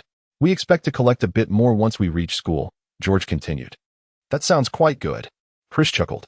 The current Chris had long since dismissed the mere single-digit galleons allocated to him. He had amassed a considerable sum, approximately 700 or 800 galleons, through the living allowance provided by his parents and his own earnings from potion sales.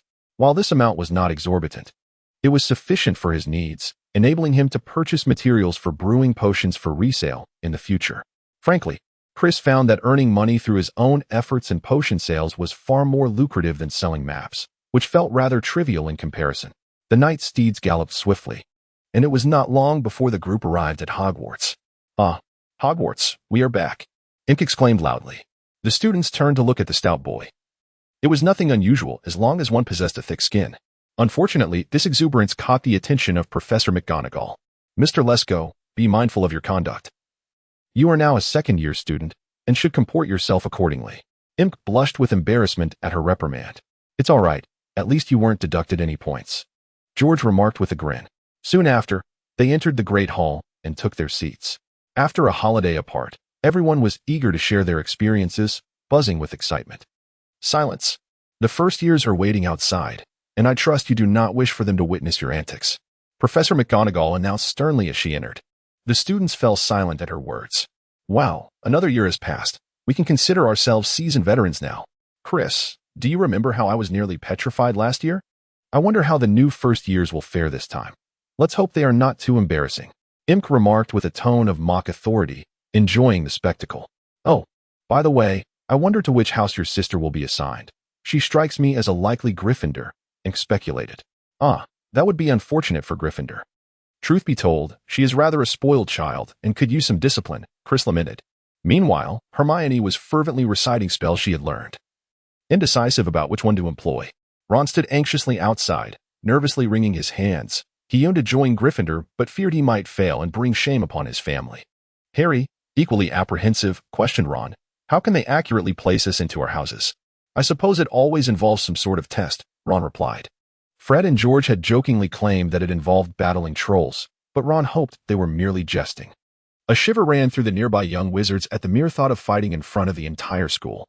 They trembled in fear, including Harry Potter, who felt utterly devoid of any magical prowess at that moment. Upon their arrival, he never anticipated facing such a daunting challenge. I'm not afraid. I shall certainly vanquish whatever monstrous creature dares to confront me, proclaimed a young girl, lifting her chin with pride. The little wizards glanced at her, uncertain whether she was boasting or genuinely confident. Are you truly that formidable? What grants you such audacity? Inquired a platinum-haired boy, equally haughty.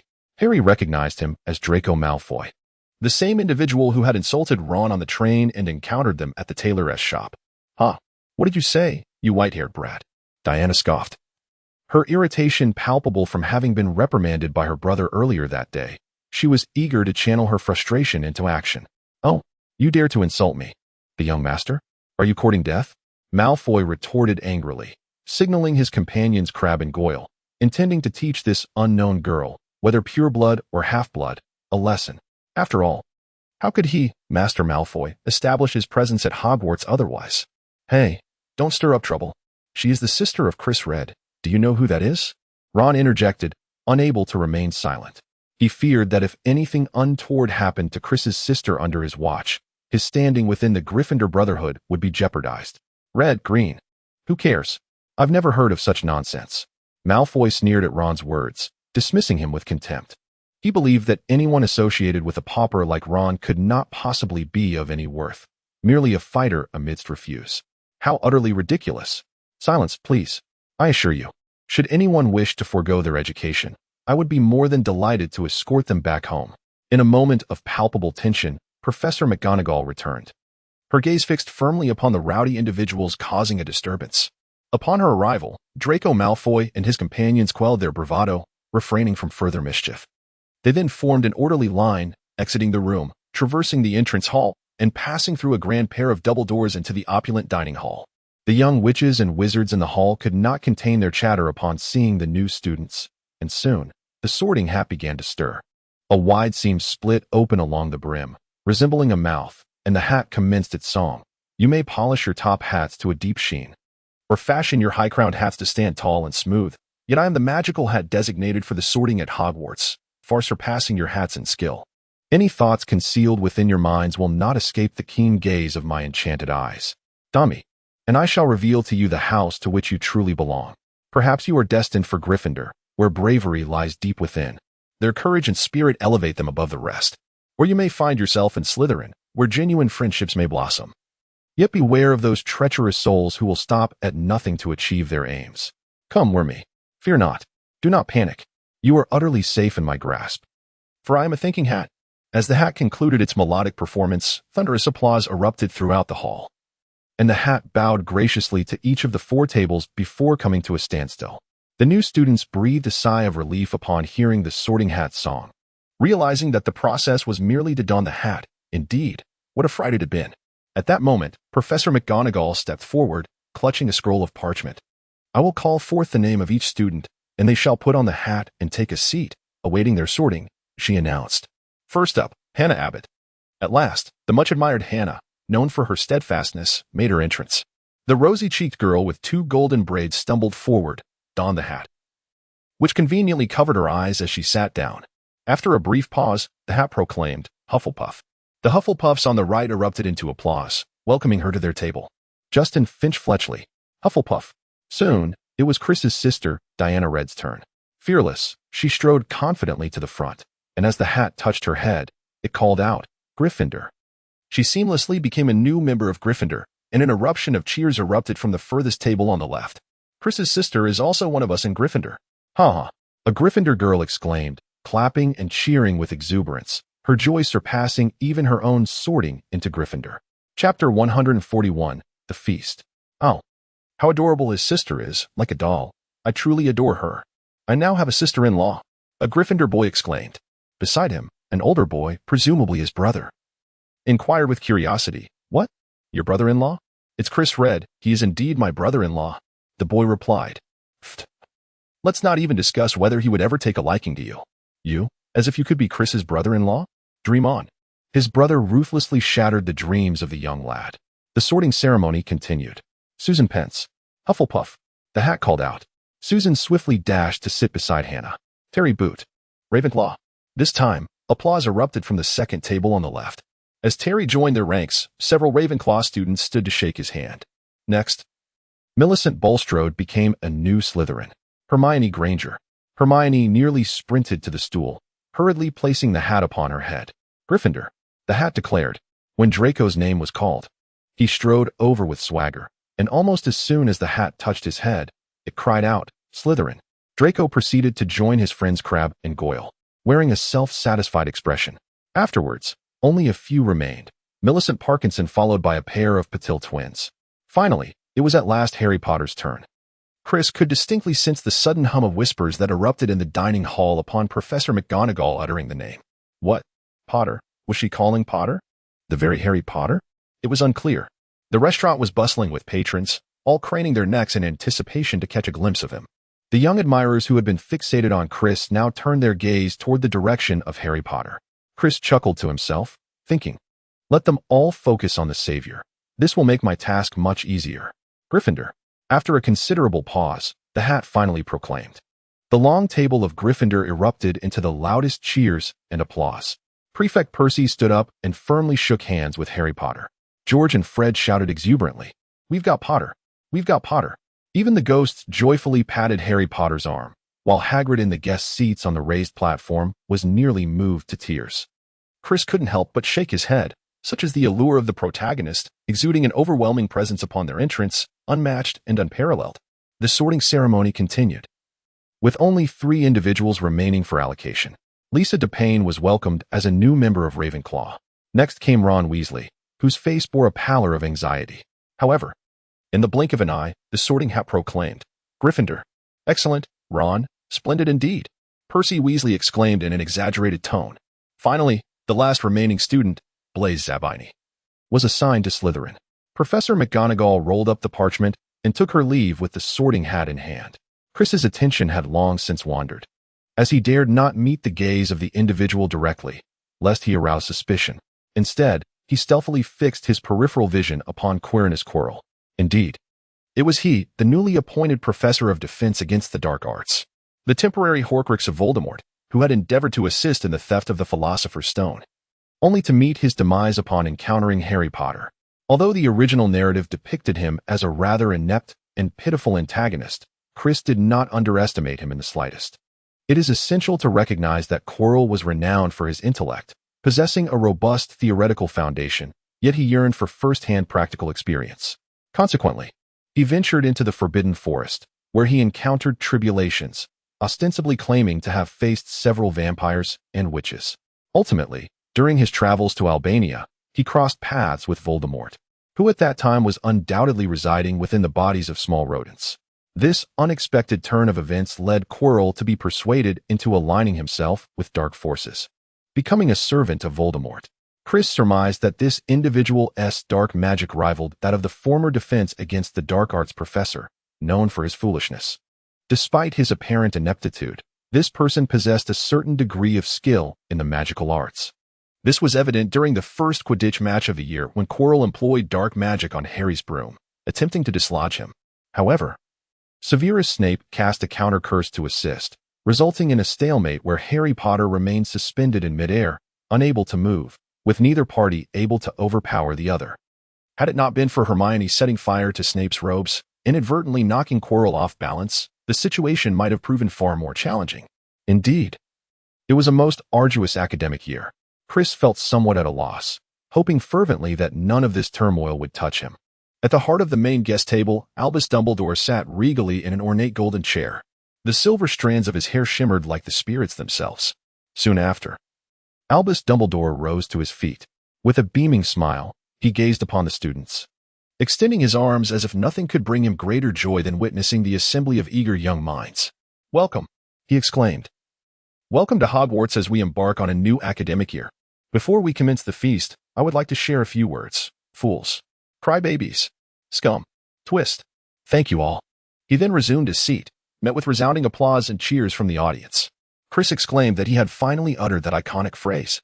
It is worth noting that last year he believed Dumbledore would say it, yet to his surprise, he did not. Today, however, he finally did. Is he perhaps a bit eccentric? On the other side, Harry Potter commented on this. Eccentric? Percy murmured nearby. He is a genius, the finest wizard in the world. Yet, you are right, he does exhibit a touch of eccentricity. Would you care for some potatoes, Harry? At that moment, Harry Potter was utterly delighted. Oblivious to any notions of eccentricity, he had never tasted such delectable food before, and his attention was entirely focused on the plate before him. Can you not eat properly? Stop jabbing at your food with your fork. Look at the state of that dish. Can anyone still eat it? Diana, what is the matter with you? How have you changed so? Chris found himself in a state of utter exasperation. The girl, once seated, exhibited no semblance of decorum, spilling various beverages onto a blanket, transforming the contents of her cup into an inky mess. Chapter 142. Shifting the focus, she then insisted on forcing the diminutive Neville to drink from what she claimed was a Diana brand potion, causing him to nearly lose his composure in terror. He feared that should he consume this concoction, he might not survive the night. Fortunately, Chris intervened just in time to thwart such malevolence. Yet, she continued to prod at each dish with a fork, inserting it and then returning it to its place. An act that was undeniably rude, crude, and utterly nauseating. Chris was left pondering whether this girl had succumbed to a soul-snatching curse, rendering her in such a deplorable state. If she truly had been cursed, he would certainly seek out Professor Dumbledore to assist in breaking the enchantment. He could not abide her current demeanor. "Who are you to meddle? The head boy hasn't even spoken," she retorted, her voice dripping with disdain as she addressed her brother, before adopting a sweet, childlike tone to coo at Percy. Chris found her antics chilling, while Percy, relishing the situation, feigned authority, clearing his throat with a couple of coughs. He wiped the grease from his fingers with a napkin and began, "Indeed, Chris, as head boy, I possess the right to deduct points. How do you expect our new students to feel when you speak to them so harshly? They have just arrived, and you are already leaving them with a negative impression of Gryffindor." Chris was disinclined to engage in further discourse with this pompous individual. "Oh, Chris, this is where you're mistaken. As an exemplary student of Gryffindor, you should lead by example. Why can't you speak to your sister in a kind manner? Moreover, as head boy, it is my duty to oversee all matters pertaining to Gryffindor, and thus I must address your inappropriate behavior. Would you not agree?"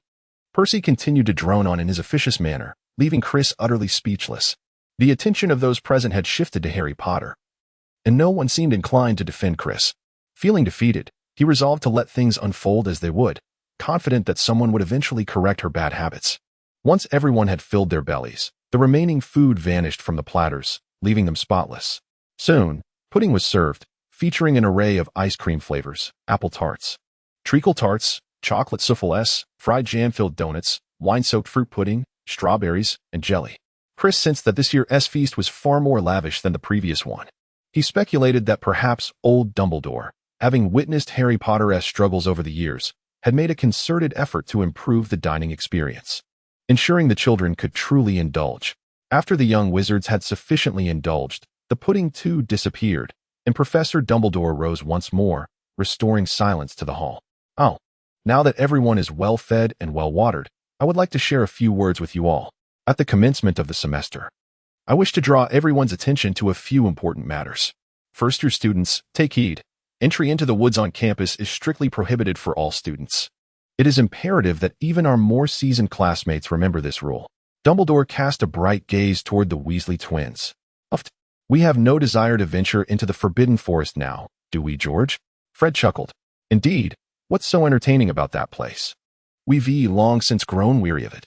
George feigned disinterest. "Furthermore, Mr. Filch, the caretaker, has requested that I remind everyone not to perform magic in the corridors during breaks. The tryouts for the Quidditch team will take place in the second week of this semester. Any students wishing to join the house team should contact Madam Hooch. Lastly, I must inform you all that anyone who wishes to avoid unforeseen accidents and untimely demise should refrain from entering the corridor on the right side of the fourth floor." The Weasley brothers and a few others erupted in laughter, perceiving Dumbledore's words as mere jest. "Surely, he can't be serious?" Ink remarked, glancing at Chris, who remained stoic. "I believe there is something substantial behind these words. They are not without foundation. The mere fact that he mentioned it indicates a genuine concern. And we would be wise to steer clear." Chris whispered to Imk. "Ah, understood," Imk nodded. However, Diana, who was nearby, overheard this exchange. A glimmer of intrigue flashed in her eyes as she smiled, choosing to remain silent. "Now, before we retire for the night, let us join together in singing the school song," Dumbledore proclaimed with great enthusiasm. The teachers and some students who were less than fond of the school song froze at this disheartening news. As customary, Dumbledore flicked his wand lightly, and a long golden ribbon soared into the air, twisting and coiling above the dining table, forming lines of text. "Everyone, select your preferred melody," Dumbledore instructed. "Ready, sing." Thus, the entire staff and student body raised their voices in a resounding chorus. Once the song concluded, it was time for bed. The first-year wizards had already departed with Percy. "Shall we return as well?" Imk inquired. "Of course. I'm utterly exhausted. A warm glass of milk before bed is just what I need." Chris sighed, completely worn out from the antics of his whimsical companion. The following day, Chris observed that fewer students were staring or trailing after him as they typically did. The fascination with Harry Potter remained at an all-time high. The students were fervently enamored with this new celebrity, achieving Chris's objective. The attention directed towards him had significantly diminished. Look over there. Where? Which one? The one beside that red-haired boy, the one with glasses. That bespectacled boy. I can hardly believe it. Is it truly him? Have you seen his face? That scar? It is the best evidence. Yet, I still find it hard to believe. He pales in comparison to Chris Red. The whispers continued to follow Harry Potter as students lined up outside the classroom, each straining on tiptoe to catch a glimpse of his true visage. In the corridor, they walked past him, only to return and fix their gaze upon him intently. Consequently, Chris felt an unparalleled sense of joy. At last, he was free from scrutiny. And a delightful campus life was about to commence. Alas, how splendid it would have been if Diana were a muggle. Chapter 143. The spirit of fearlessness. Today, Chris was once again beset by a rather vexing occurrence, as his sister, Diana Reed, had stolen the spotlight during Transfiguration class. Professor McGonagall had instructed them to transform matches into needles, marking the first attempt at transfiguration for the first-year wizards. To everyone's astonishment, no sooner had Professor McGonagall finished her instructions than Diana transformed her match into a needle, exquisite in its fine detail and striking in its appearance. The crowd was utterly dumbfounded. Miss Hermione Granger widened her eyes in disbelief, never having anticipated that such a remarkable talent could exist. She had thought she would be the first to accomplish this feat. What a revelation it was, that there are indeed individuals more gifted than oneself. Professor McGonagall was equally astonished. She had not expected Diana to surpass expectations, outshining her brother significantly. Delighted, she awarded Diana 10 points. With her remarkable achievement, Diana swelled with pride, astonished that merely following her brother's lead had enabled her to excel. She recognized that her brother possessed some talent, yet she realized he was quite so exceptional. But what of it? She could never forgive him for daring to cast a spell upon his sister. Truly, an unforgivable act. After the first-year Transfiguration class concluded, Ron pulled Harry aside, whispering, "Did you see Granger's face?" She turned green with envy. "I bet she never expected to be outdone by another girl," Harry replied, believing that he and the others were merely a step apart in their abilities. He felt that many here, like him, hailed from Muggle families and had never anticipated being wizards. There was an overwhelming amount to learn, and even those from wizarding families, like Ron, did not seem to hold a significant advantage. Yet, it was astonishing to see girls like Reed and Granger, born of Muggle heritage, excel so remarkably. She asked nothing special. Her brother, Chris Reed, is well acquainted with my brothers. Aside from Percy, they all sing his praises. Even my parents adore him and have invited him over to our home. I think he is rather impressive, Ron remarked, filled with curiosity after hearing Ron's words. Harry realized he was unaware of such an outstanding individual at Hogwarts. "Let me tell you all about him," Ron exclaimed, noticing Harry's keen interest, and began to elaborate on Chris's endeavors. Chris's first class of the day was Defense Against the Dark Arts.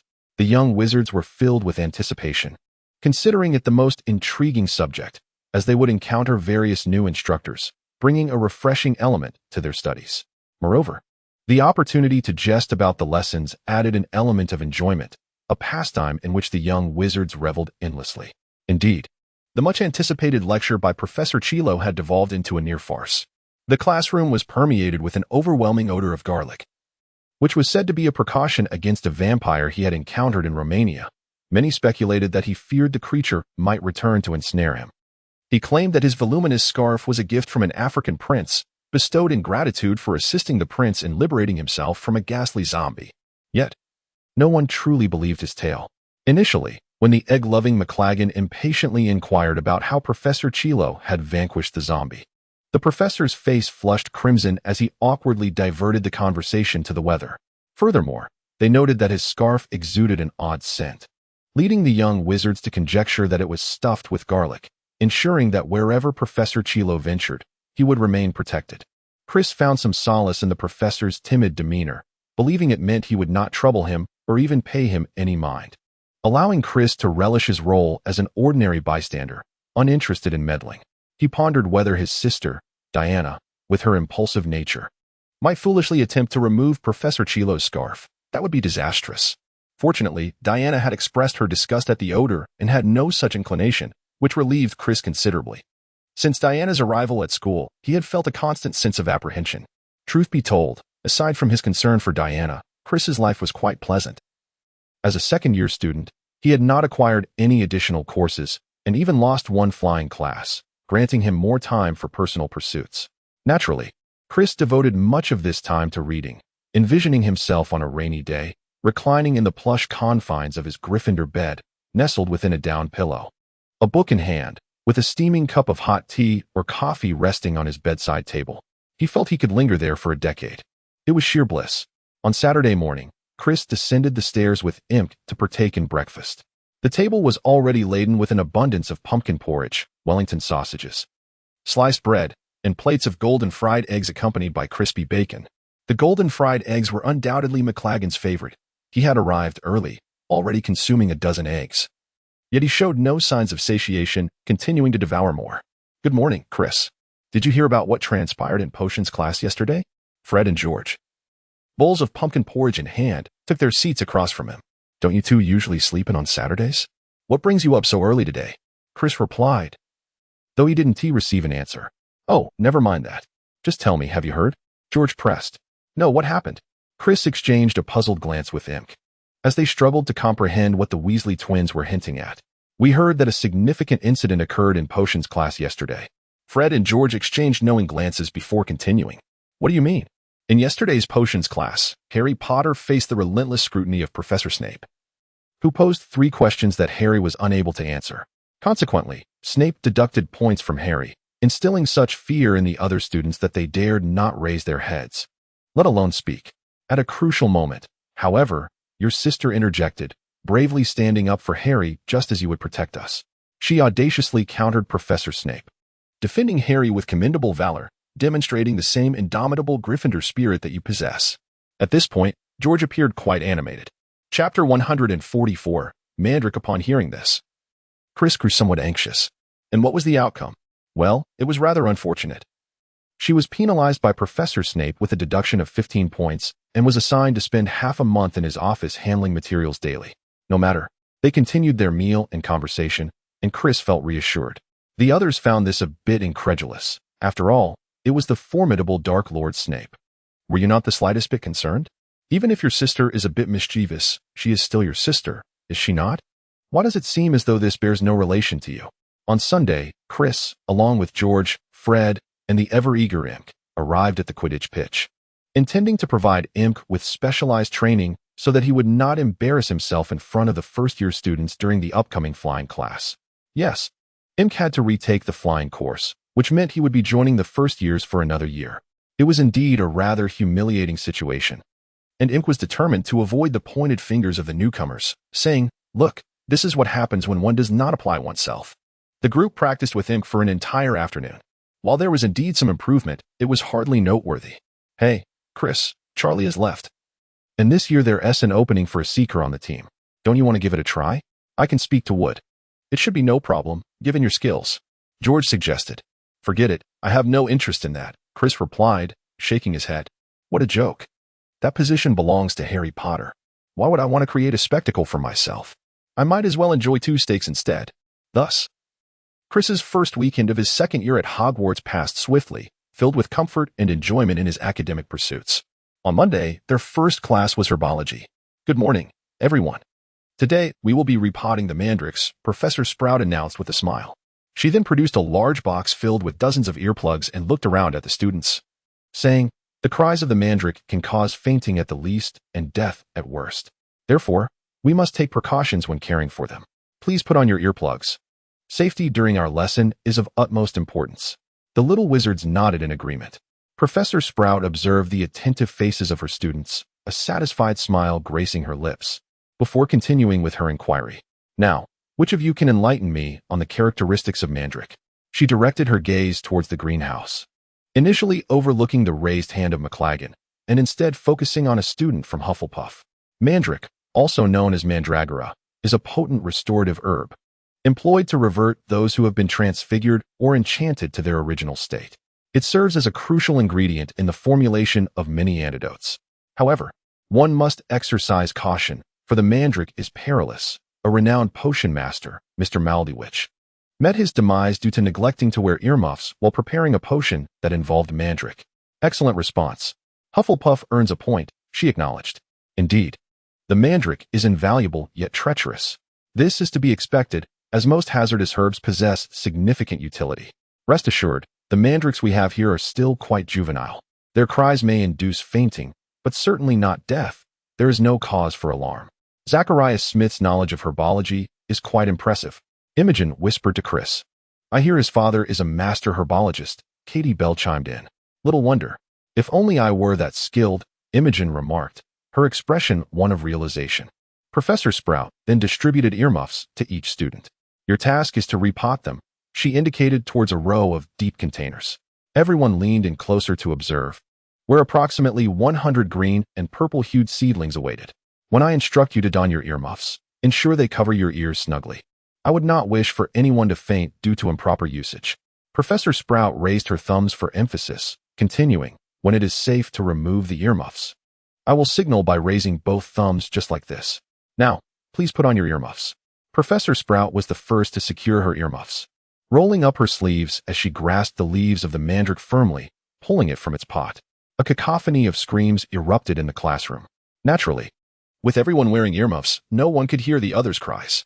What emerged from the soil was not a root like that of a beet, but rather a baby with pale green skin, grasped by its head's leaves. The moment it was uprooted, it let out a loud wail. Now everyone understood the nature of the mandrake's cry, though they could not hear it. They only witnessed the amusing sight of the little creature opening its mouth and writhing in protest. Professor Sprout procured a larger pot, forcibly placing the mandrake within, swiftly covering it with damp compost and soil, leaving only its leaves exposed. After brushing the dirt from her hands, she raised her thumbs in approval before removing her own earmuffs. Let me reiterate, when you operate on your own, ensure your earmuffs are properly fitted. Professor Sprout reminded them emphatically. I trust you would not wish to miss this lesson. 4 of you to a pot. There are plenty of large pots and bags of compost over there. Beware of the venomous tendrils. They are sharpening their fangs. She struck a deep crimson plant adorned with thorns, causing it to retract its limbs that had stealthily reached for her shoulder. It was only after all had donned their ear protectors that Professor Sprout signaled everyone to commence. Observing Professor Sprout's seemingly effortless handling of the mandrakes, one would not realize the underlying struggle. These creatures were reluctant to be uprooted, yet equally unwilling to return to the soil. They writhed in protest, kicking their legs wildly and shaking their tiny fists, gnashing their teeth in defiance. Chris was assigned an exceptionally rotund mandrake, which proved to be quite mischievous, refusing to comply. In desperation, Chris resorted to a rather forceful approach to ensure the creature was properly confined within its pot. By the end of the class, Chris, like his peers, was drenched in sweat, sore and muddy. This endeavor felt less like the study of magic and more like sheer labor. Chapter 145. Remedial Studies Imp had been quite troubled in recent days, for a particular matter cast a shadow over the spirits of this 12-year-old boy. He had discovered a notice posted in the Gryffindor common room announcing that flying lessons were to commence on Thursday, with Gryffindor students sharing the experience with those of Slytherin. What bad luck, Imp lamented. Perhaps I shall embarrass myself on a flying broomstick before the first-year students. Oh, do not speak so, we may not fare any better. It is uncertain who will embarrass themselves more, Ron replied during a gathering of the Hogwarts fraternity. That is impossible. None could be worse than I, Imp countered defiantly. You know that Malfoy from Slytherin, do you not? He is always boasting about his flying prowess. He loudly complains that first years are unworthy of joining the House Quidditch team, regaling us with lengthy, self-aggrandizing tales, invariably concluding with his harrowing escape from a Muggle helicopter. I do not believe him. If he were truly that talented, I would eat my rat, Ron asserted confidently. Well, that is hardly necessary, Imp replied, slightly embarrassed. However, as Ron suggested, Malfoy was not alone in his braggadocio. Listening to the bombastic tales of Seamus Finnegan, one might conclude that most of his childhood was spent soaring through the fields on a flying broomstick. Every student from a wizarding family seemed to chatter incessantly about Quidditch, except for Neville, who was refreshingly honest, admitting that he had never ridden a flying broomstick, as his grandmother forbade him from approaching one. Hermione Granger was nearly as anxious about flying as Neville. Such a skill could not be gleaned from books alone. As for Chris's sister, Diana, she was entirely indifferent, currently brimming with confidence, convinced of her invincibility. After all, how difficult could a mere flying lesson be? On Thursday morning, apart from the group of first-year witches and wizards and imp, everyone else was engaged in the usual feasting and merriment in the great hall, discussing amusing topics as if nothing were amiss. After Chris set aside today's transfiguration, he noticed an owl bringing a small package from Neville's grandmother. With palpable excitement, Neville unwrapped it to reveal a glass orb the size of a large marble, seemingly filled with white mist. "This is a memory orb," he explained. "My grandmother knows I often forget things, and this will tell you if there is something you've overlooked." He demonstrated how to hold it tightly. But his expression suddenly fell as the orb glowed a vivid red, indicating he had indeed forgotten something. In a frantic effort to recall what it was, Draco Malfoy passed by the Gryffindor table and snatched the memory orb from his grasp. Harry Potter and Ron Weasley sprang to their feet, harboring a flicker of hope for a confrontation with Malfoy. However, before they could utter a word, the memory orb floated back into Neville's hands. Thanks to Chris's subtle intervention, Malfoy, noticing this, was about to retort when Professor McGonagall appeared, having sensed the disturbance. "What is going on?" "Oh, Malfoy just stole my memory orb, Professor," Neville replied. With a scowl, Malfoy realized he could do nothing further with the professor present. He shot a resentful glance at Chris, then retreated hastily, Crabbe and Goyle trailing behind him. Later that afternoon, the unfortunate imp was dragged by an enthusiastic Ron to join them for flying lessons on the lawn. Throughout the journey, Imp wore a sullen expression, clearly anxious, which made some of the Gryffindor first years uneasy, as they assumed that flying lessons were extremely daunting for a second-year student. "Well, what are you all waiting for? Madam Hooch has arrived," she called sharply. "Everyone stand next to a broomstick. Quickly, you, second year, go to the back." Imp complied, evidently disfavored by Madam Hooch for his lack of flying talent. The broomsticks were as worn as ever, with branches protruding at odd angles. "Now, extend your right hand over the broomstick and say, 'Up,'" shouted Madam Hooch. "Up," everyone echoed. Fortunately, Imp seemed to have practiced this motion well, as the broom jumped into his hand on the second attempt, filling him with joy. So far, he and Harry Potter were the only ones to succeed. In contrast, Hermione Granger's broom merely rolled on the ground, while Neville's remained completely still. Diana's broom eventually leapt into her hand after several attempts, which was commendable. As for Ron, in his eagerness, the broomstick struck his nose upon taking flight, causing him to whimper in pain, much to Harry Potter's amusement. Subsequently, Madam Hooch demonstrated how to mount the broom without sliding off. She paced back and forth within the group, correcting their grip on the broomsticks. Diana had consistently faltered, which infuriated her. She felt that how she held it was her prerogative, and the insistence on changing her grip was utterly vexatious. She harbored a desire to strike the elderly professor. "Now, when I whistle, you will push off the ground with your legs, and do so with vigor," Mrs. Hooch instructed. "Hold the broom steady, rise a few feet, then lean slightly forward and descend vertically back to the ground." Just then, as she prepared to whistle on the count of 3, an unexpected turn of events transpired. Neville, overwhelmed with anxiety and fearing he would remain grounded, propelled himself upward before the whistle had even touched Mrs. Hooch's lips, soaring into the air. "Come back, child," Mrs. Hooch shouted. Yet Neville ascended straight up, like a cork ejected from a bottle, reaching heights of 12, then 20 feet. Panic-stricken, he gazed down at the rapidly receding ground, his mouth agape as he slipped precariously from the broom, crashing down with a resounding thud, landing face down amidst the grass, curled up in distress. Chapter 146. Standing tall, his broom continued to ascend higher, gradually drifting toward the forbidden forest until it vanished from sight. Mrs. Hooch leaned over Neville, her face mirroring his pallor. The young witches and wizards were equally startled, having not anticipated such a turn of events. Tears streamed down Neville's cheeks as he clutched his wrist. Mrs. Hooch wrapped her arm around him. She then cautioned the young wizards to remain still as she helped the limping Neville toward the infirmary. Shortly after they departed, Malfoy erupted into laughter. "Did you see that expression on his face? That foolish chub?" His Slytherin companions echoed his mockery. "Shut up, you white-haired buffoon," Diana retorted. "Oh, are you defending Longbottom?" Pansy Parkinson interjected disdainfully. "What do you fancy him? Get lost, you ugly toad." Diana, known for her fierce temperament, swiftly cast a spell that grotesquely enlarged Pansy's front teeth, rendering her pockmarked face even more repulsive. "You've got some nerve. I won't let this go," Pansy exclaimed, panic-stricken.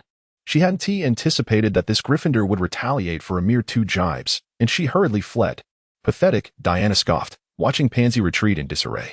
Malfoy's expression fluctuated between uncertainty and malice as he contemplated whether to continue troubling the Gryffindors, especially given that this girl seemed formidable. However, soon enough, his malevolent inclinations overpowered his previous restraint. Grabbing Neville's memory orb from the grass, which shimmered in the sunlight, he declared, "Hand it over, Malfoy," as the crowd fell silent. Their gazes fixed upon him. "Indeed, it is ink," he boldly proclaimed, stepping forward. Malfoy sneered wickedly. "The big fat boy? What's wrong? Getting anxious? Is the other fool your brother? Tell me, if I throw it away, will you fetch it like a dog? Ha ha. Hand it over." Imk's anger intensified as he raised his wand, directing it at Malfoy. Memories of a year prior flooded his mind, recalling how that Slytherin pansy was as insidiously cruel as Malfoy was today. Yet, Malfoy was swifter, already mounted on his broomstick and soaring into the air. He hovered at a height parallel to a tree, shouting, "Come and get it, you big oaf." Imk found himself in a quandary.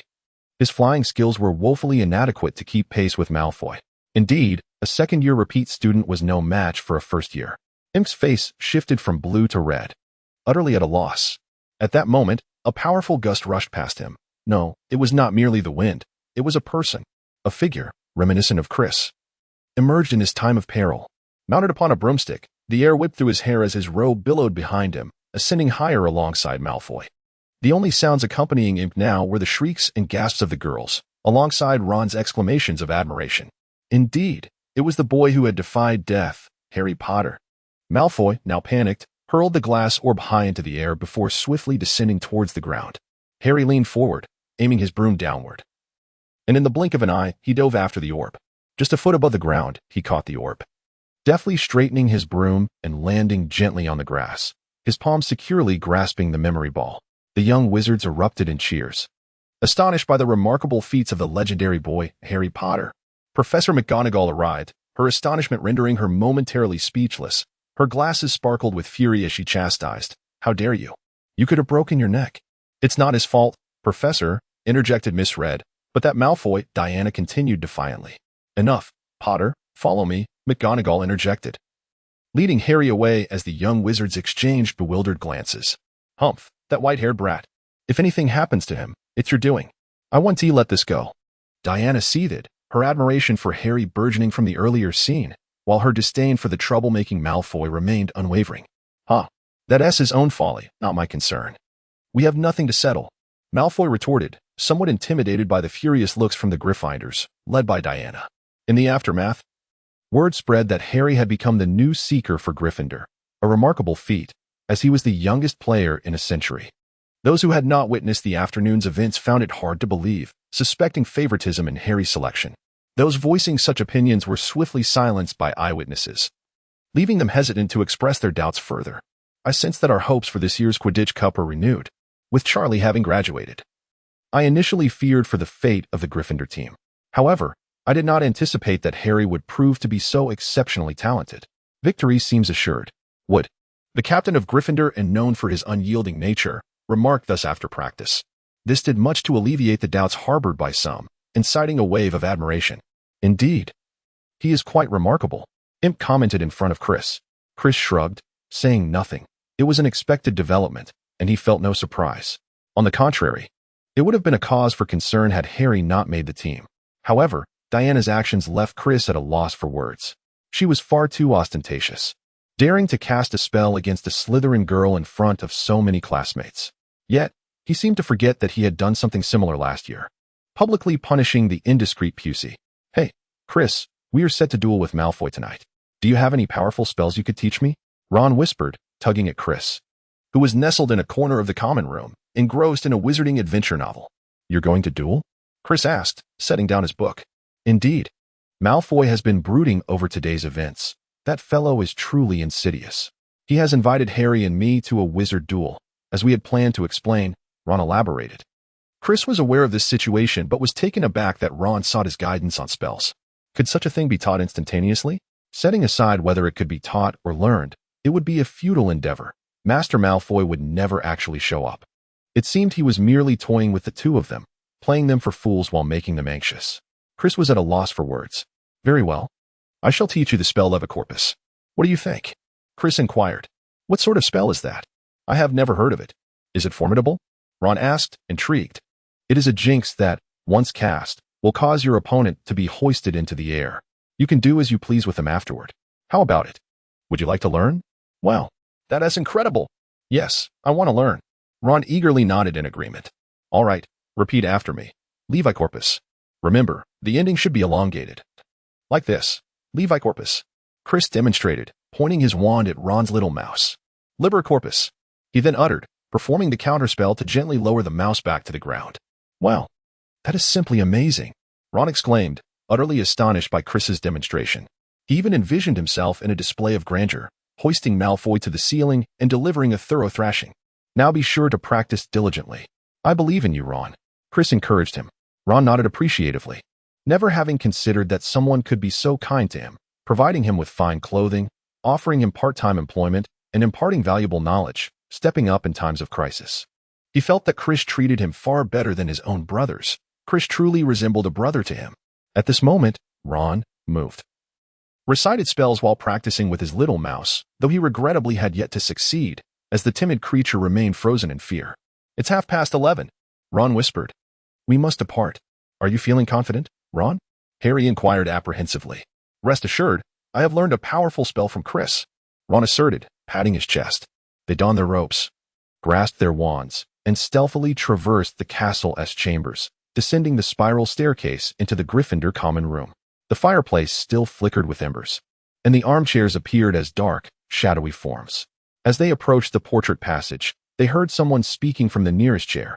I can't believe you would do this. Harry. A lamp flickered to life, revealing Hermione Granger, clad in a pink nightgown, her brow furrowed. You, Ron exclaimed indignantly. Go back to bed. I was on the verge of informing your brother, Hermione retorted without hesitation. Percy is a prefect. He would put a stop to this. Ha, prefect? I'm not afraid of him, Ron replied. Forget her. Let us go, Harry urged Ron. He pushed aside the fat lady's portrait and crawled through the opening. Yet Hermione was not so easily deterred. She followed Ron into the passage, her voice low and fierce like an angry goose. Don't you care about Gryffindor? Are you only concerned about yourselves? I don't want Slytherin to win the House Cup again. Nor do I want you to squander the points I earned from Professor McGonagall with your transfer spell. Go away. Very well, but I warn you. When you sit on the train home tomorrow, don't forget what I said. You're far too reckless for your own good. They want to have a clue. Hermione turned toward the fat lady's portrait, attempting to crawl back through, only to discover the frame was now empty. The fat lady had gone visiting, leaving Hermione locked outside the Gryffindor castle. Oh dear, what shall I do now? She exclaimed, raising her voice. That is your predicament, Ron stated. We must leave. We're running late. Before they could reach the end of the corridor, Hermione caught up with them. I'm coming with you, she declared. You're not allowed to. Do you really think I would stand out here waiting for Filch to catch me? If he discovers the three of us, I will tell him the truth, that I was trying to prevent you. At that point, you can vouch for my words. You're quite bold, Ron remarked loudly. Silence. Both of you, Harry admonished sternly. I hear something. It was a hissing sound. Is it Mrs. Norris? Ron held his breath, squinting into the darkness. No, it's Neville. He curled up on the floor, deep in slumber, but as they approached, he jolted awake. Thank goodness you found me. I've been out here for several hours. I can't remember the new password, so I can't get to bed. Keep your voice down, Neville. The password is pig snout, but it won't do you any good now. I have no idea where the fat lady is gone. How is your arm? Harry inquired. It's fine, Neville replied, lifting his arm for them to see. It's really better. Neville, listen, we need to go somewhere. Don't leave me behind, Neville exclaimed, scrambling to his feet. I don't want to stay here alone. The ghost of Bloodstained Barrow has passed by here twice. Ron glanced at his watch and shot an angry glare at Hermione and Neville. If either of you gets us caught, I will make sure to teach you a lesson with my newly learned spell. They strolled down the corridor, the moonlight streaming through the high windows, casting beams upon the floor. They hurried up the stairs to the third floor, stealthily approaching the trophy room. Malfoy and Crabbe were absent. The crystal display cabinets glimmered in the moonlight. The four moved along the wall, their eyes fixated on the doors at either end of the room. Ron drew his wand, prepared for Malfoy to burst in at any moment. Time ticked by. He's late. Perhaps he's too afraid of me, Ron, he whispered. Moments later, Filch appeared with his cat, and the group was filled with dread. Hastily scurrying around a pillar and racing down corridor after corridor, Harry led the way, uncertain of their location or destination. Chapter 148. a forced experience eventually. They emerged near the library, far from the trophy room. I think we've lost him, Harry panted. Ron leaned against the cold wall, wiping the sweat from his brow. Neville bent over, exasperated and gasping for breath. I told you so, Hermione huffed, clutching her shirt at the chest. We must return to the Gryffindor common room. The sooner, the better, Ron urged. Malfoy tricked you, Hermione said to Harry. You realize that, don't you? He never intended to meet you there. Filch must have been tipped off by Malfoy about someone heading to the trophy room. Harry considered that Hermione might be right, but he hesitated to agree. Let us go? However, matters were not so simple. They had barely taken a few steps when they heard the doorknob of a nearby classroom rattle, and something darted out in front of them. It was Peeves. Upon seeing them, he squealed with delight. Shut up, Peeves, please. You'll get us expelled. Peeves cackled. Naughty first years, wandering about at this hour. TSK, TSK, TSK, you'll get caught. We want tea, as long as you don't betray us. Peeves, please. Haha. I want tea. I just want tea. Peeves laughed heartily. What a see. Suddenly, a spell flashed, and Peeves was sent flying. The group remained bewildered, unsure of what had transpired. Ah. Chris, what brings you here? Ron exclaimed, astonished to see Chris wielding a wand. He felt a glimmer of hope. Well, shouldn't I be asking you that? You were supposed to be in the trophy room dueling, not here near the library. Chris replied, a hint of exasperation in his voice. He had come to return several dark magic books he had borrowed from the restricted section. Yes, dark magic books. As Chris delved deeper into the study of magic, he began to explore some foundational texts on dark arts to enhance his magical knowledge and experience. These tomes proved invaluable. One never knows when such knowledge might come in handy. Moreover, isn't it a mark of a proficient wizard to cross-reference what one learns with the lore of dark magic? Naturally, such reflections could be set aside for the moment, as Chris was genuinely perplexed by the serendipity of encountering this group. According to the original narrative, they should not have ventured to the library. How had they managed to detour to this location? This was precisely why Chris had come out, after finishing a book. One must promptly return it and procure new ones for study. Time is precious, and every moment counts. Yet, he never anticipated that he would find himself embroiled in such a predicament. Oh no, we must flee. Chris, there's no time for explanations. Filch is right behind us. Ron suddenly exclaimed, his instincts sharp as a rabbit, pulling Chris along as they dashed away. Chris thought of the secret passages nearby that could offer them an escape. But before he could voice his thoughts, he was dragged into another corridor by Ron. With no other option, Chris had to run along. As they sprinted, a sense of familiarity washed over him, until Harry led them into the forbidden corridor on the 4th floor. Chris realized that things were taking a turn for the worse. No, I don't want to go. What are you doing? Don't involve me. Hurry, get inside. Neville gasped, pulling Chris through the door, while Hermione swiftly shut it behind them, and Harry locked it tight. This should prevent Filch from entering. Harry sighed in relief. Indeed, but we cannot leave either, Chris lamented, gazing down the dim corridor. Frankly, he felt a twinge of panic. He was at a loss, uncertain whether his half-formed spells could subdue the monstrous dog. The others were puzzled by Chris's concerns, but soon Ron felt something sticky on his shoulder. Turning, he discovered 3 enormous heads staring back at him. Its gaping maw exhaled a putrid breath, and yellowish saliva dripped from its lips, splattering onto his clothes. Ah! Hermione screamed in terror. The creature stood motionless, its 6 eyes fixed upon them. The only reason they had not met their demise was that their sudden appearance had startled it. However, it was rapidly regaining its senses. The deafening roars unmistakably signified something urgent. Quickly, restrain it. Quickly, restrain it. Quickly, restrain it. Chris's voice rang in everyone's ears. The 3-headed dog was immediately bound in place. Hurry, this spell won't hold for long, Chris urged.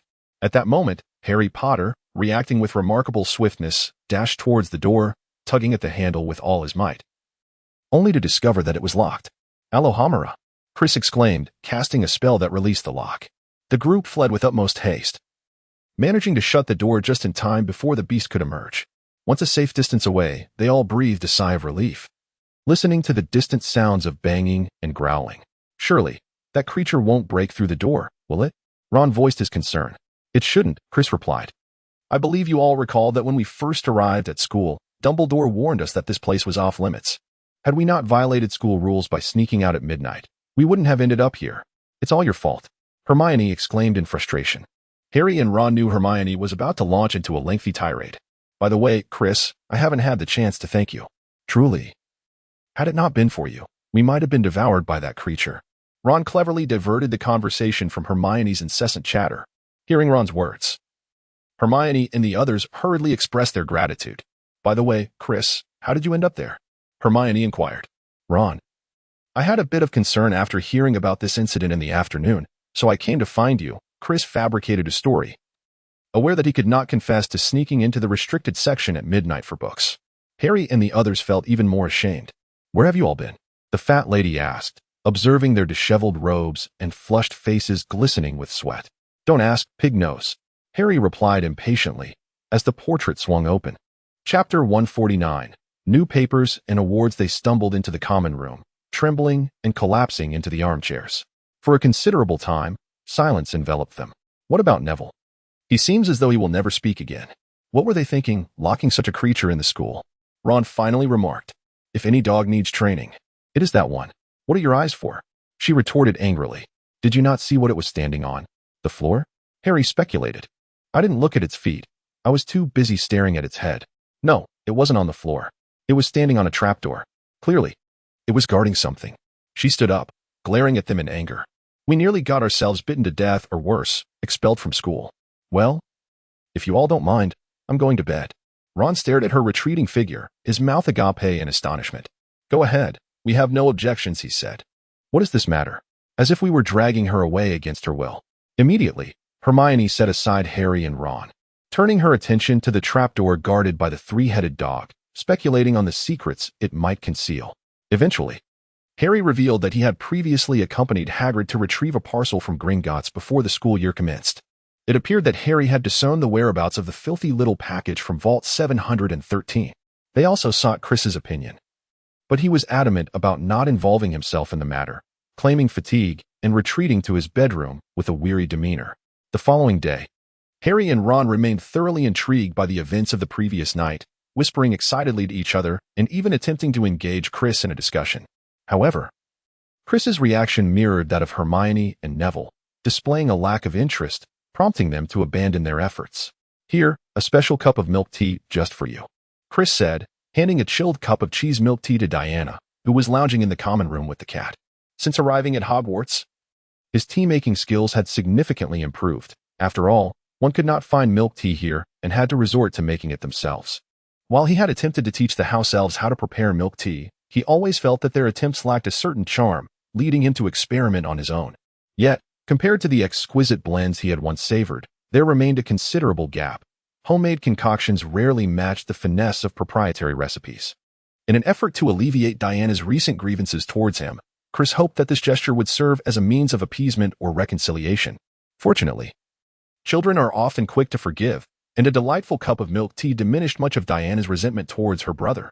Suddenly feeling a furry presence against his leg, Chris set down the cup and looked down to see Nana affectionately rubbing against him. He bent down to scoop her up, noting her recent weight gain. It seemed that since arriving at Hogwarts, the cat had been well fed by other young witches and wizards, unwittingly growing plump. How have your classes been? Chris inquired. Diana huffed in response, refusing to answer his question. It was evident that the little one still bore some lingering annoyance. After a considerable amount of coaxing, she finally granted him a semblance of goodwill.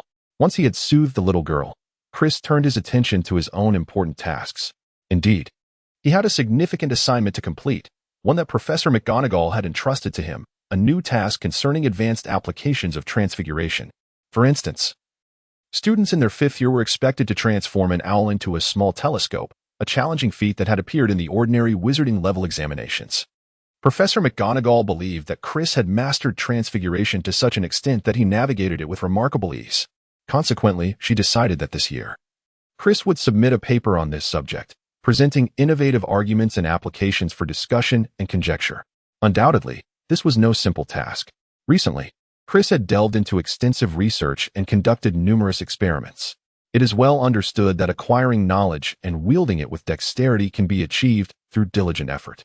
However, engaging in research, analyzing it, and exploring it in depth is a far more formidable endeavor. Thus, Chris found himself exerting considerable effort, much like Ink, who failed to grasp the merit of such pursuits, viewing them as a waste of time. The answer, of course, was negative.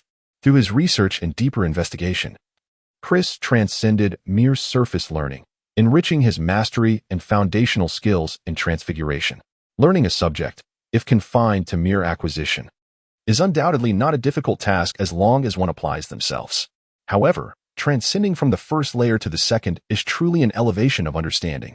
One undergoes a transformation from quantitative to qualitative change. Currently, Chris is engaged in such an accumulation of knowledge. Once he reaches a certain level, his proficiency will ascend to another tier. Naturally, this will yield profound benefits for his future explorations into advanced transfiguration. Time passed swiftly, and when Chris completed his paper and submitted it to Professor McGonagall for revision and polishing, it was already the eve of Halloween. Chris's paper, which delved deeply into the effects of spells, was indeed commendable. A second-year Hogwarts wizard consistently producing new scholarly works and proposing diverse structural concepts left many astounded. Particularly noteworthy was the paper's fresh interpretations and applications of charms, showcasing the author's understanding and insight into the field. Upon publication, the paper quickly garnered significant attention, especially after it became known that Chris was the recipient of last year's Best Newcomer Award. Some seasoned wizards experienced a feeling of the new generation surpassing the old. As for awards this year, it was certain that Chris would receive the Best Inspiration Award, which was far superior to the Newcomer Award, boasting a prize of 200 galleons. However, this recognition also brought unwanted attention from younger wizards, which was quite a headache for Chris. As for the renowned savior, young wizards noticed that apart from his exceptional talent in flying, he was no different from other students in most respects. People no longer gathered around Harry Potter. Yearning to see the lightning scar upon his forehead, those familiar with Harry treated him as an ordinary individual. The young wizards perceived that this Harry Potter seemed rather inferior when compared to the renowned, gentle, handsome, talented, and kind Chris Red. Chris's recent accolade in the esteemed Journal of Transfiguration reaffirmed his brilliance, shining as brightly as ever. Consequently, these young admirers once again gravitated towards Chris, showering him with attention, which made him quite uncomfortable. Naturally, this situation deeply affected Diana, who felt overshadowed by Chris, akin to a small bird sheltered beneath his wings. People referred to her merely as Chris Red's sister, rather than acknowledging her as Diana Red. This was a blow to her, a once formidable and accomplished girl since her arrival at Hogwarts, as she had never anticipated her brother's immense popularity and adoration within the school. She felt like an ugly duckling, as insignificant as dust. Chris, noticing Diana's despondency, viewed it as an opportunity for growth. He hoped she might temper her assertive nature and gain a clearer understanding of herself. Hogwarts was not a realm for ordinary students to flaunt their capabilities. A moment's carelessness could lead to dire consequences, blending into the masses. Why not adopt a protective facade or simply embrace the life of an ordinary student? Was it truly necessary to stand out? In preparation for the impending Halloween, the Great Hall of Hogwarts was adorned with jack-o'-lanterns, enchanted by the professors to emit a continuous, eerie glow. The mischievous Peeves lurked within an unseen lantern, springing out to frighten unsuspecting young wizards, only to cackle and retreat into another lantern. It was infuriating, particularly for Imk, who had been startled the previous year and found himself in the same predicament this year, ready to tear Peeves apart in fury. Nonetheless, Imk instinctively avoided the glowing jack-o'-lanterns throughout the castle. This evening, Chris appeared somewhat preoccupied. Indeed, tonight would witness a significant incident involving a troll, marking the beginning of the friendship among the trio of saviors. Although Chris was aware of the unfolding narrative, it did not imply his desire to embroil himself as a vanguard against Voldemort.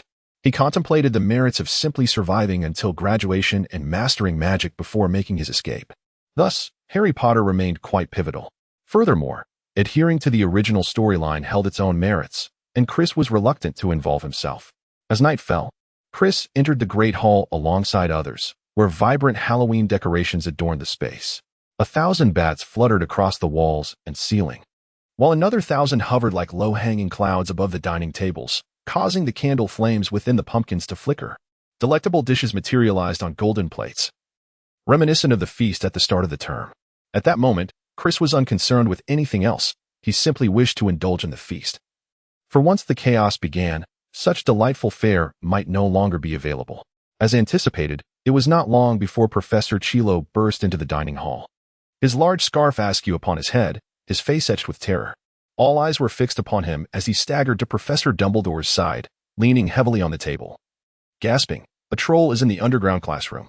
I thought you should be aware." With that, he collapsed onto the floor, unconscious. The dining hall erupted into chaos. Professor Dumbledore had to amplify the sounds of his wand, producing sharp, explosive bursts of light before the crowd settled down. Head of house, he intoned gravely. Immediately escort your students to their dormitories. Percy Weasley, the head of Gryffindor, was well versed in such matters.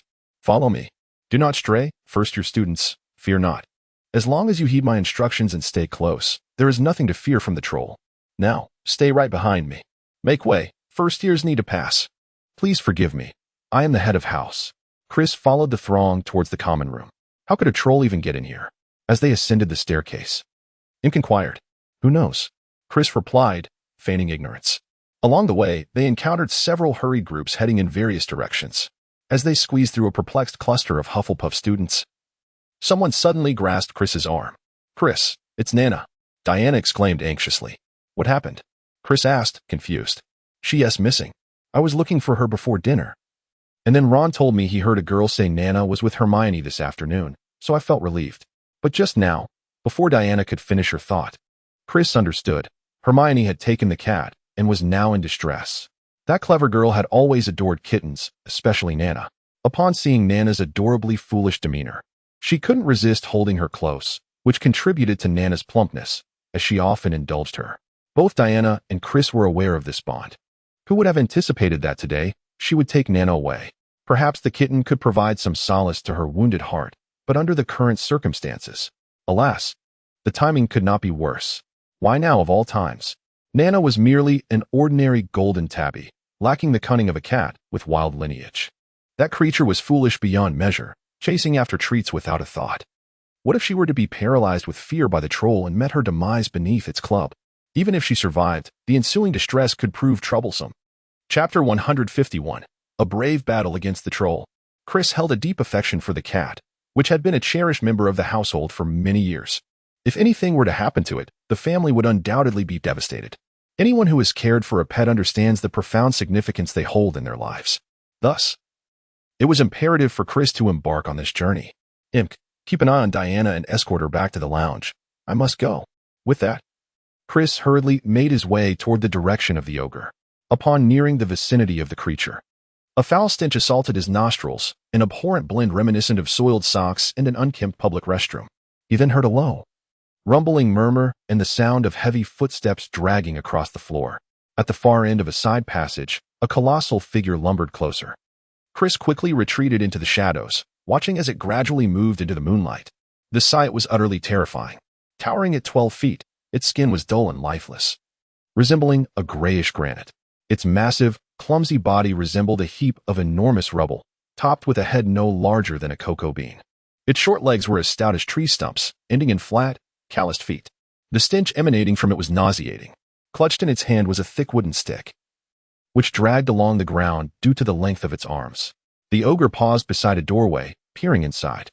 It twitched its long ears, made a decision with its small head, and then lowered itself, slowly entering the room. Chris swallowed hard, feeling a twinge of fear. He surmised that even an adult wizard might tremble before such a colossal creature, let alone a second-year young wizard.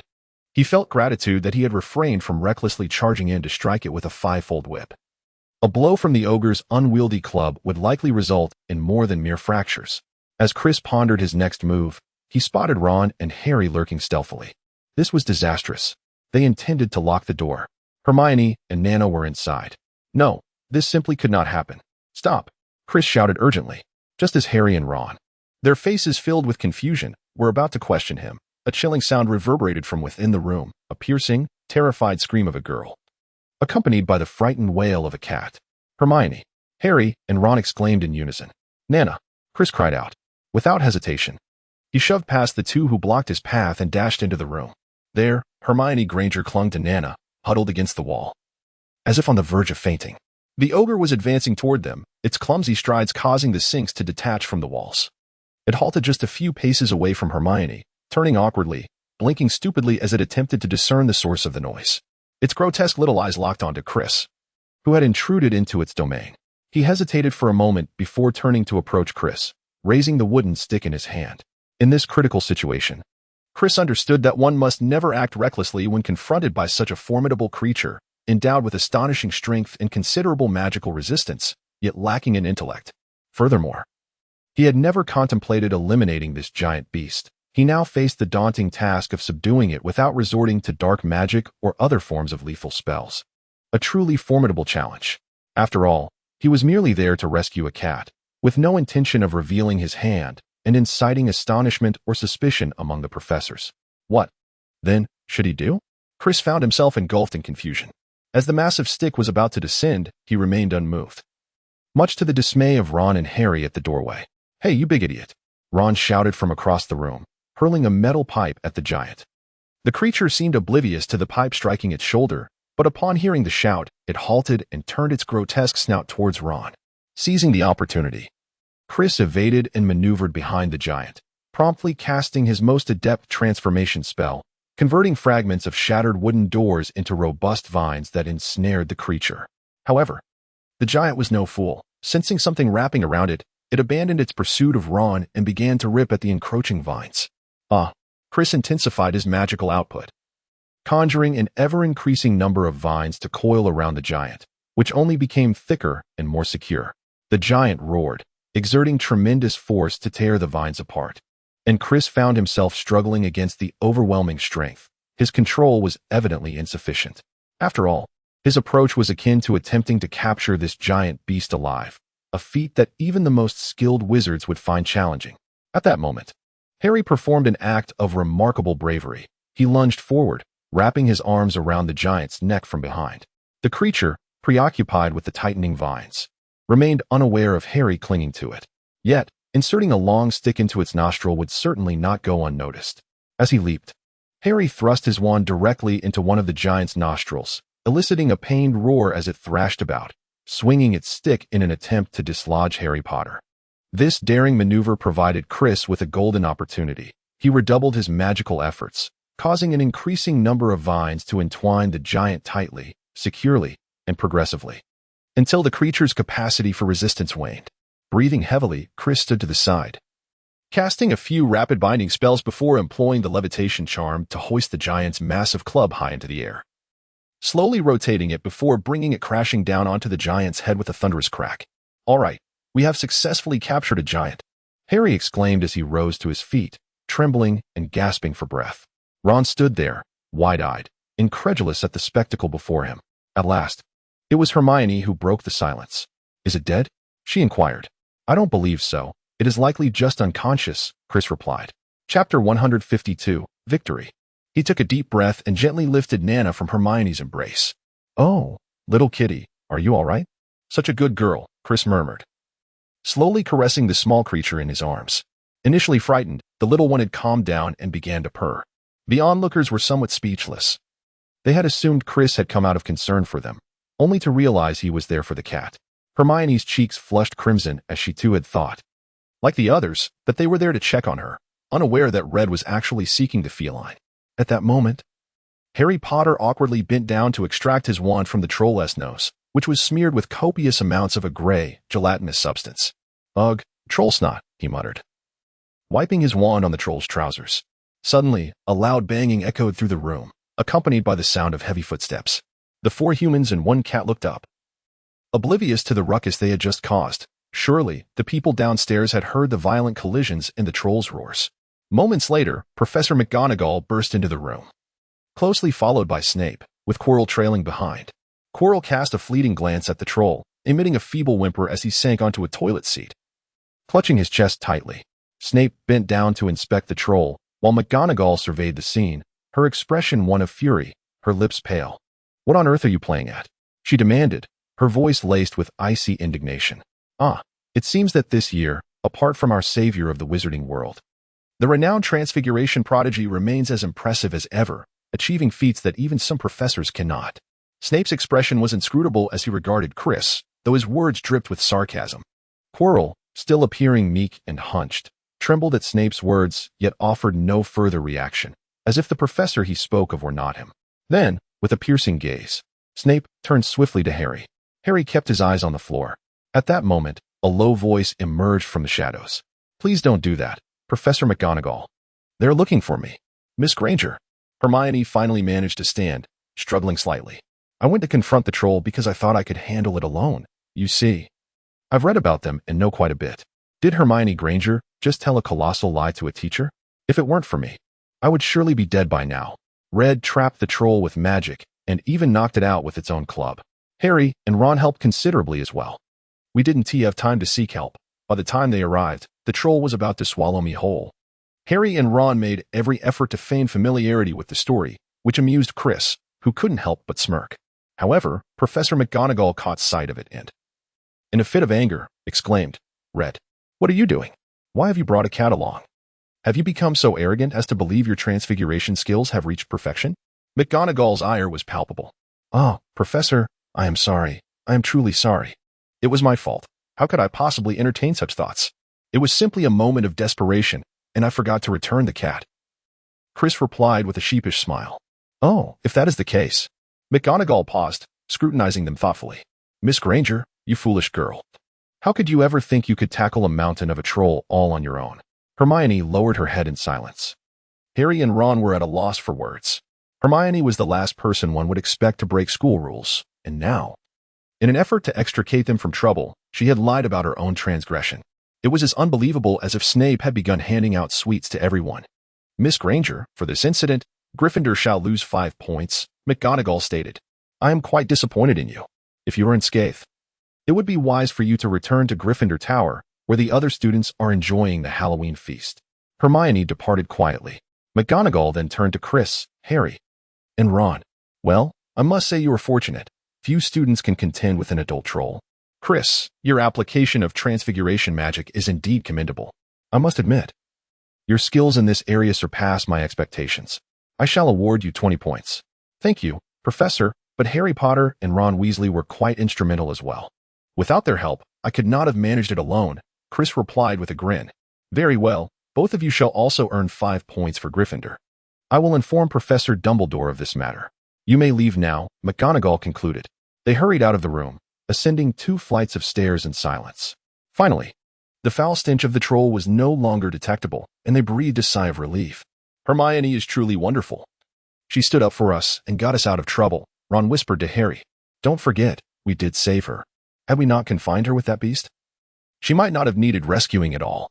Moreover, it was Red who did the heavy lifting," Harry reminded him. They arrived at the fat lady's portrait. "Pig snout." Chris was the first to utter the password, and he slipped inside. The common room was bustling with students, filled with noise as everyone indulged in the feasting. "Hey, mate. Did you find the cat?" Imp inquired. "Yes, and I must ask if your eyesight is failing. How could you not see this large creature in my arms?" Chris replied, somewhat exasperated. "Hey, I was just concerned about you." Imp laughed. "Here, Diana, make sure to keep an eye on Nana from now on. Don't let her go missing again." Chris grumpily handed Nana over to Diana. Diana, with reddened eyes, received the news without uttering another word, fully aware that in times of utmost importance, she must rely on her brother. Had it not been for him, she might never have seen Nana again. At that moment, Hermione approached and simply expressed her gratitude. "Thank you, Red." Before hastily returning to her plate, Chris shook his head in resignation, pondering the absurdity of it all. Chapter 153. Good gracious. Silence, everyone. Please quiet down. Fred suddenly stood atop the table, proclaiming loudly. "Just moments ago, my brother informed me that, under the guidance of our esteemed Gryffindor genius, Chris Red, and alongside the indomitable savior, Harry Potter, they had together vanquished the troll that had invaded our school. They have earned us precious points. Let us rejoice. Cheer for our Gryffindor heroes." The little lions of Gryffindor excitedly joined in the uproar, chanting, "Our genius, Red. The troll-slaying boy, Harry Potter." Chris grimaced at the moniker, bemused by the ridiculousness of it all.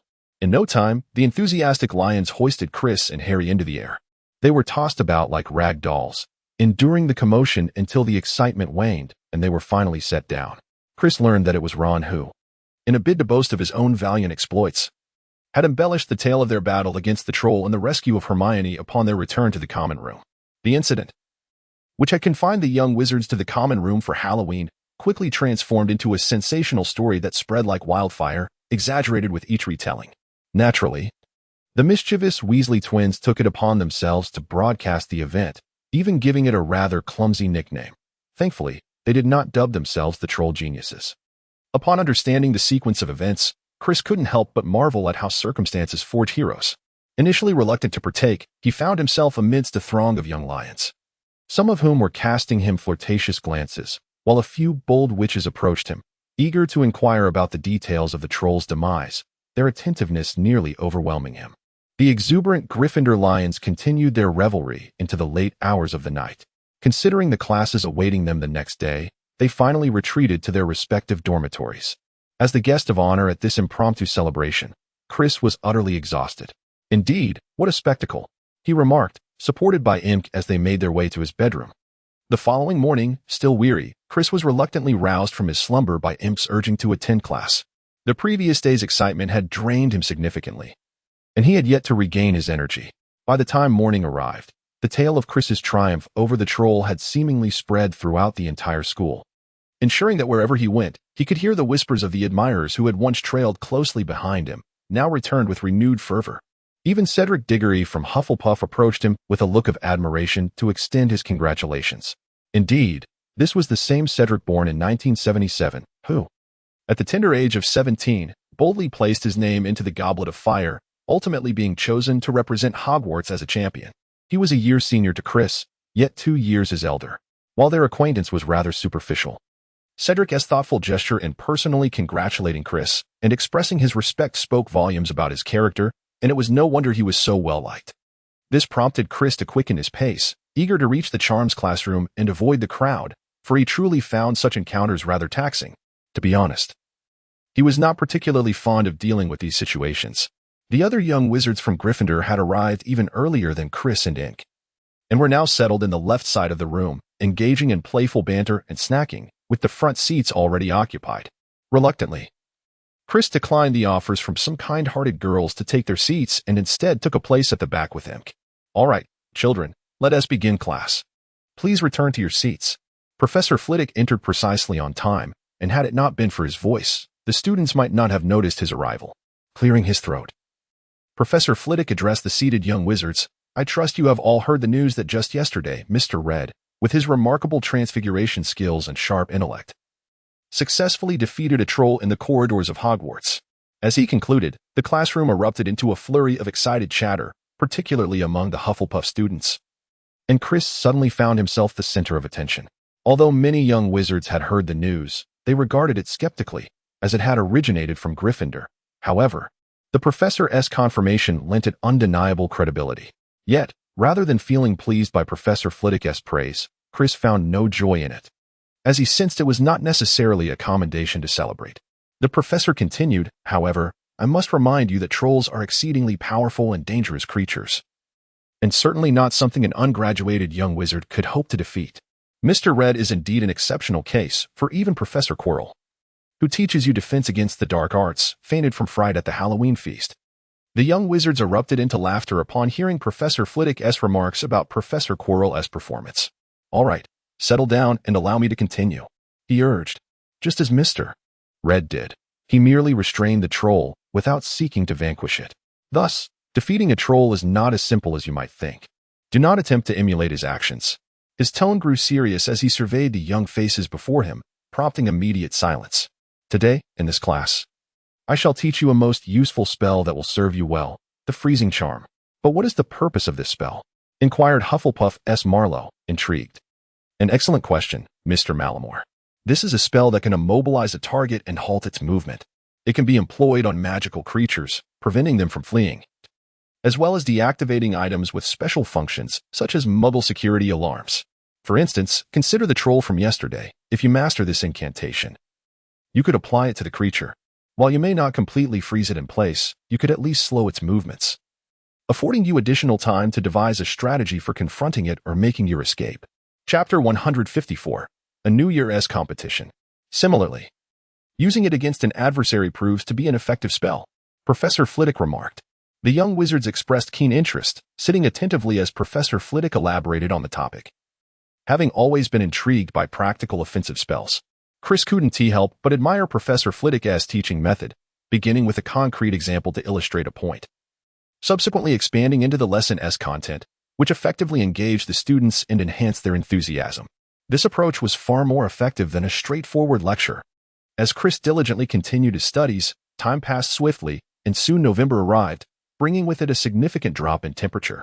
Each morning, a glance through the frost-covered windows revealed Hagrid, bundled in a moleskin coat, wielding a broom to clear snow from the Quidditch pitch, preparing for the upcoming match.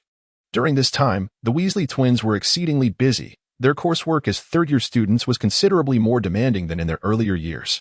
With their studies and rigorous Quidditch training underwood, they had little opportunity to invite Chris on adventures. However, today marked the first match of the year between Gryffindor and Slytherin, leaving them feeling rather uncertain. "Chris, do you think we can defeat Slytherin today?" Fred inquired, his tone tinged with anxiety. Chris was aware of the answer but feigned contemplation before slowly responding, "We can win. Harry Potter should be able to catch the golden snitch, leading us to victory. Of course, both of you will play a significant role as well." Upon hearing Chris's words, the group exhaled in relief. Truthfully, they were unsure why Chris's confidence instilled them with such assurance. "I am eager to witness the expressions of Slytherin in the aftermath of their defeat. They were absolutely furious about last year's loss, like rabid dogs," George remarked. As 11 o'clock approached, the entire school began making their way to the Quidditch pitch. This year was somewhat different, as Lee Jordan took on the role of commentator. The previous commentator had graduated, which was unavoidable, and the young wizards found the transition quite disconcerting. Nonetheless, Lee Jordan, with his charismatic delivery, successfully endeared himself to the students. "It's freezing." Imp shivered as he took his seat. Indeed, Chris expressed his agreement, stating that had it not been for the opportunity to witness Harry Potter's classic snitch-catching maneuver firsthand, he would still be comfortably enjoying himself in his bedroom. Above the pitch, Ron, Hermione, Diana, Neville, and other young wizards from Gryffindor crafted a grand banner using a bed sheet stained by the little mouse scabbers. It boldly proclaimed Potter for victory. The artistic dean added a magnificent depiction of a Gryffindor lion beneath it. Furthermore, Hermione performed a clever spell, causing the paint on the banner to shimmer with an array of colors, showcasing their creativity. Meanwhile, in the changing room, Gryffindor players donned their vibrant red Quidditch uniforms. Wood cleared his throat to capture everyone's attention. "All right, lads," he announced, "and ladies too," added the seeker Angelina Johnson. "Yes, and ladies," Wood concurred. "It is time for this significant moment. The moment we have all been eagerly awaiting," Fred Weasley remarked. "Shut up, you too," Wood retorted. "Last year, under the leadership of our former captain Charlie Weasley, Gryffindor reclaimed its glory and secured the Quidditch trophy. And this year, under my guidance, we shall maintain this brilliance, uphold this honor, and forge a new legacy of triumph for our team. Let everyone witness the might of Gryffindor. Now, let us go." Wood's rousing words ignited a fervor among the young wizards, who exited the changing room, invigorated, and made their way to the roaring stadium. However, in contrast, Harry appeared somewhat pale, feeling a tinge of anxiety as it was his first match, and he merely hoped his knees would not buckle. "Listen, I expect everyone to participate fairly and honestly in this match," the referee announced, seemingly directing her words toward the Slytherin captain, sixth-year student Marcus Flint. "Please mount your broomsticks." The crowd quickly complied, with Harry lagging slightly behind as he mounted his Nimbus 2000. Madame Hooch blew her silver whistle with great vigor. 15 broomsticks soared into the air, ascending high into the sky. The match commenced. The quaffle was immediately seized by Gryffindor's Angelina Johnson, a remarkably skilled chaser, who was also quite enchanting. "Oh, I can't handle it, Jordan." "Apologies, Professor. Look, she is flying ahead, executing a splendid pass to Alicia Spinnet, a talent discovered by Oliver Wood, who was merely a reserve player last year." The ball was then passed back to Johnson, but alas, Slytherin snatched the quaffle away. Slytherin's captain Marcus Flint gained possession of the quaffle and sped forward, soaring like an eagle. He was poised to score, no? Gryffindor's keeper Wood made a brilliant move to intercept the ball. In the midst of the game, the Gryffindor team has possession of the quaffle. And there is Katie Bell, the seeker, darting nimbly around Flint. Oh, that must have hurt, as she was struck on the back of her head by a bludger. Now, the quaffle has been intercepted by the Slytherin team, with Adrian Puce racing swiftly toward the goalposts. Who would have thought that this individual, who once faced a humiliating defeat at the hands of our very own Gryffindor's Chris Red, possessed such remarkable Quidditch talent? However, he was soon felled by another bludger. How amusing. The bludger was deflected away by either Fred or George Weasley. Those twins are so indistinguishable. The Gryffindor beaters valiantly thwarted Adrian Puce for the sake of their dear friend. Well done indeed. Such camaraderie among Gryffindors. Ahem, Jordan. Professor McGonagall feigned seriousness, reminding him. My apologies. Professor. Chapter 155, A Great Mishap. Once again, Johnson has reclaimed the quaffle, with no obstacles in her path. She soars forward, evading a bludger. The goalpost looming ahead.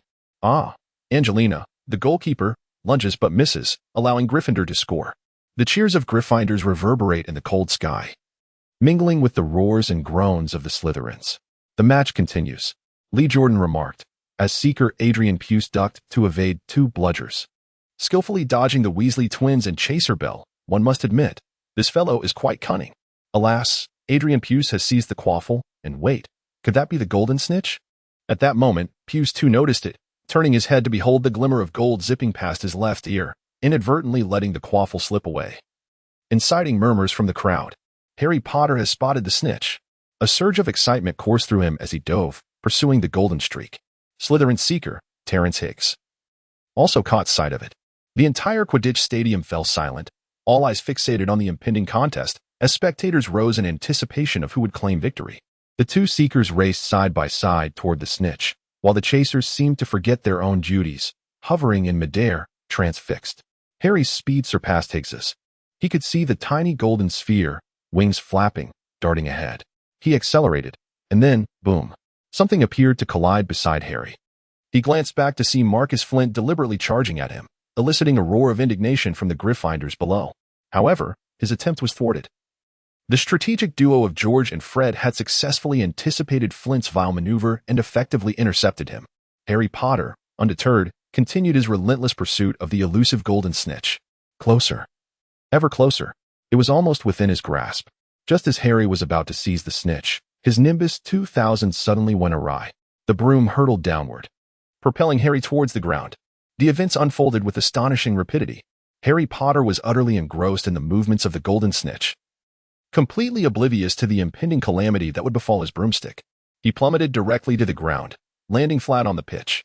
The spectators were taken aback, unable to comprehend the unfolding events. All eyes converged on Harry Potter. Chris was equally startled. This was not how things were supposed to transpire. The boy who lived could not possibly meet his end so abruptly, could he? How would the narrative continue from here? It was indeed quite astonishing.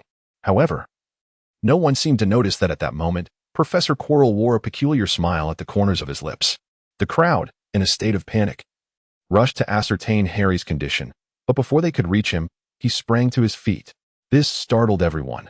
They had presumed him lifeless. "I've caught the snitch," Harry exclaimed, extracting the golden snitch from his mouth and raising it triumphantly above his head, thereby concluding the match amidst chaos. He had not truly captured the snitch. He had nearly swallowed it whole. Flint, the captain of Slytherin, remained indignant, shouting in frustration, yet his protests were futile. Harry had committed no foul. Lee Jordan jubilantly announced the outcome. Gryffindor triumphed with a score of 170-30. After the match, aside from a slight ache from his fall and a moment of bewilderment, Harry was unscathed, but the crowd gathered around him with concern, offering warmth and care, which filled Harry, who had long yearned for such affection, with a profound sense of comfort. No one noticed that the smile on Professor Quirrell's face had vanished, replaced by a mask of rage. Those unaware might have mistaken him for a supporter of Slytherin. Chris refrained from approaching, pondering what anomaly had caused this deviation from the expected course of events. Logically, Harry Potter should have been knocked off course by Flint. Subsequently, he would have lost sight of the golden snitch, only to encounter trouble with his broomstick, leading to his near fall. And it was only due to Hermione's incendiary diversion of Snape's robes that Quirrell had stumbled, allowing Harry to seize victory, rather than the current scenario. There was a crucial segment missing. This situation deviated from the normal trajectory. Without suspicion cast upon Professor Snape, could this affair be resolved? Chris found himself engulfed in doubt. After meticulous contemplation, he realized that the root of the issue lay with him. The incident had originated from his earlier decision to assist the Weasley twins in adopting an alternative strategy to secure a victory for Gryffindor in the previous year's Quidditch Cup, all for the sake of earning a few galleons. The result was that the Weasley twins were no longer the same as before. Indeed, their close-knit cooperation, coupled with Wood's relentless training, had significantly elevated their skill level, enabling them to effectively thwart Flint and assist Harry in capturing the golden snitch. Ultimately, this led to Professor Quirrell's fear of the match concluding, leaving him with no opportunity to scheme, prompting him to act at the moment Harry secured the snitch. Chris could not help but acknowledge that this was indeed an opportune moment. The average person might have succumbed to despair, yet he, Harry Potter, seemed to be relatively unscathed. Such is the nature of fortune. Such is the fate of the destined protagonist. Chris mused that Harry Potter could very well utter, "I am indeed fated." Who could possibly contest that? Who would dare to oppose it? Consequently, the final outcome remained that Harry Potter caught the golden snitch with his mouth. Securing victory in the match, however, both the journey and the conclusion held equal significance. Chris pondered whether he should take some action to help restore matters to their rightful course. In the afternoon, Chris took Imk along with him to visit Hagrid. In truth, the visit to Hagrid was merely a pretext. Chris was aware that the usual course of events would have Harry Potter discussing his opinions on the matter with Hagrid at this juncture, though he was uncertain if such a conversation would indeed take place. If things were to unfold differently, it could lead to significant repercussions. Ultimately, this situation was a consequence of the seeds Chris had sown. Thus, he felt compelled to lend a hand and steer events back onto their intended path. He could not allow his minor influence to alter the greater tide. Chapter 156, A Turnaround. Hello, Hagrid. Are you there? Imk and I have come to see you. Chris knocked on the wooden door. Creak. The door swung open. Hagrid's fuzzy head emerged from within. "Ah, it's you two. Come in," he exclaimed. "Hey, Imk, look at your little belly. Ha ha ha, you've certainly gained some weight. I'm concerned you might catch up to me one day," Hagrid proclaimed, puffing out his considerable belly. "Ha ha ha, as if. By the way, we brought you some delicious cream cakes," Imk chimed, holding up the treats with a smile. "Ah, splendid. Harry and the others are here too. Come in, come in," Hagrid chuckled. Indeed, as Chris stepped inside, he noticed that Harry Potter, Hermione Granger, and Ron Weasley were all present. Ron's expression was rather grim, likely due to the large scone in his hand that he struggled to bite into, leaving him feeling quite embarrassed. "Hey, how are you? Have you come to visit Hagrid as well?" Chris inquired with a smile as he took a seat. "Yes, indeed," Ron replied. At that moment, there were 6 individuals in the room, yet the atmosphere felt somewhat awkward. Despite having shared numerous experiences together, their interactions had been relatively infrequent, resulting in a lack of familiarity and an uncomfortable ambience. "What were you talking about just now?" Chris seized the opportunity while Hagrid poured tea for the two of them. "Ah, I was just telling Harry how he used to be such a little tyke, and now he can catch the golden snitch just like his father. It's truly remarkable," Hagrid joyfully proclaimed before Harry and the others could respond. Chris, who had been at a loss for how to broach the subject of the morning's match, seized the moment since Hagrid had brought it up. "Ah, indeed. Harry is quite impressive. I believe he flies even better than Charlie," Chris complimented. Hearing the praise, Harry Potter blushed with modesty, while Hermione nodded, unaware of who Charlie was. As for Ron, he expressed some dissent, firmly believing that he was indeed more skilled than his brother Charlie. However, this opinion was voiced by Chris, and the young lad chose not to elaborate further. Indeed, Harry's remarkable achievement of joining the team in his first year was a feat not commonly shared by others. As Imk confidently asserted, Yes, but what happened in the end?" "Harry, how did you fall?" Chris inquired cautiously. "Was it a matter of not balancing the broom?" "Ah, I truly do not know. Everything seemed fine, and then suddenly my broom began to behave erratically. Otherwise, I would have certainly caught the golden snitch without falling," Harry replied with conviction. He had not contemplated these matters before and felt quite perplexed, but one thing was certain. It was not his fault. "Did anything like this happen during training?" Imk asked curiously. "Not at all." "Really? We all thought it was because you lost focus and fell. But it turns out it was the broom's fault? The Nimbus 2000 isn't all that great after all," Ron exclaimed, setting down the biscuit he had been holding. "This is bewildering," Harry admitted, feeling somewhat lost. "Could it be that someone was deliberately sabotaging you?" Hermione, who had been silent until now, suddenly interjected. Chris's eyes lit up. The young girl was astute and had quickly hit upon an intriguing notion. The group collectively expressed disbelief. "I recall reading about such underhanded tactics in the history of Quidditch. Some wizards resort to these tricks to prevent the opponent from winning," Hermione stated tentatively. "That must be the case," Ron affirmed resolutely. "Surely not." Chris feigned surprise. "Indeed, how could there be such wizards at Hogwarts?" Hagrid also found it implausible. "There are. Without a doubt. Characters like Malfoy and Snape would certainly not wish for Harry to succeed," Ron declared. "Malfoy? Surely he cannot be that skilled? Would he even employ such spells to create havoc?" "It must be Snape," Ron insisted. "Nonsense," Hagrid scoffed. "Why would Snape engage in such behavior? He is the head of Slytherin and would not desire Gryffindor's victory. He has always harbored disdain for Harry," Ron interjected loudly. "And what about that?" Hagrid inquired. Ron was at a loss for how to convey his thoughts, glancing at Harry. Harry hesitated but ultimately resolved to speak the truth. Because I discovered certain things about him, he said to Hagrid. On Halloween, he attempted to use that three-headed dog. It bit him. We suspect he aimed to steal whatever the dog was guarding.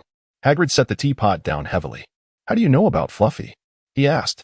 We accidentally stumbled upon it last time, and all of us, me, Ron, Hermione, Chris, and Neville, saw it, right, Chris? Harry inquired.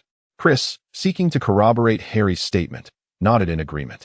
By the way, what did you say about a three-headed dog? Harry continued questioning Hagrid, emboldened by Chris's support. Ah, he is mine, purchased from a Greek fellow I met last year at a hotel. I lent him to Dumbledore to guard something, Hagrid explained eagerly. Harry pressed on with urgency. What exactly is he guarding? Enough. No more questions, Hagrid said brusquely. That's classified information. Do you understand? However, Snape seemed intent on stealing it. Nonsense, Hagrid retorted. Snape is a teacher at Hogwarts. He would never stoop to such treachery. Then why does he want to harm Harry? Hermione exclaimed. The events of that morning, along with her initial suspicions, had convinced her that Snape was indeed the villain, significantly altering her perception of him. I can recognize malevolent wizards. I've read all about them in books. You must make eye contact with them, she insisted. Snape's eyes never blink. I saw it. I tell you, you're mistaken, Hagrid said vehemently. I don't know why Harry's broom behaved that way, but Snape would never wish harm upon a student. Now, you three listen to me. You are meddling in matters that do not concern you. It is perilous. Forget about that large dog and what it guards. This is between Professor Dumbledore and Nicholas Flamel. So there's a man named Nicholas Flamel involved, is there? Harry inquired. Hagrid, furious, was angry with himself for revealing so much. Chapter 157. Snape strikes back. All right, Hagrid, calm down. Everyone, let us take a breath and not get too worked up, Chris interjected, seeing the tension escalate between the two. Hagrid exhaled heavily, clearly upset. Let us put this matter to rest. I do not wish to discuss it any further, he stated, falling silent regardless of Harry's inquiries. Left with no choice, Harry took his leave, followed by Chris and the others. Oh, what a situation. Implemented, surprised that a visit to Hagrid would lead to such a dramatic revelation. Learning so many astonishing things. Make sure not to spread this around when we get back, Chris cautioned, hoping to avoid any further complications. At that moment, Chris felt a sense of relief. At last, the children had begun to understand the situation, and things should return to normal. Once they were back on track, everything else would follow suit. Alas, there was no escaping the trials that Harry Potter, the protagonist, must endure. As Christmas approached, on a mid-December morning, Hogwarts awoke from its slumber to find itself blanketed in several feet of snow, the lake frozen solid. Unfortunately, the Weasley brothers faced punishment for enchanting a few snowballs to chase after Quirrell, pelting him in the back of his turban. Incredible, Chris thought, genuinely admiring their audacity.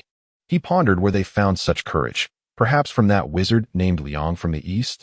They had dared to strike at a formidable figure, Voldemort. Chris believed that they now had a tale to boast about. If anyone dared to challenge them, they could simply declare, "What? I once hit Voldemort." You doubt it? You still glare at me? I'll say it again. I hit Voldemort. Do you dare?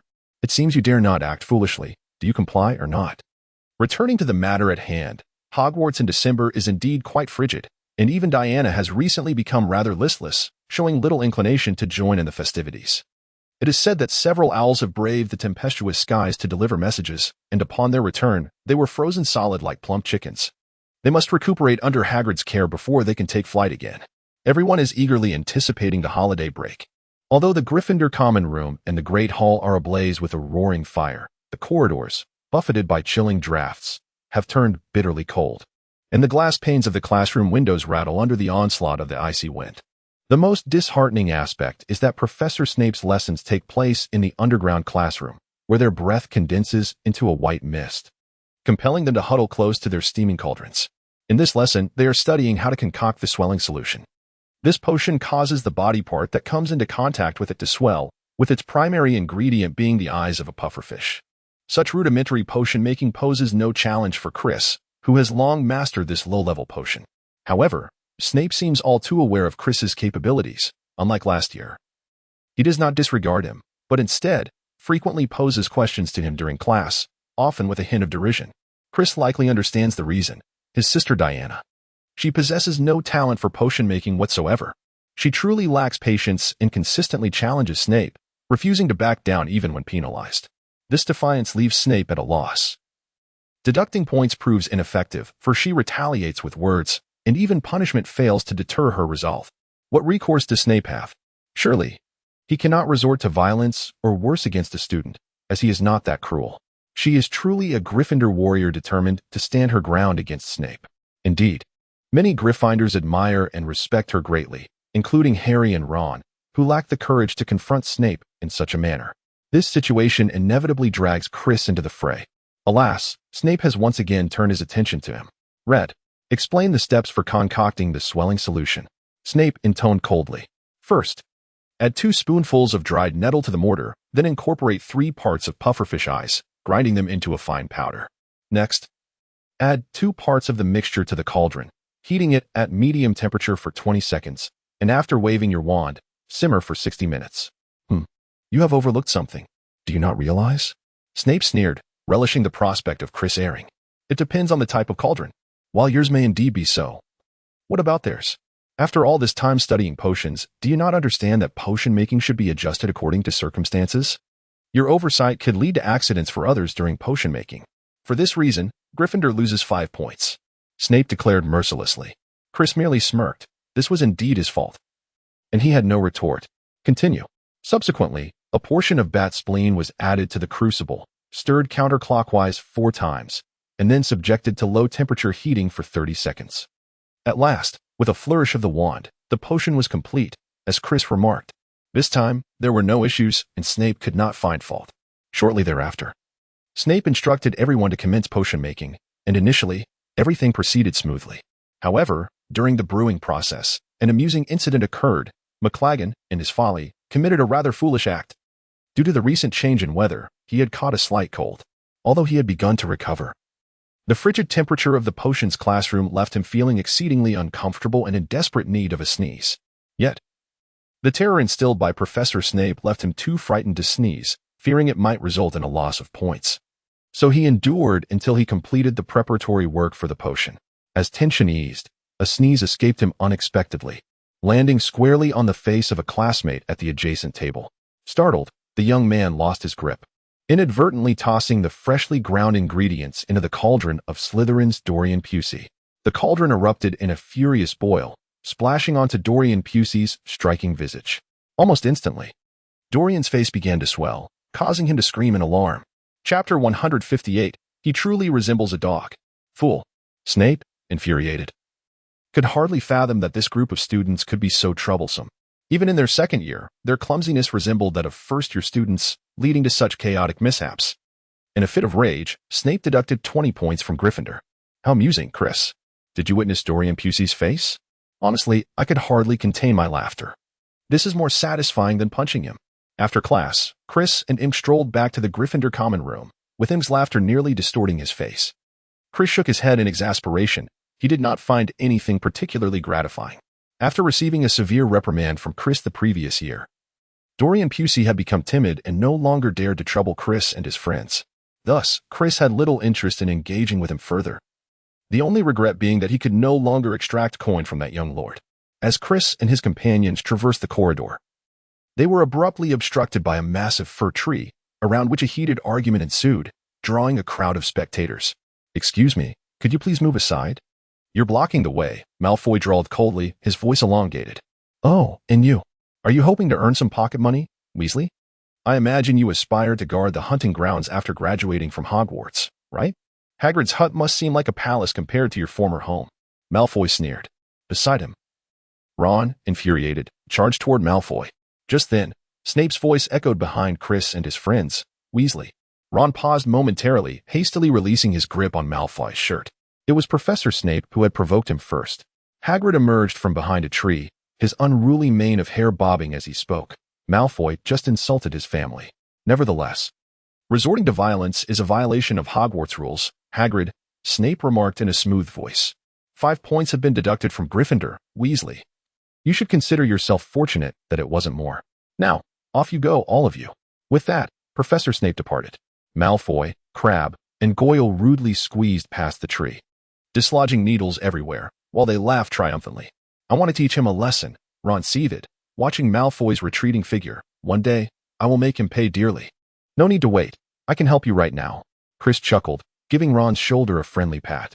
Almost immediately, a subtle spell struck young Malfoy's left leg.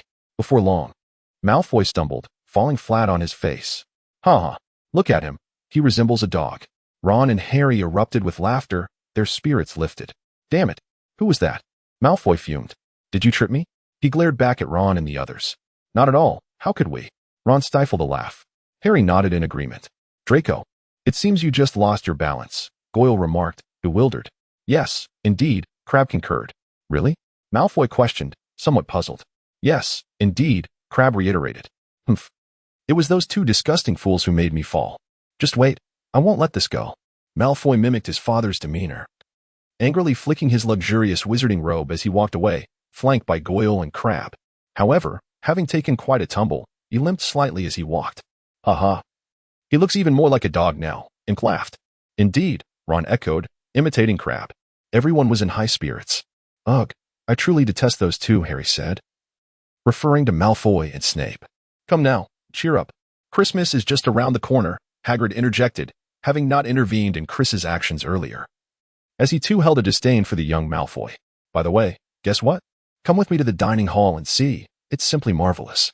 Curiously, the group followed Hagrid and his fir tree into the Great Hall, where Professors McGonagall and Flitwick were busy adorning the space with Christmas decorations. Ah, Hagrid.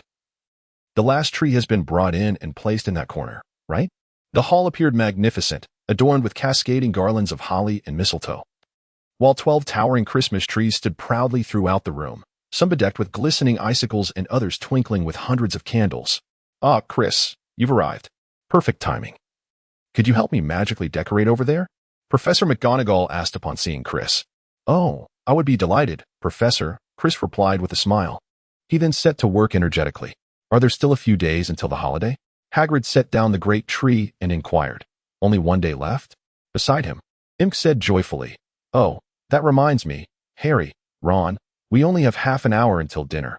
We should head to the library. Hermione suddenly interjected. Oh, indeed.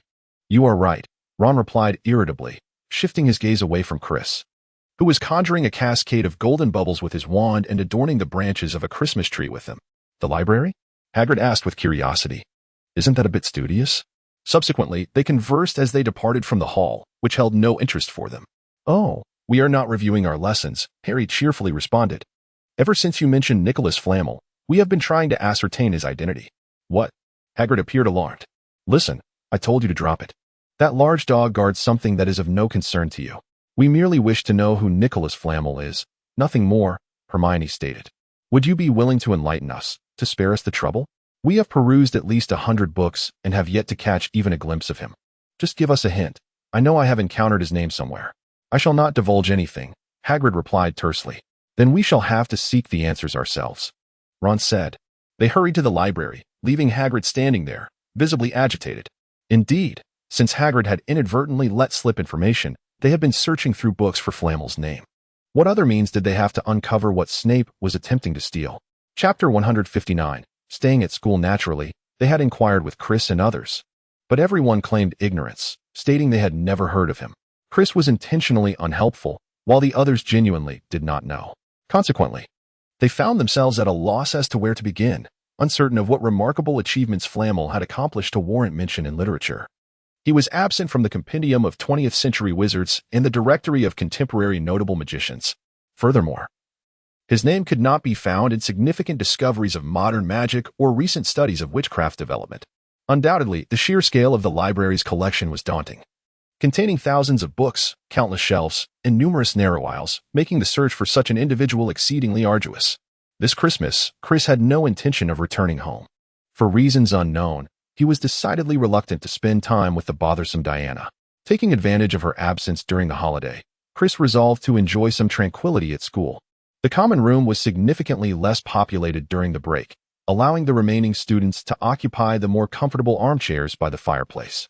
In this moment, delightful young souls like Harry and Ron sat there, indulging in all manner of food that could be skewered with a fork, bread, pastries, mushrooms, while devising schemes to have Malfoy expelled. Though these plans were unlikely to come to fruition, discussing them was a source of joy. As for Chris, he continued his studies in the room of requirement alongside Ink. There was no way to neglect learning amidst any endeavor. Ink was practicing the hardening spell that Chris had just taught him, a magical incantation capable of transforming objects into stone. Naturally, most students seemed to wield this spell merely to wreak havoc on their classmates' backpacks or to petrify a pumpkin pie just before someone took a bite. It would be ill-advised to attempt such trivial tricks on one's teacher. However, this spell could prove quite useful in awkward situations. For instance, during the Battle of Hogwarts, Hermione Granger had employed this incantation on a tapestry within the castle, successfully incapacitating two Death Eaters who were pursuing Harry and Ron. Meanwhile, Chris was delving into a more profound spell known as the Water and Fire Immunity Charm, which rendered the subject impervious to both water and fire. However, mastery of this spell was contingent upon one's proficiency. If one lacked the requisite magical ability, one might find themselves in a predicament akin to Hermione's use of the charm to waterproof Harry's glasses during a Quidditch match in their third year. Alternatively, the Gryffindor Quidditch team had utilized the charm during practice to shield their faces from water splashes. A more adept application of the spell could be seen when Hermione endeavored to protect herself, Ron, and the Goblin Bogrod from the searing treasures within the vault. This spell was undeniably valuable, and Chris could not guarantee he would encounter such a situation in the future. Thus, he dedicated himself to mastering and exploring more intricate spells, firmly believing that there were no useless incantations, only foolish wizards. Consequently, Chris spent a serene Christmas Eve immersed in study and research. The following morning, Ink excitedly leaped from his bed, donned his robe, and joyfully greeted the still sleepy Chris with a cheerful Merry Christmas. "Oh, joyful indeed," Chris murmured, somewhat dazed. Without further ado, Ink busied himself unwrapping his gifts. Of course, compared to the mountainous pile of presents Chris had accumulated, Ink's modest assortment was quite paltry. What a pity. Nevertheless, the rotund lad remained optimistic, never comparing himself to others. "Your happiness and possessions are yours, not mine. Why should I be concerned?" It was this open-heartedness that allowed him to revel in his own joy. At that moment, he was clad in a red sweater, round and fluffy like a pom-pom. "Did Mrs. Weasley knit you one of those unique Weasley sweaters?" Chris inquired. "Indeed. What do you think?" "Quite nice. I assent it," Ink replied, beaming. Yes. "Let me see mine," Chris said as he rummaged through his bag for his own gift. After some time, he finally unearthed it, and upon tearing open the wrapping, he discovered a thick, hand-knit sweater of the same vibrant red hue, accompanied by a large box of homemade fudge. "This is splendid. How about we wear these when we go out today?" Chris suggested with a grin. "Absolutely, no problem," Ink agreed. With that, Chris commenced unwrapping his gifts, most of which were, predictably, sweets.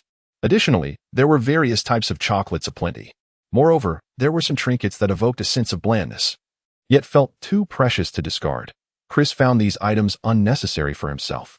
However, he surmised that if he were to bestow them upon Ron, it would surely bring him joy. This year, Chris had not received any particularly special gifts, which was to be expected. One could not anticipate that others would consistently present items of high value year after year, for that would be akin to expecting to feast on peaches indefinitely. Just then, the dormitory door swung open with a crash, and Fred and George Weasley burst in, exclaiming, "Merry Christmas." Indeed, it was true. The Weasley parents had gone to Romania to visit Charlie, leaving the Weasley children at school. "Well, look, they each received a Weasley sweater," Fred remarked, donning a blue garment emblazoned with a large yellow F, while George sported one marked with a grand yellow G. "Theirs look much better than ours," Fred declared, raising Chris's sweater, evidently noting that their mother had put more effort into those for her own children. "Haha, not really. I think they are quite similar," Chris chuckled in response. "Exactly." Imp nodded in agreement. "Haha, Imp, that sweater suits you quite well." George laughed. "Indeed," and continued to nod enthusiastically. They all laughed and playfully prepared to head to the dining hall for a sumptuous lunch. As they descended the stairs, they encountered Ron and Harry, who were equally jubilant, animatedly discussing something that had them gesticulating excitedly. "Hey, little brother, why aren't you wearing yours?" George inquired. "Yes, Ron, go on, put it on. It's both beautiful and warm." Well, I don't particularly like dark burgundy. It's just not my style," Ron complained half-heartedly. Chapter 160, Chris's sudden inspiration. What's all this commotion about? Percy Weasley descended from the upper floor, his expression one of discontent, embodying the essence of a prefect. Over his arm draped a bulging sweater, which Fred promptly snatched. "The P stands for prefect," Come on, put it on. Percy, we've all donned ours. Chris, Imk. And Harry have received one as well. I don't want to wear it, he mumbled, but the twins, disregarding his objections, forcefully pulled the sweater over Percy's head, skewing his glasses askew. Moreover, you are not allowed to sit with the prefects today, George remarked. Christmas is a time for family togetherness. They lifted Percy and pushed him toward the common room, his arms ensnared by the sweater, rendering him immobile. Upon arriving in the dining hall, Chris was taken aback by the sight before him. He had never witnessed 100 plump roasted turkeys, mountains of roasted meats and boiled potatoes, platters overflowing with delectable sausages, bowls of peas doused in butter, and dishes of rich gravy and cranberry sauce. Every few steps down the table, there were heaps of wizarding crackers awaiting their enjoyment. These marvelous crackers were not akin to the meager muggle ones typically bought, which contained only flimsy plastic toys and fragile paper hats. George and Fred ignited a colorful firecracker, which erupted not with a mere pop but with a resounding blast akin to cannon fire, enveloping them in a cloud of blue smoke. From within, a wizard's hat and several lively little white mice were ejected. At the main guest table, Dumbledore exchanged his pointed wizard hat for a floral-adorned lady's hat, chuckling heartily after Professor Flitwick had shared a joke. Following the turkey was a fiery red Christmas pudding, and nearly shattered a tooth on a crescent-shaped silver piece concealed within his pudding. At the podium, Hagrid continuously requested drink after drink, his cheeks growing increasingly flushed, culminating in an unexpected kiss on Professor McGonagall's cheek. To everyone's astonishment, McGonagall giggled, her face flushed, her tall black top hat askew. As the guests departed the dining table, they cradled a multitude of items that had burst forth from the firecracker, including a bag of non-explosive sparkling balloons and a small device mimicking a tumor. The little white mice, however, had vanished, perhaps destined to become part of Mrs. Loris's Christmas feast. The next group ventured outside to engage in a snowball fight, reveling in an afternoon of joyous play. Eventually, exhaustion set in, and they returned, breathless, to the warmth of the common room fireplace. They then commenced a game of wizard chess, where Chris, Harry, George, Imk, and Fred all fell to Ron. This was truly astonishing. Chris was aware of Ron's exceptional chess skills, yet he never anticipated Ron's prowess to be so formidable. Defeating every one of them was quite an achievement. Chris pondered whether perhaps no one at Hogwarts could surpass Ron, who might just be the reigning king of wizard chess. He wondered if he could capitalize on this opportunity. Without hesitation, Chris resolved to convene a special meeting of the Hogwarts Brotherhood. That evening, in Chris and Imk's room, the five gathered for this clandestine assembly. Today, I witnessed Ron's wizard chess prowess, and to be honest, it was quite remarkable. I believe there are few, if any, at Hogwarts who could best him, Chris stated. Ron appeared quite bashful. My brother has adored chess since childhood, and aside from his initial learning phase, he has rarely tasted defeat, George affirmed. Indeed, Imk nodded. So, I propose we organize a Hogwarts wizard chess tournament. What do you think? The others looked puzzled. I intend to leverage my reputation to host this event, inviting all students to participate, even the Slytherins. The winner will receive a prize of 50 galleons, the runner-up 30 galleons, and the third place will earn 20 galleons. The 4th through 8th places will each receive 5 galleons. In total, that amounts to 120 galleons, and as the organizer, I will contribute 100 galleons. Imk, you save quite a bit, right? Would you be willing to contribute 20 galleons? Chris inquired. Oh, sure, Imk replied. What about us? Yes, what about us? The Weasley twins chimed in. I understand that your financial resources are limited, so I shall refrain from requesting any monetary contribution from you. However, I intend to enlist your assistance in organizing the event, helping to cultivate an atmosphere of excitement. And since both of you enjoy wagering, this presents an excellent opportunity to set up a gambling affair. How so? The Weasley brothers seem intrigued. Ron is our secret weapon. He is the cornerstone of our assured success. We could leverage the competition to arrange a betting scheme, enticing all the students to participate. For instance, if I wager 1 galleon on Ron to win the championship, with odds of 110, should Ron indeed prevail, I would receive 10 galleons. Chris elaborated. So, you mean we would be the house profiting from their bets? George inquired. Precisely. It would be prudent for us to have Ron feign a lack of skill, making each competition seem a hard-fought victory, creating an air of uncertainty that would encourage others to bet on alternative contestants. Additionally, we must project confidence in Ron, lowering his odds while inflating those of his opponents, ultimately leading to their financial ruin. Wouldn't that be a bit ruthless towards our fellow classmates? Imk expressed his reservations. Naturally, We would never deceive our peers. Our primary target remains those Slytherins. Huh, Imp responded, puzzled. Those affluent boys have plenty of galleons, as you well know. Our Gryffindor house has never been on amicable terms with Slytherin. We could incite their rivalry, drawing their attention to the competition and encouraging them to back their own contestants, thus allowing us to reap substantial profits. Chris, have you considered the implications? Everything you propose hinges on Ron's victory. If he were to lose, not only would we fail to profit, but we might also suffer significant losses. Your sponsorship funds would vanish, and we could incur even greater expenses. At that moment, Chapter 161, Let Us Strike Ron. George and Fred remained astute regarding this matter, not allowing Chris's proposal to cloud their judgment, but rather analyzing it with a cool head. Indeed, Imp chimed in.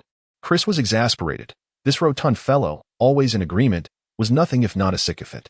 Of course, I have considered it. Which is why we must consult Ron and ascertain his thoughts on the matter. Everyone turned their gaze toward Ron, as Ron felt the weight of their collective attention. He was not elated, but rather overwhelmed with pressure. This was the first time anyone had placed such faith in him.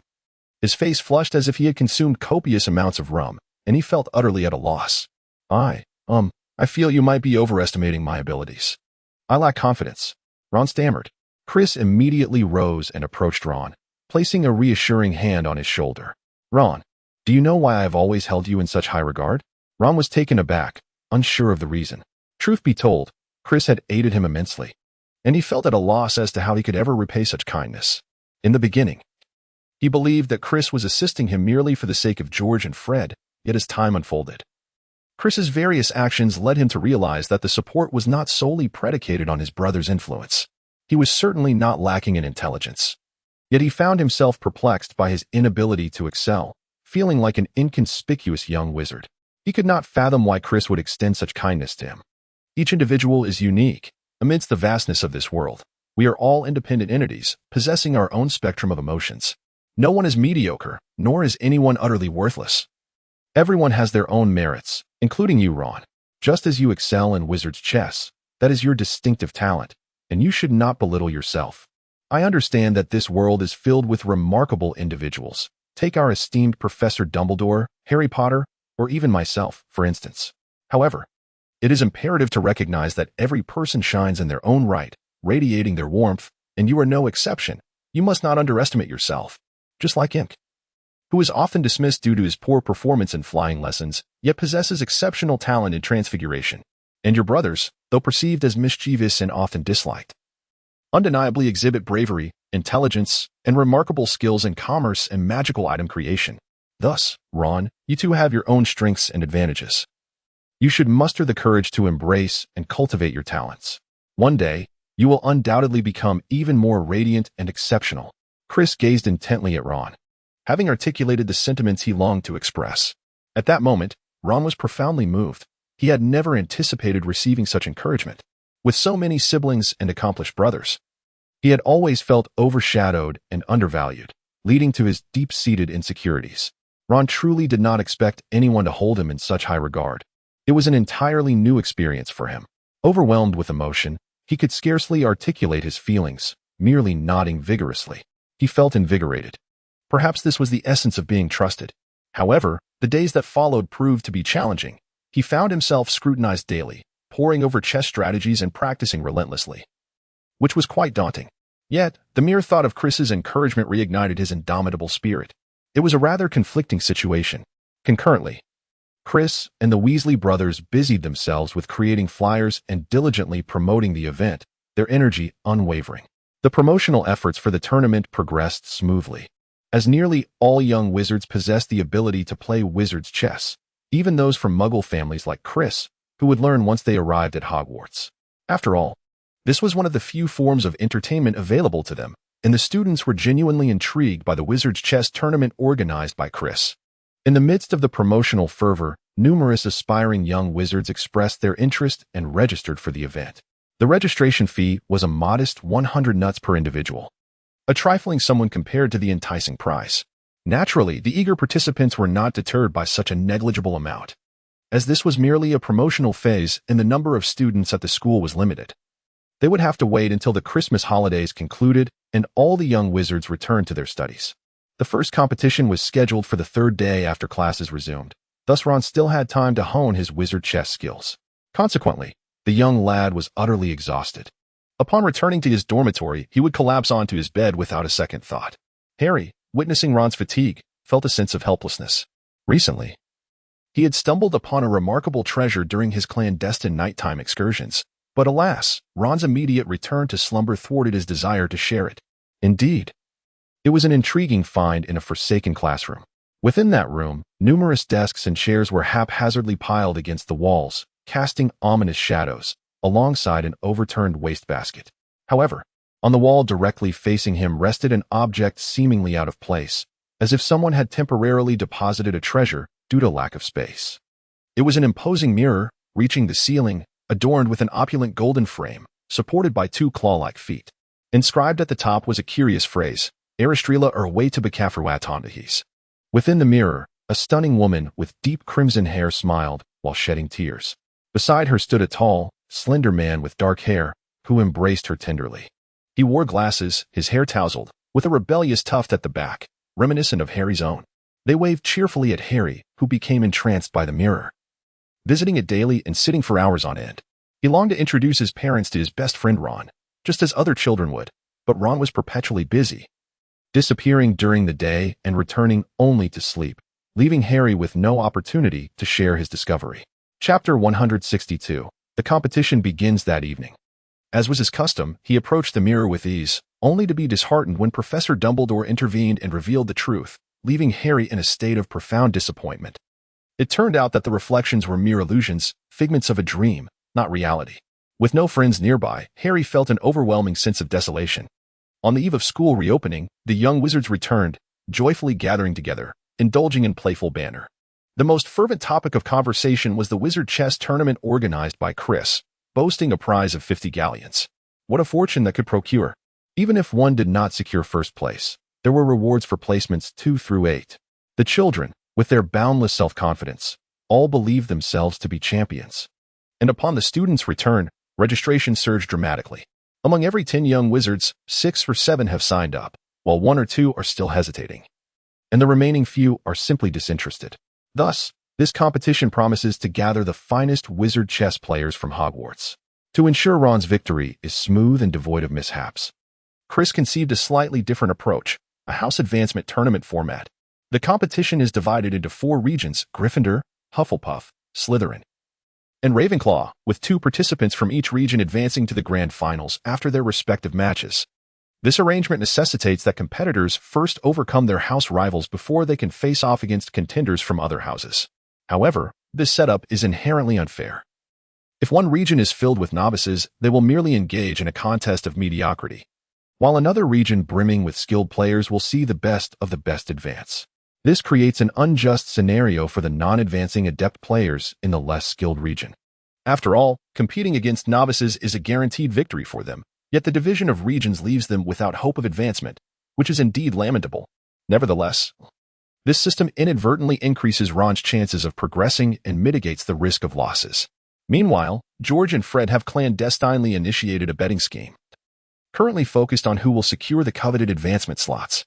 Many young wizards are quite intrigued, and an overwhelming majority have placed their bets, including several narcissistic individuals wagering on themselves. Due to their unfamiliarity with the skill levels of competitors from other houses, they dare not set excessively high odds, lest they be blindsided by an unexpected dark horse. Nevertheless, they have already amassed approximately 782 galleons in stakes, with a significant portion likely contributed by the Slytherin gentry, many of whom have placed their bets on Draco Malfoy. Chris remains uncertain about Malfoy's wizard chess prowess. Whether the bets placed on him are genuinely lucrative or merely the result of Malfoy's influence is difficult to ascertain. On the third day of school, the competition commenced as scheduled. Chris had already secured 4 empty classrooms, each furnished with 2 opposing tables, complete with timers, pens, and paper. Each match in wizard chess is allotted a maximum of 90 minutes per player. After making a move, each young wizard must press the timer button to halt their time, allowing their opponent to take their turn. The pens and paper are provided for players to record their moves and calculate strategies. Now, I hereby declare the Hogwarts Wizard Chess Competition in the Gryffindor region officially open. All participants, please rise, shake hands, and take your seats. Begin. This announcement resonated simultaneously in all 4 classrooms as the competition commenced. Naturally, the event drew considerable attention, with even Professor Flitwick appearing intrigued to observe the matches. Other non-participating young wizards gathered to watch, cheering on their respective friends and partners. Chris wandered around the arena with keen interest, observing the matches. He noticed that many upperclassmen wizards possessed formidable skills, leaving their opponents utterly defeated. Naturally, age did not determine ambition. Ron faced a formidable opponent, a 6th-year student. However, young Ron held his own, engaging in a spirited exchange with his adversary, appearing quite at ease. In contrast, Harry found himself at a significant disadvantage. His knights had been captured, and his castle breached, leaving him ensnared in a dire predicament with little hope of recovery. Hermione, on the other hand, demonstrated considerable prowess. She meticulously calculated each move, leveraging her sharp intellect to outmaneuver her opponent, who was visibly sweating under pressure. Imk also participated in the competition, but succumbed to a 4th-year girl within the first 10 minutes. In other arenas, Ravenclaw's Eddie Carmichael, Roger Davies, Dave Chambers, and Penelope Clearwater showcased impressive skills. Hufflepuff's Cadwallader, Summers, Val Stubbins, Shabby, Zachariah Smith, and Cedric Diggory also performed admirably. As for Slytherin, the talents of Dorian Pusey, Miles Bletchley, Rabaston Lestrange, Montague, Vassal, Bull, Derek, and Draco Malfoy were not to be underestimated. Chris watched with bated breath.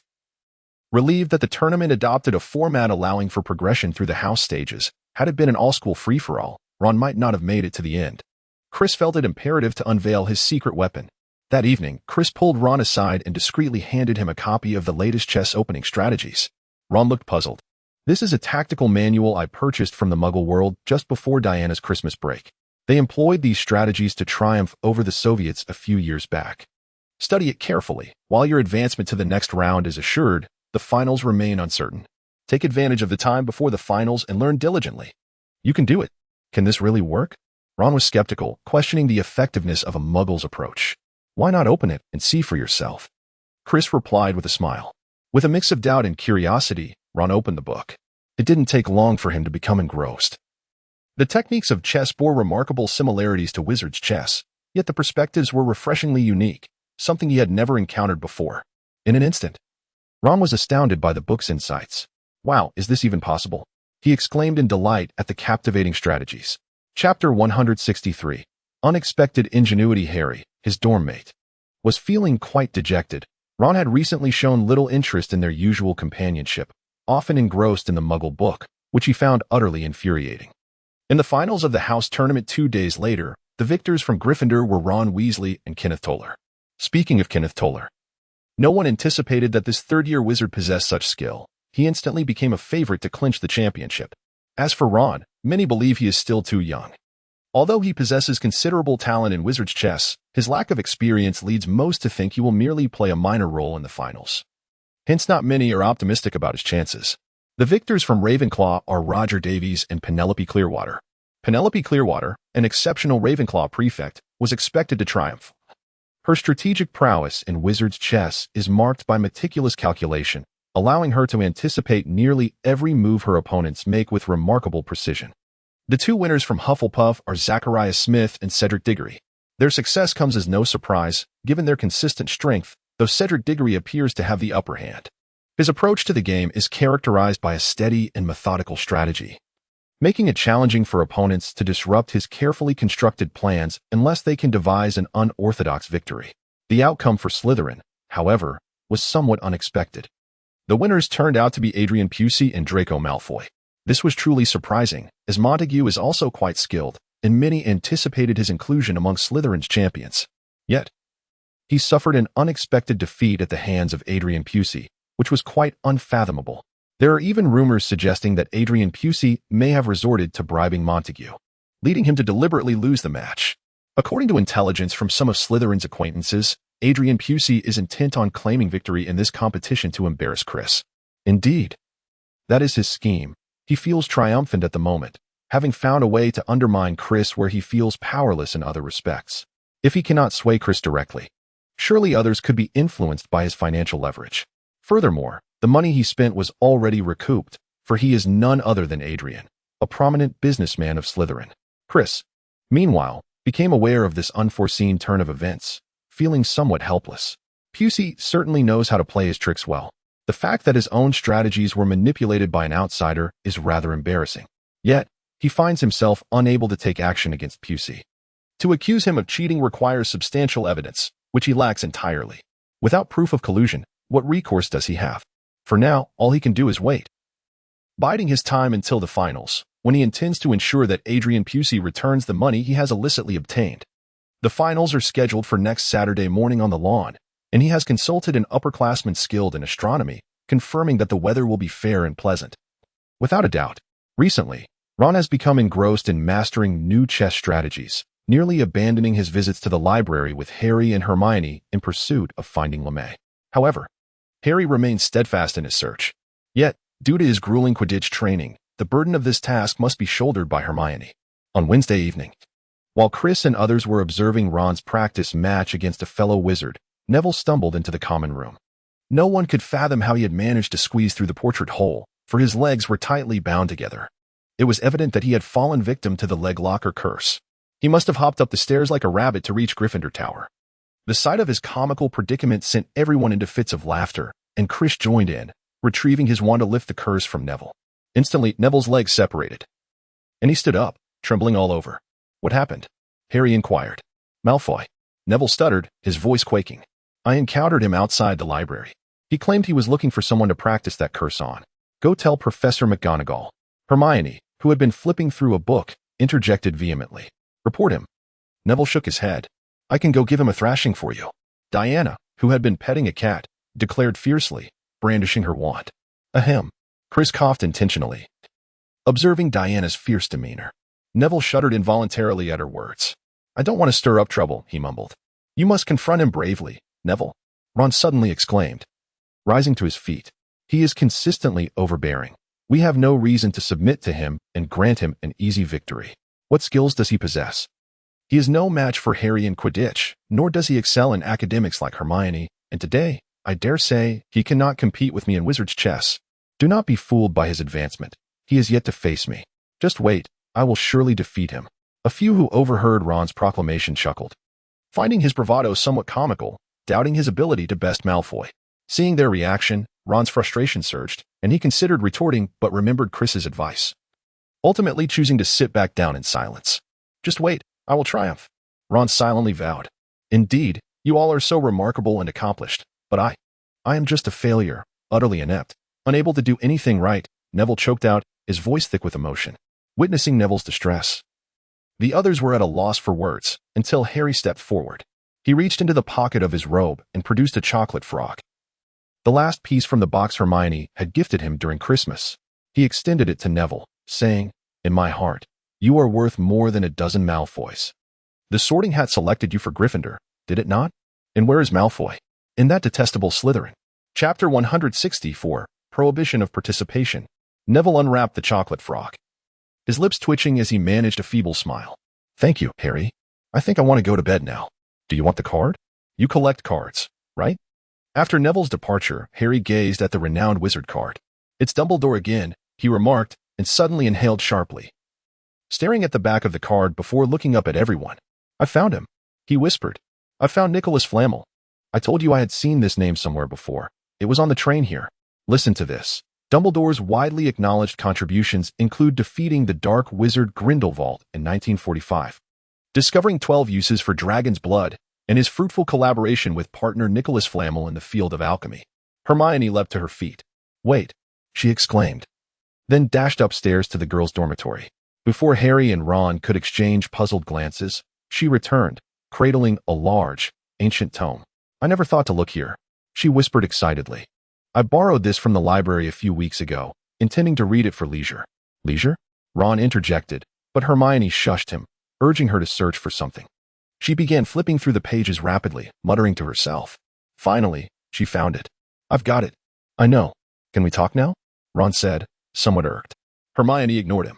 Nicholas Flamel, she said dramatically in a lowered voice, is the only known maker of the Philosopher's Stone. What stone? Diana, intrigued, asked from the side. The Philosopher's Stone. Hermione explained. She pushed the book towards them, and Harry read aloud. Ancient alchemy involves the creation of the Philosopher's Stone, a substance with astonishing properties.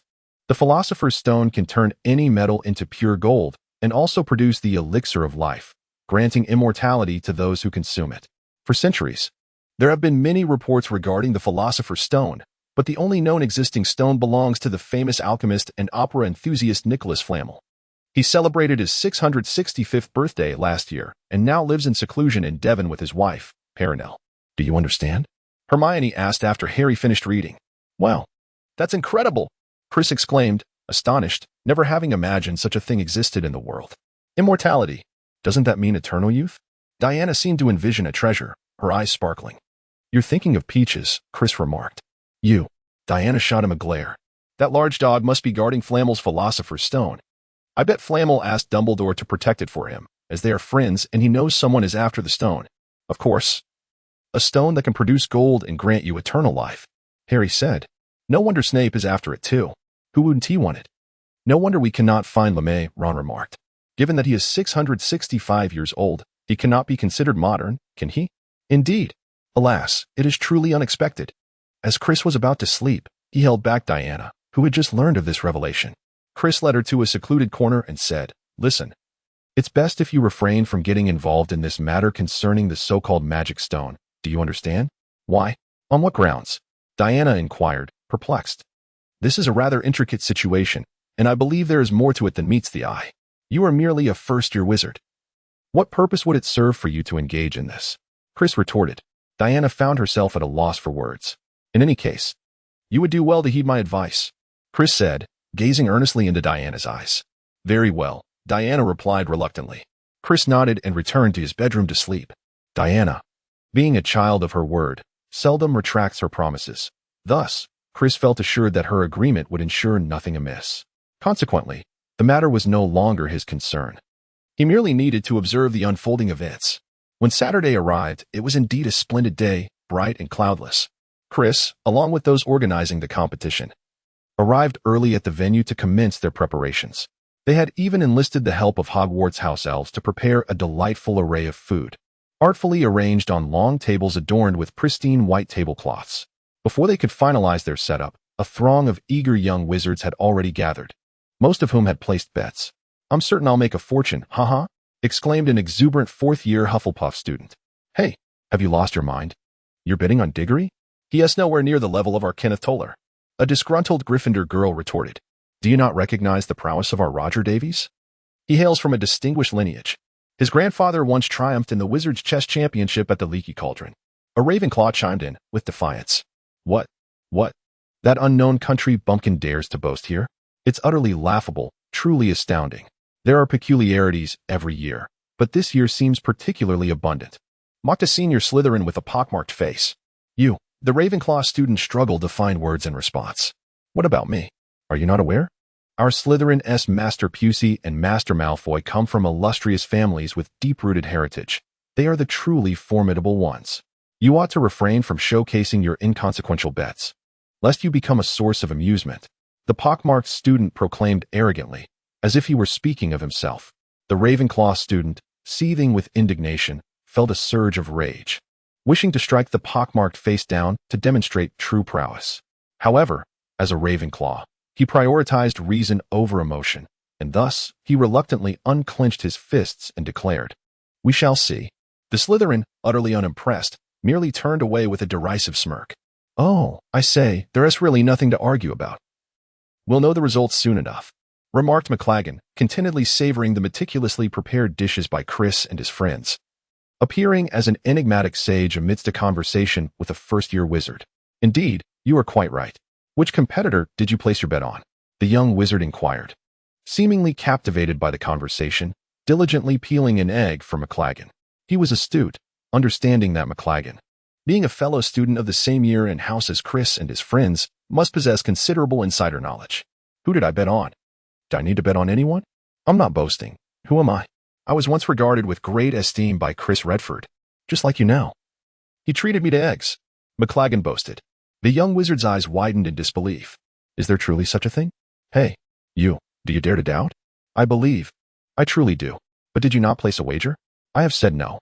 I had intended to bet on myself, but alas, I did not advance, McLaggen declared. devouring the egg in his hand.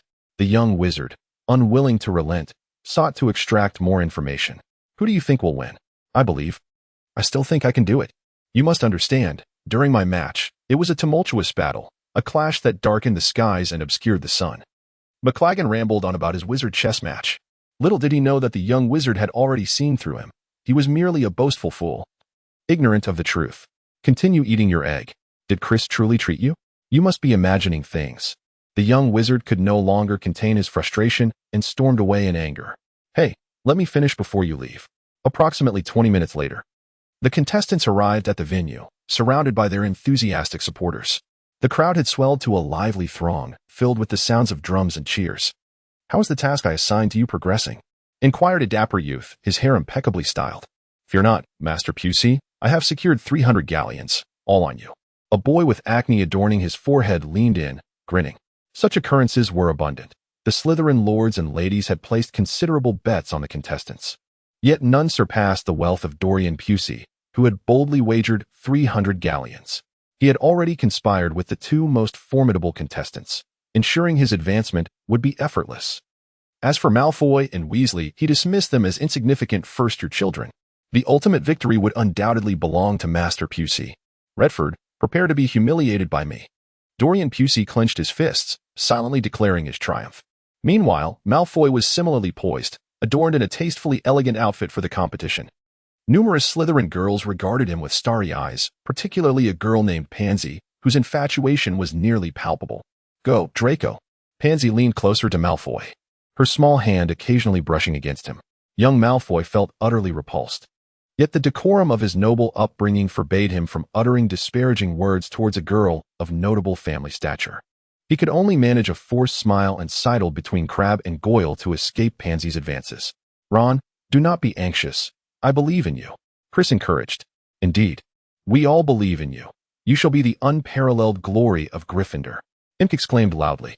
Upon hearing Imk's words, many displayed expressions of disdain. They hardly believed that a mere first-year student could triumph in the competition. Greetings, everyone. It is a pleasure to see you again. I possess a modicum of expertise in wizard's chess, thus I shall preside over this match. Let the cheers commence. The cheerful little wizard, Lee Jordan, stood on the platform, revealing a broad smile. Well, woo. The young wizards enthusiastically echoed his sentiments, brimming with excitement.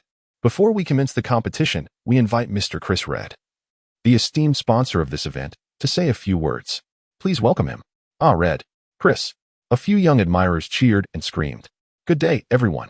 Initially, I had no intention of speaking, but since the host insists, I shall utter a few words. The reason for hosting this competition is not as grand as you might think. I simply believe that as wizards, we must uphold the noble traditions of our predecessors. And wizard's chess is a prime example. With its rich historical legacy, we, as distinguished students of Hogwarts, must not forget our roots. Such noble and beneficial traditions must not be forsaken. The essence of this competition lies in rekindling our passion for wizard's chess. Join me, alongside your parents, elders, classmates, and friends, in the next game of wizard's chess. Well said. Bravo. The applause from the young wizards resonated throughout the venue. Naturally, some scoffed, dismissing it as mere self-aggrandizement. Now, I officially declare the final match to commence. First up, we have Ravenclaw's Roger Davies facing off against Slytherin's Dorian Pusey. Let us welcome them with applause. Dorian Pusey smiled slightly, exuding an air of confidence. He faced the audience, elegantly gesturing with his arm, his noble demeanor unmistakable. He then adjusted his collar and shook out his luxurious wizarding robes, arrogantly disregarding Roger Davies' outstretched hand and taking his seat instead. This left Roger Davies in a rather awkward position, having to retract his hand with a sense of embarrassment. In the second match, Hufflepuff's Zacharias Smith squared off against Gryffindor's Kenneth Toller. The Gryffindor Lions, upon seeing their most outstanding competitor, erupted into fervent cheers. The two contestants, maintaining a cordial atmosphere, shook hands before taking their seats. The third match featured Ravenclaw's Penelope Clearwater versus Gryffindor's Ron Weasley. This time, the cheers from the Gryffindor supporters were not as boisterous as before. Perhaps they had exhausted their energy in the previous outburst. However, this highlighted the spirited support from Harry, Hermione, Neville, and Seamus, who waved banners and shouted loudly, Ron, you're the greatest, the king of wizard's chess. Ron looked at the beautiful older sister, feeling quite bashful. He shyly shook her hand before taking a seat. In the fourth match, Cedric Diggory from Hufflepuff faced off against Draco Malfoy from Slytherin. Both had their fair share of fans, vociferously cheering them on. The two competitors exhibited a sense of harmony, perhaps due to Cedric's affable nature, as Malfoy refrained from uttering any harsh words. As the participants took their positions, the match commenced smoothly. Chapter 166. Confrontations from all sides. The current situation can only be described as chaotic. Dorian Pusey made his way through the ranks, decisively defeating Roger Davies, who fled in disarray. The outcome had become painfully clear. Those who had placed their bets on Roger were in a state of agitation, unable to comprehend how someone who had triumphed through numerous challenges could falter today. It felt like a financial trap. The duel between Zacharias Smith and Kenneth Toller was much more intense. Kenneth's strategy was bold and aggressive, charging through with reckless abandon. In contrast, Zacharias exhibited an extraordinary steadiness. His seemingly casual layout was, in fact, meticulously defensive, impenetrable as a fortress. Despite Kenneth's relentless attempts to break through, he could only watch as his pieces fell one after another, leaving a desolate battlefield. The confrontation between Penelope Clearwater and Ron Weasley was particularly intriguing. It was evident that Penelope's strategy was an intricate web, seemingly ensuring Ron's entrapment. However, against all odds, he consistently managed to escape with miraculous finesse. Yet, that was not all. Ron not only evaded Penelope's cunning traps but also executed some remarkably aggressive moves, brimming with lethal intent, even willing to sacrifice his own pieces to inflict damage on his opponent. This time, Ron had struck true. Penelope, witnessing her meticulously crafted strategy, dubbed the six-sided net, 8 directional flags, and tenfold ambush, being dismantled, began to feel the pressure. She scribbled and calculated feverishly on paper, likely attempting to devise a new strategy. Yet Ron's relentless pursuit made it increasingly difficult to materialize her plans. Beads of sweat dripped from her forehead onto the paper, her expression no longer as radiant and captivating as before. The spectators were taken aback by Ron's remarkable prowess in chess. It was truly commendable. As for Cedric Diggory and Draco Malfoy, their encounter unfolded in a different manner. Cedric, as always, exuded a gentlemanly charm, while Malfoy cunningly exploited this, gradually gaining control of the match. The onlookers marveled, realizing that one should never underestimate the youth. For Malfoy and Weasley, both first-year students, were indeed formidable opponents. At this moment, Chris was not focused on the match. Instead, he was engaged in whispered conversations with George and Fred, the subject of their discourse a mystery. Most spectators had placed their bets on the few capable upperclassmen, while the number of wagers on Ron was scant, amounting to perhaps a mere 10 galleons. That is hardly worth concerning ourselves with, Chris remarked with a smile. What is the total amount wagered now? Fred inquired. This betting pool has amassed a total of 1,385 galleons, the majority of which rests upon the shoulders of 2 Slytherin competitors, predominantly sourced from Slytherin supporters, Fred elucidated. These young gentlemen and ladies are truly affluent, George exclaimed. Indeed, I never anticipated such a substantial sum. Should Ron emerge victorious, this wealth will essentially be ours. We shall be quite prosperous. This far exceeds any earnings from selling maps. George's delight was palpable, his grin wide. Let us not be hasty. We must first see if Ron can secure the win, Chris interjected, waving his hand dismissively. As the minutes ticked away, the outcome soon materialized. The 4 contenders advancing were Gryffindor's Ron Weasley, Hufflepuff's Zacharias Smith, Slytherin's Adrian Pusey, and Slytherin's Draco Malfoy. This result sent the Slytherin students into a frenzy of joy. Our house truly produces remarkable talent, one exclaimed. Indeed, just look at the Ravenclaws, who pride themselves on their intellect. Yet, not a single one has advanced. Look at us. We have both succeeded. I must tell you, I placed 5 galleons on each of them. Now, regardless of who triumphs, I shall emerge unscathed, hee. You are quite the clever one. I am in awe. You make me feel rather inadequate. You are a year my senior. Experience does indeed confer wisdom. Nonsense. You are quite impressive yourself. To be a part of our Slytherin. They laughed heartily. However, while 2 Slytherins reveled in their fortune, dismay echoed among the Ravenclaw students. They dared not confront their upperclassmen and instead directed their frustration at Roger Davies. What were you thinking? Was that your best effort? You cannot possibly call that skill. Exactly. Even my 3-year-old brother could perform better. How dare you represent Ravenclaw? Roger Davies, unperturbed, paid little heed to their grievances, for he knew that Master Pusey had generously bestowed upon him a full 30 galleons. He had never truly entertained the notion of claiming the championship prize of 50 galleons. And even the runner-up position seemed uncertain. Now, with the promise of such a substantial sum merely for conceding to his opponent, he saw no reason to object. It is worth noting that, in the face of familial hardship, he could only afford second-hand textbooks. Now, with 30 gold galleons in hand, he need not worry about the cost of books for the upcoming semester or even the one after that. Roger Davis was utterly elated. The competition continued, with the next match pitting Gryffindor's Ron Weasley against Slytherin's Draco Malfoy and Slytherin's Dorian Pusey facing Hufflepuff's Zacharias Smith. One must say, Dorian Pusey had a rather effortless victory in his previous match, leading many to believe he was a hidden talent, garnering much enthusiasm from the crowd. At this moment, Dorian Pusey was filled with a sense of pride, considering it the pinnacle of his life. He smirked arrogantly at Zacharias Smith before taking his seat, fully aware that he was on the verge of claiming the title of Wizards' chess champion. On the other side, Ron Weasley and Draco Malfoy exchanged disdainful glances. A handshake? Merely refraining from spitting in each other's hands would be a feat, let alone shaking hands. The match commenced, and their duel was nothing short of exhilarating. They held nothing back, foregoing the customary initial probing, with Malfoy proving to be a formidable opponent. A single misstep from Ron could lead to the loss of a piece. Conversely, Malfoy found himself struggling against Ron's innovative tactics, which were utterly unprecedented, resulting in the loss of several of his own pieces. However, Dorian Pusey's situation was not as favorable. He noticed that Zacharias Smith was showing no mercy. This unsettled him, and he thought, is this fellow really getting paid for this lack of effort? Does he wish to perish? Chapter 167, The Reversal of the Infinite. Yet, the tide soon turned. For reasons unknown, Dorian Pusey's seemingly casual move suddenly breached the enemy's lines, unleashing a wave of destruction. The situation became chaotic. Zacharias Smith, in a state of alarm, exclaimed, You have shattered my exorcism slaughter formation. I concede. Dorian Pusey widened his eyes in disbelief. Is this truly possible? Excellent. What a dedicated performer. Far superior to the previous one, he deserves a raise.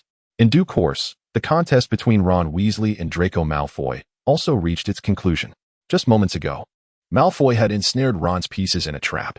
In this dire situation, Ron gritted his teeth and took a bold gamble, achieving an unexpected victory as he dismantled Malfoy's entire strategy. At that moment, Malfoy's face turned pale. He had not anticipated that the red-haired Weasley possessed such profound chess skills. He played even better than his father. How could he possibly lose to a nobody? He refused to believe it. Surely this was a dream. Meanwhile, Ron, on the other hand, was equally astonished that he could so boldly give Malfoy a run for his money. This was an experience he had never before encountered. The sensation is truly exquisite. How delightful it is. He gazed at the crowd of Gryffindor students, observing the beaming faces of Harry and Hermione, as they fervently waved their arms, eliciting a chorus of cheers in return. Thus, the jubilant Ron and the equally elated Pusey prepared to engage in their final match, destined to determine who would be crowned the wizard chess champion of Hogwarts. However, Dorian Pusey held no regard for the so-called pauper that Malfoy had referred to. He had always believed that such impoverished beings merely squandered the space and resources of the wizarding world, and he never deemed them worthy of his attention. Dorian Pusey adjusted his robes with an air of icy indifference as he took his seat opposite Ron, ready to commence the match. Ron regarded this individual, sensing a resemblance to Malfoy that provoked irritation, yet his pre-match ally, Lestrange, had cautioned him to be exceedingly wary of Pusey. After witnessing Malfoy's prowess in wizard chess, Ron concluded that Pusey must possess greater skill, and he could not afford to underestimate his capabilities. Indeed, even a lion employs its full strength against a mere rabbit. Now, this little Gryffindor cub faced the serpent of Slytherin, and how could he not strive with all his might? Little Weasley, for the sake of your brother's slight reputation, it would be wise for you to concede and withdraw early. In doing so, I might show you some semblance of mercy. Otherwise, do not blame me for my ruthlessness. Pusey, wary of Chris, was willing to extend a modicum of respect to the Weasley brothers, but he found the red-haired boy before him laughable. Ron, infuriated by Pusey's nauseating arrogance, vowed to deliver a lesson as he had to Malfoy, ensuring that this individual would remember the encounter. Observing Ron's silent fury, Pusey realized that this confrontation was inevitable. After all, he was merely a fortunate player who had stumbled this far, nothing more than a clumsy fowl. Since you were so ungrateful, let me show you my true power. Let us begin. Dorian Pusey declared with a flourish of his sleeve. Very well. Excellent. Let him taste the bitterness. The Slytherin spectators cheered in support. The match commenced. Ron studied Dorian Pusey's rather mundane opening move, feeling perplexed. Is this it?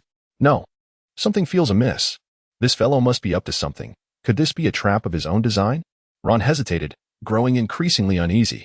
Indeed, this individual had advanced to the championship match, which undoubtedly indicated a level of skill. Moreover, there are no false reputations among the renowned. Perhaps he was feigning weakness to ensnare his opponent? If I am not a tiger, then this individual must certainly harbor ulterior motives. Perhaps my next move could lead to my demise. At this moment, Ron was drenched in cold sweat, deeply concerned about the unexpected move his opponent might make next. Ah, you are but a mere child. Why not surrender swiftly? De Leon per se gazed at Ron, reflecting on how naive this first-year wizard was.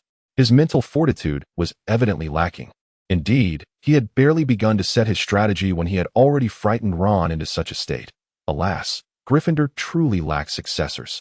Observing the increasingly audacious De Leon per se, Ron understood that this fellow, emboldened by his bravado, must have a trick up his sleeve. Thus, Ron resolved to test him, to discern his true intentions. Without hesitation, Ron launched a fierce assault, capturing 3 of Perse's pieces in swift succession. De Leon was taken aback, exclaiming, "This isn't how it's supposed to go." He had just been deep in thought, and now, suddenly, Ron was attacking with such ferocity? What was happening? Could it be that he feared a humiliating defeat and was desperately fighting back to salvage his pride? Chuckling to himself, De Leon found the situation amusing. Children truly are amusingly naive. With an air of superiority, he shook his head, unfazed. "Oh dear, is Master Perse about to lose? This situation looks dire," exclaimed a bystander, astonished by the unfolding events. "Nonsense. This is our Slytherin chess champion you're talking about. Just look at his calm demeanor. He was laughing moments ago. How could he lose?" A staunch Slytherin supporter retorted. The first speaker fell silent, pondering the validity of the defense. Meanwhile, Ron found himself at a loss. He could not fathom the maze that De Leon per se was concocting. He had already taken several of Perse's pieces. Logically, no strategy could save him now. Yet, Perse exhibited no signs of impending defeat. The inexplicable smile on his face, could he truly be reveling in the prospect of losing? Absurd. Surely, this was not a case of turning despair into triumph, of finding spring in a withered branch. Indeed, it was precisely that. This fellow was, without a doubt, as cunning as Lesko had described, extremely crafty and not to be underestimated. Given this realization, Ron resolved not to grant him the opportunity for a miraculous comeback. One must remember that in wizard's chess, one should strike decisively. To let a snake live is to invite harm. To act first is to secure victory. While the delay is to court disaster, one must eradicate the roots of the problem. With a series of relentless moves, Ron's attack flowed seamlessly, evoking admiration from the onlookers. Meanwhile, De Leon per se was left bewildered, staring in disbelief. What, this is not right. Check. What is happening? It wasn't he supposed to unfold like this? Weren't you supposed to make a last-ditch effort? How could it possibly be that I am on the verge of losing? De Leon, not lacking in intelligence, began to sense that something was amiss. He had just assumed that this fellow was done for, yet to his astonishment, this character was even less honorable than Wood from Gryffindor, bullying an older senior. Truly despicable. Check. As Ron's words echoed, the outcome of the match was finally settled. Chris and the others could finally breathe a sigh of relief. This victory was hard-earned. Ron, you are the strongest. You are the king of wizard's chess. The match concluded with the crowd chanting this phrase. Ron was hoisted aloft as if he were a celebrated hero, tossed into the air and caught again, only to be thrown up once more. At that moment, Ron had just received the grand prize of 50 galleons. He felt dizzy. He had never possessed such wealth, let alone been so exalted by his classmates. Observing the admiration in their eyes, Ron thought he must be dreaming. Meanwhile, on the other side, Dorian Pusey was nearly in tears.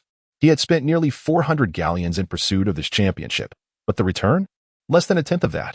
Those coins were all his savings. How could he possibly continue to navigate life in Slytherin after this? Hey, Harry, Hermione, and Neville, did you see Malfoy's foolish expression? Yes, we did. He looked just like a dog.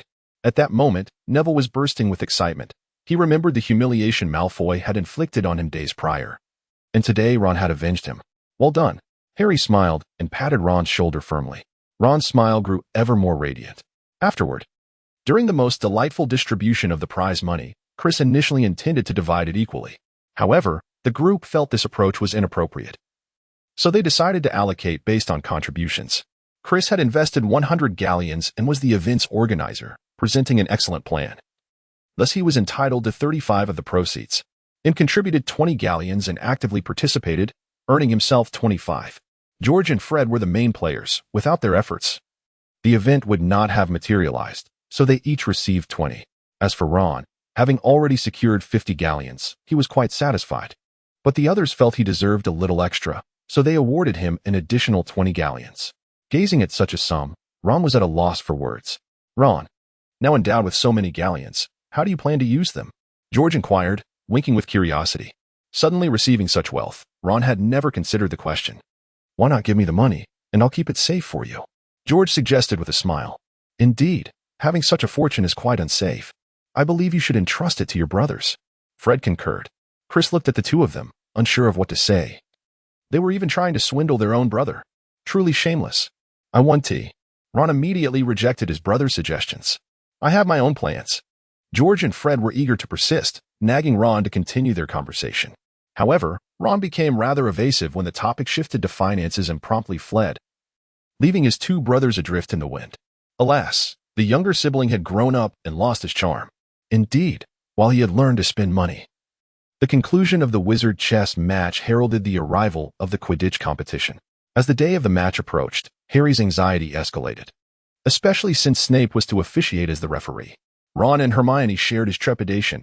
Ron even contemplated practicing the spell that Chris had taught him, the reverse broomstick, thinking it would be prudent to have a way to suspend Harry in midair should he fall, thus preventing a fatal mishap.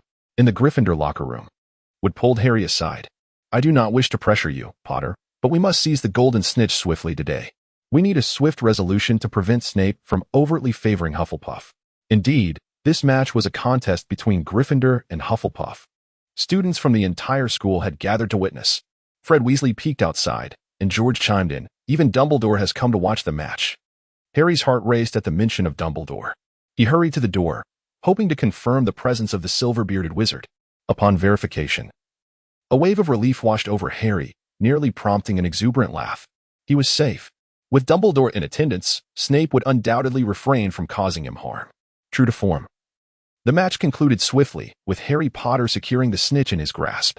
The crowd erupted in jubilation as Harry set a new record. None could recall a time when the snitch was captured so rapidly. Chris watched as Harry leaped from his broom at a height of 1 foot above the ground. Indeed, Harry Potter's talent for Quidditch was extraordinary. The match lasted less than 5 minutes, yet it was over. However, he was eager to return to his studies. He had learned a powerful spell yesterday that he had yet to master. This was unacceptable. That evening, Chris, exhausted from a day of magical practice, intended to take him to the kitchen for a late-night snack courtesy of the house elves when he encountered Diana. Shall we go grab a late-night bite with your brother? Diana inquired curiously. You'll find out when we get there. Chris replied with a smile. Although Diana muttered something mysterious, her curiosity compelled her to follow. Before long, they arrived at the kitchen, and after enjoying the warm hospitality of the house elves, Diana was utterly delighted. She had never anticipated that Hogwarts possessed such a place. She felt like royalty and adored it. I must say, brother, you have done a splendid thing, Diana exclaimed happily. When you're unhappy, I'm Chris. When you're happy, I'm brother. Chris chuckled. Hee chapter 169. Joining the fun, all right. Eat up. It's getting late. Chris chuckled helplessly. All right, Diana replied nonchalantly. She then took a bite of her bread and continued. Oh, by the way, I overheard Harry and Ron discussing something today. Harry claimed he saw a hooded figure sneaking down the castle's front steps, clearly attempting to remain unseen, before swiftly making his way to the Forbidden Forest. So what? Just let me finish. Harry said he recognized that figure's furtive gait. It was Snape. He slipped away to the Forbidden Forest while everyone else was having dinner. Can you guess what he intends to do? How would I know? Diana shot Chris an exasperated glance and continued. Harry jumped on his broom and silently soared above the castle, observing Snape sprinting into the Forbidden Forest. He followed him, but the trees were too dense for him to discern where Snape had gone. He circled lower, skimming the treetops, until he finally heard, Could you get to the point already? You keep rambling about trivial details. Why are you so impatient? Harry heard voices, so he quietly approached. Landing softly on a towering beech tree, he carefully crawled along a branch, gripping his broom tightly, and peered through the leaves. Below, in a shadowy clearing, stood Snape. But he was not alone. Quirrell was there too. Harry couldn't see Quirrell's expression, but he stuttered more than ever. Then Quirrell said, "I don't understand why you chose to meet here, Severus. Oh, I believe this matter should remain private. After all, the students shouldn't be aware of the Philosopher's Stone." Diana imitated Quirrell's stutter humorously. Then Snape inquired, "Have you figured out how to subdue Hagrid's beast?" Professor Quirrell nervously replied, "But, Severus." Diana mimicked Quirrell's stammering, which was indeed quite amusing. Then Snape remarked, "You wouldn't want to be my enemy, would you?" Quirrell. Professor Quirrell could only stammer, I don't know what you know precisely what I mean." Just then, an owl hooted loudly, causing Harry to nearly tumble from the tree. Once he regained his balance, he overheard Snape say, "Your little secret scheme, I'm waiting." But, I don't very well, Snape interrupted. "Before long. When you've had time to contemplate and decide whom you wish to serve, we shall converse again. Is that all?" "That's it," Harry said, recounting how Snape had draped his cloak over his head and strode purposefully out of the clearing. The sky was nearly dark, yet Harry could still see Quirrell standing there, motionless like a lifeless statue. "Very well," Chris remarked solemnly. "I recall reminding you last time that this matter is not your concern.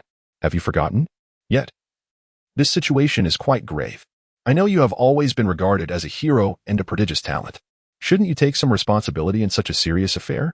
"Diana, after all these years, do you still not understand me?" Chris exclaimed, abruptly rising to his feet with intensity. "What do I understand about you? I only care for those I hold dear. My concern lies solely with those I am connected to. As for everything else, I couldn't care less." He pressed his hands firmly upon Diana's shoulders. "How can you be this way? You should comprehend the gravity of the matter. That object is the Philosopher's Stone. Snape is attempting to coerce Quirrell into assisting him in acquiring it. He inquired whether Quirrell knew how to subdue the troll and alluded to Quirrell's secret ploys. It is speculated that, aside from the troll, there are likely other safeguards guarding the stone, possibly a multitude of magical enchantments. Quirrell may have cast some counter-dark magic spells, which Snape needs to undo. Thus, the stone can only be secured when Quirrell is able to resist Snape."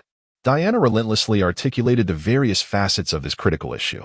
Her words unmistakably reflected the conclusions drawn by the trio, yet she insisted on joining the fray, which ultimately led to her involvement. Regrettably, Chris had no desire to hear any of it. He declared loudly, "I do not care. I refuse to be concerned. And I shall not permit you to involve yourself either. We are merely students. Our purpose here is to learn. This is a matter for the teachers, for the adults. When did it become the responsibility of a bunch of children to worry about such affairs? Diana, I assure you, as long as I am here, you shall not intervene." "Very well. If you choose not to, then you are a hypocrite. So many people admire you and place their trust in you. Yet what have you done? A significant event is unfolding, and you remain indifferent. Fine. If you will not take action, then I, as your sister, shall." With that, Diana stood up and walked away resolutely. Chris hurriedly chased after her, his concern mounting that without his guidance, she might fall into Ferk's clutches. On the way back, no matter what Chris said, Diana remained utterly silent. Chris could only manage a wry smile. The girl had grown up. She was beyond anyone's control and insisted on wading through murky waters. What could be done? Should he intervene or remain aloof? Perhaps it was best to let her be after all. She wouldn't come to any harm, would she? But is this truly the right course of action? At this moment, Chris finds himself in a state of deep ambivalence. On one hand, he wishes for Diana to learn from her mistakes, yet on the other, he fervently hopes that she encounters no harm. It is indeed a profound dilemma. As Chris diligently balanced his academic pursuits with self-improvement, the Easter holiday swiftly approached. On the other hand, there were no significant developments on Diana's side, which could be deemed a fortunate circumstance. Meanwhile, Fred and George were exceedingly occupied. After acquiring a substantial sum of galleons recently, they delved into rigorous research, often disappearing without a trace.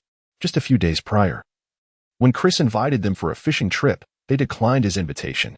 How quickly one forgets their friends in the pursuit of wealth. However, a matter recently captured Chris's attention. 2 days ago, when he encountered Hagrid on the road, the giant inquired about dragons. He expressed his awareness of Chris's extensive knowledge and his acquaintance with experts like Newt Scamander, thus seeking Chris's insights on dragon care.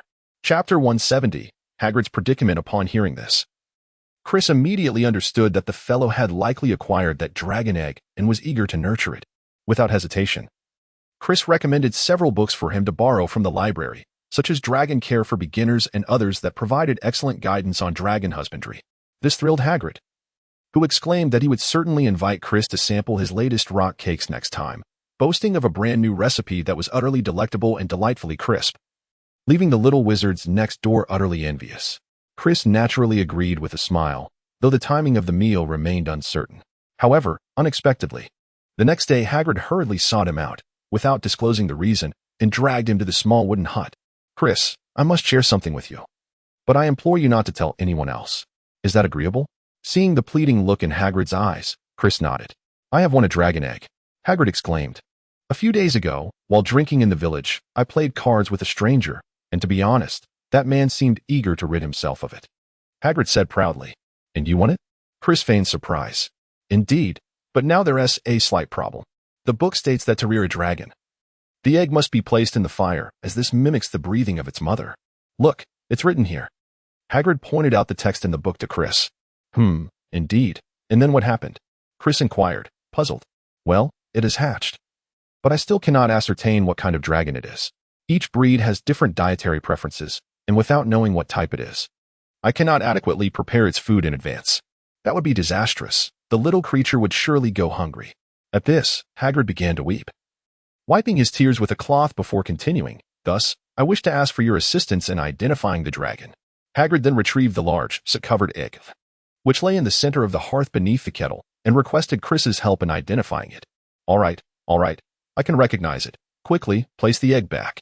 It cannot be away from the fire, Chris exclaimed, feigning concern. Really? Do you know what kind of dragon egg it is? Please tell me. Hagrid, elated at Chris's swift resolution of his dilemma, eagerly urged him to share. It is the egg of a Norwegian ridgeback, Chris asserted decisively. Is that so? How do you know?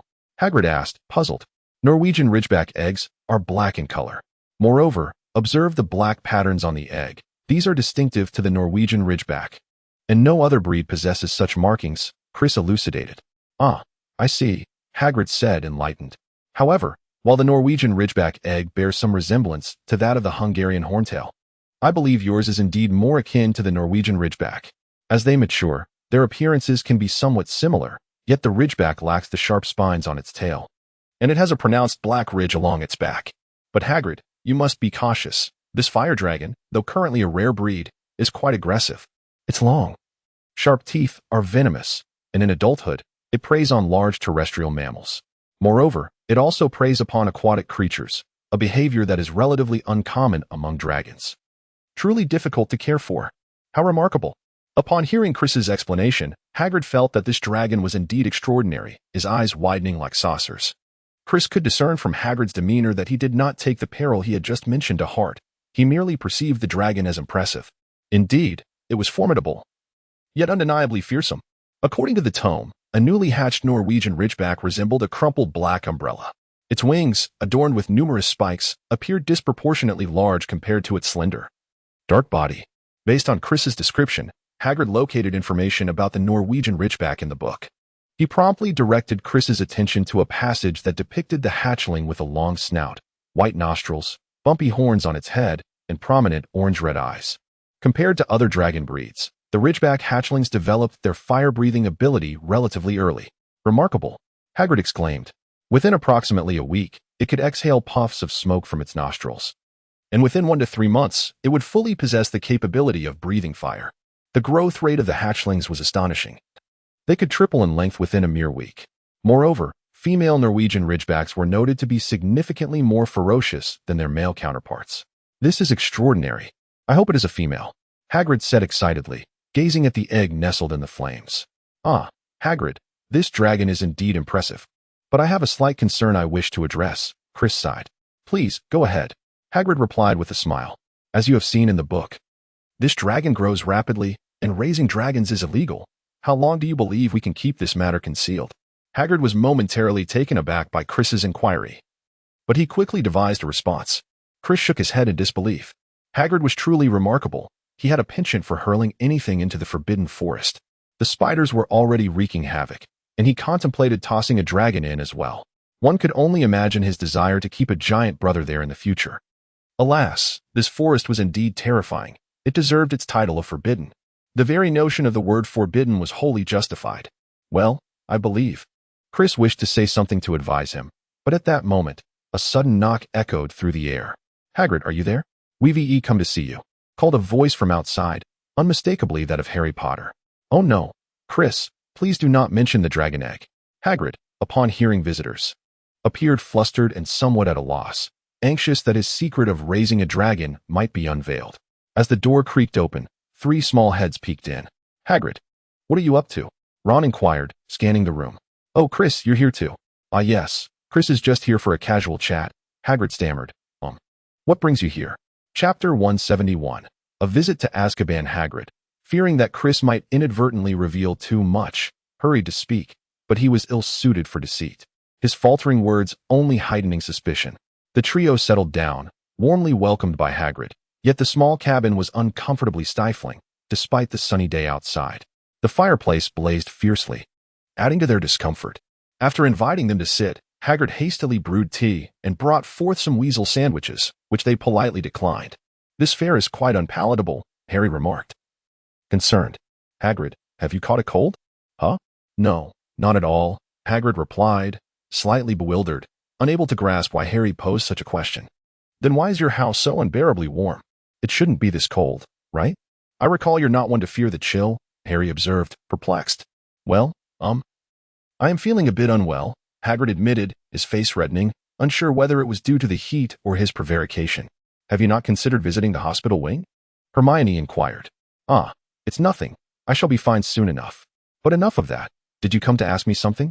Indeed, Harry replied, feeling no need for circumlocution. We are uncertain if you can tell us what other protections guard the Philosopher's Stone, besides the Fluffy. Hagrid wrinkled his brow at their inquiry. I certainly cannot divulge that.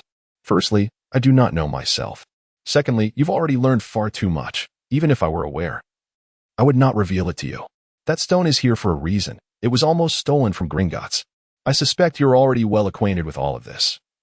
Aren't you? I truly do not understand how you've come to know about Fluffy. Oh, Hagrid, perhaps you simply wish to withhold this information from us. Yet you must surely know, Hermione said with a sweet, flattering tone. Chris was taken aback by Hermione's unexpected words, pondering whether she had picked up such eloquence from Diana. It is truly disheartening that she focuses on such frivolous matters instead of learning something substantial. However, they certainly excel at this. Have they mastered the art of conversing with Hagrid? Alas, it is evident. Indeed, Hagrid's beard quivered, unmistakably showing that he relished her words. And everyone could see the delight in his expression. In truth, we were merely curious about who had devised those mechanisms. Hermione continued sweetly, expressing our desire to know who, besides you, Dumbledore believes could assist him. Upon hearing this final remark, Hagrid puffed out his chest proudly. Harry and Ron exchanged satisfied smiles with Hermione. Alas, it is truly disheartening. Even such a kind-hearted individual as Hagrid is subjected to this. Chris unconsciously let out a sigh. This was troublesome. All eyes were fixed on him, particularly the trio who were anxiously observing, worried that Chris might utter something that would provoke Hagrid. Ahem, it's nothing. I'm just a bit warm. You all continue with your conversation. I'll just have some tea, Chris said with an awkward smile as he took a sip. Well, it wouldn't hurt to share a few details. Let me think. He borrowed the Fluffy from me, then had several other professors cast spells. Professor Sprout, Professor Flitwick, Professor McGonagall, he counted on his fingers. And of course, Professor Quirrell, not to mention Dumbledore himself, performed some magic. Wait, I almost forgot someone. Oh right. It was Professor Snape. Snape? The trio exclaimed in unison. Yes, are you still doubting him? Look, Snape also helped protect the Philosopher's Stone. He wouldn't steal it. You're the only one who knows how to get past Fluffy, right, Hagrid? Harry asked eagerly. You won't tell anyone, will you? Not even the teachers? Aside from me and Dumbledore, no one else is to know, Hagrid replied proudly. That's good, Harry murmured softly to the others. Hagrid, can we open a window? I'm feeling quite overheated, Chris added, clearly struggling with the heat. Right? He looked towards Harry for support. Ah, yes, Chris nodded in agreement. Sorry, kids, but no, Hagrid said, glancing towards the fireplace. Despite being nearsighted, Harry's keen observation skills kicked in, and he turned to look at the flames. What's that, Hagrid? Truth be told, Harry Potter was feigning ignorance. He was exceptionally clever and had already surmised something when he encountered Hagrid in the library earlier that day. Hagrid fidgeted nervously with his beard. That S? Oh. Where did you get it, Hagrid? Ron stood up and approached the fire, squatting down to examine the large egg more closely. It must have cost you a fortune. I want it, Hagrid admitted shyly. But what will you do when it hatches? Hermione inquired. You asked the same question as Chris just did. And he was reminding me of it. But I don't want to think too much about it now. I'd rather wait until it hatches. The book says to feed it a bucket of brandy mixed with chicken blood every half hour after it hatches. Oh, right. Chris told me I was getting a Norwegian Ridgeback. Quite a rare breed. Hagrid spoke with a sense of pride.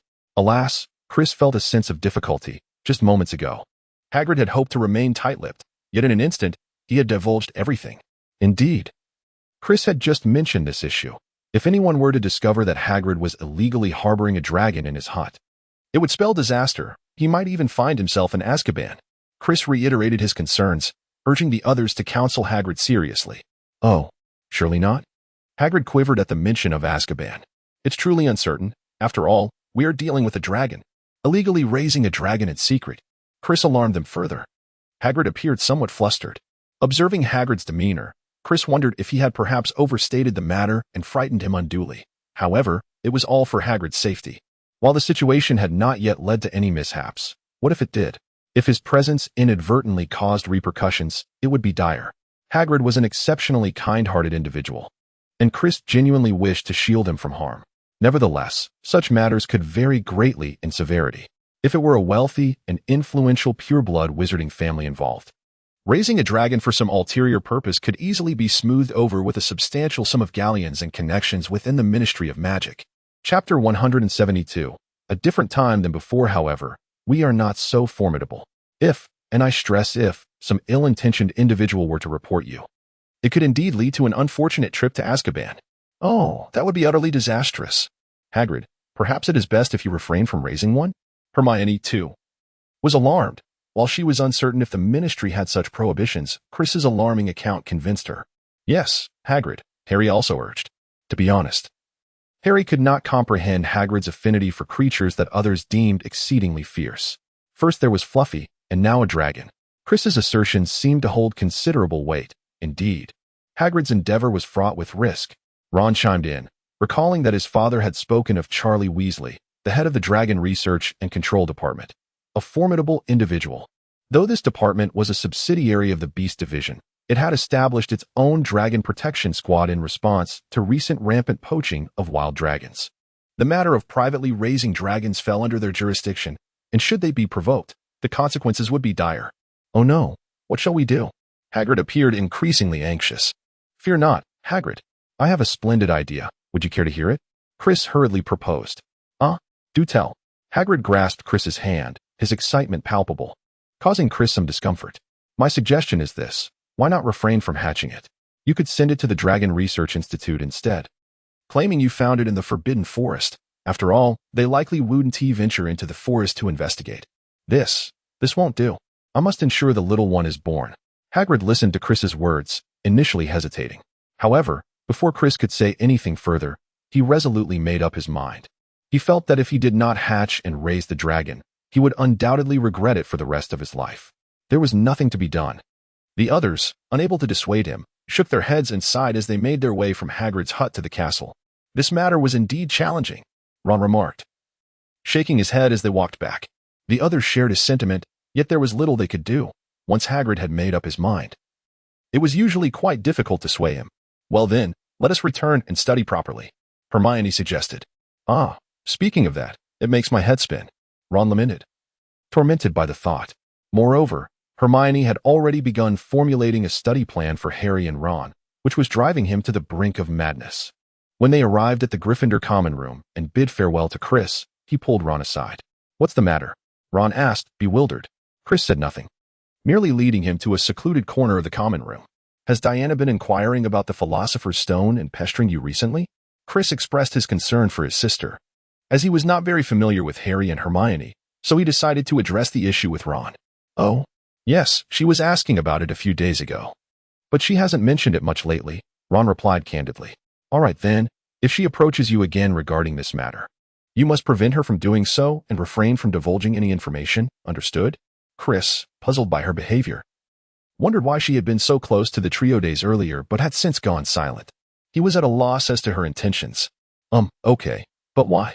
Ron queried, not comprehending why they couldn't tell Diana. He found her to be far more agreeable than Hermione. You see, she has a tendency to engage in reckless actions. Like confronting Snape, foolishly believing she can defeat him alone. Do you think that that's feasible? It's sheer folly. Chris explained. Really? Is that true? That definitely won't work. Ron believed him. Indeed. So you must never share these matters with her again, for she might genuinely attempt something so reckless. Chris urged earnestly. All right, you can rest assured. Ron replied, feeling reassured by Chris's words. I have faith in you, just as I do in your talent for wizard's chess. You will undoubtedly accomplish remarkable feats in the future. Keep it up, Chris encouraged. Ron relished such praise. His spirits lifted as he nodded repeatedly, assuring that he would keep a close watch to prevent Diana from learning about the situation. One morning at breakfast, Chris and the trio received a note from Hagrid, which simply read, It's about to hatch. Do you want to come and see? Chris inquired. I'm not keen on going. We have classes, and if we get caught, Hagrid will face greater trouble than us, Hermione replied, somewhat unwillingly. Hermione, how many times in our lifetime can we witness a dragon hatching? Harry interjected. Indeed, Ron echoed, expressing his eagerness to see the dragon, even dismissing the herbology class in favor of rushing to Hagrid's hut. What about you, Chris? Don't you have a plethora of classes? Aren't you busy? Don't you need to review? Hermione inquired suddenly. Oh, it's manageable, really. It's merely a dragon sighting. Doesn't he require much time, does it? A sharpened axe does not hinder wood chopping. Chris chuckled, attempting to diffuse the situation. Exactly. Ron eagerly nodded. Shoo. Keep your voice down. Malfoy is approaching. Harry warned as he spotted Malfoy nearby. What is there to fear? Who does he think he is? Ron scoffed. Hey, defeated one. What brings you here? Here to eat peaches? Ron shouted at Malfoy. Humph. Why should I concern myself with you? Malfoy retorted, his expression darkening at Ron's words. Have you grown some skills? What are you, a loser who couldn't even reach the finals of wizard chess? Ron derided. Malfoy had no retort for his embarrassing defeat. A loss is a loss, after all. His face turned pale with anger, and without uttering another word, he turned to leave. Did you see him? He is intimidated. Isn't he? Harry, mark my words, I could mock him for a decade over this. Ron declared triumphantly. Ever since he claimed the Wizard Chess Championship, he had gained both wealth and fame, leading to a slight inflation of his ego. Previously, he had little to boast about, struggling to hold his ground against Malfoy. But now things were different. The current Ron was not the Ron of yesteryear. Chapter 173. Who's there? Now he was the sort who could buy 2 lollipops, one for himself and one for Harry. The Ron who could only consume Harry's treats was but a distant memory. All right. Look at Malfoy. He clearly harbors intense hatred. Who knows what schemes he is concocting in the shadows for revenge against us? Harry noted, feeling a mix of amusement and concern regarding Malfoy's demeanor. So, are you all going to see the dragon? Chris asked, aware that Malfoy had surely overheard their conversation. However, Chris deemed it unnecessary to fret about whether Malfoy might report their plans, considering it not of utmost importance. Hermione? Ron and Harry turned their gazes toward her. Hermione felt somewhat conflicted, unsure how to respond. Hermione, it's a dragon. A remarkable creature in the magical realm. How can we possibly miss it? Ron urged once more. All right. Hermione relented with a resigned shake of her head. Yay, that's wonderful. Harry and Ron were utterly delighted. It truly was a marvelous event. After their morning classes concluded, they eagerly bounded towards Hagrid's hut. Today, Hagrid was exceptionally joyful, and it was evident that he was eagerly anticipating the birth of the dragon. The little wooden cabin was sealed tightly, with only a few small openings left for ventilation, while a blazing hearth at the table continuously radiated warmth. Once they entered, their gazes were instantly fixated on the table, where a dragon egg rested, already marked by a significant crack that occasionally trembled. It's about to hatch, Hagrid proclaimed excitedly. The group shuffled their chairs closer to the table, holding their breath in anticipation. Before long, they witnessed the fissure in the eggshell suddenly widen dramatically, accompanied by a sharp cracking sound. The egg split open, revealing a bald, leathery triangular head emerging from the shell. It was not particularly attractive. This dragon resembled a crumpled black umbrella. Chris was astonished that such a tiny creature could grow into a formidable dragon. Life is indeed ineffable. Isn't it beautiful? Hagrid murmured, extending a hand to gently stroke the little dragon's head. The dragon playfully nipped at his finger, revealing its sharp, elongated teeth. Goodness, look! It recognizes its mother, Hagrid exclaimed. Ron, captivated, gazed intently at the dragon, utterly awestruck by the miracle of life unfolding before him. I've named him Norbert. What do you think? Hagrid inquired. Sounds splendid. Chris nodded in agreement. Just as Hagrid was about to speak further, his expression suddenly shifted as he leaped towards the window. What is going on? Who's out there? What is the matter, Hagrid? Harry asked, concerned. Someone just peeked through the curtains. A boy is running towards the school, Hagrid replied. Upon hearing this, Harry dashed to the door and peered outside. Even from a distance, he recognized the unmistakable figure of Malfoy. What do we do? He has seen the dragon. Harry fretted. I hope he doesn't tell anyone, Ron shrugged. Oh dear, Harry sighed. Hagrid, your concerns are justified. That boy is full of mischief. I suggest you relocate the dragon before it becomes a disaster. Have you forgotten what I told you yesterday? Chris remarked. Hagrid, recalling Chris's earlier words, felt a wave of anxiety, yet gazing at the fragile creature, he could hardly bear the thought of parting with it. He slowly shook his head. Let it go, Harry urged, noticing Hagrid's hesitation. Releasing it is the best course of action. If others learn about it, the situation could spiral out of control. I cannot. It's too young and would perish, Hagrid insisted. Harry sighed, uncertain of how to proceed. Hermione then chimed in. Haven't you read that dragons grow rapidly? In just 2 weeks, Norbert will be as long as your house. Malfoy could very well inform Dumbledore. As long as he merely seeks out Professor Dumbledore, that's fine. But if he tells his father, and his father reports it to the Ministry of Magic, the consequences could be dire, Chris cautioned. Hagrid seemed shaken, biting his lip. I know I can't keep him forever, but I can't simply abandon him. What if I help you find someone to care for him? Chris suggested. Really? Is that possible? Hagrid asked, surprised. Of course. Ron's brother Charlie, whom you know, is doing well in Romania studying dragons. We could send Norbert to him. Charlie could take care of it and subsequently return it to its natural habitat. What do you think? Chris suggested. Before Hagrid could respond, Harry exclaimed with excitement. That is splendid. What do you say, Hagrid? Hagrid hesitated slightly. This is the best option we have. Come on, Hagrid. All right then. Perhaps you should send an owl to inquire with Charlie. He might not be willing after all, Hagrid replied. It was evident to Chris that Hagrid was reluctant. Sending an owl was merely a means to delay for a few days, as the round trip would undoubtedly consume a considerable amount of time. However, this hesitance was understandable. After all, a newborn dragon had just come into the world, and who could bear to part with it so soon? Nonetheless, the creature posed a potential risk, and one could never be certain that complications might arise. It would indeed be wiser to send it away sooner rather than later. After everyone returned, Ron promptly penned a letter to Charlie. In the following days, the trio felt as though time had come to a standstill. They were consumed by anxiety over whether Charlie would take in the dragon, while Malfoy's insidious grin only added to Harry, Ron, and Hermione's unease. Although Ron had gained a measure of confidence after winning the previous competition, his current predicament was quite different. Malfoy now held leverage over them, and Ron dared not provoke him any further.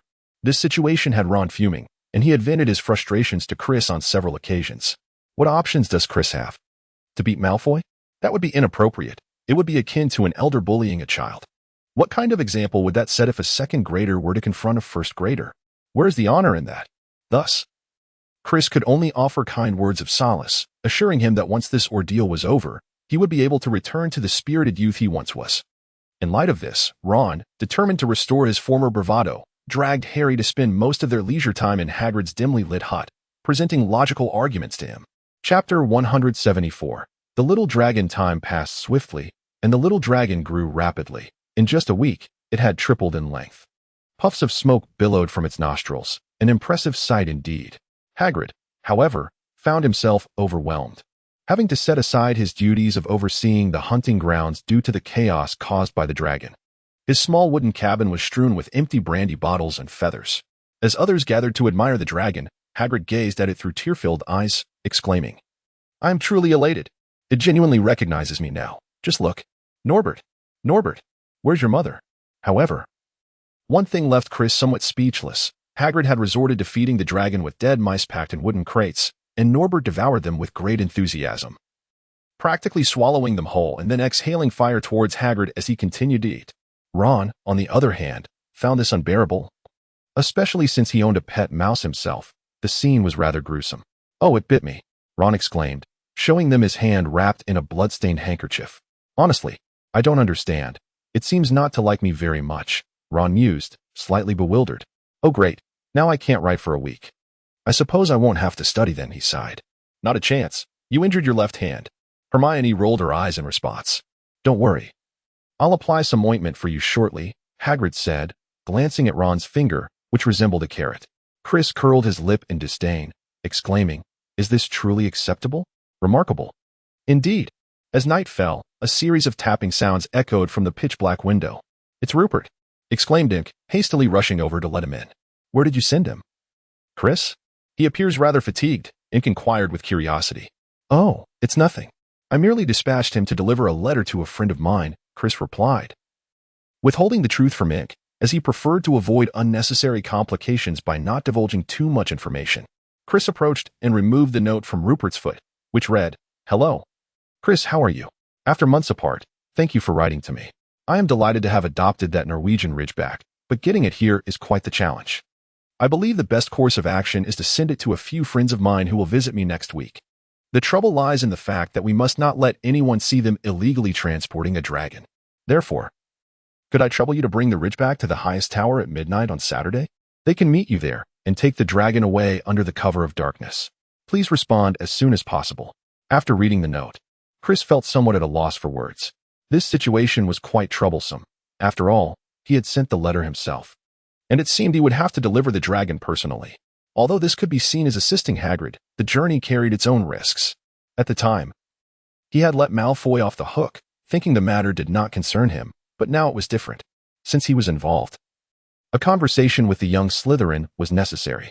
He hoped that Malfoy would act wisely and refrain from causing further trouble. When Chris shared this fortunate news with his three companions, they were absolutely thrilled. This had been their most distressing concern lately, as they feared Hagrid might end up in Azkaban, and at that point, raising a dragon would be the least of their worries. Currently, Ron was in a dire situation. His hand, bitten by the dragon, had swelled to twice its original size despite Hagrid's herbal remedies. Unsure if it was appropriate to seek Madame Pomfrey's help, he worried she would recognize it as a dragon bite. However, by afternoon, he had no choice. The wound had taken on an unsightly green hue. It seemed that Norbert's teeth were poisonous. After accompanying Ron to the infirmary for treatment, Chris stepped outside and unexpectedly encountered Malfoy, who was attempting to enter. It was quite audacious of him to venture out without even his two bodyguards. What a bold move. Well, this is quite the coincidence, Chris thought as he led the young Slytherin to a secluded corner. Perhaps this was what one might call schoolyard bullying. Malfoy resisted vehemently, but there was little he could do against Chris. Reluctantly, he was brought to this secluded spot. What do you want? I know you're quite formidable, but I haven't wronged you. There is no need for this, Malfoy said, both angry and a touch fearful. I simply have a few matters to discuss with you. Chris replied with a smile.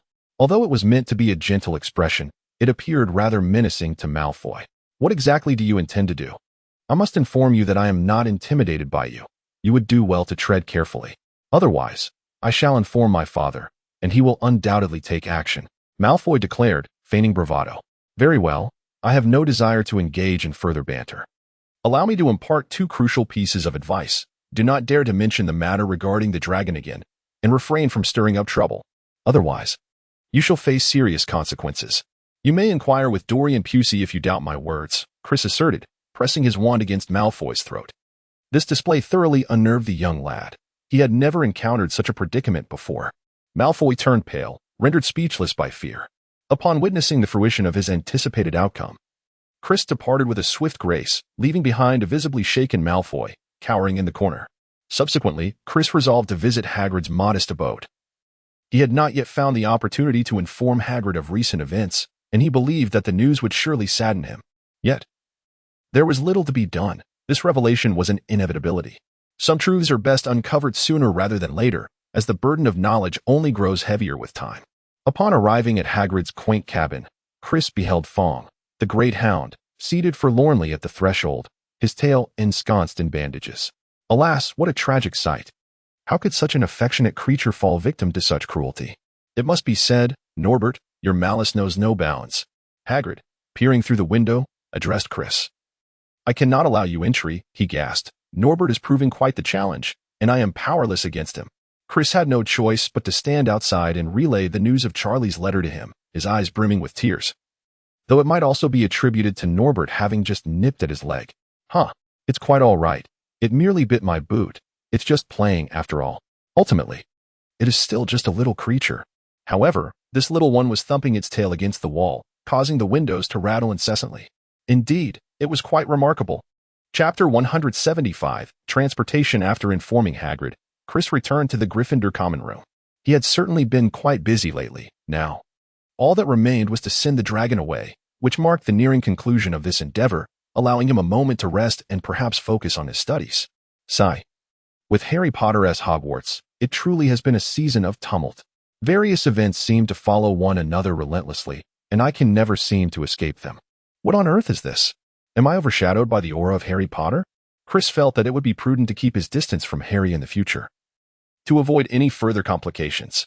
However, he pondered, even if he distanced himself from Harry Potter, those who surrounded him would still come knocking at his door, making it impossible to escape the entanglements. It was truly a predicament. What is meant to be a blessing may turn out to be a curse that one cannot evade. Hey, Chris, what have you been up to lately? Imp remarked, claiming that Chris always seemed to be shrouded in mystery. Come on, spill the beans. What nefarious plans are you concocting? As Chris was lost in thought, contemplating these matters, someone tapped him gently on the shoulder from behind. Chris turned to see George and Fred. Oh, it's nothing at all.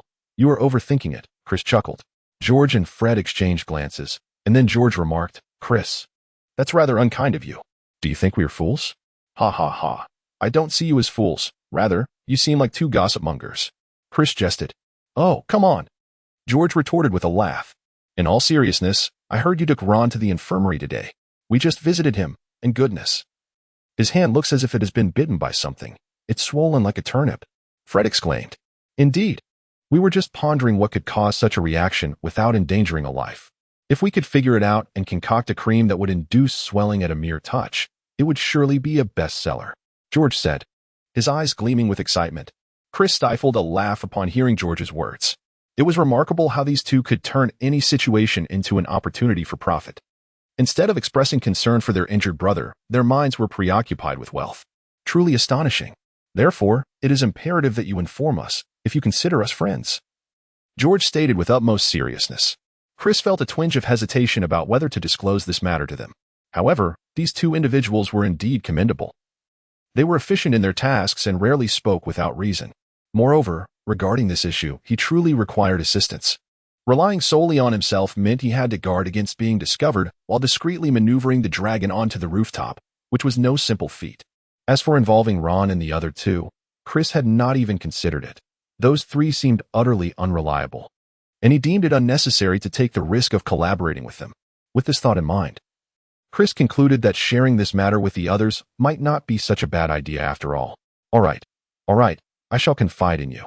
I happen to need your help, Chris declared earnestly. Then speak swiftly. Chris surveyed his surroundings, noticing that no one was paying attention to them. He gestured for the two brothers to come closer and said, You mustn't be alarmed by what I'm about to reveal. The situation is quite extraordinary. Hagrid is raising a dragon, and he intends to send it to Charlie? Merlin, I must be dreaming. The brothers lowered their voices, their expressions reflecting disbelief.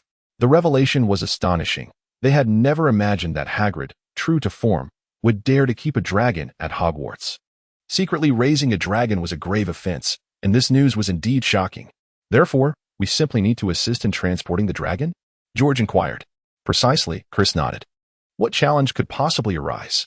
With the Hogwarts brothers lending a hand, there is nothing we cannot accomplish, Fred remarked, confident in their abilities. As long as we act swiftly and efficiently, this endeavor will remain undiscovered. We must proceed without a trace, George asserted. All right, let us enlist him, and the four of us shall execute the plan. Chris agreed with a nod. Afterward, Chris confided in the trio, hoping they would refrain from getting involved. Hermione readily agreed. Having had her fill of worry, with suitable candidates available, there was little to contest. Ron concurred, believing that no one could be more dependable than Chris and his companions. As for Harry Potter, he was eager to participate, wishing to personally escort the dragon. After much persuasion, Chris managed to convince him to abstain from involvement. One wondered how Harry possessed such a strong sense of responsibility. He truly was a natural-born savior. It was a dark, overcast night when they arrived at Hagrid's hut. Already somewhat late. Their delay was largely due to the old caretaker, Filch, who always seemed to weave in and out of their path, forcing them to evade him and wasting precious time. Hagrid had long since secured Norbert in a large crate, ready for departure. I've prepared plenty of mice for him, along with some brandy to sustain him on the journey, Hagrid said in a heavy tone, clearly unhappy. I also included his teddy bear so he wouldn't feel lonely. However, the sounds of tearing from within the crate suggested that the toy had likely been reduced to tatters. Farewell, Norbert, Hagrid said, his voice thick with emotion. Oh, my precious little dragon, Mother will never forget you, he lamented. Chris, I entrust Norbert to you. Please tell the person receiving him to take good care of him, Hagrid implored with a solemn expression. Rest assured, Hagrid, Chris reassured him. Chris responded.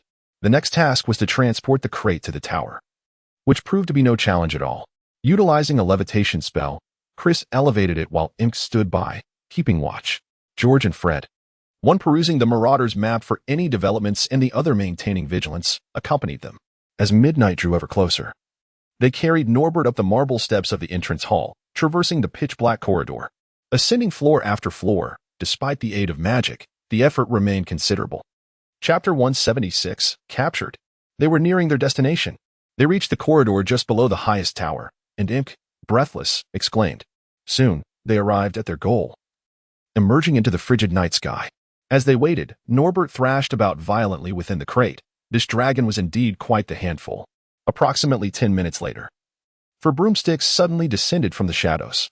Charlie's friends, all of cheerful disposition, hastily secured several ropes, allowing them to suspend Norbert between them. Once they had safely tied Norbert with great care, the four exchanged handshakes, and Chris expressed his gratitude profusely. At last, Norbert was gone, vanished into the night. Subsequently, Chris and the others quietly descended the spiral staircase, evading the patrolling Filch, and returned to their respective dormitories. The events of the evening concluded smoothly, prompting a sigh of relief from Chris. With Norbert safely departed, he felt as if he had evaded a hidden bomb, alleviating Hagrid of what he himself did not consider a troublesome predicament, allowing for a peaceful night's sleep. In the preceding days, Chris had claimed to be untroubled, but in truth, he had been apprehensive about potential mishaps during the transport. Now, everything had gone well. This was the most favorable outcome. However, by the following day, something peculiar transpired. As the Gryffindor students passed the colossal hourglass recording the House Cup scores, they believed there had been an error. Gryffindor had lost a staggering 150 points compared to the previous day. Slytherin had also forfeited 50 points. What on earth had happened? Who had incurred such deductions? How could so many points vanish all at once? It was utterly unbelievable. Yet, as is often the case, secrets do not remain hidden for long, and soon the news spread. Harry Potter, the illustrious Harry Potter, hero of 2 Quidditch matches, was responsible for their significant loss of points, along with 2 other foolish first-year students. The story unfolded thus. After receiving Chris's warning, Malfoy, naturally, dared not meddle with the dragon affair any longer. Yet, how could the illustrious Malfoy bear such indignity? Would he allow this slight to go unpunished and still maintain his reputation as the formidable Malfoy? Thus, Malfoy harbored resentment. Shortly thereafter, last night, he overheard a student in the Slytherin common room, who had returned late after being punished by Professor Snape for mishandling potions, speak of encountering a foolish Gryffindor who appeared to be lost, aimlessly wandering outside and somehow stumbling into the vicinity of the Slytherin lounge. With cleverness, he directed this imbecile towards a path leading straight to Filch's office, bursting into laughter at the sheer absurdity of the situation. Amused by such a curious tale, Malfoy inquired about the identity of the Gryffindor. The student, noticing Malfoy's unexpected interest, felt compelled to respond, albeit he could only provide a vague description of the Gryffindor's appearance. Upon hearing this description, Malfoy immediately recognized the individual. Was it not that fool Neville? Excellent. If I cannot deal with you, Weasley, surely I can manage one of Harry's friends without interference. It seemed rather unfortunate for Longbottom to cross paths with me during a moment of displeasure. How could I resist intervening? So, brimming with excitement, Malfoy rushed out without a bodyguard, only to encounter Filch patrolling the halls. Thus, Malfoy's scheme failed, and he was promptly apprehended by Filch. Meanwhile, Harry's situation was even more ludicrous. It was said that he, unable to shake off his worries about the dragon, insisted on seeing it one last time before Chris and the others took it away, dragging Hermione along with him. Alas, he failed to catch a glimpse of the dragon and instead ran into the lost Neville. In a twist of fate, All three inadvertently found themselves captured. And what of Harry Potter's invisibility cloak? That was a tale of its own. Initially, it perfectly concealed Hermione, Harry, and Ron, but with Ron replaced by Neville, a portion of the cloak was left exposed, leading to their capture. Truly, it was a series of unfortunate events. When Filch presented the trio before Professor McGonagall, the elderly witch was nearly beside herself with rage. She could hardly fathom that 3 students would dare to flout the school's regulations, particularly Hermione, who was usually so obedient and studious. This blatant disregard for rules was a profound disappointment for Professor McGonagall. Consequently, she imposed a severe penalty, deducting 50 points from each of them. The consequence of this matter was that Harry, once one of the most popular and respected figures in the school, suddenly became the target of scorn. Even the students from Ravenclaw and Hufflepuff regarded him with disdain, as they had long hoped to see Slytherin lose the House Cup.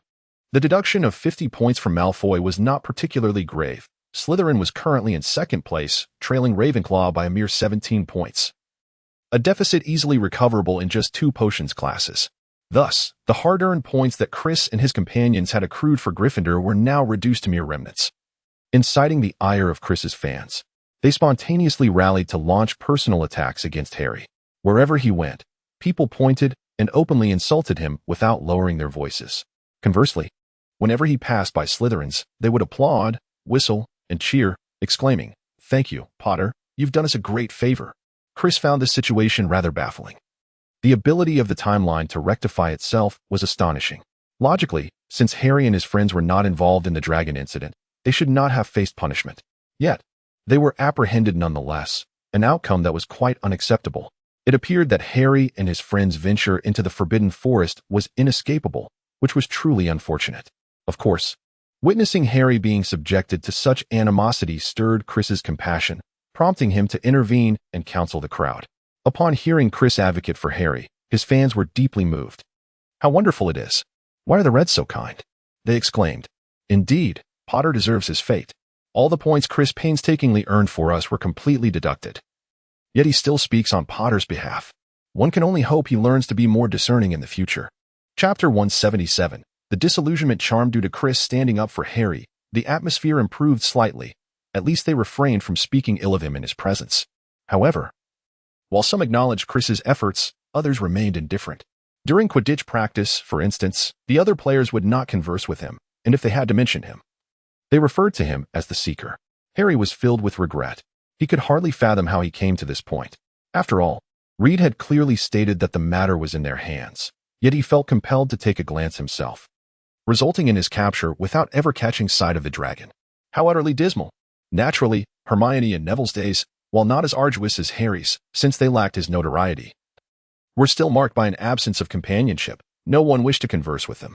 Hermione no longer stood out in class, her head bowed as she diligently immersed herself in her studies. Nonetheless, this was not overly burdensome, for the impending final examinations loomed large, compelling those who had previously neglected their studies to bury themselves in revision, thus temporarily alleviating Harry and his friends' worries. He, Ron, and Hermione often found solace in each other's company, studying late into the night, striving to memorize intricate potion recipes, spells, and the significant dates of magical inventions and goblin rebellions. Chris, however, remained unconcerned with such matters. He had his own pursuits. Beyond revisiting familiar knowledge, he was determined to learn new magic. Recently, he had been grappling with a particularly challenging spell, the disillusionment charm. Indeed, this spell serves to disguise the target, allowing the person or object to blend seamlessly into their environment, much like a chameleon, adapting in color and texture to match the surroundings. This spell proved to be exceedingly useful, especially after Chris witnessed the tribulations faced by Harry and his companions. After all, those who frequently tread near water are bound to get their feet wet. As someone accustomed to venturing out at night for various endeavors, he recognized the value of the disillusionment charm in case of sudden emergencies, providing the ideal solution. With this spell cast, he would become invisible, allowing for a swift escape, perfectly executed. Just as wizards with sphinx-headed, winged beasts and winged horses must regularly cast the disillusionment charm to prevent muggles from noticing their peculiar traits. One method of crafting an invisibility cloak involves casting this charm upon an ordinary travel cloak, though its effectiveness diminishes over time. Moreover, the fact that esteemed figures employ this spell serves as a testament to its practicality. Professor Dumbledore once conveyed to Harry that he did not require an invisibility cloak, for his mastery of the disillusionment charm sufficed to conceal him. He also mentioned that Gellert Grindelwald had no need for an invisibility cloak, implying his proficiency with the charm as well. Furthermore, Lord Voldemort utilized the disillusionment charm in the spring of 1998 to avoid detection by those within Hogwarts Castle as he approached Albus Dumbledore's grave. Voldemort's skill with the charm was remarkable, rendering himself invisible even to his own eyes. While the average person casting this spell would not become truly invisible, they would simply match the colors and textures of their surroundings perfectly. Transforming into a humanoid chameleon, Chris found it increasingly unreasonable not to diligently master the spell. However, the incantation proved somewhat challenging. At present, he could only slightly lighten the hue of his own body. To truly command this spell, one would undoubtedly require relentless practice to achieve success. Moreover, the illusionary spell required a significant expenditure of magical energy, rendering it quite taxing. Under such circumstances, Chris devoted all his time to mastering this incantation, neglecting other matters. Regrettably, despite his desire to avoid trouble, it seemed that trouble always sought him out. One day, upon returning to his bedroom, intending to brew a delightful cup of red tea, Ron came knocking at his door. "What is the matter, Ron? Is your injury healed? Would you like a drink?" Chris inquired, reclining comfortably on the sofa with a smile. Thank you, Chris, but no, I'm fine now. I came to discuss something that I believe you should know," Ron replied, a peculiar expression crossing his face. What is it?" Chris asked, intrigued. "Well, today while we were studying in the library, Diana came to find us. She asked us several questions regarding the Philosopher's Stone," Ron stammered. "You didn't tell her anything, did you?" Chris sat up, fixing his gaze intently on Ron. Well, I naturally said nothing, but Harry mentioned something to Diana. I had cautioned him about this beforehand, but it seems he forgot and inadvertently revealed it to her," Ron admitted, feeling embarrassed. "What was it?" Chris inquired with a serious tone. "It's like this. That afternoon, Harry left the library alone for some fresh air and heard someone sobbing in the classroom ahead. Upon approaching, he recognized it was Quirrell's voice. Quirrell was saying, No, I can't do this anymore, please." It sounded as though someone was threatening him. Harry drew closer to listen more attentively, and he then heard Quirrell weeping. Shortly after, Quirrell hurriedly exited the classroom, adjusting his scarf, his face pale as if he were on the verge of tears, striding away hastily. And then, Chris pressed for further details. Harry felt that Quirrell was entirely oblivious to his presence, so he waited until Quirrell's footsteps faded before peering into the classroom. However, it was empty, save for a door on the other side that was ajar. He suspected that Snape had just left, as the cadence of his steps suddenly became brisk, suggesting that Quirrell had finally capitulated. When Harry returned to the library, Hermione was administering a test on astronomy, and he shared with us what he had just overheard. At that moment, Diana approached us to inquire if there were any new developments. Harry, in her presence, engaged us in a discussion regarding the matter. Based on the situation, we surmised that Snape had finally succeeded, especially if Quirrell had just revealed to him how to lift his anti-dark magic spell. Hermione, however, believed we were overly anxious, considering there was still the presence of the troll. Yet, I felt otherwise. It was entirely possible that Snape had already discovered how to deal with the troll and would not hesitate to consult Hagrid. Ron remarked. Chapter 178. Blood Drinking? Hermione then suggested that we refrain from pursuing this issue further and instead seek out Dumbledore.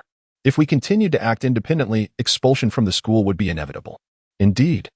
I also recommend you approach Dumbledore. He will surely provide you with a satisfactory answer, Chris concurred. However, we lacked evidence. According to our analysis, Quirrell was undoubtedly terrified and would not come forward to testify on our behalf. If Snape merely claimed ignorance regarding how the troll entered on Halloween night, asserting he was nowhere near the 4th floor, to whom would they lend credence, Snape or us? Furthermore, our disdain for Snape was no secret. Dumbledore might suspect we concocted this elaborate tale in an attempt to have Snape expelled. Moreover, even if Filch's life were in danger, he would not aid us. His bond with Snape was too strong, and he likely believed that the more students expelled, the better.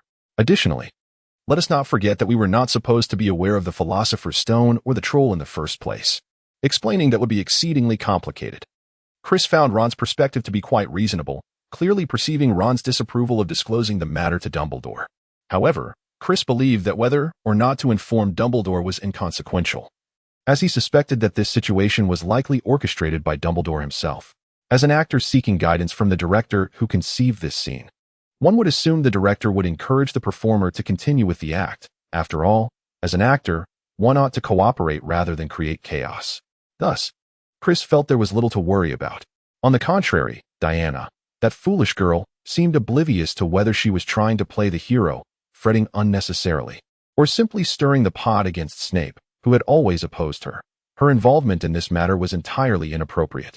If she wished to participate, had she consulted Dumbledore? She ought to be wary lest she be sidelined. Truly, what should one do now? Well, Ron, I genuinely appreciate you bringing this to my attention, Chris remarked. It's nothing. We're friends, after all. It's just unfortunate that Diana found out. I didn't really help much, Ron said, feeling somewhat embarrassed. That's perfectly all right. Your willingness to inform me is commendable, Chris responded. After Chris presented Ron with a large box of chocolates and sent him on his way. His previously pleasant mood, while sipping tea, was shattered. He now found himself at a loss. At the very least, he could ensure that during the final escapade, Diana would be kept in check and prevented from running amok. As long as she refrained from participating in the affair, her investigations were of little consequence, were they not? Chris shook his head, dismissing the troubling thoughts that had plagued him. He picked up a novel about wizarding adventures, savoring a cup of red tea while immersing himself in the story, enjoying the leisurely moment. 2 days later, as Chris was having breakfast, Imk shared a piece of news he had heard. It was rumored that Harry and a few other first-year students, who had been punished, encountered someone drinking the blood of a unicorn while patrolling the Forbidden Forest. Imk expressed his curiosity, wondering what the blood of such a legendary creature might taste like. Having heard that it could extend one's life and enhance magical powers, I strongly advise you to abandon such thoughts. This is an extremely vile act, Imk. Whether you jest or speak earnestly, you must never entertain the idea, Chris said with utmost seriousness. What is wrong with that? Imk replied, somewhat bewildered. Let me enlighten you. Unicorns are sacred and pure beings. Their horns serve as an ingredient in potions, particularly for creating ordinary antidotes. Their tail hairs can be used to concoct beauty potions, available in the apothecaries of Diagon Alley for 10 galleons per bag. They can also be fashioned into wands, which produce the most stable magic, rarely affected by fluctuations or blockages. You may engage with everything I just mentioned, but the blood is off limits. I cannot ascertain whether it truly enhances magical power, but it does extend life. However, the moment their blood touches your lips, you become a wretched, cursed existence, paying a grievous price. Unicorns symbolize sanctity. To touch their blood is to taint your very soul. Is that true? That sounds terrifying. Imk recoiled, clearly shaken. He had never realized the horror associated with unicorn blood. Believe it or not, I am quite indifferent to unicorns, yet I am curious about where you heard this tale. Chris inquired, puzzled. I heard it from Ron, Imk admitted sheepishly. Very well, Chris understood, realizing they must have encountered Quirrell drinking blood in the Forbidden Forest. Once the exams concluded in a couple of days, this matter would reach its final resolution. He needed to keep a close watch on Diana's movements, ensuring she did not get involved. Oh, by the way, Chris, this year's history of magic is exceedingly difficult. I haven't memorized anything yet. What should I do? Imk fretted. Do not worry. Just follow the method I taught you last year, and you will be fine. How is your preparation for this year's flying class exam? Upon hearing Chris's question, Imk perked up. Rest assured, I am absolutely fine. I practice with George and the others every week. If I fail again, what is the point of attending school? Observing Imk's unwavering confidence, Chris nodded, harboring a glimmer of hope, though these individuals were hardly reassuring. Soon, the final examinations approached, and Chris felt he had performed adequately, encountering minimal issues overall. The practical examination for their charms class this year centered around the tickling charm, a spell capable of rendering opponents incapacitated with laughter. This enchantment is often employed during duels as a means of distracting one's adversary. A notable instance was in 1992 when Harry Potter utilized this charm against Draco Malfoy during a practice session at the dueling club. The incantation itself is not particularly challenging. However, mastering the precise application of its force is crucial. An excessive or insufficient intensity would yield unsatisfactory results. Thus, it must be executed within an appropriate range to achieve success. Chris's performance was, of course, beyond reproach. He could achieve excellence even with his eyes closed, which prompted Professor Flitwick to award him a perfect score. However, Imk was not quite as exceptional, earning a score that was merely satisfactory. Chapter 179. Slander. As for the examination in potions, it focused on the preparation of a potion known as the upright hair elixir, a concoction capable of making the hair of its consumer stand on end. One of its ingredients is rat tails. Such a straightforward potion posed no challenge for Chris, whose creations were flawless in both color and efficacy. This outcome left Severus Snape rather dissatisfied, as he endeavored to find fault. Regrettably for him, he had often pointed out various minor issues Chris had encountered during potion making in class. Consequently, Chris had absorbed these lessons, ensuring he made no mistakes during the examination, which left Snape with no choice but to grant him a perfect score. In the History of Magic exam, Chris performed admirably, while Imp faced a more dismal fate, having forgotten certain questions related to the International Wizarding Conference of 1289. This was not a particularly difficult topic, as it pertained to a gathering of wizards held in that year. The specifics of the conference and the decisions made therein remain elusive, and a specialized group of wizards from Sardinia participated in the event. However, with the exams now behind them, it was best to relax and unwind. The weather in June was exceedingly pleasant, and Chris, along with Imp, George, and Fred, had arranged to meet beneath a tree by the Black Lake. They sipped chilled watermelon juice while engaging in light-hearted banter, thoroughly enjoying the moment. By the way, Imp, you should be able to pass your flying class this year, right? George inquired. Well, I think so, but I'm not entirely sure, Imp replied hesitantly. Why not? Are you not flying well? George asked, puzzled. Not exactly. I just fly a bit too slowly, and Madame Hooch isn't very pleased, so I'm uncertain about passing, Imp admitted. Oh, that should be no issue. Imp, you need to have a bit more confidence in yourself, Fred encouraged. All right. I suppose it will be fine, even if my score is a bit low. I'll just accept it, right?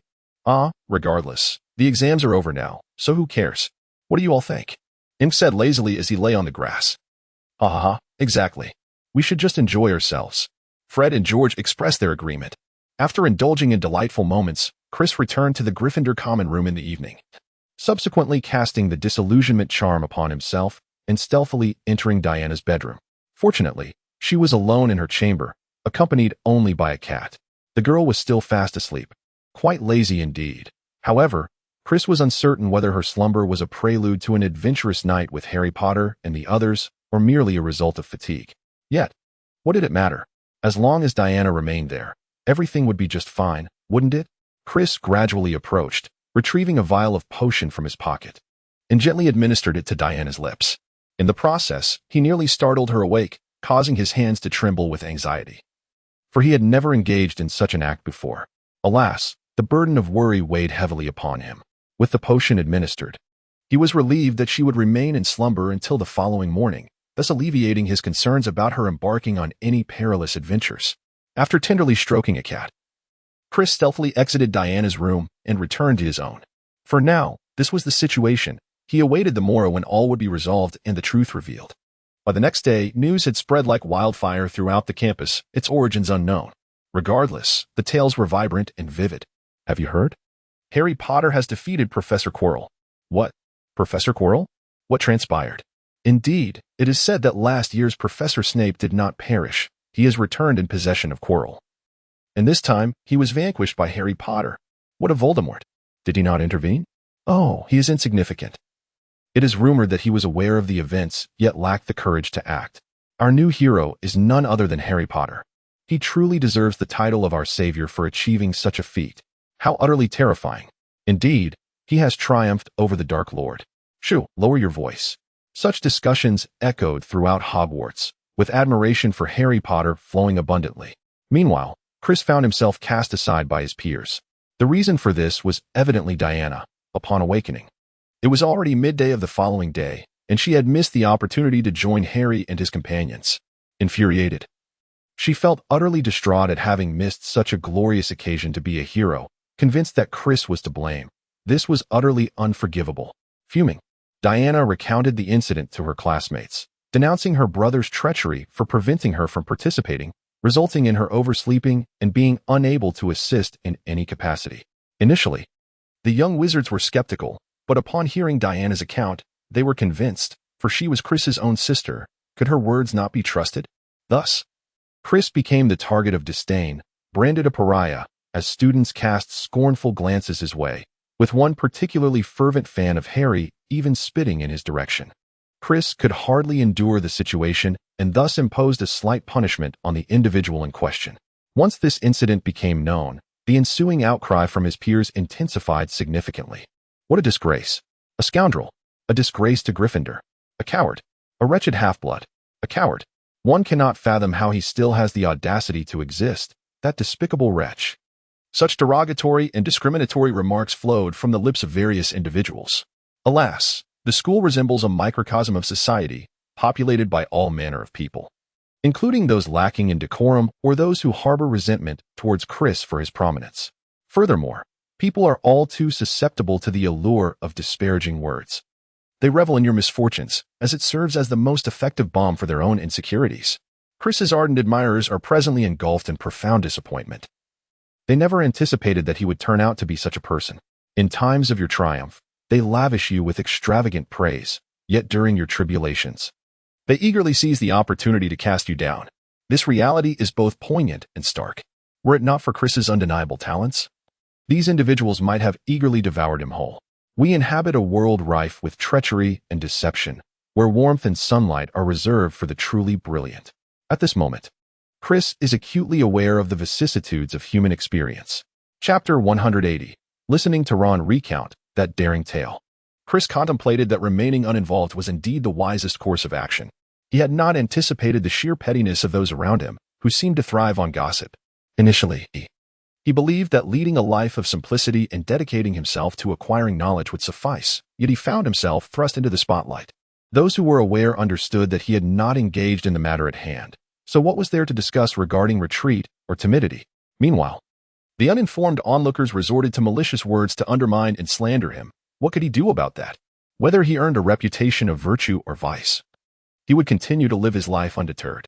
His purpose was to learn, not to compete or showcase heroics. In contrast, George and Fred exhibited a commendable level of rationality. As they approached Chris to inquire about the events that had transpired, Chris naturally expressed to them his belief that the entire matter was merely a figment of Harry and his friend's imagination. He felt certain that Snape could not possibly be implicated. As for Professor Quirrell, no one had discerned anything amiss, so what right did they have to perceive it any better? Consequently, they convened another meeting of the Hogwarts Brotherhood to deliberate on this issue. During the meeting, Ron affirmed that Chris had indeed not been involved in the situation, and they had not disclosed any information to him, thus he bore no blame. Presently, most of the rumors emanated from Diana, and they were truly insufferable. George and Fred urged Ron to recount their recent escapades, as they found it immensely intriguing. On that particular day, Harry's scar had been acutely painful. He mentioned that while he had experienced discomfort before, it had never manifested so frequently. Hermione suggested they consult Madame Pomfrey, yet Harry insisted he was not ill, believing it to be a warning sign of impending danger. "I don't share that sentiment," I remarked. "I think he is merely overheated." I advised him to relax a bit after exams. I also concurred with Hermione, asserting that as long as Dumbledore was present, the Philosopher's Stone would remain safe. Furthermore, regardless of circumstances, we had uncovered no evidence to suggest that Snape had discovered how to subdue Fluffy. He had narrowly escaped losing his leg last time, and would surely not recklessly venture into danger again. If even Hagrid had betrayed Dumbledore, then Neville might as well be selected for the England Quidditch team. The laughter that ensued from Ron's jest about Neville was infectious, prompting everyone to encourage him to continue his tale. Indeed, Ron possessed a remarkable talent for storytelling, recounting events with vivid animation. Harry then insisted on seeking out Hagrid. Hermione and I were both perplexed, but Harry argued that the situation was peculiar. Hagrid, who yearned for a dragon, fortuitously had a dragon egg in the possession of a stranger? How many people wander about with dragon eggs? It was a violation of wizarding law. Moreover, was it not fortunate that they could locate Hagrid? Upon hearing Harry's inquiries, we agreed, finding the situation decidedly suspicious, and thus accompanied him to find Hagrid. After inquiring about a few matters, we proceeded to seek out Professor Dumbledore, with Ron exuberantly narrating his excitement. Upon passing through the three-headed dog, we found ourselves in darkness beneath the trapdoor, unable to see a thing and lacking a ladder to descend. With no other option, we leapt into the abyss. "Oh, dear," exclaimed Imk, her expression one of astonishment. "What lay below?" George impatiently inquired. As we plummeted, I felt the cold, damp air rush past my ears, my body continuously descending until, with a thud, we landed on something soft, accompanied by a strange, muffled sound.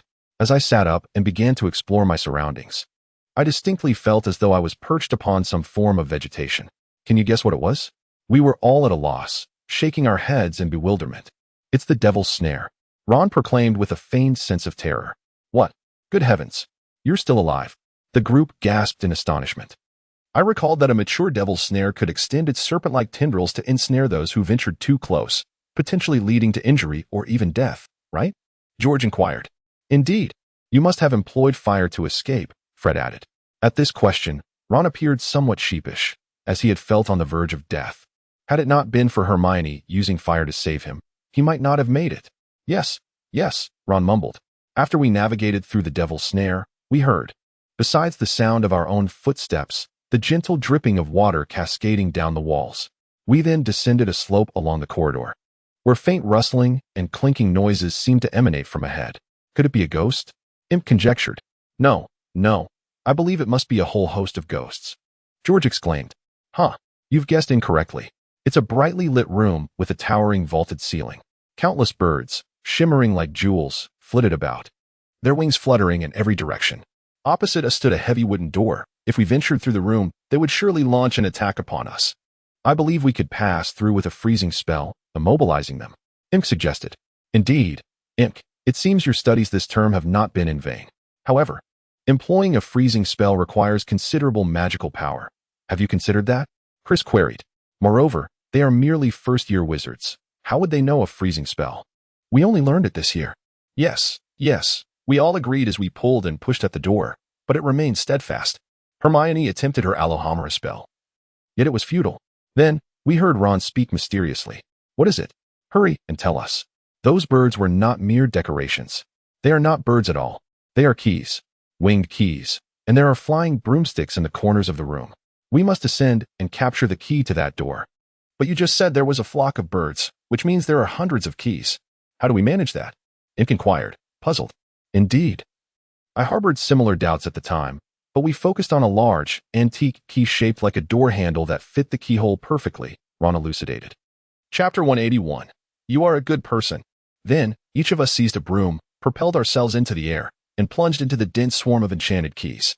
We desperately reached out, grasping and trying to catch them.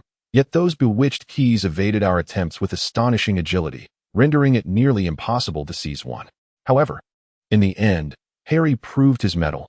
As the youngest seeker in a century, his reputation was well-deserved.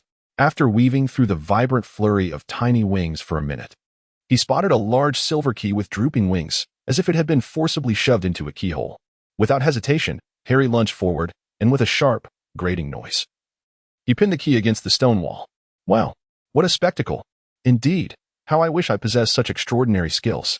The crowd erupted in applause for Harry's flying prowess. The room below was even more remarkable, Ron continued. How can I describe it?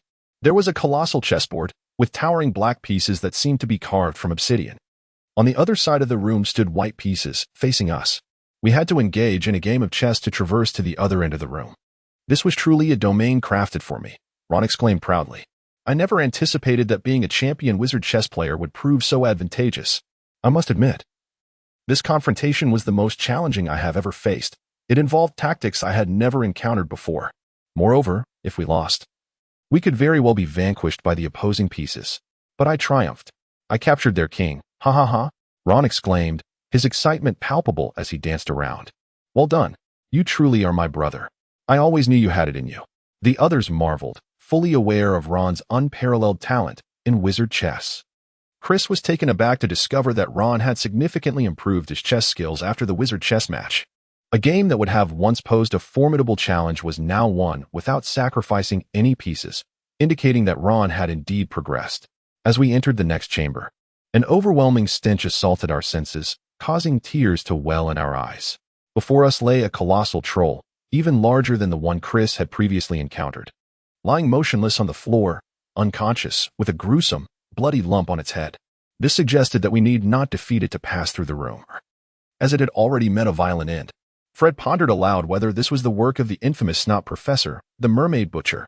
Indeed, you should have seen it. It was utterly barbaric. I felt it surpassed even the slaughter of mermaids, Ron replied. I must clarify, Chris interjected as a first-hand witness. The Snot Professor is unequivocally dead. Such speculation is sheer nonsense. Such cruelty typically stems from the use of dark magic, a method employed by dark wizards. If one associates this with the Snot Professor, it is merely due to the similarities in the techniques of dark wizards. I have serious doubts about the motives and common sense of those who raise such questions. Chris found himself at a loss for words. What does what Quirrell did have to do with my Snot Professor? Can a corpse rest in peace? He exclaimed. All right. Fair enough, the others conceded, recognizing the validity in Chris's argument, as the rumors were merely the malicious conjectures of inexperienced young wizards. Shall I continue? Ron asked. Yes, please do. They urged eagerly. After traversing the troll's chamber, we found only a table adorned with 7 uniquely shaped bottles. As we crossed the threshold, a sudden burst of flames erupted behind us, sealing the entrance. This fire was unlike any other. It was purple. Simultaneously, black flames flickered at the doorway ahead, trapping us in between. I can confidently assert that a mere touch would reduce one to nothing but ash. Hermione then noticed a roll of parchment beside the bottles, which read, Danger lies ahead, safety is behind. 2 among you shall assist. Drink to move forward, drink to return. 2 contain the potion of nettles, 3 are lethal. Awaiting their turn. What else was there? I couldn't recall. Apologies, Ron said, scratching his head in embarrassment. In any case, there are 7 bottles, 3 contain poison.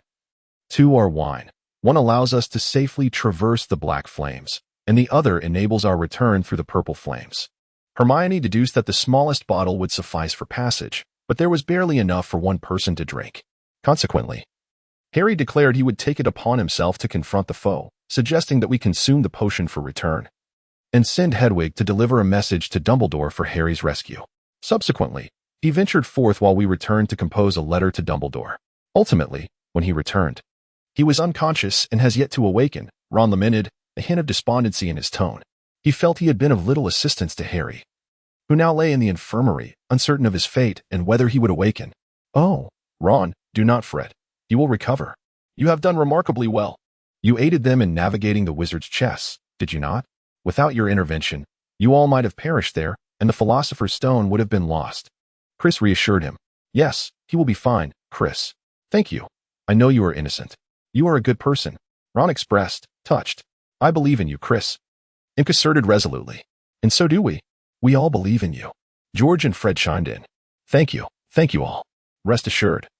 It is merely the opinions of others. I shall not be troubled by them, Chris replied with a smile. 2 days later, Harry awoke, and everyone rushed to visit him. Upon hearing the news of Chris's unjust accusation, he felt a deep sense of sorrow. This matter had nothing to do with him.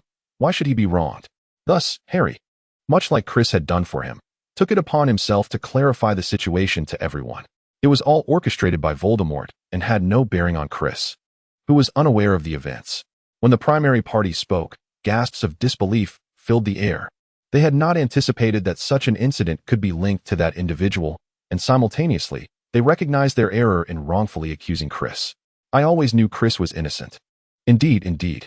His achievements and capabilities are so remarkable. How could he possibly be a coward? Exactly. If he had known of this, he would have surely vanquished that individual. As Chris listened to their discussions, he was at a loss for words, truly unsure of what to express. It is you who have slandered me. Now that you are aware of the truth, you consider me impressive? He thought incredulously. Meanwhile, Diana remained troubled by Chris's inaction and interference with her plans, leaving her yet to forgive him. However, these are trifles. Chris understands that Diana will eventually comprehend his good intentions. At present, Chris, along with Imp, the Weasley brothers, and Hermione visit the infirmary to hear Harry recount the complete narrative. Indeed, the true tale is far more extraordinary and thrilling than unfounded rumors, a rarity that is epitomized in this instance. Harry narrates everything in its entirety: Quirrell, the Mirror of Erised, the Sorcerer's Stone, and Voldemort. The audience listens intently, gasping in suspense at each perilous moment. When Harry describes the visage beneath Quirrell's turban, Imp turns pale, and Hermione gasps in horror. Thus, he is not vanished. He remains hidden somewhere, perhaps seeking a body willing to host him. Upon hearing Harry's words, Ron exclaims in shock. Indeed, Dumbledore stated that he is not truly alive and therefore cannot be killed. Moreover, he cared solely for his own escape, utterly disregarding Quirrell's fate. He is ruthless to his enemies and equally callous to his followers, Harry affirms. But why can't he touch you? Imp inquires, intrigued. Because my mother died to save me, Harry explains. Dumbledore remarked that if Voldemort fails to comprehend anything, it is the nature of love. He remains oblivious to the fact that a love as profound as my mother's leaves an indelible mark upon us. It is not merely a scar or a visible trace. Being so deeply loved, even by one who is no longer alive, bestows upon us an everlasting talisman. It resides within my very skin. For this reason, Quirrell cannot touch me. Quirrell, consumed by hatred, greed, and ambition, has sold his soul to Voldemort. To touch one marked by such a beautiful emblem would cause him unbearable pain. Ah, I see. Then you must be invincible. Imp marvels. Well, I am uncertain. But I doubt it, Harry responds. So, is this the conclusion? The Sorcerer's Stone is gone? Ron finally queries. Is LeMay on the brink of death? I posed the same question to Dumbledore, but he expressed something along the lines of, for those with a clear mind. Death is merely another grand adventure. I have long considered him somewhat eccentric, Ron remarks, astonished that his hero has become so incomprehensible. Do I sense that Dumbledore intended for you to do this? George keenly observes. Ron suggests that he provided you with your father's invisibility cloak to guide you toward this endeavor. What do you mean? Harry asks, somewhat puzzled. From the genesis of this matter, when Hagrid brought the Sorcerer's Stone to Hogwarts, you have witnessed it firsthand. Then there was the three-headed dog, and your connection with Hagrid. Thus, many elements are within your grasp, including the final obstacles guarding the Sorcerer's Stone, the flying keys, wizard's chess, and the final riddle. Are these not all tailored for you? George's expression turns grave. Everyone knows that Ron excels at wizard's chess. Harry is skilled at flying, and Hermione is exceptionally intelligent. Solving puzzles is a mere triviality for her. Thus, it appears to be a trap, drawing you into a web. Fred remarked. If that is the case, then it truly has nothing to do with Chris. The entire situation revolves around Harry, and Imp has sensed it as well. Indeed, if that were the case, it would be terrifying, Hermione chimed in, suddenly recalling something. A chill ran down everyone's spine, their hairs standing on end. It was utterly shocking. Yet, to the discerning, it was evident that this was likely the truth. In an instant, the atmosphere became somewhat tense. Chris felt a deep admiration for George and Fred. He had not anticipated their keen intellect, as they had swiftly discerned the probable truth of the matter. No, it is not like that, Harry interjected thoughtfully. Dumbledore is a most intriguing individual. I believe he intended to offer me an opportunity. He seems to have some knowledge of the happenings here. I feel he is well aware of our intentions. Rather than hindering us, he has secretly imparted many valuable lessons. I suspect that his revealing the function of the mirror was not a mere coincidence. He appears to believe that, if possible, I should confront Voldemort. Upon hearing Harry's words, everyone became increasingly convinced that there was indeed something amiss. Perhaps it was because Harry is the boy who lived, the one capable of confronting the Dark Lord, that such an event would transpire. Each person sat in contemplative silence for a while. Observing the somber atmosphere, Chris felt compelled to lighten the mood. Well, why ponder so much? We are just ordinary students. Let the significant matters be considered by the adults. The holidays are approaching. We should instead revel in life and enjoy ourselves. After hearing Chris's words, they realized there was no need for such heavy thoughts. Life must go on. Now is the time to play joyfully. Instantly, everyone returned to their cheerful demeanor. Chapter 183. I knew it at the end-of-term feast at Hogwarts. The Great Hall was adorned in the emerald green and silver of Slytherin to celebrate their triumphant reclaiming of the House Cup. A massive banner depicting the Slytherin serpent hung on the wall behind the guest table. One could see Delrian Pusey and other Slytherin nobles, clad in their finely tailored wizarding robes, engaged in animated discussions while occasionally casting scornful glances toward Gryffindor. What arrogance! Imp protested indignantly. Of course, he was not alone in such sentiments among the Gryffindors. Let us not forget how we emerged victorious last year. Perhaps this year will hold similar surprises. Chris raised his cup and took a sip of grape juice, smiling as he spoke. The young wizards, upon hearing Chris's words, found themselves filled with anticipation. Indeed, one can never tell. Haha. Harry has also recovered and been discharged from the hospital. As he entered the hall, an immediate hush fell over the crowd, only to be followed by a sudden eruption of conversation. He made his way to the Gryffindor table, taking a seat between Ron and Hermione. Everyone stood and gazed at him with fervent eyes, as though they were ready to devour him, leaving the young man in an utterly awkward predicament. As Chris beheld the scene, a subtle smile graced his lips. How delightful it was. Moments later, Dumbledore arrived, and the clamor within the hall gradually subsided. Another year has passed, Dumbledore exclaimed with exuberance. Before indulging in these delectable dishes, I must trouble you all to listen to the musings of an old man. What a splendid year it has been. Surely your minds have grown more enriched over the summer, which lies ahead of you, allowing you ample time to digest these thoughts before the commencement of the new term. Now, as far as I am aware, we must first conduct the awarding ceremony for the House Cup. The scores for each house are as follows. 4th place, Gryffindor with 327 points. 3rd place, Hufflepuff with 352 points. Ravenclaw with 426 points. And Slytherin with 483 points. Upon hearing these results, the Slytherin table erupted in thunderous cheers and stomping of feet. Draco Malfoy pounded his goblet against the table, his demeanor quite detestable. Indeed, well done, Dumbledore acknowledged. Yet a few recent occurrences must also be taken into account. The hall fell eerily silent, and the smiles of the Slytherins diminished somewhat. Indeed. The Gryffindors were aflame with excitement. They had anticipated this turn of events. Slytherins, retreat. Ahem. Dumbledore cleared his throat. I have a final few points to allocate. Let me see. Yes. Upon hearing this, the usually impassive Snape curled his lip in disdain. Here we go again, the old man. Professor McGonagall straightened up, a smile gracing her face as if she had foreseen the impending news. The expressions of the other professors varied. What is happening? The first-year Gryffindors were somewhat bewildered, having never experienced anything akin to last year's events, and were puzzled by the sudden shift in atmosphere. Just wait and see, a senior Gryffindor said mysteriously. All right. The first award goes to Mr. Ron Weasley. Upon hearing Professor Dumbledore call his name, Ron's face flushed a vibrant red, resembling a carrot sunbathing under the sun. He had just won one of the most thrilling games of Wizard's chess in Hogwarts history, and for this, I award Gryffindor 50 points. The Gryffindors erupted in ecstatic cheers. I knew it. Ron, the Wizard's chess champion. The stars above seemed to tremble in unison with their jubilation. Percy could be heard loudly proclaiming to the other prefects. Did you see? That's my brother. My youngest brother. He successfully navigated the giant chessboard. He is indeed Hogwarts Wizard's chess champion. After a brief moment, everyone finally managed to calm down. The second point was awarded to Miss Hermione Granger, who, in the face of flames, remained composed and engaged in logical reasoning. Thus, I shall bestow 50 points upon Gryffindor House. Hermione buried her face in her arms, seemingly weeping in secret. The Gryffindor students around her were ecstatic, jumping up and down at the table, as their scores surged by a full 100 points. The third point was for Harry Potter, Dumbledore announced. The hall fell into an extraordinary silence.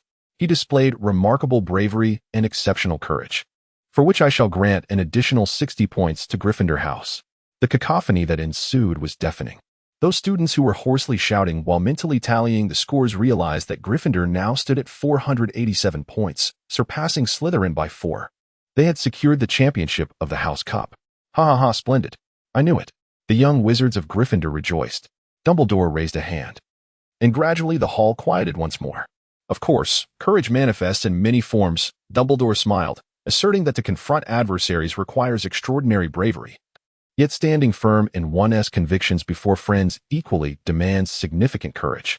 Therefore, I shall award Mr. Neville Longbottom 10 points. If anyone were to stand outside the hall at this moment, they might believe an explosion had occurred, as the cheers from the Gryffindor table rose to a crescendo. Neville, taken aback, was suddenly engulfed by an enthusiastic crowd that rushed to embrace him. He had never earned a single point for Gryffindor before. Amidst the celebration, Harry nudged Ron with his elbow, then pointed at Malfoy. The look on Malfoy's face, even after being subjected to the full body-bind curse, could not have appeared more astonished or terrified than it did at that moment. He truly resembles a dog. Indeed. This signifies. Dumbledore had to raise his voice to be heard above the thunderous applause, for even the students of Ravenclaw and Hufflepuff were celebrating Slytherin's crushing defeat. We need to make some minor alterations to the decorations here. He clapped his hands, and immediately, the green draping ribbons transformed into a vibrant crimson. While the silver ones turned to gold, the imposing Slytherin serpent vanished, replaced by a majestic Gryffindor lion. Snape was compelled to rise, awkwardly shaking hands with Professor McGonagall, a forced smile stretching across his face. How delightfully amusing this truly was. Chapter 184. The eruption of conflict. Joyful emotions are easily contagious. Soon, With the exception of the Slytherin wizards, the remaining young sorcerers were merely indulging in delectable feasts, engaged in cheerful conversations. It was indeed a moment of pure bliss. 2 days following the end-of-term banquet, the examination results were released, and Chris undoubtedly secured the top position in his year. This left him utterly envious, as his grades barely grazed passing. Fortunately, he managed to pass his flying class, which was, at least, a universally celebrated achievement. Chris has finally found a moment of relaxation after a semester filled with anxiety. The burden of worry has indeed taken a toll on him. The prospect of the holiday brings a sense of relief, allowing him the freedom to pursue his personal interests. Yet, the thought of the forthcoming event next year still weighs heavily on his mind. As a wizard hailing from a Muggle family, he is deeply concerned about the potential repercussions should he encounter that particular circumstance. It is imperative that he prepares thoroughly for what lies ahead. However, that matter belongs to the next semester, and it is not the time to dwell on it excessively. At present, there is another significant issue that warrants his attention, the subject of animagus transformation. Indeed, Professor McGonagall has graciously consented to teach Chris about the intricate art of animagus transformations in the upcoming semester. During the holiday, his focus will be on diligent study to ensure he is well prepared for the lessons to come, as he stands amidst the clear, resonating roar of the red steam train. It slowly comes to a halt at the platform, billowing thick clouds of smoke. Outside the carriage, young wizards have formed a line, eager to disembark. However, with no guidance available, the moment the doors swing open, a rush of excitement leads to a sudden crowding at the entrance. Chris reluctantly tugged at Diana, striving to prevent others from encroaching upon their space. Subsequently, a few of them traverse the platform of 9 3/4 together. "Hey, Harry, you must visit us at our home this summer. Both of you should come. I'll send an owl to invite you," Ron exclaimed towards Hermione and Harry. "Thank you," Harry replied. "I truly need something to look forward to. Oh, and Chris, you and him should join us too. We'll come to pick you up in my dad's car." George winked at Chris. "Sounds good." Imp agreed. "I might have some commitments and won't be able to," Chris chuckled. "Ah, what a pity." "No worries. There will be other opportunities in the future," he added. "All right then, goodbye." "Goodbye." After bidding farewell to his friends, Chris spotted his parents arriving to take him and his sister home. "Oh, Diana, I heard you've been causing your brother trouble at school," Lisa sternly addressed Diana as soon as they met. "Humph, I haven't done anything of the sort," Diana retorted defiantly. "Enough, get in the car," Anat coldly commanded. Faced with her father's demeanor, Diana fell silent. As Anat drove, an odd atmosphere enveloped the car, with not a single soul uttering a word. Upon arriving home, Anat and Lisa sat sternly on the sofa, insisting that their eldest son Chris take a seat, while Diana was left standing aside. Anat scrutinized Diana with a serious gaze. "So, you think you've been out gallivanting at school?" Under Anat's penetrating stare, Diana bit her lip and remained mute. "Do you believe that having learned magic makes you formidable, that your parents can no longer govern you?" "I never said that," Diana murmured softly. "What? Speak up if you dare. Have you truly lost your senses? Is learning magic so impressive? Just look at what you've done. Damaged your brother's reputation? Planning to confront dark wizards? Your brother intervened to protect you, and you repay him with harsh words? Throwing tantrums. Are you truly a daughter of the Red family? How could we have such a disobedient and troublesome child among us? Can you not conduct yourself properly?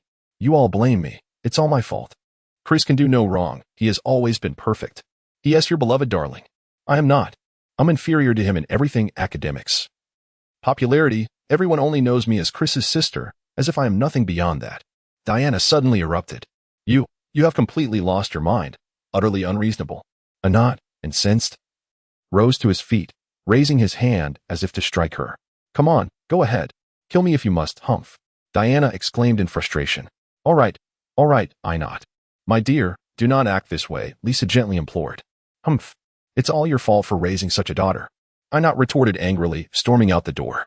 Chris, observing the scene, found himself at a loss for words. His return was marred by this turmoil. The atmosphere in the Red household had shifted dramatically from its usual harmony.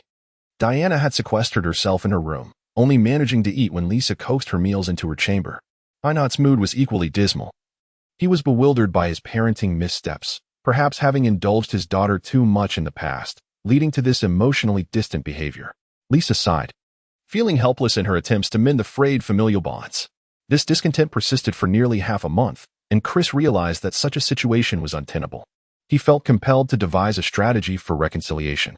Given Diana's pronounced aversion towards him, he reasoned it best to vacate the home temporarily, sparing everyone from further distress. Additionally, he needed to study magic and brew potions. The confines of home stifled his practice, leading him to consider moving out altogether. In doing so, he believed that everyone would have the space to regain their composure. Chris was confident that time would heal all wounds. Diana was still young, having been coddled by her family, unacquainted with adversity, and thus prone to impulsive behavior. As she matured, she would undoubtedly gain insight into her actions. Consequently, the following day, Chris informed Lisa and Einot of his intention to reside with a friend for a while, planning not to return until the end of the holiday, and would head directly to school upon its commencement. Though Lisa felt a pang of reluctance, Chris departed nonetheless. Einot said little but handed Chris a substantial amount of pounds, advising him not to hesitate in spending, assuring him that he would provide more if needed. As Chris settled into the taxi, leaving his home behind, he sighed deeply, reflecting on the universal plight of parental concern. Chapter 185, An Unconventional Holiday Experience. Hey, young lad, what brings you to Charing Cross? I recall there's nothing there suited for someone your age, the African-American driver inquired, turning his head to look at Chris. Chris was not inclined to engage in conversation. Not because he harbored any ill feelings towards the black driver, but rather due to the man's incessant chattering. He was nothing short of a loquacious individual. Throughout the journey, the driver babbled on relentlessly, and as someone who was not particularly eloquent himself, Chris found the incessant dialogue quite irksome. After enduring the driver's persistent prattle, Chris finally arrived at the entrance of a grimy, cramped bar, struggling to carry his luggage inside. The establishment remained as dim and austere as ever, with a few elderly women, seemingly regular patrons, seated in the corner, nursing small drinks. Among them, one woman, who appeared to be the habitual smoker, sparked a flicker of recognition in Chris. The bar's proprietor, a balding man resembling a shriveled walnut, was languidly dozing off in boredom. "Ah, hello," Chris said as he approached the bar. "Oh, hello. Hello, you must be Red, right? I remember you. Did you come alone?" Tom lifted his head, shaking off his drowsiness as he spoke. Chris was taken aback that the proprietor still remembered him. "Indeed, I would like to stay here for a while. Perhaps until Hogwarts commences." "Ah, splendid. Let me check which room is available." "Ah, room 11 should suffice. What do you think?" Tom did not delve into the particulars of why this young wizard wished to reside away from home for such an extended period. Instead, he promptly sought information regarding available accommodations for Chris. "Very well. I find the choice of room to be of little consequence," Chris replied. "Excellent. However, I will require a deposit of 10 galleons to be adjusted upon your departure. By the way, will you be dining at the establishment each day?" "Yes," Chris affirmed, handing Tom 10 galleons. Upon receiving the coins, Tom's demeanor brightened considerably, and he graciously assisted Chris with his luggage, guiding him to his room. As Chris ascended the elegant wooden staircase alongside his employer, Tom, they arrived on the second floor, where each guest room bore a brass number on its door. Upon reaching the entrance of room 11, Tom opened the door, handed the key to Chris, and inquired if Chris had any further needs before departing. Once Tom left, Chris surveyed the accommodations. The bed appeared exceedingly comfortable, and several pieces of oak furniture gleamed with polish. A cheerful blaze crackled in the fireplace, and there was even a mirror that could speak. Overall, the room was quite satisfactory and pristinely clean, which pleased Chris immensely. The reasons behind Chris's choice to stay here were rather significant. Firstly, the presence of numerous wizards made this location an ideal choice for him to experiment and learn magic. Secondly, its proximity to Diagon Alley facilitated easy access for any necessary purchases or visits to bookstores. Thus, this establishment emerged as the most favorable option for Chris. The following day, after enjoying the breakfast delivered by Tom, Chris ventured to Diagon Alley. In a secluded corner, he consumed a polyjuice potion, transforming into a young Hispanic man. Subsequently, he entered a second-hand shop, where he meticulously selected a well-functioning, smoothly operating wand. The rationale behind acquiring such a wand was to ensure that he could convincingly prove he was not using magic. Although he resided at the Leaky Cauldron, there was no telling if a nosy individual might report him for practicing sorcery. A sudden need for a flashback spell to verify his wand could lead to dire consequences. Therefore, Chris intended to use this second-hand wand for casting spells during his holiday, ensuring his safety and making it exceedingly difficult for anyone to discover his activities, even if he were reported. Following this, Chris visited a potion shop to procure a batch of potion ingredients. deliberately avoiding any face-to-face discussions with the shopkeeper regarding the potions he intended to sell. Instead, he maintained communication with the proprietor exclusively through owls. The reason for this approach was that, generally, potions available on the market were crafted by certified potion masters approved by the Potion Association, a qualification that Chris, as a novice wizard, did not possess. Thus, his sales relied upon the shopkeeper, who appeared to engage in legitimate dealings while clandestinely operating otherwise. He procured potions from individuals whose craftsmanship was commendable, albeit unaccredited or inconveniently unaccredited, at a price significantly lower than that offered by certified alchemists from the Potion Association. Subsequently, he sold these potions at a marginally reduced price compared to the market retail rate, targeting those reluctant to invest in the expensive, certified potions. Naturally, such a business operated clandestinely, and Chris suspected that the proprietor's profits from these covert transactions far exceeded those from his overt dealings. On one hand, the acquisition costs were minimal. On the other, the sales volume was substantial, resulting in a remarkably high daily turnover. Furthermore, the quality of these potions was not inferior to their accredited counterparts, leading to a diminished interest in the exorbitantly priced potions sanctioned by the Potion Association. Chris speculated that only a gentleman like Delrian Pusina would make such purchases. Naturally, such actions would severely impact the business of the Potion Association. Yet the proprietor dared to proceed, suggesting he had secured some underhanded arrangements, possibly with the Potion Association itself having a hand in the affair. Regardless of the depths of this murky situation, it was of no concern to Chris. He focused solely on selling his potions. Indeed, the knowledge Chris gleaned from Master Snape was nothing short of exquisite. Upon his initial correspondence with the proprietor and sending a sample of his concocted potions, the shopkeeper was utterly astounded. The potions were immaculate. Both in efficacy and appearance, they were of the finest quality. The proprietor even speculated whether a young descendant from a potion master-s lineage had pilfered their family-s potions to sell for profit. This exchange had persisted for nearly a year, allowing Chris to amass a considerable fortune in galleons, far surpassing what he had earned at school. While the earnings were substantial, the labor was arduous. Due to the high quality of Chris's potions, the demand from the proprietor was also significant. Fortunately, the potions required were primarily of mid to low-tier quality. High-end potions, such as the Felix Felicis, were notoriously difficult to sell due to their exorbitant prices and complicated brewing processes, categorizing them within the rarefied realm of potions. Moreover, individuals with the financial means to acquire such potions were few, and they were typically indifferent to the fluctuation of a few galleons. Thus, they preferred to purchase items from the Potion Association for assurance rather than risk acquiring dubious potions. If they proved ineffective, it could jeopardize their own interests, rendering the endeavor futile. Thus, mid to low-tier potions became the most sought-after and marketable. In this manner, Chris spent his holiday leisurely practicing magic and brewing potions for profit. As August drew to a close, he received the list of books required for his third-year classes, including a series authored by Gilderoy Lockhart. In truth, Chris had previously purchased this collection, albeit knowing they were pilfered works from the Charlotte and Lockhart. Nevertheless, they were thoroughly entertaining. The fellow had an extraordinary flair for writing, captivating readers with his engaging narratives, prompting Chris to applaud his ingenuity. It was no wonder Lockhart garnered such a vast readership. His books were undeniably deserving of acclaim. On Wednesday, Chris rose early, for he had made arrangements with the Weasley family and him to procure some essential supplies for their studies and daily lives. Upon encountering the Weasley family, Chris politely greeted Mr. and Mrs. Weasley, only to be enveloped in warm embraces from George and Fred. "Hey, mate, we thought you had vanished," they exclaimed. "Indeed. What have you been up to lately?" "Oh, nothing much, just reading and studying," Chris replied with a smile. "That's quite commendable, mate. You're working too hard," Imp remarked. Laughter ensued as they engaged in a spirited discussion about their holiday experiences. "What about Harry?" Mrs. Weasley inquired.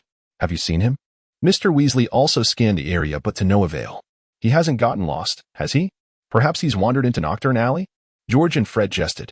"Enough with the jokes. Go search for him," Mrs. Weasley insisted. Promptly, everyone hurried through the bustling streets, calling out Harry's name in a desperate search. Chris followed them, feigning a search, for he was certain that nothing of consequence would transpire. "Harry! Harry!" Mr. Weasley exclaimed, his voice ringing out as he gasped for breath. "It seems I've spotted someone." "Let us hope you merely missed a door," he added, wiping his glistening bald head as he approached. "Molly was in a frenzy. She'll be here any moment." "Where did you emerge from?" Ron inquired. Nocturne Alley, Hagrid replied, his expression grave. How splendid. Fred and George chorused together. The adults never permit us to go there. Ron remarked enviously. I'd advise against it, Hagrid grumbled. Hey, Hagrid, what brings you here? Chris asked, affecting curiosity. I'm in search of a potion to repel the carnivorous Snargaluffs, Hagrid said gruffly. They're on the verge of ruining the school's cabbage supply. So, have you found it? Do you need my assistance? Chris inquired. Fret not. I've already located it. Thank you, Chris. Just then, before their conversation could continue, Mrs. Weasley hurried towards them, her handbag swinging vigorously in one hand while Ginny struggled to keep pace, clutching her other hand. Oh, Harry, dear, you could be anywhere, she exclaimed breathlessly, extracting a large coat brush from her bag to sweep away the soot Hagrid had missed. Mr. Weasley took Harry's glasses, waved his wand, and returned them as good as new. Well, I must be off, Hagrid said, though his hand was firmly grasped by Mrs. Weasley. Nocturne Alley. Thank goodness you found him. Hagrid, Mrs. Weasley whispered. Oh, it's nothing. Hogwarts awaits. Hagrid replied nonchalantly, striding away, towering over everyone on the street. Guess who I spotted at the Leaky Cauldron? Harry asked Ron and Hermione as they ascended the steps to Gringotts. Malfoy and his father. Did Lucius Malfoy purchase anything? Mr. Weasley inquired warily from behind them. No. He was there to sell, Harry replied. He is frightened, Mr. Weasley said, a serious yet satisfied tone in his voice. Oh, how I wish to gather evidence against Lucius Malfoy. Be cautious, Arthur, Mrs. Weasley warned, as a small goblin bent low to usher them into the bank. That family is not to be trifled with. Do not bite off more than you can chew. Do you think I couldn't contend with Malfoy? Mr. Weasley retorted indignantly. But his attention was swiftly diverted as he noticed Hermione's parents awkwardly standing by the counter that spanned the entire marble hall, awaiting their daughter's introduction. Ah, you are muggles, Mr. Weasley exclaimed joyfully. We simply must share a drink. What is that you're holding? Oh, you are exchanging muggle currency, Molly exclaimed, pointing excitedly at the 10-pound note held by Mr. Granger. Chris found such an act somewhat unsettling. Was it truly as strange as observing a giant panda? He struggled to comprehend this peculiar fascination. See you in a bit, Ron said to Hermione. As the Weasley family and Harry were guided by another goblin towards their underground vault, the goblin-driven cart sped along the narrow tracks, racing through the bank's subterranean tunnels to reach the various safes. The exhilarating rush of the journey was undeniable, yet when the Weasley vault was finally opened, the sight was disheartening, a modest heap of silver sickles and a solitary gold galleon. Mrs. Weasley meticulously rummaged through every corner, ultimately gathering all the coins into her bag.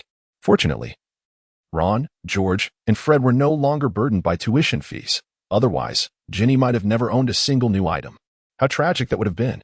In that moment, George, Fred, and Ron cast grateful glances at Chris. Without him, they might still be unable to afford even their textbooks. And now, my friends, I am affluent. Wealthier than my own family. Wealthier than my parents. What is this? This is sheer extravagance. After the Weasley family completed their transaction, they proceeded to Harry Potter's vault. Good heavens! The mountain of gold galleons left everyone speechless, and George and Fred swallowed hard. They had never encountered such a vast fortune in their lives. It silently vowed them to aspire for even more galleons in the future. Subsequently, the group parted ways on the marble steps outside the bank. The primary reason was Percy muttering about purchasing a new quill, while Mrs. Weasley and Ginny intended to visit a shop selling second-hand ropes. Mr. Weasley insisted on taking the Granger family to the Leaky Cauldron for a drink. Let's reconvene at Flourish and Blots in an hour. I'll buy your textbooks, Mrs.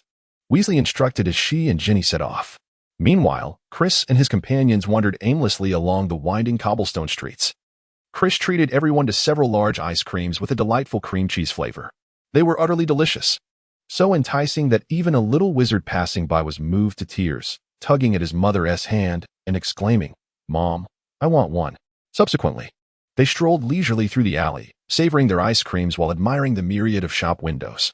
Ron and Harry, two young rascals, gazed longingly at the complete set of Chudley Cannon's robes displayed in the Quidditch shop window until Hermione urged them into a nearby store to purchase ink and parchment. Then, Fred and George led Chris and the others to the whimsical and playful magical joke shop. George was particularly fascinated by the self-igniting fireworks from Dr. Fiddlesticks, intrigued by their enchanting display that only required moisture to ignite. As they approached the second-hand store where Chris had made his earlier purchase, They spotted Percy engrossed in a rather tedious book titled The Careers of Hogwarts Prefects After Graduation. Wow. Ron, eager to join in, walked over and read aloud the back cover, which sounded quite captivating. Enough, go away, Percy retorted with an unfriendly expression. Given his demeanor, the group decided it best to refrain from further conversation and gradually dispersed. Of course, Percy was ambitious, having already devised plans to become the Minister of Magic. Chris overheard Ron mumbling behind him. An hour later, they made their way to the Leaky Cauldron, where the crowd far exceeded their number. The scene was truly astonishing. A large throng had gathered outside the bookstore, all eager to gain entry. A grand banner hung above, proclaiming, Gilderoy Lockhart book signing today from 12:30 to 4:30. Oh my goodness! We can meet him in person, Hermione exclaimed with excitement. Naturally, nearly every book on our list is authored by him. Well, that's the way it is. Hermione realized she had become a bit too carried away and quickly added. The majority of the crowd seemed to consist of witches around Mrs. Weasley's age. A weary-looking wizard stood at the entrance, saying, Ladies, please remain calm and do not push. Watch your belongings. Reluctantly, Chris and the others had no choice but to squeeze through the throng. Chris instructed Imk to lead the way, and indeed, Imk efficiently carved a path through the crowd. Meanwhile, Harry, Ron, and Hermione swiftly slipped through the gaps. The winding line stretched from the entrance to the back of the bookstore, where Gilderoy Lockhart was signing books. They each casually grabbed a book and stealthily made their way to the spot where the Weasley family and the Granger couple were queuing. Oh, you've made it. How wonderful, Mrs. Weasley exclaimed, breathless as she fussed with her hair. We will see him shortly. Gradually, they caught sight of Gilderoy Lockhart. He sat behind a table, surrounded by large photographs of himself, all of which were winking at the crowd, displaying dazzling white smiles. The real Lockhart donned a robe the same shade of blue as Forget-Me-Nots, perfectly complementing his blue eyes. A pointed wizard hat was playfully askew atop his curly hair. One must admit, this fellow certainly has a knack for style. Chris felt a flicker of curiosity regarding the source of the remarkable attire worn by the man nearby. Suddenly, a short, irascible fellow brandishing a large black camera began to dart around, capturing images. With each blinding flash, plumes of purple smoke erupted from the camera. Step aside, child, he bellowed at Ron as he retreated to find a more favorable angle for his shot. How impressive, Ron muttered bitterly, rubbing his foot where the man had stepped on him. Suddenly, Gilderoy Lockhart lifted his gaze and spotted Ron, then Harry. He scrutinized Harry for a moment before exclaiming, Isn't this Harry Potter? The crowd parted, murmurs of excitement rippling through them. Lockhart rushed forward, seizing Harry's arm just as he noticed Chris Red. Are you the prodigious talent from Hogwarts? He inquired of Chris. Without awaiting a response, he yanked Chris forward, bringing both boys to the forefront. Hey, everyone. Look who we have here, the illustrious savior Harry Potter alongside Hogwarts magical genius Chris Red. The audience erupted into applause, leaving Chris momentarily bewildered. While Harry felt a flush rise to his cheeks, Lockhart patted both boys on the shoulders, urging the photographer to hurry up and take the shot. The short man, upon hearing this, began to frantically press the shutter, clouds of smoke billowing towards the Weasley family. Oh, this is simply marvelous, Lockhart exclaimed, flashing his dazzling smile. I assure you, the three of us will grace the front page tomorrow, dominating the headlines. Ha. By the time he finally released Harry's hand, Harry was left feeling somewhat numb, and Chris was equally astonished. What prodigy? I am neither that nor anything of the sort. This is all nonsense, he lamented. Why must I be entangled in this commotion? Now I shall be thrust into the limelight. What a predicament this was. At this moment, both Chris and Harry shared a singular desire to swiftly retreat from this place. Chapter 108. Engage. However, before either of them could take any further action, Lockhart interjected. Ladies and gentlemen, he gestured for silence. What an extraordinary moment this is. I would like to take advantage of this splendid occasion to announce a small matter that I have kept under wraps for some time. When our Harry and Red entered Flourish and Blots today, they merely intended to purchase my autobiography, and I am more than willing to present them with this book as a gift right here and now. A round of applause erupted, but they are unaware, Lockhart continued, shaking Harry and Chris vigorously. While Chris managed to remain steady, Harry nearly lost his glasses in the process. Soon, they shall receive something far more valuable than my humble work. In fact, they will be graced with the presence of a genuine, magical me. Indeed, ladies and gentlemen, it is with immense joy and pride that I announce I will be teaching defense against the dark arts at Hogwarts School of Witchcraft and Wizardry this September. The crowd erupted in cheers as Chris and Harry clutched their complete collection of Gilderoy Lockhart's works. "Oh my goodness, Chris, this is truly remarkable. You will surely make headlines tomorrow," Imp remarked enviously. "Come on, Imp, I can see right through him. He's merely a fame-seeking charlatan." Instead of pondering him, "Shouldn't you consider how to navigate next semester's defense against the dark arts class?" Chris retorted with a slight grimace. "I think he seems quite competent. We should learn a great deal from him. Besides, if he is indeed seeking fame, what could he possibly gain by going to Hogwarts? Could he attain true renown?" Imp countered. "Who knows? We shall find out next semester." Chris shrugged, unwilling to divulge more. Meanwhile, Harry Potter had finally managed to escape the spotlight and made his way to the wall, pouring the book into Ginny's cauldron and mumbling, "Here you go. I'll buy another for myself. Well, look who it is, the illustrious Potter. You must be enjoying this, Potter." It was none other than Draco Malfoy, wearing his customary mocking grin. "Look at that, the famous Harry Potter. Even entering a bookstore can't keep him from making the front page." "Remarkable," Malfoy exclaimed. "Don't be ridiculous. He doesn't want that." Ginny interjected, her first spoken words before Harry, glaring at Malfoy. "Wow, Potter, you found yourself a girlfriend. How impressive. I haven't even managed that." Malfoy drawled. Ginny's cheeks flushed. At that moment, Chris and a few others who had just purchased their books approached, all clutching a stack of Lockhart's works. "Oh, it's you. Whitehair. What brings you here?" Imp was the first to speak.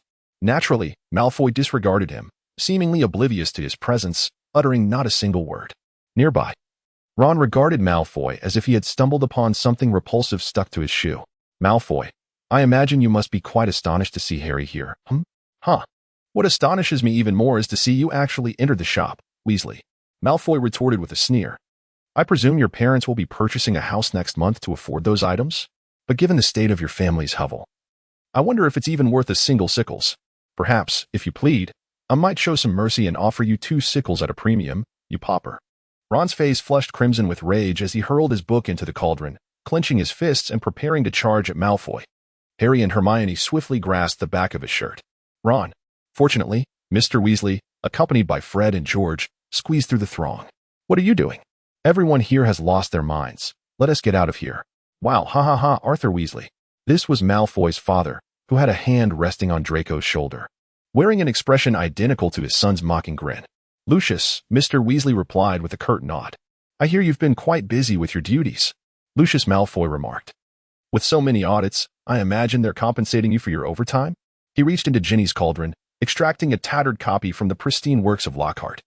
"It appears not. My goodness, if one cannot even reap a decent reward, what benefit is there in being a disgrace among wizards?" Mr. Weasley's face was even redder than Ron's and Ginny's. "Our opinions on what constitutes a disgrace among wizards differ vastly, Malfoy," he stated firmly. "Indeed," Malfoy replied, his pale eyes shifting to the Granger couple, who were watching them with trepidation. "Look at the company you keep, Weasley. I had thought your family had reached the pinnacle of degradation." With a loud crash, Ginny's cauldron flew from her grasp. Mr. Weasley lunged at Mr. Malfoy, colliding into a bookshelf, causing numerous thick tomes of spells to tumble down upon them. "Hit him, Dad!" Fred and George shouted in unison. "Don't do it, Arthur. Don't!" Mrs. Weasley cried out, her voice laced with panic. The crowd recoiled in alarm, toppling more bookshelves in their haste. "Gentlemen, please," the shopkeeper implored. Then a booming voice rose above the chaos. "Step aside, gentlemen." It was Hagrid, striding purposefully through the sea of books.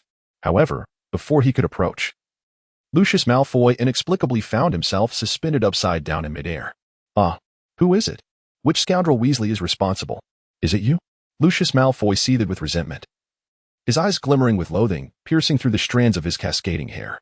In that moment, Lucius Malfoy was no longer the epitome of elegance and aristocratic demeanor. Instead, he resembled a scorned woman. Father, what has happened to you? What shall we do now?" Draco, alarmed, rushed over to adjust his father's robe, yet with each tug, more was revealed. "Ha! Look, don't they resemble a large dog and a small puppy?" The surrounding crowd, initially stunned by the recent events, soon erupted into uproarious laughter, their mirth uncontainable. Such a spectacle was indeed a rare sight, perhaps a once-in-a-millennium occurrence. As the golden bell tolled, Lucius Malfoy retrieved his wand, dispelling the enchantments that clung to him. Now grounded, he hastily tidied his appearance. On the other side, Mr. Weasley fared relatively well. His lips were merely chapped and his hair slightly disheveled, but otherwise unscathed. In stark contrast, Lucius Malfoy bore the brunt of misfortune, having been struck in one eye by a mushroom from the Complete Guide to Fungi. It was a pitiable sight. Subsequently, Lucius picked up Ginny's tattered Transfiguration textbook and flung it towards her chest, his eyes glinting with malice.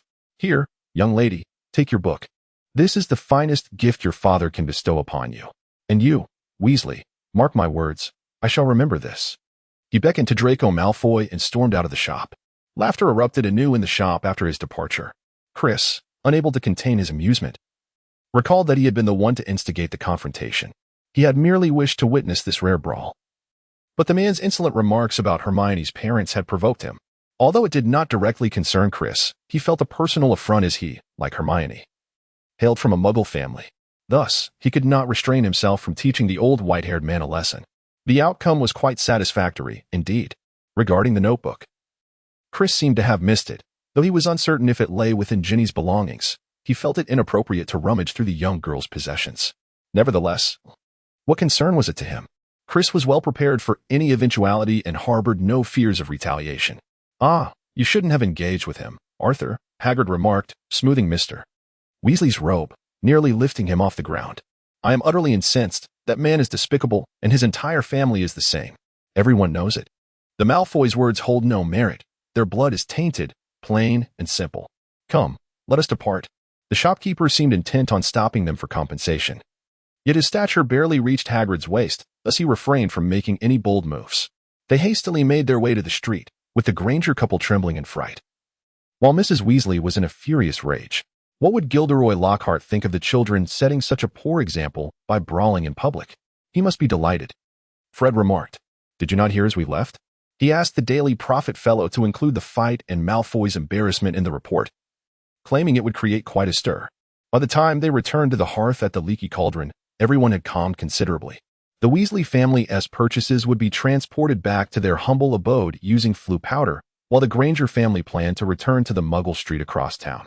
They bid farewell at the pub. Mr. Weasley wanted to inquire about the bus station, but upon seeing Mrs. Weasley's expression, he quickly fell silent. Mrs. Weasley also asked Chris if he wished to return with them, and the Grangers extended the same offer, but Chris declined both. He simply stated that his parents would be arriving shortly to pick him up, omitting any mention of his stay at the Leaky Cauldron. It was not that he couldn't share this detail, but he preferred not to complicate matters further. Before long, the holiday came to an end, and Chris arrived punctually at King's Cross Station, where he was greeted by his parents.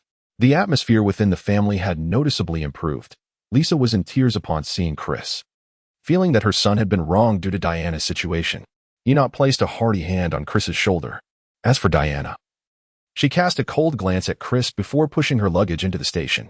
After Lisa inquired about Chris's well-being and learned that he was fine, she felt reassured. She reminded him to dress warmly as the weather turned colder, to eat well, not to neglect his health for the sake of studying, to drink plenty of water, and to keep them updated with letters about his life, so they could rest easy. After listening to Lisa's motherly admonitions, Chris smiled and waved goodbye as he proceeded to board the train alongside Imk, who had been waiting. At that moment, he felt no impatience at Lisa's incessant chatter. Rather, he was touched, his heart warmed by the love a mother holds for her child. Chris, wow, brother, come see the brand new map we just finished. Once Chris boarded, George and Fred eagerly pulled him to admire their newly developed 5th edition Plusmax map of Hogwarts. This version, enhanced with magic, now boasted a 3-dimensional effect, making it undeniably captivating. Moreover, under Chris's suggestion, they had crafted it into a technologically advanced design, which would undoubtedly offer young witches and wizards an elevated experience, making them eager to whip out their last galleons to acquire a copy. Excellent. Let us hurry and sell it to everyone. Let us hope this year's young wizards have a stronger purchasing power. Chris gazed at the 5th edition Plusmax map with great satisfaction. All right, Ron. This is what you need to sell, right? Where's Ron? George nodded, counting out 10 assorted versions and setting them aside for Ron to take. However, he did not see Ron's silhouette. Where has that fellow gone? Fred was equally oblivious to Ron's whereabouts. It seemed he had not laid eyes on him either. As Imp remarked, Chris, of course, was well aware of Ron's escapades. That rascal had taken to the skies in a flying car, careening towards Hogwarts and leaving a trail of chaos in his wake. Never mind him. Let's focus on the task at hand and proceed with our sales. Perhaps he will appear from some nook before long. George waved his hand, signaling everyone to disperse. Indeed, as Chris had anticipated, the 5th edition of the Plusmax map proved to be a hot commodity. Many previous buyers, upon seeing the new edition, could not resist and eagerly retrieved their galleons to purchase another copy. Their earnings for the day amounted to an impressive sum of over 300 galleons. After deducting the modest costs of materials, their net profit stood at approximately 325 galleons. The group joyfully shared in the bounty, though Ron received no share. Despite being a member of the Hogwarts Brotherhood, his absence from the venture rendered him ineligible. Amidst the laughter and merriment, the train arrived at Hogwarts. As per tradition, they boarded the carriages and returned to the place that felt as much like home as any. Here, history weighed heavily, intertwined with countless enigmas buried in the dust, and echoing with the laughter and tribulations of generations of young witches and wizards. Chapter 190. What classes to choose? It stood like a steadfast harbor, unwavering in its presence, a sanctuary in times of confusion and darkness. This was our home. Hogwarts, a place that felt like family. Upon returning to the castle, it enveloped them in familiar warmth. Upon entering the great hall, countless candles floated in midair, illuminating 4 long tables brimming with people, casting a radiant glow upon the golden plates and goblets. The ceiling, a tapestry of sparkling stars, was enchanted to eternally reflect the sky outside. Chris and his companions settled in, animatedly discussing the intriguing events of their holiday, with the upcoming elective courses being the focal point of their conversation. After all, beginning in their 3rd year, students were required to take at least 2 elective courses in addition to their mandatory classes. Furthermore, 3rd-year students, with parental or guardian consent, could venture to Hogsmeade for a holiday on designated weekends. Chris, at the tender age of 13, looked forward to the prospect of visiting Hogsmeade. He had already secured Lisa's signature on the consent form before departing from home, alleviating any concerns on that front. The true source of anxiety lay in the selection of elective courses. The core subjects, transfiguration, charms, potions, history of magic, defense against the dark arts, astronomy, and herbology, required little deliberation. Diligent attendance and study would suffice. However, students were also required to choose at least 2 electives from divination, arithmancy, ancient runes, care of magical creatures, and Muggle studies. Thus, the academic burden of the 3rd grade surpasses that of the 2nd. Not only due to the elevated difficulty of the curriculum, but also because students must now contend with at least 2 additional subjects. He inquired of George and Fred, who informed Chris that divination encompasses the interpretation of tea leaves, the study of palmistry, omens from flames, and crystal balls, while arithmancy employs numbers to predict the future, including numerical divination. Ancient runes presents a greater challenge. Mastering this subject necessitates considerable effort, a pursuit neither of them would willingly choose. Conversely, care of magical creatures appears to be quite intriguing, as it involves learning about various magical beings, including the flobberworm and fire lizards. Muggle studies entails examining how non-magical people navigate life without magic, such as their methods of dining or using electricity. Chris felt compelled to select ancient runes, as it would facilitate his understanding of powerful ancient spells. This course primarily focuses on studying runes texts and the theoretical aspects of ancient magic, which is indispensable for anyone aspiring to become a formidable wizard. Regarding the other subject, Chris was indifferent. He held a genuine interest in divination, yet the professor's eccentricity left him uncertain. After all, Trelawney was merely an intermittent seer, her abilities perhaps a product of lineage rather than genuine skill, rendering the subject a questionable choice. Furthermore, Chris regarded arithmancy as requiring the use of complex numerical tables, necessitating a study of numerical divination and geometry, an endeavor he found daunting, particularly as he was not adept with numbers, leading him to dismiss the subject. As for Muggle studies, Chris believed it to be a sheer waste of time, offering little in terms of knowledge while subjecting him to the peculiar perspectives of wizards towards Muggles, which he found quite off-putting. Hence, he deemed this subject entirely unnecessary. The only remaining option was care of magical creatures, which piqued his interest.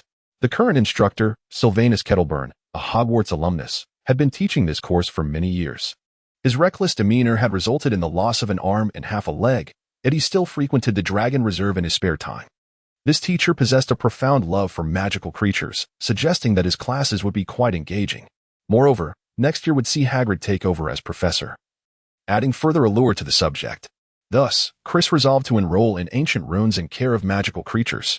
As time passed, the sorting ceremony approached, and Harry and Ron hurriedly arrived at the Gryffindor table, eager to take their seats.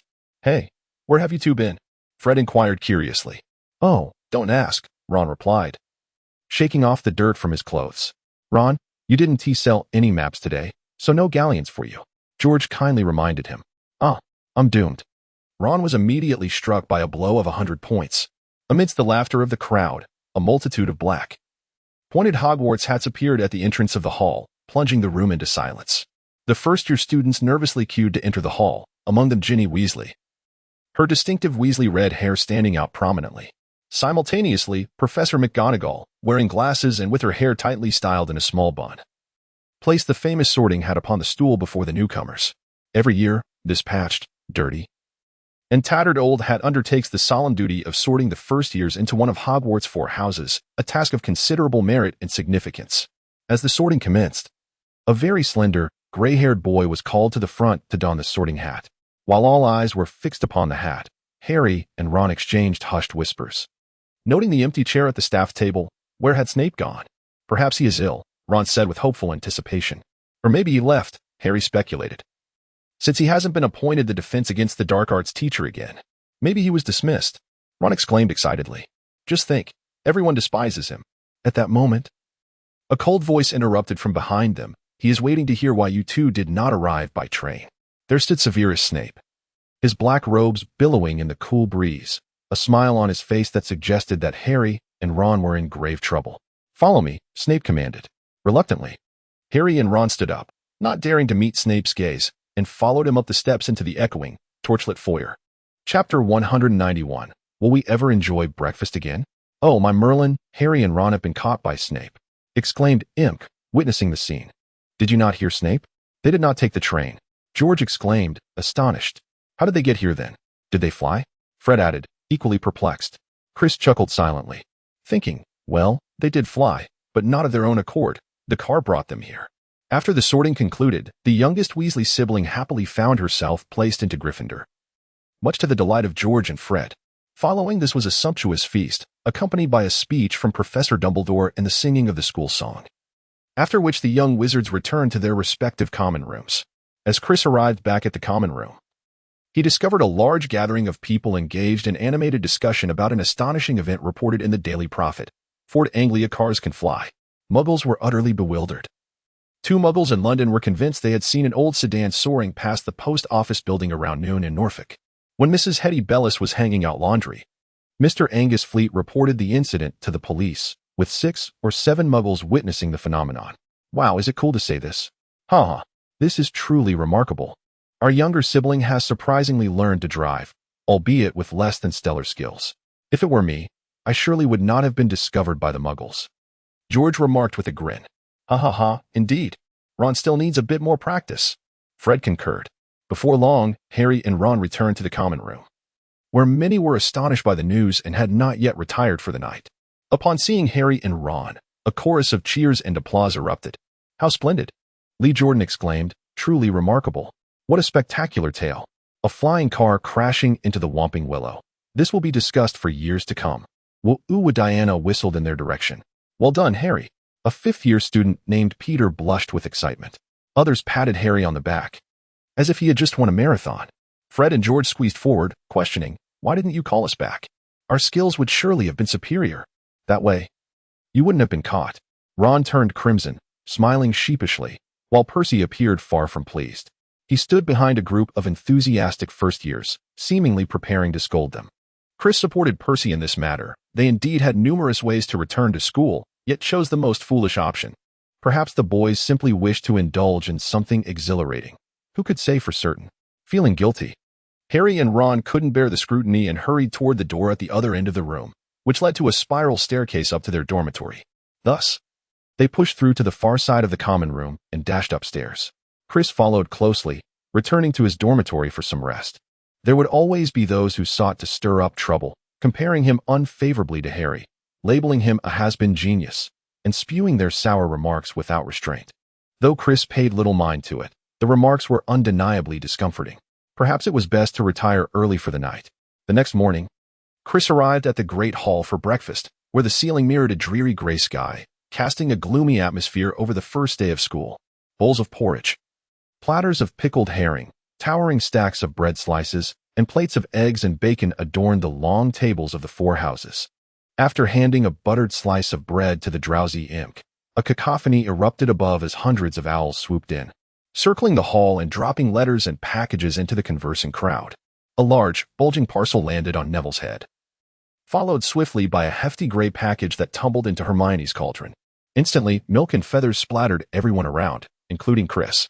However, this was a minor inconvenience, easily remedied with a swift spell and a quick tidy-up. The only disheartening sight was the food on the plate, tainted with feathers and inexplicable substances, rendering it inedible in Chris's eyes. Fortunately, you spread butter for me in advance, he mused, as Imp, gazing at the bowl of butter mixed with unknown entities, felt a sense of relief. Errol, Ron exclaimed, as he tugged the damp owl from Hermione's cauldron. Errol lay sprawled on the table, his legs dangling in the air, clutching a soaked red envelope in his beak. Oh no, Ron gasped. It's all right. He.S. still alive, Hermione reassured, gently prodding Errol with her fingertip. Not that. Ron pointed at the red envelope, which appeared ordinary to Harry, yet Ron and Neville seemed to regard it as a potential explosive. What's wrong? Harry inquired. My mom sent me a howler, Ron replied weakly. You'd better open it, Ron, Neville whispered. Not opening it is worse. My grandmother sent me one once, and I ignored it. He inhaled sharply. It was terrifying. Clearly, Neville was no stranger to such experiences. The group observed their fearful expressions before glancing at the red envelope, which was now emitting wisps of smoke from its corners. Quick, open it, Neville urged. Only a few minutes left. Ron extended his trembling hand, cautiously retrieving the envelope from Errol's beak and tearing it open. Neville plugged his ears as a tremendous noise filled the hall, shaking dust from the ceiling. You stole a car? If they expel you, I wouldn't be surprised. Just wait and see how I handle you then. Ron winced at the echoing shout of Mrs. Weasley, amplified 100-fold, causing the plates and spoons on the table to rattle, while the stone walls reverberated with deafening echoes. Everyone in the hall turned to discover who had received the howler, while Ron shrank into his chair, his face a deep shade of crimson. Chapter 192. Who sent the autograph? Chris found himself somewhat overwhelmed by the cacophony. Initially, he had been intrigued and eager to listen, but the volume was unbearable, causing a painful sensation in his ears. What was that spell to silence the noise? Alas, he suddenly found himself at a loss. How exasperatingly loud. Last night, he received a letter from Dumbledore that left his father nearly mortified. After all the effort they had invested in raising him, he had made such a grave mistake. He and Harry had narrowly escaped peril, which was infuriating. His father would face scrutiny at work, all due to his actions. If he did not conform to expectations, they would swiftly retrieve him and enforce silence upon him. At last, Chris remembered the incantation and hastily cast it upon himself. The world transformed into a serene silence. Yet, was it not a tad too late? The shouting had ceased, and the red envelope that Ron had dropped onto the ground ignited, curling and disintegrating into ashes, while voices began to resurface. Shortly thereafter, Professor McGonagall distributed the class schedules along the Gryffindor table, and Chris received his own. Indeed, his workload was set to increase significantly from previous years. However, there was little to be done about it. After attending the morning's charms class and reviewing an entire lesson from the previous term, Chris exited the classroom alongside Imk. Sigh. This is quite exhausting. One does not realize how tiring school is until they are back in it. I wish I could avoid it, Imk sighed. What else would you do if you didn't attend school? Chris retorted. Well, Imk was left speechless. As Chris approached the corner of the corridor, he spotted the frail, gray-haired boy from last night's sorting ceremony, clutching a camera. The boy's face was flushed as he excitedly approached Harry Potter. Trembling with anticipation, he asked, Perhaps I could stand beside you and have your friend take a picture? And could you sign an autograph? At that moment, Harry felt utterly embarrassed. An autographed photo? You're giving away signed photos, Potter? Draco Malfoy happened to stroll by, his sharp and piercing voice echoing through the corridor. He halted behind the boy, flanked by his imposing companions, the menacing Crabbe and Goyle. Everyone, line up. Malfoy shouted to the crowd. Harry Potter is giving out signed photos. I am not. Harry retorted angrily, clenching his fists. Shut up, Malfoy.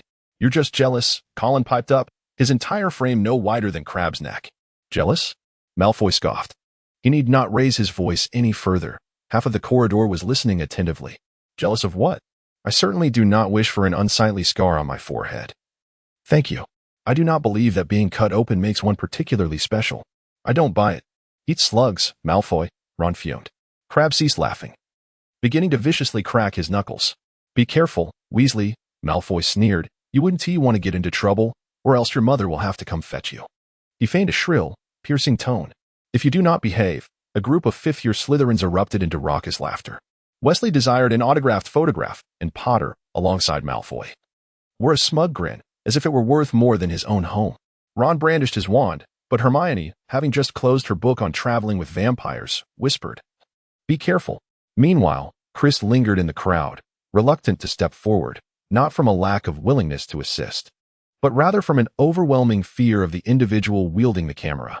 The thought of having a picture taken could propel him into unwarranted fame, contrary to his wishes. What is happening? What is happening? At that moment, Gilderoy Lockhart strode towards them, his sea-green robes billowing behind him. Who is requesting an autograph photograph? Harry opened his mouth to explain, but Lockhart draped an arm across his shoulder, exuberantly proclaiming, No need to inquire. It's wonderful to see you again, Harry.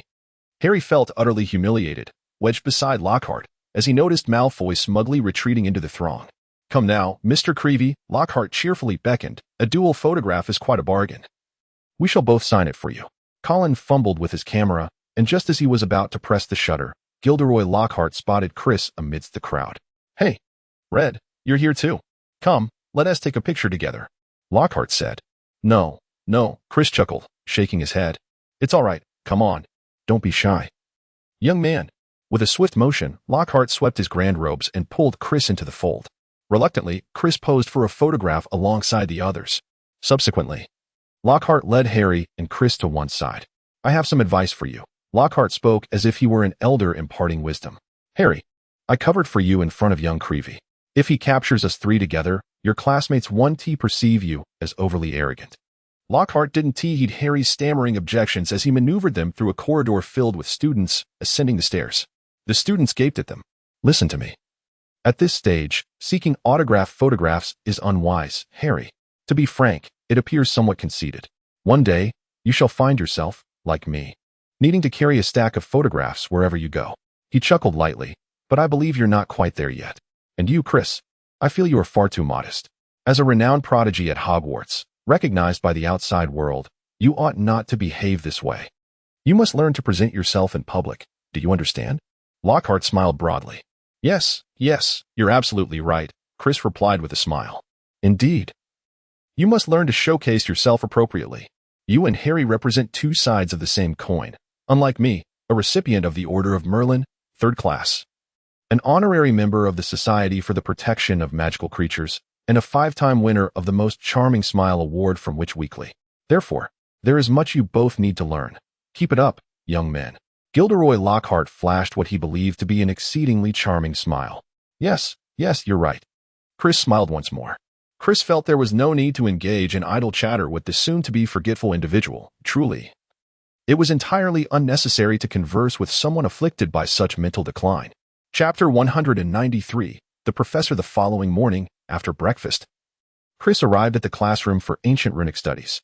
As anticipated, very few students had chosen this course. The majority were eager Ravenclaw students with a penchant for research, while a handful from Slytherin attended as well.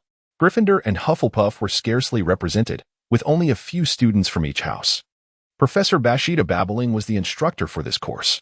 Once the class commenced, Professor Babbling addressed the students, introducing herself as the teacher of Ancient Runic Studies and inviting them to call her Professor Babbling. In this course, they would delve into runic texts and the study of ancient runes. The curriculum primarily focused on theoretical aspects, examining magical manuscripts written in ancient runes. Students were instructed to prepare the Ancient Runic Studies, a beginner's guide, a runic dictionary, a compendium of magical symbols, and a phonetic guide to magical writing. If they persevered, they would eventually engage with advanced runic translation, though such matters were for a later date. For now, she asked everyone to open the Ancient Runic Studies, a beginner's guide. Chris, along with his classmates, retrieved this fundamental text. To be candid, he had previously studied some of the material, but self-study left many gaps in his understanding. Ancient runes were rather esoteric, and even the most basic concepts proved somewhat challenging to grasp. The lesson began with the runic numeral 0, represented by the term demguise, a creature known for its gentle disposition and herbivorous nature. Due to its ability to become invisible, the demiguise symbolized the numeral 0 in the runic alphabet. The class then moved on to unicorn, which represented the numeral 1, while grapehorn, with its distinctive horn, denoted the numeral 2. By the end of the session, the students had learned the numeral 5 along with a few additional vocabulary terms.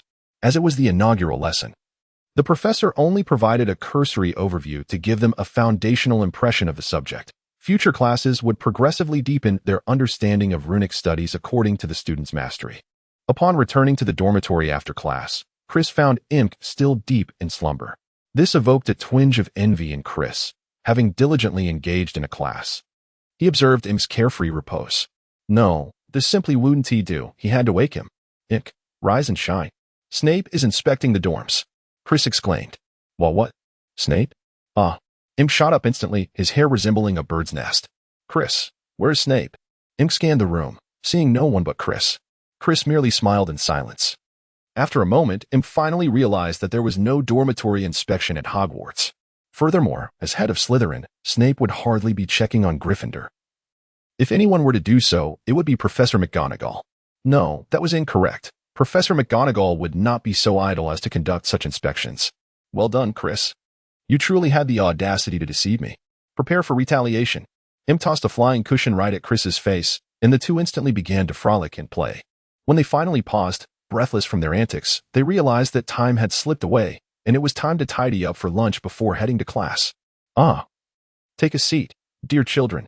Just 5 minutes before the dark arts defense class, Lockhart had already arrived in the classroom.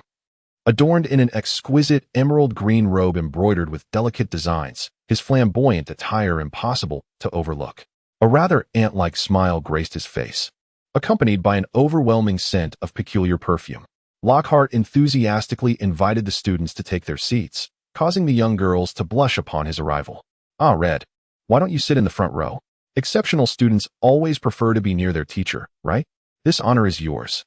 Upon noticing the tardy Red, Lockhart quickly ushered him to the front, the seat closest to him. Chris, naturally reluctant, felt 1,000 butterflies fluttering in his stomach. However, as a cultured and well-mannered young man, he understood the importance of obedience. Thus, he resigned himself to the situation. What was there to fear? Once all the students were seated, Lockhart cleared his throat loudly to hush the class. He picked up his book, Magical Creatures, raising it in his hand to showcase the cover, which featured a photograph of himself winking. Haha, I believe everyone knows who I am by now, he proclaimed, pointing at the cover and winking. The students erupted into laughter at his antics. Of course, to maintain a semblance of formality and seriousness in the classroom, I shall introduce myself nonetheless. Lockhart continued cheerfully.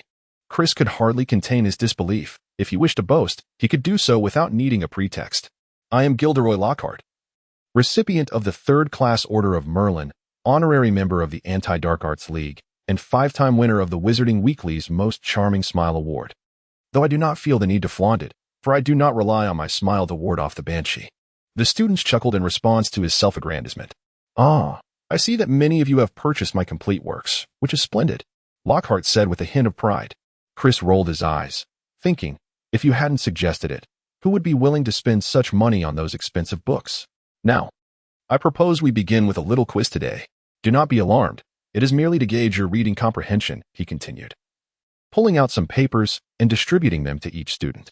Once the quizzes were handed out, he returned to the podium and announced, you have 30 minutes. Begin now. Chris glanced at the quiz, feeling utterly exasperated. What was Lockhart's favorite color? Was it pastel pink? Or perhaps the green of a lush meadow? What were Lockhart's secret ambitions? Was it merely to copy texts? What do you consider Lockhart's greatest achievement to date? Eating snacks? The questions filled 3 whole pages, and while Chris had read Lockhart's work, he could only answer some, while others required sheer guesswork. Enduring a teacher like this was truly unfortunate. After half an hour, Lockhart collected the quizzes and perused them in front of the entire class. TSK. Hardly anyone remembers that my favorite color is lilac. During my years spent with the Yeti of Tibet, I mentioned that several classmates ought to revisit the enchanting weekend spent alongside werewolves. In Chapter 12 of my book, I articulated that my ideal birthday gift would be the harmonious coexistence of both magical and non-magical beings. However, I would not decline a generous bottle of Ogden's Old Fire whiskey. In chapter 194, titled Such a Classroom, he mischievously winked at the students.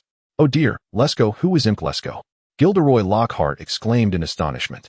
Imp, in a daze, raised his hand, utterly unaware of the unfolding events, appearing quite bewildered. You actually know my secret ambition is to eradicate evil from the world and uphold peace. How remarkable! Though you may not have articulated it as comprehensively as Miss Hermione Granger did yesterday, I shall award you 5 points nonetheless. Indeed, you heard correctly, 5 points. Of course. The remainder pertains to marketing my own line of hair care products, Lockhart excitedly proclaimed. Thus, Imp, in his state of confusion, was unexpectedly awarded points. Truth be told, he had merely guessed, and to his astonishment, he was correct. What does this signify? It indicates that today marks a turning point for Imp. Lockhart then jovially declared, Excellent. Now, back to the matter at hand. He bent down and retrieved a large cage draped in cloth from behind the podium, placing it upon the table. Now, be cautious. My task is to teach you to defend against the most malevolent entities known in the magical realm. You will confront the most terrifying things within this classroom. But remember, as long as I am here, you shall not come to harm. I only ask that you maintain your composure. The students erupted into laughter at his words. I wager that there is certainly a Cornish pixie in that cage. McLaggen chuckled. No, I believe it is a fairy. A nearby boy asserted. Uft. What if it isn't? McLaggen retorted defiantly. I'll treat you to 10 eggs.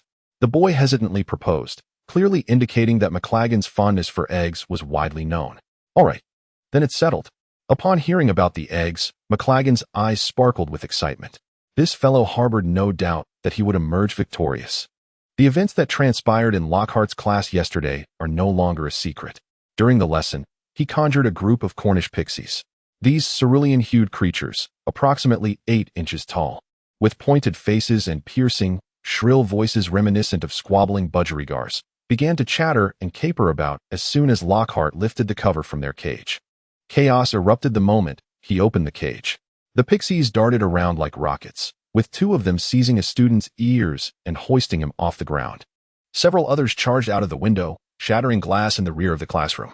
The remainder wreaked havoc within, exhibiting a level of destruction that surpassed that of a rampaging rhinoceros. Reports suggest that these mischievous beings hurled ink bottles indiscriminately, shredded books and papers, tore down posters from the walls, upturned the trash bins, and flung backpacks and textbooks through the shattered windows. Within minutes, half of the second-year students had taken refuge beneath their desks, while others swung precariously from the chandelier. Lockhart found himself utterly powerless. One pixie even seized his wand and hurled it out the window. In an embarrassing display, he crawled beneath the podium. A stark contrast to his usual self-assured demeanor during book signings. This incident has become common knowledge, yet Lockhart continues to feign ignorance, attempting to deceive those around him. Meanwhile, some astute students have deduced the truth, while a few misguided fans, including Ms. Hermione Granger, stubbornly defend him. Today's students arrived fully prepared for class, although they appeared nonchalant. They were secretly bracing for Lockhart's inevitable retreat upon releasing the contents of the cage. Now, without further ado, allow me to present the spectacle. Ta-da! Lockhart unveiled the contents of the cage. Wow, what is this? The students gasped in astonishment. It was not at all what they had anticipated, but rather a creature unlike any they had ever encountered. Its appearance seemed to be a bizarre amalgamation of a monkey and a frog. Its skin was a mottled green, adorned with short horns atop its head, and its wide mouth appeared to be perpetually grinning, revealing razor-sharp teeth in an odd manner. It emitted a lonely, plaintive call. Ha ha ha, surprised, are we? This is a creature I brought from my American friends, and they can be quite dangerous. Lockhart was thoroughly pleased with the students' expressions. These are called tree frog monkeys. Have you noticed their long arms and webbed hands and feet? These adaptations allow them to navigate effortlessly among the trees. On the forehead of the tree frog monkey is a prominent pustule that glows red when it senses danger. The tree monkey frog primarily preys on small lizards and birds. Lockhart began to boast about things he had presumably seen somewhere. It is noteworthy that American witches and wizards once employed the tree monkey frog to issue prior warnings to muggles, advising them to maintain their distance. Thus, you can appreciate the prowess of this creature. Well then, I shall release them one by one, and you are to subdue them in order. Today, Lockhart has evidently learned his lesson. He refrains from releasing all at once and opts instead to let them out one by one for everyone to handle. The students are filled with anticipation, particularly McLaggen, for this is not the fairy that his betting partner described, and thus, he stands to gain 10 eggs. This is truly delightful for McLaggen. Faced with these rather novel creatures, the students cannot help but feel a twinge of trepidation. Clearly, the first in line is Chris, as he is seated closest to Lockhart. Go for it, Chris. You can do it. The young wizards cheer for Chris enthusiastically. Chris shook his head in resignation. Such trivial creatures, as long as they did not bite anyone, posed no real threat. Lockhart cautiously approached the cage and opened a small hatch, intending to let a tree frog leap out first. However, events seldom unfold as one anticipates. Just as Lockhart coaxed a tree frog out, it snapped at him with its razor-sharp teeth. Caught unawares and overly complacent, he failed to evade the attack. Consequently, a significant chunk of flesh was bitten from his hand, causing him to cry out in agony. The tree frog, triumphant, emitted a series of solitary croaks. With Lockhart's hand mangled, the cage entrance swung open, prompting the tree frogs to rush out in a frenzy. They continued to call out, echoing their isolation. Chapter 195. A comedy of errors. One frog, particularly swift, leapt onto Im's robe, causing him to panic and hastily attempt to shoo it away. Regrettably, it was too late. Although the agile tree frog did not bite Ink, it managed to tear a large gash in his school uniform, exposing the flesh of his belly. Under normal circumstances, students would have erupted in laughter at such a sight. But now, all were preoccupied with evading the frenzied tree frogs. Meanwhile, Lockhart continued to clutch his bleeding hand, wailing in distress. And what of Chris? Chris was utterly bewildered. He could not fathom the sudden turn of events. It was nothing short of madness, an outrage. The occurrence was so abrupt, and the speed of these tree-dwelling frogs was astonishing. Before Chris could even react, these creatures had turned the classroom into complete chaos. It was truly remarkable. After evading a solitary tree frog that was bounding towards him, Chris drew his wand and cast a levitation charm, bringing all the errant frogs in the classroom under control. He then gathered them all into a cage, securing it tightly and reinforcing it with a locking spell to prevent these creatures from escaping. Ah, splendid. We have triumphed. Chris, you are remarkable. Absolutely brilliant. The young wizards cheered upon witnessing Chris's actions. Ink also raised his hands in jubilation but suddenly recalled something and hastily lowered them, wrapping his robe tightly around himself. Look, what about the professor? A girl suddenly remembered the bitten Lockhart and exclaimed. Meanwhile, Lockhart lay sprawled on the floor, his face ashen and blood pooling around him. He muttered incoherently, appearing to be on the brink of collapse. Is he dying? McLaggen said, bewildered as he observed Lockhart's state. Nonsense. He is still breathing. Be quiet, you oaf. Several girls immediately retorted, silencing McLaggen's insensitivity. Subsequently, 4 robust girls lifted Lockhart and hurried him towards the infirmary. Chris found himself somewhat perplexed. These robust women seemed to relish the task of lifting a person, their hands wandering in ways that were quite bewildering. Thus concluded a lesson that was even more farcical than yesterday's defense against the dark arts class, leaving one utterly astounded. Who would have imagined that a professor could be so feeble? It was a close call, nearly costing him his life due to the very teaching aids meant to assist him. Truly, it was a terrifying spectacle. By Friday, Ron sought Chris's assistance, and the reason for this was deeply rooted in the predicament surrounding Ron's wand. On the very first day at Hogwarts, Ron and Harry had missed the Hogwarts Express due to a spell cast by the house elf Dobby, compelling them to drive a Ford Anglia to the school. Towards the end of this journey, the car suddenly plummeted, sending both boys in the vehicle crashing into the Whomping Willow. As the tree thrashed about, they narrowly escaped being crushed. The car subsequently abandoned them, retreating into the Forbidden Forest, where it remained. Tragically, Ron's wand broke in this incident, leading to a multitude of troubles in the ensuing academic year. For instance, when Draco Malfoy derisively referred to Hermione as a mudblood, Ron's spell backfired spectacularly. Furthermore, during their final descent into the Chamber of Secrets, Gilderoy Lockhart, utilizing Ron's wand, mistakenly cast a memory charm on himself, resulting in his permanent amnesia. Had Ron possessed a new wand, or if this wand had not broken, both Harry and Ron might have lost their memories, a consequence that would undoubtedly have been catastrophic. Such an event could have precipitated a significant shift in the narrative. Therefore, Chris was resolute in preventing this from occurring. After all, should the course of events change, the future would inevitably transform, like a butterfly flapping its wings, causing monumental repercussions. Thus, Chris is confronted with an endless abyss of uncertainty. Fortunately, Ron has squandered a considerable portion of his winnings from last semester's Wizards Chess tournament, along with the funds acquired from selling maps. As the new term begins, instead of utilizing the tattered old textbooks left by his brothers, he opts to purchase new ones. Moreover, Gilderoy Lockhart's books are rather exorbitant. Consequently, Ron's meager savings are insufficient to procure a new wand. Otherwise, he would find himself in quite a predicament. Reluctantly, for the sake of his friends, Chris must decline to provide Ron with the galleons necessary for a new wand, citing his own financial constraints. This revelation leaves Ron somewhat despondent, as Chris is the only person he could think of who might assist him. With Chris unable to help, it appears that Ron will have to make do with his ineffective wand. However, an incident precipitated by Ron's wand is soon to unfold. During the Gryffindor Quidditch team's practice over the weekend, the 7 members of Slytherin brandished their pristine, gleaming Nimbus 2000 brooms, dazzling the Gryffindor players in the morning sun. When Ron and Hermione approached to investigate the commotion, Malfoy, unable to counter Hermione's retorts, resorted to using a derogatory term. Infuriated, Ron drew his wand from his robes and shouted, "You will pay for this, Malfoy," as he furiously pointed at Malfoy's face from beneath Flint's arm. A tremendous explosion reverberated throughout the stadium. A flash of green light erupted from the end of his wand, striking Ron in the abdomen and sending him staggering to the ground. He let out a loud belch, and a few slimy slugs fell from his mouth onto his thigh. Amidst the jeers of Slytherin, Harry and Hermione hurriedly assisted Ron in leaving the scene. Meanwhile, Chris is at Hagrid's hut, listening to Lockhart prattle on. One can only speculate the purpose of Lockhart's visit. Perhaps he seeks to boast to Hagrid. It seems that the potions administered by Madame Pomfrey have indeed worked wonders for him. As Hagrid faces the tiresome Lockhart, he clenches his fists, nearly wishing to strike him.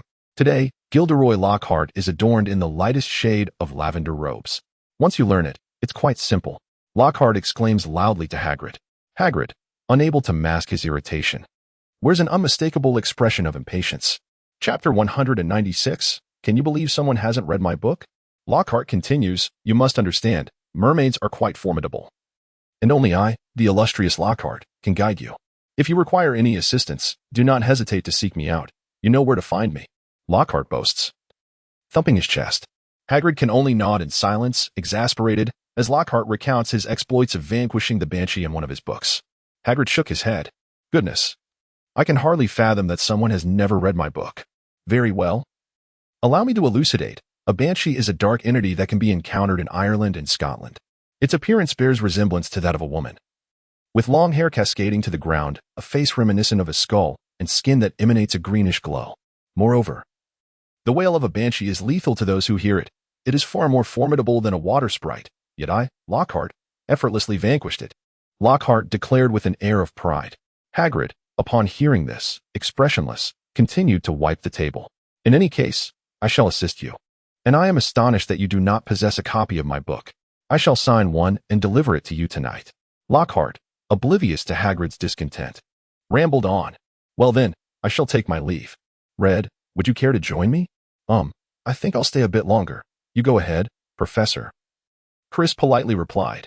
"Very well, farewell." With that, he pushed open the door and strode purposefully towards the castle. Humph, who does he think he is? Those utterances are nothing but empty drivel, as if I am unaware. He boasts of how he dispelled the Banshee. If even one of his claims were true, I would consume the teapot. Hagrid fumed, angrily slapping the table, which trembled slightly but sustained no damage. Chris was bewildered by the material's exceptional quality. "Ah, Hagrid, you must learn to take it easy. This world is filled with all sorts of people, and it is unnecessary to become agitated over such a one," Chris advised. Hagrid opened his mouth, poised to respond, but before he could utter a word, there was a knock at the door. "It must be that scoundrel again." Hagrid's temper flared anew as he stormed to the door. Upon opening it and seeing 3 familiar faces, his expression brightened instantly. "I was just wondering when you would come to visit. Come in. I thought it was Professor Lockhart returning." Harry and Hermione assisted Ron as they crossed the threshold and entered the cozy abode, spotting Chris leisurely sipping tea. After exchanging greetings, Harry helped Ron settle into a chair and urgently recounted the situation regarding Ron's nosebleed, inquiring if Chris or Hagrid had any remedies for the predicament. "I, too, lack any effective spells for this matter. My suggestion is to visit the nurse's office," Chris replied. Harry concurred with Chris's assessment, realizing that he should not have brought Ron to Hagrid's, but rather to the infirmary. Honestly, he must have been driven mad by Malfoy. However, Hagrid appeared remarkably unconcerned, stating that it was better to expel than to swallow, and cheerfully proceeded to place a large copper basin before Ron. "I suppose there is no alternative but to wait for it to cease on its own," Hermione remarked anxiously, observing Ron bent over the basin. "Even under the best circumstances. It is indeed a challenging spell, and you are using a broken wand." "Oh, Ron, has your wand suffered such severe damage?" Chris inquired knowingly. At that moment, Ron was unable to respond to Chris's question, merely nodding with a pale complexion while he heaved. Meanwhile, Hagrid was busy preparing tea for the trio, while his giant dog Fong drooled onto Harry's lap. "What brings Lockhart here, Hagrid?" Harry asked, scratching Fong behind the ears. "Don't mention it. He's an absolute fool." Hagrid, momentarily calmed, was incited to anger again by Harry's remark.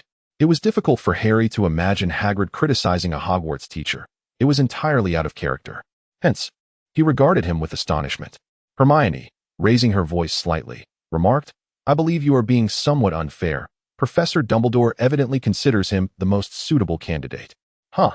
The only candidate," Hagrid retorted, serving another plate of cream fudge. "I mean, he is truly the only one. Finding a defense against the dark arts instructor is quite challenging. Few are willing to take the position, deeming it ill-fated. No one lasts long. Tell me," Hagrid turned to Ron and asked, "who did he want to curse?" "Malfoy. That vile wretch." Harry responded decisively. "Not just vile, but exceedingly malevolent," Ron croaked, peering over the table, his face pale and drenched in sweat. "Malfoy called her a mudblood, Hagrid." Ron quickly bent down again as a fresh wave of nausea overcame him. Hagrid appeared indignant. "Is that true?" He bellowed at Hermione. "Yes," she replied, "but I am not entirely sure what it means." "Of course, I can discern that it is exceedingly rude," Ron exclaimed, emerging again, breathless. "How dare he? I think he deserves a lesson," although Chris had long anticipated such an occurrence. The reality of facing it was far different from merely reading about it or watching it unfold in a story. Moreover, there was a distinct lack of relatability in the situation. However, the circumstances had changed. He too was a wizard hailing from a Muggle family. Thus, the derogatory remarks were understandably infuriating. Hermione was referred to as a mudblood, and by that logic, was he not also deserving of the same scorn? What difference was there between disparaging Hermione and insulting him, Chris? The term mudblood is a pejorative label aimed at those of Muggle descent or half-blood wizards. In general, it is employed by pureblood supremacists to refer to wizards born of Muggle parents who possess no wizarding lineage. Chris elaborated further. Despite the fact that Muggleborns and half-blood wizards do not possess any lesser magical prowess compared to their pureblood counterparts, pureblood elitists perceive them as an inferior race, unworthy of wielding magic. The term mudblood carries connotations of tainted blood, rendering it exceedingly offensive. Additionally, for your enlightenment, there exist other lesser-known yet similarly derogatory terms, such as filthy scum. Chapter 197. Mudblood indeed, Chris affirmed.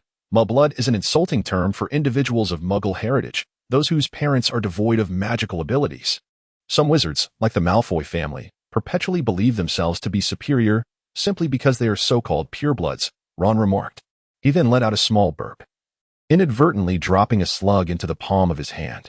Discarding it into the basin, he continued, "In truth, the rest of us are well aware that it makes no difference. Look at Neville Longbottom. He is a pureblood, yet he cannot even brew a potion correctly. As for Hermione, the spells they have yet to invent are beyond their grasp," Hagrid declared proudly as Hermione's cheeks flushed with embarrassment. "Such a term is quite unpleasant," Ron said, wiping the sweat from his brow with trembling hands. "It signifies dirty, inferior blood." "Utter nonsense. The majority of wizards today are of mixed heritage. If we did not intermingle with Muggles, we would have long since faced extinction." He retched slightly and bent down once more. "Ah, what can one say, Hermione? The magical realm is an entirely different domain from our Muggle world. Many ancient wizarding families place great importance on blood purity, often refusing to allow their kin to marry Muggles or those of Muggle descent. In their eyes, these groups are vastly inferior to their own. This notion holds particular significance among dark wizards, Death Eaters, and their supporters," Chris continued. "Well, I cannot blame you for wanting to curse him, Ron," Hagrid exclaimed loudly, amidst the splat of the slug landing in the basin. "But perhaps the malfunction of your wand is a blessing in disguise. If you were to actually curse that boy, Lucius Malfoy would undoubtedly storm into the school with great fury. At least you have managed to avoid trouble." Upon hearing Hagrid's words, Ron felt a twinge of defiance, as if he were being accused of fearing Malfoy. So what if his father was involved? I have a father too. Who doesn't he? However, Ron found himself at a loss for words, as his mouth was still occupied by the incessant flow of insects. Suddenly, Hagrid seemed to recall something and said to Harry, I need to settle a score with you. I heard you've been handing out signed photos. Why didn't I receive one? Harry, blushing with embarrassment, vehemently protested. I haven't distributed any signed photos. If Gilderoy Lockhart is still spreading such rumors. Ha, I was just joking, Hagrid replied, affectionately patting Harry on the back, inadvertently causing Harry's face to collide with the table. Chris curled his lips, sensing that it must have been quite painful. I know you didn't. I also informed Lockhart that you need not do such a thing. You are already more renowned than he is without expending any effort. After engaging in light banter, Harry and Hermione finished their tea. Come and see what I've cultivated, Hagrid said, rising from his seat. In the garden behind the hut, 12 enormous pumpkins had grown. The group had never seen pumpkins of such size, each towering to the height of a person. They look rather splendid, don't they? Hagrid beamed. They'll be just the right size for the Halloween feast. Goodness, Hagrid, you truly are a master of cultivation, Chris exclaimed, giving a thumbs up. Hagrid, flattered by Chris's praise, felt a bit bashful. How did you manage this? What fertilizer did you use? Harry inquired. Hagrid glanced around nervously to ensure no one was listening. I gave them a bit of, how shall I put it, assistance. Naturally, Chris was aware that Hagrid's old wand was concealed within his umbrella. He was capable of performing magic, albeit discreetly. It must be the growth charm, Hermione suggested, somewhat skeptical yet intrigued. Oh, you executed it quite successfully. Your little sister mentioned the same thing. Hagrid nodded towards Ron. I just saw her yesterday. With his beard quivering, Hagrid continued. She said she was just wandering around. And I suspect she hoped to encounter someone in my house. He winked at Harry. If you ask me, she wouldn't refuse an autograph. Oh, stop it, Harry exclaimed in exasperation. Ron burst into laughter, expelling some mucus onto the ground. Careful, Hagrid shouted, pulling Ron away from his prized pumpkins. Well, that's a bit awkward. After viewing Hagrid's pumpkins, Chris bid farewell to him and strolled back to the castle with the trio. Ron still occasionally let out a burp, though it only released 2 tiny slugs. That's rather unpleasant. As soon as Chris and the others stepped into the dimly lit entrance hall, a voice rang out. Potter. Weasley. Professor McGonagall nodded at Chris before adopting a stern expression as she approached Harry and Ron. Follow me. They exchanged puzzled glances with Hermione. It must be about the start of term. It seems these two are in for a bit of trouble, Chris surmised. Today, the events of the Chamber of Secrets would begin to unfold, and tonight, Harry would hear the serpent's whispers. As for Chris, he felt no fear. He had resolved to refrain from wandering the castle at night this term, and furthermore, he had brought along a secret weapon. A pair of sunglasses and an alarm clock that emits the crowing of a rooster are items that Chris has always kept close at hand. He intends to don the sunglasses each night from this day forth, despite the likelihood of being deemed eccentric. Yet, it is a far better alternative than facing death.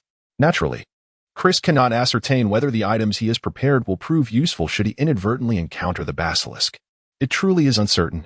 However, what other viable options does a mere young wizard possess? Should he attempt to seize Voldemort's diary to destroy it? But how? With the sword of Gryffindor or the basilisk's fangs? These are not easily obtained. If one were to employ the basilisk's fangs, would that not lead back to the initial predicament? To acquire the basilisk's fangs, one must confront the creature itself. Would it willingly allow you to pluck its teeth? Is that not absurd? While Fiendfire is indeed a potent means to obliterate Horcruxes, he has yet to learn it. If he hurries to study it, can he assure himself of mastery? Will he be able to control it? He must not end up incinerating himself. Exercise caution when playing with fire. Just as in 1998 during the Battle of Hogwarts, when Malfoy's henchman, Crabbe, battled Harry Potter, Ron Weasley, and Hermione Granger in the Room of Requirement, he cast Fiendfire, which resulted in the destruction of the entire room and his own demise. Thus, Chris cannot entertain such reckless actions. Chapter 198. Care of Magical Creatures. Once again, it was a bright and pleasant day as Chris made his way to class alongside Imk, who had also chosen Care of Magical Creatures.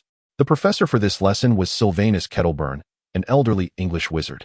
This instructor could be described as a fervent enthusiast of magical creatures. However, due to his temperament, by the time he retired in 1993, he was left with but one arm and half a leg.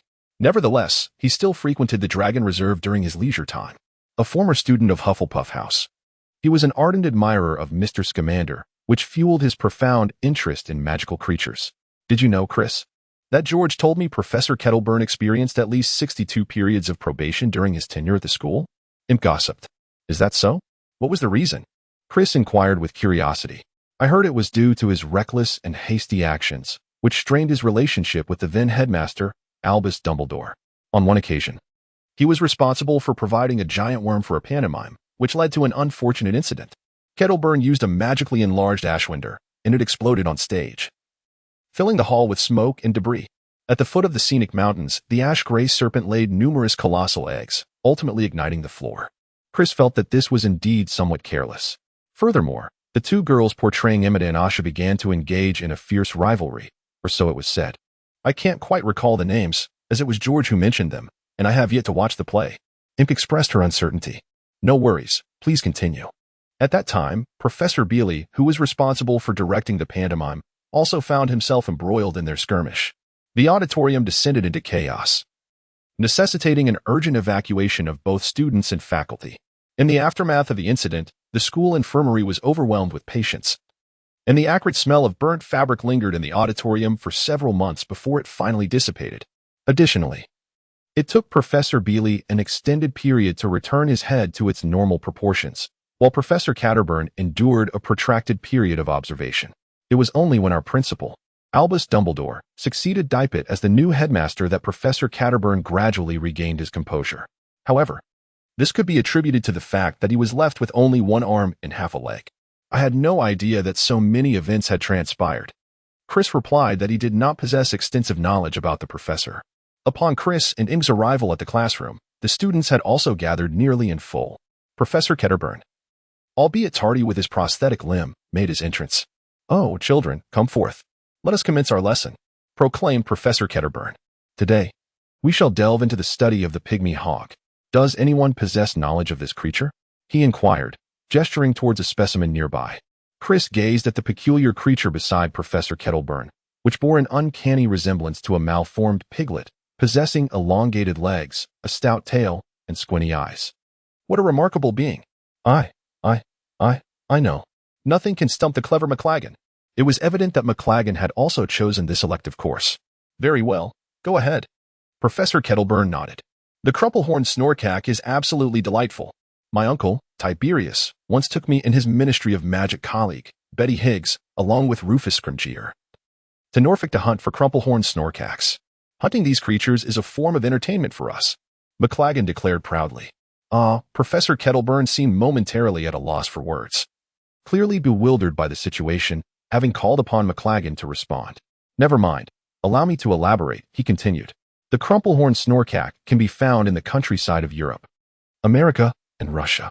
Typically, they infiltrate pigsties, feeding alongside ordinary piglets on the sow's milk, bringing calamity to the farm. The longer a crumple-horned snorcack lurks about, the greater the likelihood of an outbreak of disease on the farm. This is crucial for you to remember, Professor Kettleburn emphasized. Moreover, these creatures move with remarkable speed, making them difficult to capture. The only method to deter them from returning to the farm is to use a pure white dog to chase them away. To address such issues, the Department of Magical Creatures has specially bred a dozen or so albino hounds. You all know about albino hounds, right? They are dogs afflicted with albinism, lacking pigmentation in their eyes, fur, and skin. Professor Kettleburn elaborated, providing comprehensive information about the crumple-horned snorcack. Following this, the students were paired off to feed the creatures. I've noticed that this fellow seems to eat everything, exclaimed Ink after feeding a piece of corn to the crumple-horned snorcack. Though it is indeed a crumple-horned snorcack, a magical creature, I think of it simply as another breed of pig. Pigs, after all, will eat just about anything. Chris chuckled as he offered a tomato to the creature. That makes sense, Imp nodded in agreement. After a lesson spent feeding the crumple-horned snorcacks, Chris and Ink walked together back to the Gryffindor common room, but by chance, they encountered Professor McGonagall. Good day, Professor McGonagall, Chris greeted politely. Hello, Mr. Red. I was just looking for you. Please come to my office, Professor McGonagall replied. Certainly, Professor, Chris responded. He then accompanied Professor McGonagall to her office. Mr. Red, Your performance in Transfiguration class this semester has been consistently outstanding, and I believe it is time for me to fulfill a promise I once made. Professor McGonagall revealed a faint smile and remarked, "You mean Chris seems to have grasped something? Indeed, it is as you surmised, regarding the transformation of an animagus." She continued straightforwardly, "Do you intend to teach me now?" Chris inquired, his excitement palpable. He had not anticipated that Professor McGonagall would genuinely endeavor to instruct him about the animagus transformation, which undoubtedly would be immensely beneficial. Read, "I truly admire your aptitude for transfiguration, and thus I am more than willing to impart knowledge regarding this subject. However, the animagus transformation is far from ordinary. It is not a mere spell," she cautioned.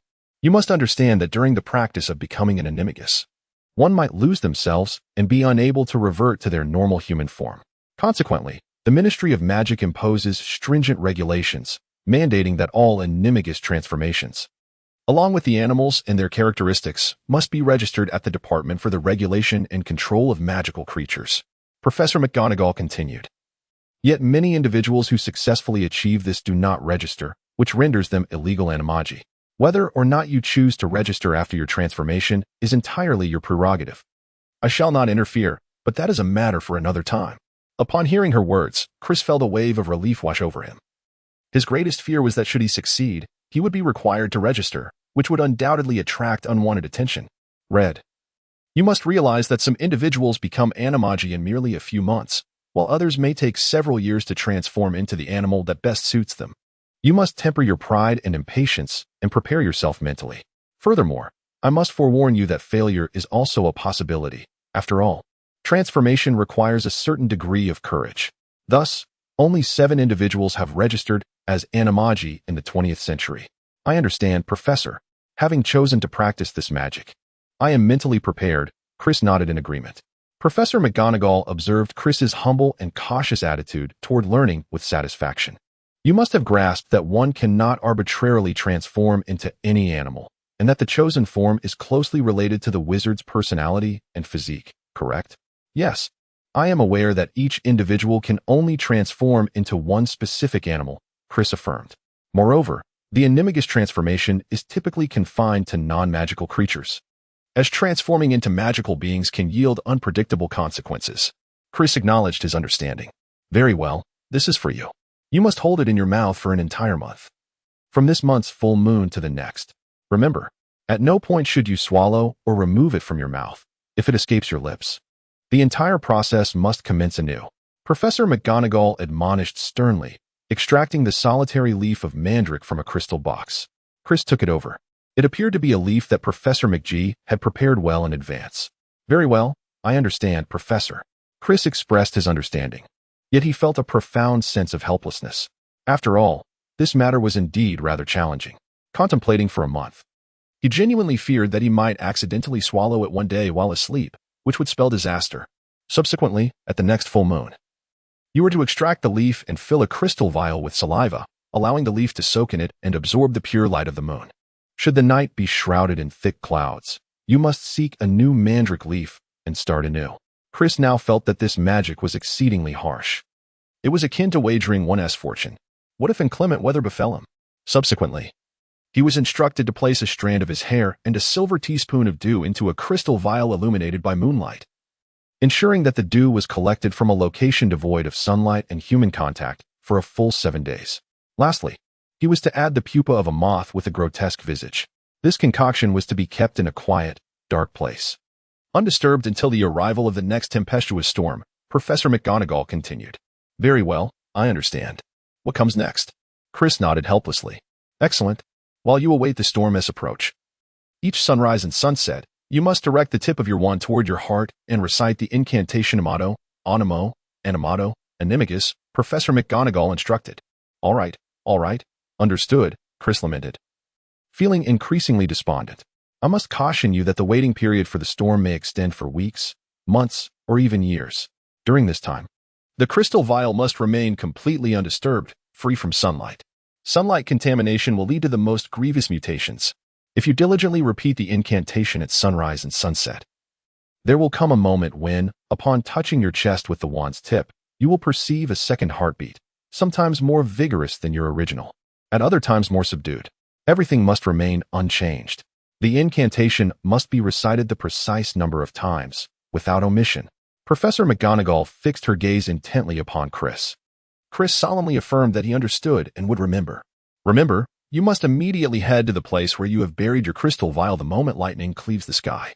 If you successfully complete all the aforementioned steps, you will discover a blood-red potion within that you can consume in one gulp. Subsequently, you must promptly make your way to a vast and secure location, ensuring that the transformation process goes unnoticed and does not endanger your body. Point the tip of your wand towards your heart and recite the incantation Amato, Animo, Animato, Animagus before drinking the potion. By the way, do you remember this incantation? Professor McGonagall suddenly inquired. Yes, I remember, Chris replied. Recite it for me. Amato, Animo, Animato, Animagus, Chris intoned. Wait, you must enunciate the syllable of Animagus. Do you understand? Recite it again. Professor McGonagall's teaching remained as rigorous as ever, allowing no room for error, particularly in such a noteworthy circumstance. A mispronunciation of the incantation could very well lead to irreparable consequences, which Chris was keen to avoid. Therefore, after Professor McGonagall corrected his mistake, Chris felt a sense of relief, recognizing the value of having an excellent teacher who could identify and address such details. Professor McGonagall's meticulous explanation would aid Chris in learning and familiarizing himself with the intricacies of Animagus transformation more swiftly. Had Chris sought a book on teaching Animagus transformation on his own, he might not have learned as quickly or effectively. Indeed, missteps regarding incantations and other details could result in dire ramifications. If something were to go awry, the prospect of being neither human nor beast would be truly lamentable. Chris, if all goes well, you will experience intense pain and 2 fierce heartbeats. Images of the creature you are about to become will float through your mind. You must exhibit no fear. At that moment, it will be too late to flee, Professor McGonagall continued once she confirmed that Chris had recited the incantation correctly. Chapter 200. Even with tears, one must endure. Very well, I understand, Professor McGonagall, Chris replied.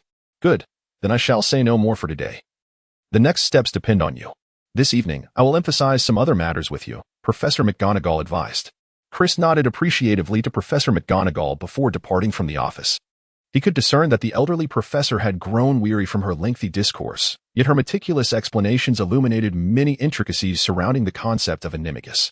Soon, he would be required to undergo the transformation into an Animagus, which filled him with a slight thrill. However, his immediate task was to keep the leaf in his mouth for an entire month, a prospect that greatly troubled him. That evening, with tears in his eyes, Chris stuffed the leaf into his mouth, uncertain if this would render him in a state of discomfort. He had to persevere for a whole month. Fortunately, he had devised a small charm to secure the leaf in place, preventing it from accidentally falling out, but other matters were truly beyond his control. Ah, McLaggen. Is this your essay on the shrinking solution? Such utter folly. I can only grant you AP for this.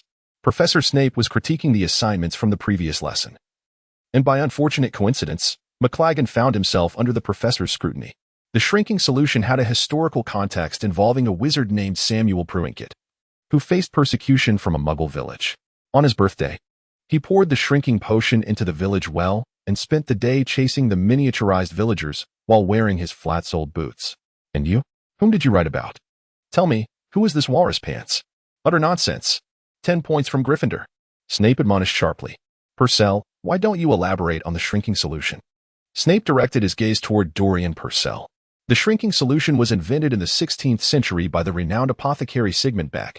According to his own words, it was the finest of its kind. As Master Bag described, he primarily stirred the potion after adding the wrinkle-free fig, which is not a conventional step. This unorthodox method resulted in a remarkably potent potion. He once accidentally spilled a bit of the shrinking potion on the lawn outside, causing a lamb to shrink to the size of a fluffy little mouse. During the harsh winters on Himetla Island, Master Bag would wear these shrunk lambs as earmuffs. He even gifted the potion to the Tertius brothers, who both shrank to the size of beetles and hid under the cupboard for several days to avoid being caught by their cat. Dorian Purcell recounted proudly. Excellent. Now that is the perfect answer. 10 points to Slytherin, Snape remarked with satisfaction. Here we go again, Imp grumbled to Chris. Before Chris could respond, Snape called on Imp. Let's go. Tell us about the illustrious apothecary Sigmund Beck. Ah, the esteemed pharmacist Siegmund Bach, a graduate of Hogwarts, is indeed a wizard of notable repute. heralded as one of the most accomplished experts in the art of potion making throughout history. He is characterized as an eccentric, capricious, and vengeful sorcerer, having departed from the school at the tender age of 14. Following this, he relocated to the remote Isle of Hemitra in the Hebrides, where he chose to live in solitude. There, he engaged in extensive experimentation, ultimately penning a compendium that elucidates various methods of potion creation. "I'm exceedingly anxious," stammered Imk, his narration faltering and lacking coherence. "What nonsense! What else could he possibly be if not a wizard? You are quite insipid. I strongly urge you to study earnest subjects with your second-year peer, Neville Longbottom, instead of allowing your mind to dwell on trivialities," Snape remarked with a sardonic tone. Laughter erupted among the Slytherin students, leaving Imk in a most embarrassing predicament. "Red, our renowned prodigy, surely you must be aware of this?" Snape redirected the inquiry towards Chris. Chris found himself in a predicament. He could neither profess ignorance nor allow Imk to stand there in such an awkward manner. Reluctantly, he steeled himself and rose to address Snape's inquiry. In truth, his understanding of the wizard was rather superficial. He was only aware of certain generalities and could only convey what little knowledge he possessed. At the age of 14, Master Batch had been the most proficient student in his potions class, even capable of correcting his teacher's mistakes while concocting potions with the tail of a soft-clawed shrimp. Feeling adequately prepared, he sought the headmaster's permission to participate in the prestigious potions championship at the magical school. However, the headmaster declined, citing his lack of age, as he had yet to reach 17, and deemed the competition too perilous for him. In a fit of anger, Batch resolved to leave the school in protest. He believed that Hogwarts was an institution intent on stifling his aspirations of becoming an exceptional potion maker, and thus he never regretted his decision. Yet, Master Batch soon realized that only representatives of the school could partake in the championship, and having departed from Hogwarts, he was no longer eligible. Filled with both frustration and sorrow, Zygmunt relocated to a distant island named Hermetra in the Hebrides. He took residence in a small cottage infested with mice, accompanied only by a flock of sheep, upon which he occasionally tested his potions. He spent a long life there, conducting experiments, refining formulas, and creating new elixirs. Zygmunt also composed a significant work, hoping it would serve as a legacy for future potion makers. Chris narrated the tale with vivid detail, captivating the young wizards who were unaware of the situation. The reason for his peculiar accent was the leaf he had in his mouth, which impeded his speech somewhat. "Can you articulate properly, Red?" Snape asked, his tone dripping with criticism. "I apologize, Professor. My throat is not in the best condition," Chris offered as an excuse. "Humph. Very well. Let us proceed with the potion making of the shrinking solution." Snape did not dwell on Chris's shortcomings with a wave of his hand. The instructions for the potion appeared on the blackboard, signaling the students to commence their work. Chapter 201. Finding Amusement Clearly. Chris was quite adept at concocting this relatively uncomplicated potion. Under his meticulous care, the shrinking potion quickly took shape, exhibiting a vibrant and brilliant green hue. It was evident that he had succeeded. A failed attempt would have resulted in a change of color and toxicity. Unfortunately, Imk did not share such fortune. His potion turned a dismal orange due to an excessive addition of leech juice and rat spleen. Consequently, after class, Imk wore a woeful expression, as Professor Snape had assigned him an essay on the shrinking solution, requiring him to fill an entire sheet of parchment. "Oh, Merlin, this is infuriating. I had plans to go out with George and Fred, but now I must remain here and diligently write my assignment," Imk lamented. Chris chuckled softly, his speech impeded by the leaf in his mouth, so he refrained from saying much more. Truth be told, he had not been able to tolerate the leaf for long, and as the month progressed, he found himself at a loss for how to endure it. It was undeniably vexing, yet what choice did he have? This was a necessary path in mastering Animagish transformation. Those accomplished wizards had all traversed this journey, so how could he escape it? With the arrival of October, a damp chill permeated the grounds, seeping into the castle. A cold had suddenly swept through the faculty and students, leaving Madame Pomfrey in a flurry of activity. Her invigorating potion had an immediate effect, but those who consumed it found their ears emitting smoke for several hours. Chris noticed that Ginny Weasley had been unwell lately, and Percy had forced her to drink some of the tonic. Consequently, steam billowed from beneath her vibrant hair, giving the impression that her head was on fire. As evening fell, heavy raindrops pelted against the castle windows, continuing for several days. The lake had risen, and the flower beds were a muddy mess, while Hagrid's pumpkins swelled to the size of garden sheds. At this moment, Chris, along with Imk, Fred, and George, gathered around the Gryffindor common room's fireplace, engaging in light conversation. Naturally, Chris listened more than he spoke, given the leaf still lodged in his mouth, making verbal expression rather cumbersome. However, this situation will not persist for long, as the next full moon is merely days away, and Chris will soon be liberated from his constraints, which brings him considerable joy. George and Fred have been discussing the condition of the Slytherin team, having witnessed firsthand the remarkable speed of the new Nimbus 2001 brooms. Alas, our circumstances are quite unfavorable. The Slytherin players appear as mere indistinct green shadows, soaring through the air like jets, their Nimbus 2001 brooms granting them an audacious edge as they dart about recklessly. George lamented. "Hey, you're envious." Fred teased. "Not at all." George denied. Honestly, you can't deny it. I find myself envious as well." Fred sighed. Indeed, the Nimbus 2001, adorned in black and silver, exudes a certain coolness, and while it is slightly shorter than the Nimbus 2000, its tail section extends longer. Furthermore, the footrests of the Nimbus 2001 are larger and adjustable, unlike the fixed positioning of the Nimbus 2000, George noted.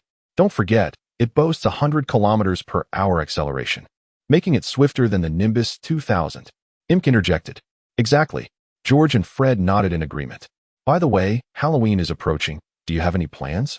George continued. What can we do? Apart from feasting, I have little interest, Imk replied. You couldn't be more mistaken. We've heard some intriguing tidbits from my brother. Just tell me if you're interested in some fun, George said, raising his eyebrows mischievously. Oh, what is it? Don't keep me in suspense, Imk exclaimed, his eyes gleaming with curiosity. Chris also perked up a bit, quietly awaiting George's next words. You must be unaware of the Death Day party, right? George said mysteriously. What on earth is that? I've heard of birthday parties, Halloween parties, Christmas parties, and Thanksgiving parties, but never of a Death Day party. Do people even celebrate that? Imk replied, astonished. Look at you, so uninformed. You didn't even know about this, George said, beaming with pride. This party is a celebration for ghosts, unique and exclusive to them. You should know, I had to do quite a bit of digging to find this out, and we had to give our brother Ron some excellent items for the information. George explained. Oh, do elaborate on this, Imk urged, intrigued. You all know Nearly Headless Nick, right? George whispered. The others nodded in acknowledgement. Indeed, our Gryffindor ghost, Sir Nicholas de Mimsy Porpington, will host a party on October 31st, 1992, to commemorate his 500th death day, George said with a hint of excitement. Wow, this is amazing. Imk's face flushed with exhilaration upon hearing the news. So, are you planning to attend? George asked with a smile. Indeed, it is essential. Such an intriguing affair must be witnessed. However, we have not received an invitation. Imk hesitated. Not to worry. Do you not recognize who I am? I have already spoken with Harry and Ron, and they have assured me they will take us along when they go. Splendid. George, you are truly remarkable. Imk cheered with excitement. By the way, Chris, are you joining us? George turned to inquire. I think I shall pass. I prefer to attend the Halloween feast. I have been craving that Halloween-exclusive pumpkin cheesecake pie for quite some time. I shall remain at the dinner to indulge in the culinary delights. Just imagining those freshly baked pies, bubbling with flavor, Chris said with a smile. Slurp. Imk couldn't help but feel a pang of desire upon hearing Chris's words. All right. I knew you would say that, George replied with a hint of resignation. Fear not. You go ahead. And I shall make sure to bring back a little something for you at the banquet, Chris assured. That would be splendid. TSK, to be honest. I am quite curious about what the Ghosts' banquet will serve. Perhaps it will be a culinary masterpiece we have never tasted before. Oh, I can hardly contain my excitement. Imk mused about the wonders of the upcoming feast. Chapter 202, The Full Moon. Chris couldn't help but shake his head. This fellow was likely daydreaming about peaches, unaware that the taste of the anniversary banquet would be nothing short of exhilarating. He was already eagerly anticipating the expressions of these individuals upon their return from the event, which would undoubtedly be a scene beyond description. Perhaps he should save them some delectable treats. After all, Chris was kind-hearted. As Halloween approached, Chris was also looking forward to a full moon night. Based on his astronomical knowledge, tomorrow would indeed mark the next full moon. This meant he would no longer have to endure that wretched leaf. For a month, Chris had been nearly driven to despair. He had almost swallowed the leaf during one of his meals. The day passed swiftly, and soon night fell. As he had anticipated, it was indeed a full moon that night. Once his roommates had drifted into slumber, Chris discreetly cast a disillusionment charm upon himself and quietly slipped out of the Gryffindor common room, seeking a secluded spot. Gazing at the luminous moon in the sky, he carefully retrieved the leaf, filling a crystal vial with saliva to immerse the leaf, allowing it to absorb the pure moonlight. Next, he placed a strand of hair into the vial, illuminated by the moonlight, and added a small bottle of dew, pouring in a silver teaspoon of it. This dew had been painstakingly collected over 7 days from a location devoid of sunlight or human contact. Finally, Chris produced a silver box from which he extracted a cocoon of a ghost-faced moth, placing it within the mixture. Under the moonlight, the slightly murky potion emitted an enigmatic glow, and Chris could distinctly sense that some subtle magical transformation was occurring within the concoction. All that remained was to leave this mixture in a tranquil, dark place, undisturbed until the next tempestuous storm. However, the wait for such a storm could extend for weeks, months, or even years, which was rather trying. During this period, the crystal vial must remain entirely undisturbed and shielded from sunlight, as exposure would lead to catastrophic mutations. Alas, there was no choice. For the sake of mastering profound magic, Chris had to accept this ordeal, relieved that he would no longer need to endure that leaf, as he was truly at his wit's end. As Halloween arrived, Chris joyfully joined his fellow Gryffindors, including Vicky Flobberworm, to partake in the festivities. The Great Hall was adorned, as usual, with live bats, and colorful streamers and monster masks hung from the ceiling. The enormous pumpkins cultivated by Hagrid had been carved into lanterns, large enough to accommodate 3 people within. "Hey, Chris, did you know? I heard Professor Dumbledore has booked a skeleton dance troupe to entertain us. It sounds incredible," Jeffrey chimed in. "Oh, really? I had no idea. That should be quite amusing," Chris replied with a smile. "Hey, Diana, come over and sit with me." Chris noticed Diana, clad in a black witch's attire, and beckoned her over. Reluctantly, she approached him, her face betraying her unwillingness. "How have you been lately? Have you been studying well?" Chris, preoccupied with matters concerning Animagus, had scarcely had the chance to inquire about his troublesome sister. "It's fine," Diana replied dismissively. Chris nodded, observing her sulky demeanor. Unsure of how to respond, he sighed inwardly, contemplating how precocious children in the West seemed to be, entering adolescence so early, defiant and individualistic, holding grudges. Perhaps with time, she would grow out of it. Meanwhile, Imk and others eagerly followed Harry, excited about attending the Death Day celebration. In truth, Harry regretted his decision, feeling he had been too soft-hearted in agreeing to participate. He sensed that this venture would not bode well. Yet, upon glancing at the enthusiastic faces of his companions, he found himself at a loss for words. "Harry," Hermione reminded him imperiously, "you promised to attend the Death Day celebration." Harry nodded, his expression one of resigned bravado. At 7 o'clock, Harry, Ron, and Imk made their way through the corridor, which led them past the bustling hall decorated with lights and flickering candles, adorned with enticing golden platters of food, yet they continued toward the lower classroom. Meanwhile, in the hall, Chris, ignoring the troublesome Diana beside him, savored a cup of Sri Lankan black tea, contentedly observing the younger wizards frolicking and the older ones exchanging flirtatious glances, an amusing sight indeed. Soon, the festivities commenced, and the atmosphere of the Halloween celebration was jubilant. As Dumbledore had promised, a skeleton dance troupe was in attendance. These performers played cheerful tunes on instruments crafted from bones while executing comical dances. To be honest, Chris found it challenging to appreciate such an otherworldly display. The peculiar aesthetic left much to be desired. The younger wizards, however, wore expressions of delight, indulging in novel, festive delicacies. Among them, McLaggen stood out, devouring a devil's egg and a large chicken leg with grease dripping from his mouth, all the while boasting to a nearby younger wizard about how splendid his past Halloweens at his uncle's had been, praising his uncle's exquisite taste. As McLaggen gorged himself and chatted, crumbs flew everywhere, causing the young wizards around him to grimace, yet they dared not voice their displeasure, fearing reprisal from him. In contrast, Chris relished the Halloween-exclusive pumpkin cheesecake, savoring its exquisite flavor. "I must indulge while still in school. Where else will I get to enjoy this after graduation?"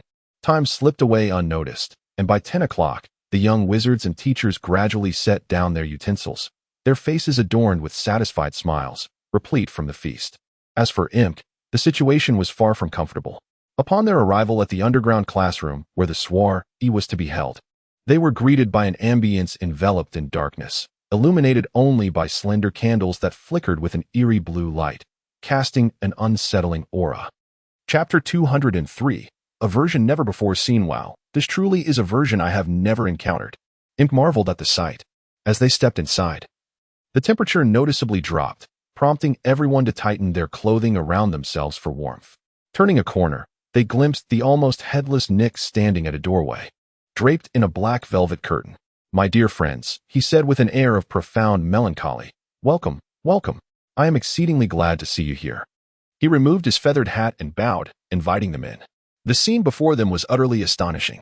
The underground classroom was teeming with hundreds of milky, translucent figures, most of whom glided across the overcrowded dance floor, waltzing to the haunting and trembling sounds produced by 30 saws, the band seated on a stage draped in black cloth. Above them, a chandelier was ablaze with 1,000 candles, radiating a midnight blue glow. The breath of the three formed clouds of vapor in front of them, akin to stepping into a cold storage room. At that moment, Imp's excitement waned. He felt a twinge of impulsiveness. George's complexion also appeared less than favorable. Fred, seeking amusement, tightened his clothing. "Shall we look around?" Harry suggested. After a while, as the cold became nearly unbearable and their stomachs grumbled in hunger, Ron muttered, "I can't take it anymore," his teeth chattering. "Indeed. Perhaps we should leave?" Imp nodded in agreement. "All right, let's go," Harry readily concurred. They moved toward the exit, nodding and smiling at those who glanced their way. Within a minute, they hurried through the candlelit corridor. "Pudding must not be finished yet," Ron said, filled with hope as he approached the steps leading to the hall.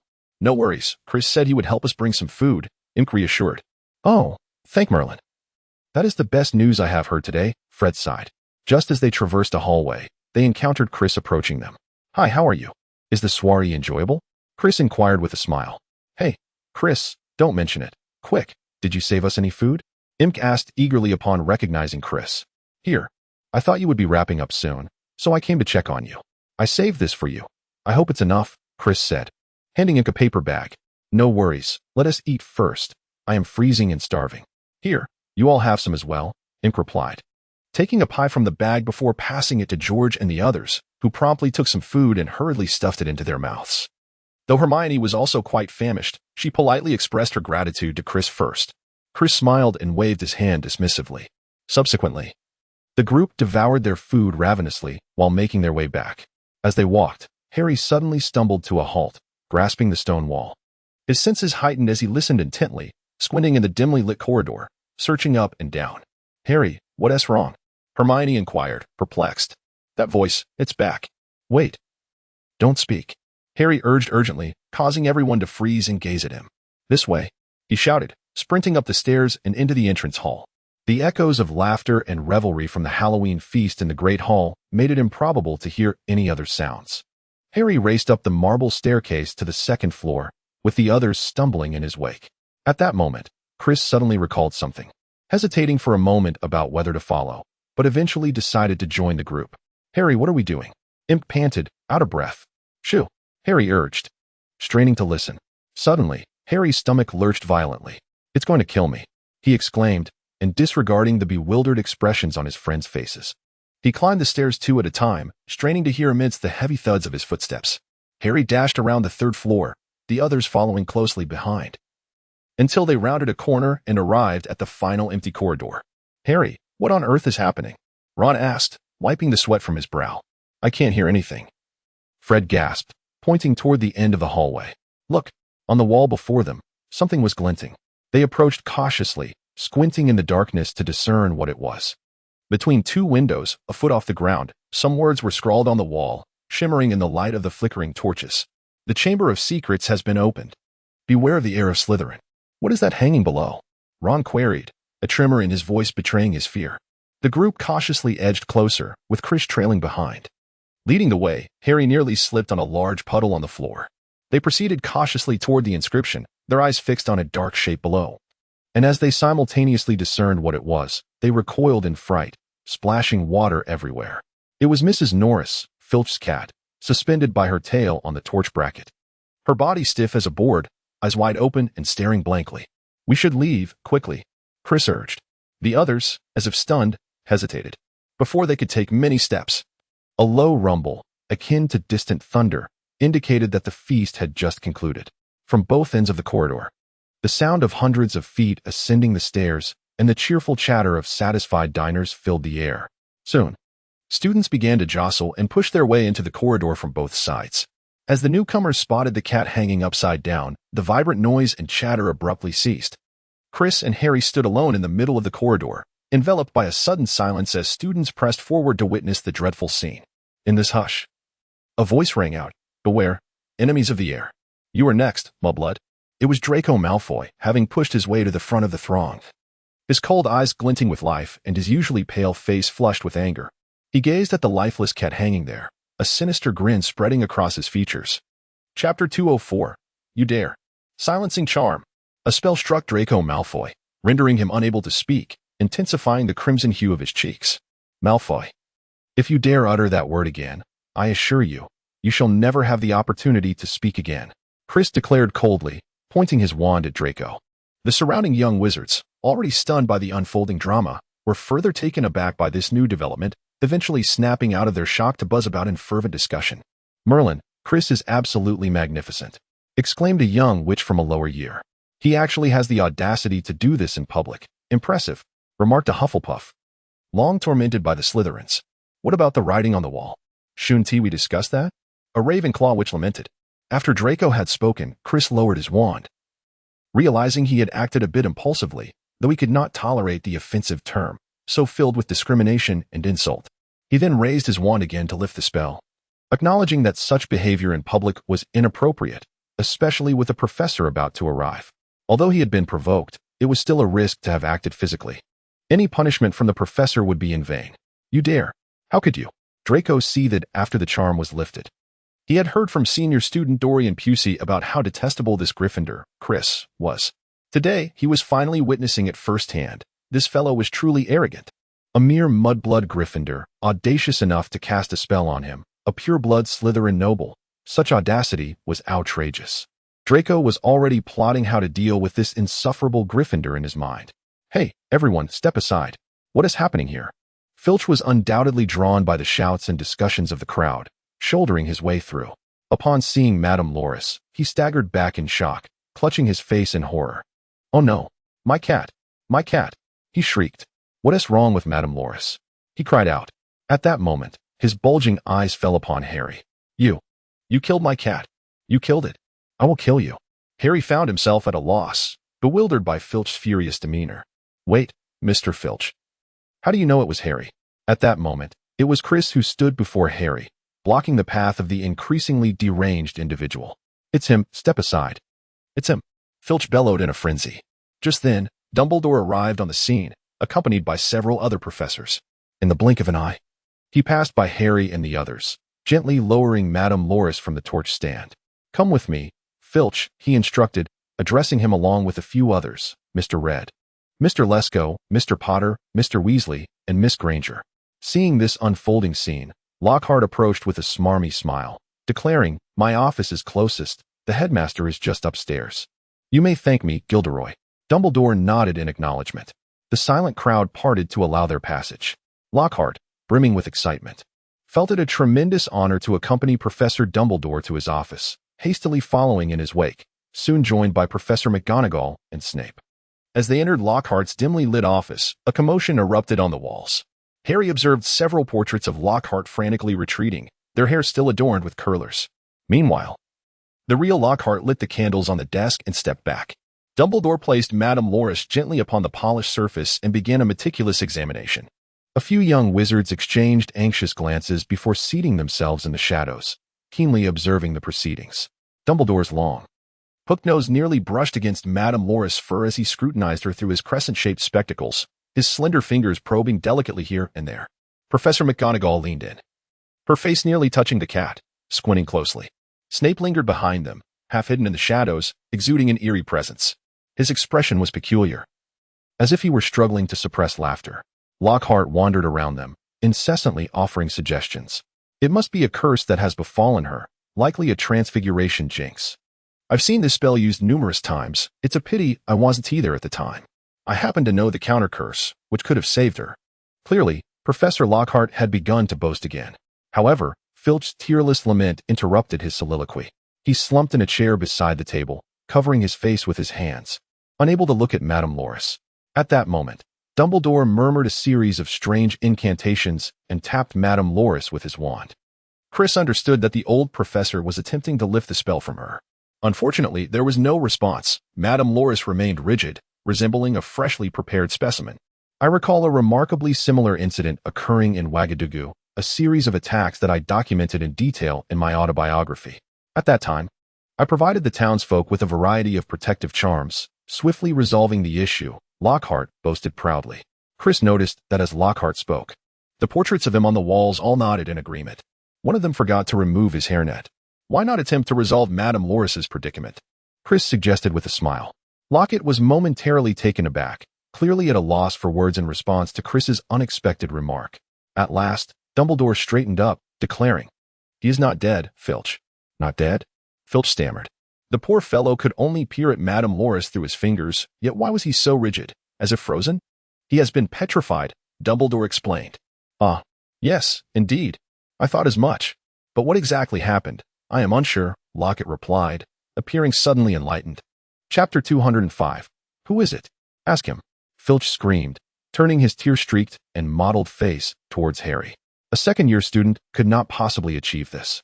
"It requires the most profound dark magic," Dumbledore insisted. "Indeed.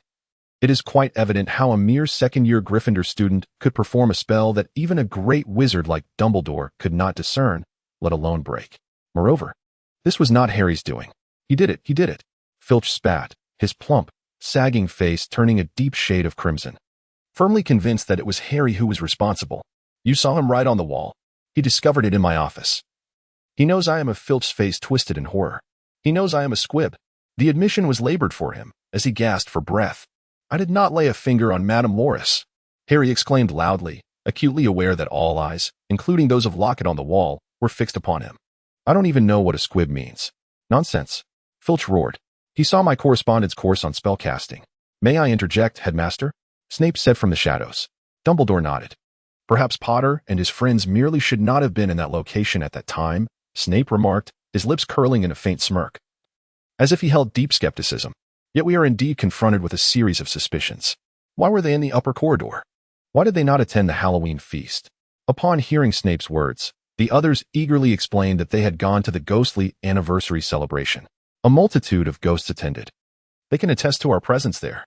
But what of afterwards?" Snape pressed, his dark eyes glinting with an inscrutable light. "Why venture to the upper corridor?" Everyone turned to Harry. "Because," Harry stammered, uncertain of how to proceed. "You see, Professor, they went to attend the ghostly anniversary celebration. I packed some food to bring to them just as the school feast was concluding, and I happened to encounter them on their way out. They actually missed the school banquet. As for why we happened to be there first, I believe Mr. Filch's assertion that Harry is the culprit, based solely on conjecture, is utterly unfounded. What advantage does he gain from such claims?" Chris swiftly intervened. Upon hearing Chris's words, Harry cast a grateful glance in his direction. The reason he hesitated to speak the truth was that Harry sensed, albeit vaguely, that if he revealed he was led there by a disembodied voice only he could hear, it would undoubtedly sound implausible. Professor Snape shot a cold glance at Chris, but refrained from further comment. To be honest, Professor McGonagall chimed in. She too found the matter dubious. "We possess no evidence to suggest that Potter has committed any wrongdoing." Dumbledore regarded Harry with a penetrating gaze. Under the scrutiny of his piercing blue eyes, Harry felt as though his very soul was laid bare. "As long as one is not proven guilty, one is innocent, Severus," he stated firmly. Snape appeared exceedingly agitated, and Filch was no different. "My cat has been petrified," he screamed, his eyes bulging. "I demand to see someone punished." "We can remedy this, Filch," Dumbledore patiently replied. "Madam Sprout recently acquired some mandrake. Once they mature, I possess a potion that can revive Mrs. Norris. I shall brew it." Gilderoy interjected, "I must have brewed it at least 100 times. I can concoct the mandrake restorative potion in my dreams." "Forgive me," Snape retorted coldly, "but I believe I am the potion's master of this school." Following an awkward silence, Professor McGonagall spoke again, instinctively defending her students. "Ahem, in fact, I believe they may have merely heard some strange noises. So, Mr. Red, is that correct?" Dumbledore adjusted his silver spectacles and fixed his gaze on Chris. Suddenly put on the spot, Chris felt a bit taken aback but quickly gathered his thoughts and responded, Yes, Professor, it was Harry who first heard some sounds. And then we went to investigate. Additionally, Professor, I am somewhat puzzled about the writing on the wall. The chamber has been opened. Whose chamber is it? Who opened it? Was it Harry? And who is this so-called heir opposing him? I suspect this is far more complicated than it seems. The professors listened in silence to Chris's words. Having spent many years in this school, they were likely aware of many secrets and could comprehend the implications of Chris's concerns. It truly seemed implausible that this could be attributed to Harry, rendering Filch's suspicions and accusations rather absurd. Very well, you may return now, Dumbledore instructed the young wizards. Upon hearing this, they hastened their steps, nearly breaking into a run. On the way back, Harry glanced at Chris, who was walking ahead. Chris, thank you. Chris shook his head and smiled, saying nothing. Chris, do you think I should tell them about the voice I heard? Harry continued. Before Chris could respond, Ron interjected. Not confirming but expressing concern about hearing voices that others could not, which was an ill omen, even in the realm of magic. Indeed, however, I believe we can trust Professor Dumbledore. But Harry, it matters not that you remain silent. I comprehend your thoughts, and it is your prerogative, Chris stated. Oh, this matter is truly terrifying, Imp sighed, shaking his head. You all believe me, don't you? Harry looked at his companions. Of course I believe you. Ron affirmed without hesitation. We all believe in you, Harry, declared George and Fred. Honestly, I thought that old codger, Filch, would suspect us first. Who would have thought he would turn his suspicions on you? Goodness, is he losing his wits? Fred jested. Chapter 206. Chris S. Animagus is. You must understand, during the practice of becoming an animagus, one might lose their way and become unable to revert to their human form. Hence the Ministry of Magic imposes strict regulations, requiring all animagus transformations and their characteristics to be registered with the Department for the Regulation and Control of Magical Creatures. Professor McGonagall continued. However, many who succeed do not register, thus becoming illegal animagi. Whether you choose to register after mastering it is entirely your decision. I will not interfere. But that is a matter for later. Upon hearing Professor McGonagall's words, Chris felt a wave of relief. His greatest fear was that upon mastering the transformation, he would be compelled to register, which would undoubtedly draw unwanted attention to himself. Red, you should know that some individuals become animagi in just a few months, while others may take several years to transform into their most suitable animal. You must remain humble and prepared mentally. Furthermore, I must caution you that failure is a possibility. After all, transformation requires courage. Thus, only 7 animagi have registered in the 20th century. I understand, Professor. Since I have chosen to practice this magic, I am mentally prepared. Chris nodded in agreement. Professor McGonagall, pleased with Chris's humble and cautious approach to learning, remarked, You must have grasped that an animagus cannot transform into just any creature. And the animal one transforms into is closely related to the wizard's character and weight, correct? Yes, I am aware that each person can only become one specific animal. Additionally, animagus transformations are generally limited to non-magical creatures. Transforming into magical beings may yield unpredictable consequences. Chris acknowledged his understanding. Very well, here it is. You must hold this within your mouth for an entire month, from the full moon of this month to the full moon of the next. Remember, at no point may you swallow or remove it from your mouth. Should it leave your lips, the entire process must commence anew. Professor McGonagall admonished sternly. As she retrieved the solitary leaf of mandrake from a crystal box, Chris took it over. It appeared to be a leaf that Professor McGee had prepared long in advance. Very well, I comprehend, Professor. Chris expressed his understanding, yet he felt a profound sense of helplessness, for this matter was indeed quite challenging. After a month of enduring, he genuinely feared that he might inadvertently swallow it while asleep, which would spell disaster. Subsequently, at the next full moon, you are to extract the leaf and fill a crystal vial with saliva, immersing the leaf within to absorb the pristine moonlight. Should the night be shrouded in clouds, you must procure a new leaf of mandrake and begin anew. Chris now felt that this magic was exceedingly harsh. It was akin to gambling with one's fortune. What if the weather turned foul? Following this, you must direct your gaze towards the crystal vial illuminated by moonlight, adding a strand of your hair and a silver teaspoon of dew, which must be collected from a place untouched by sunlight or human presence for a full 7 days. Lastly, you must incorporate a cocoon of a ghostly moth into this mixture. Allow this concoction to rest in a tranquil, dark place, refraining from disturbing or observing it until the arrival of the next thunderstorm. Professor McGonagall continued. All right, I understand. What comes next? Chris nodded helplessly. Excellent. While you await the storm, each dawn and dusk, you must point the tip of your wand towards your heart and recite the incantation, Amato, Animo, Animato, Animagus. Professor McGonagall instructed. Fine, understood. Chris felt increasingly despondent. I must caution you that the waiting period for the storm may extend to weeks, months, or even years. During this time, the crystal vial must remain entirely undisturbed and shielded from sunlight. Any exposure to sunlight will result in catastrophic mutations. If you consistently recite the incantation at dawn and dusk, there will come a moment when the tip of your wand touches your chest, and you will perceive a second heartbeat, sometimes more vigorous than your original heartbeat, at other times feeble. Everything must remain unchanged. The incantation must be uttered the precise number of times, without omission. Professor McGonagall fixed her gaze intently upon Chris. Chris solemnly affirmed that he understood and would remember. Remember, the moment the lightning cleaves the sky, you must immediately proceed to the location where you have buried the crystal vial. If you successfully complete all the aforementioned steps, you will discover a blood-red potion within that you can consume in a single gulp. Following this, you must swiftly make your way to a vast and secure place, ensuring that the transformation process does not attract attention or endanger your physical safety. Point the tip of your wand towards your heart and recite the incantation, Amato, Animo, and Animato. Animagus, before drinking the potion. By the way, have you memorized the incantation? Professor McGonagall suddenly inquired. Yes, I remember, Chris replied. Recite it for me. Amato, Animo, Animato, Animagus. Chris recited. Wait, the syllable of Animagus must be articulated. Do you understand? Recite it again. Professor McGonagall's teaching remained as rigorous as ever, allowing for no mistakes, especially since this matter was indeed of great significance. A mispronunciation of the incantation could lead to irreparable consequences, something Chris wished to avoid.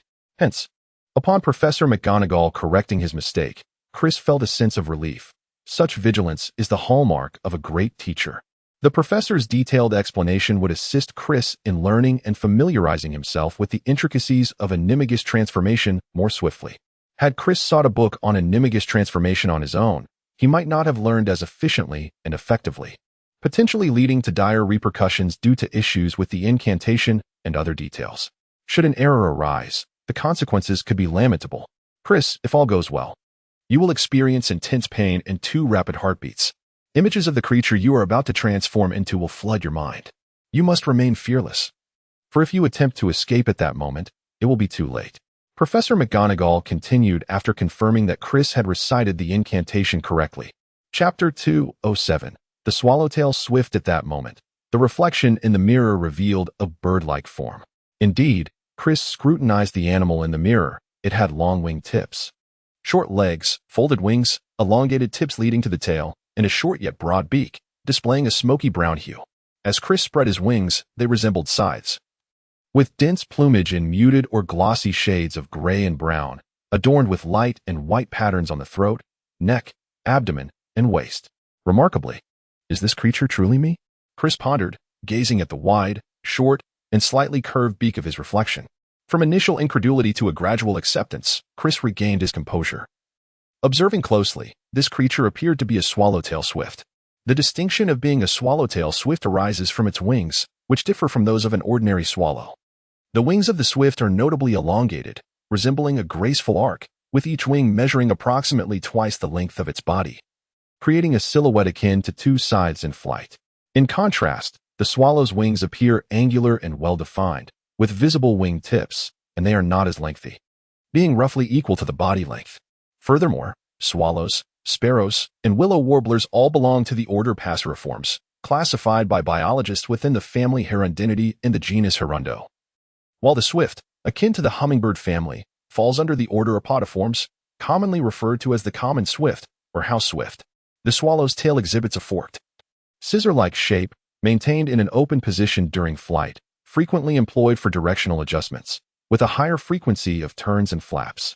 Conversely, the swift's tail is gathered into a bundle during flight, only spreading when maneuvering directionally, with a relatively lower frequency of flapping and turning, not nearly as frequent as that of the swallow. As for why Chris recognized his Animagus form, it was simply because this creature is commonly found in the eastern and southern regions of England, making it a familiar sight to him. Though the swift did not entirely meet Chris's expectations, it was still a commendable form. With a sigh and a shake of his head, Chris accepted the fact that his animagus form had been established and could not be altered. He could only embrace this reality, which nonetheless offered considerable advantages. Determined to adapt, Chris resolved to attempt flight. He vigorously flapped his wings, acclimating to his new body, and soon managed to ascend clumsily into the air. Being his own body, he quickly mastered the art of flight, and it must be said that this creature flew remarkably fast. The swift is known as one of the fastest birds among typical animals, usually reaching speeds of 170 kilometers per hour, with a maximum velocity of 352.5 kilometers per hour. The pair of scissor-like tail feathers helps it evade air resistance, while its head is round, reminiscent of a ping-pong ball. Its elongated body allows it to dart through the air with the swiftness of an arrow. This rapid flight presents a significant advantage, offering vastly superior safety and maneuverability compared to transforming into other creatures. Despite concerns regarding combat prowess and the inability to wield magic, Chris deemed this animagus form far superior to that of any common cat or dog. Soaring above the grounds of Hogwarts Castle, Chris reveled in the sensation of freedom. Gazing down at the majestic castle, a wave of joy washing over him. After enjoying a spell of unfettered flight, he decided it was time to return. As the hour grew late, to revert to his human form, Chris knew he must vividly envision his human self. Typically, this was sufficient. But if transformation did not occur immediately, he must remain calm. After taking a deep breath, Chris gradually transformed back into his human shape, relieved that no mishaps transpired. He was confident that with practice, he would be able to switch effortlessly between animal and human forms merely by imagining the creature's appearance. That would signify true mastery of this magic. The following day, Chris sought out Professor McGonagall to share this delightful news. Chris felt that Professor McGonagall was indeed trustworthy, especially since it was she who had taught him the art of animagus transformation. Regardless of the circumstances, he believed it was only right to inform her. "Oh, is that so? Chris, I never anticipated you would master the animagus transformation so swiftly," Professor McGonagall remarked with a rare, gentle smile that contrasted her usual stern demeanor. "No. This is all thanks to your diligent instruction. Without your guidance, I could not have grasped the transformation so quickly," Chris responded with a smile of his own. "What is your animagus form?" Professor McGonagall inquired. "It is a swallow, Professor," Chris replied. "Do you intend to register it with the Ministry of Magic?" "Of course. I do not mean to imply that you must." McGonagall hesitated, her tone suggesting reluctance to press the matter further. "Well, I am not particularly inclined to register it," Chris answered. Upon hearing this, Professor McGonagall nodded in acknowledgement, choosing not to press the issue, indicating her tacit approval. In truth, the Ministry of Magic maintained strict regulations concerning animagus transformations due to the inherent risks. Practitioners could become lost in the transformation, unable to revert to their human form. Thus, all animagus forms and their characteristics were required to be registered with the Ministry's office dedicated to curbing the misuse of magic. However, many individuals, including notable figures like James Potter S. Stag, Sirius Black S. Black Dog, Peter Pettigrew S. Rat, and Rita Skeeter S. Beetle, had not registered their forms, making them illegal animagi. In the 20th century, only 7 animagi had been officially registered. Chris had no intention of registering his form. He envisioned it as a secret advantage. Once he became proficient, it would allow him to escape swiftly in the form of a swift-tailed swallow in times of danger, or to catch his adversaries off guard. What a splendid prospect! After discussing this matter with Professor McGonagall, Chris proceeded to the classroom for ancient runes, where Professor Bathsheba Babbling was teaching. To be candid, Chris had made significant progress in ancient runes through his recent studies. Texts such as basic ancient runes had become child's play for him. He was now tackling advanced runes translation, a subject typically reserved for 6th-year students. This advancement was largely due to the support of his dear friend, Miss Penelope Clearwater from Ravenclaw. Interestingly, it seemed that Chris's transformation into a butterfly had stirred some ripples in Penelope's romantic life. Previously, she had shared a brief flirtation with Percy Weasley. But when he confessed his feelings, she declined, leaving him quite heartbroken, a situation that George and Fred found quite amusing, teasing him for quite some time. Chapter 208. A date? Indeed, one must admit that Penelope Clearwater was a remarkable individual, beautiful, well-proportioned, academically accomplished, and exceptionally clever in her magical pursuits. She truly served as an excellent friend and a role model for Chris. With her assistance, Chris's prowess in ancient runes had soared, earning him commendations even from Penelope herself, who suggested he might soon surpass her. While Chris could not offer any definitive opinion on this notion, He recognized that each individual is unique, and empathy in such matters is often elusive. After class, Chris headed to the library to study with Penelope and complete some assignments. To be honest, Penelope held Chris in high regard. She believed this young Gryffindor prodigy truly lived up to his reputation as a sixth-year Ravenclaw. She often struggled to grasp various sixth-grade concepts and found that her attempts to communicate with him often led to her being on the verge of tears over topics that Chris effortlessly elucidated. Take, for instance, the Advanced Transfiguration Guide, a textbook required for 6th and 7th-year students at Hogwarts, specifically designed for those preparing for the indelible level of transfiguration. This tome encompasses not only spells for transforming various objects and creatures, but also delves into the complexities of human transfiguration, a subject that is decidedly advanced and not easily mastered by the average student.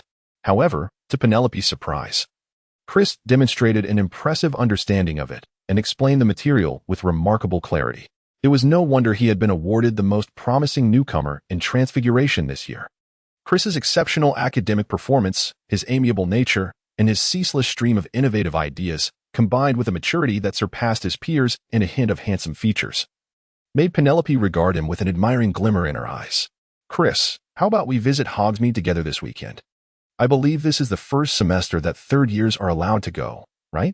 Penelope suggested softly, tilting her head. "Yes, that's true. But I've already made plans with Imk and the Weasley brothers," Chris replied, a hint of surprise in his tone. "Perhaps another time?" "Oh, I see. That's a bit disappointing. I thought since you're not familiar with the place, I could show you around. There are quite a few fun spots." Penelope felt a pang of disappointment at her invitation being declined. "How about next week, then?" Chris pondered before speaking. "Sure, that sounds great." Upon hearing Chris's response, Penelope's heart shifted from disappointment to a flicker of joy. This cheeky boy, why couldn't he just be straightforward? She had nearly thought there was no chance left. Chris, observing Penelope's emotional journey from anticipation to disappointment and finally to happiness, couldn't he help but notice the youthful exuberance displayed on her face, so unlike some girls who mask their feelings, leaving you to guess. When Chris returned to the Gryffindor common room from the library, he encountered Imk and the Weasley brothers engaged in a game of chess. It was remarkable how much Imk's skills had improved. He was holding his own against George quite well. However, Chris suspected that Imk might be a bit overconfident. Before 2 minutes had elapsed, Imk made a poor move, and it was clear he was about to lose. Indeed, shortly thereafter, Imk jumped up in frustration. "Ugh, how did I lose again? I was so close to winning." "Hey, Imk, that'll be 5 nuts for me." "No worries, just keep practicing," George said with a cheerful grin. "I can't take it anymore." "Chris, would you like to play a couple of rounds for me?" Imk reluctantly counted out a few copper nuts and handed them to George. No, I just returned from the library. I'm a bit fatigued. Studying truly demands considerable mental effort. I think I shall retreat to my bedroom for some rest." Chris gently declined Im's invitation, shaking his head. "Chris, it seems you have something going on lately, don't you?" Fred remarked playfully, giving a knowing wink. "Indeed, with that one, what's their name?" "The Ravenclaw." George chimed in with a grin.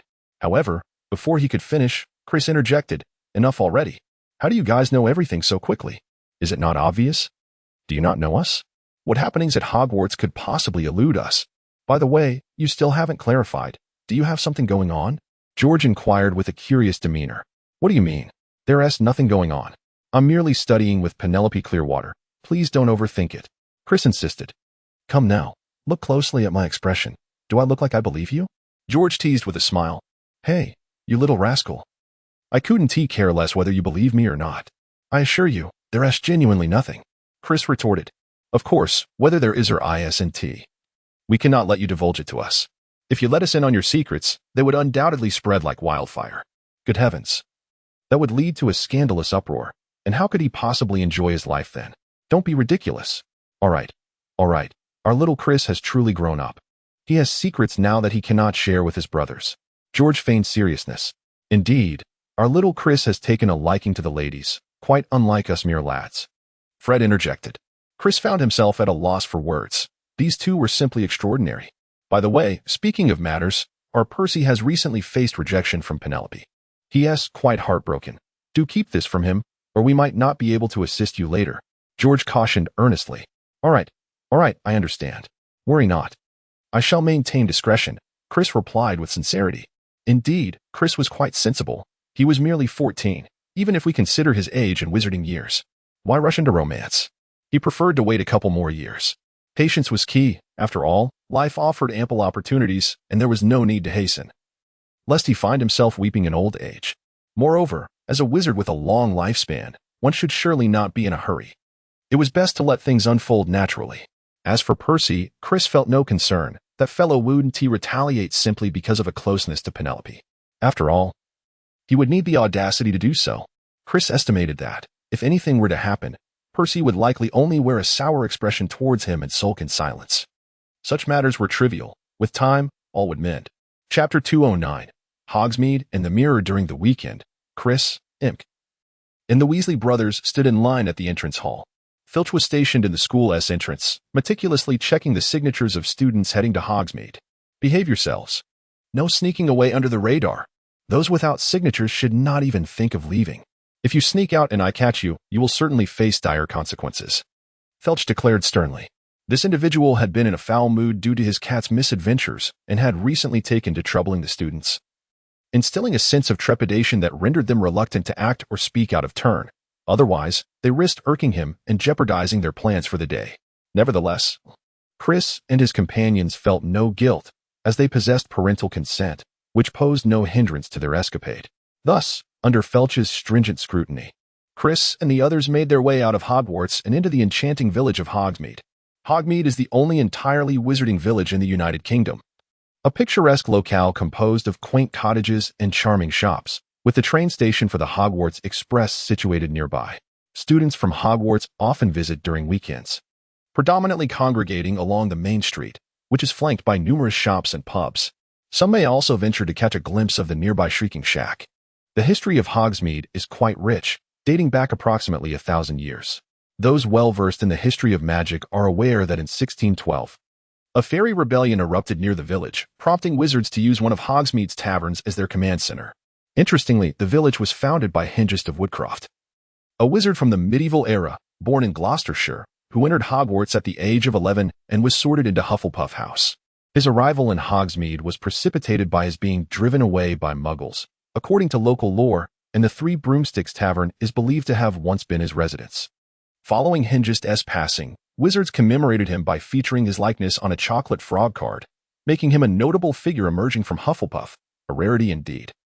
Chris and his companions first visited a shop known as Dervish and Banges, a store in Hogsmeade that sells magical supplies, including sneakoscopes, and offers repair services for magical items. Indeed, Imk was intent on purchasing such a sneakoscope, as he harbored feelings of insecurity and a persistent belief that someone sought to harm him. The sneakoscope, invented by the 18th century wizard Edgar Strowger, serves as a black magic detector, resembling a glass gyroscope that lights up and spins when suspicious individuals are nearby. Chris likened this device to a burglar alarm. However, while burglar alarms deter thieves, the sneakoscope detects dark magic. One cannot deny that. Regardless of its efficacy in detecting black magic, it certainly serves as an excellent alarm system, often exhibiting heightened sensitivity. This was evident in 1993 when Ron Weasley acquired a pocket sneakoscope in Egypt as a birthday gift for Harry Potter. However, Bill Weasley soon discovered that it was a substandard product marketed to wizarding tourists, proving unreliable as it incessantly lit up during their dinner, unbeknownst to Bill. Fred and George had placed beetles in his soup. As Ron attempted to secure the birthday package destined for Harry to Errol's leg, the enchanted mirror emitted incessant beeps. For Ron not to have allowed the elderly owl to undertake such a lengthy journey, while aboard the Hogwarts Express en route to Hogwarts, Harry's mirror chimed as Scabbers appeared nearby, for Scabbers was, in reality, the enigmagus Peter Pettigrew. In an effort to avoid disturbing the slumbering Remus Lupin, Ron hastily shoved the mirror into an old sock belonging to Uncle Vernon. Additionally, during Professor Moody's tenure at Hogwarts, a sizable mirror resided within his office. However, Moody himself had smashed it, explaining that it was overly sensitive, capable of detecting disturbances within a mile radius. Not to mention the multitude of students concocting excuses for their incomplete homework. Indeed, the mirror's relentless beeping served another purpose. Even Moody himself was impersonated by the young Barty Crouch Jr. Furthermore, in 1995, during the training of Dumbledore's army in the Room of Requirement, several mirrors were also present on the shelves of the transformed training space. Later, on Harry's 17th birthday, Hermione Granger gifted him a new mirror. Subsequently, during their quest for Horcruxes, Harry inadvertently uttered Voldemort's name, breaching the taboo. One might say that Chris found the mirror's detection magic rather impressive and mused that if it could automatically adjust its sensitivity, much like Spider-Man's spider sense, then it could potentially foresee life-threatening dangers. With this thought in mind, Chris eagerly purchased one, intending to delve into the intricate magical patterns within, aspiring to modify it to achieve the desired effect. After Chris and Imk secured the mirrors, the group exited the shop. "Chris, why did you buy that?" George inquired, bemused by Imk's timid nature, but perplexed by Chris's enthusiasm. Chris pondered for a moment and shared his thoughts. "Wow, that's truly remarkable. Chris, you always possess such innovative ideas. I find this quite splendid. If we could develop and optimize it further, it would undoubtedly become an exceptional magical item." George was exhilarated by Chris's notion, believing it to be a fantastic idea. "Indeed. Chris, you truly excel. How did you conceive this? We have encountered mirrors before, yet never considered them in this manner." Fred chimed in with admiration. "However, Chris, I wonder if the magical patterns of the mirror would be difficult to study. Is that feasible?" Imk questioned, sensing the challenge at hand. "No worries, Imk. I believe we should give it a try. If it doesn't work out, so be it. But if it does, just imagine." George seemed to envision their success. "Exactly. Even if we fail, we won't incur any losses, plus we have the genius Chris on our side. What is there to fear? We are bound to succeed." Fred spoke with great anticipation. Chapter 210, A Hole in the Tongue. "Indeed, Imk, while it is prudent to consider potential failures before victories, we cannot simply refrain from action, can we? If we allow ourselves to be paralyzed by fear, how will we ever advance? Young ones, we must possess an unwavering drive. Confronting challenges head-on and overcoming them, this embodies the spirit of the new generation of Gryffindors," Chris declared, gazing at Imk. "Exactly. This is what it means to be brave Gryffindors." George and Fred shouted in unison. Yes, you are right. I cheer for you." Imk was inspired by their fervor. Nodding vigorously, the group erupted into laughter, joyfully making their way toward the other shops. At Chris's behest, they proceeded to the Elegant Wizarding Attire Shop, a prestigious establishment with branches in London, Paris, and Hogsmeade. This store boasted an array of garments, including a variety of peculiar socks. Chris intended to see if there were any new collections, yet he was somewhat disappointed to find that the clothing was largely unchanged from his previous visit the prior year.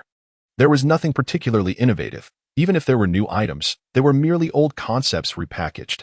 Reluctantly, Chris settled on purchasing a few pairs of socks for the colder days ahead.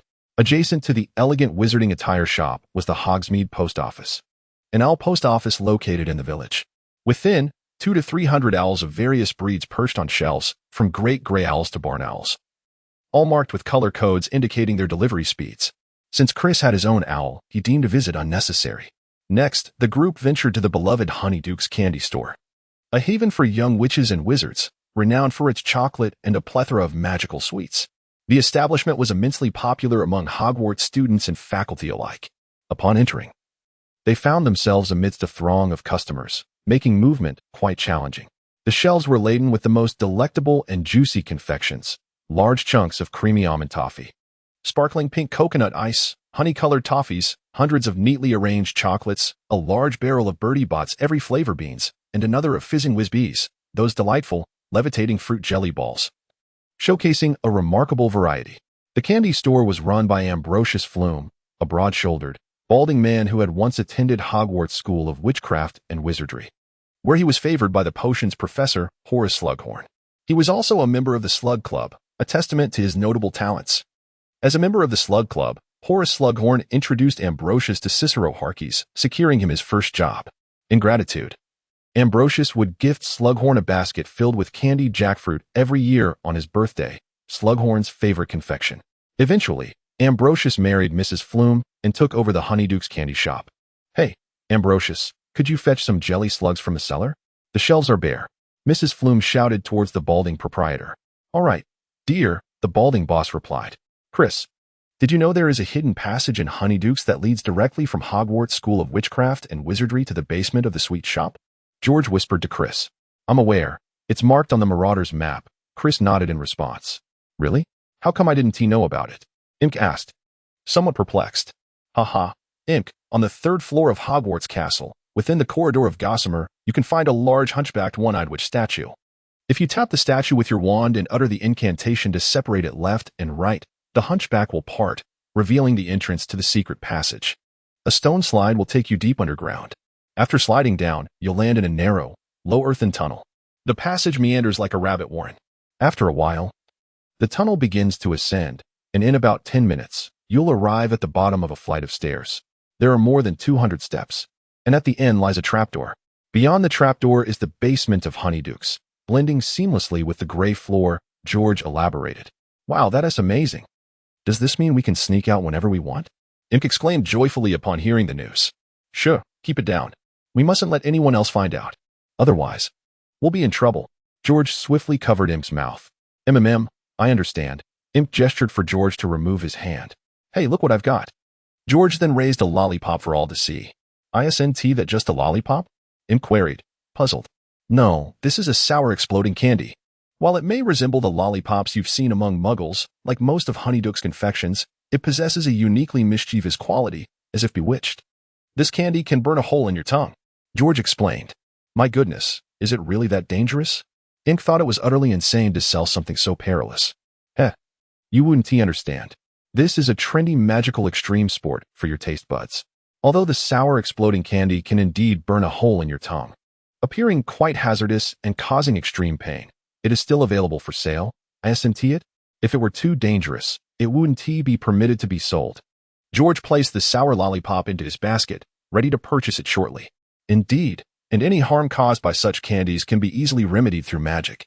Like the time I gave Ron a sour exploding candy when he was 7, it burned a hole in his tongue, making him scream in agony. My mother, in turn, gave me a good thrashing with her broomstick. But what of it? Ron's tongue healed long ago without any complications or after effects. It's as agile as ever now. Fred chuckled as he recounted Ron's misadventures. Haha, Ron must have been tormented by you too during his childhood. Imk laughed heartily at the tale. That is not the case. We still hold a special affection for our dear little brother, do we not, George? Indeed, who could resist him, our beloved little sibling? George exchanged knowing glances with Fred. Chris, shaking his head in resignation, pointed toward a cauldron-shaped cake. Who would like a piece? Chapter 211. This treat is delicious. I would. Allow me to have a slice. This is delightful. The chocolate is simply exquisite, rich and delectable. Imk reached out to grab 2 pieces from the shelf. And this too, the chocolate balls and chocolate cauldrons are top-notch delicacies. Imk swiftly picked up a few more items. The chocolate balls were a type of confection, impressively large, filled with strawberry jelly and cream, which Chris found too sweet for his taste. Indeed, it was cloying. The chocolate cauldron, resembling an actual cauldron, was a boxed chocolate containing fiery whiskey, with a milk filling and adorned with green foam. Chris recalled the moment when Romilda Vane gifted Harry Potter a box of chocolate cauldrons laced with a love potion, and Ron Weasley, unaware, devoured half the box, believing it was a birthday gift for him. He had even asked Harry if he wanted some, but Harry declined, not realizing Ron had taken his box, which nearly cost him his life. How foolish, Chris thought. Are you not tempted to try some? Imk inquired. Perhaps I shall select something else. These chocolate balls are rather too sweet for my liking. After some contemplation, Chris opted for a selection of blood-flavored lollipops, chocolate frogs, cockroach clusters, jackfruit preserves, bubblegum blast super bubblegum, exploding fondant, and fizzing bee sweets. Chris mused that the fizzing bee sweets were popular for good reason. When one sucked on these oversized sugar balls, their feet could lift several inches off the ground, a sensation both amusing and exhilarating. It was said that this levitation was due to the dried stings of the billywig, as those stung would momentarily float.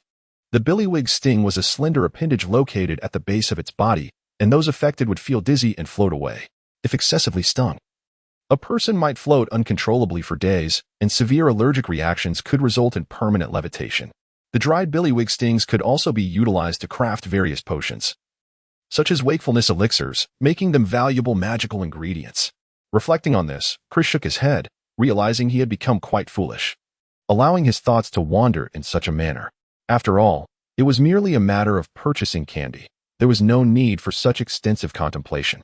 Upon exiting Honeydukes, Chris and Imk were drawn by the Weasley brothers to their most desired destination, Zonko's Joke Shop, a favorite haunt for Hogwarts students visiting Hogsmeade for leisurely shopping and entertainment. The materials for pranks and tricks available here are the perfect fit for Fred and George's most whimsical ideas. Alas, we might be running low on dung bombs. We ought to procure a few more. George was holding a magical stink bomb that emitted a foul odor. Oh, do put that away, it's truly revolting, exclaimed Imk, pinching his nose, unable to tolerate the stench, urging George to keep it at a distance. Do you not understand? This is a work of art, the essence of mischief. What kind of prank would it be without a dung bomb?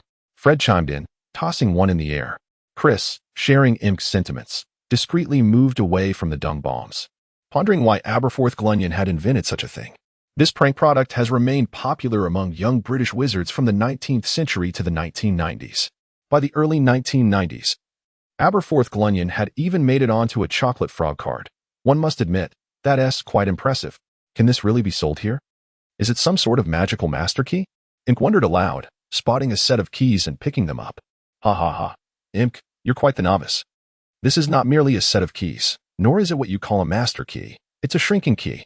George replied with a grin. A shrinking key? What is that? Imk asked, puzzled. It's a magically enchanted key that continues to shrink until it vanishes completely. Mischievous wizards sell these keys to muggles, who remain oblivious to the existence of the magical world.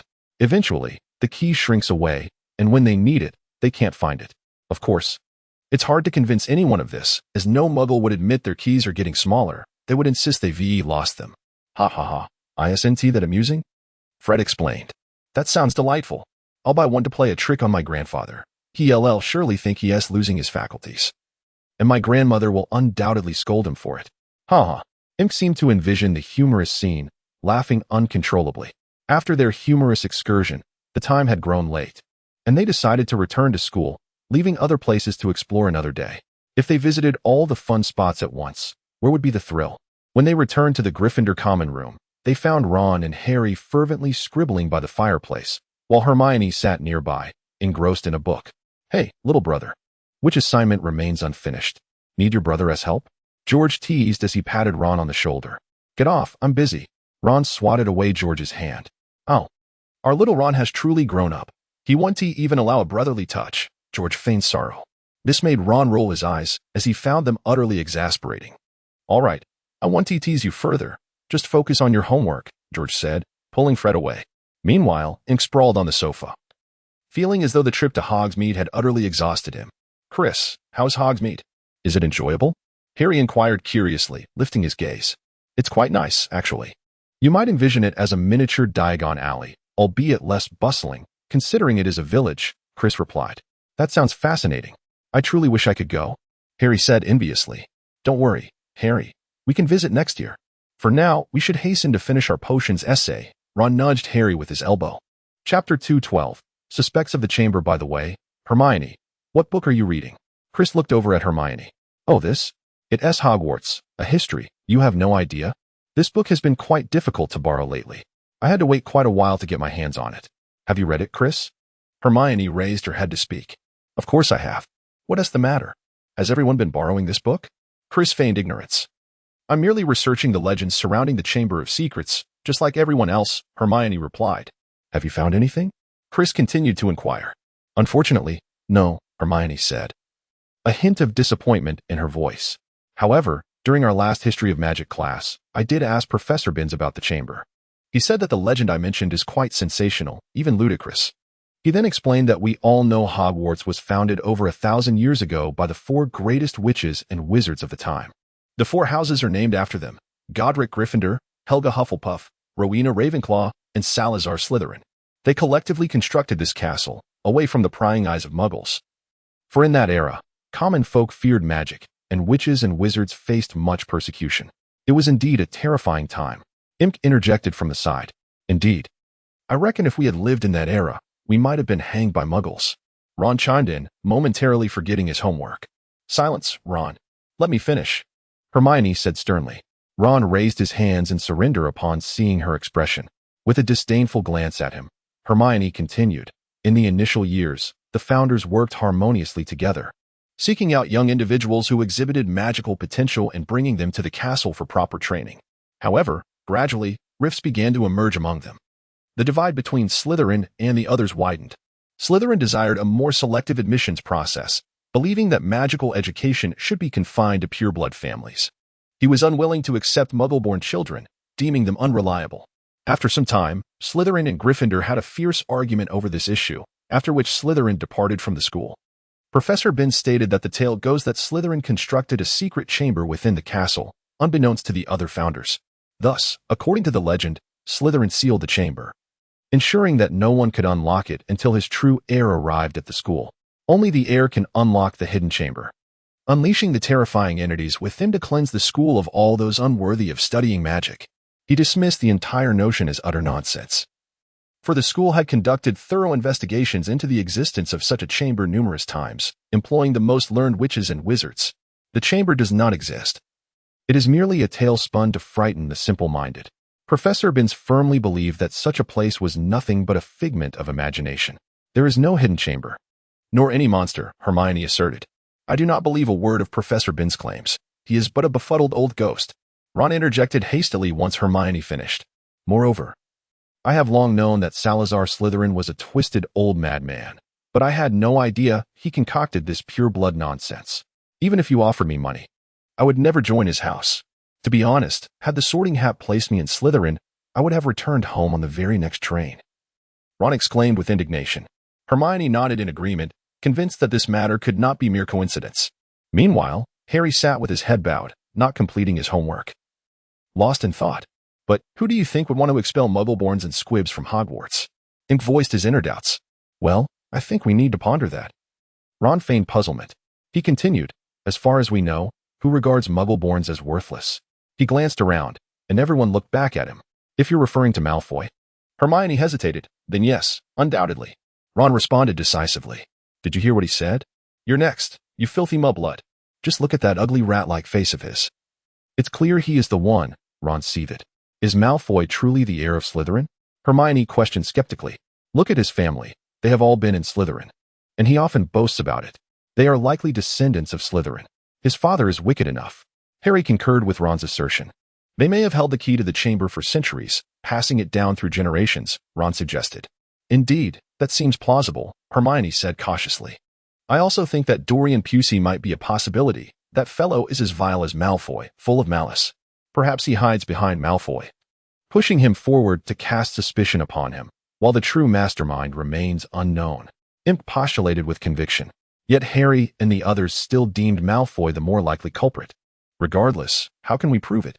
Harry said with a hint of pessimism. Perhaps there is a way, though it would be quite difficult and perilous, extremely dangerous. We would likely breach 50 school rules, Hermione said slowly, lowering her voice. Come on, if you have something to say, just say it. Ron urged, growing impatient. Very well. It is no harm to inform you now, Hermione stated calmly. What we need to do is enter the Slytherin common room and pose a few questions to Malfoy, all while ensuring he does not recognize us. That's impossible, Harry replied, prompting Ron to chuckle. No, it is indeed possible. We simply require some polyjuice potion. Hermione glanced at Chris as she spoke. Polyjuice potion? What exactly is that? Harry and the others inquired, somewhat perplexed. It is a potion that allows the drinker to assume the appearance of another individual. However, crafting such a complex and challenging potion poses a significant challenge even for adult wizards, Hermione elucidated. The potion is highly advanced, and its creation is divided into 2 stages. The entire process requires a month to complete. Chapter 213. A bargain, perhaps? Indeed, the polyjuice potion can transform an individual into any age or gender. But it cannot facilitate a transformation into an animal, nor can it alter non-human or half-human forms.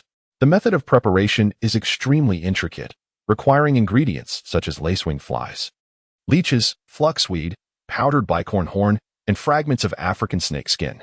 These materials are rather rare. Additionally, a considerable amount of preparatory work must be undertaken prior to concocting the polyjuice potion. For instance, lacewing flies must be stewed for 21 days. And fluxweed must be harvested during a full moon. Thus, the entire process necessitates at least a month for completion.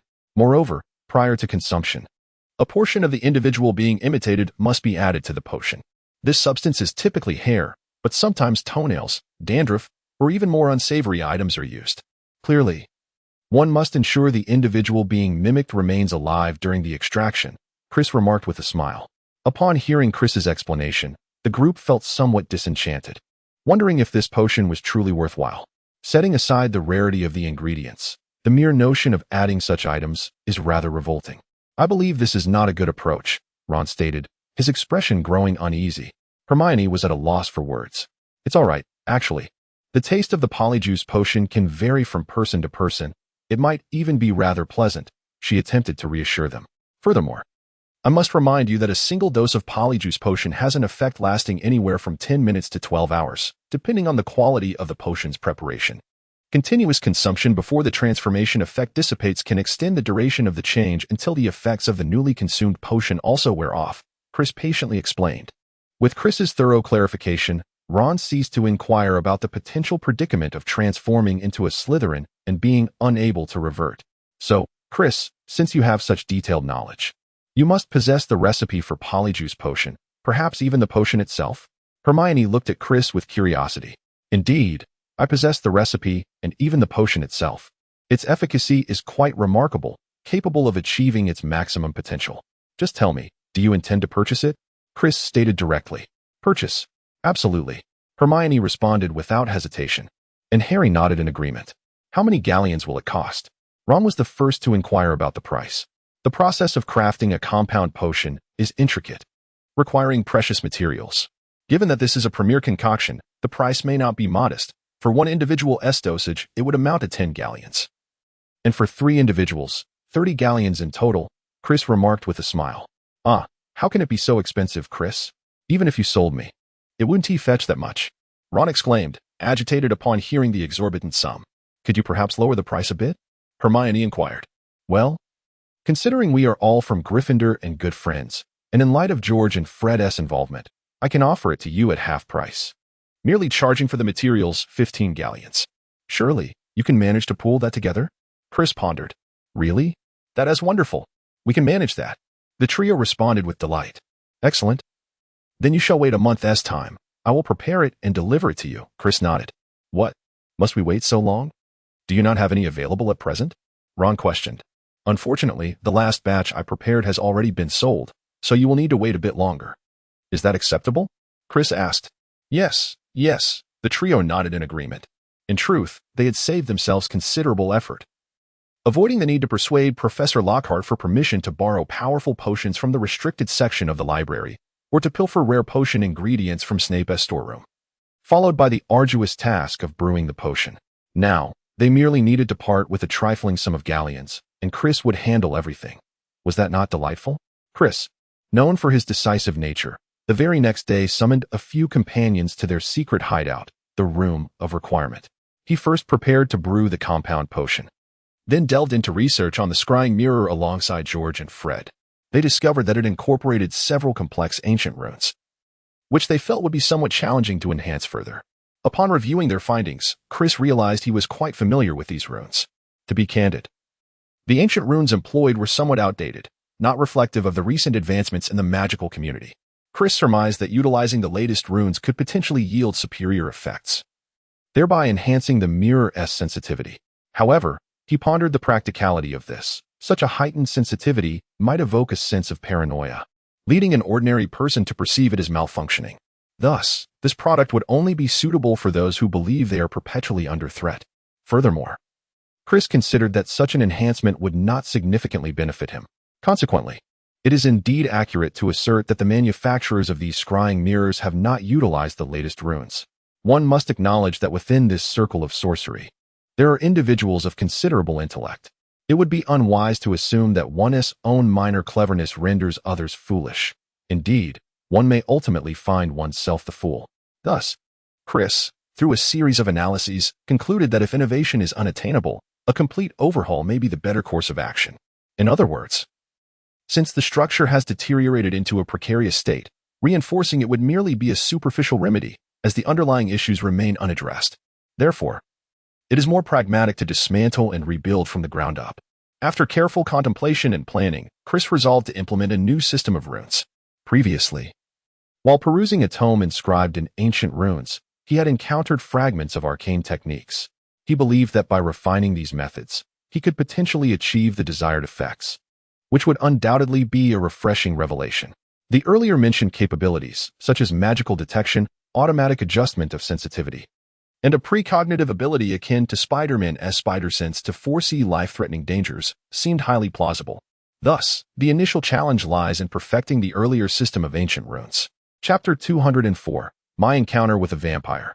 Following meticulous consideration, Chris gradually formulated a plan. He intended to confer with George and Fred, and even engage Penelope in discussion to explore any innovative ideas they might possess. At that point, Chris could begin to implement a series of improvements. Of course, Chris could not devote all his time to magical research, as his primary vocation was that of a third-year student at Hogwarts, necessitating diligent study and continual progress. Regrettably, there were certain classes that Chris felt were hardly worth attending. Naturally, this refers to Lockhart's defense against the dark arts. Ever since a catastrophic incident occurred during the first class of each academic year, he realized that if he continued in this manner, he would likely encounter significant trouble. Consequently, Professor Lockhart ceased bringing living creatures into the classroom. Instead, he would read lengthy excerpts from his own writings to the students, occasionally performing dramatic snippets. In truth, such occurrences unfolded in every year's defense against the dark arts class. For Chris and his peers, their lessons were facilitated by McLaggen, who assisted in recreating the scenes of that fateful day. Initially, Lockhart had invited Chris to participate, but after Chris's earnest refusal, he was left with no choice but to boast about his uncle's exploits through McLaggen. Lockhart believed that fostering a good relationship with McLaggen was a wise strategy. Given the latter's claims of having an exceptionally powerful uncle who might one day offer assistance, McLaggen, evidently delighted, never imagined he would have a day in the spotlight. Indeed, what others deemed a burdensome and laughable task had become a source of great pride for him. The lesson centers around the narrative from the book Traveling with Vampires. Within its pages, it is revealed that a vampire, upon encountering Lockhart, forsakes all other sustenance, opting solely for lettuce. The character portrayed by McLaggen is indeed this vampire. Oh, I am a vampire, and I crave blood. Oh, young and enchanting wizard, come hither, allow me to drain your essence. You shall not feel discomfort, instead. You will experience sublime ecstasy, unburdened by the agony of your lifeblood ebbing away. How wondrous that would be. McLaggen read aloud. Curse this vampire. Who do you think you are? Do you believe you can best me? Do you fancy yourself a prince of the blood? You are but a minor count, daring to speak so boldly in my presence. Lockhart's emotions were vividly animated. Humph, you are a fool who will only weep when faced with the grave. Young wizard. McLaggen feigned ferocity. Huh, how absurd. Do you know who I am? I am Gilderoy Lockhart, recipient of the 3rd Class Order of Merlin, an honorary member of the Dark Arts Defense League, and a 5-time winner of the Most Charming Smile Award from Witch Weekly. Am I to fear a mere vampire? You jest, Lockhart exclaimed, his laughter ringing out. Oh, no. No, no. How could you possibly be such a powerful wizard? Oh, great progenitor of vampires, you must be jesting. My performance is utterly extravagant. McLaggen laughed uproariously, tears of mirth streaming down his face. Indeed, how ridiculous. Are we mere children of 3 years? This lesson is simply hilarious. The students, captivated by the amusing exchange, erupted in laughter, with the Weasley twins' mirth the loudest. This scene was evidently not what Lockhart envisioned in his quest for the students' admiration, as his expression swiftly turned frosty, the so-called charming smile vanishing from his visage. Had Chris glanced up, his keen perception might have unveiled the underlying tension. Alas, he remained absorbed in his parchment, engrossed in his studies of the scrying enchantment, oblivious to the classroom's happenings. Lockhart, acutely aware of this oversight, simmered with fury and resolved to make an example of Chris. Believing it would serve as a deterrent, Chris read, Why are you not paying attention? What are you doing? Lockhart bellowed, directing his gaze towards Chris. Before Chris could utter a word, Lockhart continued, Yes, I know what you're pondering. His tone was light, for he was already a renowned wizard on the international stage. Yet, in my day, I was as unremarkable as you are now, indeed, even more so. I mean, a few people may know of you, correct? You are the celebrated prodigy of Hogwarts, featured in today's Transfiguration magazine as a best newcomer. I know. Though this pales in comparison to the 3rd Class Order of Merlin, the honorary membership in the Dark Arts Defense League, and the 5-time Most Charming Smile Award from Witch Weekly, it is a beginning, Mr. Red. You must exert yourself. Achievements are not attained in a single leap. It requires relentless effort over the years to make progress and ascend to greater heights. Sooner or later, you shall attain the accomplishments I presently hold, perhaps even surpassing them. Persevere. Of course, one must face consequences for their misdeeds, Thus, Gryffindor loses 5 points. Gilderoy Lockhart declared with feigned seriousness. After this proclamation from Lockhart, not only was Chris bewildered, but so were all present. What was this peculiar spectacle unfolding before them? Chris, too, found himself at a loss for words, resignedly nodding while inwardly expressing his disbelief. How could one regard themselves so highly? His attempts at education were utterly absurd, truly remarkable in their ridiculousness. It is worth noting that Albus Dumbledore was the headmaster during Lockhart's time at school, and he happened to be aware of the 2 wizards whose memories Lockhart had erased, thus understanding precisely what transpired. He believed that if Lockhart were placed in a typical school environment, his charade would be revealed. Therefore, in June 1992, when the position for defense against the dark arts at Hogwarts became vacant, Dumbledore sought out Lockhart and offered him a position at Hogwarts. Naturally, Lockhart reveled in his newfound wealth and acclaim. The professorship at Hogwarts was merely a tedious endeavor for him, one he approached with little enthusiasm. However, Dumbledore, possessing profound insight into human nature, subtly suggested that Lockhart could teach none other than Harry Potter, a second-year student.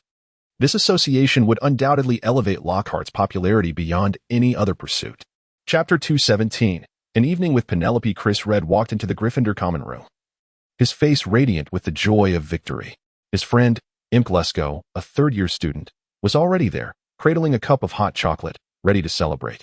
"Did you see that goal? Harry is simply a genius," Imp exclaimed with excitement. "Indeed, he nearly got hit by that bludger." "Thankfully, everything turned out all right," Chris replied, feeling relieved that this Quidditch match had not devolved into another disaster. The 2 of them leapt onto the sofa near the fireplace, which was already filled with their fellow Gryffindors. George and Fred Weasley were in the corner, putting on a small fireworks display, while Ron and Hermione fervently discussed the intricacies of the match. Harry Potter entered, wearing a victorious smile. "Harry, that was fantastic." Chris patted Harry's back. "How did you perfect that flying maneuver?" Harry chuckled, shyly scratching the back of his head. "Thanks to George and Fred. They taught me that move," he said.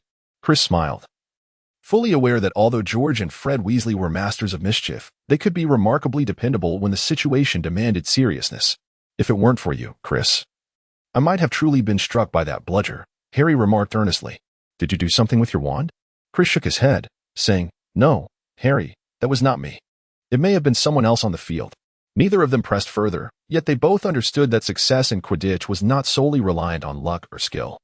George and Fred approached, with George exclaiming, "Harry, you are truly our hero. Without you, we might have lost." Harry shook his head, replying, "No. It was a collective effort that led us to victory." Fred, with a grin, remarked, "Nevertheless, Harry, your flying skills are truly remarkable. I believe you are more than qualified to join a professional Quidditch team." Harry chuckled and said, "Thank you. But for now, I only wish to focus on mastering magic. Quidditch is merely my hobby." Chris gazed at them, his heart brimming with emotion. He felt profoundly grateful to be part of such a remarkable team, growing alongside so many exceptional classmates. The celebration lasted for quite some time, until the campus clock chimed midnight. Although Chris felt utterly exhausted, his heart was filled with immense joy. He rose to his feet, announcing, "All right, I must retire for the night. There are classes awaiting me tomorrow." "Oh, right. I almost forgot about that," and chuckled. "Sweet dreams, Chris." Upon returning to his dormitory, he lay on his bed, his thoughts drifting back to that exhilarating match, those electrifying moments, and the joyous time spent with his classmates. He felt an overwhelming sense of satisfaction and happiness. In this enchanting world, he had discovered his place, forged genuine friendships, and found an endless expanse of magical knowledge awaiting his exploration. Chris took a deep breath, then closed his eyes, drifting into a realm of sweet slumber. As Chris Red awakens, sunlight streams through the window, casting a warm glow upon his face. He stretches languidly, feeling an unusual sense of bliss. The celebration of the previous night has left him in high spirits, but today holds an even more exceptional rendezvous. Penelope is an extraordinary young woman, a Ravenclaw prodigy. She is intelligent, witty, and possesses an undeniable charm. Their acquaintance began in the library, where Chris was in search of resources for an assignment, and Penelope graciously offered her assistance. Since that moment, their relationship has gradually blossomed. Today, Penelope has invited him to Madame Putafoot's tea shop in Hogsmeade. Chris knows that this is a popular haunt for couples, and his heart races with anticipation for their meeting. He dons his favorite robe and meticulously checks his appearance, ensuring everything is impeccable. With that, he departs from the dormitory and makes his way to Hogsmeade. The streets of Hogsmeade are bustling with activity, as various shops and vendors thrive in the lively atmosphere. Chris strolls along the street, buoyed by delight as he looks forward to his encounter with Penelope. Before long, he arrives at Madame Putafoot's tea shop, an establishment steeped in history, its exterior exuding an old-world charm. The interior is adorned with a cozy decor, filled with an array of magical items and embellishments that evoke a romantic ambience. Chris entered the store and soon spotted Penelope. She was seated at a window-side table, sunlight streaming in and casting a radiant glow upon her, enhancing her beauty. Upon noticing Chris, she greeted him with a sweet smile. "Chris, you're here?" Penelope exclaimed, rising to her feet and gracefully approaching him, embracing him gently. Chris felt a touch of shyness, yet he reciprocated her embrace. "Penelope, you look truly stunning today." Once they settled down, their date commenced. They ordered some tea and snacks, then began to engage in conversation. "Chris, your Gryffindor team's Quidditch match yesterday was absolutely magnificent," Penelope praised. "Thank you, Penelope. In fact, the highlight of my day was receiving your invitation to join you today." "I initially thought you were joking," Chris replied. A faint blush graced Penelope's cheeks, and the blend of shyness and anticipation in her expression quickened Chris's heartbeat. He had never seen Penelope in such a light, making this date feel exceptionally significant. "You know, Penelope, yesterday's match with Harry and the others was truly exhilarating," Chris began, attempting to dispel the slightly awkward atmosphere. Penelope nodded. "I saw it, especially that uncontrollable bludger. It was genuinely perilous." "Indeed, we were fortunate that Harry evaded it," Chris reminisced. "Every match is fraught with uncertainties. Yet I believe that as long as we stand united, victory is within our grasp." Penelope smiled. "You truly possess remarkable leadership qualities, Chris. I have faith that you will make an outstanding Gryffindor." Chris felt a touch of shyness. "Thank you for your kind words, Penelope. In truth, I admire you greatly. Your academic prowess is truly remarkable." Penelope smiled softly. "I, too, have numerous areas in which I must strive to improve. The studies at Hogwarts are indeed quite challenging, particularly when it comes to advanced magic." Chris nodded in agreement, acknowledging the sentiment. "Indeed, I too have sensed the same, particularly with transfiguration. It has been quite the headache for me." The two began to exchange their academic experiences at Hogwarts, discovering that they shared numerous similarities in their studies. Both possessed a profound fascination with magic and aspired to become exceptional wizards. "Have you ever contemplated what kind of wizards we shall become in the future?" Penelope suddenly inquired. Chris paused for a moment and confessed, "In truth, I have always aspired to be an exceptional wizard. I believe that any profession is, in fact, a formidable challenge." Penelope smiled and replied, "I have no doubt that you will become a remarkable wizard. As for me, I hope to become a scholar devoted to the study of magic, for I feel that there are countless uncharted realms of magic awaiting our exploration." Chris nodded. "Indeed, magic is truly wondrous. I believe that as long as we strive, we can certainly realize our dreams." Their conversation meandered from the Quidditch match to their studies at Hogwarts, and eventually to their future aspirations. They discovered a plethora of shared interests and ambitions. This date allowed them to gain deeper insights into one another, fostering a closer bond between them. Time flew swiftly, and the sun began its descent. Neither Chris nor Penelope wished to conclude their outing, yet they were aware that numerous matters awaited them that evening. "Penelope, I had a wonderful time today," Chris remarked. "Me too, Chris," Penelope replied. They rose from their seats and exited Madame Putafoot's tea shop, strolling together along the streets of Hogsmeade, savoring the delightful moments. This was their inaugural date, yet both understood that it was merely the prologue to their enchanting tale. Chapter 218, The Memory Potion. Chris Red's spirits have soared recently. Each morning, he awakens with an inexplicable sense of excitement and anticipation. His steps are light, his smile more frequent, and even the mishaps during magic class experiments have failed to dampen his good mood. And Glasgow has taken note of this change. As close friends, they have always shared each other's joys and sorrows. However, of late, it seems Chris is concealing something from him. On a sunlit afternoon, Imp gently urged Chris to sit with him in the academy courtyard, inquiring if there was something on his mind. Chris was caught off guard by the question. He attempted to mask his emotions, declaring, "What worries? I'm perfectly fine." Imp, however, remained unconvinced. "Your recent behavior has changed. You seem as if you've been indulging in honey every day. Is there some delightful news that has come your way?" Chris secretly chuckled to himself, fully aware of the reasons behind his feelings, yet he was reluctant to share them with Imk. His relationship with Penelope remained in a state of ambiguity, and he preferred to keep it under wraps. "It's nothing," Chris attempted to divert the conversation.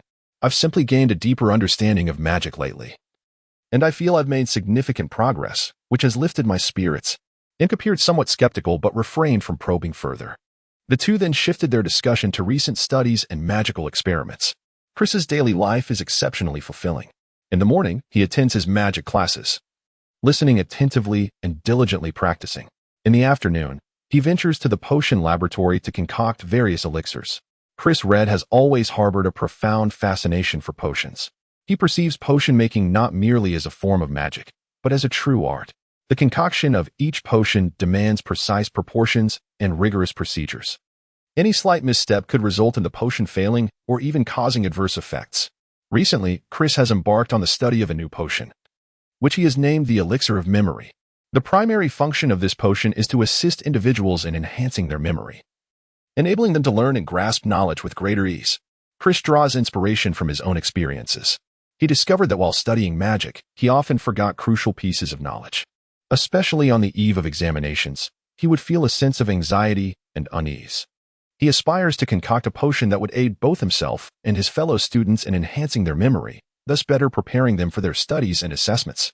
Chris commenced his search for pertinent information in the library. He discovered that throughout history, several sorcerers had endeavored to concoct similar potions, yet their results were far from satisfactory. Determined to forge a novel elixir from scratch, Chris meticulously selected various magical herbs and ingredients beneficial to the brain, such as wisdom grass, memory fruit, and enchanted mushrooms. Subsequently, he embarked on experimenting with diverse brewing techniques and proportions, aspiring to uncover the optimal formula. After countless trials and tribulations, Chris ultimately succeeded in creating his inaugural vial of the potion of memory. Resolute in his quest, he resolved to personally test the effects of this magical concoction. Chris cautiously sipped a small dose of the memory elixir and then commenced his review of magical knowledge. He discovered that his memory had indeed improved. Many previously elusive concepts now surfaced effortlessly in his mind. Chris excitedly shared his discovery with Imk Lysko. Imk, too, was captivated by the potion and expressed a strong desire to experience it for himself. Chris bestowed upon Imk a vial of memory potion. Prior to Professor McGonagall's modest assessment, Imk consumed this elixir and subsequently discovered a remarkable enhancement in his test performance, exceeding even his own anticipations. The news swiftly circulated throughout Hogwarts, and many students expressed a desire to experiment with the memory potion. Chris resolved to offer this magical concoction to all students in need, albeit for a fee. Naturally, he deemed it essential to confer with George and Fred before proceeding with the sales. The memory potion developed by Chris has caused quite a stir at Hogwarts, earning him much acclaim. Numerous professors have expressed their admiration for his innovative spirit and dedication. However, there is one notable exception. In the corridors of Hogwarts, Professor Snape walked with a heavy tread. His dark robes billowed in the breeze, and a glint of cold light flickered in his penetrating eyes. The murmurs of students discussing the memory potion echoed in his ears, deepening his already somber mood. As the potions master at Hogwarts, Snape possesses profound expertise in the art of potion making. His classes are consistently rigorous and demanding, with exceptionally high expectations placed upon his students. Therefore, upon hearing that a third-year student had concocted a potion capable of enhancing memory, his immediate response was one of skepticism. He sought out Chris Red, eager to comprehend the brewing process and principles behind this potion. "Red," Snape said icily, "I have heard that you have developed a memory potion." Chris felt a tinge of apprehension, fully aware of Professor Snape's disposition. Nevertheless, he summoned his courage to respond. "Yes, Professor, I have indeed concocted this potion, which has the potential to enhance one's memory." A glint of coldness flickered in Professor Snape's eyes as he inquired, "How did you manage to create it?" Chris meticulously elucidated his research process to Professor Snape, detailing the magical herbs and materials he had selected, as well as the brewing methods and proportions he employed. Professor Snape listened intently, his gaze unwavering from Chris's face. After Chris concluded his explanation, there was a moment of silence before Snape spoke. "Your research is indeed quite innovative. However, I still harbor some reservations. How do you ensure that this potion is safe?" Chris replied, "I have conducted numerous experiments while developing this potion. I have also personally tried it to ensure its safety. Professor Snape let out a cold chuckle. Do you truly believe that your experiments can represent everyone? Chris felt a twinge of embarrassment. He acknowledged that his experiment was still lacking in refinement, yet he firmly believed in the potential value of this potion. Professor Snape regarded Chris intently, expressing his hope that the young scholar would persist in his research, while also urging him to exercise greater caution. The study of potion making is a grave discipline, where even the slightest misstep could result in dire consequences. Chris nodded, acknowledging the professor. I understand, Professor. I shall strive even harder. Professor Snape turned to depart, yet his words lingered in Chris's ears. Chris was acutely aware that his research was far from complete, yet he harbored a steadfast belief in his ability to concoct a truly valuable potion. He aspired to persist in his studies of potions, hoping to make further contributions to the magical realm. Chapter 219. To sell or not to sell? George and Fred Weasley were perpetually intrigued by any novel developments within the school. Upon hearing the news of a memory-enhancing potion, they were immediately captivated. In their dormitory, George excitedly remarked to Fred, I've heard that Chris has developed a potion that can enhance memory. What do you think? Fred squinted with a grin, responding, Oh, that sounds quite fascinating. Should we give it a try? George nodded, his eyes sparkling with mischief. Not just try. If it truly proves effective, perhaps we should consider procuring it for sale? Fred added, and they exchanged knowing smiles, their thoughts perfectly aligned. George and Fred had always possessed a keen business acumen, often collaborating with Chris to sell various homemade magical items and prank tools within the school. If the memory potion indeed proved beneficial, it would undoubtedly present yet another lucrative opportunity for them. The duo resolved to approach Chris to test the potion. When they found him, Chris was unsurprised, as he had intended to reach out to them to gauge their interest. Thus, Chris inquired, Are you also intrigued by this potion? George replied with a smile, Of course. Who wouldn't want to enhance their memory, especially students frequently tasked with copying text by professors? Chris smiled and presented them with 2 vials of the memory elixir. Give it a try, and if you find it effective, do let me know. Upon returning to their dormitory, George and Fred promptly followed Chris's instructions and experimented with the potion. They soon discovered that their memory had indeed improved. Many previously elusive facts now came to them with ease. The duo resolved to market this elixir widely within the school. They approached Chris with their proposal. George assured him, Rest assured, we will ensure the quality of each vial. Furthermore, we will advise the students not to overly rely on the potion, as genuine learning must stem from their own efforts. Thus, in a quiet corner of Hogwarts, Chris, George, and Fred gathered around a piece of parchment, inscribed with various figures and terms. George began, First, we need to determine the price of the memory elixir, considering its efficacy and production costs. I propose we set the price at 5 galleons per vial. Chris furrowed his brow, pondering the price of 5 galleons. It seemed rather steep, and he hoped that every student could afford it. Fred interjected, Chris, you must understand that the efficacy of this potion is invaluable, considering its ability to enhance students' memory. 5 galleons is, in fact, quite reasonable. Furthermore, we must also take into account the costs of production and promotion. Chris pondered for a moment and nodded. Very well. Let it be 5 gallons. However, I hope we can offer some incentives, such as a complimentary bottle with the purchase of 3. George and Fred exchanged knowing glances, and George replied, This is something we can contemplate. Nevertheless, we still need to ascertain the matters concerning production and supply. Chris stated, I am willing to oversee the production, but I require some magical herbs and materials. Could you assist me in procuring them? Fred nodded in agreement. This is not an issue. We possess contact information for several suppliers who can provide you with the finest magical herbs and materials. George added, We must also address the matter of promotion. I propose that we create some flyers to be placed in various corners of the school, thereby informing more students about the elixir of memory. Chris remarked, I concur with this notion. However, I hope we can ensure the quality of each potion, rather than compromising our standards in pursuit of profit. Fred responded solemnly, Rest assured, we would never engage in such practices. Our aim is to assist students, not to deceive them.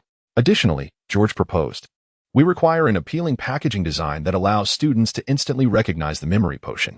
Chris remarked, I concur. The packaging should be both simple and elegant, reflecting the uniqueness of this potion. Fred produced a sketch depicting a deep blue vial, adorned with golden lettering that read, Elixir of Memory. The cap, crafted from pure silver, bore a delicate engraving of a tiny brain. This is my design. What do you think? Fred inquired. Chris and George both expressed their satisfaction, They resolved to adopt this design and bring it to fruition. Shortly thereafter, George remarked, "We require a swift and secure method of delivery to ensure that each vial of potion reaches the students in a timely manner." Chris proposed that we utilize Post, the most common method of delivery at Hogwarts, known for its speed and reliability. The trio deemed this an excellent suggestion and resolved to adopt it. George remarked that it was essential to organize some promotional activities to raise awareness among the students about the memory potion. Chris suggested, "I also proposed that we organize a memory competition, allowing students to personally experience the effects of the potion." George and Fred both found this to be an excellent idea and decided to embrace it. After several hours of deliberation, they ultimately reached a collaborative agreement. The key points of the agreement are as follows. The price of the memory potion is set at 5 galleons, with the promotion of buying 3 bottles to receive an additional 1 free. Chris is responsible for production, while George and Fred oversee the procurement of magical herbs and materials. They also handle promotion and sales, earning a modest profit from each potion sold. Together, the trio ensures the quality of every potion, maintaining high standards. Should any issues arise, they collectively bear the responsibility. The 3 have affixed their signatures, formalizing their collaborative agreement. After George and Fred departed, Chris remained seated, acutely aware that this represented both a tremendous opportunity and a formidable challenge. He hoped they would succeed in providing genuinely valuable potions for the students of Hogwarts. Thus, George and Fred embarked on a vigorous campaign to sell memory potions throughout the school, organizing a memory competition. This innovative concept, proposed by Chris, aimed to allow students to personally experience the effects of the memory potion. George and Fred heartily endorsed the idea, recognizing it as an exceptional promotional opportunity. This event transcended mere competition. It served as an experiment designed to immerse students in the practical effects of the memory potion and showcase its enchantment through the competitive format. The competition unfolded in 2 phases. The first phase was the learning stage, during which all participants received identical materials covering various subjects, including the history of Hogwarts, magical creatures, and potion making. Students were required to study these materials within a stipulated time frame. The second phase was the testing stage. Contestants had to answer a series of questions related to the content, with each question carrying a specific point value. Ultimately, the student with the highest score would emerge victorious. To ensure fairness, all participants had the option to use the memory potion during the learning phase, but they were required to declare their choice before the competition commenced and undergo magical detection afterward to confirm compliance. The victorious student would not only receive a quantity of memory potions but also a distinctive trophy inscribed with the title of Memory Competition Champion. George and Fred took charge of promoting the event, distributing flyers throughout the school that detailed the time, location, and rules of the competition. They orchestrated a series of promotional activities in the Hogwarts dining hall and library, which successfully attracted a large number of students eager to participate. Chapter 220. The memory competition in the corridors of Hogwarts. A forgotten classroom stood with its door firmly shut. This room had lain unused for years, but tonight, it would transform into the stage for the memory competition. Chris, George, and Fred commenced their preparations for the classroom several days in advance. Through their diligent efforts, the once dust-laden space transformed into a neat and radiant environment. They employed magic to enlarge the classroom, ensuring ample capacity for all participants and spectators. Deep blue drapes adorned the walls, embroidered with the golden characters signifying the memory competition. At the heart of the room stood a grand circular table, laden with all necessary reference materials. Each contestant was provided with a designated small desk and chair, equipped with parchment and quills for their responses. As twilight descended, the contestants arrived in succession, their faces a blend of anxiety and anticipation. Chris, stationed at the entrance, distributed identification numbers while elucidating the fundamental rules of the competition. Although the event was meant to be exclusive, George and Fred extended invitations to a select group of distinguished spectators. They understood that enhancing the significance of the memory competition necessitated the presence of notable guests. Thus, they meticulously curated a list of key figures from Hogwarts, hoping their attendance would lend gravitas to the occasion. This audience comprised esteemed professors and a few representative students from Hogwarts. Before the competition commenced, George and Fred arranged a brief interaction for the special guests. Professor McGonagall was the first to speak, praising Chris for his innovative spirit and expressing her eagerness for the competition. Her words, imbued with wisdom and encouragement, captivated everyone present. She expressed delight at the students' enthusiastic participation and hoped for a fair and just contest. Professor Snape's remarks were somewhat aloof, yet he conveyed his passion for potions. Anticipating the practical effects of the memory potion, student representative Harry Potter also addressed the audience, sharing his excitement to witness the performances of his peers, despite not participating himself. Once all contestants were in position, Chris approached the center of the classroom and declared the competition officially open. "Welcome to the memory competition," he announced. "This is a test of your memory. You will receive identical materials to study within a designated time frame. Following this, I will pose questions that you must answer." With a flourish of magic, he distributed the materials to each contestant. They began to read intently, enveloping the room in silence. An hour later, Chris signaled the end of the study period and initiated the questioning, each inquiry directly related to the provided materials. Contestants swiftly inscribed their answers with quills, each striving for precision. Throughout the process, the invited guests observed with keen focus, occasionally nodding or whispering in discussion.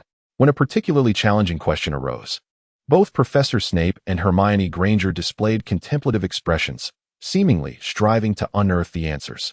Overall, the presence of the distinguished audience significantly enriched the memory competition. Their support and encouragement transformed this competition into not merely a test of memory, but a splendid platform for showcasing the talents and endeavors of Hogwarts students. Once all the questions were presented, George and Fred commenced the collection of answer sheets. They employed magic for grading, ensuring fairness and precision.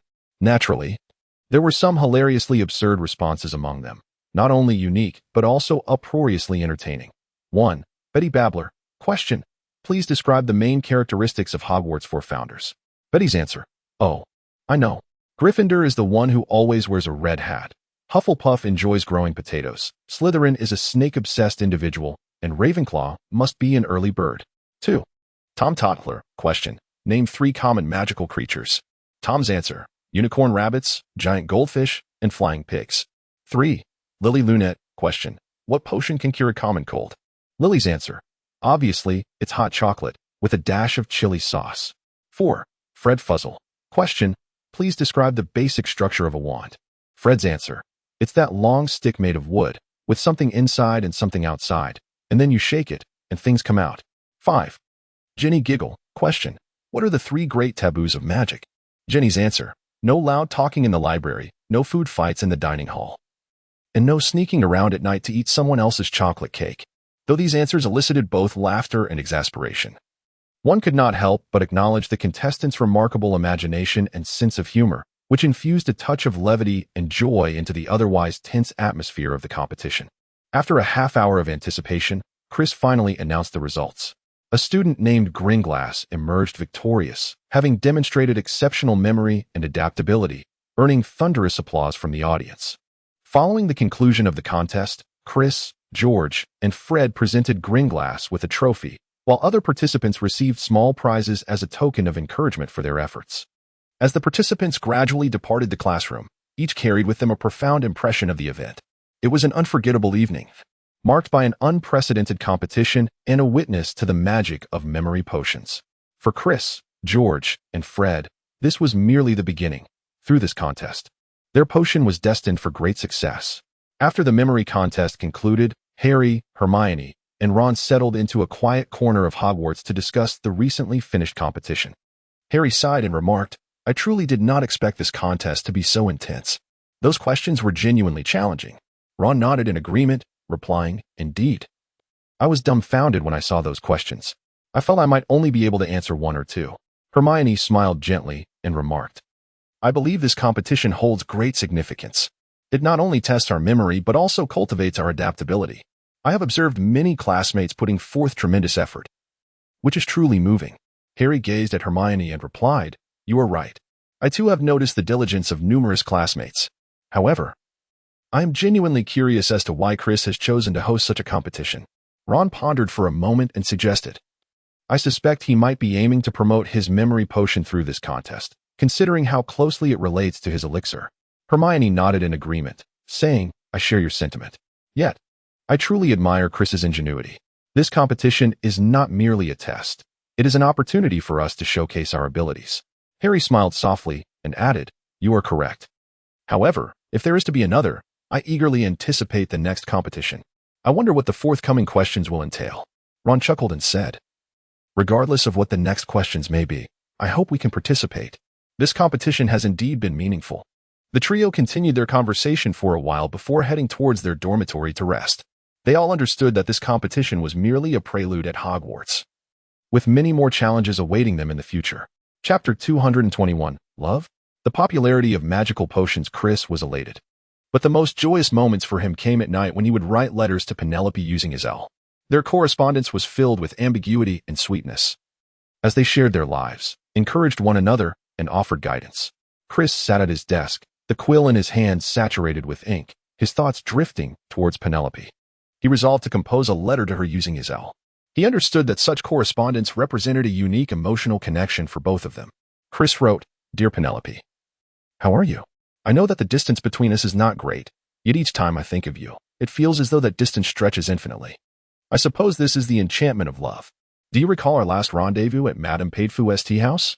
I remember you mentioned that your favorite was the blueberry milkshake. I think that when we visit again, I shall order two for you. Recently, I have been engrossed in my studies of the memory elixir. Each successful experiment brings you to mind, for you are my most cherished memory. I understand that there are still many unknowns between us, but I firmly believe that as long as we trust one another, we can surmount any obstacles. Please share with me what you have been up to lately. I yearn to know every little detail about you. I eagerly await your response. Yours eternally, Chris. In response, Penelope wrote to Chris, Dear Chris, receiving your letter truly brought me joy. Every time I see your handwriting, it feels as though you are right beside me. I still remember our date at Madame Paidfou's tea house. It was a day filled with joy, one of the most wonderful moments of my life. Regarding your memory elixir, I greatly admire your dedication and perseverance. It is undoubtedly part of what makes you exceptional. Lately, I have been preparing for that magical examination. You know I have never excelled at it. However, I believe that with you by my side, I can achieve my best. Please tell me what you have been occupied with recently. I long to know every intricate detail of your life. I look forward to our next meeting. Yours eternally, Penelope. The correspondence between them brimmed with romantic undertones and sweetness. Each exchange further solidified their conviction that the bond they shared was genuine and worthy of cherishing. Chris relished this sensation, believing it to be the essence of true existence. He had once thought that the magical realm encompassed only study and practice. Yet now he understood that it also embraced love. Whenever he thought of Penelope, his heart raced with fervor. He eagerly anticipated each encounter with her, longing for every interaction. He recognized that he had fallen deeply in love with her. However, he was acutely aware that their relationship was still in a nebulous phase. He hesitated to confess his feelings, fearing rejection and the potential loss of this exquisite emotion. Thus, he chose to wait, convinced that as long as their bond remained profound, there would come a day when they would unite. Although Ink was unaware of Chris's secret, he felt a sense of joy for his friend. Chris experienced a profound joy each day, convinced that these were the most splendid moments of his life at Hogwarts. He eagerly anticipated the future, looking forward to every encounter with Penelope and the subtle intimacies they shared. However, in accordance with Hogwarts regulations, it was inevitable that Chris could not remain in such blissful happiness indefinitely. One fateful evening, the corridors of Hogwarts lay enveloped in an eerie silence. The students congregated in the Great Hall, engaged in fervent discussions. Their faces were etched with fear and confusion, for yet another petrification incident had transpired within the school. Colin, the ever-smiling Gryffindor student who perpetually carried his camera, had fallen victim to this attack. He was discovered in a corner on the 7th floor, his body rigid, eyes wide open, and an expression of terror frozen upon his face. His hands clutched his camera tightly, as if he had been attempting to capture something even in the moment of his assault. Professor McGonagall was the first to uncover Colin's plight. Her complexion was pale, her eyes brimming with tears. She gently caressed Colin's face before turning to the students and urging, Quickly, go find Professor Dumbledore. The students, in a state of panic and confusion, were at a loss. Harry, Hermione, and Ron approached Colin's still form, their hearts heavy with dread. What is happening? Ron murmured. Why, Colin? Hermione shook her head, replying, I don't know, but I suspect this incident is connected to the last one. Harry furrowed his brow, asserting, We must uncover the truth.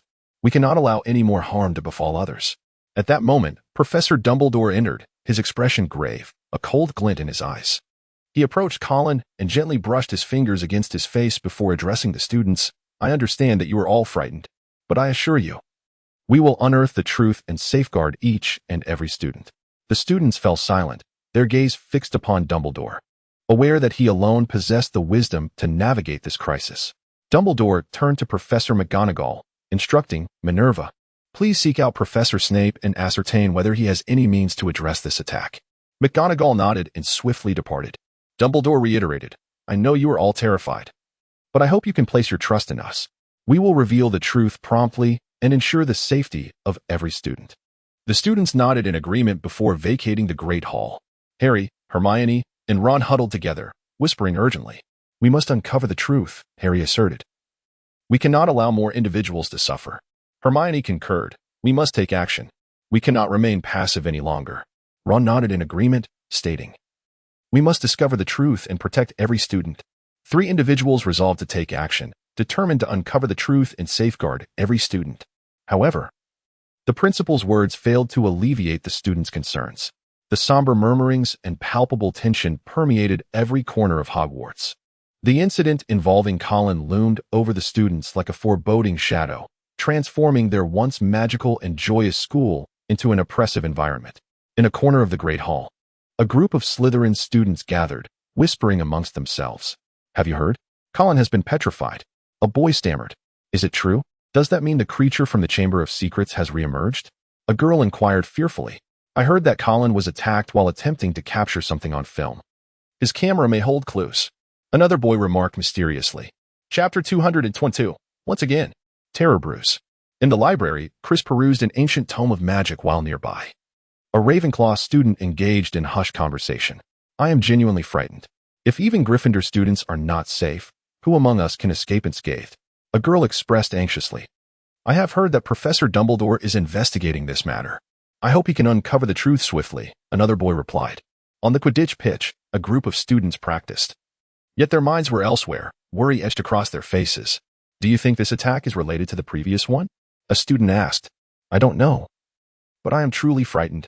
I do not wish to become the next victim," another student trembled. In the dormitory, Imp Lesko conversed with several Gryffindor students. "I can hardly believe Colin has become a victim. He has always been so cautious. How could this happen?" Imp's voice quivered. "We must be vigilant. Who knows who the next target will be?" a student said nervously. The students' fears and discussions cast an atmosphere of tension and unrest throughout Hogwarts. Each individual worried about becoming the next victim, making every day in the school feel unusually burdensome. This concern extended to Chris, who fretted over Penelope's well-being, uncertain if she too felt afraid. Thus, Chris and Penelope found themselves seated by the shores of Hogwarts' Black Lake, the water rippling gently in the breeze, mirroring Penelope's anxious expression. Penelope recounted once more the details of Colin's petrification and the unsettling atmosphere within the school. With a sigh, a glimmer of worry flickered in her eyes. "Chris, I am truly frightened. This attack was so abrupt, especially targeting Gryffindor. I fear for your safety." Chris gently grasped Penelope's hand, attempting to offer her some solace. "I understand your concerns, but I shall exercise caution. Furthermore, Professor Dumbledore and the other faculty members are diligently investigating the matter. I am confident that we shall soon have answers." Penelope gazed at Chris, a flicker of resolve illuminating her eyes. "I know you have always been courageous, but this situation is truly grave. You must be careful and avoid taking unnecessary risks." Chris smiled gently, assuring, "Rest assured, I will not let you worry. Furthermore, I have faith that our unity and friendship will see us through this crisis." Penelope nodded, yet her eyes remained clouded with concern. "I recognize your confidence, but I still hope you will exercise caution. This attack came so unexpectedly, and we cannot predict what may occur next." Chris gazed deeply at Penelope, then clasped her hand firmly. "I understand your concerns, but I assure you, I will exercise caution. Moreover, I have faith that our friendship and solidarity will guide us through this crisis." They exchanged a knowing smile, both aware that this assault was merely the beginning, with more challenges poised to confront them in the future. Yet, they believed that as long as they stood united, nothing could vanquish them. Upon Chris's return to Gryffindor, George and the others called out to him. Consequently, they gathered together, and Imp Lesko's complexion appeared somewhat pallid. "I truly did not foresee Colin becoming a victim. He was always so lively, so full of vigor. This is profoundly shocking." George furrowed his brow. This attack was indeed unexpected. However, I am more concerned that this is just the beginning.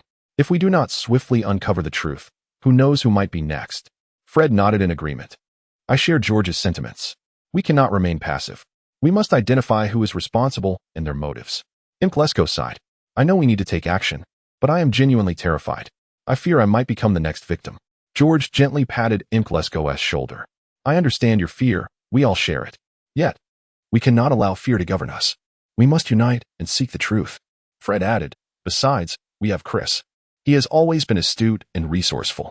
I believe that as long as we stand together, nothing can defeat us. Chris shook his head. I understand your concerns, but I prefer to remain an observer in this matter. I simply wish to watch and see how things unfold. George and Fred exchanged astonished glances. Chris, how can you say that? This pertains to the safety of each and every one of us. Chris sighed. I understand. But I believe that taking action now may exacerbate the situation. I prefer to wait and see what unfolds. George cast a quick glance at Fred before turning to Chris. Chris, I truly comprehend your concerns. However, this matter extends beyond just you. It involves all of us. If we remain passive, more individuals could suffer. Fred then added, Chris, you are our friend, and we do not wish to see you or anyone else come to harm. As you know, the Weasley family has always embodied bravery. We cannot simply stand idly by. Chris paused in silence for a moment before speaking. I understand that you all care for me, but I genuinely do not wish to take any risks.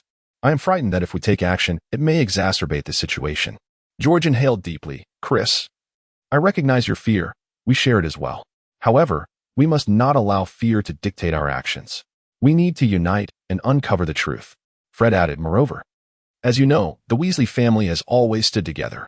We will support you, regardless of the decision you make. Chris gazed at them, a flicker of emotion glimmering in his eyes. Thank you, he said. I will contemplate this. George and Fred nodded in agreement, and the group remained seated, enveloped in their own thoughts. They were acutely aware that this was an exceedingly difficult decision, yet they all aspired to discover the most favorable solution. At that moment, George's thoughts drifted homeward, conjuring images of his family, particularly his younger siblings. He recognized that inaction could lead to further harm for many. The thought of his loved ones enduring pain was unbearable, and he yearned to devise a means that would ensure everyone's safety without inciting regret. Meanwhile, Fred's mind conjured fond memories of the joyous time spent with George. They had always been an indomitable duo, yet this incident weighed heavily upon him. He understood that they could not remain passive. Decisive action was imperative. He sought a way to guarantee the safety of all while safeguarding himself and George from harm. Lesko's emotions were tumultuous. He found himself in agreement with Chris's decision, yet simultaneously comprehended George's apprehensions. Furthermore, Ink had always regarded Chris as a close friend, having shared countless unforgettable moments at Hogwarts.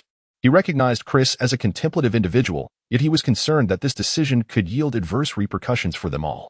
He hoped to discover a method that would ensure collective safety while also providing comfort to Chris.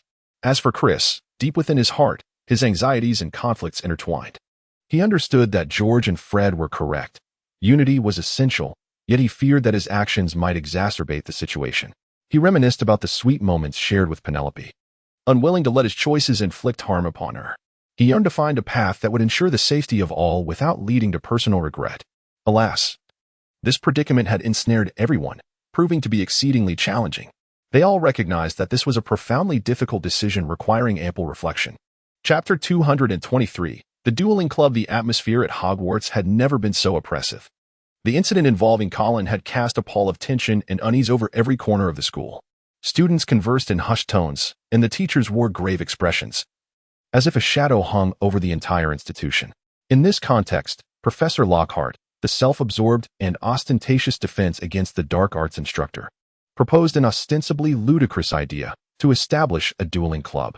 Students, Lockhart exclaimed from the podium in the dining hall, his arms waving dramatically, his robes billowing, and his golden hair shimmering under the lights.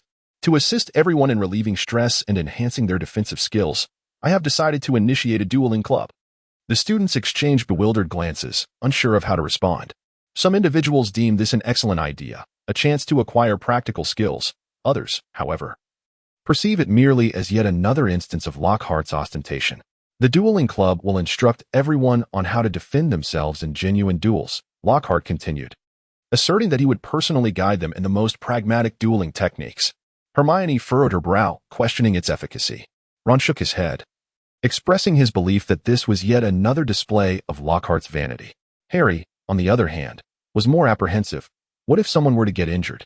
Yet Lockhart appeared unfazed by their concerns, as he commenced organizing the inaugural event of the dueling club, inviting all students to partake. Thus, the first gathering of the dueling club unfolded in the Great Hall. As night descended, the ambience grew increasingly enigmatic. The floating candles cast a gentle golden glow throughout the hall, starkly contrasting with the velvety darkness of the ceiling. Students engaged in lively conversations, each anticipating the forthcoming dueling lessons. They speculated on who would serve as their instructor, while it was common knowledge that Lockhart would make an appearance. No one knew whom he would bring along. Hermione's guesses piqued considerable interest, especially since Flitwick had indeed been a dueling champion in his youth. However, when Lockhart ascended the stage alongside Snape, a wave of astonished murmurs rippled through the hall. Snape's presence took many students by surprise. He had always been the austere, stern potions master, and few were aware of his prowess in dueling. Yet, in contrast to Lockhart, Snape exuded a calm professionalism, standing at the center of the stage. Lockhart's magenta robe shimmered in the candlelight, sharply contrasting with Snape's dark attire. He waved his hand, signaling for silence, and then commenced his address. "Come closer, come closer," he proclaimed loudly, his voice imbued with confidence and enthusiasm. "Can everyone see me? Can you hear my words?" "Splendid." His remarks elicited laughter from the students. Despite the skepticism surrounding Lockhart's abilities, his narcissistic and self-assured demeanor consistently captivated attention. "Indeed, Professor Dumbledore has granted me permission to establish this modest dueling club," Lockhart continued, "to thoroughly train you all, in case one day you find yourselves in need of self-defense, employing the methods I have utilized countless times." Students exchanged whispers, deliberating on Lockhart's words. Some expressed support, viewing this as a splendid opportunity for learning. Others considered it merely another exhibition of Lockhart's boastfulness. Chris sat in the center of the auditorium, his gaze firmly fixed upon the two professors on stage. He had always been aware of Lockhart's penchant for ostentation, while Snape, his counterpart, possessed an entirely contrasting demeanor. One was a narcissistic braggart, and the other, a cold realist. Chris found this juxtaposition utterly fascinating. As Lockhart introduced Snape, Chris noticed Snape's expression darken perceptibly. He understood that Snape harbored a distaste for such public displays, yet he seemed unwilling to refuse them. Chris speculated that perhaps Snape had his own motives, or he simply wished to demonstrate his prowess in dueling. Would it not be splendid if they both emerged from this encounter utterly exhausted?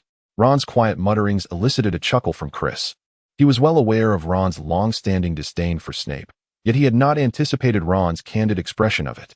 Turning to glance at Harry, Chris found him smiling as well, evidently having caught Ron's remarks. When Lockhart and Snape commenced their duel, Chris observed Lockhart's exaggerated bows and flamboyant gestures contrasted with Snape's disdainful gaze, which struck him as amusing. Then, they raised their wands before them like arrows. "As you can see," Lockhart addressed the silent crowd, "we will hold our wands in a conventional dueling stance. On the count of 3, we shall cast our first spell. Of course, neither of us intends to take the other's life." Chris's position afforded him a clear view of everything unfolding on stage. At the moment when Snape bellowed Expelliarmus, he witnessed a beam of red light emanate from Snape's wand, striking Gilderoy Lockhart directly. Lockhart's body was propelled backward from the stage as if struck by an immense force. Chris secretly rejoiced within himself. He had long harbored discontent towards Lockhart's narcissism and ostentation. Though a prodigy in magic, he never flaunted his abilities like Lockhart did. He believed that true genius required no such display, as their talents would manifest naturally. As Malfoy and other Slytherin students clapped and cheered, Chris offered a subtle smile, knowing their sentiments mirrored his own regarding Lockhart. He turned to Hermione. Noticing her anxious gaze directed at Lockhart, despite her aversion to him, she remained concerned for his safety. "That was quite a fall," exclaimed Harry and Ron in unison. Just as their words echoed, Lockhart stumbled to his feet, his hat lying discarded on the ground, his wavy curls standing on end as if electrified, creating a rather comical sight. "Well, you all witnessed that." Lockhart attempted to regain his composure, teetering back onto the stage while striving to maintain his dignity. He gestured to his wand, proclaiming, "This is a disarming charm. As you can see, I have lost my wand." "Thank you, Miss Brown." A girl picked up Lockhart's wand and handed it to him, sympathy etched across her face.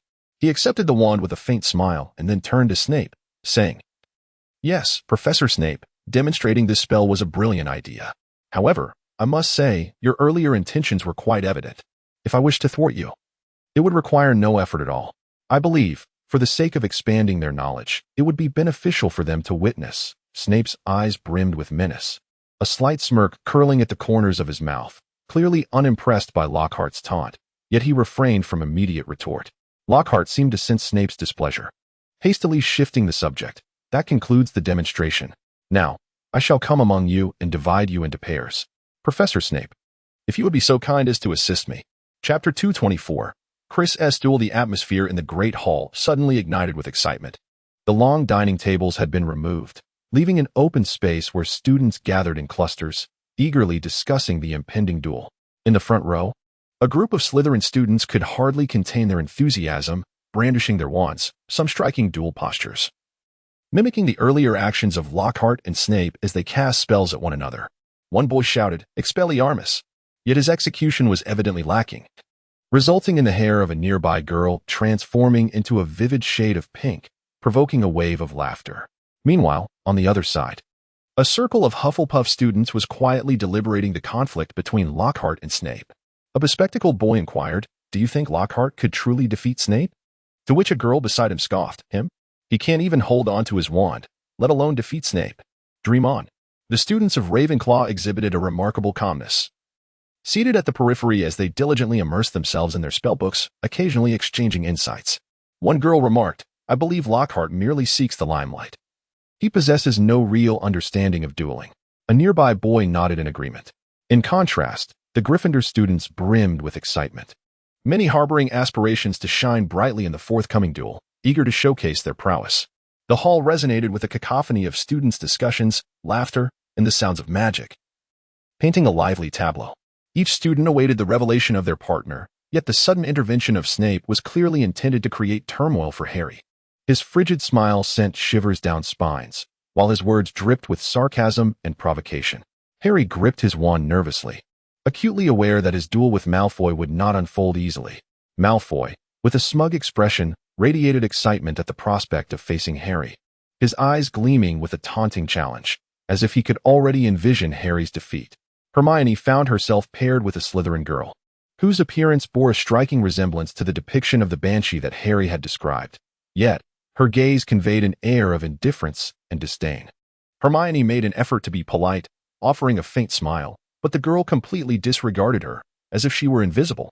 Ron, on the other hand, was placed beside Finnegan, a Slytherin boy of a slight build, whose eyes sparkled with cunning and wit. He regarded Ron with a subtle smirk, seemingly mocking him. Neville and Justin Finch-Fletchley were paired together by Lockhart. Both appeared somewhat anxious, yet they endeavored to maintain smiles, silently assuring one another of their intention to cooperate effectively. Chris stood amidst the crowd, his gaze shifting from Harry to Ron, then to Hermione, before finally resting upon Snape. He was not surprised by Snape's actions. Chris understood that Snape had harbored a long-standing resentment towards Harry, and this duel club undoubtedly presented an excellent opportunity for Harry to face some setbacks. The relationship between Chris and Harry has always been amicable. They have engaged in numerous conversations within the corridors and libraries of Hogwarts, exchanging their magical knowledge. Thus, witnessing Snape's treatment of Harry has left Chris somewhat perturbed. He turned to George and Fred, who were engaged in hushed discussion, seemingly speculating about what might transpire next. Chris approached them and gently tapped George on the shoulder, inquiring, "What do you think will happen to Harry?" George furrowed his brow and replied, "Snape is being deliberate.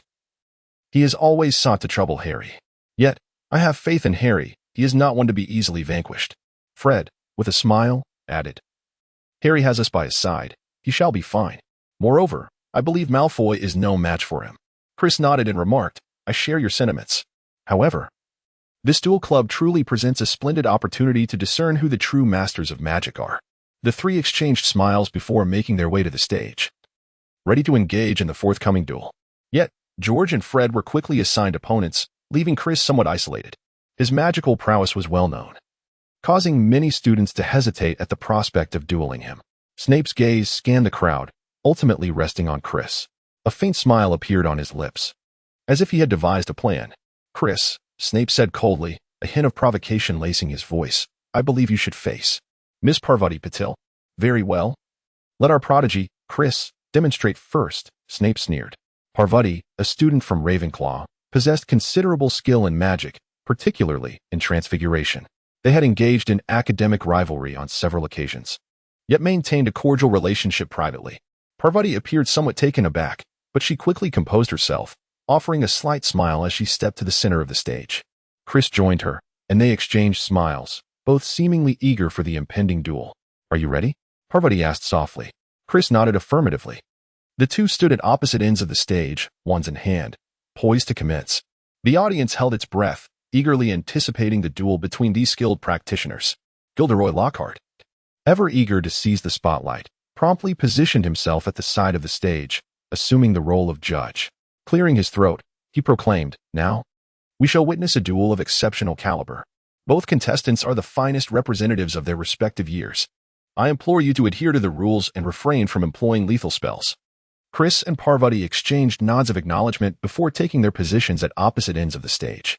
Their gazes met, brimming with the tension and anticipation of competition. "Begin," Gilderoy Lockhart announced loudly. Parvati swiftly brandished her wand and exclaimed, "Expelliarmus." A crimson beam shot forth from her wand, hurtling directly towards Chris. Chris nimbly evaded while countering, stupefied. A beam of blue light shot towards Parvati, yet she deftly sidestepped it as well. Their movements were remarkably swift, spells and counterspells exchanging in rapid succession, illuminating the stage with a dazzling display that left the audience in awe. Harry, Ron, and Hermione sat in the audience, watching the duel with bated breath. Ron whispered, "Chris is truly impressive. His movements are incredibly fast." Hermione nodded in agreement, but Parvati is no slouch either. Her transfiguration skills are formidable. At that moment, Parvati suddenly shouted, "Avis!" A flurry of small birds erupted from her wand, soaring directly at Chris.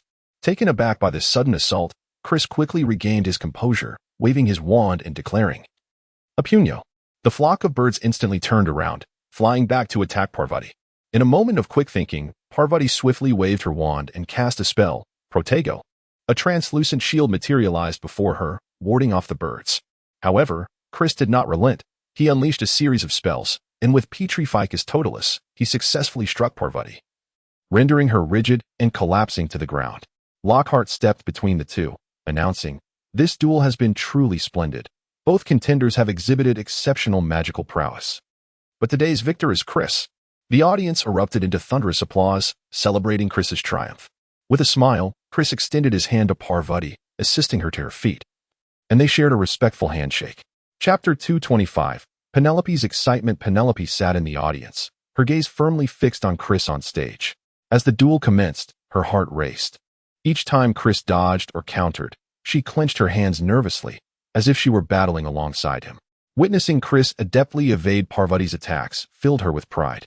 She was well aware of Chris's abilities, yet seeing him excel in such a public arena brought her immense joy and satisfaction. When Parvati unleashed the flock of birds, Penelope felt her heart leap into her throat.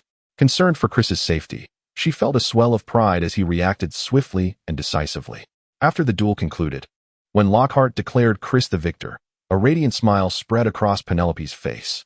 She applauded enthusiastically for him, her heart brimming with delight.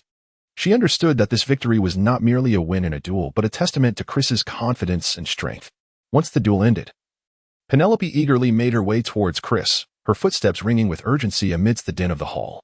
Her skirt swayed gently with her movements, and her golden hair shimmered under the lights.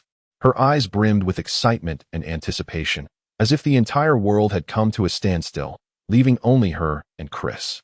As she approached Chris, a radiant smile graced her face, reflecting profound pride and joy. She gently patted Chris on the back. "Chris, you are remarkable," she exclaimed, her voice infused with pride. "I knew you would triumph." A subtle smile graced Chris's lips, and his face radiated a sense of satisfaction and pride. He gently patted Penelope on the back, expressing his gratitude for her unwavering support and encouragement. Surrounding students began to approach him, extending their congratulations. Chris's triumph clearly resonated with the majority of his peers, particularly those who had previously harbored doubts about him. From every direction, students flocked to Chris, their faces alight with genuine smiles and admiring gazes. Some enthusiastically patted him on the back, while others excitedly exchanged high fives in celebration. "Incredible, Chris!" exclaimed a Gryffindor boy, his eyes sparkling with exhilaration. "I never imagined you would defeat him so effortlessly." A Hufflepuff girl marveled, her tone laced with reverence. Even a few Slytherin students could not help but approach, their expressions somewhat mixed, yet they too conveyed their respect for Chris. After all, his prowess was undeniably impressive. Chris slightly bent forward, humbly acknowledging the congratulations from those around him. A satisfied smile graced his face, yet his eyes retained a sense of calm and composure. Standing nearby, Penelope observed the scene, her heart swelling with pride. She understood that Chris had not merely triumphed in the duel, but had also earned the respect and admiration of his peers.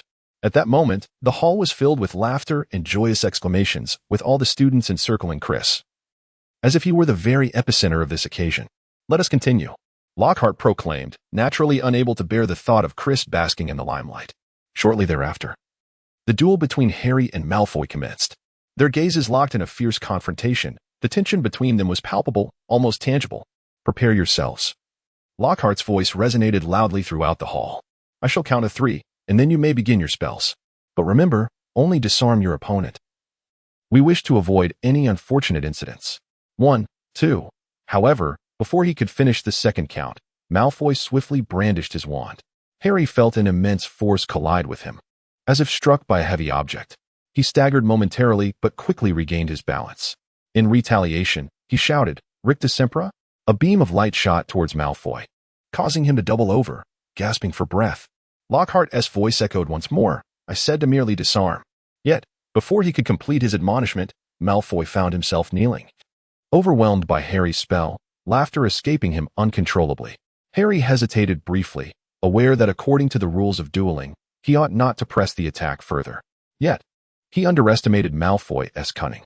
Seizing the opportunity, Malfoy aimed at Harry's legs and shouted, "Tarantaligra." Suddenly, Harry's legs began to dance uncontrollably, as if enchanted by some magical force. Lockhart's shriek pierced the air again, "Stop!" But this time, it was Snape who coolly issued the command, "Finite incantatem." Both Harry and Malfoy halted, appearing somewhat fatigued. Yet their eyes remained filled with animosity. Snape stepped between them, his gaze shifting back and forth as though assessing their conditions. "This is not a jest. This is a duel.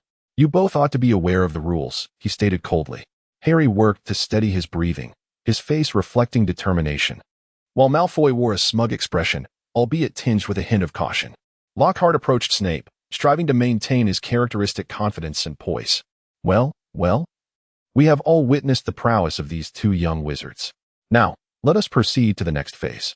Snape nodded, and then turned to the students. "Who else wishes to attempt a duel?" An uproarious chorus erupted in the hall, with some students raising their hands in eagerness to participate, while others engaged in hushed discussions about the preceding duel. Chris stood amidst the crowd, his gaze unwaveringly fixed upon Harry and Malfoy. He understood that this duel was not merely a contest of skill, but an eruption of long-standing grievances between the two. Meanwhile, in another skirmish among the younger wizards, Neville and Justin appeared to have sustained some injuries, lying on the ground and gasping, evidently having suffered in the clash. Ron hurried to Simon's side, profusely apologizing for the troubles caused by his rather unreliable wand. The duel between Hermione and Millicent seemed to be ongoing, with Millicent gripping Hermione tightly, leaving her breathless. Hermione's anguished cries echoed throughout the hall. Both their wands lay discarded on the floor, evidently lost amid the fierce struggle. Upon witnessing this, Harry rushed forward, attempting to pry Millicent away from Hermione. However, Millicent's larger stature made Harry's task exceedingly challenging. Lockhart meandered through the crowd like a hapless tour guide, his eyes wide with astonishment and concern. "Oh dear," he exclaimed, trying to assist the injured students. "Ernie, please get up. Miss Fawcett, fret not. It's just a minor injury." Chapter 226. A hasty retreat is for Imp Lesko. His dueling skills were well known to be subpar within the school. Thus, when he ascended to the dueling stage, he was evidently under immense pressure.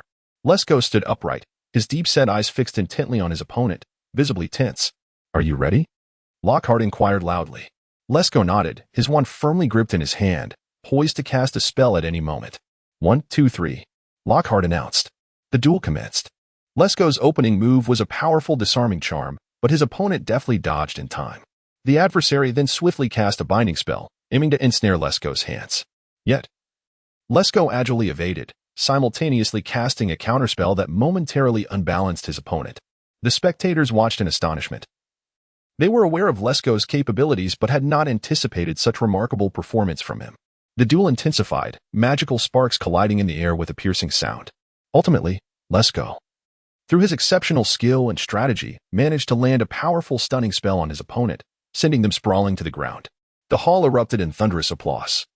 Lesko smiled slightly, bowing gracefully in acknowledgement of the cheers. Amidst the crowd, Chris remained transfixed, intently observing the dueling stage. When Lesko successfully toppled his opponent, the applause and cheers in the hall nearly drowned out all else. Yet for Chris, his heart brimmed solely with joy for his friend's triumph. His eyes sparkled, and a proud and contented smile graced his lips. He knew the immense effort and sweat Lesko had invested for this moment, and now he finally reaped the recognition he so richly deserved. Chris could not restrain his applause for Lesko. His clapping resonated with heartfelt congratulations and profound pride in his friend. He felt his heart race, as if he too stood upon that triumphant stage. As Lesko descended from the platform, Chris swiftly approached and embraced him tightly. In that moment, their friendship was further deepened. Chris gently patted Lesko's back and softly remarked, "I know you can do it, my friend. I am truly proud of you." Lesko smiled faintly, casting a grateful glance towards Chris. He understood that behind this victory lay Chris's unwavering support and encouragement. Together, they shared in the joy and glory of this moment. Next was Diana, Chris's sister. Although notorious at Hogwarts for her impudent and unreasonable demeanor, her magical prowess was widely acknowledged. In this duel, her opponent was an older Hufflepuff student, a little-known master of dueling within the school. As Diana stepped onto the dueling stage, she cast a provocative glance at her adversary, clearly underestimating him. Her eyes brimmed with confidence, as if she had already envisioned her triumph. "Are you ready?" Lockhart announced loudly, as both competitors took their positions at opposite ends of the stage. The instant the duel commenced, Diana swiftly brandished her wand, attempting to seize the upper hand from the outset. However, her opponent appeared thoroughly prepared, deftly evading each of Diana's assaults and gradually gaining the upper hand. Diana began to feel a sense of panic. She attempted to employ more intricate spells in retaliation, yet her opponent seemed to anticipate her every move, effortlessly countering her offensive. During a particularly intense exchange, the Hufflepuff student unleashed a powerful spell that sent Diana's wand flying from her grasp. Bereft of her wand, Diana appeared flustered, her eyes wide with fear. In that fleeting moment, her pride and confidence crumbled entirely. Rather than attempt to retrieve her wand, she chose to flee, hastily exiting the dueling stage. A profound silence enveloped the hall, all eyes fixated on Diana's retreating figure. Meanwhile, Chris stood among the crowd, astonished to witness his once self-assured sister depart in such disarray. Chris observed Diana's disheveled figure, his heart a tumult of emotions. He understood that this failure represented a substantial blow to her self-esteem. Resolute in his decision, he approached her, hoping to extend a measure of solace. Diana was seated in a corner, her eyes swollen and reddened, a clear testament to her tears. Chris gently positioned himself beside her and softly spoke, "Sister, it is all right. Everyone experiences setbacks. All you need to do is learn from this, and next time will surely be better." Diana lifted her gaze, a flicker of anger igniting in her eyes. She regarded Chris with a frosty stare, retorting, "What do you know? You simply wish to mock me at this moment, do you not?" Chris displayed a hint of surprise. "I merely wish to offer you some solace, Diana." Diana scoffed. "Solace? What right do you have to comfort me?" Chris's expression shifted dramatically as he took a deep breath, striving to maintain his composure. "Diana, I merely wish to assist you. There is no need for you to treat me this way." Diana scoffed in response. "Assist me? You simply wish to witness me in a more wretched state during my moment of vulnerability. Let me make it clear, Chris, I do not require your so-called assistance." With that, Diana abruptly rose to her feet, shook off Chris's hand, and hurriedly departed. Chris's heart was a tumult of contradictions and turmoil. He was acutely aware of Diana's character, recognizing her as a proud and sensitive girl who invariably struggled to accept failure. However, he was taken aback when Diana unleashed her ire upon him at such a moment, and even more so when she alluded to his past transgressions. He reminisced about their childhood, a time when their bond was unbreakable, filled with shared laughter and mutual sorrows. Yet, as they matured, it seemed their relationship began to transform. Diana grew increasingly independent and self-reliant, while he, too, started to carve out his own life and circle of friends. Chris took a deep breath, striving to calm his tumultuous emotions. He understood that although Diana's words were harsh, they concealed her own insecurities and fears. She was terrified of tarnishing her reputation at Hogwarts, fearful that she would never again be able to hold her head high within the school. Chris resolved to grant Diana some time to regain her composure. Yet he was acutely aware that the issues between them should not linger for too long. The students of Hogwarts were a gossipy lot, and Diana's defeat in their duel would soon become a topic of idle chatter. He wished to prevent her from becoming increasingly withdrawn and sensitive as a result. Approaching the window, he gazed out at the dark lake, his heart a tumult of emotions. He understood that both he and Diana had acted with each other's best interests in mind, but often, good intentions can lead to unintended harm. A wave of guilt washed over him, as he felt he had failed in his duty as a brother, not providing her with the support and encouragement she needed most. He resolved that, come what may, he would seek an opportunity to engage in a heartfelt conversation with Diana, to untangle the misunderstandings that had arisen between them and to restore the closeness of their sibling bond. Chapter 227, Harry's Gift. Chris had just returned from Diana, still grappling with his tumultuous emotions when he noticed Professor Snape and Lockhart summoning Harry and Malfoy to the stage once more. He pondered, what could possibly bring these two back? Yet, it soon became apparent that this duel was unlike the previous one. Professor Snape appeared more composed than ever, his gaze fixed intently upon Harry, as if anticipating something significant. Malfoy, exuding an air of confidence, cast a derisive glance at Harry before exclaiming with bravado, "Serpent emerge." At his command, a colossal serpent erupted from his wand, charging directly at Harry. Gasps filled the hall as students leaped to their feet, ready to flee from the impending chaos. However, Harry remained undeterred. He calmly regarded the serpent and, in a surprising turn of events, began to converse with it in an unfamiliar tongue. Chris was utterly astonished by the scene before him. He could distinctly observe that the serpent, upon hearing Harry's voice, had evidently slowed its pace, its eyes filled with confusion and bewilderment. Professor Lockhart was clearly taken aback by Harry's display, his mouth agape. He stared at Harry in sheer disbelief. In contrast, Professor Snape maintained an air of indifference, yet Chris could discern a flicker of surprise concealed within his gaze. Malfoy, evidently unprepared for such an outcome, stood frozen, watching the exchange between Harry and the serpent with an expression of incredulity. Harry continued to communicate with the serpent, his voice calm and resolute, as if they were long-standing acquaintances. The serpent, responding to Harry's tone, became noticeably more docile, gradually retreating before ultimately vanishing back into Malfoy's wand. The entire hall fell into a profound silence, every student staring at Harry in amazement, as if he were a remarkable wizard. Taking a deep breath, Harry turned to face Malfoy, his eyes brimming with determination and confidence. Harry had just unveiled his talent in Parseltongue, conversing with a snake inadvertently summoned by Malfoy. This spectacle left everyone present utterly speechless. Parseltongue, a unique ability possessed solely by descendants of Slytherin, was a magic deeply rooted in bloodline. Chris stood amidst the crowd, acutely aware of the palpable tension enveloping him. In this moment, he recognized that Harry had become the focal point of scrutiny.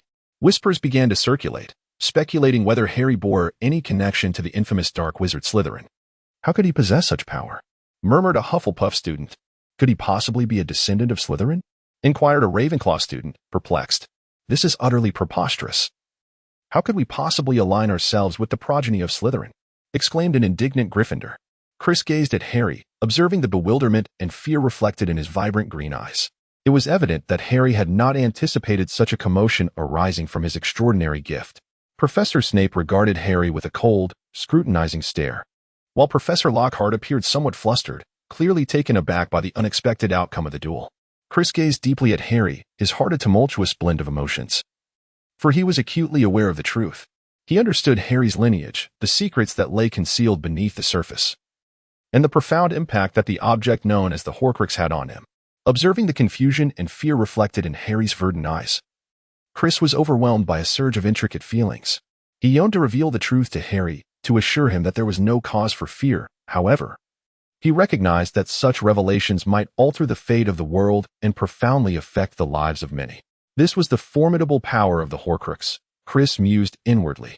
For he comprehended that it was not merely an object, but a vessel imbued with potent magical forces capable of influencing thoughts and transforming character. Chris gazed at the students who were filled with doubt and fear towards Harry, feeling a sense of helplessness within.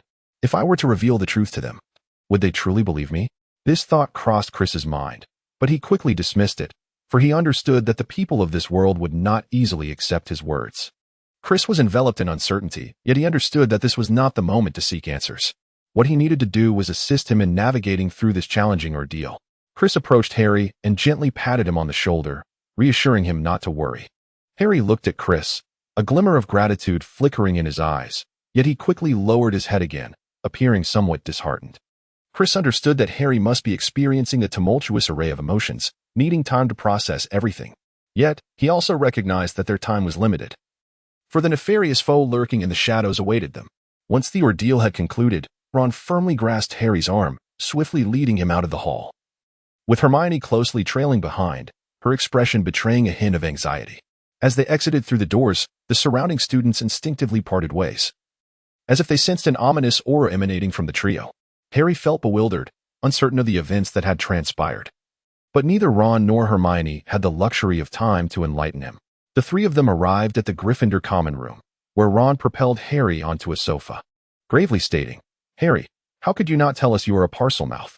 Harry blinked in confusion, asking, "What is a Parselmouth?" Hermione interjected, "It refers to someone who can converse with snakes." Harry recalled his experience at the zoo, saying, "I remember that I did indeed communicate with a large python. But I thought it was merely a coincidence. The python told me it had never been to Brazil, and then I inadvertently opened its glass enclosure." Ron stared at Harry in shock. "Are you saying you actually spoke to that python?" Harry nodded. "Yes, but I assumed that was quite ordinary in the wizarding world." Hermione shook her head. "No, Harry, it is anything but ordinary. Parseltongue is an exceedingly rare gift." Harry furrowed his brow. "Then why is everyone so afraid of me?" "I merely told the snake not to harm anyone." Ron sighed, "because Parseltongue is typically a trait found only among the descendants of Slytherin. And those descendants are associated with the Dark Lord," Hermione added. Harry's complexion paled as he finally grasped the reason behind their fear. That night, Harry lay awake for hours, gazing through the gaps in the canopy of his bed at the snowflakes drifting past the castle windows, feeling a profound sense of confusion. He endeavored to dispel the troubling thoughts that plagued him, yet they loomed like dark clouds, refusing to dissipate. He recalled his first year at Hogwarts, when the magical Sorting Hat had hesitated to declare that he was well suited for Slytherin. However, he had ardently requested not to be placed in Slytherin, having heard that its students were notorious for their misdeeds. He thought of his duel with Malfoy and that encounter with the python at the zoo. At the time, he had been unaware that he was employing Parseltongue, merely feeling that conversing with a snake was a natural occurrence. But now, all of this was intertwined with the legends of Slytherin, filling Harry with unease. He recalled his parents, whom he had never truly known, only aware that they were two remarkable wizards who had sacrificed themselves to protect him. Could they possibly have ties to Slytherin? Harry found it hard to believe. He remembered Ron and Hermione's reactions. They were his closest friends at Hogwarts, yet the shock and concern on their faces were unmistakable when they witnessed him speaking Parseltongue. Harry felt a deep-seated fear that this revelation might jeopardize their friendship. As the night grew late, he heard the distant hooting of owls and the whisper of the wind outside. He endeavored to relax, seeking solace in the embrace of slumber, drifting into a profound sleep. Chapter 228. Hissus now. The corridors, library, dining hall, and even the bathing chambers of Hogwarts buzzed with discussions surrounding Harry. Whenever he passed by, hushed whispers and pointed fingers followed him like an invisible curse. "Have you heard? Harry Potter is a Parselmouth," a younger student whispered to her companion in the library. "Really? Can he converse with all snakes?" her friend asked, her eyes sparkling with curiosity. "I heard he used this ability during a duel. It's incredibly cool," another student remarked in the dining hall. However, not all discussions were filled with curiosity or admiration. Some students began to distance themselves from Harry, particularly those harboring biases against Slytherin. "Did you know that only heirs of Slytherin possess the gift of Parseltongue?" a Hufflepuff student said in the bathing chamber. "I genuinely wonder if Harry truly belongs to Gryffindor. I've heard that wizards who speak Parseltongue are masters of dark magic. Is Harry perhaps a Ravenclaw student?" Another student deliberately raised her voice so that those around could hear. Of course, there were some students who found this matter rather amusing, even mimicking Harry's manner of speaking to snakes, gathering together in jest and laughter. "Hissus, I'm hungry. Give me something to eat." One student imitated a snake's voice, provoking a wave of laughter. In one corner of the hall, several Hufflepuff students reenacted Harry's dialogues with snakes. One boy contorted his face, exaggerating his hissing. "Hello, I'm Harry. What would you like to eat?" Another boy pretended to be a snake, replying, "Do you have any mice? Or perhaps chocolate frogs would suffice." Two girls whispered to each other. "I heard Harry can converse in Parseltongue with the boys' ties. He says those ties love to be tied in a Windsor knot." On the playground, a group of students formed a circle, imitating snake movements. One of them exclaimed, "Look, I'm Harry. I can summon my Quidditch broom with Parseltongue." They all erupted in laughter. Even among the faculty, there were jesting remarks. If Harry can truly converse with snakes, perhaps we should enlist his help to tackle the pest problem at the school. These jokes and discussions spread rapidly through the school. While some individuals felt trepidation towards Harry's ability to speak Parseltongue, a greater number chose to approach the matter with humor, thus enriching the everyday life at Hogwarts with considerable amusement. Consequently, a tall boy suggested that Justin temporarily reside in their dormitory, stating, if Potter truly harbors hostility towards him, it would be wise for him to exercise caution. Justin had inadvertently revealed his Muggle heritage, and since then, he had been apprehensive about this very day. He even mentioned to Potter that he had attended Eton, a statement that should not be taken lightly by one purported to be a descendant of Slytherin. "Are you certain it was Potter?" A girl with blonde hair and a ponytail inquired eagerly. "Hannah," the tall boy replied solemnly, "he can converse with snakes, a trait typically associated with dark wizards. Have you heard of any virtuous wizard possessing such a gift? They even label Slytherin as the Parselmouth." Whispers began to circulate among the crowd. Ernie continued, "Do you recall the warning inscribed on the wall? Beware the heir of Slytherin." Potter had a confrontation with Filch, shortly after which we learned that Filch's cat was injured. That first-year Creevy, who offended Potter during the Quidditch match, even took a photograph as he fell. Then we heard that Creevy was also harmed. "But he always seems so friendly." Hannah hesitated. "Besides, he is the one who made you-know-who disappear. He can't possibly be a villain, can he?" Ernie lowered his voice mysteriously, prompting those nearby to lean in closer, while Harry stealthily approached, eager to discern what Ernie was articulating. Harry overheard this discourse from behind the bookshelf, his heart racing and a rush of blood flooding to his head. He had never anticipated that his Parseltongue ability would stir such a commotion, let alone that anyone would question his intentions. Taking a deep breath, he stepped out from behind the shelves. As he emerged, the Hufflepuff students gaped at him in astonishment, as though they had encountered a ghost. Ernie's face turned pale, as if his very spirit had fled in terror. "What are you discussing?" Harry inquired, his voice calm yet laced with an unmistakable anger. Ernie stammered, "We were merely talking about you and the snake." Harry's eyes widened in disbelief. "Do you truly believe I would harm Justin?" "You witnessed that the snake did not attack him." Ernie bit his lip, visibly uneasy. "But you spoke to the snake in that strange language. It was genuinely frightening." Harry scoffed. "That was merely an inadvertent display of my ability. I harbor no ill will. Moreover, why would I wish to harm Justin?" After a brief hesitation, Ernie murmured, "I heard you dislike the muggles you live with." Harry's anger flared. "That is due to their mistreatment of me, yet it does not imply I would inflict harm upon others." Ernie appeared somewhat awkward. "I understand we may have misunderstood you, but you must know that many here are quite fearful." Harry sighed. "I comprehend, yet I hope you can trust me. I am not a villain." With that, he turned and departed, leaving behind a group of Hufflepuff students who continued to murmur among themselves. Meanwhile, in the corridors of Hogwarts, Chris encountered George and Fred. The duo was discreetly exchanging some new prank gadgets, and upon noticing Chris, they promptly concealed their items, exchanging mischievous grins. "Hey, Chris," George greeted. "Have you heard? Harry is a Parselmouth." Fred added, "It's quite amusing. We are contemplating whether we can leverage this to develop new products." Chris shook his head, saying, "You two are always plotting mischief. However, I believe everyone's reaction to Harry has been somewhat exaggerated." George shrugged, remarking, "Such as Hogwarts. Peculiar occurrences are ever present." Nevertheless, he added, "Honestly, I find it rather impressive that Harry can converse with snakes." Fred nodded in agreement, stating, "Indeed, if we could master such a language, it would be utterly magnificent." Chris sighed. "I understand Harry. He is not the type to harm others. It is truly unfair that he is misunderstood simply because of his abilities." George replied earnestly, "You are right, Chris. However, as you know, the students at Hogwarts have an insatiable appetite for gossip. In due course, this matter will be forgotten." Fred added, "Moreover, we shall support Harry. Should anyone dare to bully him, we will ensure they face the consequences." Chris smiled. "Indeed." Chapter 229, A Terrifying Attack Once More. However, not long after the suspicions surrounding Harry arose, another horrific event transpired. At this moment, the corridors of Hogwarts School were enveloped in an eerie silence. Only the sporadic sound of footsteps and hushed whispers pierced the oppressive atmosphere. The students were engaged in fervent discussions regarding the recent calamities, and this time, the victim was none other than Justin Finch-Fletchley. Justin Finch-Fletchley was a well-liked student, always adorned with a bright smile and a kind disposition. But now, he lay upon the cold floor, his body rigid and lifeless, as if his very essence had been entirely extracted. His gaze, vacant and fixed upon the ceiling, bore an expression of profound terror, as though he had witnessed some unspeakable horror in the final moments of his existence. The students gathered around, some staring in shock at Justin, while others murmured in low tones. Yet, even more astonishing was the presence of nearly headless Nick, who lay nearby.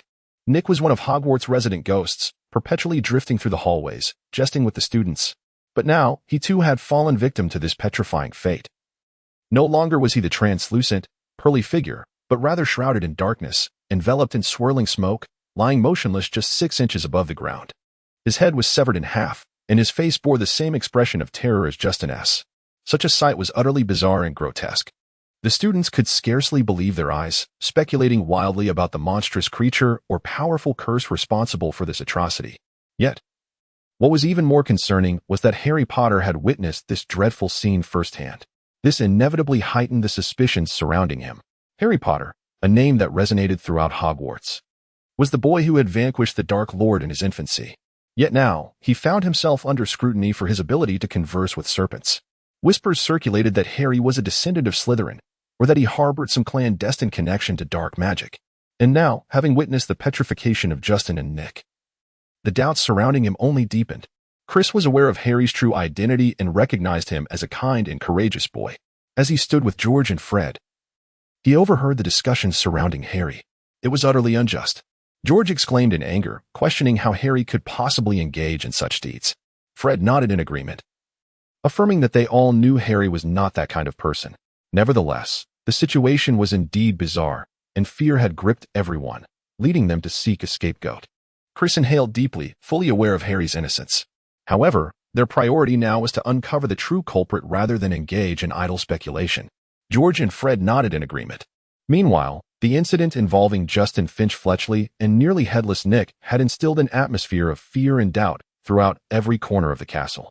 The name Harry Potter once again became the focal point of discourse, as his proficiency in Parseltongue, combined with his eyewitness accounts of both incidents, rendered him a prime suspect in the eyes of many. The repercussions of this affair had transcended the control of Professor McGonagall and other faculty members, even drawing the attention of Professor Dumbledore. As the headmaster of Hogwarts, Dumbledore had earned universal respect for his profound wisdom and unwavering fairness. He resolved to intervene personally to ascertain the truth. Harry sat heavily on a sofa in the common room, burdened with the weight of the situation. He was aware of his innocence, yet he understood that proving it would not be a simple endeavor. At that moment, Professor McGonagall entered, her expression grave and her eyes filled with concern. "Harry," she said, "Professor Dumbledore wishes to see you." Harry's heart raced. He knew that the severity of the matter had escalated significantly. He followed Professor McGonagall out of the common room, traversing the stone staircase until they reached the door to the headmaster's office. The ancient wooden door was adorned with intricate carvings, and the phoenix statue at the entrance seemed to watch over him.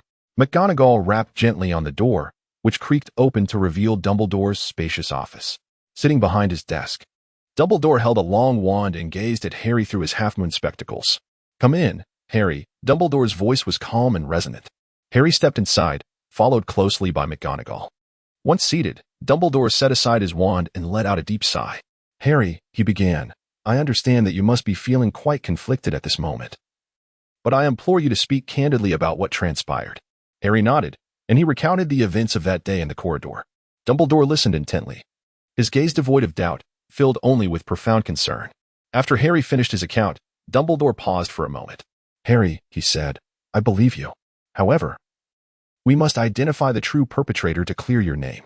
Harry nodded, resolved to unveil the truth behind this ordeal and restore justice for himself and the students of Hogwarts. Subsequently, after his meeting with the headmaster, he sought out Ron and Hermione. The weight of Harry's predicament had cast a somber shadow over the trio. They recognized that to uncover the truth, swift action was paramount. The Polyjuice potion would be their key. "We must find Chris," Hermione declared, her gaze resolute. "He is the only one who can assist us." Ron nodded, fully aware that Hermione spoke the truth. The concoction of the Polyjuice potion demanded considerable time, and what they lacked most at that moment was precisely that time. When they located Chris, he was seated at a desk, engrossed in an ancient tome of magic, appearing deeply absorbed in his studies. "Chris," Harry began, "we have come to inquire about the Polyjuice potion." Chris set down the book in his hands and glanced at the three of them, a hint of concern evident in his eyes. I understand your urgency. The potion will be ready shortly. Please grant me a little more time. Hermione nodded thoughtfully. We are aware that crafting the polyjuice potion is no simple task. But as you can see, the current situation is dire, and we truly require it. Chris sighed. I understand. I will complete it as soon as possible. Ron gazed at Chris, his eyes brimming with gratitude. Thank you, Chris. Chris smiled faintly. No need for thanks. We are all friends. Harry gazed at Chris, his heart brimming with gratitude. He understood that Chris was the key to uncovering the truth. Taking a deep breath, he said, Chris, we trust you, and we hope that this potion will aid us in our quest. Chris nodded, affirming his commitment to do his utmost. The trio bid farewell to him. Their spirits slightly lifted. They understood that with the potion in hand, they possessed a glimmer of hope to unravel the truth. As they traversed the corridors of Hogwarts, Harry, Hermione, and Ron were lost in their own contemplations. They recognized that the days ahead would be rife with challenges and uncertainties. Yet, they also realized that as long as they stood united, no obstacle was insurmountable. Moreover, Chris would become an essential ally in their quest for the truth. Chapter 230. A hilarious classroom at that moment. After Harry and the others had departed, Chris sat at his desk, the magical tome resting before him. His gaze drifting through the window towards the expansive Hogwarts sky. The heavens appeared profoundly vast, as if capable of enveloping all secrets and confusions. A myriad of emotions swirled within him. As an inhabitant of this enchanted realm, he had endeavored to assimilate and discover his rightful place. The request from Harry, Hermione, and Ron instilled in him a sense of value and purpose. He recognized the significance of the potion he held. He was willing to make sacrifices for their sake. Yet, concurrently, a weighty sense of responsibility settled upon him. He comprehended that this potion was far more than a mere magical elixir. It was intertwined with the fates of Harry and his companions, and even the safety of all of Hogwarts. He could not afford any missteps. Chris took a deep breath, striving to calm his turbulent emotions. He understood that he must not allow his feelings to interfere with the preparation of the complex elixir. He had to devote himself entirely to ensuring that everything was flawless. His thoughts drifted back to Harry and the others.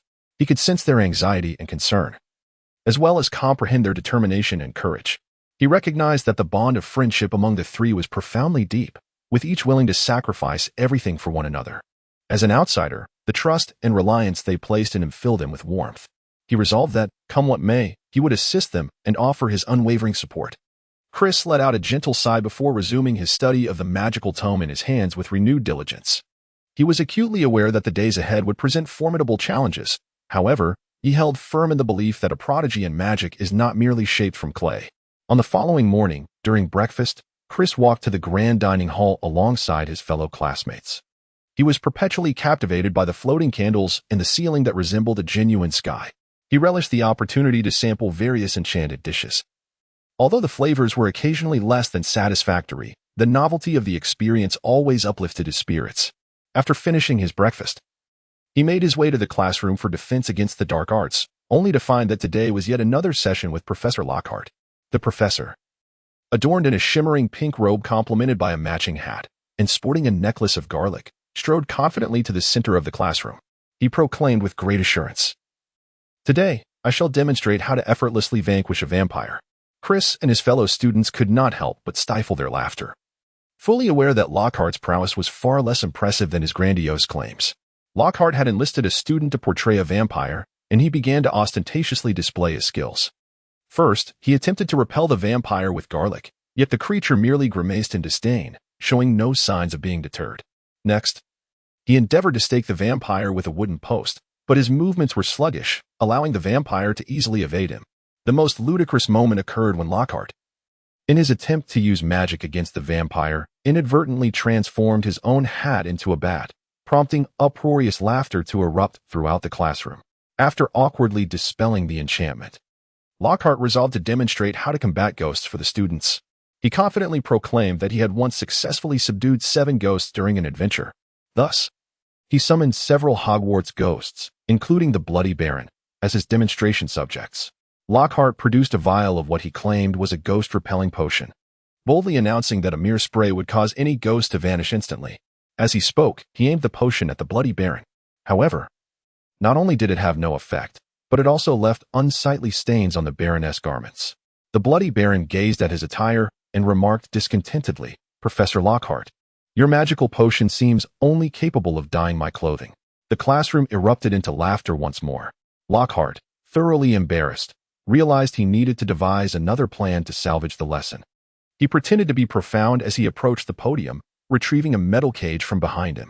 Inside the cage, a white rabbit curled up quietly in a corner, its fluffy body and bright red eyes appearing distinctly unusual. "Ladies and gentlemen," Lockhart proclaimed in a booming voice, "today, I shall demonstrate a most extraordinary magic. This white rabbit before you is not what it seems." The students immediately began to murmur, speculating about the secrets the rabbit might conceal. Chris and George exchanged knowing glances, stifling laughter as they awaited Lockhart's next performance. Lockhart continued, "This rabbit is, in fact, a transfiguration creature. Its true form could be that of a fierce lion or a mighty rhinoceros. Now, I shall show you how to revert it to its original shape." He began to chant a spell, pointing his wand at the rabbit. Yet, no matter how fervently he recited the incantation, the rabbit remained a rabbit, utterly motionless.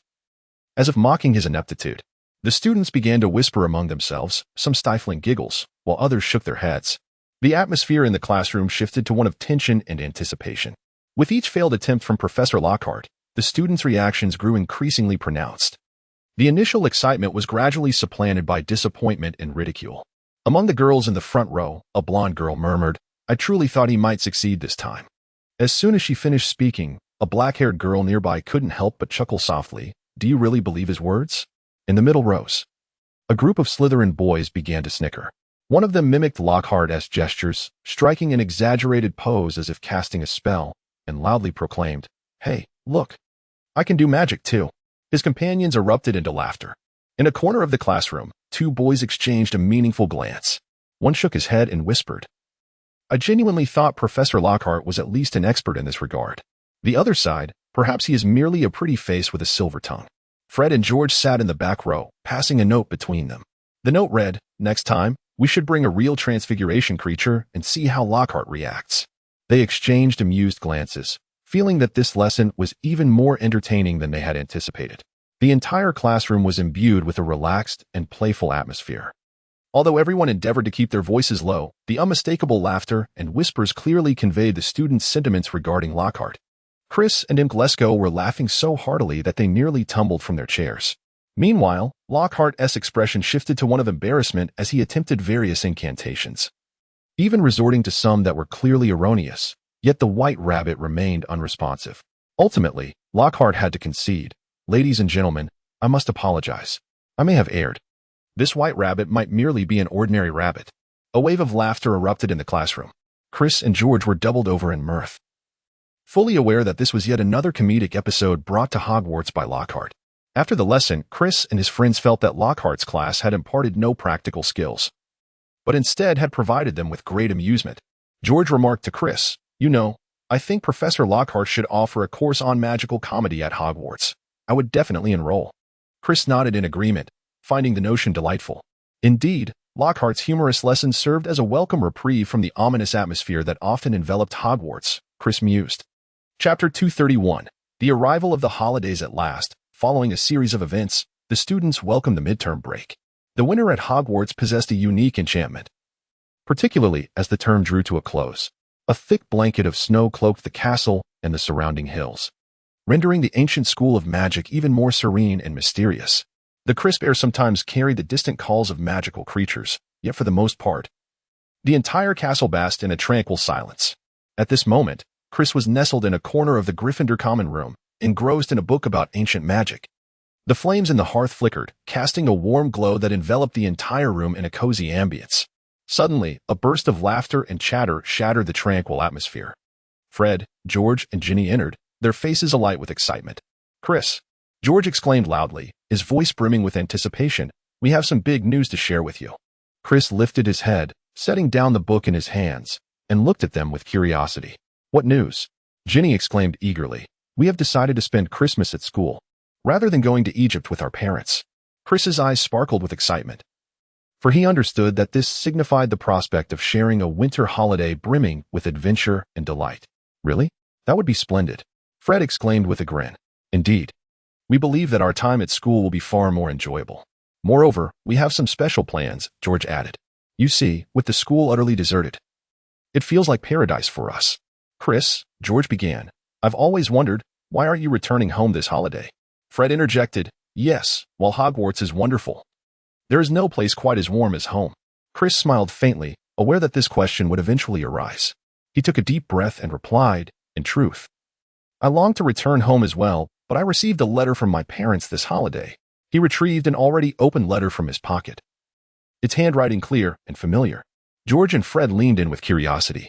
The letter was adorned with a soft blue cover, elegantly inscribed in golden script with the words, Dear Chris. The edges of the letter were embellished with intricate patterns, exuding both nobility and a motherly warmth. It read, Dear Chris, how are you? I hope you are enjoying your time at Hogwarts. I know how much you cherish it there. Yet I cannot help but miss you. Whenever the house falls silent, I am reminded of your laughter and the joyful moments of your childhood. I pen this letter to inform you that your father and I have decided to visit your aunt in Edinburgh.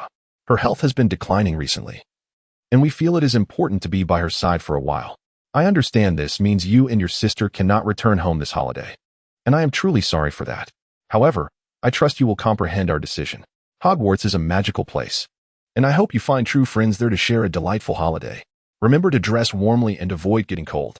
Also, do not forget to eat daily. Do not let the joy of play cause you to neglect your meals. I have enclosed some chocolates and special candies within this envelope, hoping they bring you joy. Additionally, I have specially crafted a new scarf for you, hoping it will keep you warm. Please tell your sister that I miss her dearly too, and I wish for her to have a wonderful time at Hogwarts as well. Lastly, wherever you may be, remember that we will always love you and support you unconditionally. I eagerly await your reply. With all my love, Mom, Lisa. After Chris shared the letter with George and Fred, he sighed, and so, I remain at Hogwarts. My parents believe we are safer at school, and we have friends to keep us company. George gently patted Chris on the shoulder. Do not worry. You have us. We shall have a splendid time together during the holiday. Chris smiled, expressing his gratitude. Thank you all. I know I shall never be alone at Hogwarts. What about you? And Glasgow? Why do you not return home?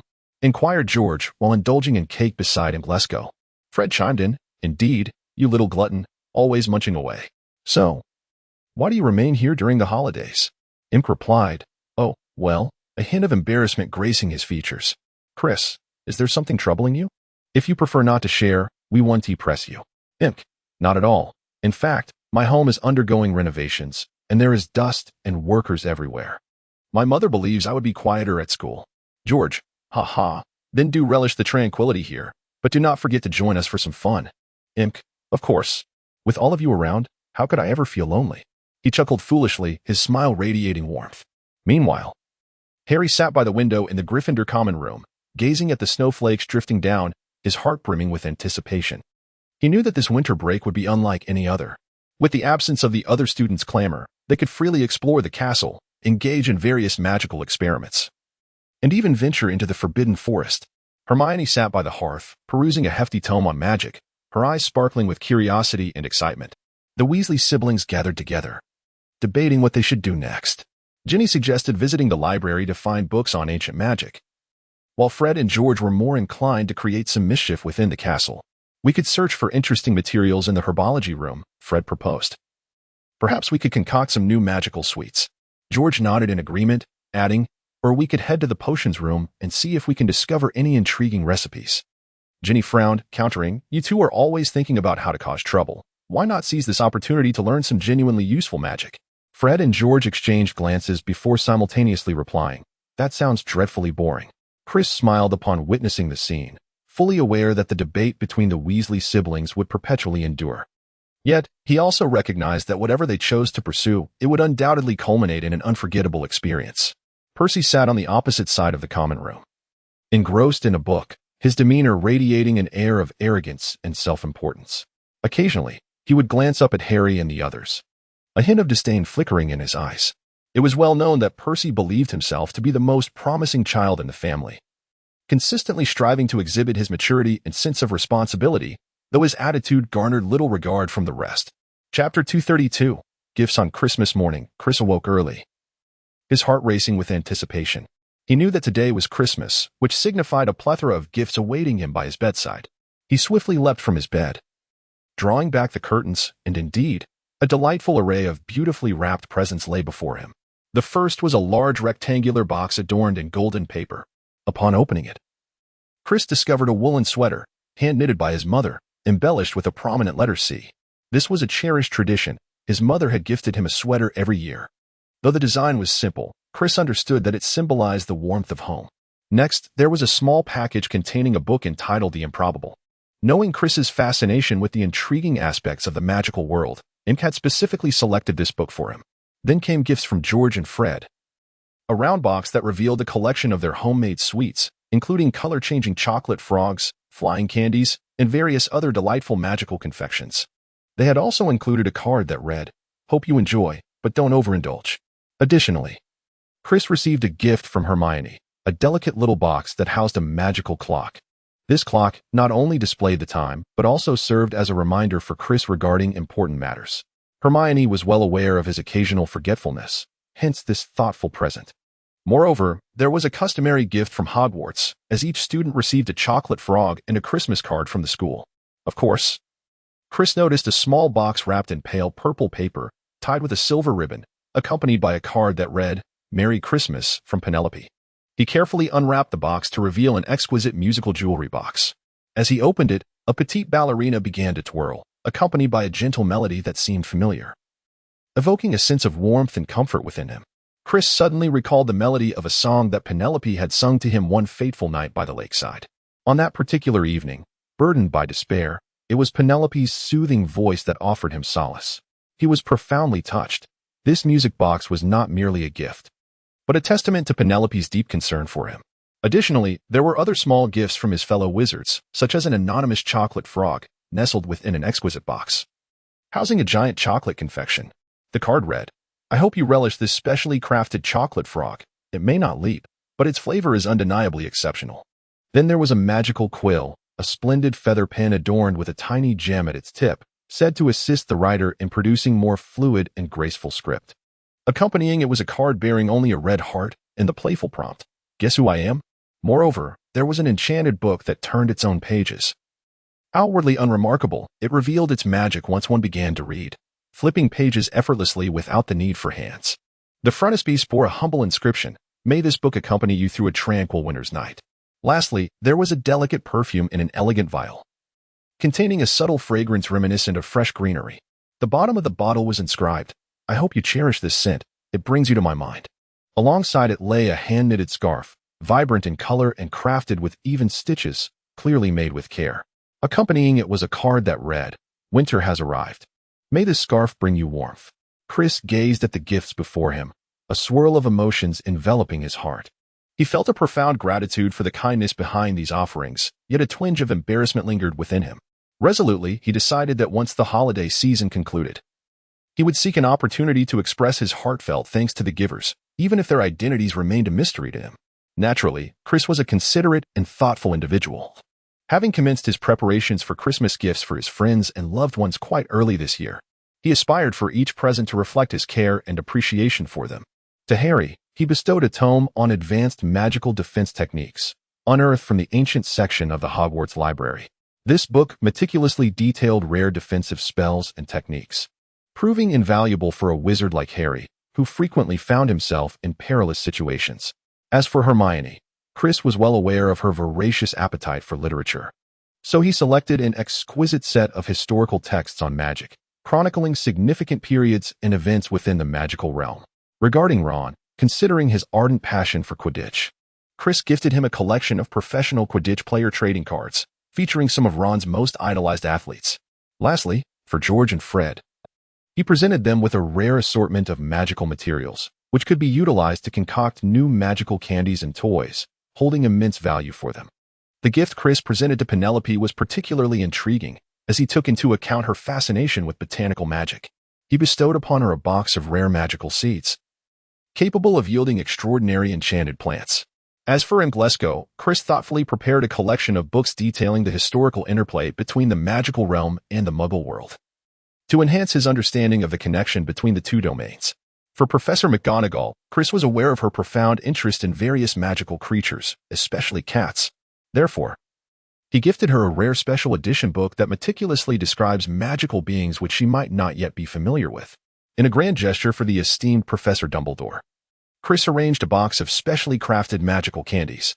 These confections not only tantalize the palate but also elicit varying magical effects with each bite, such as temporary levitation or the ability to produce certain sounds. Knowing of Professor Dumbledore's particular fondness for sweets, Chris hoped this assortment would bring him joy. Lastly, for our Professor Snape, who was known for his serious demeanor, Chris recognized the depth of his expertise in potions. Thus, he gifted Snape a set of rare potion ingredients, which are exceedingly difficult to procure in the magical world, making them a true treasure for him. Naturally, Chris held deep affection for his family and was acutely aware of their unwavering support and care. Consequently, he meticulously selected gifts for them as well. Chapter 233. Christmas. Chris recognized his father's pragmatic nature. Thus, he selected a magical pen for him. This pen not only boasts an elegant appearance, but also possesses extraordinary magical capabilities. It can alter the ink's color in accordance with the user's emotions and automatically rectify writing errors. For a father who frequently engages in writing, this undoubtedly constitutes an exceptionally practical gift. Chris selected a specially crafted bottle of magical perfume for his mother. This exquisite fragrance not only exudes an enchanting aroma but also possesses magical properties, evoking a sense of relaxation and joy with each application, dispelling fatigue. For a mother who tirelessly manages the household, this thoughtful gift is truly a treasure. Considering that his sister has already blossomed into a beauty enthusiast, Chris chose a set of magical cosmetics for her. This vibrant collection not only boasts brilliant colors, but also magically adjusts its hues according to the user's mood and attire, ensuring a flawless look every time. For his sister, this undoubtedly serves as a delightful gift. Thus, Chris's Christmas was undeniably filled with abundance. The gifts he received were not only numerous, but each one was imbued with heartfelt sentiment. From Penelope's thoughtful present to the delightful trinkets from Muggle-born students, and the offerings from those who admired him, each gift symbolized the profound connections and extensive influence he has cultivated at Hogwarts. These gifts transcended mere materiality, embodying an exchange of emotions, reflecting their recognition and affection for Chris. Likewise, the gifts Chris bestowed were equally infused with thoughtfulness. Whether it was magical candies for his friends, carefully chosen presents for his professors, or special tokens for his family, each item represented his attentiveness and deep care for everyone. His selection of gifts not only demonstrated his understanding of each person's personality and preferences, but also showcased his meticulous and considerate nature. During this Christmas, Chris profoundly felt the warmth of love and concern surrounding him. He took pride in the deep friendships and extensive connections he had established at Hogwarts. Simultaneously, he felt a sense of fulfillment and happiness in bringing joy and surprise to those around him. For Chris, this Christmas was not merely a festival of receiving gifts, but a celebration of warmth and care. Hogwarts School of Witchcraft and Wizardry transforms into an enchanting wonderland during the Christmas season. As the holidays approach, the atmosphere within the school becomes increasingly festive. The lofty ceilings of the Great Hall seem to be enchanted, as flurries of snow gracefully descend, vanishing before they touch the ground, leaving no trace behind. This creates a whimsical snowfall effect without the hazard of slippery accumulation. A magnificent Christmas tree, magically transported by Hagrid into the hall, dazzles with its splendid decorations. Glimmering ornaments, fluttering cherubs, softly glowing stars, and a variety of magical trinkets adorn the tree, infusing the hall with endless enchantment. Within the Great Hall, the flames of the fireplace flicker, mirroring the heartbeat of every individual present. The warm, red glow illuminates the entire space, each beam seemingly infused with a hint of magic, rendering the ancient castle even more inviting and extraordinary on this special day. Beside the hearth, groups of students gather on the carpet, their faces radiating with joyful smiles. Some students were eagerly unwrapping gifts, exclaiming in surprise. Others were carefully packaging their own presents, anticipating the joy they would bring to others. Still others held newly received magical toys, sharing the delight of play with their companions. In a corner of the hall, several professors gathered, clutching steaming cups of magical beverages and engaging in hushed conversation. While their topics may have revolved around academic matters or school affairs, on this special day, their faces were adorned with smiles. Occasionally, they would be drawn in by the laughter of the students, pausing their discussions to join in the merriment and share in this extraordinary moment. The walls of the hall were adorned with an array of Christmas decorations, from vibrant lanterns to handcrafted snowflakes, each exuding an enchanting aura. The floating magical candles added an air of mystery and romance to the atmosphere. Whenever a student passed by, the candles would automatically part to clear the way, only to gracefully return to their original positions. As the Christmas banquet approached, Professor Lockhart decided to showcase what he claimed to be a unique spell for the students. Standing in the center of the hall, he donned a shimmering pink robe and a matching oversized Christmas hat, which boasted a moving golden feather. The students began to whisper amongst themselves, some nudging one another and secretly pointing, while others widened their eyes in anticipation of what was to come. "Look at that hat," exclaimed a Hufflepuff student, pointing at Professor Lockhart's enormous Christmas hat. "Does he really think he is Santa Claus?" A Slytherin girl scoffed. "Dear students," he announced loudly, "today, I shall demonstrate an unprecedented magic that I learned in the Far East, guaranteed to astound you." With that, he began to chant a spell, and his wand emitted a brilliant light.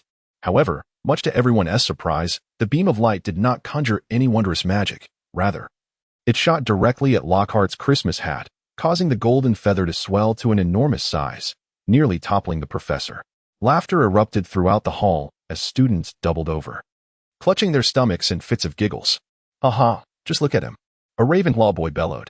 "He truly is a genius," teased a Gryffindor girl, pointing at the oversized feather. "I bet he did that on purpose." Another Slytherin student chimed in, mischief twinkling in their eyes. Meanwhile, Professor Lockhart awkwardly attempted to dislodge the enormous feather, but each effort only made it grow larger and more comical. Eventually, Professor McGonagall approached, giving a gentle wave of her wand to restore Lockhart to his normal state. Yet at that moment, the laughter in the hall had resonated for quite some time. The students eagerly imitated Professor Lockhart's awkward demeanor, bursting into laughter while playfully jostling one another. "I truly wish I had a hat like that," exclaimed a young Hufflepuff student. "Do you aspire to be the next Lockhart?" his companion teased. Although somewhat embarrassed, Professor Lockhart maintained his signature confident smile and remarked to the students, "Oh dear. It seems I still have much to learn from the East." This comment elicited another wave of laughter, with some even rising to their feet to applaud the amusing professor. "He is truly a born comedian," a Gryffindor student remarked. "I hope he brings us such surprises every year." Another Ravenclaw student chuckled. Chapter 234. Preparing for action. Meanwhile, Chris and his friends sat in a corner of the hall, their vantage point allowing them to observe every move of Professor Lockhart. When the professor appeared clad in his shimmering pink robes, Chris's eyes widened in astonishment, clearly taken aback by his attire. George paused for a moment, then could not contain his laughter. "Ha! Look at Lockhart. He never fails to surprise us." Fred chimed in teasingly, "I wager his wardrobe is filled with such garments." Chris shook his head and, with a smile, remarked, "I am genuinely curious where he procured such a unique garment." Imp Lysko, doubled over in laughter, exclaimed, "I truly wish I had a hat like that. It would certainly make me the center of attention at school." Hermione offered a slight smile and said, "I truly admire Professor Lockhart's confidence. Does he not fear becoming the subject of ridicule?" Ron shook his head and replied, "I really cannot fathom his thoughts, but he certainly possesses remarkable courage." Chris nodded and remarked, "However, one must admit that he has indeed brought a great deal of joy to this Christmas." George and Fred exchanged knowing smiles, with Fred suggesting, "Perhaps we should contemplate collaborating with Professor Lockhart to establish a magical comedy course. I am convinced it would be immensely popular." Chris smiled and said, "Then I shall undoubtedly choose it. I am truly curious about the surprises that Professor Lockhart will unveil for us." Immediately after, Chris retrieved a delicate little vial from his bag, containing a light golden liquid, the meticulously concocted potion he had labored over. Upon seeing the vial of potion, Hermione's eyes sparkled with excitement. "Is this the concoction you mentioned?" Chris nodded, affirming, "Indeed, I have meticulously prepared the potion according to the methods outlined in the book. However, it is imperative that you remember this concoction is remarkably potent, and caution must be exercised when using it." Ron inquired with curiosity, "Is this potion truly as miraculous as it seems?" Chris explained, "Indeed, this potion can transform you into anyone you wish to become. But the effect lasts only for 1 hour. Moreover, you must ensure that no one witnesses your transformation, for the consequences could be dire." Hermione nodded earnestly, "We understand." "Thank you, Chris." Harry also expressed his gratitude. "We truly appreciate your help, Chris.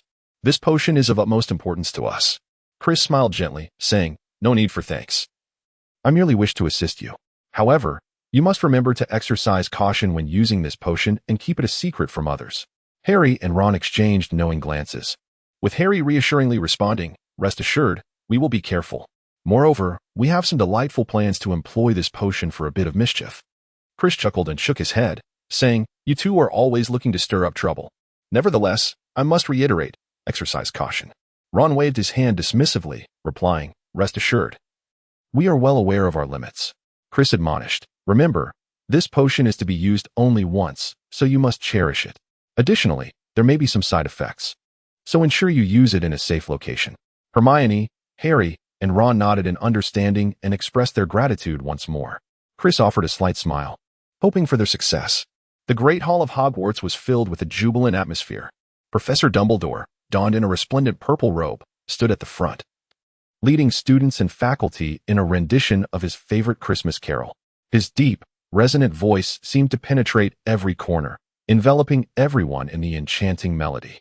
Hagrid, the towering gamekeeper, sat nearby, indulging in his beloved butterbeer, his cheeks growing progressively rosy with each sip, his laughter increasingly boisterous. He alternated between singing heartily alongside Professor Dumbledore and jesting with the students seated beside him, fully immersed in the festive spirit. Percy, the ever-serious prefect, appeared notably more relaxed today. However, he remained oblivious to the fact that his brother Fred had secretly cast a spell, transforming the words on his prefect badge to dots. Each time someone caught sight of the badge, laughter erupted. Percy, unaware of becoming the subject of amusement, foolishly inquired, "What are you laughing at?" At the Slytherin table, Draco Malfoy, the ever-pesky troublemaker, seized every opportunity to mock others. Upon noticing Harry's new sweater, he boisterously launched into a jest. Yet Harry remained unfazed, merely smiling to himself, thinking that with a stroke of luck, Malfoy would soon receive his just desserts. Before long, Harry and Ron had indulged to their satisfaction, their plates piled high with the remnants of their third serving of Christmas pudding. As they were about to exit, Hermione suddenly appeared before them, eagerly gesturing for them to follow. Her eyes sparkled with determination and anticipation, clearly indicating her thorough preparation for the evening's plans. "We still need some belongings from those we intend to transform," Hermione stated, her tone laced with cleverness and mischief, as though proposing a small prank. "Preferably items belonging to Crabbe and Goyle. They are closely associated with Malfoy, and he is sure to share many secrets with them." Harry and Ron exchanged glances, both sensing a hint of uncertainty and apprehension in each other's eyes. However, Hermione seemed to have meticulously planned every detail. She produced 2 chocolate cakes from her pocket, adorned with shimmering golden icing, appearing irresistibly tempting. "I've infused these cakes with a sleeping potion," Hermione explained. "You just need to ensure that Crabbe and Goyle find and consume them. Once they are asleep, we can easily acquire their hair." Harry and Ron exchanged incredulous expressions. They had never anticipated that Hermione would propose such a daring plan. Yet, her gaze was filled with unwavering determination, as if she had already foreseen the moment of triumph. "Hermione, this is exceedingly perilous," Harry attempted to dissuade her. "Moreover, the consequences of being discovered would be unimaginable," Ron added, joining in the persuasion. However, Hermione was evidently resolute. "Without Crabbe and Goyle's hair, our plan is destined to fail," she asserted firmly.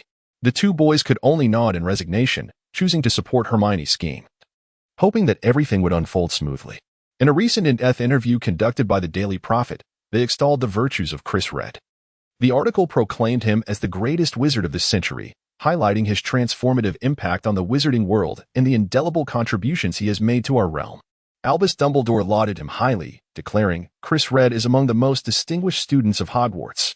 Meanwhile, his classmate Mr. Malfoy remarked, "Oh, my father admits that he does possess a certain degree of talent."